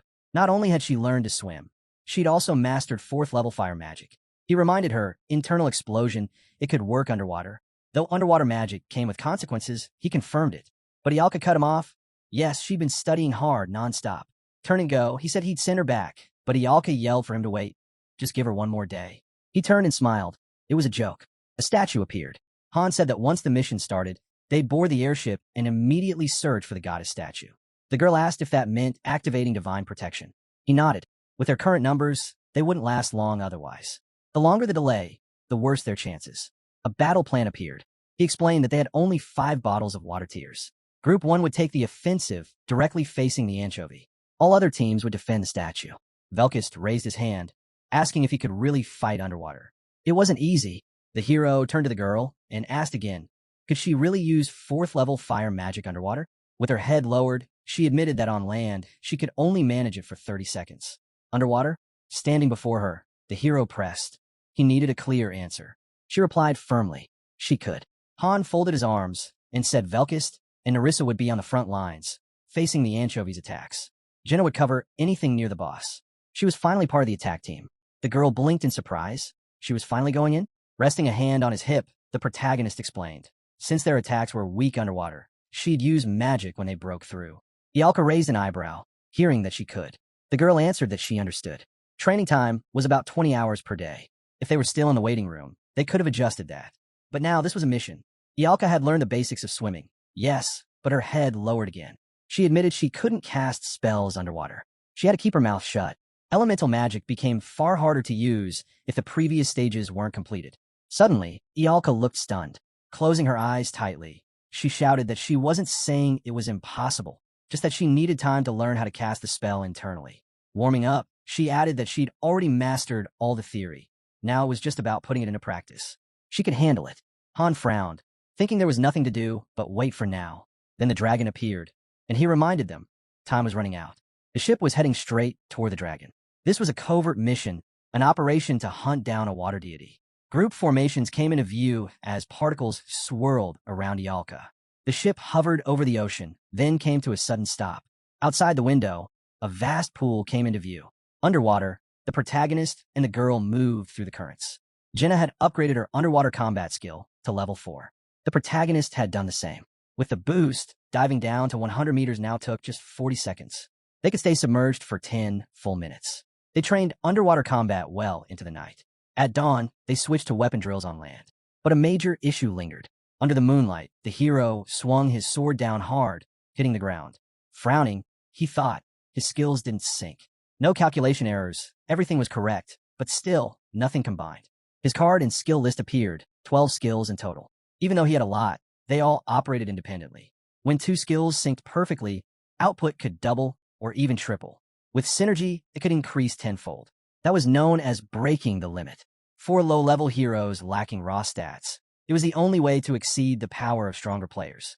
Jenna, nearby, asked if it was really possible to slice the sea with a sword. He glanced at her and said he doubted it.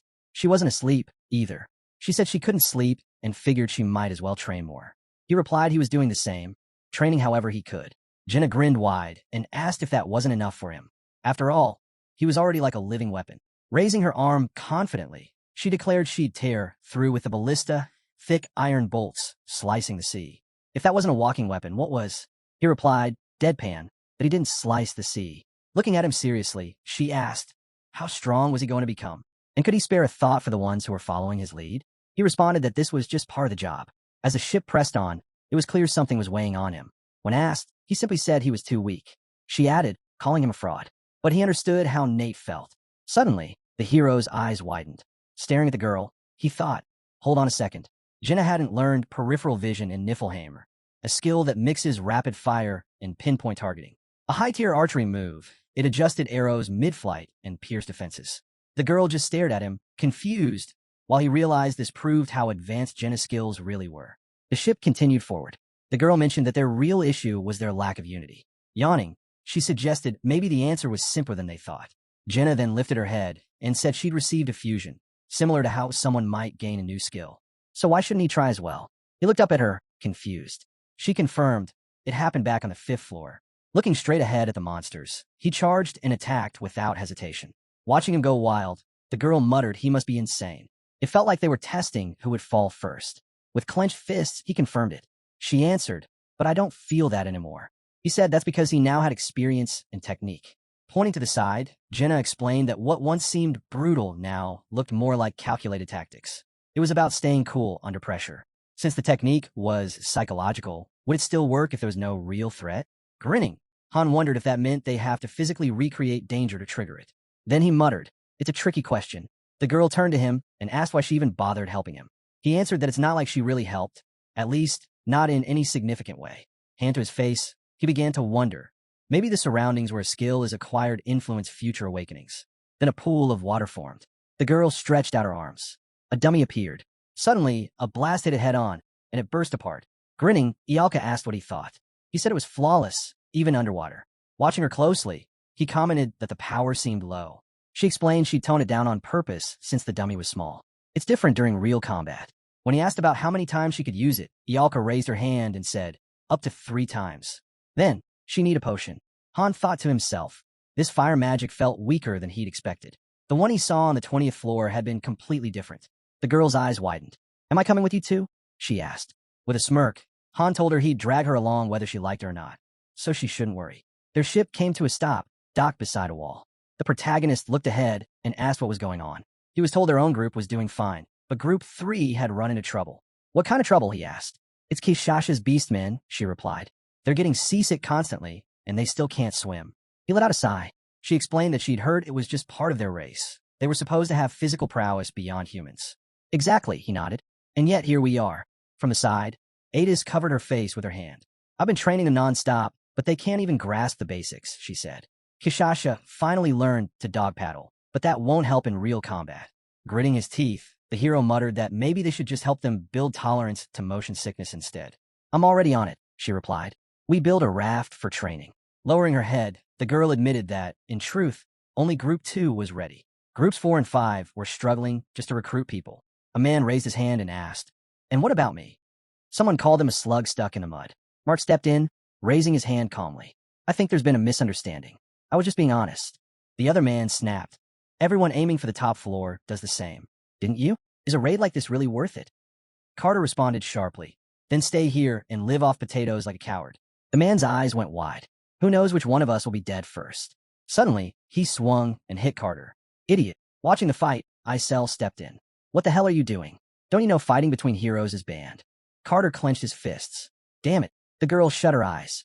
Groups 4 and 5 still haven't filled their ranks. And the ones they did find are only 2-star level. The protagonist stared ahead. There's no time left. We'll handle the cleanup on the first floor once the mission's done. The dragon had appeared. Word spread quickly. A battle with a massive water dragon was looming, right in the middle of the ocean. The creature couldn't be harmed from the surface, so fighting it underwater was the only option. Everyone, except for the third group, needed to learn underwater combat. Adis grinned and asked what the 20th floor was like. Someone answered that enemies had begun invading. Han added that it was definitely possible. Staring ahead, a girl stated that this time wouldn't be like before. They'd trained a lot since then. The main character shut his eyes for a moment, then opened them, saying it had been an accident. Leaning against the wall, Han said he was going, and Adis nodded in approval. Aiel let out a deep sigh. The hero mentioned that she had given it her all. The fairy brushed it off, saying it wasn't anything special. She then asked if he could really complete the mission on his first attempt. He clarified. Was she asking if failure meant death? She confirmed, yes, that's exactly what she meant. Suddenly, there was a knock at the door. The protagonist opened it to find a girl smirking at him. She asked if he was busy. A man holding a bottle commented that it was surprisingly easy to provoke the raid group. Mark, glancing around, asked what they were so worried about. They'd already cornered him. As long as Han didn't do anything rash, there wasn't much to worry about, unless they were scared their actions would reach the Master's ears. But even if they did, Mark doubted the Master would suddenly decide to deal with them. After all, they'd sharpened their skills enough to climb to the second floor. The man's eyes went wide. He said they were doomed on this mission anyway. Another guy looked stunned. Hadn't they heard this from the collectors? One had been lingering on the 34th floor for days, and other groups had started training and swimming too. It looked like everyone was about to be dragged into the same mission. Mark grinned. Only half the raid group made it back from the 30th floor. How many would survive this one? Someone replied that the first floor had already turned into a dump. Eyes widening again, the man said the door was locked. Mark asked who it was. Why would someone from the third floor come down to a place like this? The girl began unbuttoning her clothes, saying she had a few questions. The man grinned, joking that now he was the one taking his clothes off. Then, suddenly, his eyes shot open in surprise. Mark suddenly yelled out, telling everyone to get out now. The tension exploded. The girl, now fully buttoned up, looked at him and said it seemed like he understood what was going on. Clenching his jaw, the man snapped back, demanding to know what she meant. With a biting tone, she said she'd met plenty of lowlifes like them before, but his talent stood out in a way she couldn't quite grasp. Narissa looked down and reminded them that she was the one asking questions. She demanded to know who he really was. Outside, night had already fallen. Inside, the protagonist sat at the table with the girl, staring ahead. He explained that the true purpose of the mission wasn't to slay the dragon, but to find a key. The dragon was merely in the way. It looked like they'd have to remain on the ship the entire time. The girl shot him a look and said she'd heard that line too many times. Han suggested he just describe the key and its location. They'd go get it themselves. Friasis frowned, lowering her gaze. She said she understood, and she'd place her trust in him again, just this once. As the guys started dozing off, Ialka turned to him. He mumbled that he just wanted to rest. The girl looked straight ahead and said if she was bothering him, he should forgive her. Ped blinked, surprised to hear that she was asking for a moment of his time. Then, a set of system windows appeared. She wanted him to teach her magic. Eyes shut, the guy replied that he used Beastman magic, not elemental spells. They were completely different. Why was she asking him about that? Ialka answered that she didn't want lessons, just the secrets behind it. Clenching her fist, she declared that she knew he was a genius, so he should help her out. Cadio, flipping through a magazine, looked up. The guy commented that Cadio really was a genius. Anyone could see that right away. Cadio simply said he hated wasting time. If something isn't done right the first time, you just end up doing it over and over. That's the kind of thing a real genius says. The guy sighed, resting his hand on his head. Ialka's eyes widened when she heard they only had 10 minutes. Meanwhile, a massive synthesis operation was underway in the waiting room. Over 200 people were gathered there, though the first floor alone had more than 130. Out of all of them, only around 40 were actively training.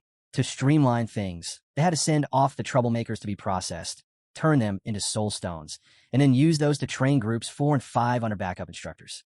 Around 50 heroes vanished in the process. In a surprising twist, the blacksmith's assistant from the second floor had been synthesized into a mid-grade soul stone. That shattered the unspoken belief that the second floor was safe. It was a sign. Inning's patience was running thin. Resources were running low. There weren't enough materials to upgrade all the fourth and fifth group members to 3-star status. Yet, somehow, Mark and his group had managed to avoid being pulled into the synthesis process. At the same time, the game server connected. A new update launched. Once complete, the scene shifted to a ship cutting across the ocean. The squad assembled. The protagonist looked around and asked if everyone was ready. Jenna leaned in, asking if they'd done everything they could. Ialka answered with certainty. There were no regrets. Then, glancing to the side, she quietly added, probably. Velkist flashed a grin and teased that if she wasn't confident, she could always stay behind. The girl snapped back, telling him to shut it. The protagonist gave the order. They'd drink the dragon's tears the moment he signaled. Potions floated above their heads, and a system view of the groups opened. The command came. A raid squad needed to be formed. The next mission had started. The system began loading the new level and selecting the field. Teeth clenched. The protagonist muttered that it had begun. Jenna nodded, saying they'd survive and come back. Ialka agreed without hesitation. The water dragon let out a roar and demanded how long they planned to keep running. Its eyes burned with intensity. It declared that the real hunt was on. Danger alerts flooded the screen. A new message popped up. Floor 35. Mission type, capture. Target, unknown. Special target, NPC, Friasis. Objective, survival. The protagonist yelled for everyone to get into position. Velkist charged ahead. The hero moved toward the cannon. Both grabbed their weapons. The monster war had begun. Round 1. The ship started to lift into the air. Eyes locked ahead, Han shouted for everyone to hold on. A towering wave surged in front of them as the monster raised its blade and the cannon fired. The protagonist yelled at him to keep his distance. Cadio, clearly irritated, muttered that he was going to anyway. He couldn't understand how the master had managed to control any of this. The acceleration bar shot up. The ship picked up speed. The girl jumped, clinging tightly to the rope, and fired the weapon. A voice called out, "Forget the water beasts. They were going after the dragons first." The guy responded, they had already decided on that. Suddenly, a creature loomed near the ship. Velkist glanced down, startled. The protagonist's eyes went wide. Without warning, the dragon launched an attack. A display revealed the team lineup. The monster's eyes gleamed. Velkist kept watching. The hero turned to the guy, realizing the attack was coming.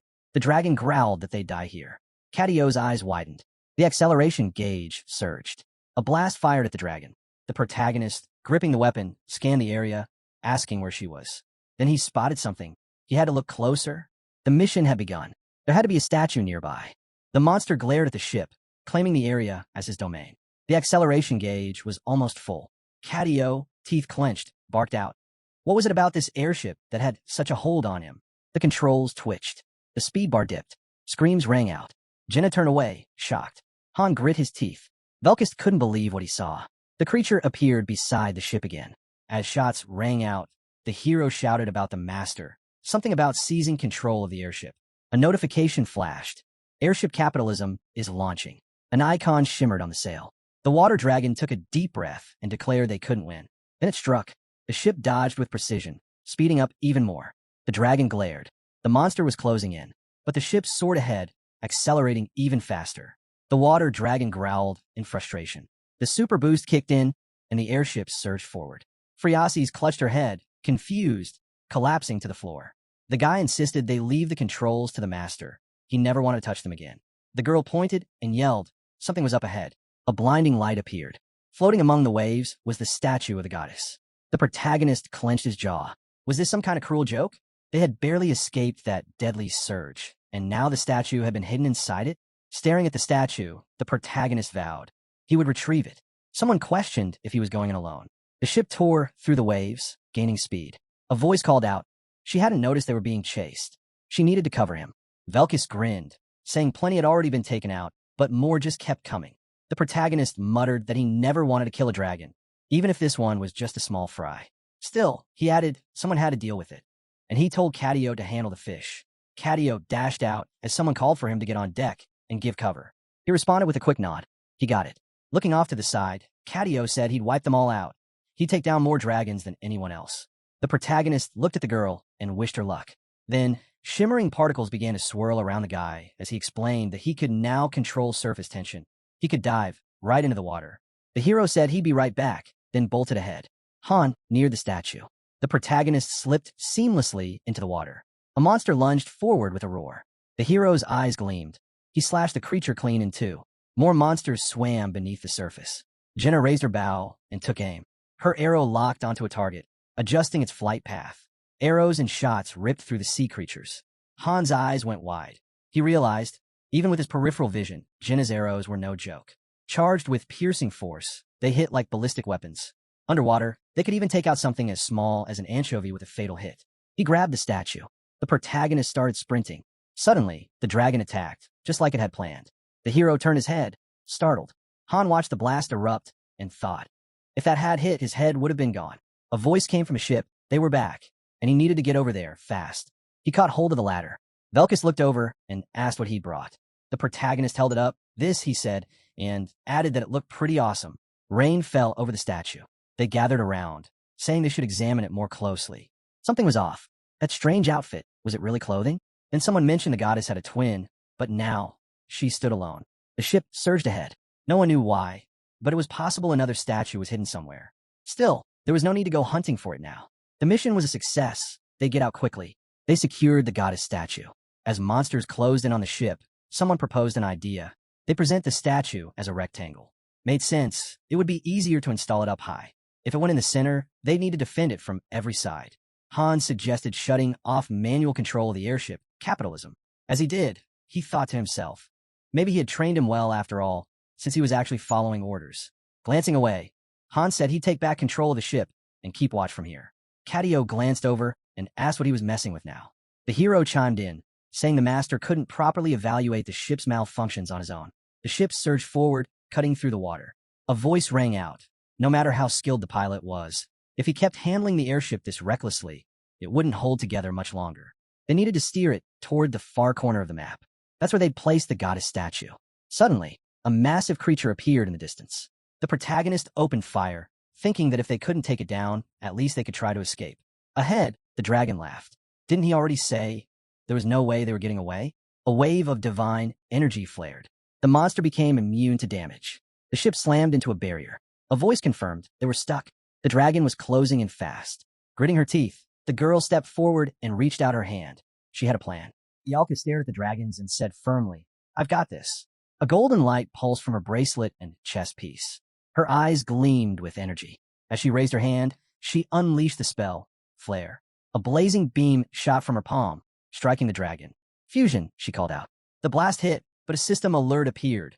Water God's blessing activated. The target had high resistance to magic. Meanwhile, Han grabbed the goddess statue and leapt into action. As Ialka's magic bought time, he rushed to place the statue. After setting in place, he sprinted back. Notification. Goddess statue installation complete. Field-wide blessing activated. A divine light beamed skyward from the statue, piercing the clouds. On the ship's deck, Jenna watched the sky. Han, the rain stopped, she said.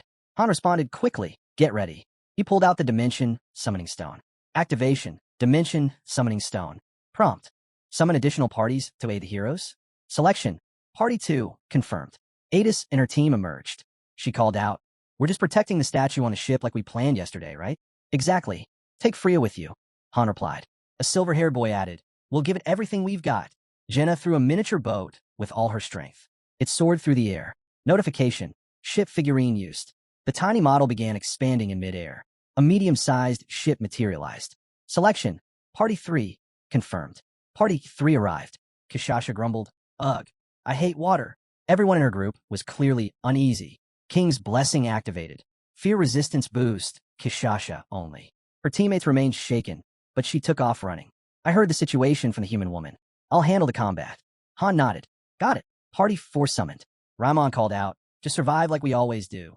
Another voice yelled, Stay close. Don't panic. Party 5 summoned. Narissa, part of Party 5, approached Han. Sorry we're late. Han gave her a calm look.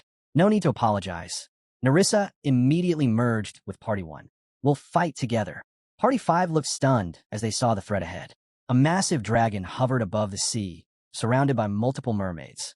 Sea monsters churned the waters below. Did we just get dragged into hell? Someone muttered. Han looked at everyone and said, Stay calm. Board the other ship. Raimon gave him a grin. Mr. Farmer, give it your all again. Ialka launched another fire spell at the dragon.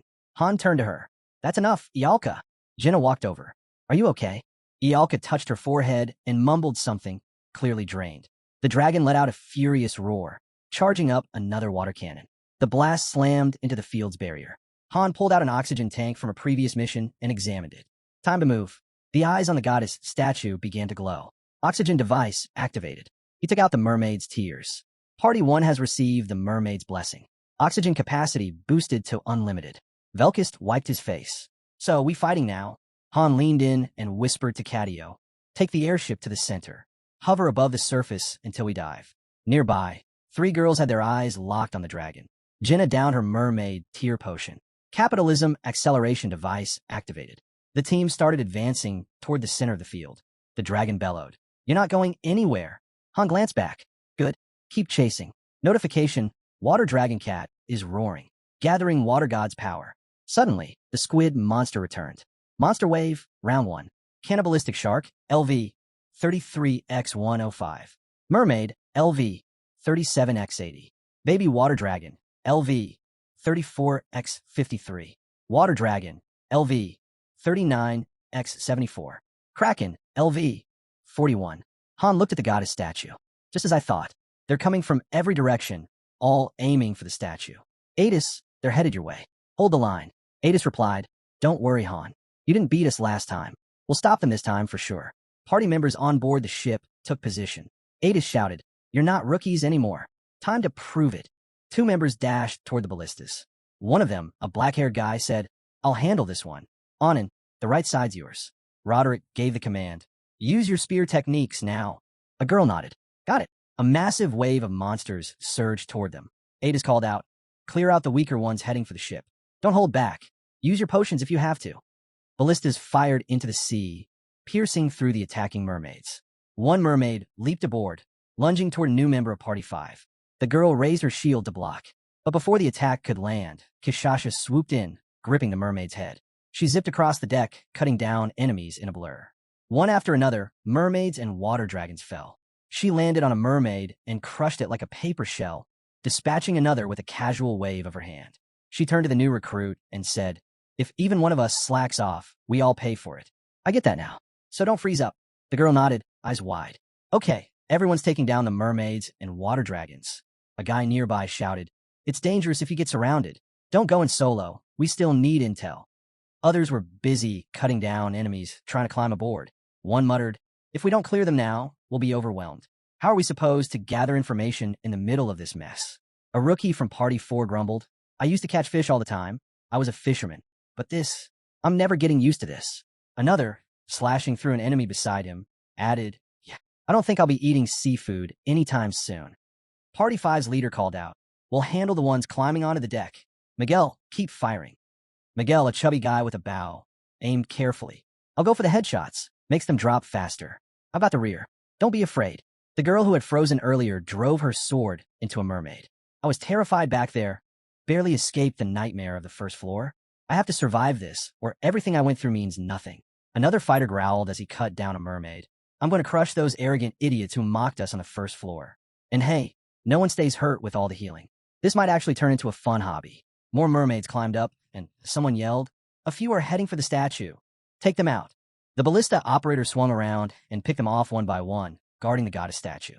Then the whole ship lurched violently. Rising before them, massive tentacles. The Kraken had grabbed hold of the ship. Someone shouted, The ship's going to snap in half at this rate. How do we even fight that thing? It's treating us like a toy. Party 3 dashed toward the giant sea beast. One of them landed a brutal kick to its face. Others followed with claw attacks, ripping into it. Kishasha launched into the air.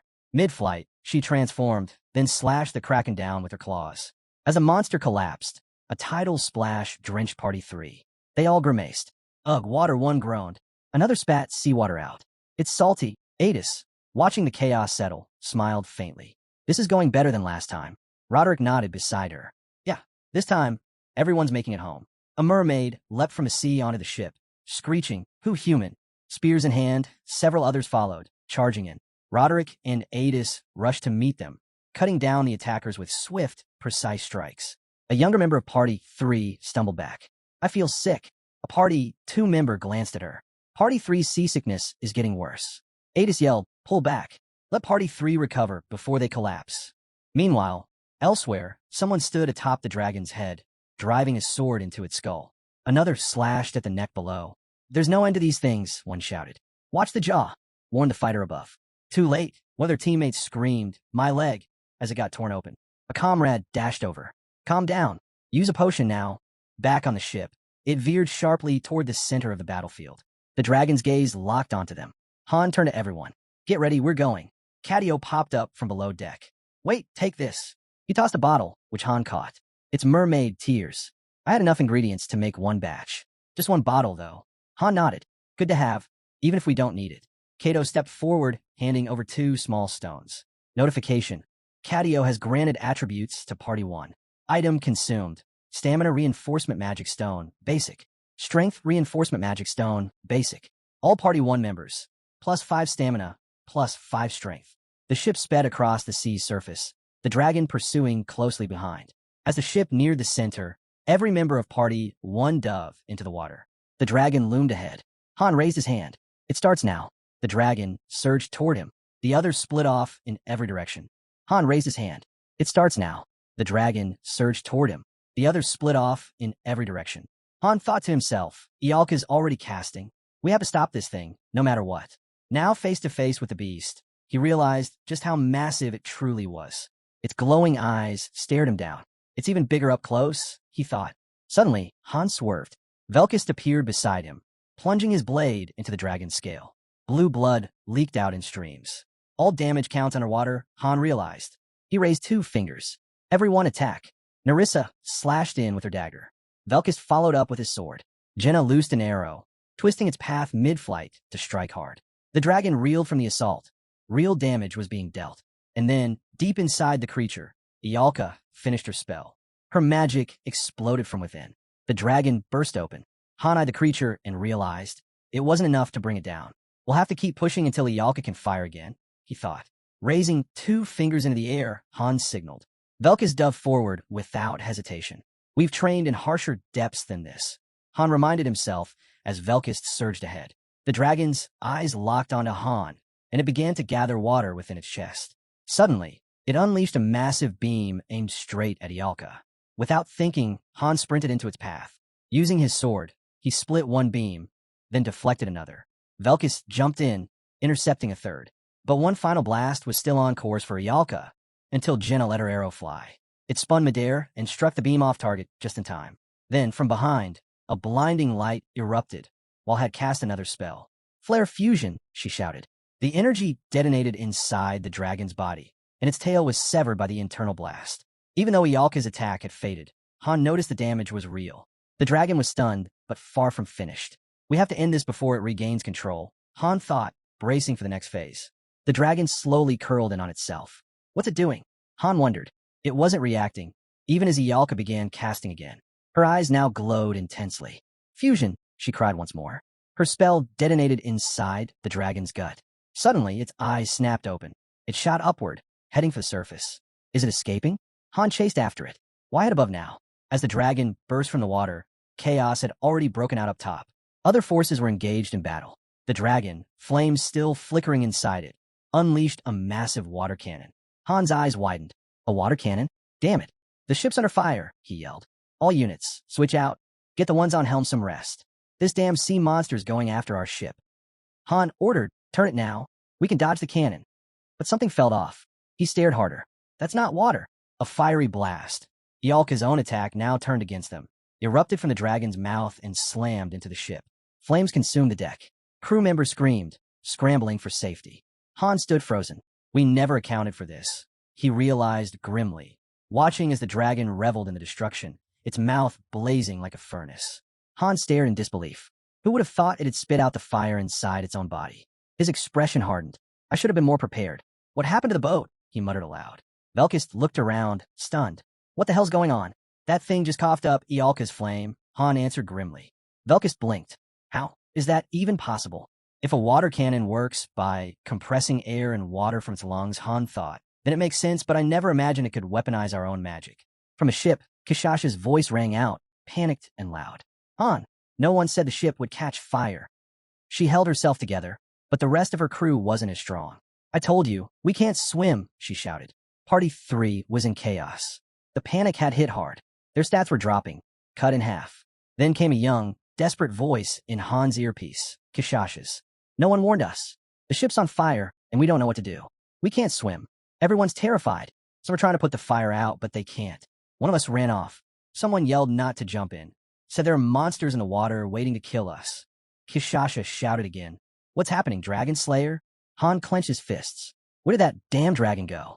Back into deep water to heal? Under different circumstances, he would have chased it down right away. But right now, the fire and fear on the ship had to be the priority. Cadio Han, he called out. Head to the goddess statue. Help them out. He turned to Velkist and Narissa. Go with him. Narissa looked surprised. Just the three of you will handle the boss. Yes, Han nodded. If we lose the goddess statue, we lose our ability to breathe underwater. We won't stand a chance if that happens. Without hesitation, Velkist and Narissa swam back toward the burning ship. Ialka stepped forward. What about me?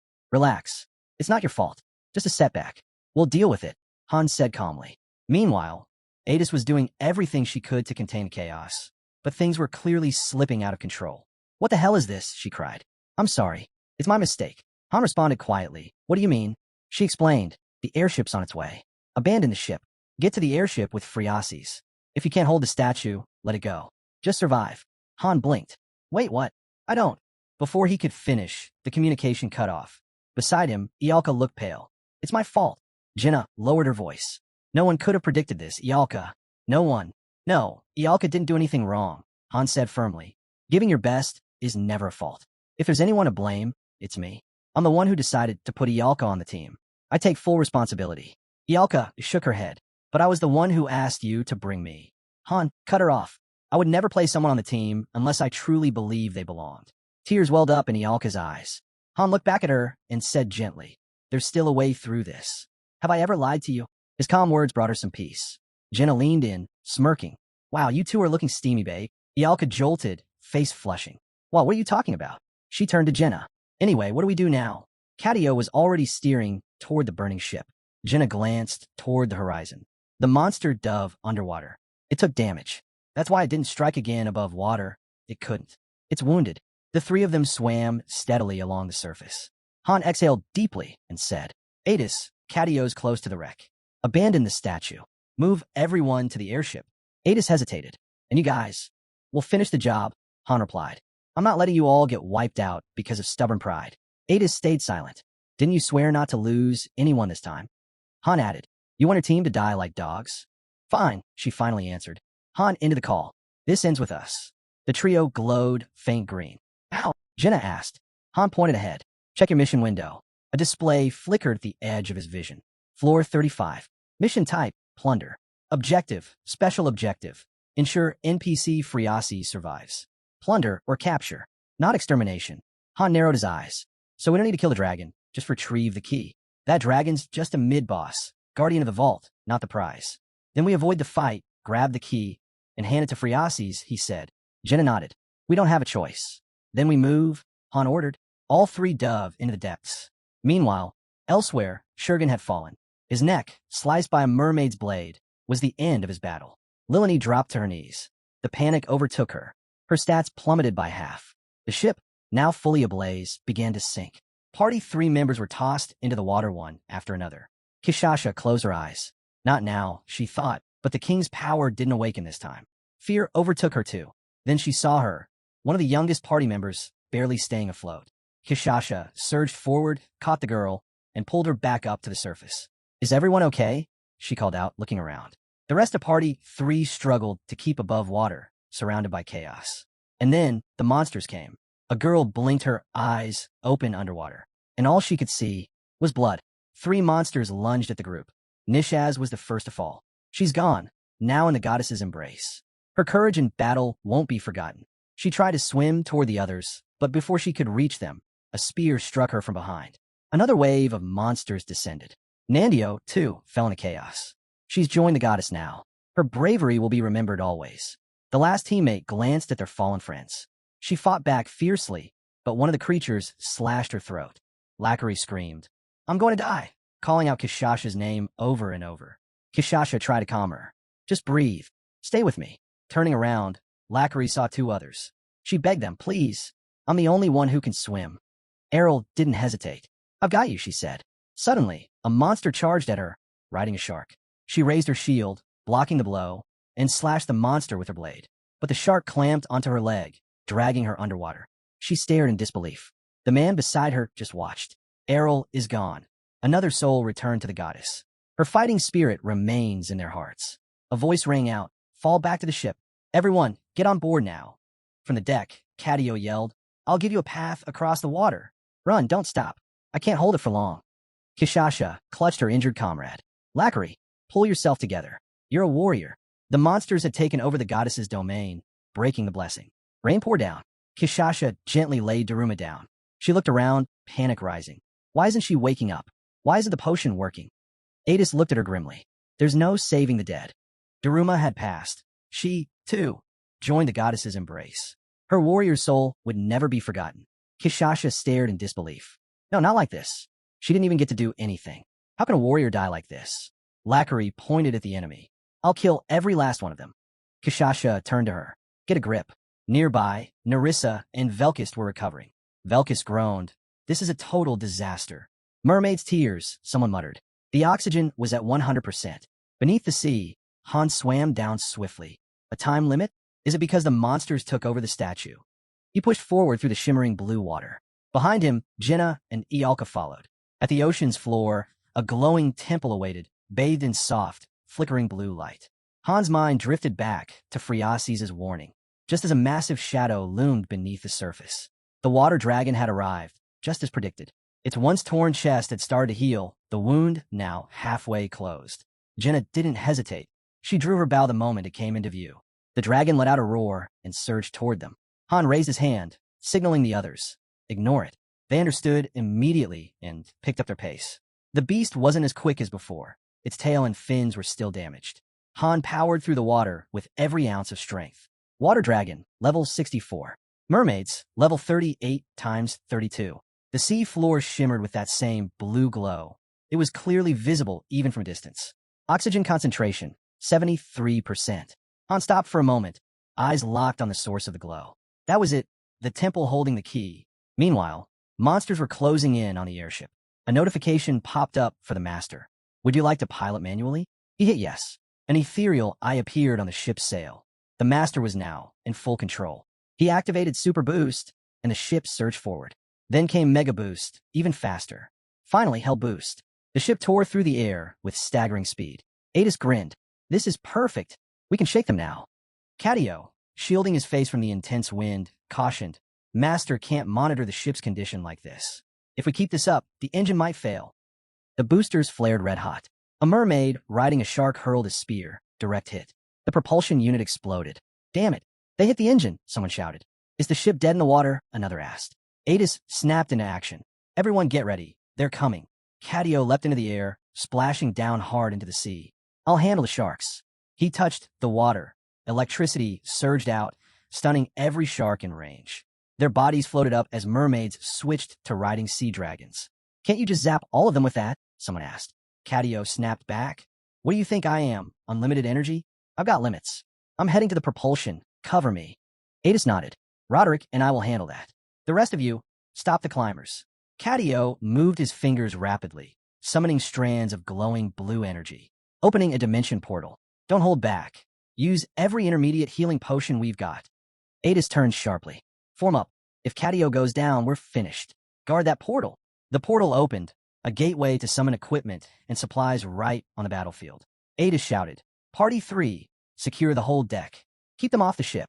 Everyone else, take the sides, left and right. Hold the line. A new system alert flashed. Cadio had granted Party 1 a bonus attribute. Items consumed. Mana Stone of Physical Reinforcement. Mana Stone of Strength Reinforcement. Result. All party members gained +5 to stamina and strength. Lilani was trembling. We have to fight them again. I can't do this. The blonde-haired man beside her snapped. Pull yourself together. We're all going to die here, she shouted, panic gripping her. She was spiraling.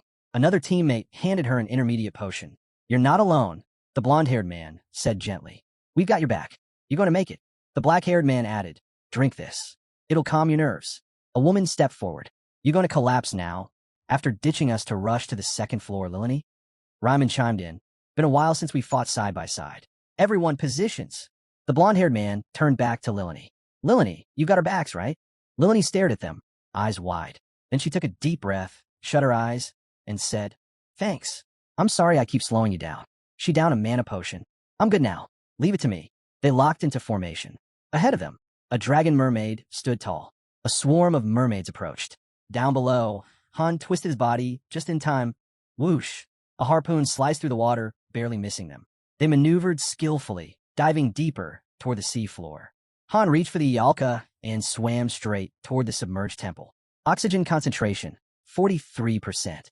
At last, the colossal temple came into view. Carved in ancient stone, it sat hidden beneath the sea. Han studied it. This must be it, Temple of the Ancient Dragon.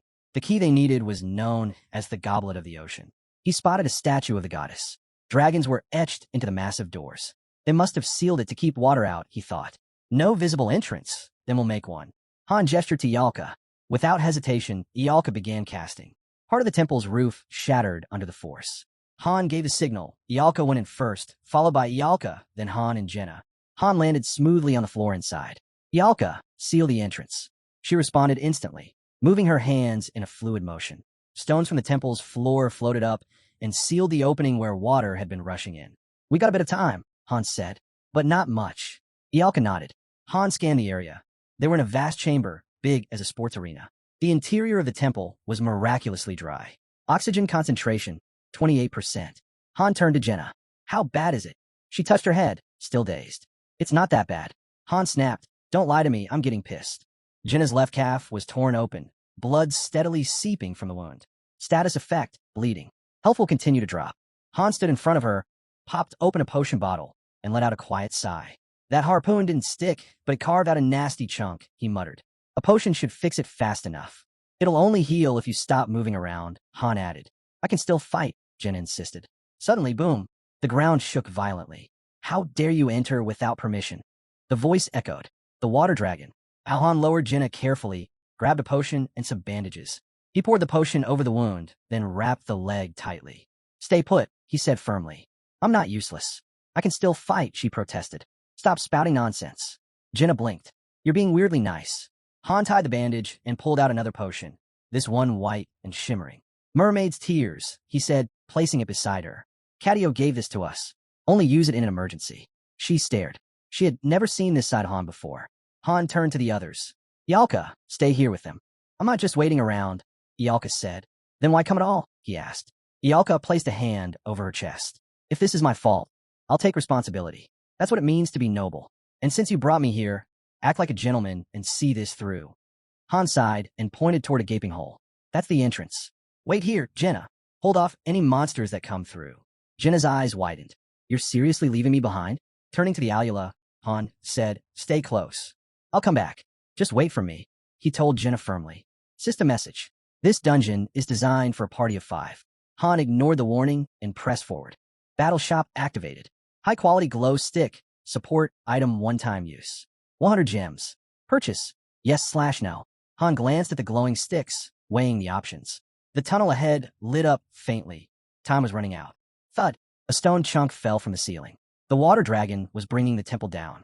If it collapsed completely, the key would be lost underwater. Han picked up the pace. Yalka followed close behind, matching his stride. "Listen," he said, turning to her. She met his gaze, visibly tense but trying to stay calm. "There's no one else here. If it comes to a fight, I can't cover you and deal with the enemy. You'll have to hold your own." "Can you do that?" "I get it. I'll protect myself," she replied. "Use fast magic. Prioritize staying alive. And if it gets too dangerous, rely on him." "I'm not relying on you," she shot back. "I'll pull my weight." Han looked at her, ready to respond, but stayed silent. There was no time for debate. A 5-man raid dungeon. They were charging and underprepared, and the water dragon was still alive. But then, a single misstep shattered the plan. Everything began to fall apart. If Han and Yalka failed here, it was over. The mermaid's tears were gone. No time left to hesitate. They moved ahead fast. In the center of the room stood a blue lamp fixed to a pillar. Around them were 5 doors, each one bearing a dragon insignia. Above, a glass mosaic of a dragon shimmered faintly. Han and Yalka stood at the heart of the chamber. 5 paths. 1 door sealed tight. Han figured that was the way forward, but it wouldn't open without meeting some kind of condition. Suddenly, movement. They turned around. Han glanced to the side. "I told you, strike fast. If things go bad, pull back." "Got it," Yalka nodded. A shifting shadow slipped out from behind a pillar. Corrupted merman, level 41 × 5. Their skin was ghostly pale, eyes ruined, posture twisted. Each stood about 3 meters tall, bulkier than any ordinary merman. They carried rusted swords and spears, dragging them across the ground. Han clenched his sword. Come on, then. The corrupted mermen charged, their cries piercing. Clang. Han blocked the swing of a massive axe, the blow rattling through his arms. He pushed back hard, spun around, and slashed clean through. The merman's top half flew into the air, spraying black blood and guts across the floor. Another came charging at Ialka. It slipped mid-step. Drastatus, she shouted. Magic flared. A burst of fire roared from her hands, engulfing the creature in flames. Its screams echoed, limbs twisting in the blaze. Keep your eyes open. Han barked. He launched forward again, blade drawn. One merman was lunging for Ialka. Han's sword met its neck, a clean slice. The head rolled away, severed. Another monster lunged, jaws wide. Han slashed its throat, then leapt into the air, spinning like a cyclone. He came down with precision, sword piercing through the chest of the last standing foe. The 5 corrupted mermen dropped, leaving only silence. But it didn't last. Corrupted mermen, level 42 times 7. More emerged from behind the pillars. Do we really have to wipe out every last one just to open that door? Han thought grimly. There was no shortcut. The dragon's water cannon fired again. A jet of pressure blasted against the temple walls. But the structure held. Nearby, Phriases held the key, calling out, "Dear heroes, please." The water dragon turned its gaze toward her. So, it's the goddess's power. These pointless rules are starting to irritate me. It slithered up and coiled around the temple. In the end, it's all the same, the dragon hissed. That power of yours won't last forever. Let's see how long you can cling to hope. The temple was now completely encased. Elsewhere, mermaids scrambled around a shattered ship. They struck at a ruptured hole, trying to break it open. The propulsion system had exploded. Cadio inspected the damage. I can't fix this, she muttered. Even if the other boosters still work, if we go any faster, the mana core will collapse, like blowing into a balloon that's already leaking. A voice rang out. So what? We're just gonna die here. Raman answered. Party one's handling the raid. Just hang in there. Another person yelled. Why haven't we heard anything from them? Adis replied. They're probably out of range. Don't panic. They're alive. I know it, but the shouting continued. How can we keep fighting like this when we don't even know if they're still breathing? Suddenly, a mermaid lunged and stabbed the man who was yelling.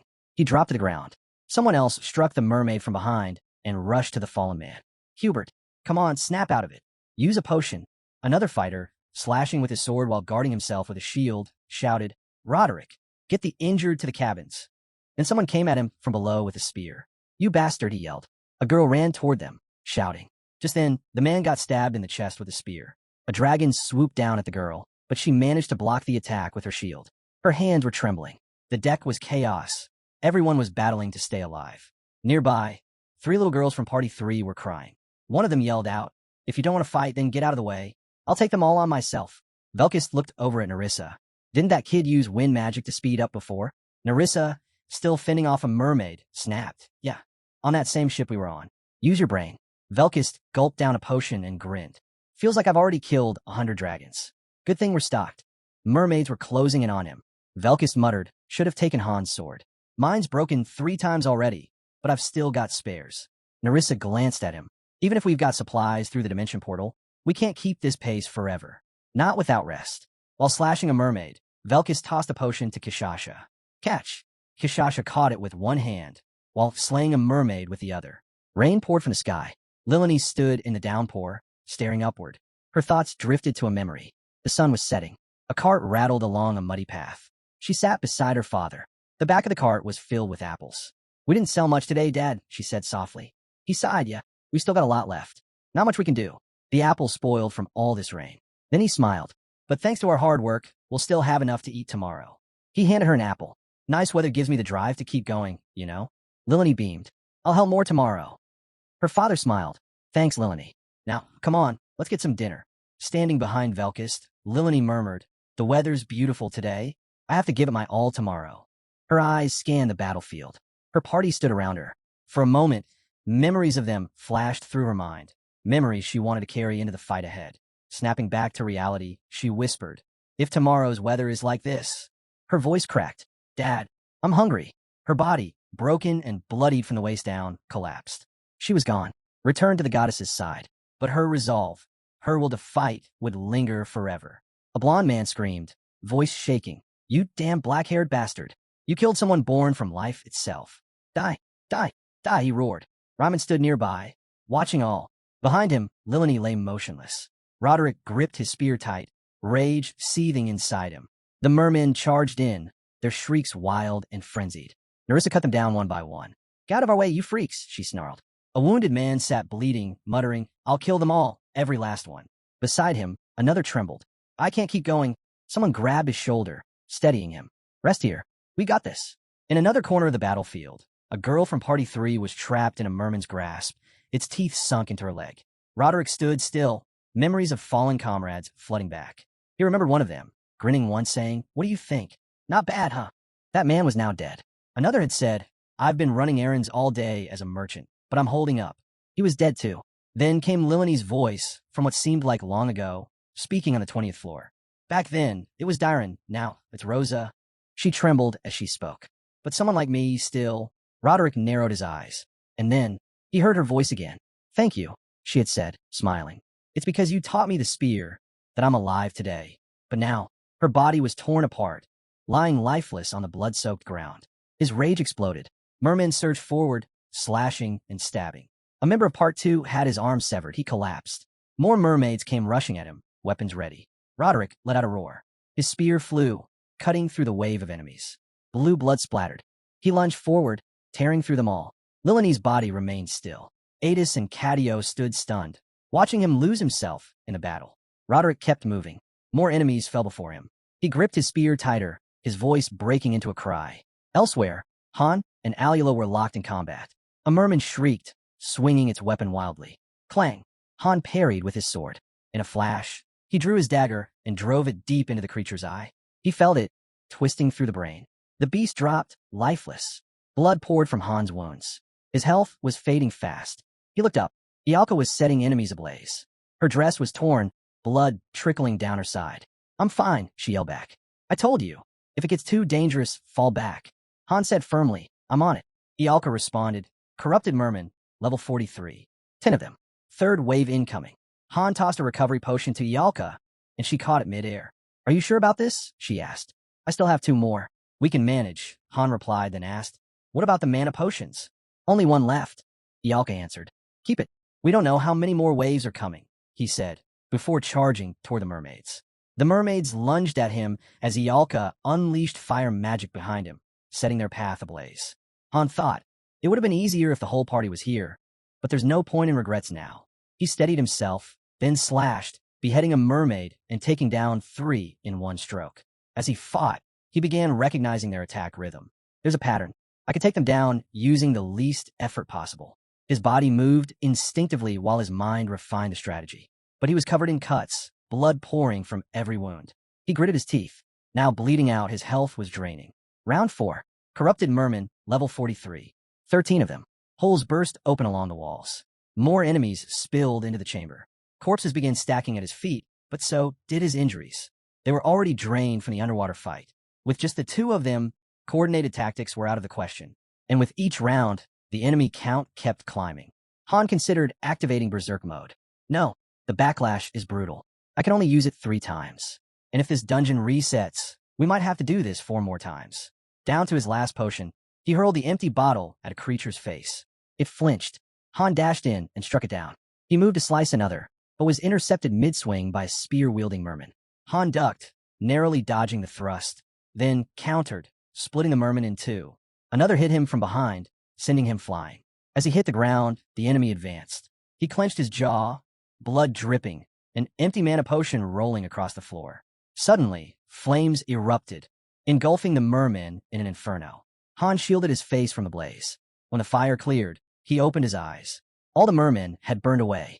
Standing amid the scorched battlefield was Ialka, one hand bloodied, eyes glowing an eerie blue.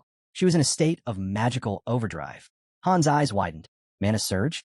Ialka, stop, he shouted, but it was too late. The next wave was already arriving. Round 5. Corrupted Merman, level 45. 18 enemies. A merman's harpoon snapped as Han surged forward. He weaved through the attacks, blade carving through one creature's shoulder and tearing down its body. He leapt into the air, cleaving another clean in half, and slashing across a 3rd shoulder. They were closing in from all sides, overwhelming them with sheer numbers. Han raised his sword high into the air. Ialka was barely hanging on, her condition critical, her life slipping away.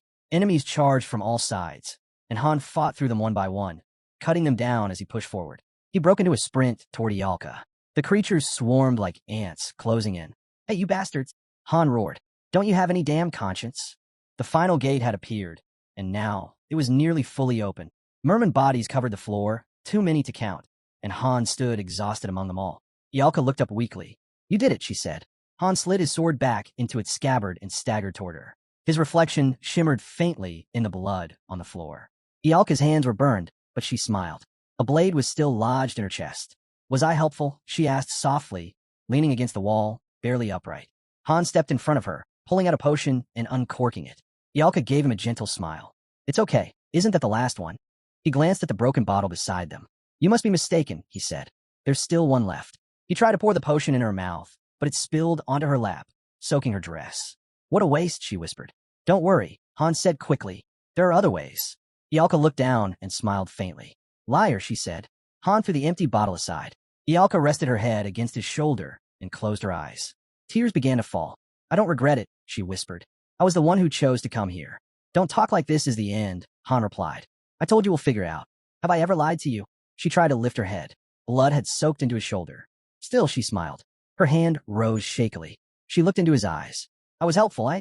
Han sat in front of her, his hands trembling. "You were," he said, voice breaking. He looked down, unable to speak, then looked back up.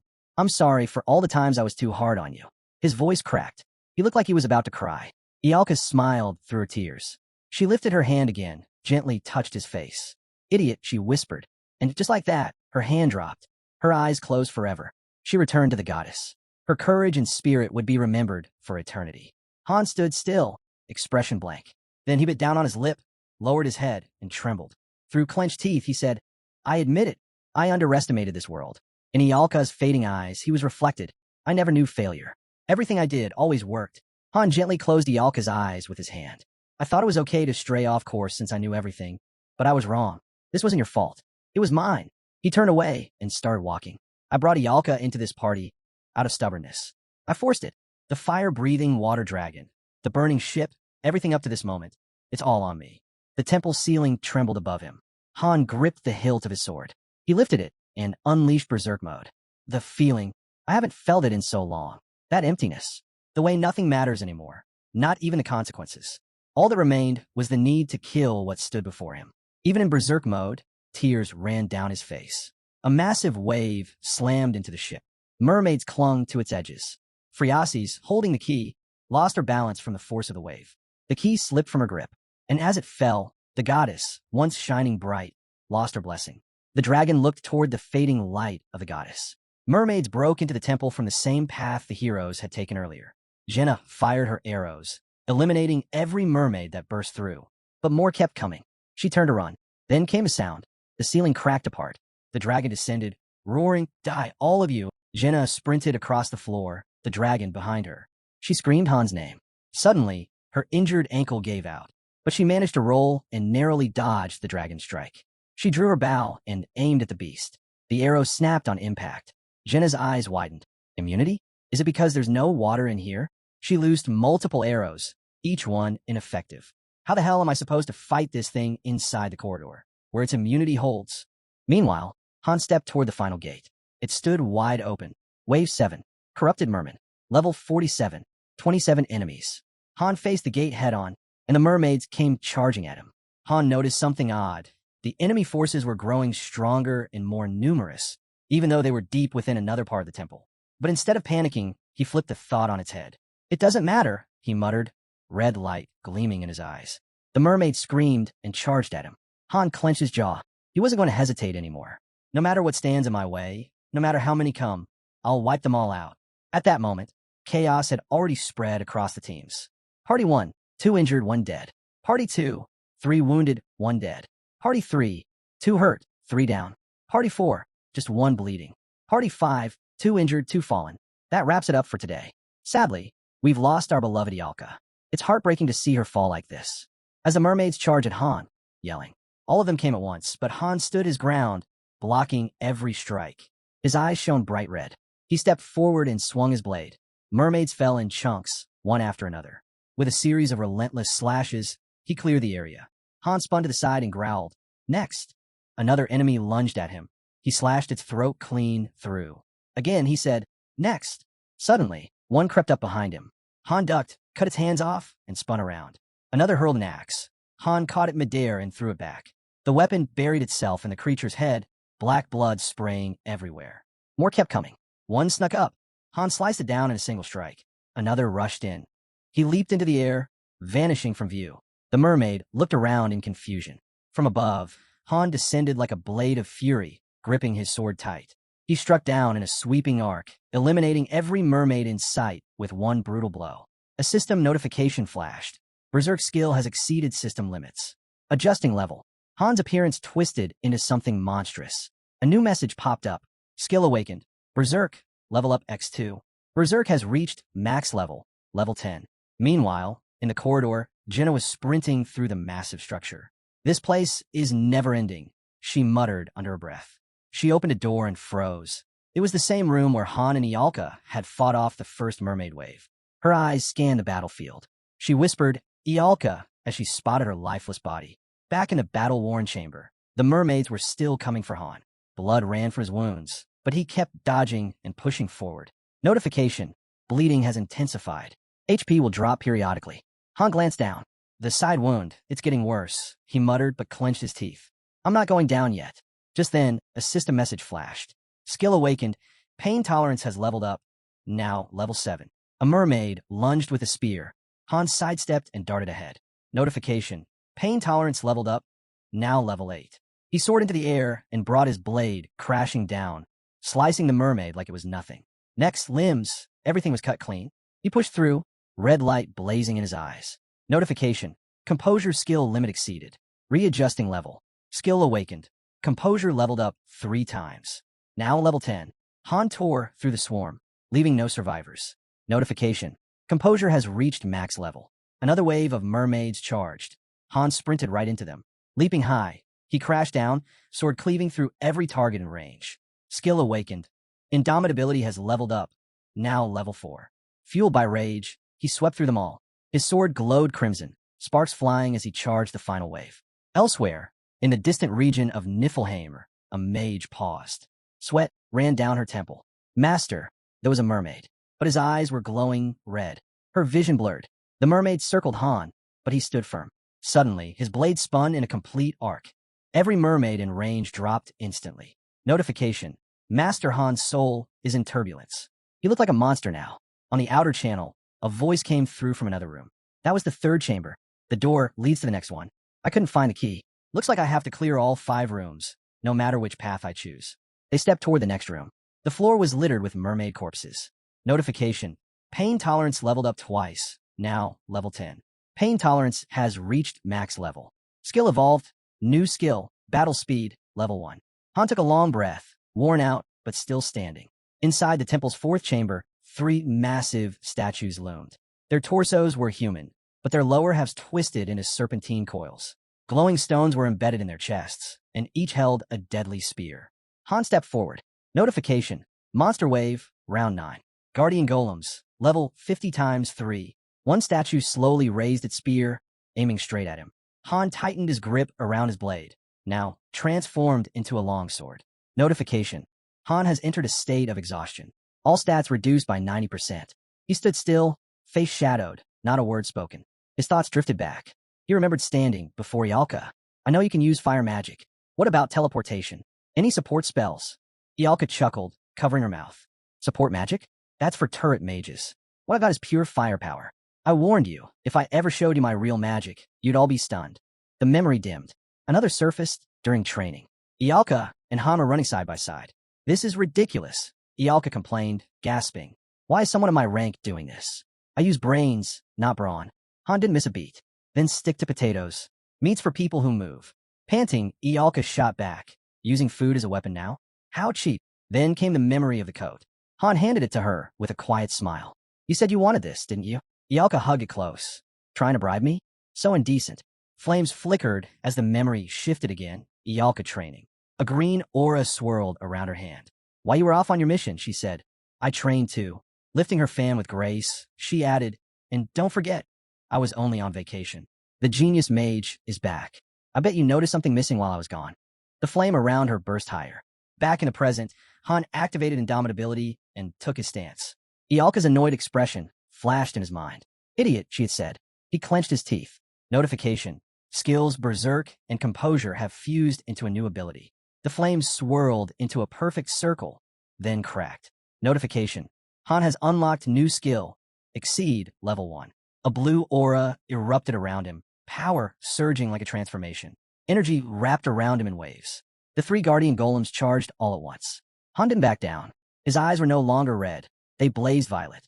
He shot forward and caught a golem spear with his bare strength. The weapon shattered. The entire arm crumbled into dust. Cracks spread across the golem's body until it collapsed completely. One after another, the giant golems were reduced to rubble.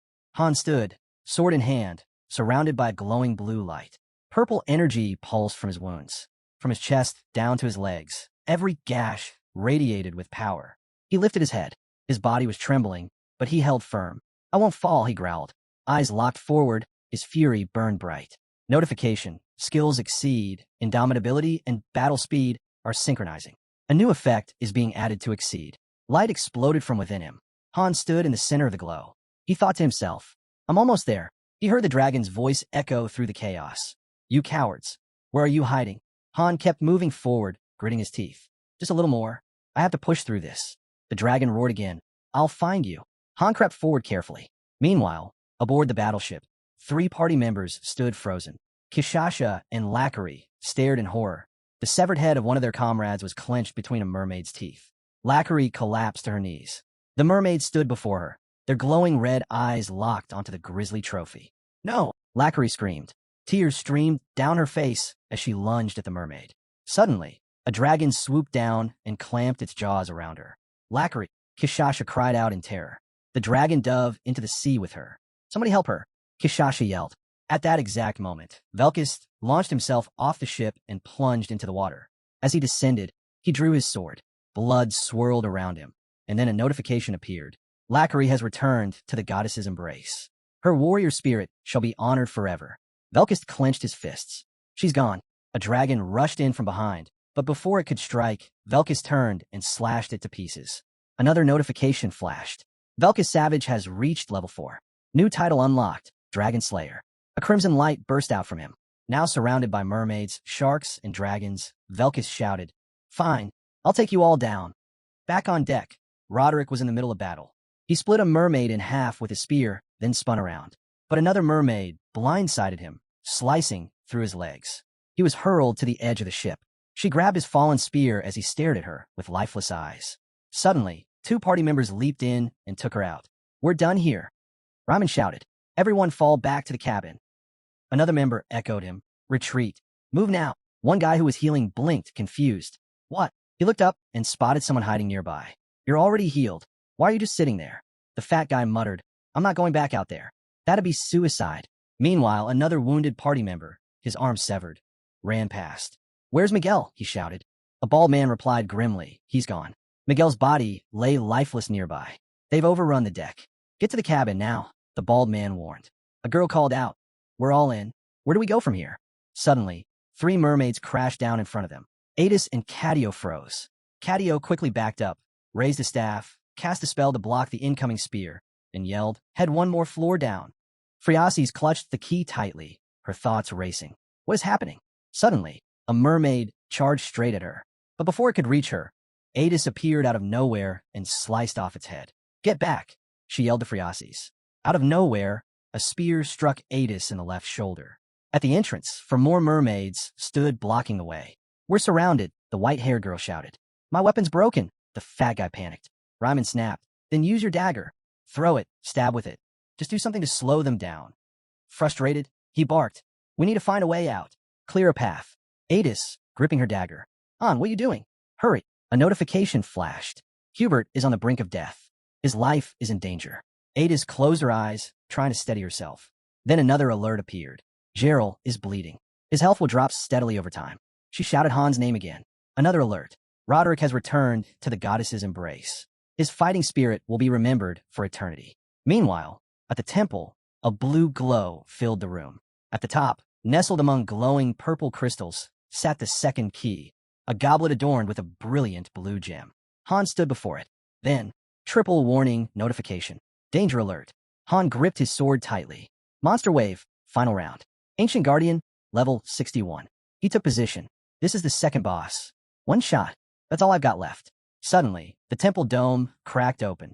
A dragon burst through, snarling, "I'll kill you." At the same time, the Guardian stepped forward, ready to strike. Han readied himself, gripping the sword with both hands. This is it. I won't think about what happens next. Blood dripped from his wounds as a purple glow lit up around him. Notification. Han is on the brink of death. His life is in danger.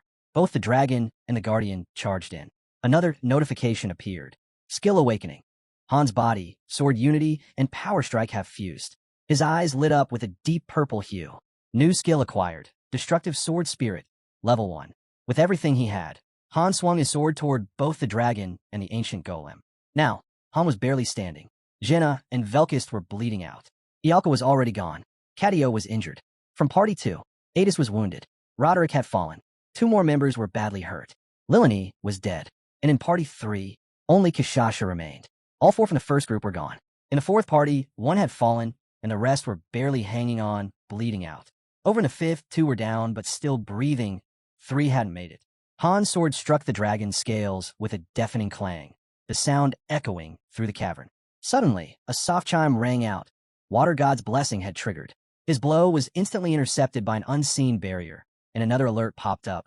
The monster is immune to specific attacks. Standing firm, sword still raised, Han faced the dragon.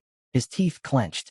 Blue energy crackled around him, his eyes glowing fiercely. He narrowed his gaze, haunted by echoes of Ryman and the others yelling in his mind. That fury, the helplessness, it all surged at once. With a roar, Han poured everything into his next swing. The blade struck true.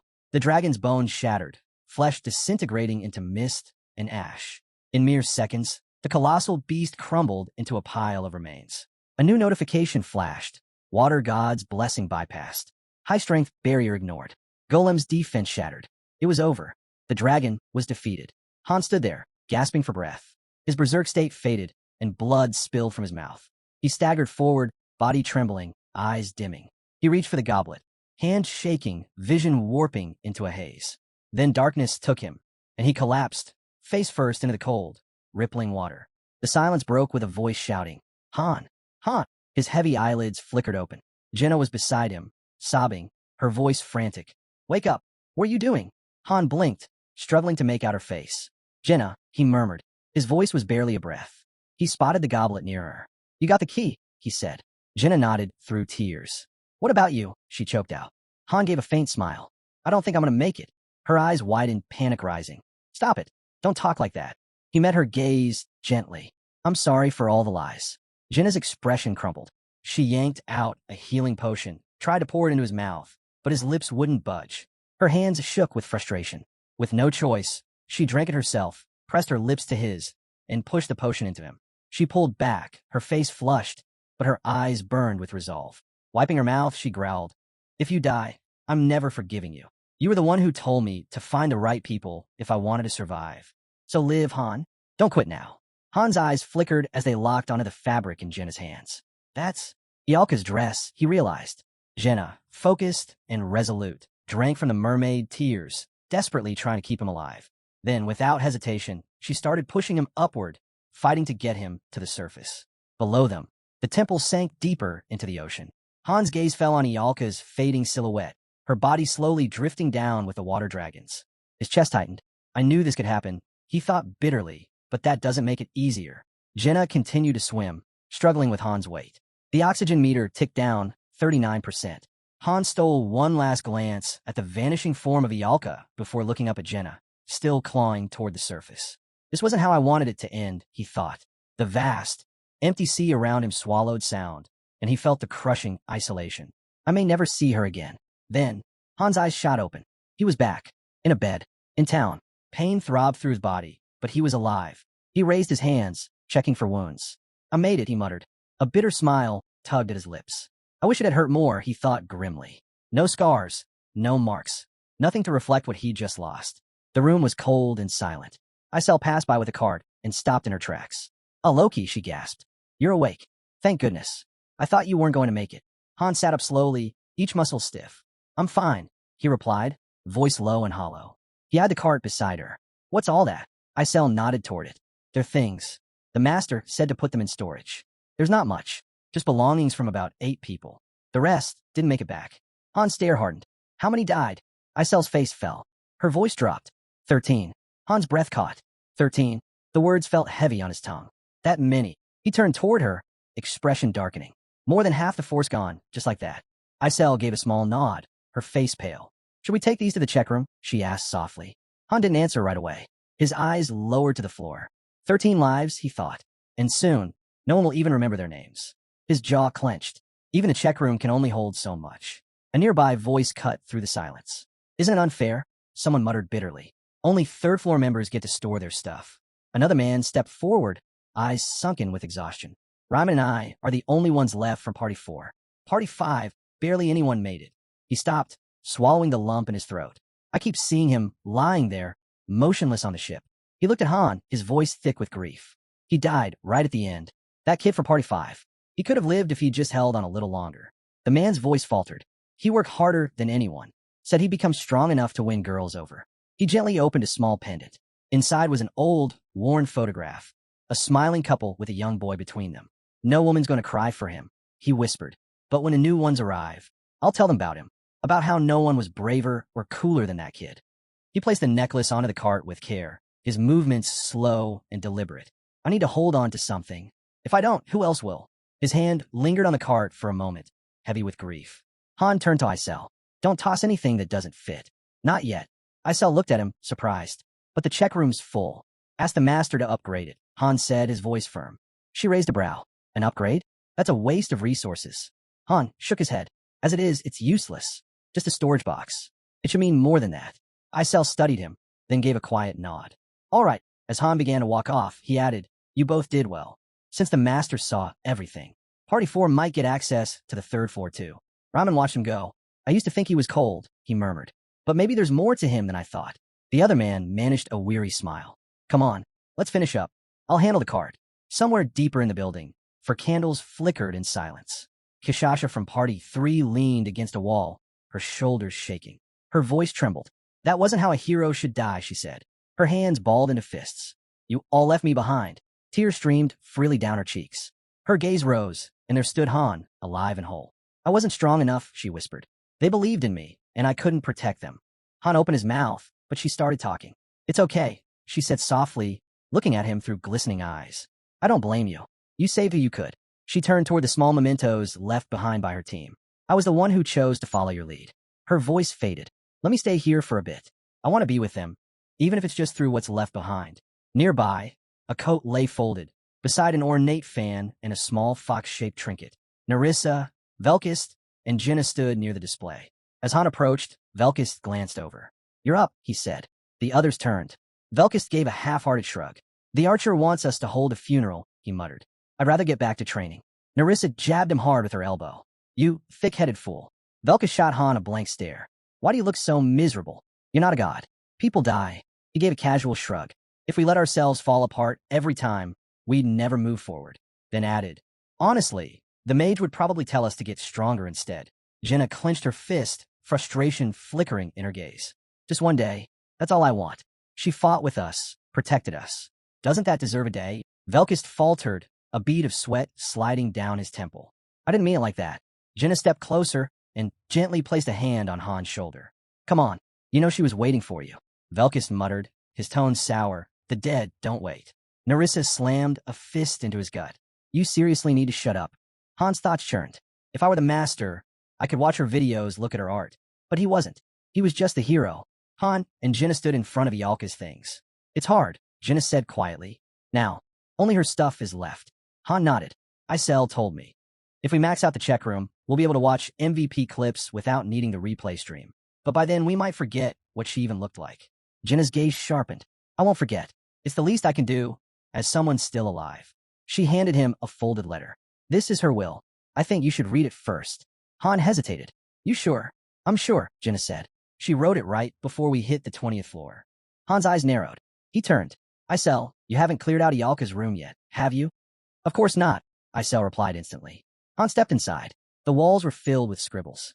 Books and scrolls lay in every corner. He looked around in quiet awe. She really gave it her all, studied magic here and in the halls. He stared at the unfamiliar symbols. I couldn't understand any of this before, but her research helped increase the hero's reaction level. Now no hero is left in the dark. He slowly sat down. Ialka, what did you want to show me? He unfolded the letter. Ialka's letter. Can I even call this a will? Wills are for people who plan to die. That's not me. I'm not dying. So this is just stuff. Stuff I wanted to say. Not like anyone's gonna read it. Hey, Han. Han's eyes widened. You stupid jerk. Just go die already. I've hated you since day one. Always breathing down my neck, always nagging. I was raised like a princess, adored, spoiled rotten. And then you come barging in, treating me like a soldier. I swear, one day I'm gonna get back at you. You'll regret ever messing with a genius mage like me. Han's hands trembled. A small laugh slipped out. She really hasn't changed. Still, try to be nice, okay? I'm waiting for you, you clueless idiot. Han whispered, I'm coming. Isel, he called. She appeared silently behind him. Yes. Han stared at the empty bed. Can dead heroes? I already know the answer, he thought. Dead heroes don't come back. I'm a ranker. I know the system too well. Isel looked at him with calm certainty. She can come back, she said. Han froze. His eyes widened. What? Hearing Isel's response, Han turned to her with a puzzled look. What do you mean by that? He asked. Isel gestured toward the path ahead and explained calmly. If you reach the 100th floor, she can come back. That's when the shattered world will be restored. She spread her arms wide and added, the heroes won't remember anything from before, but they'll get to live new lives in that new world. Han stared at her, stunned. You're not joking, are you? He said. Isel nodded. That's what our leader told us. Han paused, silently turning over her words in his head. Maybe, just maybe it was true. Then Isel asked if she could return to her task. Han gave a small nod, and in an instant, she disappeared. Meanwhile, the master logged in to pick me up. A welcome message popped up as he began setting up new structures. A prompt appeared asking him to choose a facility. He selected the check room. Another message followed. Check room level 3 selected. Would he like to place it in the current building? He hit yes. The check room shimmered in a soft blue glow, and a countdown started. A system note appeared. Higher level facilities require more materials, and heroes can't access them while upgrades are underway. At the same time, Han sealed a letter into an envelope, lifting his gaze for a moment. The master then accessed the gift shop. He spent 5,000 gold on a warhorse, 3,000 on a flower crown, and 1,000 on a necklace. Without hesitation, Han combined the 3 items. After confirming the combination, a new statue began to form. The fusion completed. He had received the Morning Warhorse statue as a gift. Adjusting his glasses, Han looked closely at the statue, a faint smile on his lips. He wondered if Morning was a tribute to the game's first generation of heroes. He stepped outside, lost in thought. As Loki, he'd never done anything like this before. Back then, heroes who died were nothing more than broken tools to him. As he passed Yala's room, a voice called out to the master. It was Urnith. I'm here, he replied. She sounded relieved. I'm glad you're safe. Han sighed. Things got a little chaotic, but I did level up. I can feel how much stronger you've become, Urnith said gently. Then she asked him to return to Nibelheimer. She didn't want to see him like that again. Han scoffed. You really think I'm going to run away now? She tried to speak again, but he cut her off sharply. Don't ever say something like that again. Urnith apologized, her voice soft. It's just too dangerous. Han's sword appeared in a flash, as Urnith added that even Bifrost wouldn't be much help now. Despite the mission's outward success, she said it was a failure in truth. If Han had no intention of returning to Nibelheimer, then maybe she offered they could send heroes from there to assist in Tonia. Han's expression hardened at the suggestion. Urnith insisted. Let them handle the tower assault while Han stayed out of harm's way. That's nonsense, Han shot back. Holding up the newly acquired statue, he explained that Tonia wasn't strong enough to support Nibelheimer's heroes. To get 6-star warriors, they need to push into the mid-levels of the tower first. Even so, Urnith countered they could send promising lower-tier recruits, if nothing else. Han frowned. Do you really think my master would just accept help with no strings attached? He set the statue back on the shelf. One mistake is all it takes to die. No second tries. That goes for all 5 of us. Urnith's eyes widened at his words. Han lowered his gaze. None of us has ever failed a mission. Not once. And I'm bound by that same rule. He made it clear. The heroes in Tonia had to grow stronger, even if it meant many wouldn't survive. Still, he swore to them that he'd climb the tower himself. Urnith lowered her head. We'll wait for the day you reach the top. Han told himself he'd lock away his memories, burying them so deep they'd never rise again. Back at the training ground, Velkist was battling a swarm of training dummies. With swift strikes, he hacked off one dummy's head and arm, then tore through another. Breathing hard, he approached Han. "I thought you said I could rest," he said. Still winded, Velkist called it a light workout. He had picked up a new skill, one that could be useful in most situations. It was called Dragon Extinction, a passive ability that raised resistance to all dragon-related status effects. It also gave a +1 boost to all stats and activated automatically during fights against dragons. Han realized Velkist had fused his abilities. "When did that happen?" he asked. Velkist recalled it occurred during an underwater fight against fish-like monsters. In the middle of the chaos, Dragon Slayer and Bleeding Resistance had merged into Dragon Extinction. Han noted that while Velkist had lost bleeding resistance in the process, the trade-off might have made him even harder to kill. The skill was dragon-specific, sure, but Han figured it'd pay off in the future. Just then, Narissa walked up and let Han know the others had arrived. She gave him a quick look and said she had something urgent to share, something about the First Law. But before she could say more, someone called out Han's name. All three turned to see Adis heading their way. She told Han to come with her to Party 2's training hall. As he followed, he called back over his shoulder that he'd return soon. Narissa stood there, arms folded, saying nothing. Velkist glanced at her and said it was nice that every party had its own training hall, but he didn't have enough people to properly train with. He added that he wanted to spar with Han someday. Inside Party 2's hall, Han immediately noticed how empty it felt. Adis stopped and told him morale had been low since Leilani's death. Then, without warning, she drew her dagger and told him to draw his sword. She dropped into a stance, ready for combat, and shouted for him to fight. Han pulled out his sword and motioned toward the ring, suggesting they take it there. Adis shook her head. She knew she'd lose, and she didn't want anyone watching their leader fall. Han told her to take it seriously. If she stepped in already expecting defeat, she'd never win. His stats flickered into view, all maxed out. Adis charged in first. Han caught the attack cleanly and noticed her technique had evolved. It was more complex now, harder to read. She leapt back, pulled out a bow, and fired. Han sliced the arrow out of the air. Her speed and aim were sharper than ever. Then she switched weapons again, wielding a dagger in her left hand as she launched another flurry. Han blocked both strikes at once. That's when it hit him. In terms of base stats, there wasn't a gap between them anymore. She was born a 3-star, and he'd clawed his way up from 1 star, but they stood on equal ground. Adis kept changing her rhythm, adapting mid-fight with skill after skill. She was unpredictable, and it made the duel tough. Then she pushed harder, activating several skills at once and striking with both hands. Han parried again. She called out his past victories, slaying the black dragon on the 20th floor, defeating the water dragon in a recent mission. Han warned her, if she kept going, she might regret it. Steel crashed against steel, sparks bursting with every blow. Then Han activated his Exceed state. His hair turned white, his eyes lit up, and every stat jumped through the roof. Only his stamina remained unreadable. Adis shifted her stance and stepped back. Han didn't hesitate. He pressed forward, remembering how Adis, for all her emotion, always became cold and precise on the battlefield. That mix of instinct and control had kept her alive through it all. As the fight continued, Adis did her best to dodge and defend, barely keeping up with Han's relentless attacks. She was sweating now, pushed her limit. Han could see it clearly. She had grown stronger not because she was gifted, but because she had once been powerless. Her will to survive had driven her to this point. With one powerful strike, Han knocked her dagger clean from her hand. Gripping his blade with both hands, Han activated Destructive Sword Spirit and unleashed a devastating blow. The force of it ripped through the air, sending a shockwave that exploded forward. Adis hit the ground hard, her eyes wide in disbelief as the impact rocked the entire area. A blinding white light flashed behind a nearby building, followed by a deafening crash that left a massive crater in its wake. Dust and debris filled the air. Adis sat near the crater's edge, stunned. She stared at the destruction, overwhelmed, and admitted it. There was no way she could have won. Han remained standing, sword still in hand. Adis trembled, fists clenched tight. She couldn't understand why she'd come up short. She finally spoke, saying she had promised herself she wouldn't lose anyone else. But now she realized such a vow had been nothing more than a desperate hope. Lilani wouldn't be the last. She mentioned Anand and Bennick. Both were devastated, but with time, they'd recover. Roderick, though, he was broken. They had found him in the check room, knees to the ground, hand against the glass. Not a single word since. Adis admitted he was worse off than anyone else, maybe too far gone. Without him, Party 2 was finished. Lowering her head, she confessed she no longer knew what to do. She apologized to Han, knowing none of this was his fault.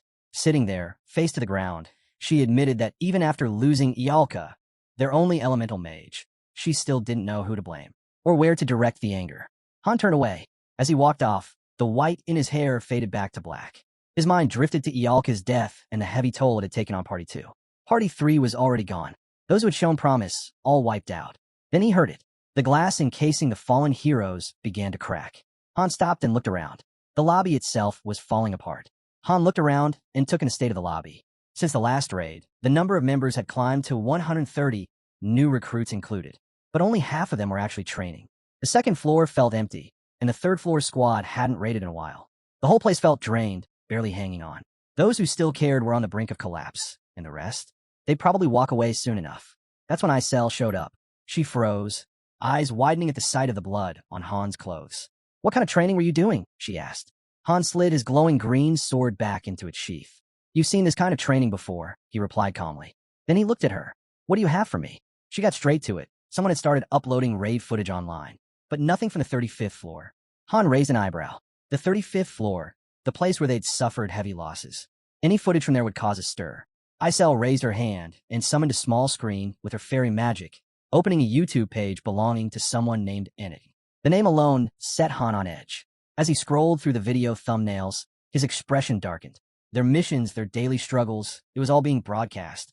The game didn't care about privacy. It was content now. He figured the master must have been collecting raid feeds or capturing behind-the-scenes moments to make these videos. He continued watching, this time to see what he could learn. The channel had picked up serious momentum. Some clips from the 15th and 20th floor had racked up over 300,000 views.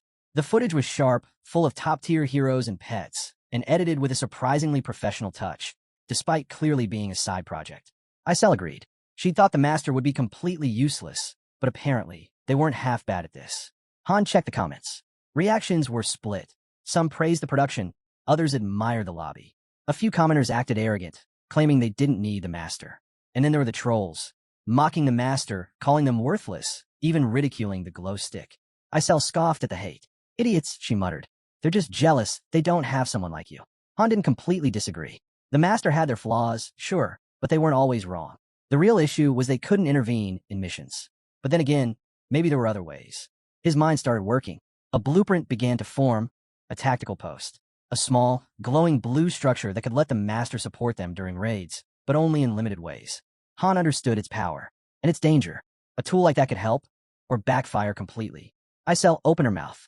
"To be honest," she began. But Han wasn't listening. He was already somewhere else, deep in thought. Han pictured it clearly. Heroes huddled around a treasure chest, unaware of the enemies lurking nearby, and a guiding presence, unseen but essential, pointing them toward victory. He knew too well how a careless master could doom an entire raid. That's why he never brought it up before.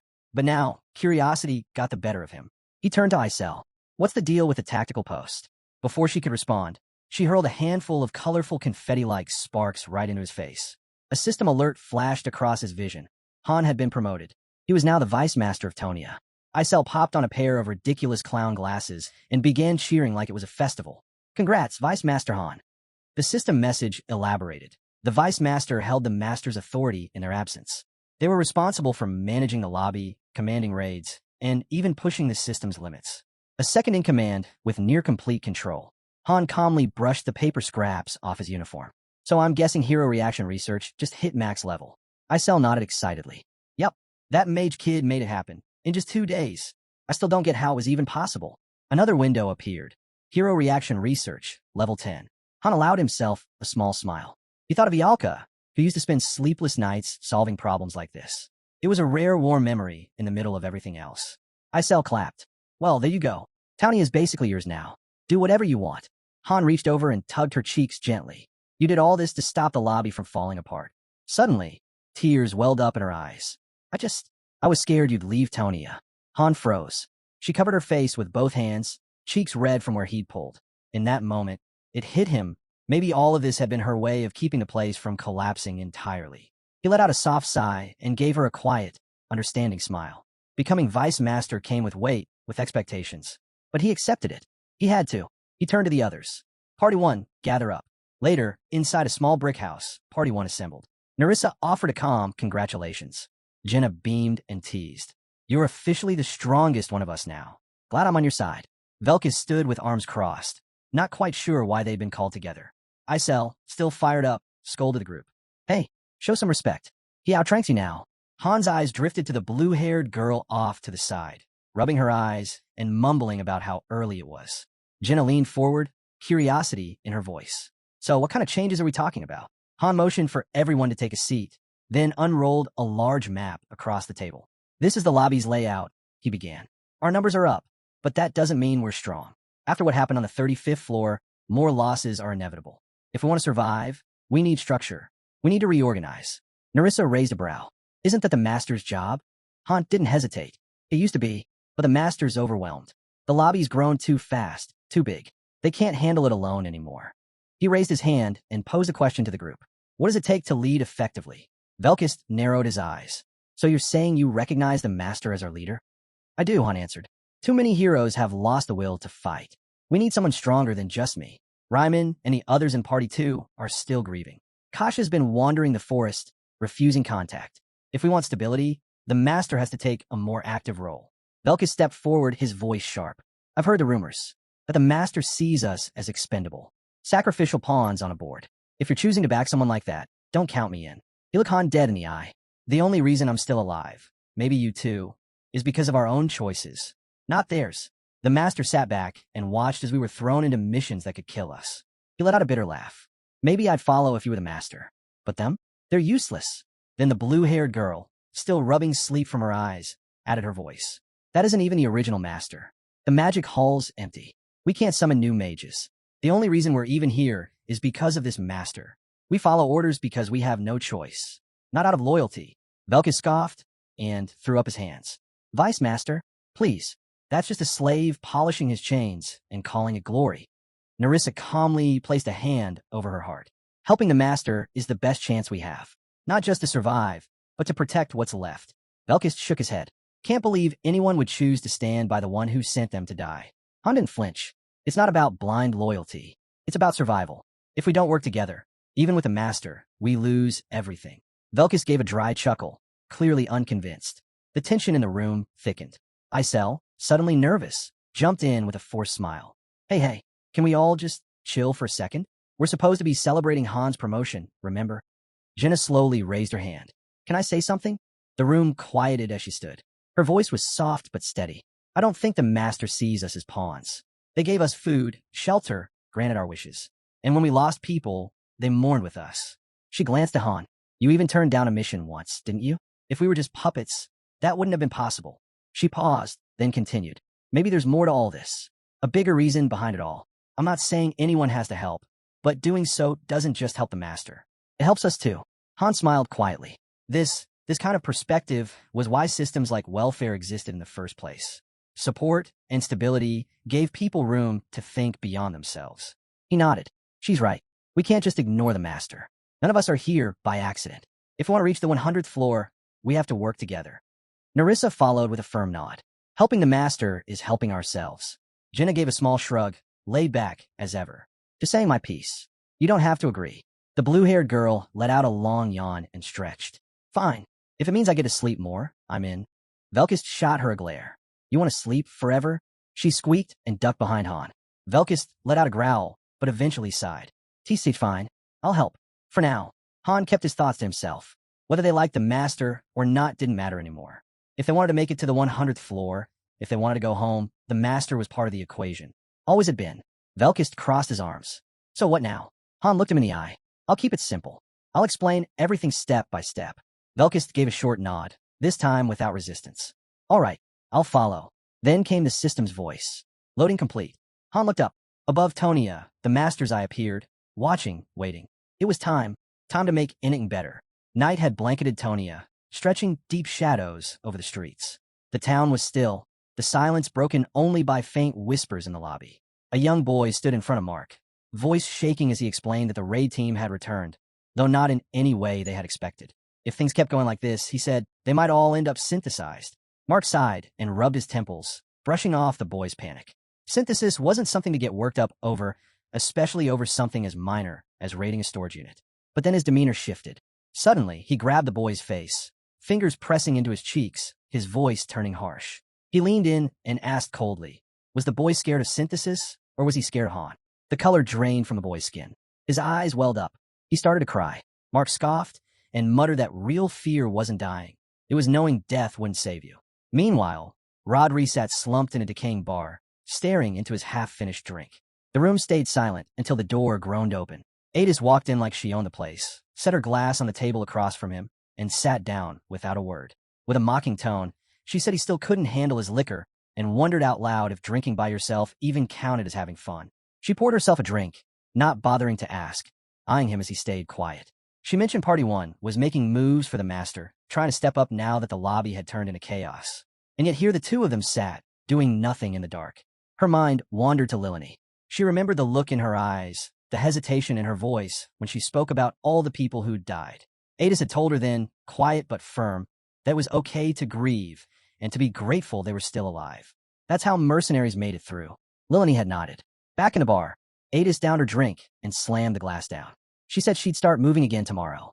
Rodri blinked, finally snapping out of it. But before he could say a word, she told him straight. Leave Party 2. At the Grand Fountain, in the center of the plaza, Han stood with Jenna at his side. She told him the crowd had gathered, just as he ordered, gesturing to the uneasy group in front of them. Former civil servants wiped at their brows, confused about why they were called, but smart enough not to challenge the man standing at the top. Han crossed his arms, scanning the group before him. The turnout had exceeded his expectations. He told them that, from now on, they had new duties. It was straightforward. They would track everything. Who was in the lobby, their levels, classes, floor progress, inventory, facilities, dungeon updates, equipment. Everything. He repeated the word, locking eyes with them. Everything. Someone in the crowd, baffled, raised his voice and asked what that even meant. He didn't get to finish. With a heavy thump, Isel landed beside him. She threw her tiny fist in the air and yelled that Han was now the vice master. Talking to the master without permission, that'd get them all killed. So they'd better listen to Han. The man muttered something under his breath about her being a demon fairy, but resistance crumbled fast. The crowd backed down and nodded in reluctant agreement. Jenna leaned toward Han and asked in a low voice what the real goal was here. Han answered plainly. He was adding a fourth job type to the lobby. If things were going to run properly, they needed accurate, thorough records. Isel hovered above, jabbing a finger down, declaring this was their responsibility now. Han let a faint smirk slip through, admitting he'd scared them into falling in line. Jenna looked at him sideways and asked if that was the whole plan. Han shook his head. He wished it was. But this was just the start. In a dark, freezing room far from the plaza, Mark knelt, beaten and bloodied. The tables had turned. Across from him sat Han, Velkist looming silently nearby like a living shadow. Han calmly stated the obvious. They had Mark right where they wanted him. Mark grinned, blood dripping from his mouth, and called Han the infamous one. The guy even a fairy wouldn't mess with. He said he kept an eye on Han's missions, even if Han had never noticed him. He didn't get to finish. Velkist stepped forward and slammed a fist into Mark's face, dropping him to the floor. Velkist's voice cut like a knife. He demanded answers. Han opened a notebook, flipping through pages. Mark had started out as a 2-star. In just 2 months, he'd done a lot. And yet he was still stuck on the first floor. Mark, spitting blood, chuckled weakly. He said synthesis wasn't such a big deal. Velkist's eyes flared a deep red. He said that was enough. Then he pounded Mark with hit after hit, each one heavier than the last. Mark gasped for air, struggling to breathe under the assault. Velkist snarled that Mark needed this and told him not to move. Han said nothing. He just watched. Mark had formed a faction while the master was away. Not that Han even remembered its name.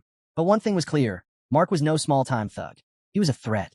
Velkist landed one last vicious kick. Mark's teeth clattered across the floor, and a dark pool of blood slowly crept outward. Han stepped in, resting a hand on Velkist's shoulder. He asked if Velkist planned to kill him. Velkist just shrugged, voice dry, said it would be fair. Mark was scum. Han knelt beside the crumpled man, voice sharp and cutting. He listed Mark's crimes like reading from a ledger, stealing from the lobby, attacking others, blackmail, robbery. He said Mark had broken every rule. Barely able to speak, Mark choked out that this wasn't how it was supposed to go. Face battered and pride shattered, he pleaded to see Nerissa. But Han's voice turned cold as stone. Whatever arrangement he had with her was irrelevant now. Their decision was final. Mark gave a strained laugh, his face nothing but bruises and blood. He murmured that it was all over for everyone. He hadn't wanted to live like this, surviving on scraps, rotting on potatoes. Velkist sneered, said he didn't know trash could talk. Mark, barely conscious, muttered about the world already being finished. What was the point of fighting it? Why not just enjoy what was left before it all burned? Han's gaze sharpened. Velkist looked over and asked what they were doing with him. Han ordered him locked up, then added, There were more like him out there. Velkus nodded. Most were already in custody, and none were any better than Mark. Han thanked him for the work. Velkus spat and muttered that he'd rather not be asked next time. It was a pain. As Mark faded into unconsciousness, Han paused. The first floor had become a breeding ground for lawlessness while the master was gone.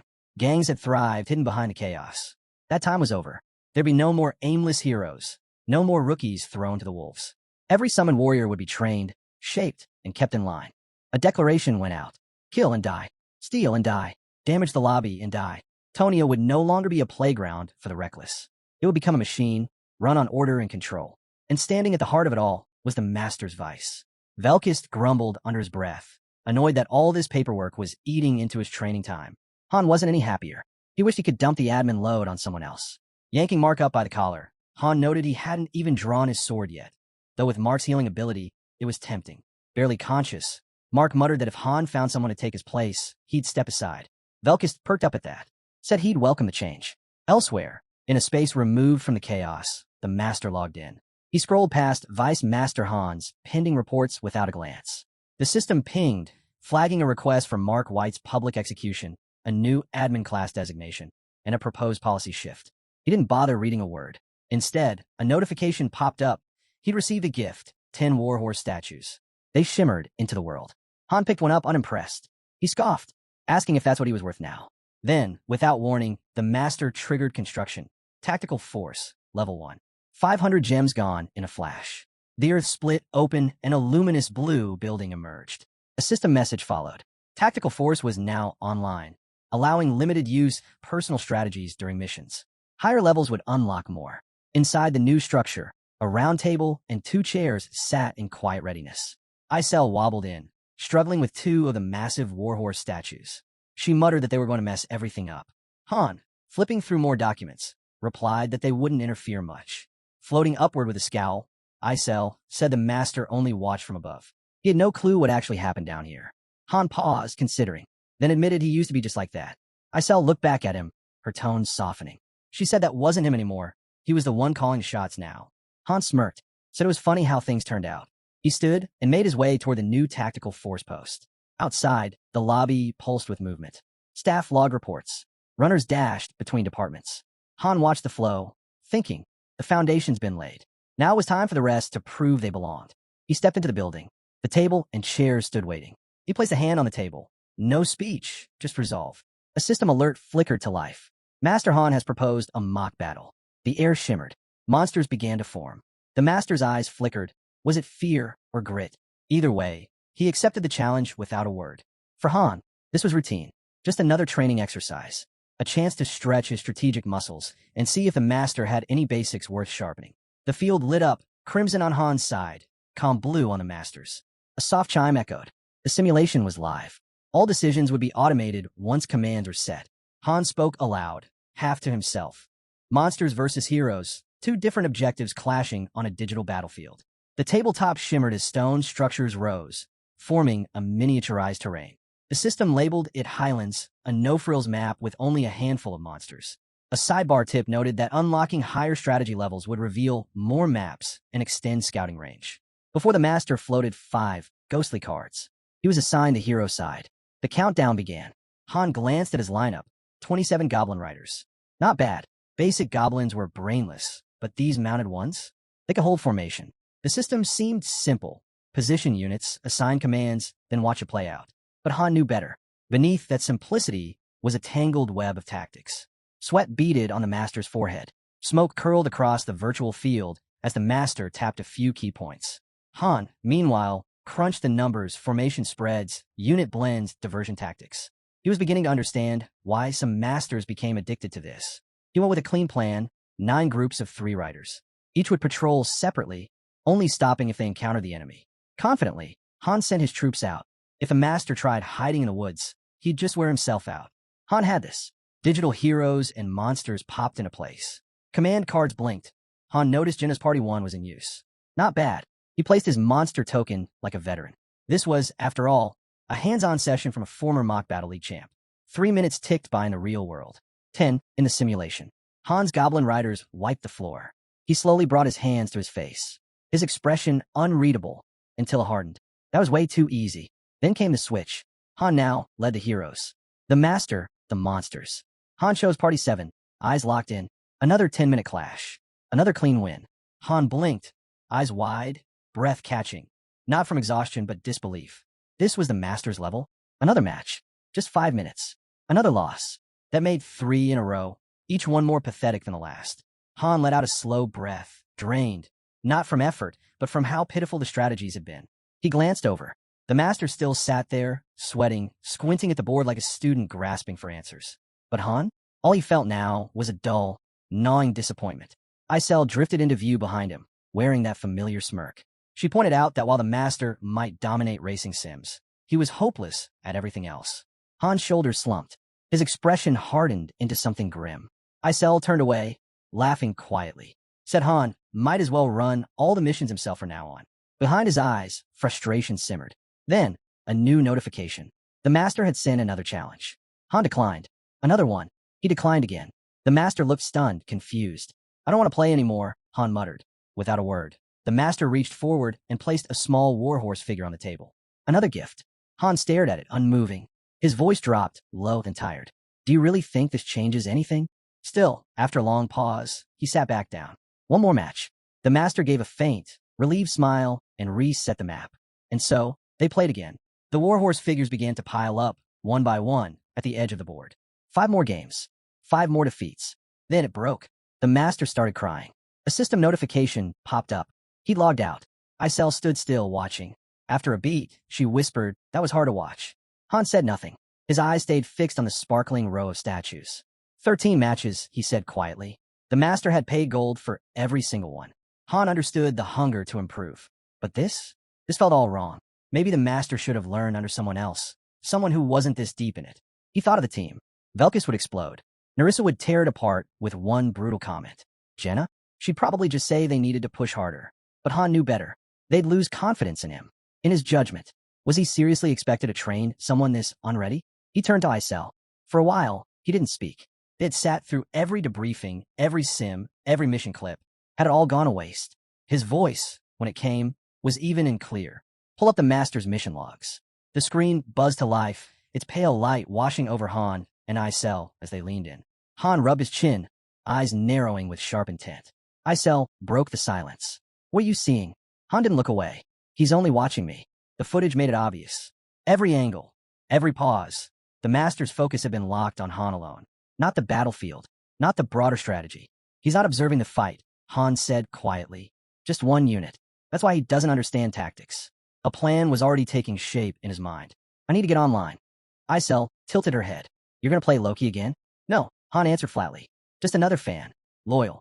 Subscribe. His voice picked up pace as he laid it out. He'd flood the master's feed with analysis disguised as admiration. Raid reviews from floors 5 to 30, seamlessly blended with reminders of core principles, straight from his own documents.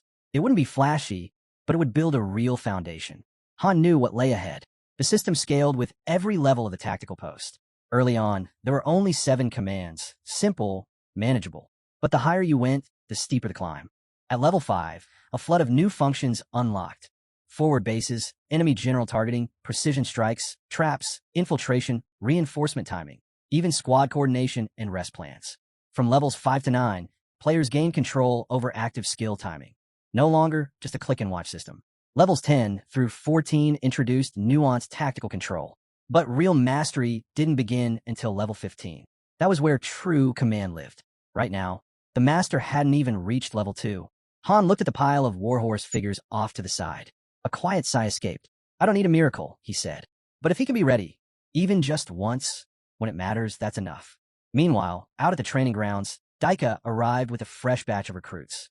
10, all handpicked, each with their own specialty. They lined up with precision, offering clean, formal greetings. Han stood with hands in his pockets, taking them in without a word. Daika ran through the lineup, 2 with a sword, 2 with a bow, 2 with spears. The other 4? More versatile. Skills in survival, tracking, infiltration. Han gave a nod. Solid range. The effort showed. Daika admitted the whole process had gone smoother than expected. With the main squad tied up, they'd finally streamlined recruitment. Real talent was easier to spot when things weren't so chaotic. He gestured toward one of the men. Jess, former hunter. Strong potential. Jess stepped forward, voice steady. Said he'd seen Han's battles. Heard a lot about him. Daika added something else. Jess used replay stones. The master had shown him archive missions to help him catch up fast. Han pictured it. The glow of a replay crystal, scenes from past fights playing out. Quietly, he gave the master credit. Thorough, if nothing else. He turned to Daika. Did you go over the hiring criteria? Daika nodded. I made sure of it. Only pick those who can teach. Being skilled wasn't enough.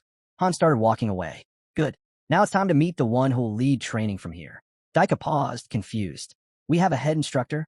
Footsteps echoed. A voice followed. Been a while. Rodri stepped into view. Daika froze, then broke into a grin. He hadn't expected that. Han remembered what Adis had told him. Rodri wasn't chosen just for his talent, though he had plenty. It was his grief that stood out, the way he carried every loss. Adis said it tore her up watching him crack each time someone died. Rodri had pushed back when they asked him to teach. Adis had spent all night convincing him, and finally, he'd agreed. Rodri wasn't the kind of instructor who talked in classrooms, but on the battlefield, there were few better. And right now, that was what mattered. Rodri and Daika turned toward the new recruits, ready to address them. For Daika, the moment said everything. His time in the front lines might finally be over.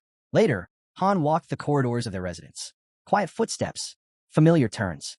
He found Adis in the hallway. She gave a brief nod. You're back, she said. Where are the newcomers? Han asked. In the drawing room, she replied. They've been waiting. Seem excited to meet you. As they walked, a flurry of system alerts echoed in Han's mind. The master had just summoned 2 new heroes, Rain and Main. Then came the shock. A rare synergy had triggered. Fated pair. The bond listed as paired breeze and double harmony of forest. Han froze. Another 3-star fated pair? This kind of luck was unreal. Adis guided him into the drawing room. Inside stood 2 young girls. One with emerald green hair, the other a frosty blue. Each carried a totem, carved with delicate detail and crowned with tiny monster skulls. The green-haired girl stepped forward first. I'm Rain, she said, bright and chipper. I'm Main, the blue-haired one added, voice even and cool. Han motioned to the couch. No need for formality. Have a seat. They sat, back straight, posture calm. Han studied them quietly. You're both mages? Yes, they answered in perfect sync. As Adis poured the tea, she added, Rain uses wind. Main uses ice. They're both elementalists. Not bad, Han said softly. The girls, sitting proudly now, explained that they were known back in the Northern Territories. Adis handed Han a cup and nodded. They've already been evaluated. Scored high. We're expecting great things from them in battle. Wind and ice, paired and in sync. The master had struck gold. Han took a slow sip of tea, eyes fixed on the girls. They waited, quiet and composed, watching for his decision. At last, he spoke. Party 2 will accompany you for now. Help you get adjusted. Until then, you'll be stationed at the Magic Hall. Ko will take command of the airship moving forward. Adis blinked. You're putting both of them in Party 2? Isn't that a little stacked? Han didn't answer right away. He simply tilted his head, calculating. You always talk about balance, Adis said, a note of worry creeping in. Tank, support, magic control. Isn't this overloading one side? Han looked at her, eyes distant, voice quiet but cold. We're shifting tactics. Adis's brow furrowed. What kind of shift? He didn't answer immediately. The silence stretched. Then, with no hint of emotion, Han said it. We're moving to single-use heroes. Adis froze. Han continued, voice steady. Parties 1 and 2 stay as they are. Everyone else, used once, then replaced. His thoughts flickered to Party 3, then 4. Names, faces, all of them. The cost had been too high. Adis didn't move, didn't speak, and Han said nothing more. The new recruits were taken aback by the strategy, prompting Han to elaborate. He clarified that any teams ranked 3rd or lower would be deployed as needed, then discarded. Adis was dumbfounded and pushed back, asking what they'd do when situations demanded more diverse roles, like on the 20th floor. Han didn't entertain the concern for long. He walked off, saying it would be handled. That's why they had magic engineers. He also mentioned that Kishasha had cut herself off from the others, retreating into the forest, and that only 2 members of Party 4 had made it out alive. Those 2, now burdened by the weight of failure, wondered if Kishasha might still be somewhere nearby. Han then turned back to Adis, explaining that only 2 people currently had real experience with boss fights. Most others would be paralyzed by fear if they attempted the 14th floor. He said it takes a fortune and a lot of time to develop fighters ready for that kind of pressure, and even then, it's a steep climb. In the end, he told her that the master had made a call. From now on, Parties 1 and 2 would be the core assault teams. Alone in thought, our hero silently admits he doesn't disagree. If their forces can't be stretched thin, they'll just need more bodies, however many it takes. Turning to the warriors, he tells them flatly, That's why they have to be ready for anything. The scene cuts to the edge of the forest. Han knows Kashasha hasn't left her hiding place for a long time. Party 3 once rivaled Party 1 in strength, but after a disastrous water battle and a string of bad luck, they were shattered. Even if the Master wanted to rebuild them, it would be nearly impossible to find new non-human recruits. As far as Han's concerned, Party 3 is finished. Armor on and prepared, Han steps into the woods. In his mind, he reflects, this world doesn't keep heroes around if they're no longer useful. If things stay like this, Kashasha might not last much longer. Just then, someone brushes past him. It's Velkist. He chuckles, noting how they always seem to cross paths. Han asks why he's here. Velkist shrugs, saying he spotted promise in a rookie and decided to help with training. Then he flips the question back. Han replies that he's looking for Kashasha. Velkist snorts, calling her worthless. What good is power if your mind breaks that easily? Han doesn't argue. He says her condition is partly his fault. Velkist just shakes his head and says Han's gone soft, that he's not the man he used to be. Han didn't get what Velkist meant and didn't bother asking. He just kept moving forward, deeper into the forest. As he walked, old memories pressed in. How he'd once supported Kashasha and the others, those non-human allies who had placed their trust in him. Now he was retracing the steps through the very woods she used to call home.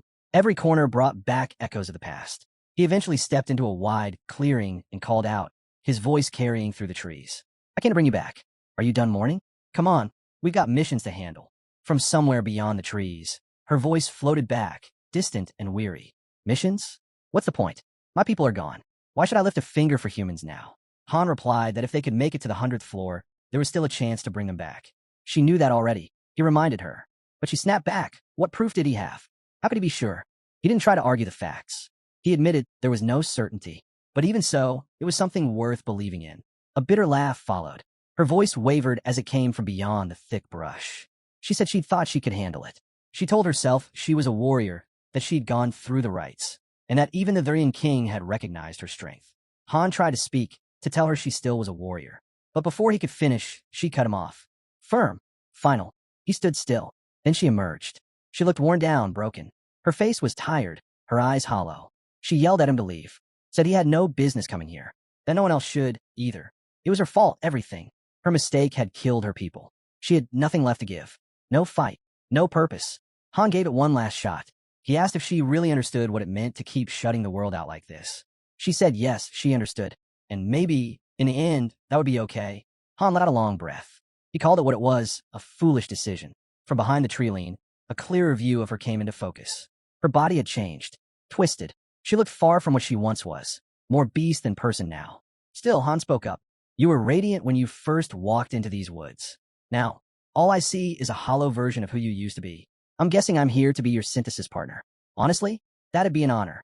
Then he asked her one last time, is this really how it ends? Are you just going to keep hiding? She said nothing, not a word. Realizing what had to be done, Han drew his blade and declared flatly, that's enough. Without looking back, he slashed behind him with force, shouting, coward. The strike thundered through the forest, a cloud of smoke erupting like a shockwave and swallowing everything in its path. But just as the dust settled, Han froze. His voice dropped.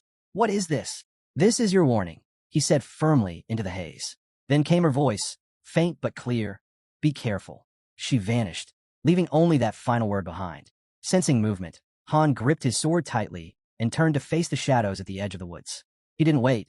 Another strike exploded outward, the blast lighting up the forest in a brilliant flash. From high above, Kashasha's voice rang out. What are you doing? Han's reply was cold and steady.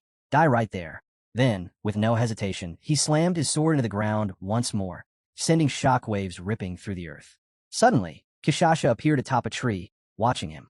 Han looked up and asked, didn't think I had it in me, did you? He went on, everything here eventually recovers, but not durability. Once a structure's integrity hits zero, it's gone unless you pour gold into it. He launched another massive strike, tearing through the trees like paper.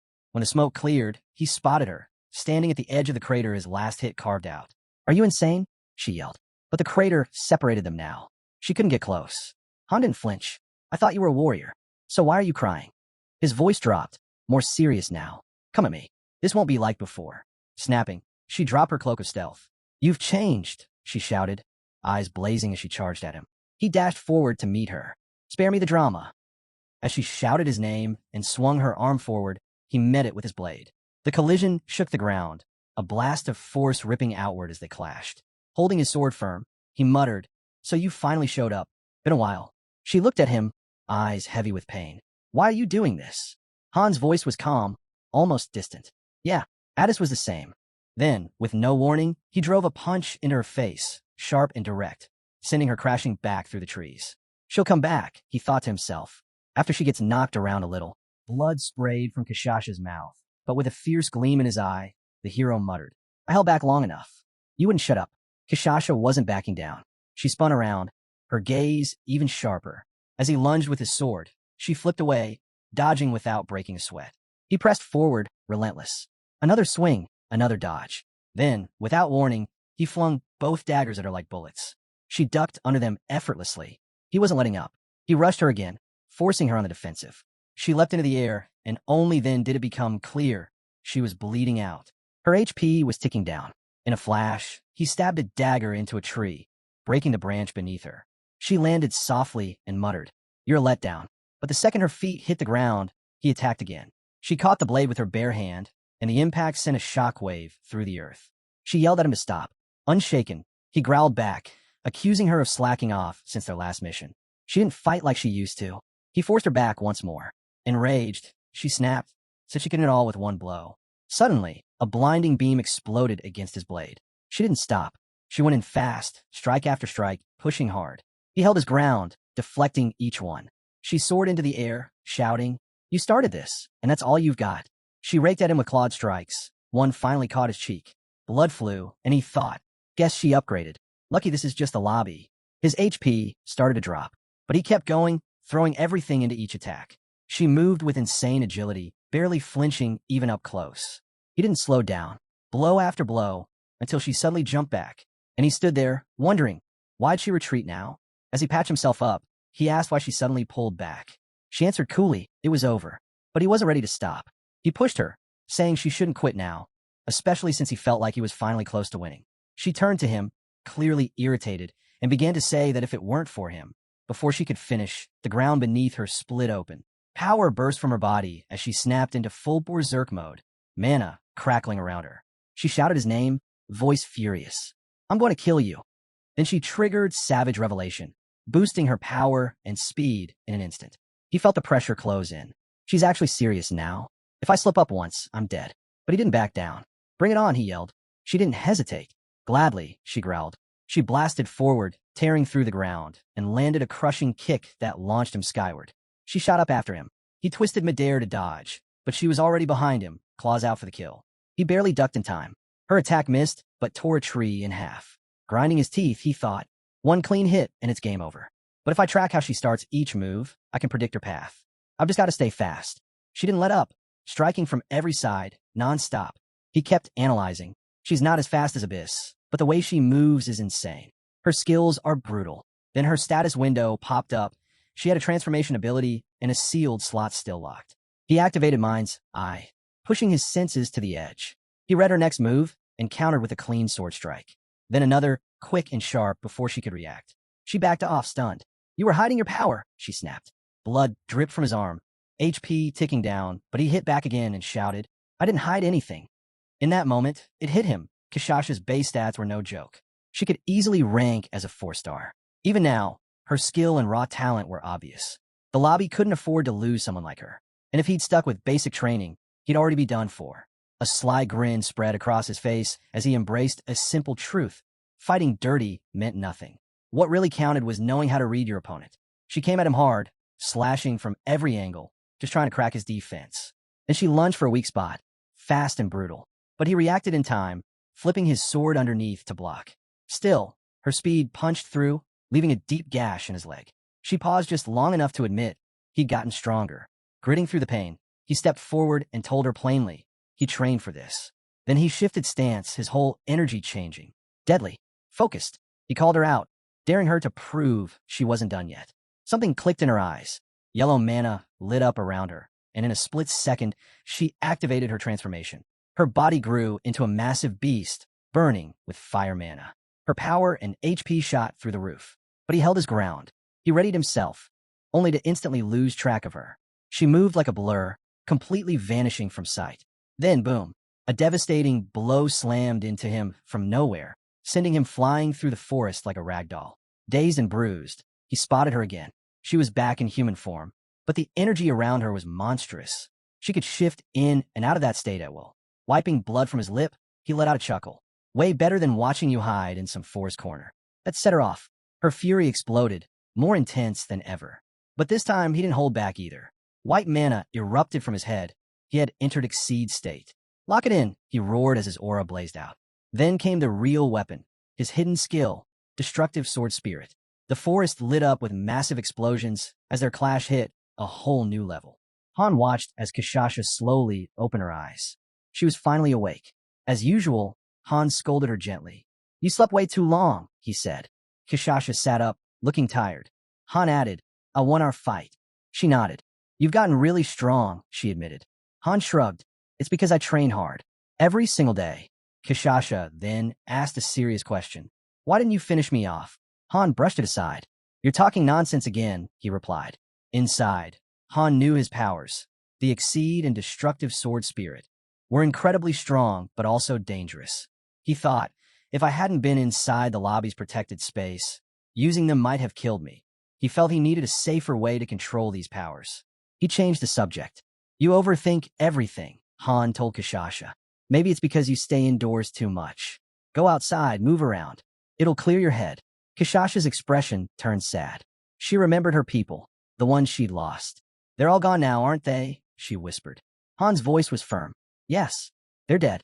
They won't come back. She glared at him. It's your fault they died. Han didn't argue. I made a mistake. I chose the wrong people for that mission. Kishasha pointed at him. Then take responsibility. Han asked how. Put me in party one, she said firmly. Later, Han walked down a hallway. He smelled blood in the air, sharp and metallic. Velkis, his purple-haired teammate, leaned against the wall. Did you win? He asked casually. Of course, Han replied, like it was obvious. Velkis just nodded, as if he'd expected nothing less. Han turned to him. How's your training going? We haven't fought in a while. Velkis stretched. Training's fine, but it's your fault we haven't sparred. I'm always ready, though. Good, said Han. Prepare again. Selections are starting soon. Velkis looked confused. Selections? What's that? Han explained calmly.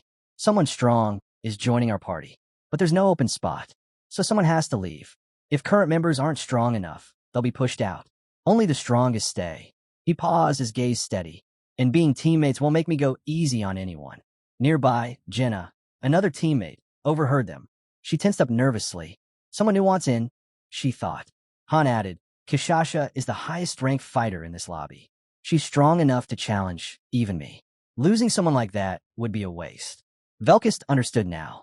So we fight for the spot. Kishasha stepped forward, confident. Things will be different this time, she said. Someone in the group muttered. Han lost badly to her last time, though. Han ignored the comment. He pointed at Jenna. You're up first, Jenna. Velkis, you'll go later. Jenna looked surprised but nodded. Okay, I'll try. Kishasha studied her opponent, a young human girl. This is who I'm fighting? She asked. Han confirmed. Yes, Jenna's your first match. Consider it a chance to get to know each other. But Jenna didn't wait. She attacked immediately, lunging at Kishasha. In seconds, Kishasha dodged and pinned her down. Jenna gasped. Rematch. You're so fast. Over the next 30 minutes, they fought 6 times. Jenna lost every round. After the last defeat, Kishasha offered a hand to help her up. You have potential, she admitted. Next, Velkis stepped forward. He glanced at Jenna and Narissa, their quiet mage teammate. We can't afford to lose the archer or Narissa, he thought. So it's between Jenna and her for who leaves. Kishasha faced him. Her strength reminded him of Han, fierce and unyielding. The fight began violently.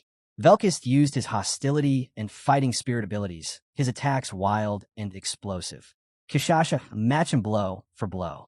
Han watched closely, noting how Velkis' energy flared but wasn't enough. Kishasha's strikes were unnaturally powerful. She once beheaded a 2-meter merman and ripped a kraken apart, Han recalled. Suddenly, Narissa sighed loudly from the sidelines. She sounded bored. I want to leave the party, she announced. Velkis froze mid-swing. He stared at her, furious. What did you just say? He demanded. Kishasha lowered her fists, the fight forgotten for a moment. Everyone turned to Narissa, waiting for an explanation. Narissa announced she wanted to leave Party 1. Everyone was surprised. She explained it was better for her to go. Anyone could replace her, like Jenna or even Human Beast, for scouting duties. Han tried to make her understand the consequences. If you leave the party on your own, he said seriously, you can never come back. And the other parties are full too. He wanted her to be sure. But Nerissa wouldn't change her mind. She remained firm. Velkus got angry. You're just leaving? He demanded, upset. Nerissa offered to keep handling the chores for the main lobby area. But Velkus was still mad. You told us to prepare for this fight, he argued. And now you're ending like this? He felt she was giving up. Nerissa disagreed. She wanted the team to be more efficient. She truly believed leaving was the best choice for everyone. She tried to talk to Velkus more calmly. I want to talk. But he cut her off. He dismissed her completely, still angry, and stormed out. Later, Nerissa sat drinking tea with Han. Han asked her about her sudden decision. What changed your mind, he wondered. Nerissa told him it wasn't sudden. I've been thinking about this for a while, she admitted. Han knew Nerissa had been worried about surviving when she first arrived. He reminded her, if you had lost your fight against Kashasha, it wouldn't have been the end. I would have found you other opportunities. He wanted her to know he would have helped her. Nerissa opened up. Before, she said, I couldn't trust anyone. I saw everyone as an enemy. She paused. But with you, I thought I could leave the princess safely in your care. She meant Princess Friasis. Then Nerissa did something unexpected. She took off her coat. She revealed a strange mark on her back. This, she explained, is the Seal of Twilight. It's a secret technique of the Halgens. She described its terrible power. The seal forces absolute obedience to its owner. It also boosts intelligence and strength. But it has a dark cost. It shortens the person's life. However, it keeps them looking young and improves their memory. Because of the seal, Nerissa remembered things from her past life. Things she recalled when she got promoted in the tower. These were very old memories. Suddenly, a painful memory flooded her mind. She saw a sword covered in blood lying on the floor. Two men wearing hoods stood over her. Your parents and your brother are dead, one told her coldly. Stay still if you wish to live. She saw other young girls locked in cages nearby. The hooded men took Nerissa away. They brought her to a stage. They lit a large fire and started a strange ritual. Nerissa was forced to lie naked on the floor. The seal on her back burned painfully. She saw insects and a voodoo doll being stabbed. The memory shifted. Now, Nerissa wore a mask. She had killed everyone around her. She knelt before the princess. From that moment, she became the princess's shadow and sword, sent by the Halgens. The princess became her new master. After Nerissa's family was destroyed, she was sold as a slave to the Halgens. They trained her to be a special agent. Princess Friasis Al-Lagner eventually took her in, becoming her new master. The princess didn't like treating me as a slave, Nerissa recalled softly. But she added, I don't think she remembers those days very well. After a moment of silence, Nerissa's eyes suddenly glowed with a bright blue light. She looked directly at Han. This world, she stated. It was made for the recovery of Tonia, wasn't it? Han nodded. Yes, he confirmed. He realized she knew the truth. The others will learn after the 40th floor, Han explained. When they unlock the 4-star promotion, they'll see everything. He told her they were trying to change history. This explained why things felt different to Nerissa than what she remembered. Nerissa knew the Halgens had once been a loyal family serving the king, but they ended up supporting the Order of the Goddess, a group that tried to ruin the princess's reputation. I wasn't with the princess when she was traveling, Nerissa said. It felt like the fact we were ever in Tonia vanished the moment I was summoned here. She was actually relieved she hadn't met her past self in this strange place. Han asked, Is that what you've been investigating all this time? Nerissa didn't answer him. She changed the subject. It's been too long since we did the weekday dungeons, she pointed out. Han told her he had been busy. I explored the other dungeons and questioned people on the first floor, he said. Nerissa didn't seem interested. I have other things to do, she stated. That was the real reason she wanted to leave the party. If I stay in the party, she explained, I won't have enough time to investigate on my own. She believed her investigations were crucial to their mission. She also shared her thoughts on the other heroes. The members on the first floor might seem weak now, she said, but with the right training, they could climb up to the 9th floor in just 2 weeks. However, she warned, once they see Nelsa, they'll start asking questions. They'll wonder if the things they experienced while climbing the tower were actually events from Townia's past. Han agreed. For the lower-ranked heroes, he explained, only those who climb the tower get access to its information. Those who are seen as useless are eliminated. But Narissa challenged him. Are you really sure about that? She asked. She brought up Mark Holline. Mark was born a 2-star hero. He climbed all the way to the 13th floor. He avoided being killed and absorbed by climbing regularly. He's from Vardia's underground guild. He managed to control the first floor without even showing his face. Mark was supposed to be executed soon. Narissa added, he knew a lot. He probably made a living by selling information. She meant Mark traded secrets to survive. Han was skeptical. I doubt he had the exact information we need. Narissa agreed. True. Mark mixed lies with small truths to manipulate people. She saw Han, thought she wanted all of Mark's information. I don't want everything, she clarified. I just need to know who the enemy is and who isn't. She gave Han her assessment. There isn't a single hero in the main lobby who sides with the Order, she stated. Our main enemy is the Telekar Order, often called the Order of the Goddess. Han considered this. Hundreds of heroes were summoned, he mused, yet none of them were followers of the Order or saints. Narissa's voice turned cold. The Order of the Goddess is a monster. Han then asked her the critical question about himself. What about me? Where do I stand? Narissa looked back at him. I am from the Halgens, she reminded him. We were the enemy. She paused, then asked pointedly, can you still tell the difference between enemy and ally? Han stood there surprised. He was struggling to figure out who was a friend and who was a foe. Narissa stood beside the Halgen.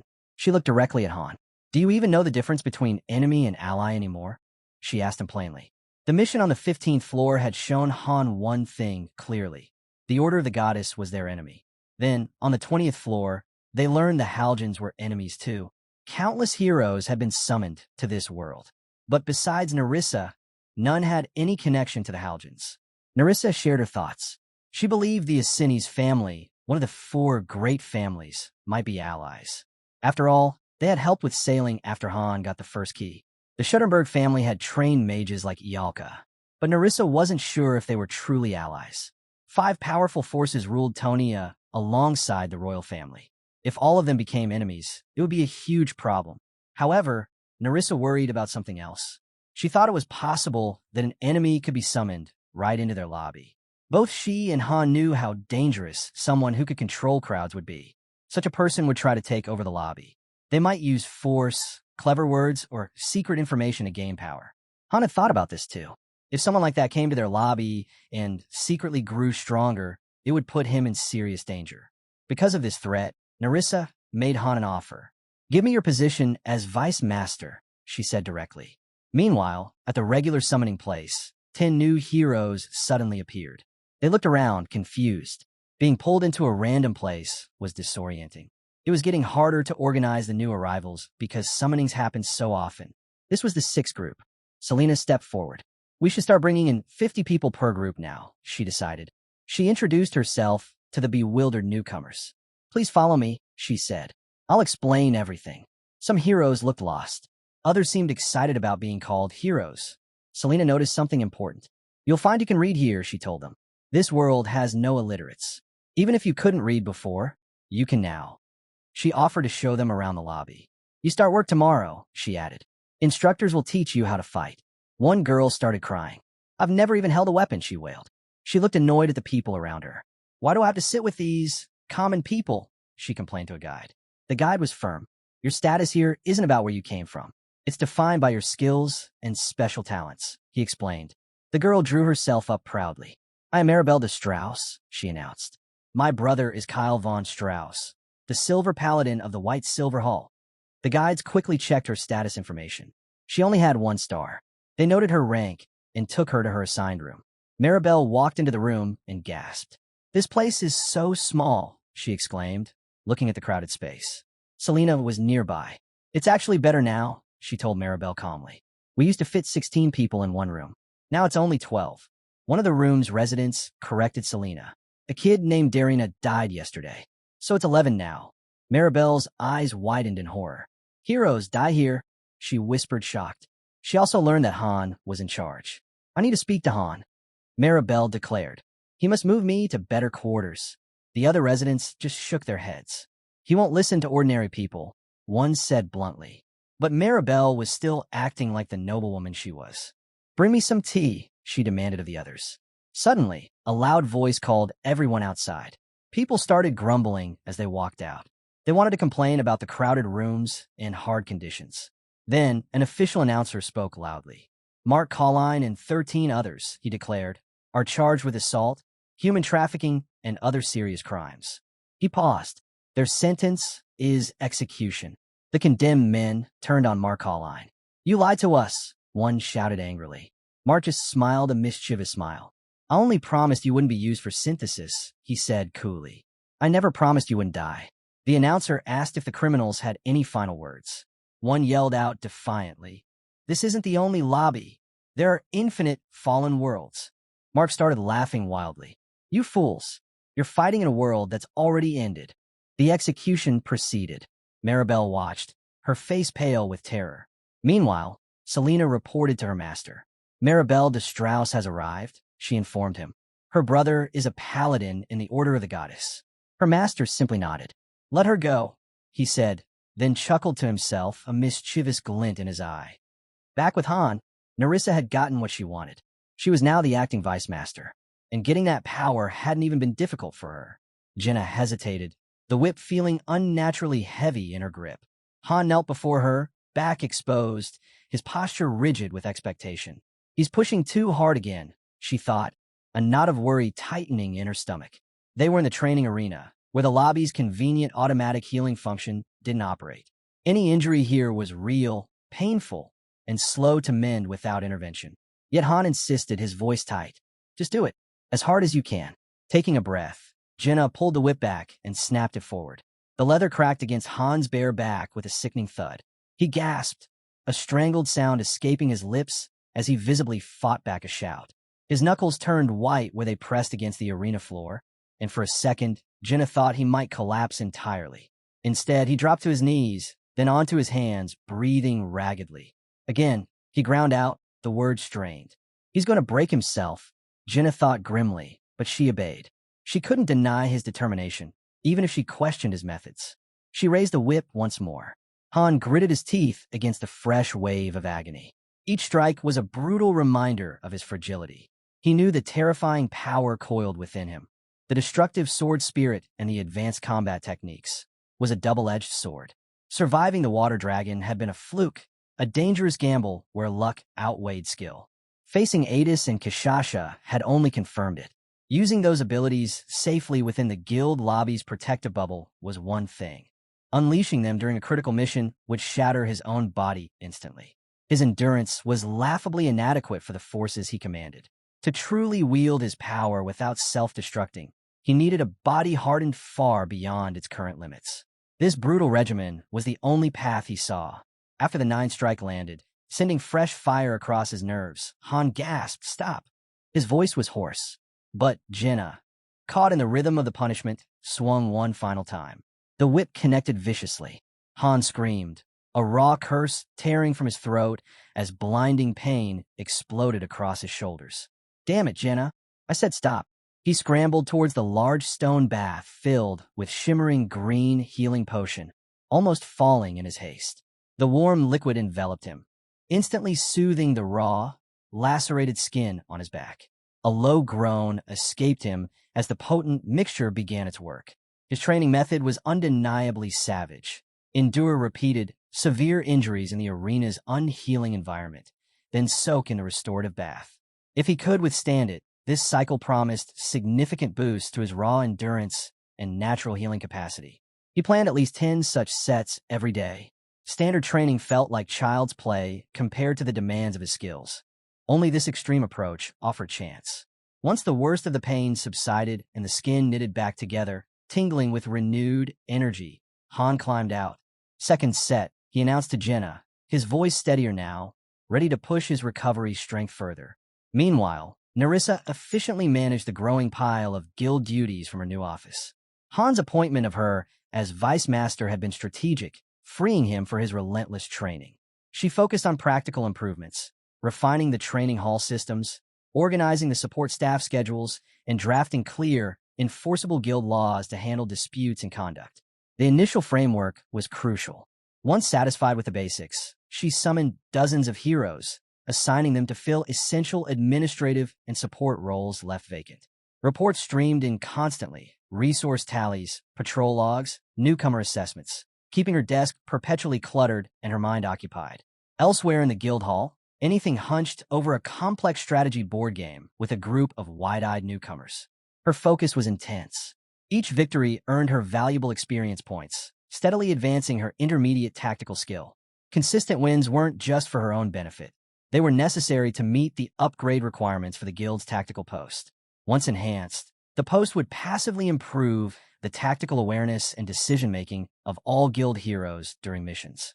Every move she made on the board was a step towards that collective strength. Back in the arena, Velkist leaned against a pillar, observing Han meticulously practice defensive stances against a training dummy. Working on defense, Velkist called out. Han, not breaking his concentration, deflected a simulated blow aimed at his chest, trying to stop attacks without shattering the gear. Han explained, sweat beading on his forehead. The dummy's arm vibrated from the blocked force. The goal is to absorb or redirect massive impact without yielding ground or breaking my equipment. Smashing the training dummy would be effortless, but that defeated the entire purpose. Velkist shook his head slowly. That's insanely difficult. Han nodded, acknowledging the understatement. It is, but I need sharper senses and finer control over the energy flow. He paused, catching his breath. My regeneration's already hit level 3, so I can take the strain. He gestured towards the other end of the arena, where Kishasha was practicing alone. Maybe spar with her? She could use the challenge too. Velkist frowned. She refused. Flat out. Said her attacks are too straightforward and powerful. No finesse, just brute force. Not exactly stimulating. Han suddenly remembered the tense meeting where Narissa had advocated for Velkist to remain despite his earlier failures. A sharp pang of guilt hit him. Without Narissa's intervention, Velkist would have been expelled after all the effort he'd put into joining. I could teach you some techniques, Han offered impulsively, feeling a need to make amends. Before Velkist could respond, Urnith's voice, clear and urgent, resonated directly in Han's mind via a communication spell. Asterisk Han, my office. Now, asterisk. Han found Urnith seated behind her imposing desk. She offered a brief, tight smile as he entered. I just wanted to say goodnight, she quipped, but the humor didn't reach her eyes. Instantly, her expression shifted to grave seriousness. We have an urgent situation. Disturbing rumors confirmed. Solidarity Association forces are massing. Hundreds of airships converging on a single location within our server. She slid a detailed report across the desk. This mobilization happened without any World Raid announcement. Their intention is blatant. She elaborated on their media manipulation tactics, far more sophisticated than anything's viral video efforts. She pulled up Han's own public video channel on a screen, flooded with thousands of comments, coordinated messages of support from Solidarity members, mixed with aggressive taunts. This influx began precisely 1 week ago in Earth time, Urnith emphasized, immediately following the collapse of the Barts Union. The Barts Union, she reminded him, had been a fledgling coalition formed specifically to counter Solidarity's influence. Its defeat had taken less than 7 days. Niflheimer needs you, Han, Urnith pressed, leaning forward. Without your presence and command, we are vulnerable. Your own party will face less risk if you are leading from the front. Han shook his head, a familiar stubbornness setting in. Figure out yourselves. That's the whole point of the training I put you all through. Urnith countered swiftly. I cannot directly command Party 1. They need unity, a clear chain of command, and to understand exactly what Solidarity intends. They need you. The war Han had anticipated but hoped to delay had arrived prematurely. Niflheimer's record was flawless. 129 battles fought against overwhelming odds. Giant guilds, powerful associations, top-ranked solo players. They had never retreated. I've already dispatched a request to Tonia, Urnith added. An airship will dock here in 2 days. Han's mind shifted into tactical mode. Recall every guild member currently outside the base. Immediately. No exceptions. Prevent potential ambushes. His gaze sharpened. Also, give me comprehensive intelligence. Full breakdowns of their assembled forces, known combatants, and detailed battle data from the Barts Union collapse. His hand drifted unconsciously to the simple black band on his finger, the mark of a fallen one, the undeniable proof of his leadership over Niflheimer. 130 battles, he thought, the weight of responsibility settling heavily. We won't break now. The next evening, the master got a message from Loki. Loki asked for extra help for the best trainee in the program. The message included Master Han's request to be sent to Niflheimer. Han saw the master hesitate and thought the master didn't feel good about sending him. Han told Jenna he was leaving for Niflheimer and would be back in about a week. Velkist worried who he would fight after Han left. He also wondered if Niflheimer was a nice place. Jenna excitedly told him Niflheimer was nice. She said there was so much to learn there, and she wished she could go.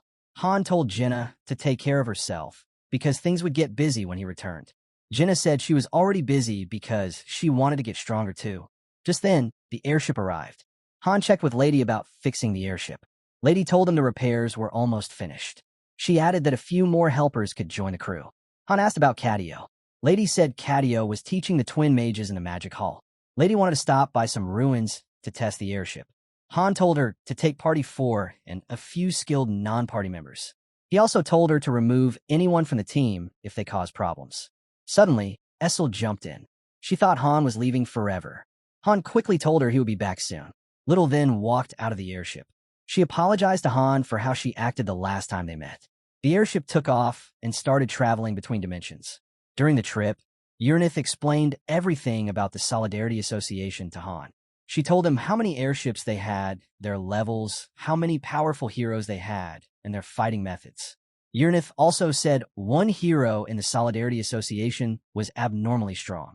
This hero was their vice master and top commander. He had secretly entered the Bart's Union and killed all their leaders by himself. He did it so easily that it embarrassed the guards. Basically, just one hero destroyed the Bart's Union. One survivor said this hero was a 7-star level. Han wasn't surprised. People had said the same thing about Ceres. But Han felt sure he would win against this hero anyway, like he always won. Suddenly, a strange shaking caught Han's attention. He looked out the window and realized they were under attack.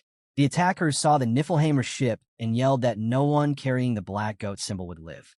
Little panicked because their ship had no weapons. The enemy ship fired and broke their protective barrier. Enemy fighters boarded their ship. Seeing only Han and Little, the attackers became very confident. Little offered to hold them off. Han asked her if she could use any skills to strengthen him. One enemy boasted he was level 50 and threatened to cut off their arms and legs. But before the enemy could touch them, Han cut off his head. The other attackers were shocked. Han entered his special Exceed fighting state and told Little to use her spell now. Han combined his Exceed state with Little's strengthening spell and faced another attacker. They started fighting. The enemy thought Han was too confident just because he beat a level 50 fighter. She attacked Han, but he blocked her strike with his sword. She attacked again and realized Han must be level 70. Han killed the level 50 guy because he wasn't careful, but the basic strength difference against this new opponent was big. A bolt of lightning hit their ship.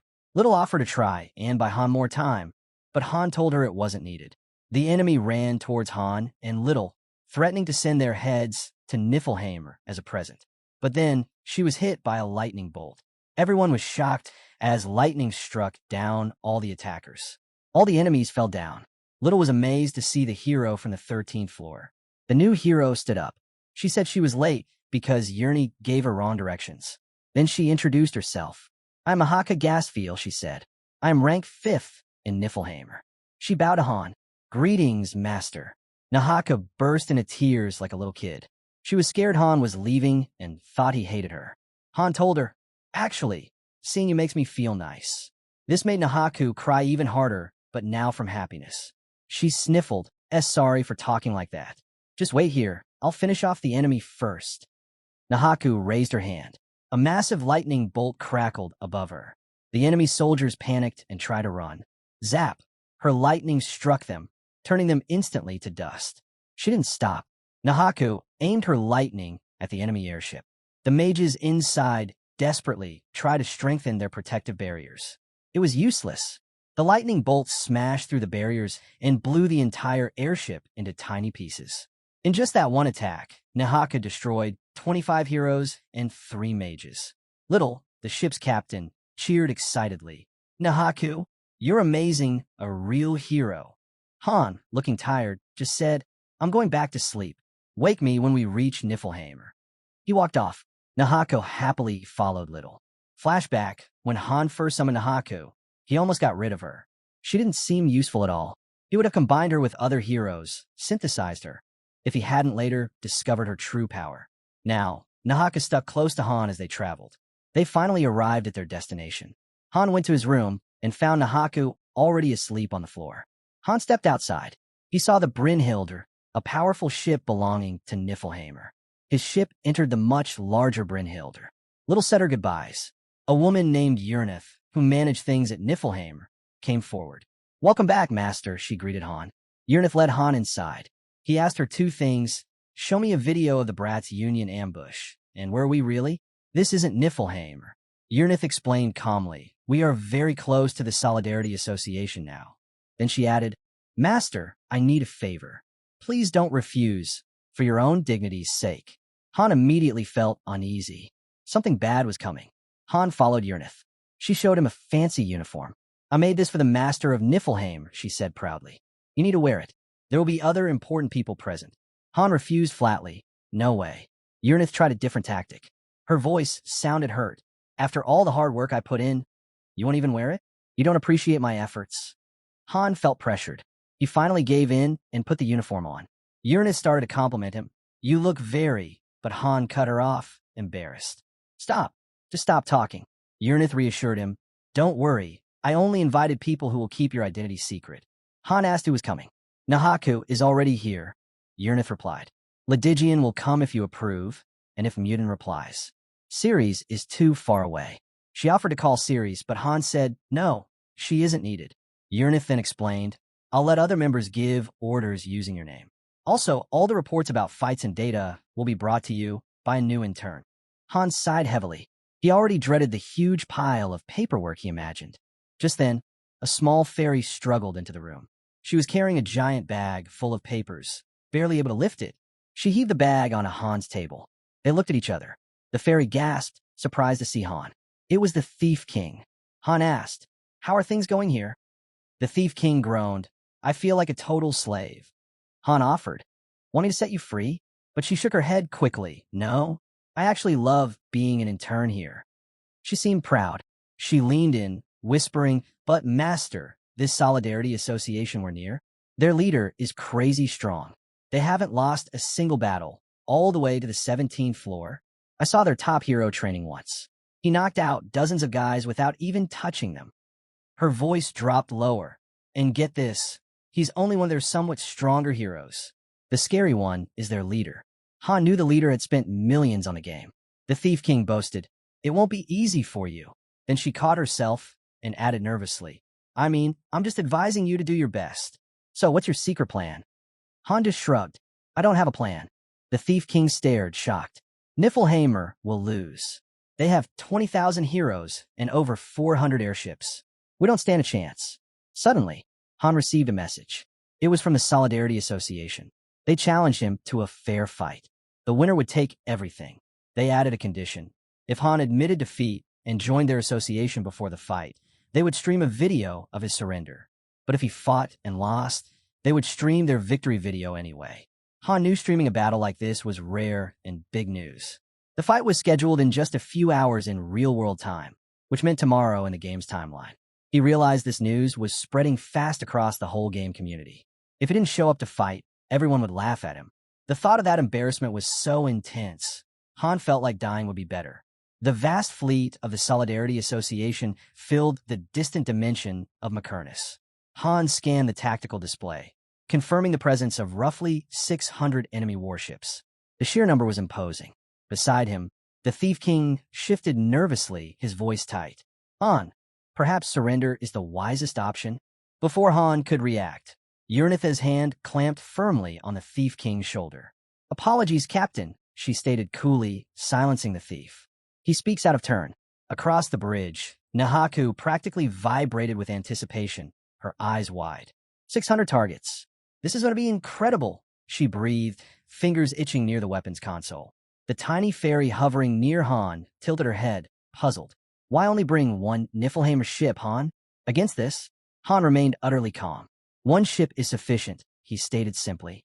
Without warning, the main view screen flickered, splitting to display multiple live streams. 1-inch TV was prominent, But countless other famous narrators were suddenly broadcasting the confrontation across dimensions. Han's comm faltered slightly. Being seen here could unravel everything. He thought urgently. The streams, Urnith. Can they see me? Urnith glanced at the feeds. No, Captain. Your identity remains obscured. The focus is on the ship. Just then, Commander Nistar's smug face appeared on a comms channel. Han, did you truly come to face the Solidarity Association with a single vessel? Are you mocking us? Chat feeds, scrolling alongside the streams, erupted with speculation. Most convinced Han had arrived only to surrender. Shut down those streams, Urnith, Han ordered quietly. Her attempt was met with a curt refusal from the association's network control. Denied. Nistar's voice boomed over the comms. Witness our might. Today, we prove to all dimensions that the Solidarity Association stands supreme. Han turned to Urnith, his voice low. Why did you summon me here, Urnith? She met his gaze, her expression unreadable.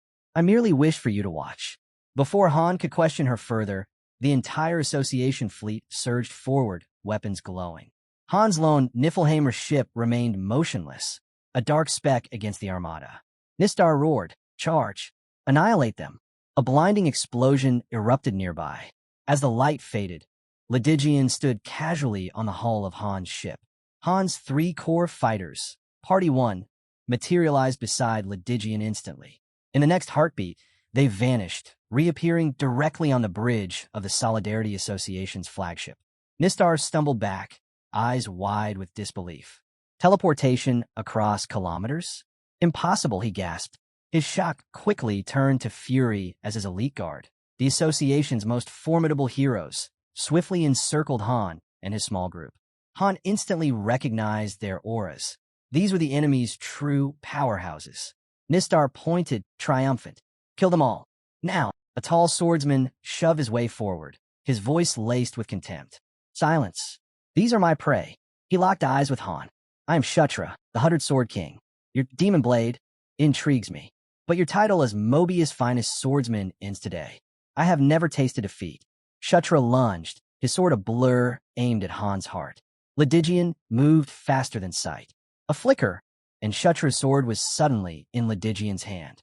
The bridge froze, stunned. Ledigian swung the stolen blade in a single, effortless arc. A wave of energy sliced through the elite guard. They crumpled instantly, lifeless. Kshatra stood frozen, staring at his empty hand, his legendary confidence shattered. The stream's chat windows exploded with disbelief and awe at the swift, brutal display. Party 1 turned to Han, gesturing towards the captain's chair. Master, Ledigian said, give the order to secure victory. Han gave a single, decisive nod. Win. His crew surged forward, ready to end the battle. Urnith closed her eyes briefly, sensing the immense power radiating from the remaining enemy fleet. Reaching out with her mind, she established a psychic link, seizing control of every Solidarity Association vessel and transferring command protocols to Han. Her voice echoed through the enemy fleet comms. All ships, fire. Instantly, the entire armada turned its weapons inward. Turrets swiveled, cannons glowed, and beams of destructive energy lashed out, striking not Han's ship, but their own comrades. Massive warships erupted as they blasted each other apart. Nistar screamed into his comms, Master, it's not me. I've lost control. His pleas were drowned out by the chaos. The void became a storm of fire and shrapnel as the fleet tore itself to pieces. Amidst the burning wreckage lighting up the dimension, Urnith allowed herself a small, satisfied smile. And that wraps up today's journey. If you enjoyed the story, don't forget to like, subscribe, and hit the bell icon so you never miss another epic moment. Got theories or thoughts about what's coming next? Drop them in the comments. I read everyone. Thanks for watching till the end. Until next time, keep exploring, and I'll see you in the next recap.